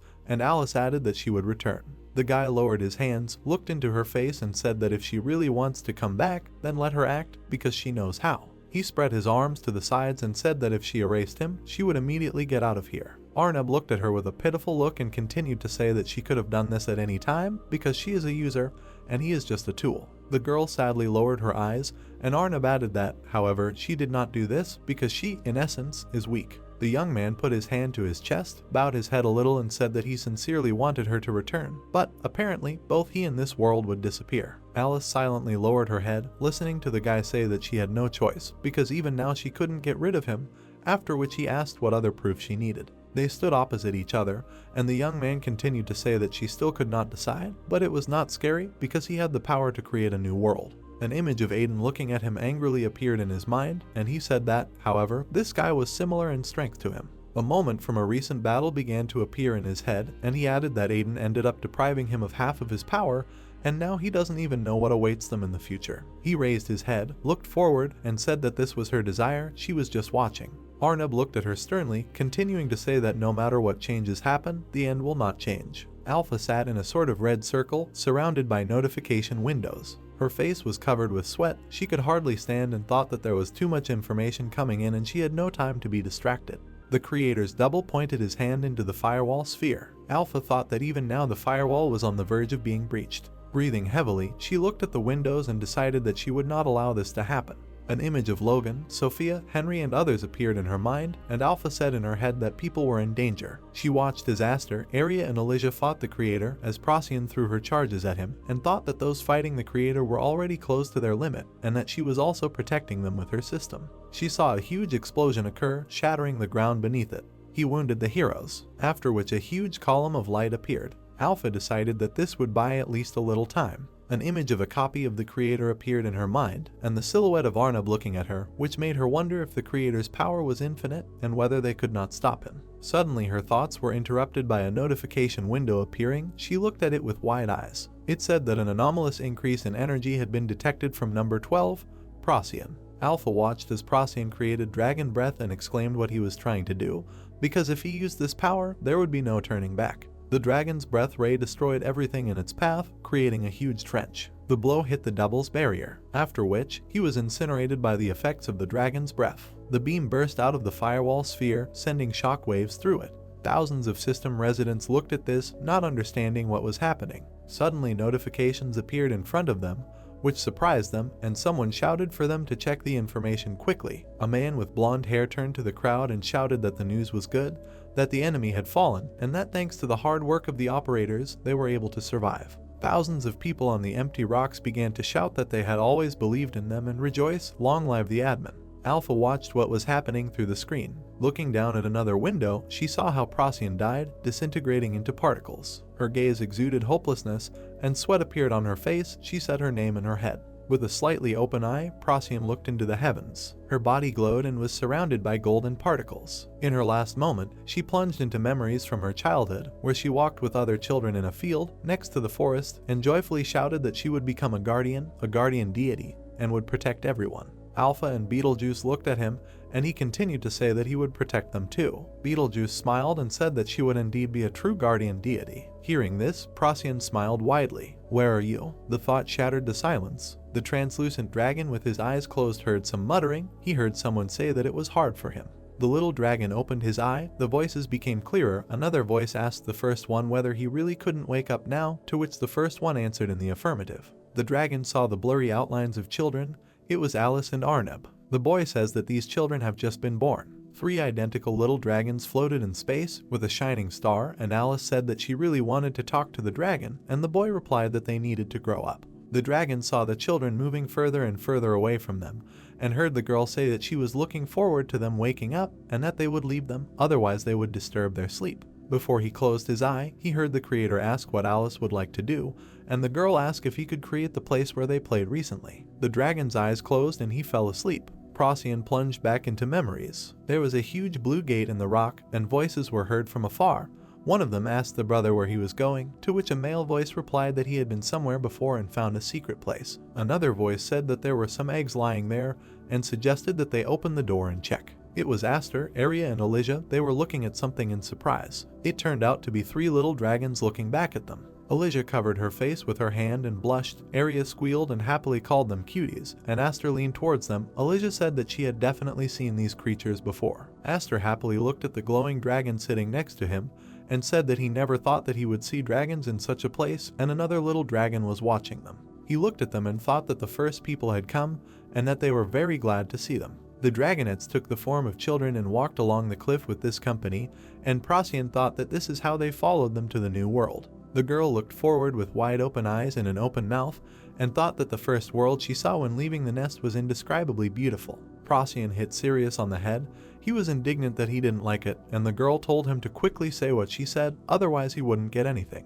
To which he shouted that he wanted to say so, and the girl sarcastically asked why he was still arguing. The girl was holding an apple in her hands and looked at it admiringly, and Sirius looked at her angrily and held his head, saying that he wanted more, and the girl said that this was the fruit that Arya was talking about. Holding the apple like a jewel, she added that she heard it was very tasty. Procyon took a bite of the fruit and closed her eyes with pleasure, saying that it was delicious. Sirius looked angrily at the girl chewing an apple and asked if she would share, then said that next time she would watch him eat. Beetlejuice put his hand on the boy's shoulder and asked him to calm down. With a calm face, he pointed to the apple tree and said that there were plenty of them here, and the boy delightedly agreed with him, looking at the fruit. Someone was looking at the children from above. The boy added that he did not notice them, and they began to mutter something. This man called out to them, and the children looked back at him joyfully. It was Aster, Arya, and Elijah, and behind them stood a group of other people. When they saw them, the children exclaimed with joy. Aster approached them and asked how they were doing. With joy on his face, Procyon said that she missed them very much. The guy stood next to the children, and the people who came with him were a little further away. He continued to ask if they were comfortable here, if they liked the food. The children happily replied that everything was very beautiful here. Aster turned to Procyon. The girl looked at him with wide eyes, and the guy asked if he could ask her again. The girl looked at him. He looked shabby, his clothes were dirty, and his face was covered with abrasions, and the girl immediately understood what he meant. Looking him up and down, she thought it was like she was fighting viruses again. Looking back at Arya, who was giving orders to other people, she mentally said that antiviruses have no time to rest. Procyon brought her hands out in front of her. Energy immediately began to accumulate in them, and she told him to rely on her because she could handle it. The radiance of energy in the girl's hands illuminated the entire field with a blinding light. She used the protection ability, which protects allies with bright light, blocks evil spirits, and restores physical strength. Aster was enveloped in light. He raised his hand and, looking at it, thanked Procyon, saying that he was now safe, after which he apologized for constantly bothering him. When leaving, the guy turned to the girl upset and said that today, most likely, they would come late, because there were only more viruses, and the girl replied that everything was fine. After which she asked to go with them because she wanted to help, but Aster did not let her in, saying that they were antiviruses, and that was their job. An image arose in my imagination of a group of guys standing in front of a horde of viruses, above which many portals were open from where more monsters came. He added that no matter how many enemies they face, they will cope. Aster put his hand on the top of Procyon's head and told her not to worry and that he knows how strong they are, but where they are going is very dangerous. The girl looked at him with admiration. Aster smiled and affectionately asked her to believe in them. The thought flashed through the girl's head that this world was beautiful, and it shone so much thanks to its inhabitants. Aster and his group were leaving the kids. Tree leaves were flying around in the wind in the field. The girl said in her head that these people are part of this wonderful world, and she too. Procyon looked after them. She stood a little ahead. Sirius and Beetlejuice looked at her. She enthusiastically said that she wanted to help them. Standing in the middle of a field, the girl spread her arms to the sides and enthusiastically said that she would become the guardian deity of this world and protect it. Sirius and Beetlejuice looked at her, and Procyon added that she would protect them too and asked to believe her. The Beetlejuice look became a simple sitting silhouette. Moments from her future life flashed through Procyon's head, and she mentally said that this is the future that awaits her. Returning to her childhood memories, she saw Beetlejuice smilingly say that she would indeed become the guardian of this world, after which she smiled widely. Procyon, shining, appeared in another space. With a shocked expression on her face, she began to look around and asked where she was. Her wings on her head disappeared, and her shirt was missing from her clothes. A familiar voice answered her question, saying that objects appear in this space for the purpose of rebooting for the transition to the next life. Procyon quickly turned around. Behind her stood a man with long purple hair. He added that everything goes through him when destroyed or removed. The girl realized that it was Beetlejuice and called out to him. He stood with his arms crossed on his chest and said that they had not seen each other for a long time. Procyon looked at him with her mouth open and listened as he said that he already thought that they would not see each other, and that all this time he had been waiting for her here. The girl clenched her teeth and lowered her head sadly, asking for forgiveness from her brother. Standing opposite him in this space, she added that she could not fulfill her duty. She could not protect Sirius and him, the people dearest to her. As a guardian deity, she could not do this, and in the end she tried to come to terms with all this. In her mind, an image of Beetlejuice appeared, in whose hand the crystal was floating, and an image of Aster, covered with cracks, after which she said that when she saw Aster, how he sacrificed himself to save everyone. The image that appeared was replaced by the moment when Beetlejuice in the form of a virus passed by a girl with angel wings. Procyon continued to say that she learned from other people's lips what difficulties he went through to get rid of the viruses, and added that she did not know this and was stupid, after which she apologized again. The guy listened to her silently, after which he said that she seemed to have not understood something. He looked calm, looked into her eyes, and continued to say that everything they did was of their own free will and no one was to blame for it. Moments from the life of Beetlejuice began to arise, and he said that although it was difficult then to understand his motives. These images gave way to the moment of Trojan's death and the theft of Aiden's abilities, and the guy said that he acted in the most rational way in order to prevent the worst. He lowered his gaze a little, exhaled, and said that perhaps he had made a mistake then, but she should not regret it.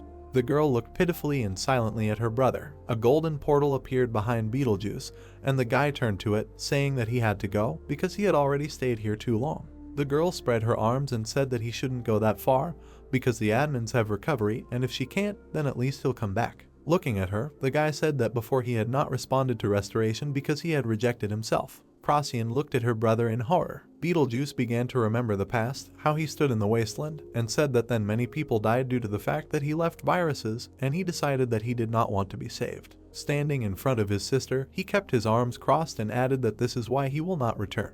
Procyon called out to him, but the guy interrupted her, telling her not to worry and that the reset wasn't that bad. The girl looked at his back in confusion and asked him to stop. Looking into the abyss, he said that the creator had thrown more than one soul there, and that he would not be the first, after which he asked his sister if she had thought about it. Arneb watched them through the gap in space, and Beetlejuice continued to say that this space was created for a specific purpose because the creator wanted them to meet here. The boy silently listened to the conversation between his brother and sister. Beetlejuice turned around and walked towards the portal, saying that he had to go. Procyon asked him to stop. The guy looked back and, looking at Procyon with a smile, said that it seemed that he had passed on too heavy a burden to his sister. The girl, with horror on her face, tried with all her strength to grab her brother. Finally, the guy asked her to save this world again.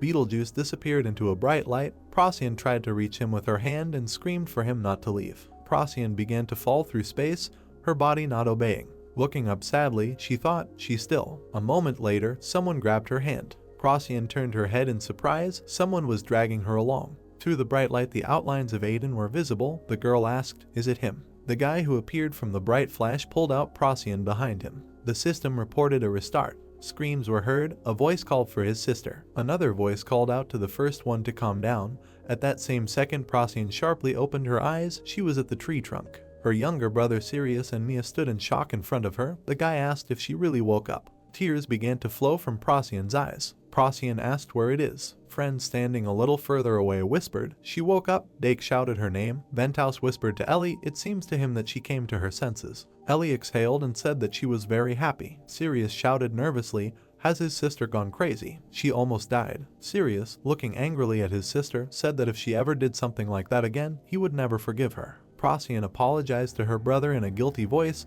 She said that she was sorry. Aiden, who was standing nearby, added that Sirius was right. Procyon turned her head. Procyon, looking at Aiden in surprise, shouted his name. The guy looking at the girl with a dissatisfied look asked, did she even understand how much she was risking?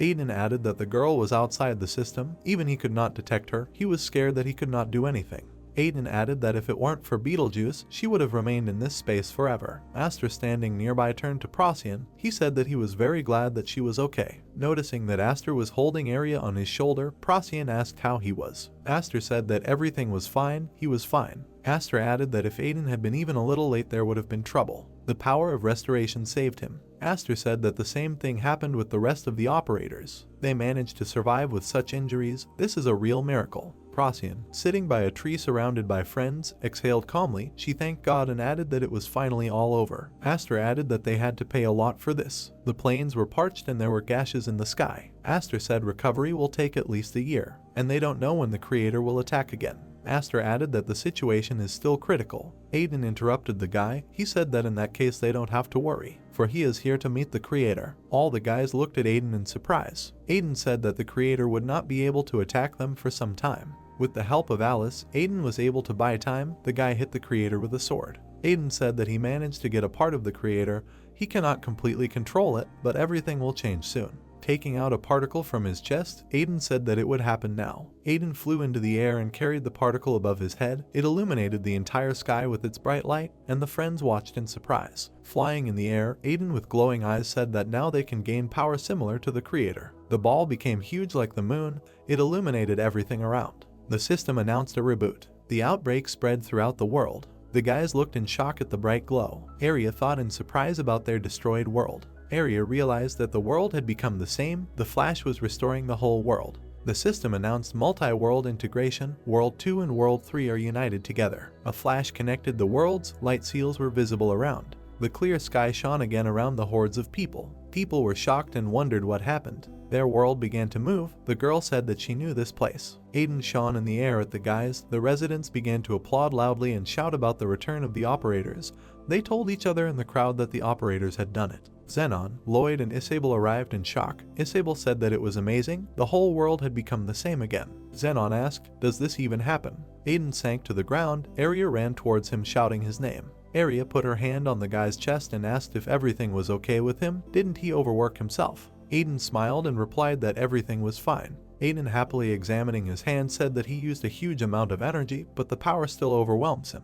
The guy added that it was amazing. From the crowd, a girl shouted the name Aiden. The guy turned in surprise and looked at Alpha and Theodore. Alpha attacked the guy, squeezing him tightly in her arms, shouting that he did it. Arya angrily turned to the girl and said that she would strangle him now. While Arya was trying to unstick Alpha from Aiden, her sister called out to her. Violet, Henry, Helen, and the rest of the villagers smiled happily.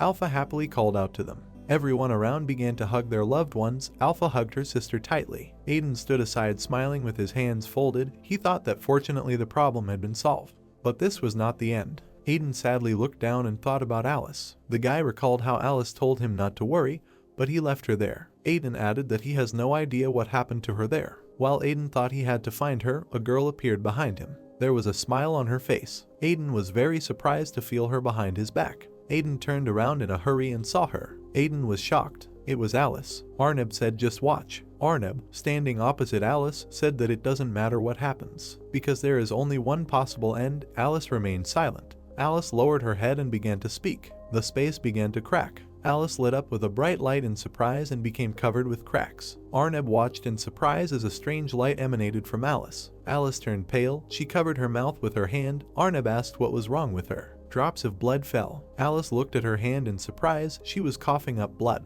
Arnab was very surprised to see this. Alice continued to cough up blood. Arnab screamed her name. Arnab ran up to the girl in shock and asked what was wrong with her. The girl continued to cough. Arnab said she was bleeding. Alice looked down, sweat dripping from her forehead. Arnab raised his hand filled with aura to the girl and said that something needs to be done. Arnab, turning pale, understood. This is impossible because he is weak. Arnab asked if she was sick. Arnab hugged the girl among the bright lights and held her. Arnab remembered that Alice was sick. The little girl was coughing while holding a toy hare. From their first meeting, when he shared his power with her. Gritting his teeth, Arnab said that time is running out. Taking Alice in his arms, he said that she did not belong here. Holding the coughing girl in his arms, he thought that he had to protect her. Arnab thought that now it would be better for her to be with Aiden.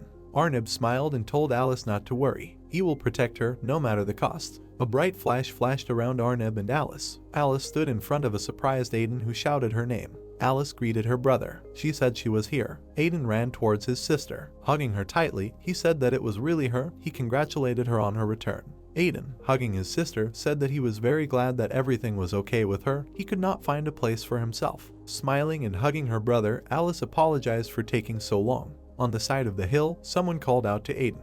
Aiden and Alice turned to the side. The girl asked what was going on here. It was Arya. He was dumbfounded and asked where Alice was here from. Alice looked at her brother in surprise and thought that it was he who brought her. Aiden looked down and wondered how it all came to this. Aster called out to Arya from behind. Approaching closer and asking what she was doing, Aster glanced at the girl in shock. Seeing Alice, he asked in surprise, "Is it her?" Alice greeted the guy. Everyone around in shock began to ask about the girl. Procyon and the guys wondered in surprise, is she Moderator's younger sister? How is this possible? Aiden and Alice stood in the middle of the crowd. Dake noticed that they definitely looked alike. Afterwards, he added that it didn't matter. He asked if the girl was okay. Looking at his sister, Aiden said that everyone, including him, had a whole bunch of questions. Alice replied that she understood. Smiling, she said that she would start from the beginning.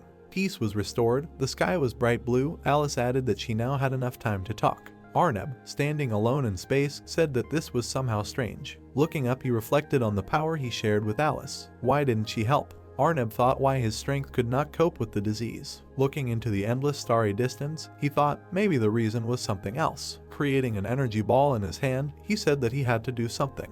The guy said that first he needed to restore his strength. The guy began to collect energy around him into a ball. The guy intensely concentrated energy into a ball. Making painful sounds, the guy plunged this energy into his chest. The guy lit up with a bright glow. He was very surprised to feel something. The guy looked down in surprise. Something began to open there. A moment later, a rift appeared under the guy's feet. The guy, stunned, looking down, wondered, is this an interspatial rift? The guy noticed that he didn't do anything. A huge hole opened that sucked everything around. The guy was surprised when he was pulled into the rift. Stunnedly looking at the fault, the guy wondered what happened. He added that he was being forced there. Arnab was sucked into a huge black space. The guy was in complete emptiness. Surprised, he opened his eyes. The darkness began to turn into space. A window appeared. The guy looked around. A room began to appear around him.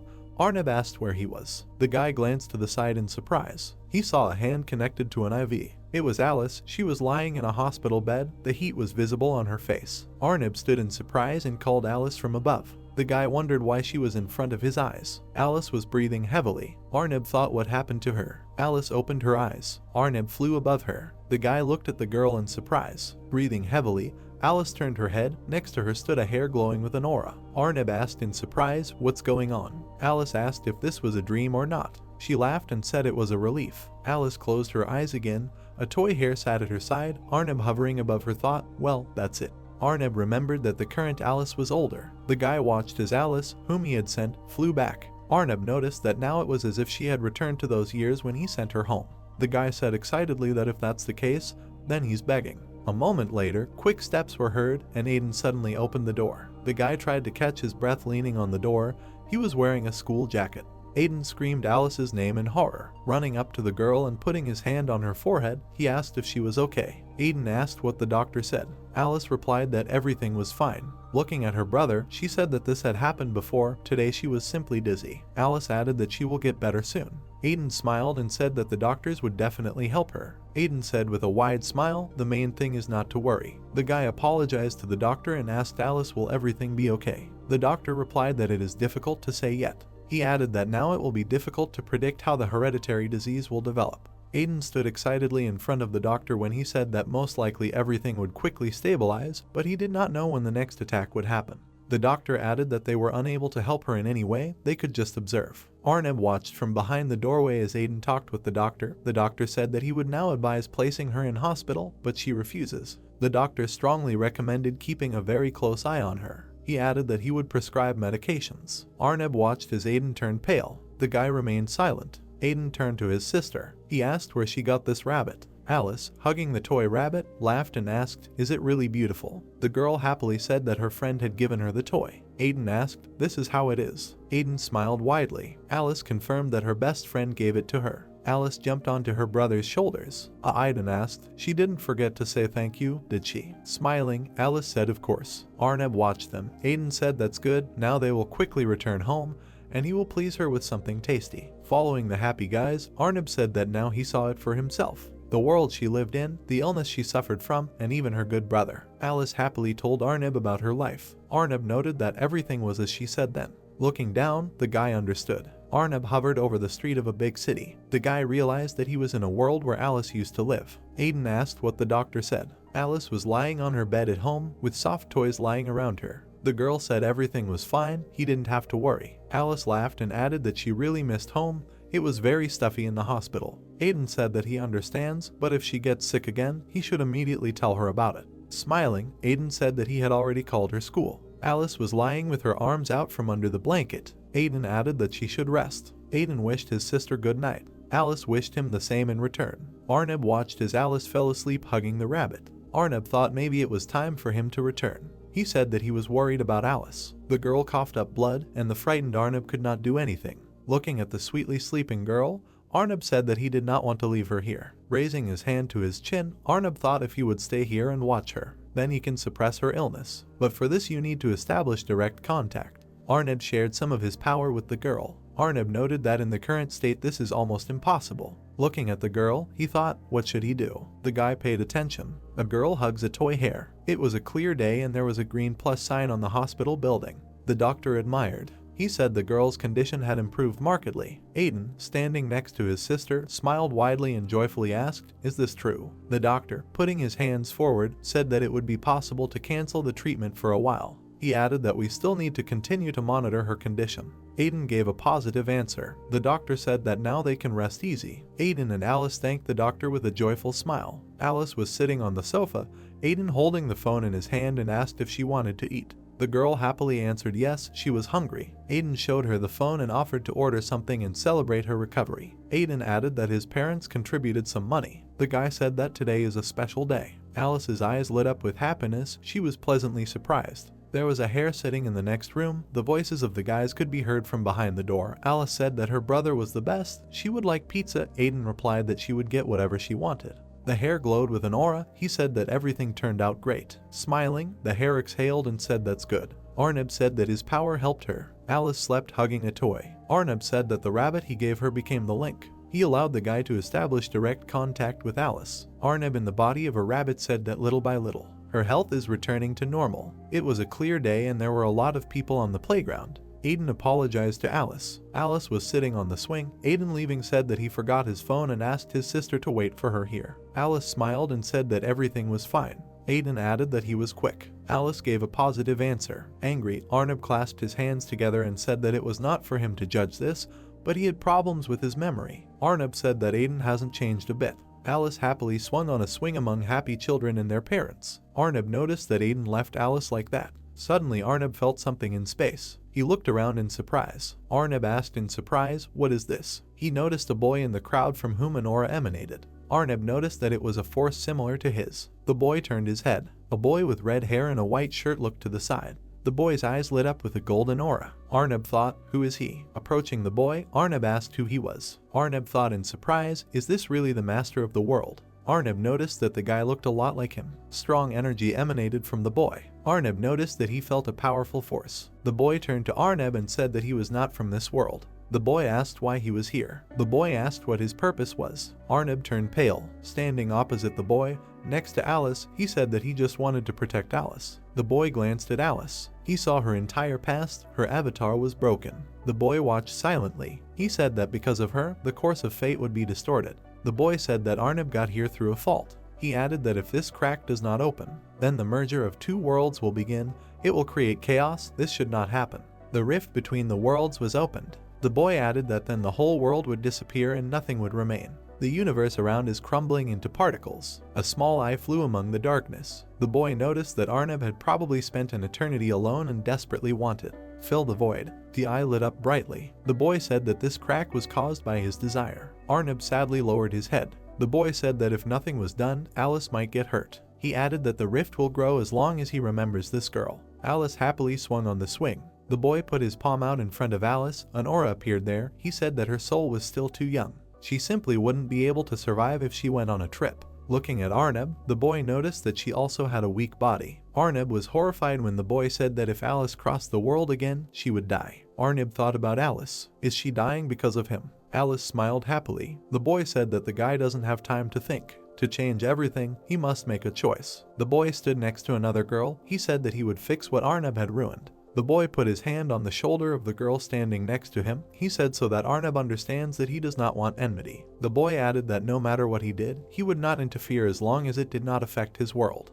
The boy, looking at the guy, said that when he was finished, he should simply return to his world. Arnab looked at the boy as he disappeared. In his place there was simply a boy standing who was happily talking to the girl. Arnab flew over the playground where children were laughing joyfully. Lowering his head, he thought that he did not expect to meet someone like himself. Aiden returned with the phone. Arnab thought that the rift appeared because of him. Looking at how Aiden was smiling and swinging his sister on a swing, Arnab thought that he needed to come up with something before the rift grew even larger. Arnab sadly lowered his eyes and said that he would not let Alice die. Arnab watched as Alice slept. Stretching out his hand, Arnab said, addressing Alice, if she continues to remember him, her peace and her health will all suffer. Arnab touched the girl's hair with his hand. He said he wouldn't let that happen. Looking at the girl with sad eyes, he said, because she remembered him. Alice played happily with Arnab. She never forgot and kept her promise. Arnab lowered his head and said that he was also offended by her. Alice had a nice conversation with Arnab. He was sad when she left. Arnab flew into a toy rabbit. Having stroked the girl's ear,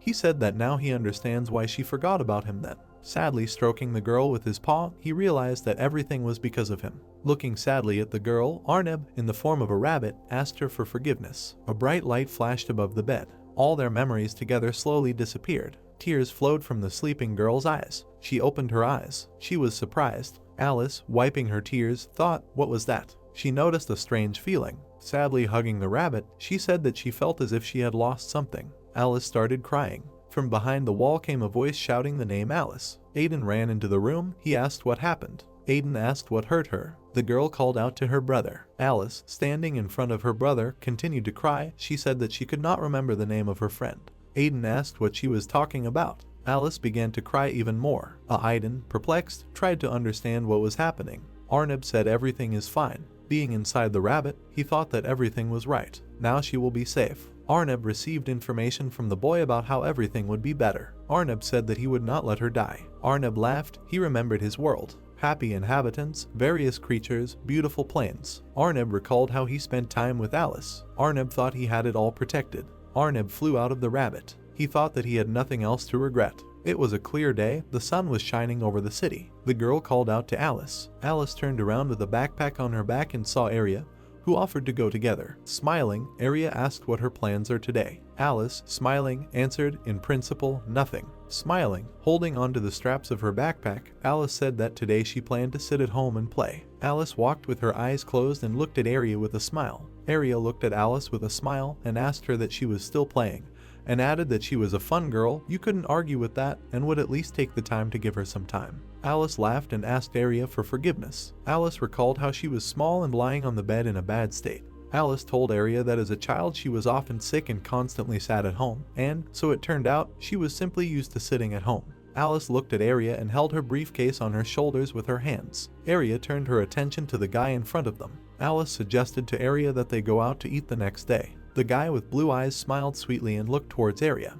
Arya called out to the guy, calling him Nia. Arya waved her hand at Alice and told her that if she promised that they would go somewhere the next day, she was all for it, and added that it was time for her to run. Nia and Arya waved to Alice and she waved back. Alice said goodbye to the guys. Nia looked up with a serious look. Arneb watched as Nia and Arya left. Arneb hovered next to the unsuspecting Alice. Arneb looked intently at the departing Nia. White clouds floated above the multi-story building. Alice came home, closed her eyes and opened her mouth wide. Alice told Aiden that she had returned home. Aiden turned to Alice and smiled when he saw her. Aiden asked Alice why she came so early. Alice looked at Aiden and smiled. Arneb was behind Ellie. He raised his hand and looked at her sadly. Aiden told Alice that she seemed to want to go out with friends. Alice told him that there was no such thing, but promised Arya to go out the next day and asked Aiden for permission. Arneb looked at his hand, which began to distort. Aiden told Alice that of course he could and asked what she wanted for dinner. Arneb looked down sadly and knitted his eyebrows. Alice changed into home clothes and sat at the computer.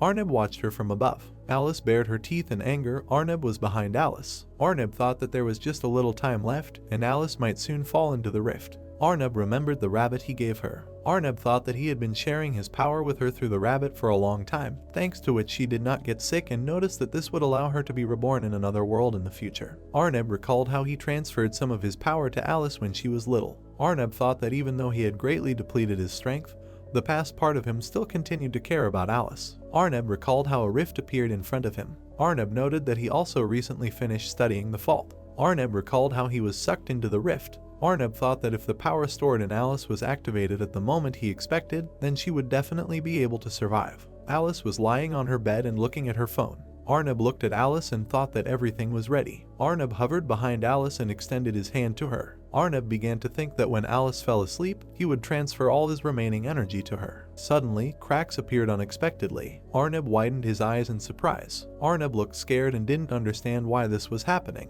Streams of energy appeared around Alice, glowing with a yellow light. Arneb didn't understand why this started happening so early. A yellow core appeared in front of Arneb, from which a bright light emanated. Arneb was horrified. He knitted his eyebrows and watched what was happening. The rift began to appear and Arneb said that Alice's soul would not survive. Alice's core glowed brightly and was heading into the rift. A bright, blinding light appeared. The whole world turned gray. Arneb was stunned. He widened his eyes and opened his mouth. The rift stopped and Alice's core did not move. Everything turned gray. Arneb noticed that the world had stopped. Arneb opened his mouth in surprise. Nia told Arneb that he was worried this would happen. Nia stood behind Arneb. Arneb turned behind him and looked at Nia. A bright golden light emanated from Nia and he opened his mouth slightly. Nia told Arneb that the inevitable had happened. Nia folded his arms across his chest and looked at Arneb with a serious look. Nia stared at Arneb and said that he stopped time because he didn't want it to end like this. Arneb looked at Nia with a dumbfounded look. Nia told Arneb that he had been trying to block the rift all that time, but his reserve of strength was completely depleted and now he could not do anything. Arneb looked at Alice's core and opened his mouth. Nia told Arneb that he could say goodbye to her one last time before he returned to his world. Arneb extended his hands to Alice's core. Arneb closed his eyes and touched the core with his forehead, holding it in his hands. Arneb told Alice that she is the most important thing in the world to him. She is his only friend. Arneb held the core in his hands, closing his eyes. Arneb told Alice that all this happened because of his greed and in the future, he will never make such a mistake. Alice's core emitted a blinding light. Arnab said that his desire to protect Alice would turn into a powerful force. Arnab's hands became distorted and he released the cannonball from his hands. Arnab looked at the core with sadness and knitted his eyebrows. He said that this was his conscious choice. A bright light filled the entire space. Arnab's white silhouette appeared in the darkness. Arnab's eyes were closed. Arnab did not understand what was happening because he had to die. A stream of powerful energy appeared above Arnab. He opened his eyes and looked at the source of the light. A bright light illuminated the darkness in which Arnab appeared. A huge black hole appeared in front of Arnab. Arnab looked ahead in horror and did not understand what was happening. Arnab raised his hand and put it to his chest, opening his mouth. Arnab noticed how this could happen because he used all his strength. Arnab realized what this place was and widened his eyes in surprise. Arnab said he was back. Cracks appeared in the world, and Nia's white silhouette was visible. Nia looked to the side where the girl approached, emitting blue light. Nia asked the girl what happened, and added that initially he had no desire to interfere, but it seemed to him that it would not be right. The girl looked indifferently into the space in front of her. Nia called out to the girl, calling her Archai. Nia remembered the image of Alice with her eyes closed. Nia told Archai that although Alice might become a resident of that world, she would remain his precious friend, and added that he would not allow her to continue to be in the rift. Nia asked Archai if Alice would be in danger. Archai smiled sweetly and looked at Nia, opening her eyes wide. Archai told Nia not to worry. Nia smiled and breathed out a sigh of relief. Archai said that fate can be changed. The white silhouette of Nia stood not far from the blue silhouette of Archai.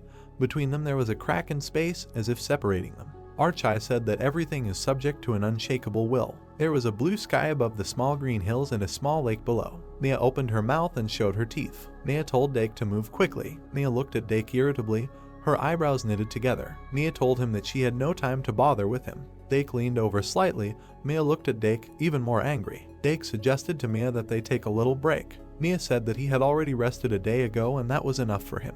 The guy stood with his head down. Mia bared her teeth in displeasure at Dake. Mia told the guy that they were just walking and asked why he managed to get tired. The guy raised his eyebrows and smiled tiredly, saying that it looked like her. He told Mia that when someone uses a power borrowed from a moderator, their own powers quickly run out. Mia and Dake walked along a path among green fields. Mia told Dake that she didn't care and he should go faster. Mia thought that with the help of the moderator they were able to restore peace. There were huge rifts and countless destructions in the world. Mia noticed that the creator did it all. Mia remembered happy people walking peacefully through the streets. Mia thought that as if nothing had happened, everything returned to normal, people began to live everyday life. Mia remembered happy Logan and Sophia. Mia noticed that they quickly got used to the small changes. Mia recalled that when the world returned to normal, everyone breathed a sigh of relief, and she decided to finish what she had long wanted. Mia remembered her destroyed city. Mia wanted to restore her hometown with Selena and return it to its original appearance. Mia recalled how she approached Aiden. Mia thought that if she had asked the moderator earlier, he would have restored the city for her. However, she did not bring up the issue because she wanted to restore it herself and added that she finally talked to Aiden about it to get permission. Aiden smiled slightly, showing his teeth. Aiden told Mia that he was wondering when she would contact him and asked her to continue. Aiden poked his fingers at the system windows. Mia watched him. Aiden told Mia that it might be difficult to do this alone and it would be a good idea to take Dake with him. Mia recalled that Aiden agreed. Mia pursed her lips and raised her hand, clenching it into a fist. Mia thought that she would rebuild her hometown herself. Mia recalled the moment with Selena when they smiled happily. Mia thought that even if no one cared, she had not forgotten her city. The black silhouette of Mia and Dake walked along the green lawn. Mia widened her eyes and raised her eyebrows. The black silhouettes of Mia and Dake approached the city, and from the hill they saw it in good condition. Mia didn't understand what had happened. Mia widened her eyes at Dake and opened her mouth wide. Dake grinned and said that he would tell the details a little later. Dake looked away and scratched the back of his head with his hand.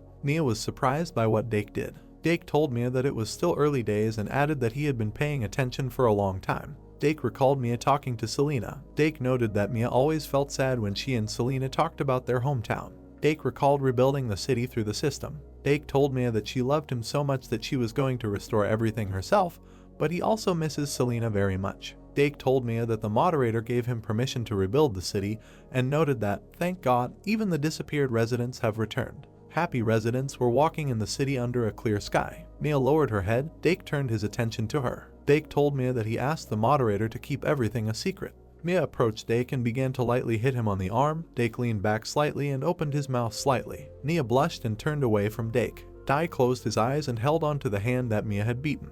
Dake asked Mia why she did this. Mia said he talks too much. Dake opened his eyes and looked at Mia. Mia asked Dake who asked him in the first place. Mia wagged her bushy tail from side to side. Mia told Dake that he tried so hard and that he did a lot. Mia opened her mouth slightly. Mia looked away and ran her fingers through her hair, embarrassed and blushing deeply. Mia thanked Dake. Dake breathed out a sigh of relief and looked at Mia with a smile. Dake asked Mia if she wanted to explore the city. Mia replied that naturally she would. The black silhouettes of Dake and Mia began to disappear behind the hill, walking towards the city. The bright sun illuminated the city's forge. One of the players was unhappy with what he received. The malevolent player held a broken sword in his hand and opened his mouth wide. He didn't understand what to do with it. The player's face was dissatisfied. He leaned over the blacksmith. The blacksmith leaned back and raised his hands. The ill-wisher asked the blacksmith how he could hunt monsters with such a sword. The blacksmith told him that he had warned that similar problems could arise during hardening. The ill-wisher pushed the blacksmith and he fell to the ground. The ill-wisher told the blacksmith that he had ruined him. Two players with malevolent faces loomed over the blacksmith. The hairy player said that if it weren't for the system, he would have killed him. The hairy man put his hands to his side. The residents watched in panic what was happening. Harry said that after the change of moderator, life is not so hot at all. Harry recalled how the players dealt with the monsters. Harry said that there were fewer monsters, therefore money too, and added that he already missed the time when he chopped monsters without thinking about anything. The residents looked at each other in surprise. Unfriendly players stood over the blacksmith. Harry said that there would be no hassle with the NPC, and all this because of the new moderator. Baldy looked towards Harry and said that it was better before. The helmet approached Baldy. The helmet swung and pressed Baldy to the ground with all his might. The hairy one widened his eyes and opened his mouth slightly. Curly smiled. Helmet stood next to him. Harry asked them who they were and assumed that they were players. Curly asked Harry what he was talking about and added that Bald was the first to hit them. Helmet and Curly smiled sarcastically and looked at Harry. Helmet jokingly told Harry that they were just defending themselves. Curly asked Harry what kind of player he was talking about and where he even got this word from, and added, asking that he and this billiard ball lived in the forest with the squirrels. Curly told Harry that it was as if they were living in the past. Harry looked to the side. Curly extended his hand to the side, slightly raising it, and knitted his eyebrows. Curly told Harry to look at him when he talked to him. The black silhouettes looked intently at Harry, their eyes wide open. Harry didn't understand why everyone was looking at him like that. The residents frowned and looked at Harry angrily. Curly said that the world changed a long time ago. The hairy one widened his eyes in fear and frowned. Curly grabbed Harry by the front of his clothes and told him to listen to him. Curly smiled maliciously and knitted his eyebrows. Harry looked at Curly in fear, his mouth wide open. Curly told Harry that if he couldn't make a living by hunting, find another way, and added that they had all already gone through this. Curly told him to stop blaming everyone for nothing. Curly told Harry that he understood him and told him to get out of his sight. Harry grabbed Bald, holding him, and left from there. The townspeople smiled widely and lined up around Curly and Helmet. Curly put his hands to his side and raised his head, proud of himself. Helmet's eyes smiled. Residents told the guys that they were cool. Curly closed his eyes and turned contentedly to the residents, who told him that they now had a reliable protector. One of the residents asked Curly to continue to protect them and added that he should come to his store more often. One of the residents drew attention to the weapon that hung on Curly's belt and asked him what kind of weapon it was, since this was the first time he had seen it. Curly took the weapon in his hand and raised it up. Curly said that this is a heavenly sword and it is real. Curly recalled the moment when Aiden forged a weapon for him, but broke it. Residents thought that the moderator had sent them to them. One of the residents thought that Curly and the helmet were operators, and that this is not something you see every day, and noticed that this sword definitely belonged to the operator. Curly shone with happiness, showing his weapon for everyone to see. One of the residents asked if it was some kind of fake. One of the residents called out to Curly and Helmet. The guys looked in the direction where the menacing leg appeared. The boss told the guys that he hired them to work. A huge, muscular man appeared. His face was furious. He bared his teeth and walked towards Helmet and Curly. The guys turned to him, calling him boss. The boss asked the guys what they were doing there. The boss grabbed the guys by the heads and dragged them to the side. The boss intimidated the guys by saying that he would fire them that same day. Mia smiled widely and said that everything was really restored there. Mia and Dake walked through the city and looked around, smiling widely and joyfully. Dake told Mia that he had to work hard and asked if she liked it. Mia said she really liked it. Dake told Mia that the rest would be fixed soon. Mia shouted to Dake that she knew it. Mia grabbed Dake by the hair and opened her mouth wide. Mia said that she had to do everything herself. Dake asked Mia to wait. Residents of the city stood under clear weather. Dake asked Mia if they could design everything just based on the norms and standards of ordinary people, and added that representatives of completely different races live there, they need to take that into account. Mia sat on Dake's neck, grabbing him by the hair and glaring at him with an evil look. Mia asked Dake how he was going to pull this off and added that he would have to redo everything from scratch. Dake told Mia that he didn't know and asked for forgiveness. A system window appeared in front of Mia. She turned her attention to it with her mouth slightly open. Alpha contacted Mia and asked if everything was going well. Residents of the city looked in surprise at Mia sitting on Dake's neck. Mia told Alpha that she was very surprised when she learned that almost everything had been restored. Dake stood in disbelief, his eyebrows raised and his mouth open. Alpha told Mia that she actually knew too, but Dake asked her to keep it a secret. Mia narrowed her eyes slightly and smiled sweetly, blushing. Alpha told Mia that she decided to help him in order to please her. Alpha stood among many open system windows. Alpha told Mia that no matter what, they would have to stay there for a while. Alpha opened her mouth and looked at the children behind her. Alpha told Mia that she would have to fix some things. Mia put her hands on Dake's head and closed her eyes. Alpha on that line was screaming that she asked the children not to make noise. Alpha smiled while looking out the system window and asked Mia for forgiveness. Mia told Alpha that it's okay because she's all about business too. Mia told Alpha that they would call when she was free. Alpha told Mia not to overwork herself there. Alpha turned around and saw toys and drawings scattered on the floor. Alpha used her abilities to lift drawings and toys into the air and exhaled heavily. Alpha could not even imagine that it, the best operating system, would take care of children. There was a drawing of Alpha and children on the floor, and Alpha drew attention to this drawing. Alpha took the drawing in her hands and looked at it. The picture showed Henry, Helen, Violet, and Alpha. Alpha thought it was Violet's drawing. In the drawing they were all holding hands and were happy. A rainbow was drawn above their heads. Alpha smiled widely and blushed. Alpha said that this drawing was very cute and thought who could do something like that. Alpha enthusiastically said that she would keep the drawing. The system window appeared in front of Alpha and she opened her mouth. Notification. Call. Alice. Alpha was a little confused. She remembered Aiden and said that she thought Alice should be with Aiden. Alpha didn't understand what was happening. Black silhouettes of operators stood around the arena. A battle was going on in the arena. Multiple blows rang through the air. Arya and Jake were training in the arena. Jake looked worse for wear as he bared his teeth, blocking Arya's blow. The black silhouette stood motionless, watching the battle. Xenon opened his mouth slightly. He looked exhausted. Xenon said that so many days had already passed and noted that it was probably difficult to train without a break. Xenon, Lloyd, Venthouse, and Baron were breathing heavily, all of them battered and exhausted. Operators stood on the blocks and watched the training. Xenon said they can't afford to mess around, especially when Jake is so desperate. Baron said he agrees with Xenon and Jake should be supported. Jake raised his sword and swung at Arya, his eyes wide. Lloyd said that Jake seemed to be in a hurry. Lloyd remembered recent events when their world was almost destroyed and people were not removed. Lloyd said that, in principle, if you remember those events, then everything immediately becomes clear, and noted that they miraculously remained alive. Lloyd recalled Aiden and other operators being horrified by what was happening. Lloyd said that it was scary to even think how it would have ended if the other operators and the moderator had failed. Lloyd remembered the image of the angry creator. Lloyd said that they won the battle, but not the war, because the creator could attack at any time. Lloyd watched Jake's fight closely. Lloyd told operators to be on guard, and Jake isn't the only one worried about this. The sword in the arena flew up.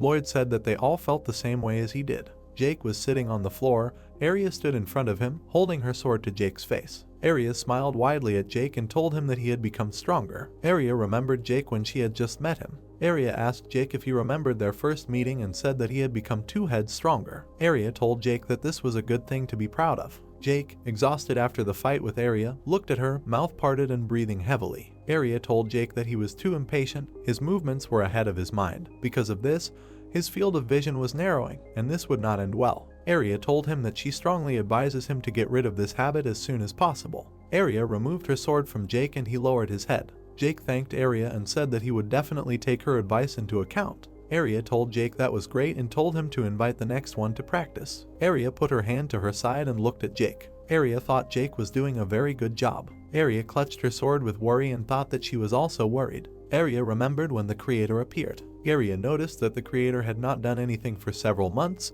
and that they were trying their best to resist him. Arya lowered her gaze. She looked sad because she didn't want this training she was doing to come in handy. Selly walked up to Jake with a smile and began to wipe the dirt off him. Lily clutched her sword in her hands as she approached Arya, shaking a little in fear. Arya turned her attention to Selly and Jake. Selly and Jake blushed, looked at each other and smiled. Arya widened her eyes and opened her mouth wide, looking at them. Arya didn't understand since when Selly and Jake had been dating. Selly grabbed Jake's hand and they began to leave the arena. Arya was unhappy that they were also making love during training.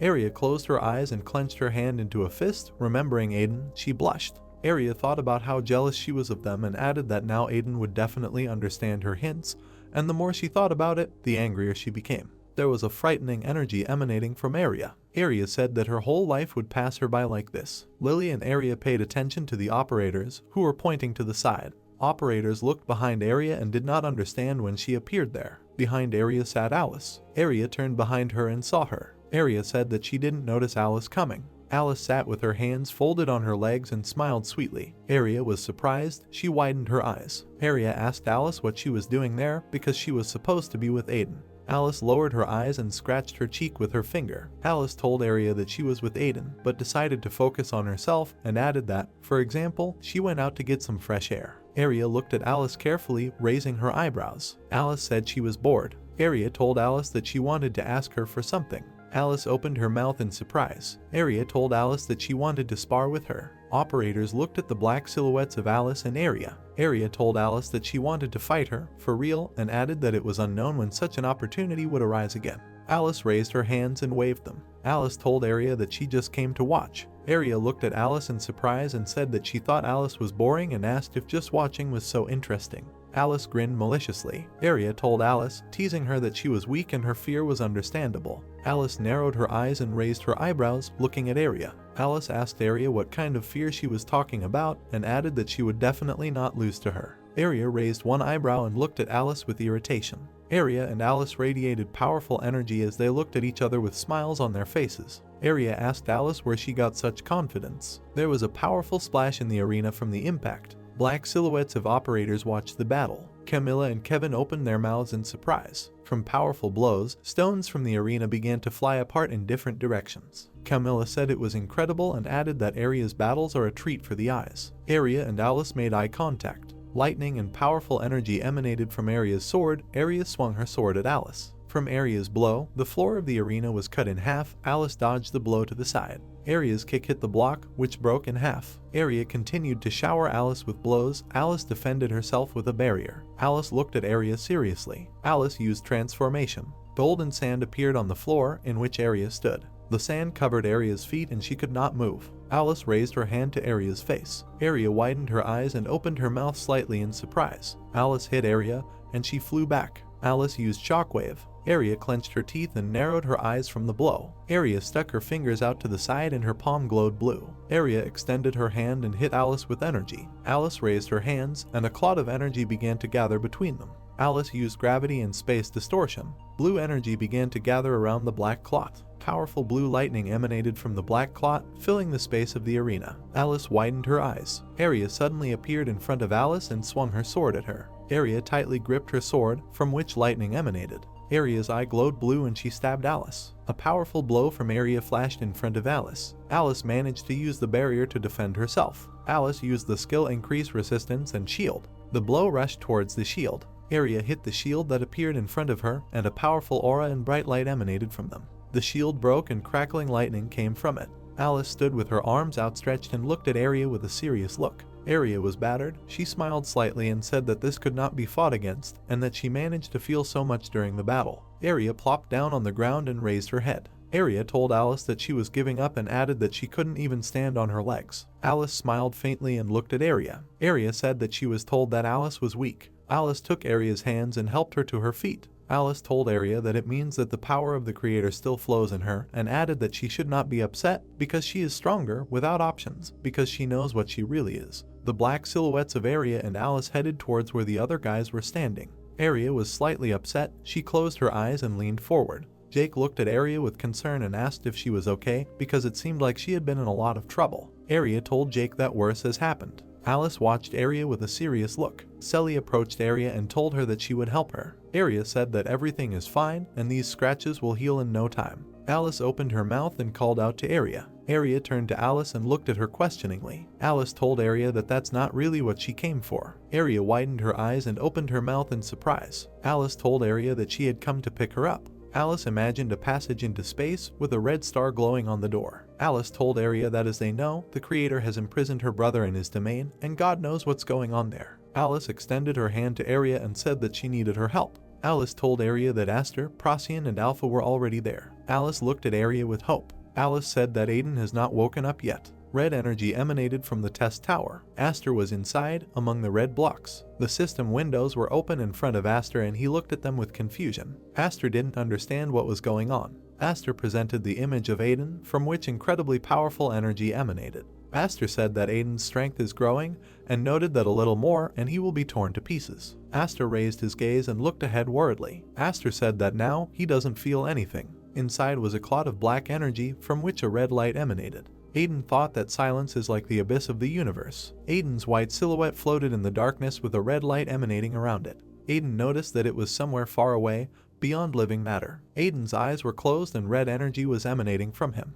Arnab said it all started because of his greed. A memory of Arnab reaching out to Alice. Arnab told Alice that he would not make such a mistake again. Alice's brightly glowing core floated in the air. Arnab said that his desire to protect Alice only became stronger. Aiden had his eyes closed. He knitted his eyebrows. Suddenly, Aiden opened his eyes, which glowed with a yellow light.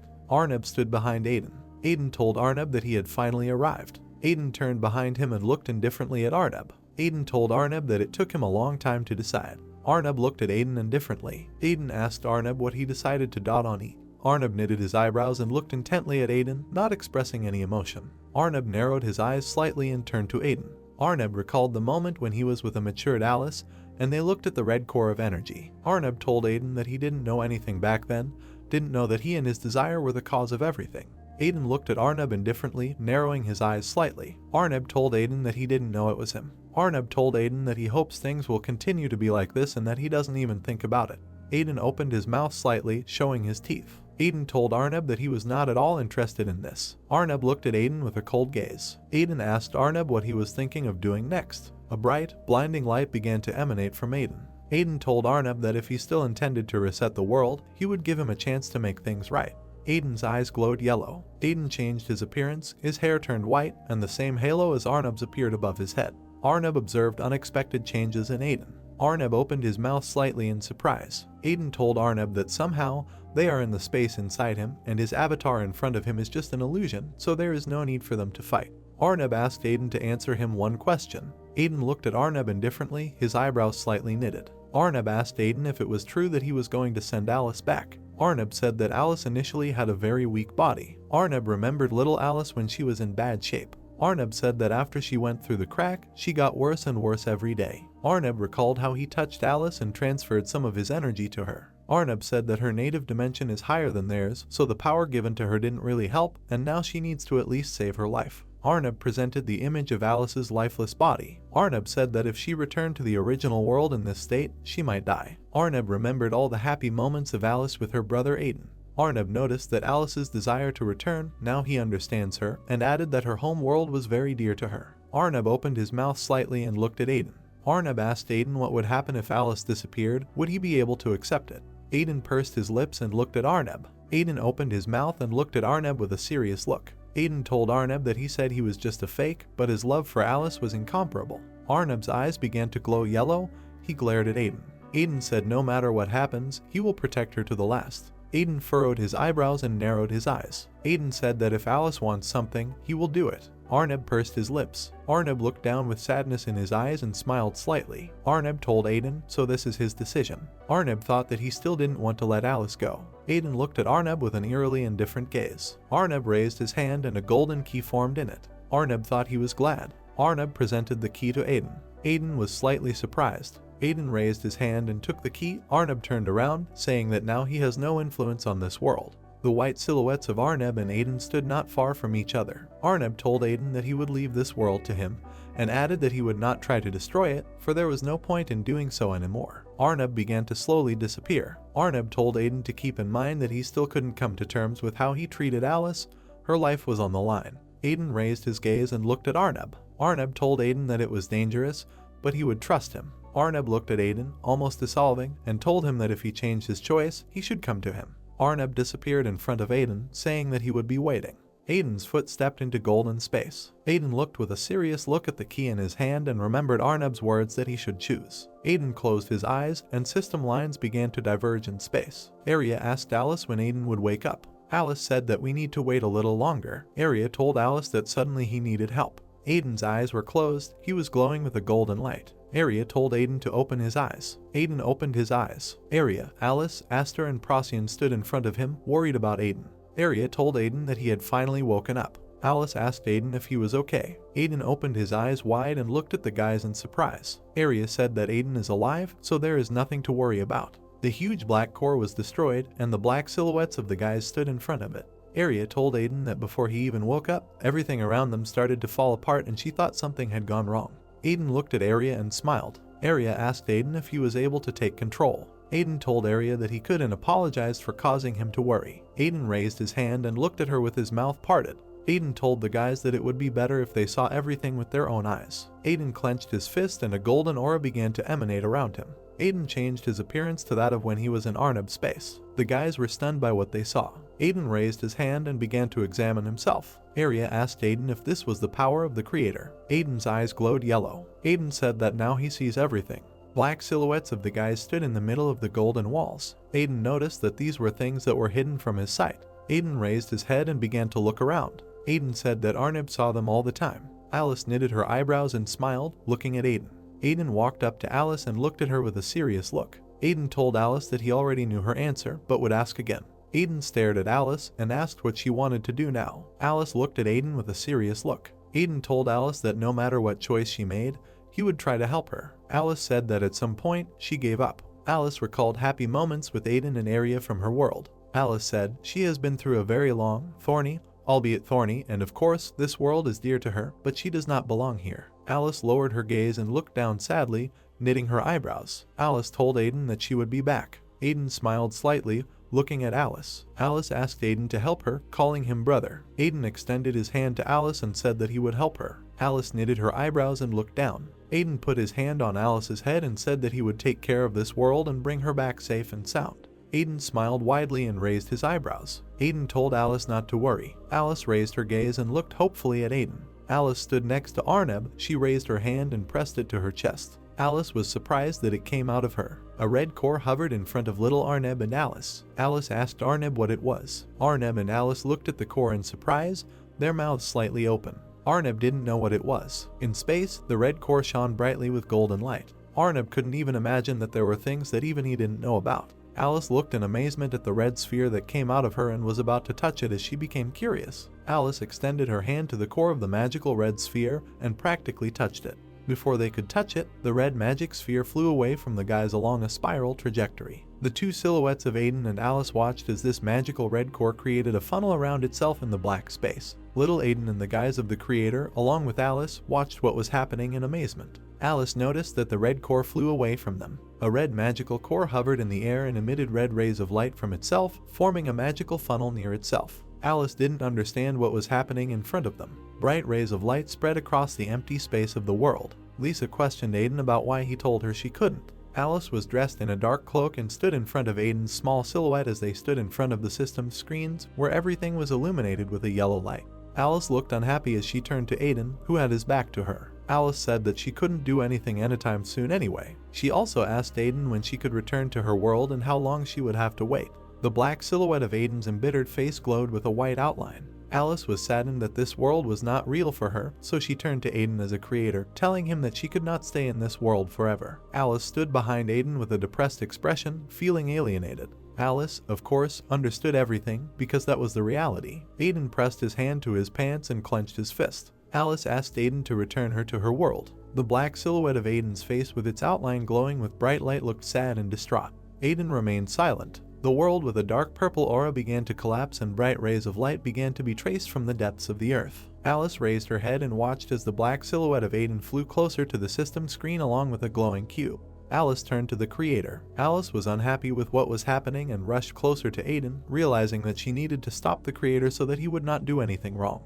Aiden extended his arms to the sides and watched through the screen the destruction of one of the worlds. Alice did not understand what came over Aiden, who remained silent in response. Alice looked at Aiden with fear and despair, raising her head. Aiden said he would create a new world. Aiden slightly moved his lips and showed his teeth. Aiden said that Alice was so persistent in rejecting its world that even users themselves began to doubt its existence. He added that he should start doing everything from scratch, noting that Alice herself would want to stay in the new world. Aiden threw his malicious grin towards Alice, who was behind him. Aiden added that he will create the world in which Alice originally lived. A black sphere with red stripes emitted a bright light, depicting the creation of the world. Aiden calmed Alice down, telling her not to worry as the world wasn't ready yet. Alice bared her teeth and frowned at Aiden through her long and thick bangs. Aiden added that he will recreate the world from memories from Alice's head, which will make her like this world even more than the previous one. Alice tried to blindside the creator by telling Aiden not to do it. Silhouettes of people infected with the virus. They began to fall from the sky like raindrops. Alice thought that Aiden decided to destroy his own creation. Alice watched from below above the black silhouette of Aiden, in front of which there was a bright flash of light, the rays of which spread throughout the entire dark space. Alice told Aiden to stop doing this immediately. Silhouettes and contours of all sorts of magic circles began to appear in the air. Alice's black silhouette lay on the ground, surrounded by her magical yellow aura as everything around in space was filled with blue crystalline destruction due to the crackling noise. Alice has transformed into her new look with white hair. In that moment, Alice managed to capture the power of the creator. Alice was in the air with sadness, watching the consequences of Aiden's actions. She was sad that the first world was destroyed and yet she was unable to stop Aiden.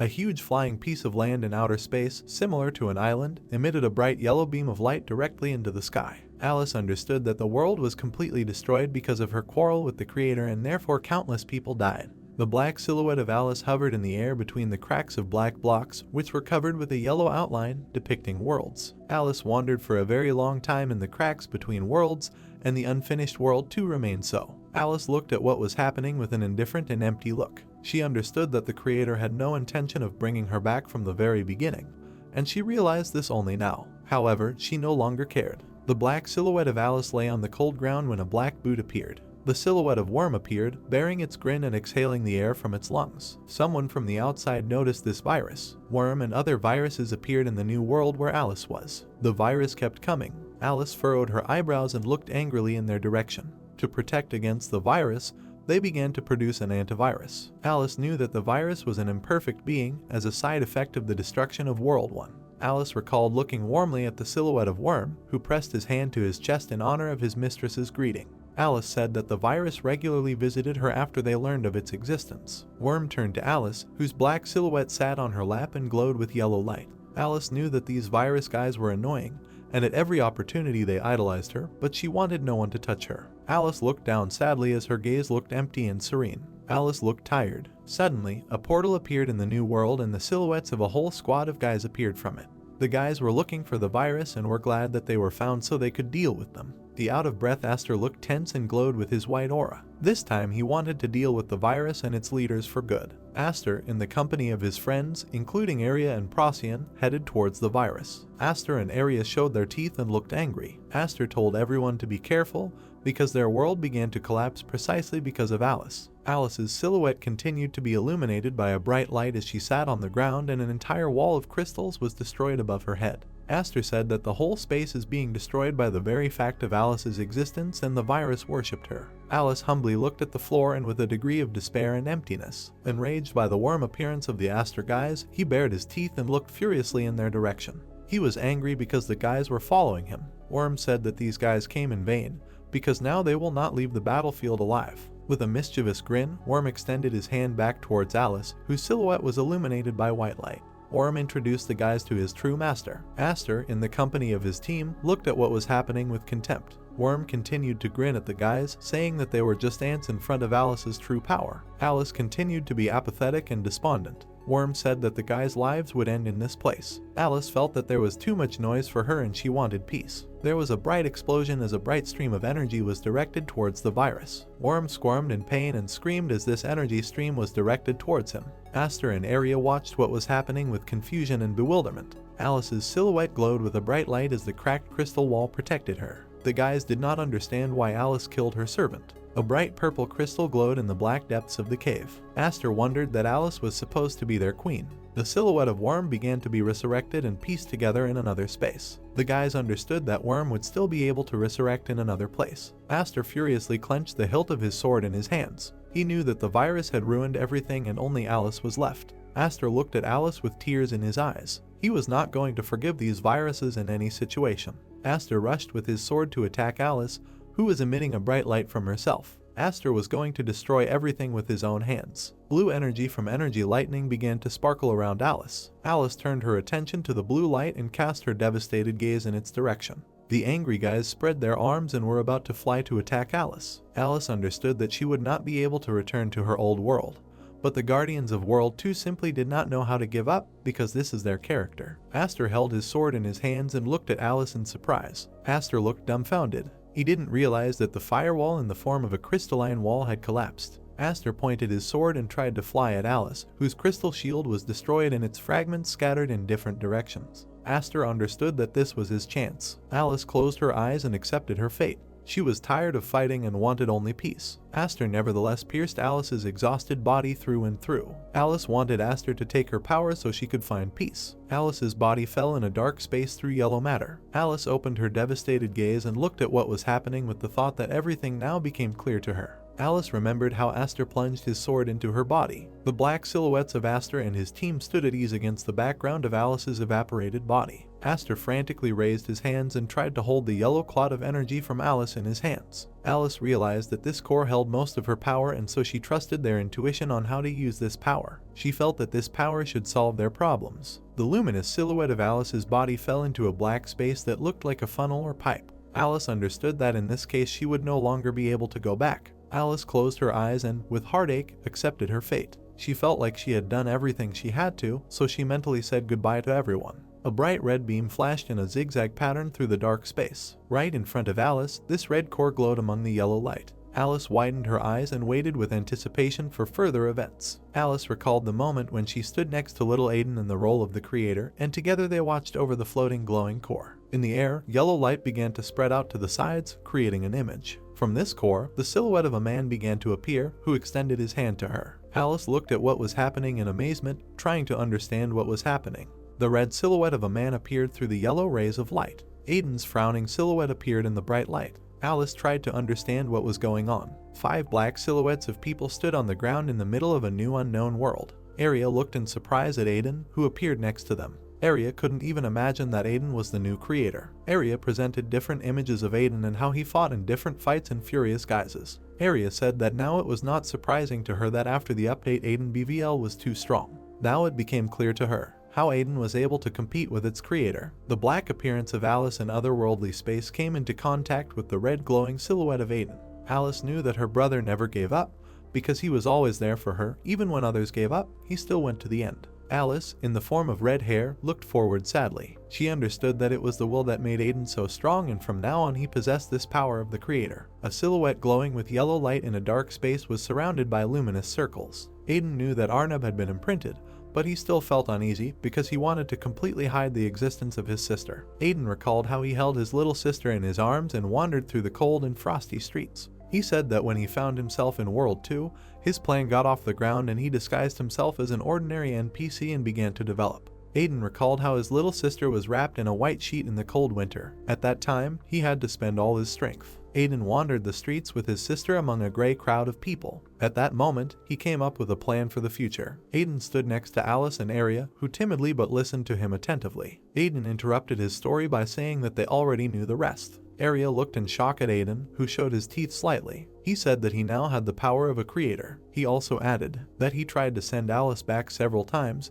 but could not achieve the desired result. Aiden recalled the image of Arnab, crystals hovering above his head. He was not going to give up and definitely wanted to bring her home, because Arnab was also trying to help Alice. A bright yellow light seeped past Aiden. Aiden said he had to make a deal with Arnab. 5 black silhouettes stood right in front of the open portal to another dimension. Alice looked with admiration at her brother, who intended to take the final step and help his sister. Aiden extended his palm towards Alice, asking her to follow him. Aiden stood with his back to the open portal and raised his hand in the air, frowning slightly. He said she would come home.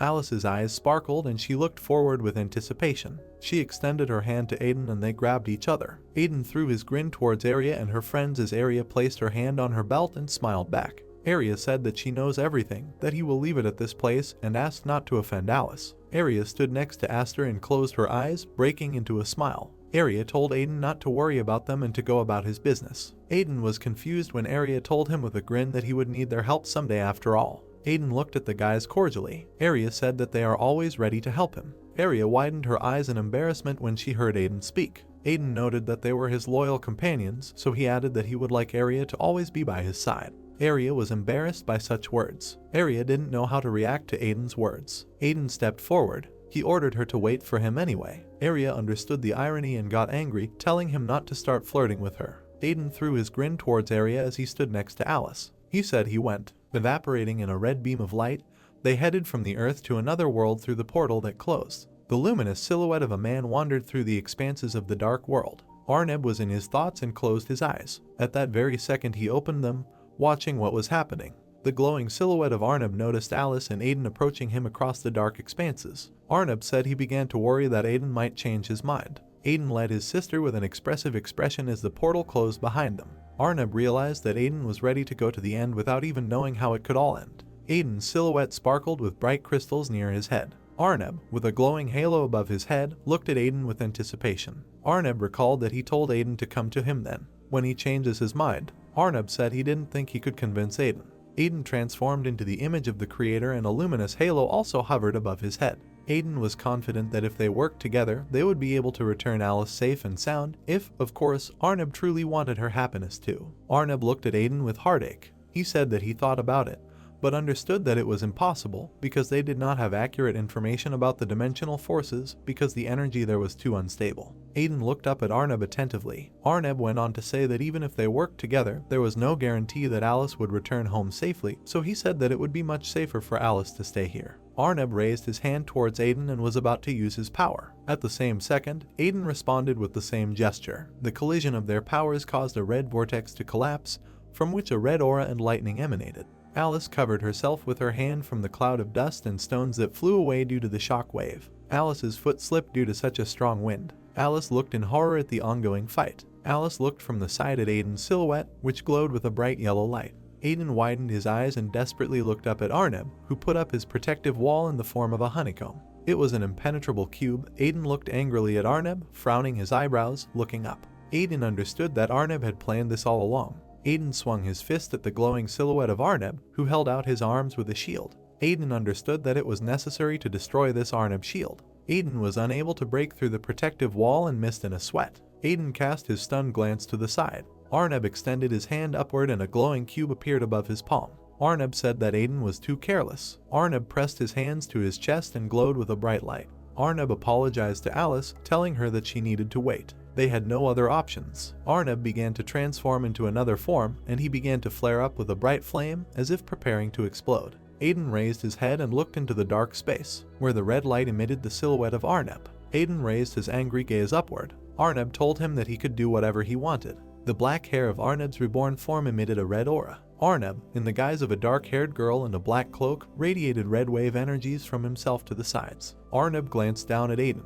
Arneb said that she will prove to Aiden that he was wrong. Last player no. 999999 Arneb. A bright and powerful explosion occurred in the vastness of the dark world. Various flashes and explosions occurred in the confrontation between Aiden and Arneb, whose energies intersected with each other. Aiden, with his luminous halo above his head, hovered in the air opposite Arneb in a black cloak, who emitted red magic spheres from herself. Aiden furrowed his eyebrows and looked angry. He asked Arneb what he did with Alice. Arneb was surrounded by her red aura and looked forward with an innocent gaze. Aiden noticed that his sister's appearance had changed greatly and her strength had increased. Arneb said that she didn't do anything, she was just in sleep mode for a while. Arneb glowed with her dark aura as Aiden's silhouette, glowing with white light, hovered opposite her. Arneb noted that Aiden knew and could have imagined that something like this would happen. The black silhouette of Arneb glowed with an even brighter red light, which, with a halo above his head, illuminated the entire dark space. Arneb added that this has all happened since their connection was severed. Transformation card. Arneb rushed from the air towards the ground, emitting a dark red stream of light energy, the rays of which scattered in different directions. A black light stream with a red aura pierced into the bowels of the earth, from which Aiden felt this powerful stream of energy on his face in huge pieces and his gaze looked lost. A black beam of energy pierced the yellow light core in the shape of a cross. From the sky, a black beam of energy was directed from the black aura directly into the ground. Arneb glowed with her red aura as she stood on the ground and watched what was happening among the clouds of dust. Arneb looked disdainfully towards Aiden. Aiden's hand managed to grab onto the ledge. Arnab noted that Aiden knew that everything would be exactly like this. Aiden sat on the ground with his head and hands down amid a cloud of dust after the explosion. Aiden asked Arnab why he didn't want to listen to Alice. Aiden knitted his eyebrows and frowned towards Arnab, raising his head. Aiden added that the more often such moments occur, the more Arnab will move away from her, so he asked a logical question for Arnab whether he wanted such a situation. Arnab looked forward with indifference as his protruding chin was illuminated by a bright light. Aiden said that he did not believe in such a turn of events. The silhouettes of Aiden and Arnab stood opposite each other as huge boulders soared into the air, into a dark space that was illuminated by a yellow light. Arnab agreed with Aiden's position, saying that he could not help himself because he had no other options. Arnab added that everything in this world had a beginning and an end, and Arnab was no exception. Arnab extended his hand into the air and held in it a black core, which emitted red energy and its rays to the sides. Arnab said that Aiden did not destroy the best version of Arnab. Arnab's black silhouette floated in space as a red magic aura circle glowed behind Arnab. Arnab said that they can rule this world together. Black noticed with the words, "Crash." Aiden looked at Arnab with disdain, raising his head at him as he was surrounded by a yellow glowing sphere. Aiden used the firewall enhancement skill and space distortion. The red hemisphere in the form of a shockwave spread over all space and the earth. Red lightning flashed all around. Yellow energy beams passed through the air. At the same instant, red energy in the form of rays was directed in the opposite direction. The yellow and red energy from the two silhouettes of the creators collided in a fierce battle, because of which the entire earth and world began to collapse. Arnab raised his hand towards Aiden and small red signs appeared. Aiden bared his teeth and tried to put up his hand as a defense. Aiden was unable to resist such energy, and the entire dark space, along with his silhouette, was surrounded by a red aura in the form of lightning. A red energy stream from the heavenly yellow light pierced the ground, causing such a blow to scatter stones in different directions. Aiden's body was embedded in the destroyed fragments of stones from such a powerful blow. Aiden spat out clots of blood from his mouth from such a blow. Arnab watched from the air as his red energy stream carried Aiden's body deep into the earth, creating a deep hole. Arnab humbly watched what was happening and put out his hand, from which a clot of black core with energy in the form of a sphere began to appear. A powerful energy stream was directed from the air in the form of a cone to finish off Aiden. A dark magical beam pierced Aiden's protective wall, crumbling it into pieces. Arnab from the sky, using his dark spheres, directed energy rays onto the ground towards Aiden. A powerful source of dark rays sent massive bolts of energy towards Aiden. The glowing silhouette of Aiden hovered in the air and tried to resist this flow of energy. Arnab looked up with hatred through the light stream. Aiden understood that Arnab was burning his strength in exchange for life energy. The silhouette of Arnab floated effortlessly in the air, emitting a red light stream from itself. Aiden said he was prepared for anything. Aiden glowed with a bright light as a bright yellow core burned inside his body. Aiden said he still has an ace up his sleeve. Aiden's eye glowed yellow, like a robot's. He used the transformation skill. Arnab watched as there was a bright flash of light from the silhouette of Aiden in the center of the dark space. Arnab watched what was happening with an indifferent look. The glowing silhouette of Aiden floated in the air, emitting a yellow aura in the form of circles. Arnab turned to Aiden, telling him that they should decide now once and for all. Aiden's glowing halo hovered above his head, and Aiden's expressive gaze was directed straight ahead. Aiden rushed to attack Arnab at high speed, leaving a trail of light behind him. Arnab knitted his eyebrows and looked at what was happening with a degree of contempt. Arnab used his magic and put up his dark blocks as a defense. Arnab directed long dark blocks towards the glowing silhouette of Aiden.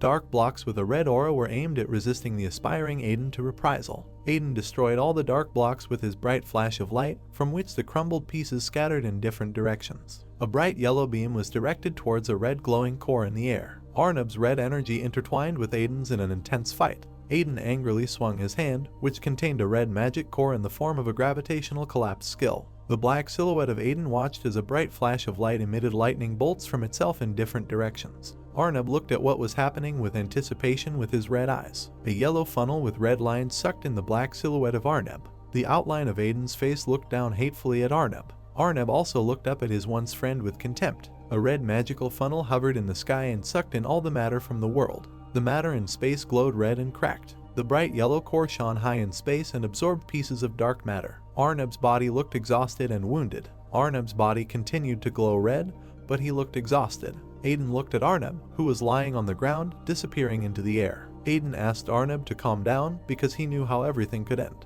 Aiden looked at Arnab with despair, glowing with a yellow aura. Aiden knew that Arnab was greatly weakened because he used too much strength and therefore his body could not stand it. Aiden looked up with devastation as his face looked bruised. Aiden did not understand why Arnab made such sacrifices. Arnab said that it all had a point, but Aiden ruined everything.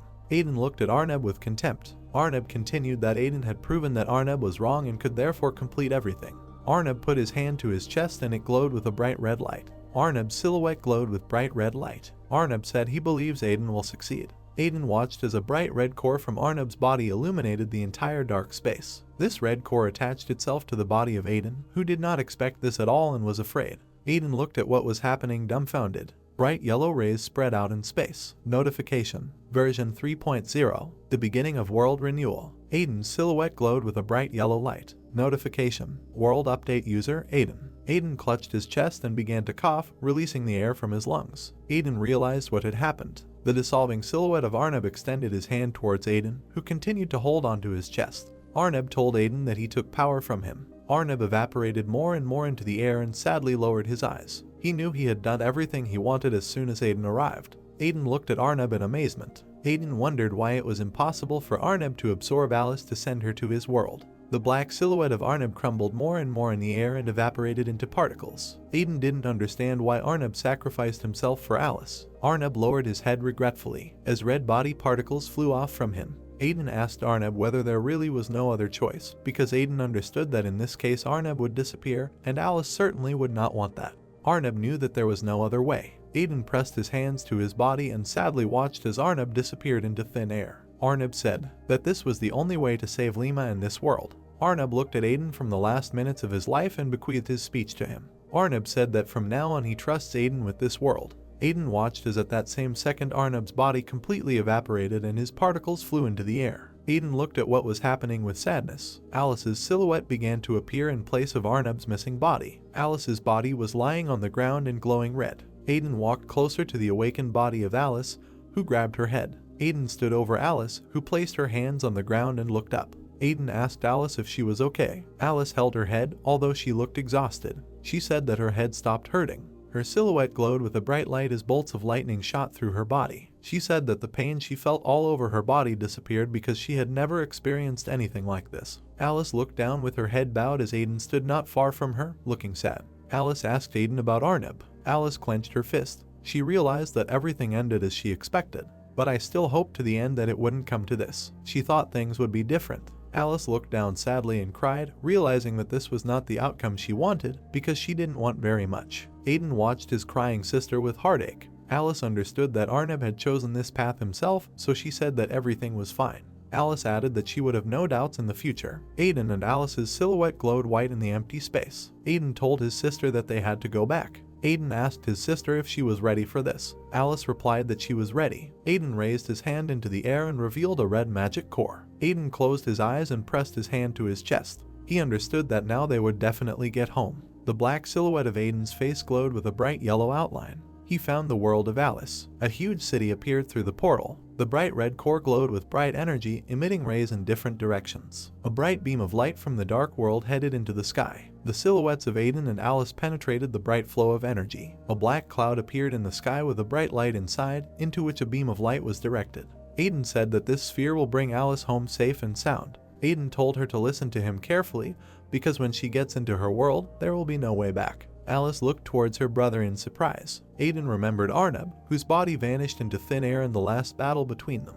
Aiden said that if the light given by Alice Arneb disappears, then the crack connecting Alice with this world will close, and her illness will disappear along with it. Alice looked at her brother in amazement, her eyes wide. Aiden told Alice to go ahead, because her world was not here, but there. Alice frantically threw herself into the arms of her brother, who looked at her in awe. Alice said that she and Aiden are not actually related. Alice looked away sadly as she was in Aiden's arms. Alice said that Aiden was a simple user of another world, an NPC, but at some point Alice began to think everything differently. Alice recalled moments when Aiden took care of her as a child. Alice recalled with admiration and warmth the moments when Aiden looked at her in awe. Alice thanked Aiden for that he was always there for her. Aiden looked forward cordially. Alice said that she would never forget him. Aiden grabbed Alice's hair and began to pull it. Aiden looked at Alice with a grin, holding her head. Alice looked at her brother with irony and realized that he did this as a goodbye. Aiden looked at his sister with inspiration. Aiden said that she would always remain his beloved sister, and even though Alice would not think so and no matter what she would say. Alice looked at her brother with anticipation.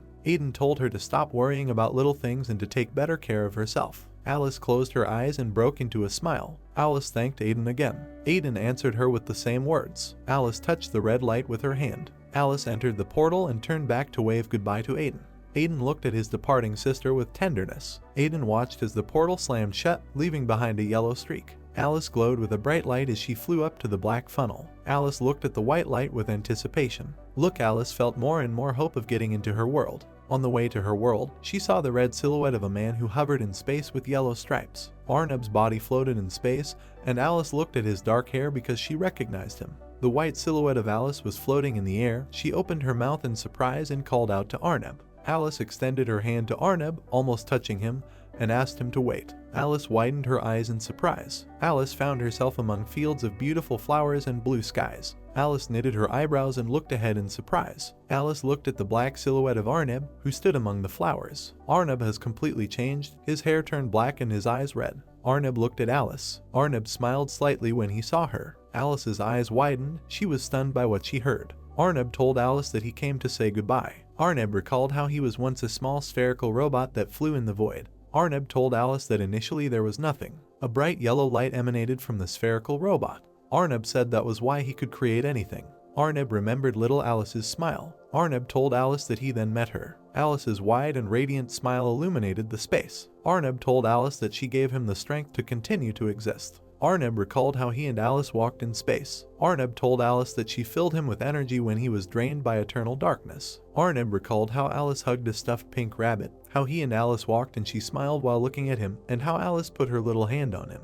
Arnab closed his eyes and smiled widely, the sun shining on his face. Arnab told Alice that their meeting was an unimaginable gift of fate. Alice watched Arnab sadly. Arnab recalled how he created toys to entertain Alice. Arnab told Alice that he would never forget their first meeting. Arnab remembered Alice's wide and radiant smile and how he watched her with a joyful smile. Arnab told Alice that he would not forget her bright smile. A yellow cloud of energy emitted bright rays. Arnab extended his hands to the bright cloud of energy and said that he would take all these memories for himself. Arnab closed his eyes and, with a smile on his face, pressed his hands to his chest, in which there was a cloud of energy. Arnab said that he would hide them deep in his heart. Cracks began to appear in space. The space split and Arnab fell into the hole. Arnab began to dissolve in space. Arnab said goodbye to Alice. Arnab's silhouette dissolved and a black core with cracks appeared. Alice opened her mouth wide and rushed towards him in panic. Alice fell into the space behind the Arnab core, which brightly illuminated the darkness. Alice told Arnab not to leave her. Alice reached out to the broken core. Alice shrank and held Arnab's core to her chest. It glowed with a golden light. Alice told Arnab that she doesn't want to forget him. Alice bared her teeth, clutching Arnab's core tightly. Alice told Arnab that she doesn't want to forget everything about him, even though she understands that he is doing this for her sake. Alice closed her eyes and began to cry with unimaginable bitterness. Arnab said that with all his heart he dreams of always being with her. Alice shone dazzlingly, illuminating the impenetrable darkness in space. Aiden's voice called Alice. Alice opened her eyes from a long sleep. Alice was lying in an embrace with her stuffed bunny and holding a phone in her hands. From the outside they asked her how long she was going to lie in bed. Aiden looked through the doorway and turned to Alice. He told her that she would be late for school. Alice said that Aiden will now get what he deserves. Alice grabbed her sheet. Alice said that she asked Aiden to wake her up early. Aiden said that he had tried this many times already, but to no avail. Alice jumped out of bed and rushed to run after Aiden, grabbing the doorway. She said that Aiden makes her angry. The light in the room fell on the pink hair. Alice said that they were waiting for her too. The hair was sitting on the bed when Alice forgot about him and rushed to get ready. A clear sunny day reigned over the white building. The silhouettes of Nia and Arya watched the lost Alice. They called out to Alice. Nia and Arya were dressed in school uniforms and looked expectantly at Alice. Alice greeted the guys, asking how long they had been waiting for her. Nia and Arya looked at each other. The guys said that they waited a long time, but still everything was in order since they themselves had just arrived. Joyful Alice squeezed between Nia and Arya. She apologized for being late and said that she would buy them something tasty as an apology. Arya told Alice not to pay attention to it. Their group with backpacks was heading to school among other people. Alice notified the kids about the news that they had a new kid in their class. The weather was clear and white clouds were floating over the big city. Residents of the city looked at each other, happily communicating with each other. The huge testing tower was emitting a bright beam of light into the dark space. Henry, Helen, and Violet looked around the tower with curiosity. Three guys looked forward with shining eyes. Henry said that they had been here quite recently and every time he saw this place he was amazed. The creator disappeared and everyone forgot about him. The memories were of the moment when the exhausted Aiden passed through the dark portal. Aiden returned unharmed and was greeted as a hero. Area hugged the exhausted and tired Aiden.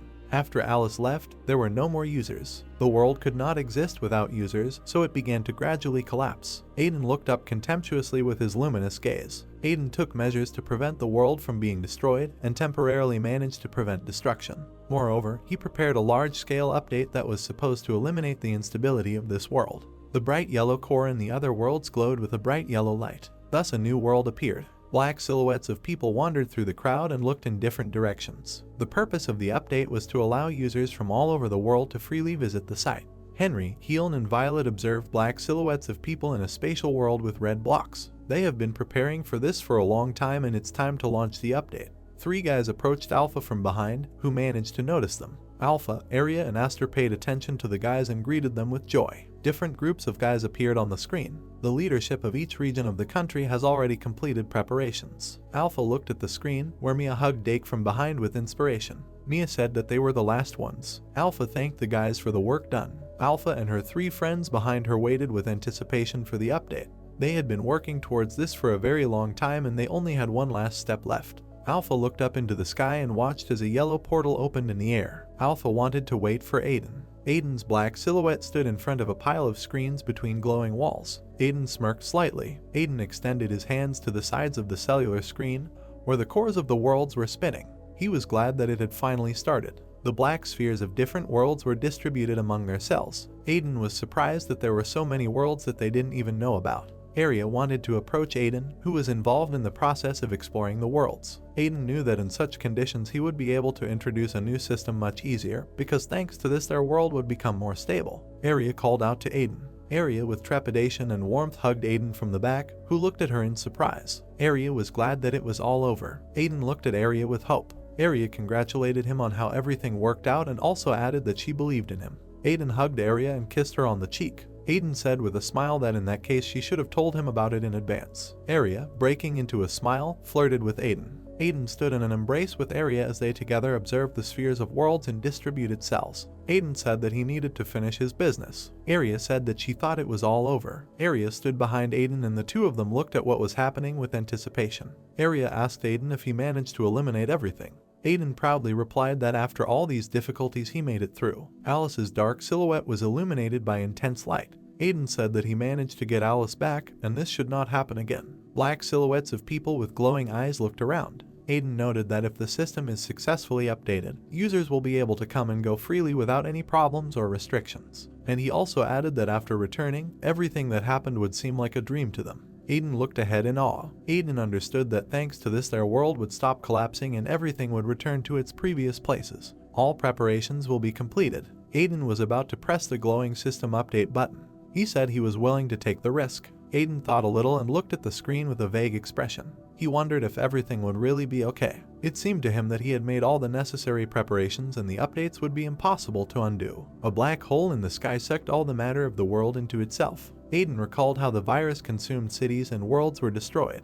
Aiden wondered if an unforeseen situation should occur, would he be able to stop the disaster? Aiden had his hand in front of the button when suddenly Arya's hand touched him. Aiden gave her a questioning look as Arya looked at Aiden in admiration. She told him not to worry because he was not alone now. Aiden looked closely at Arya, who was about to inspire him. Arya said that Aiden has acted alone until now, but now they can do anything together. Aiden extended his hand towards Arya. Aiden agreed with Arya's words, saying that they should do this and embrace their renewed future. Aiden smiled and looked at the glowing button with anticipation. He understood that they needed to update the world. Arya held Aiden's hand and together they were about to press the button.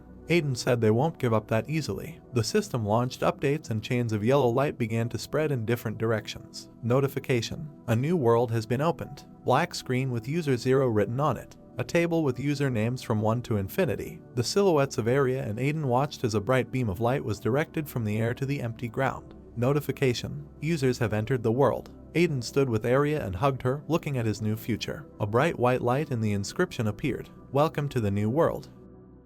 That's how this video ends. If you have sat through to the end, please don't forget to press the subscribe button and leave feedback. See you in the next video.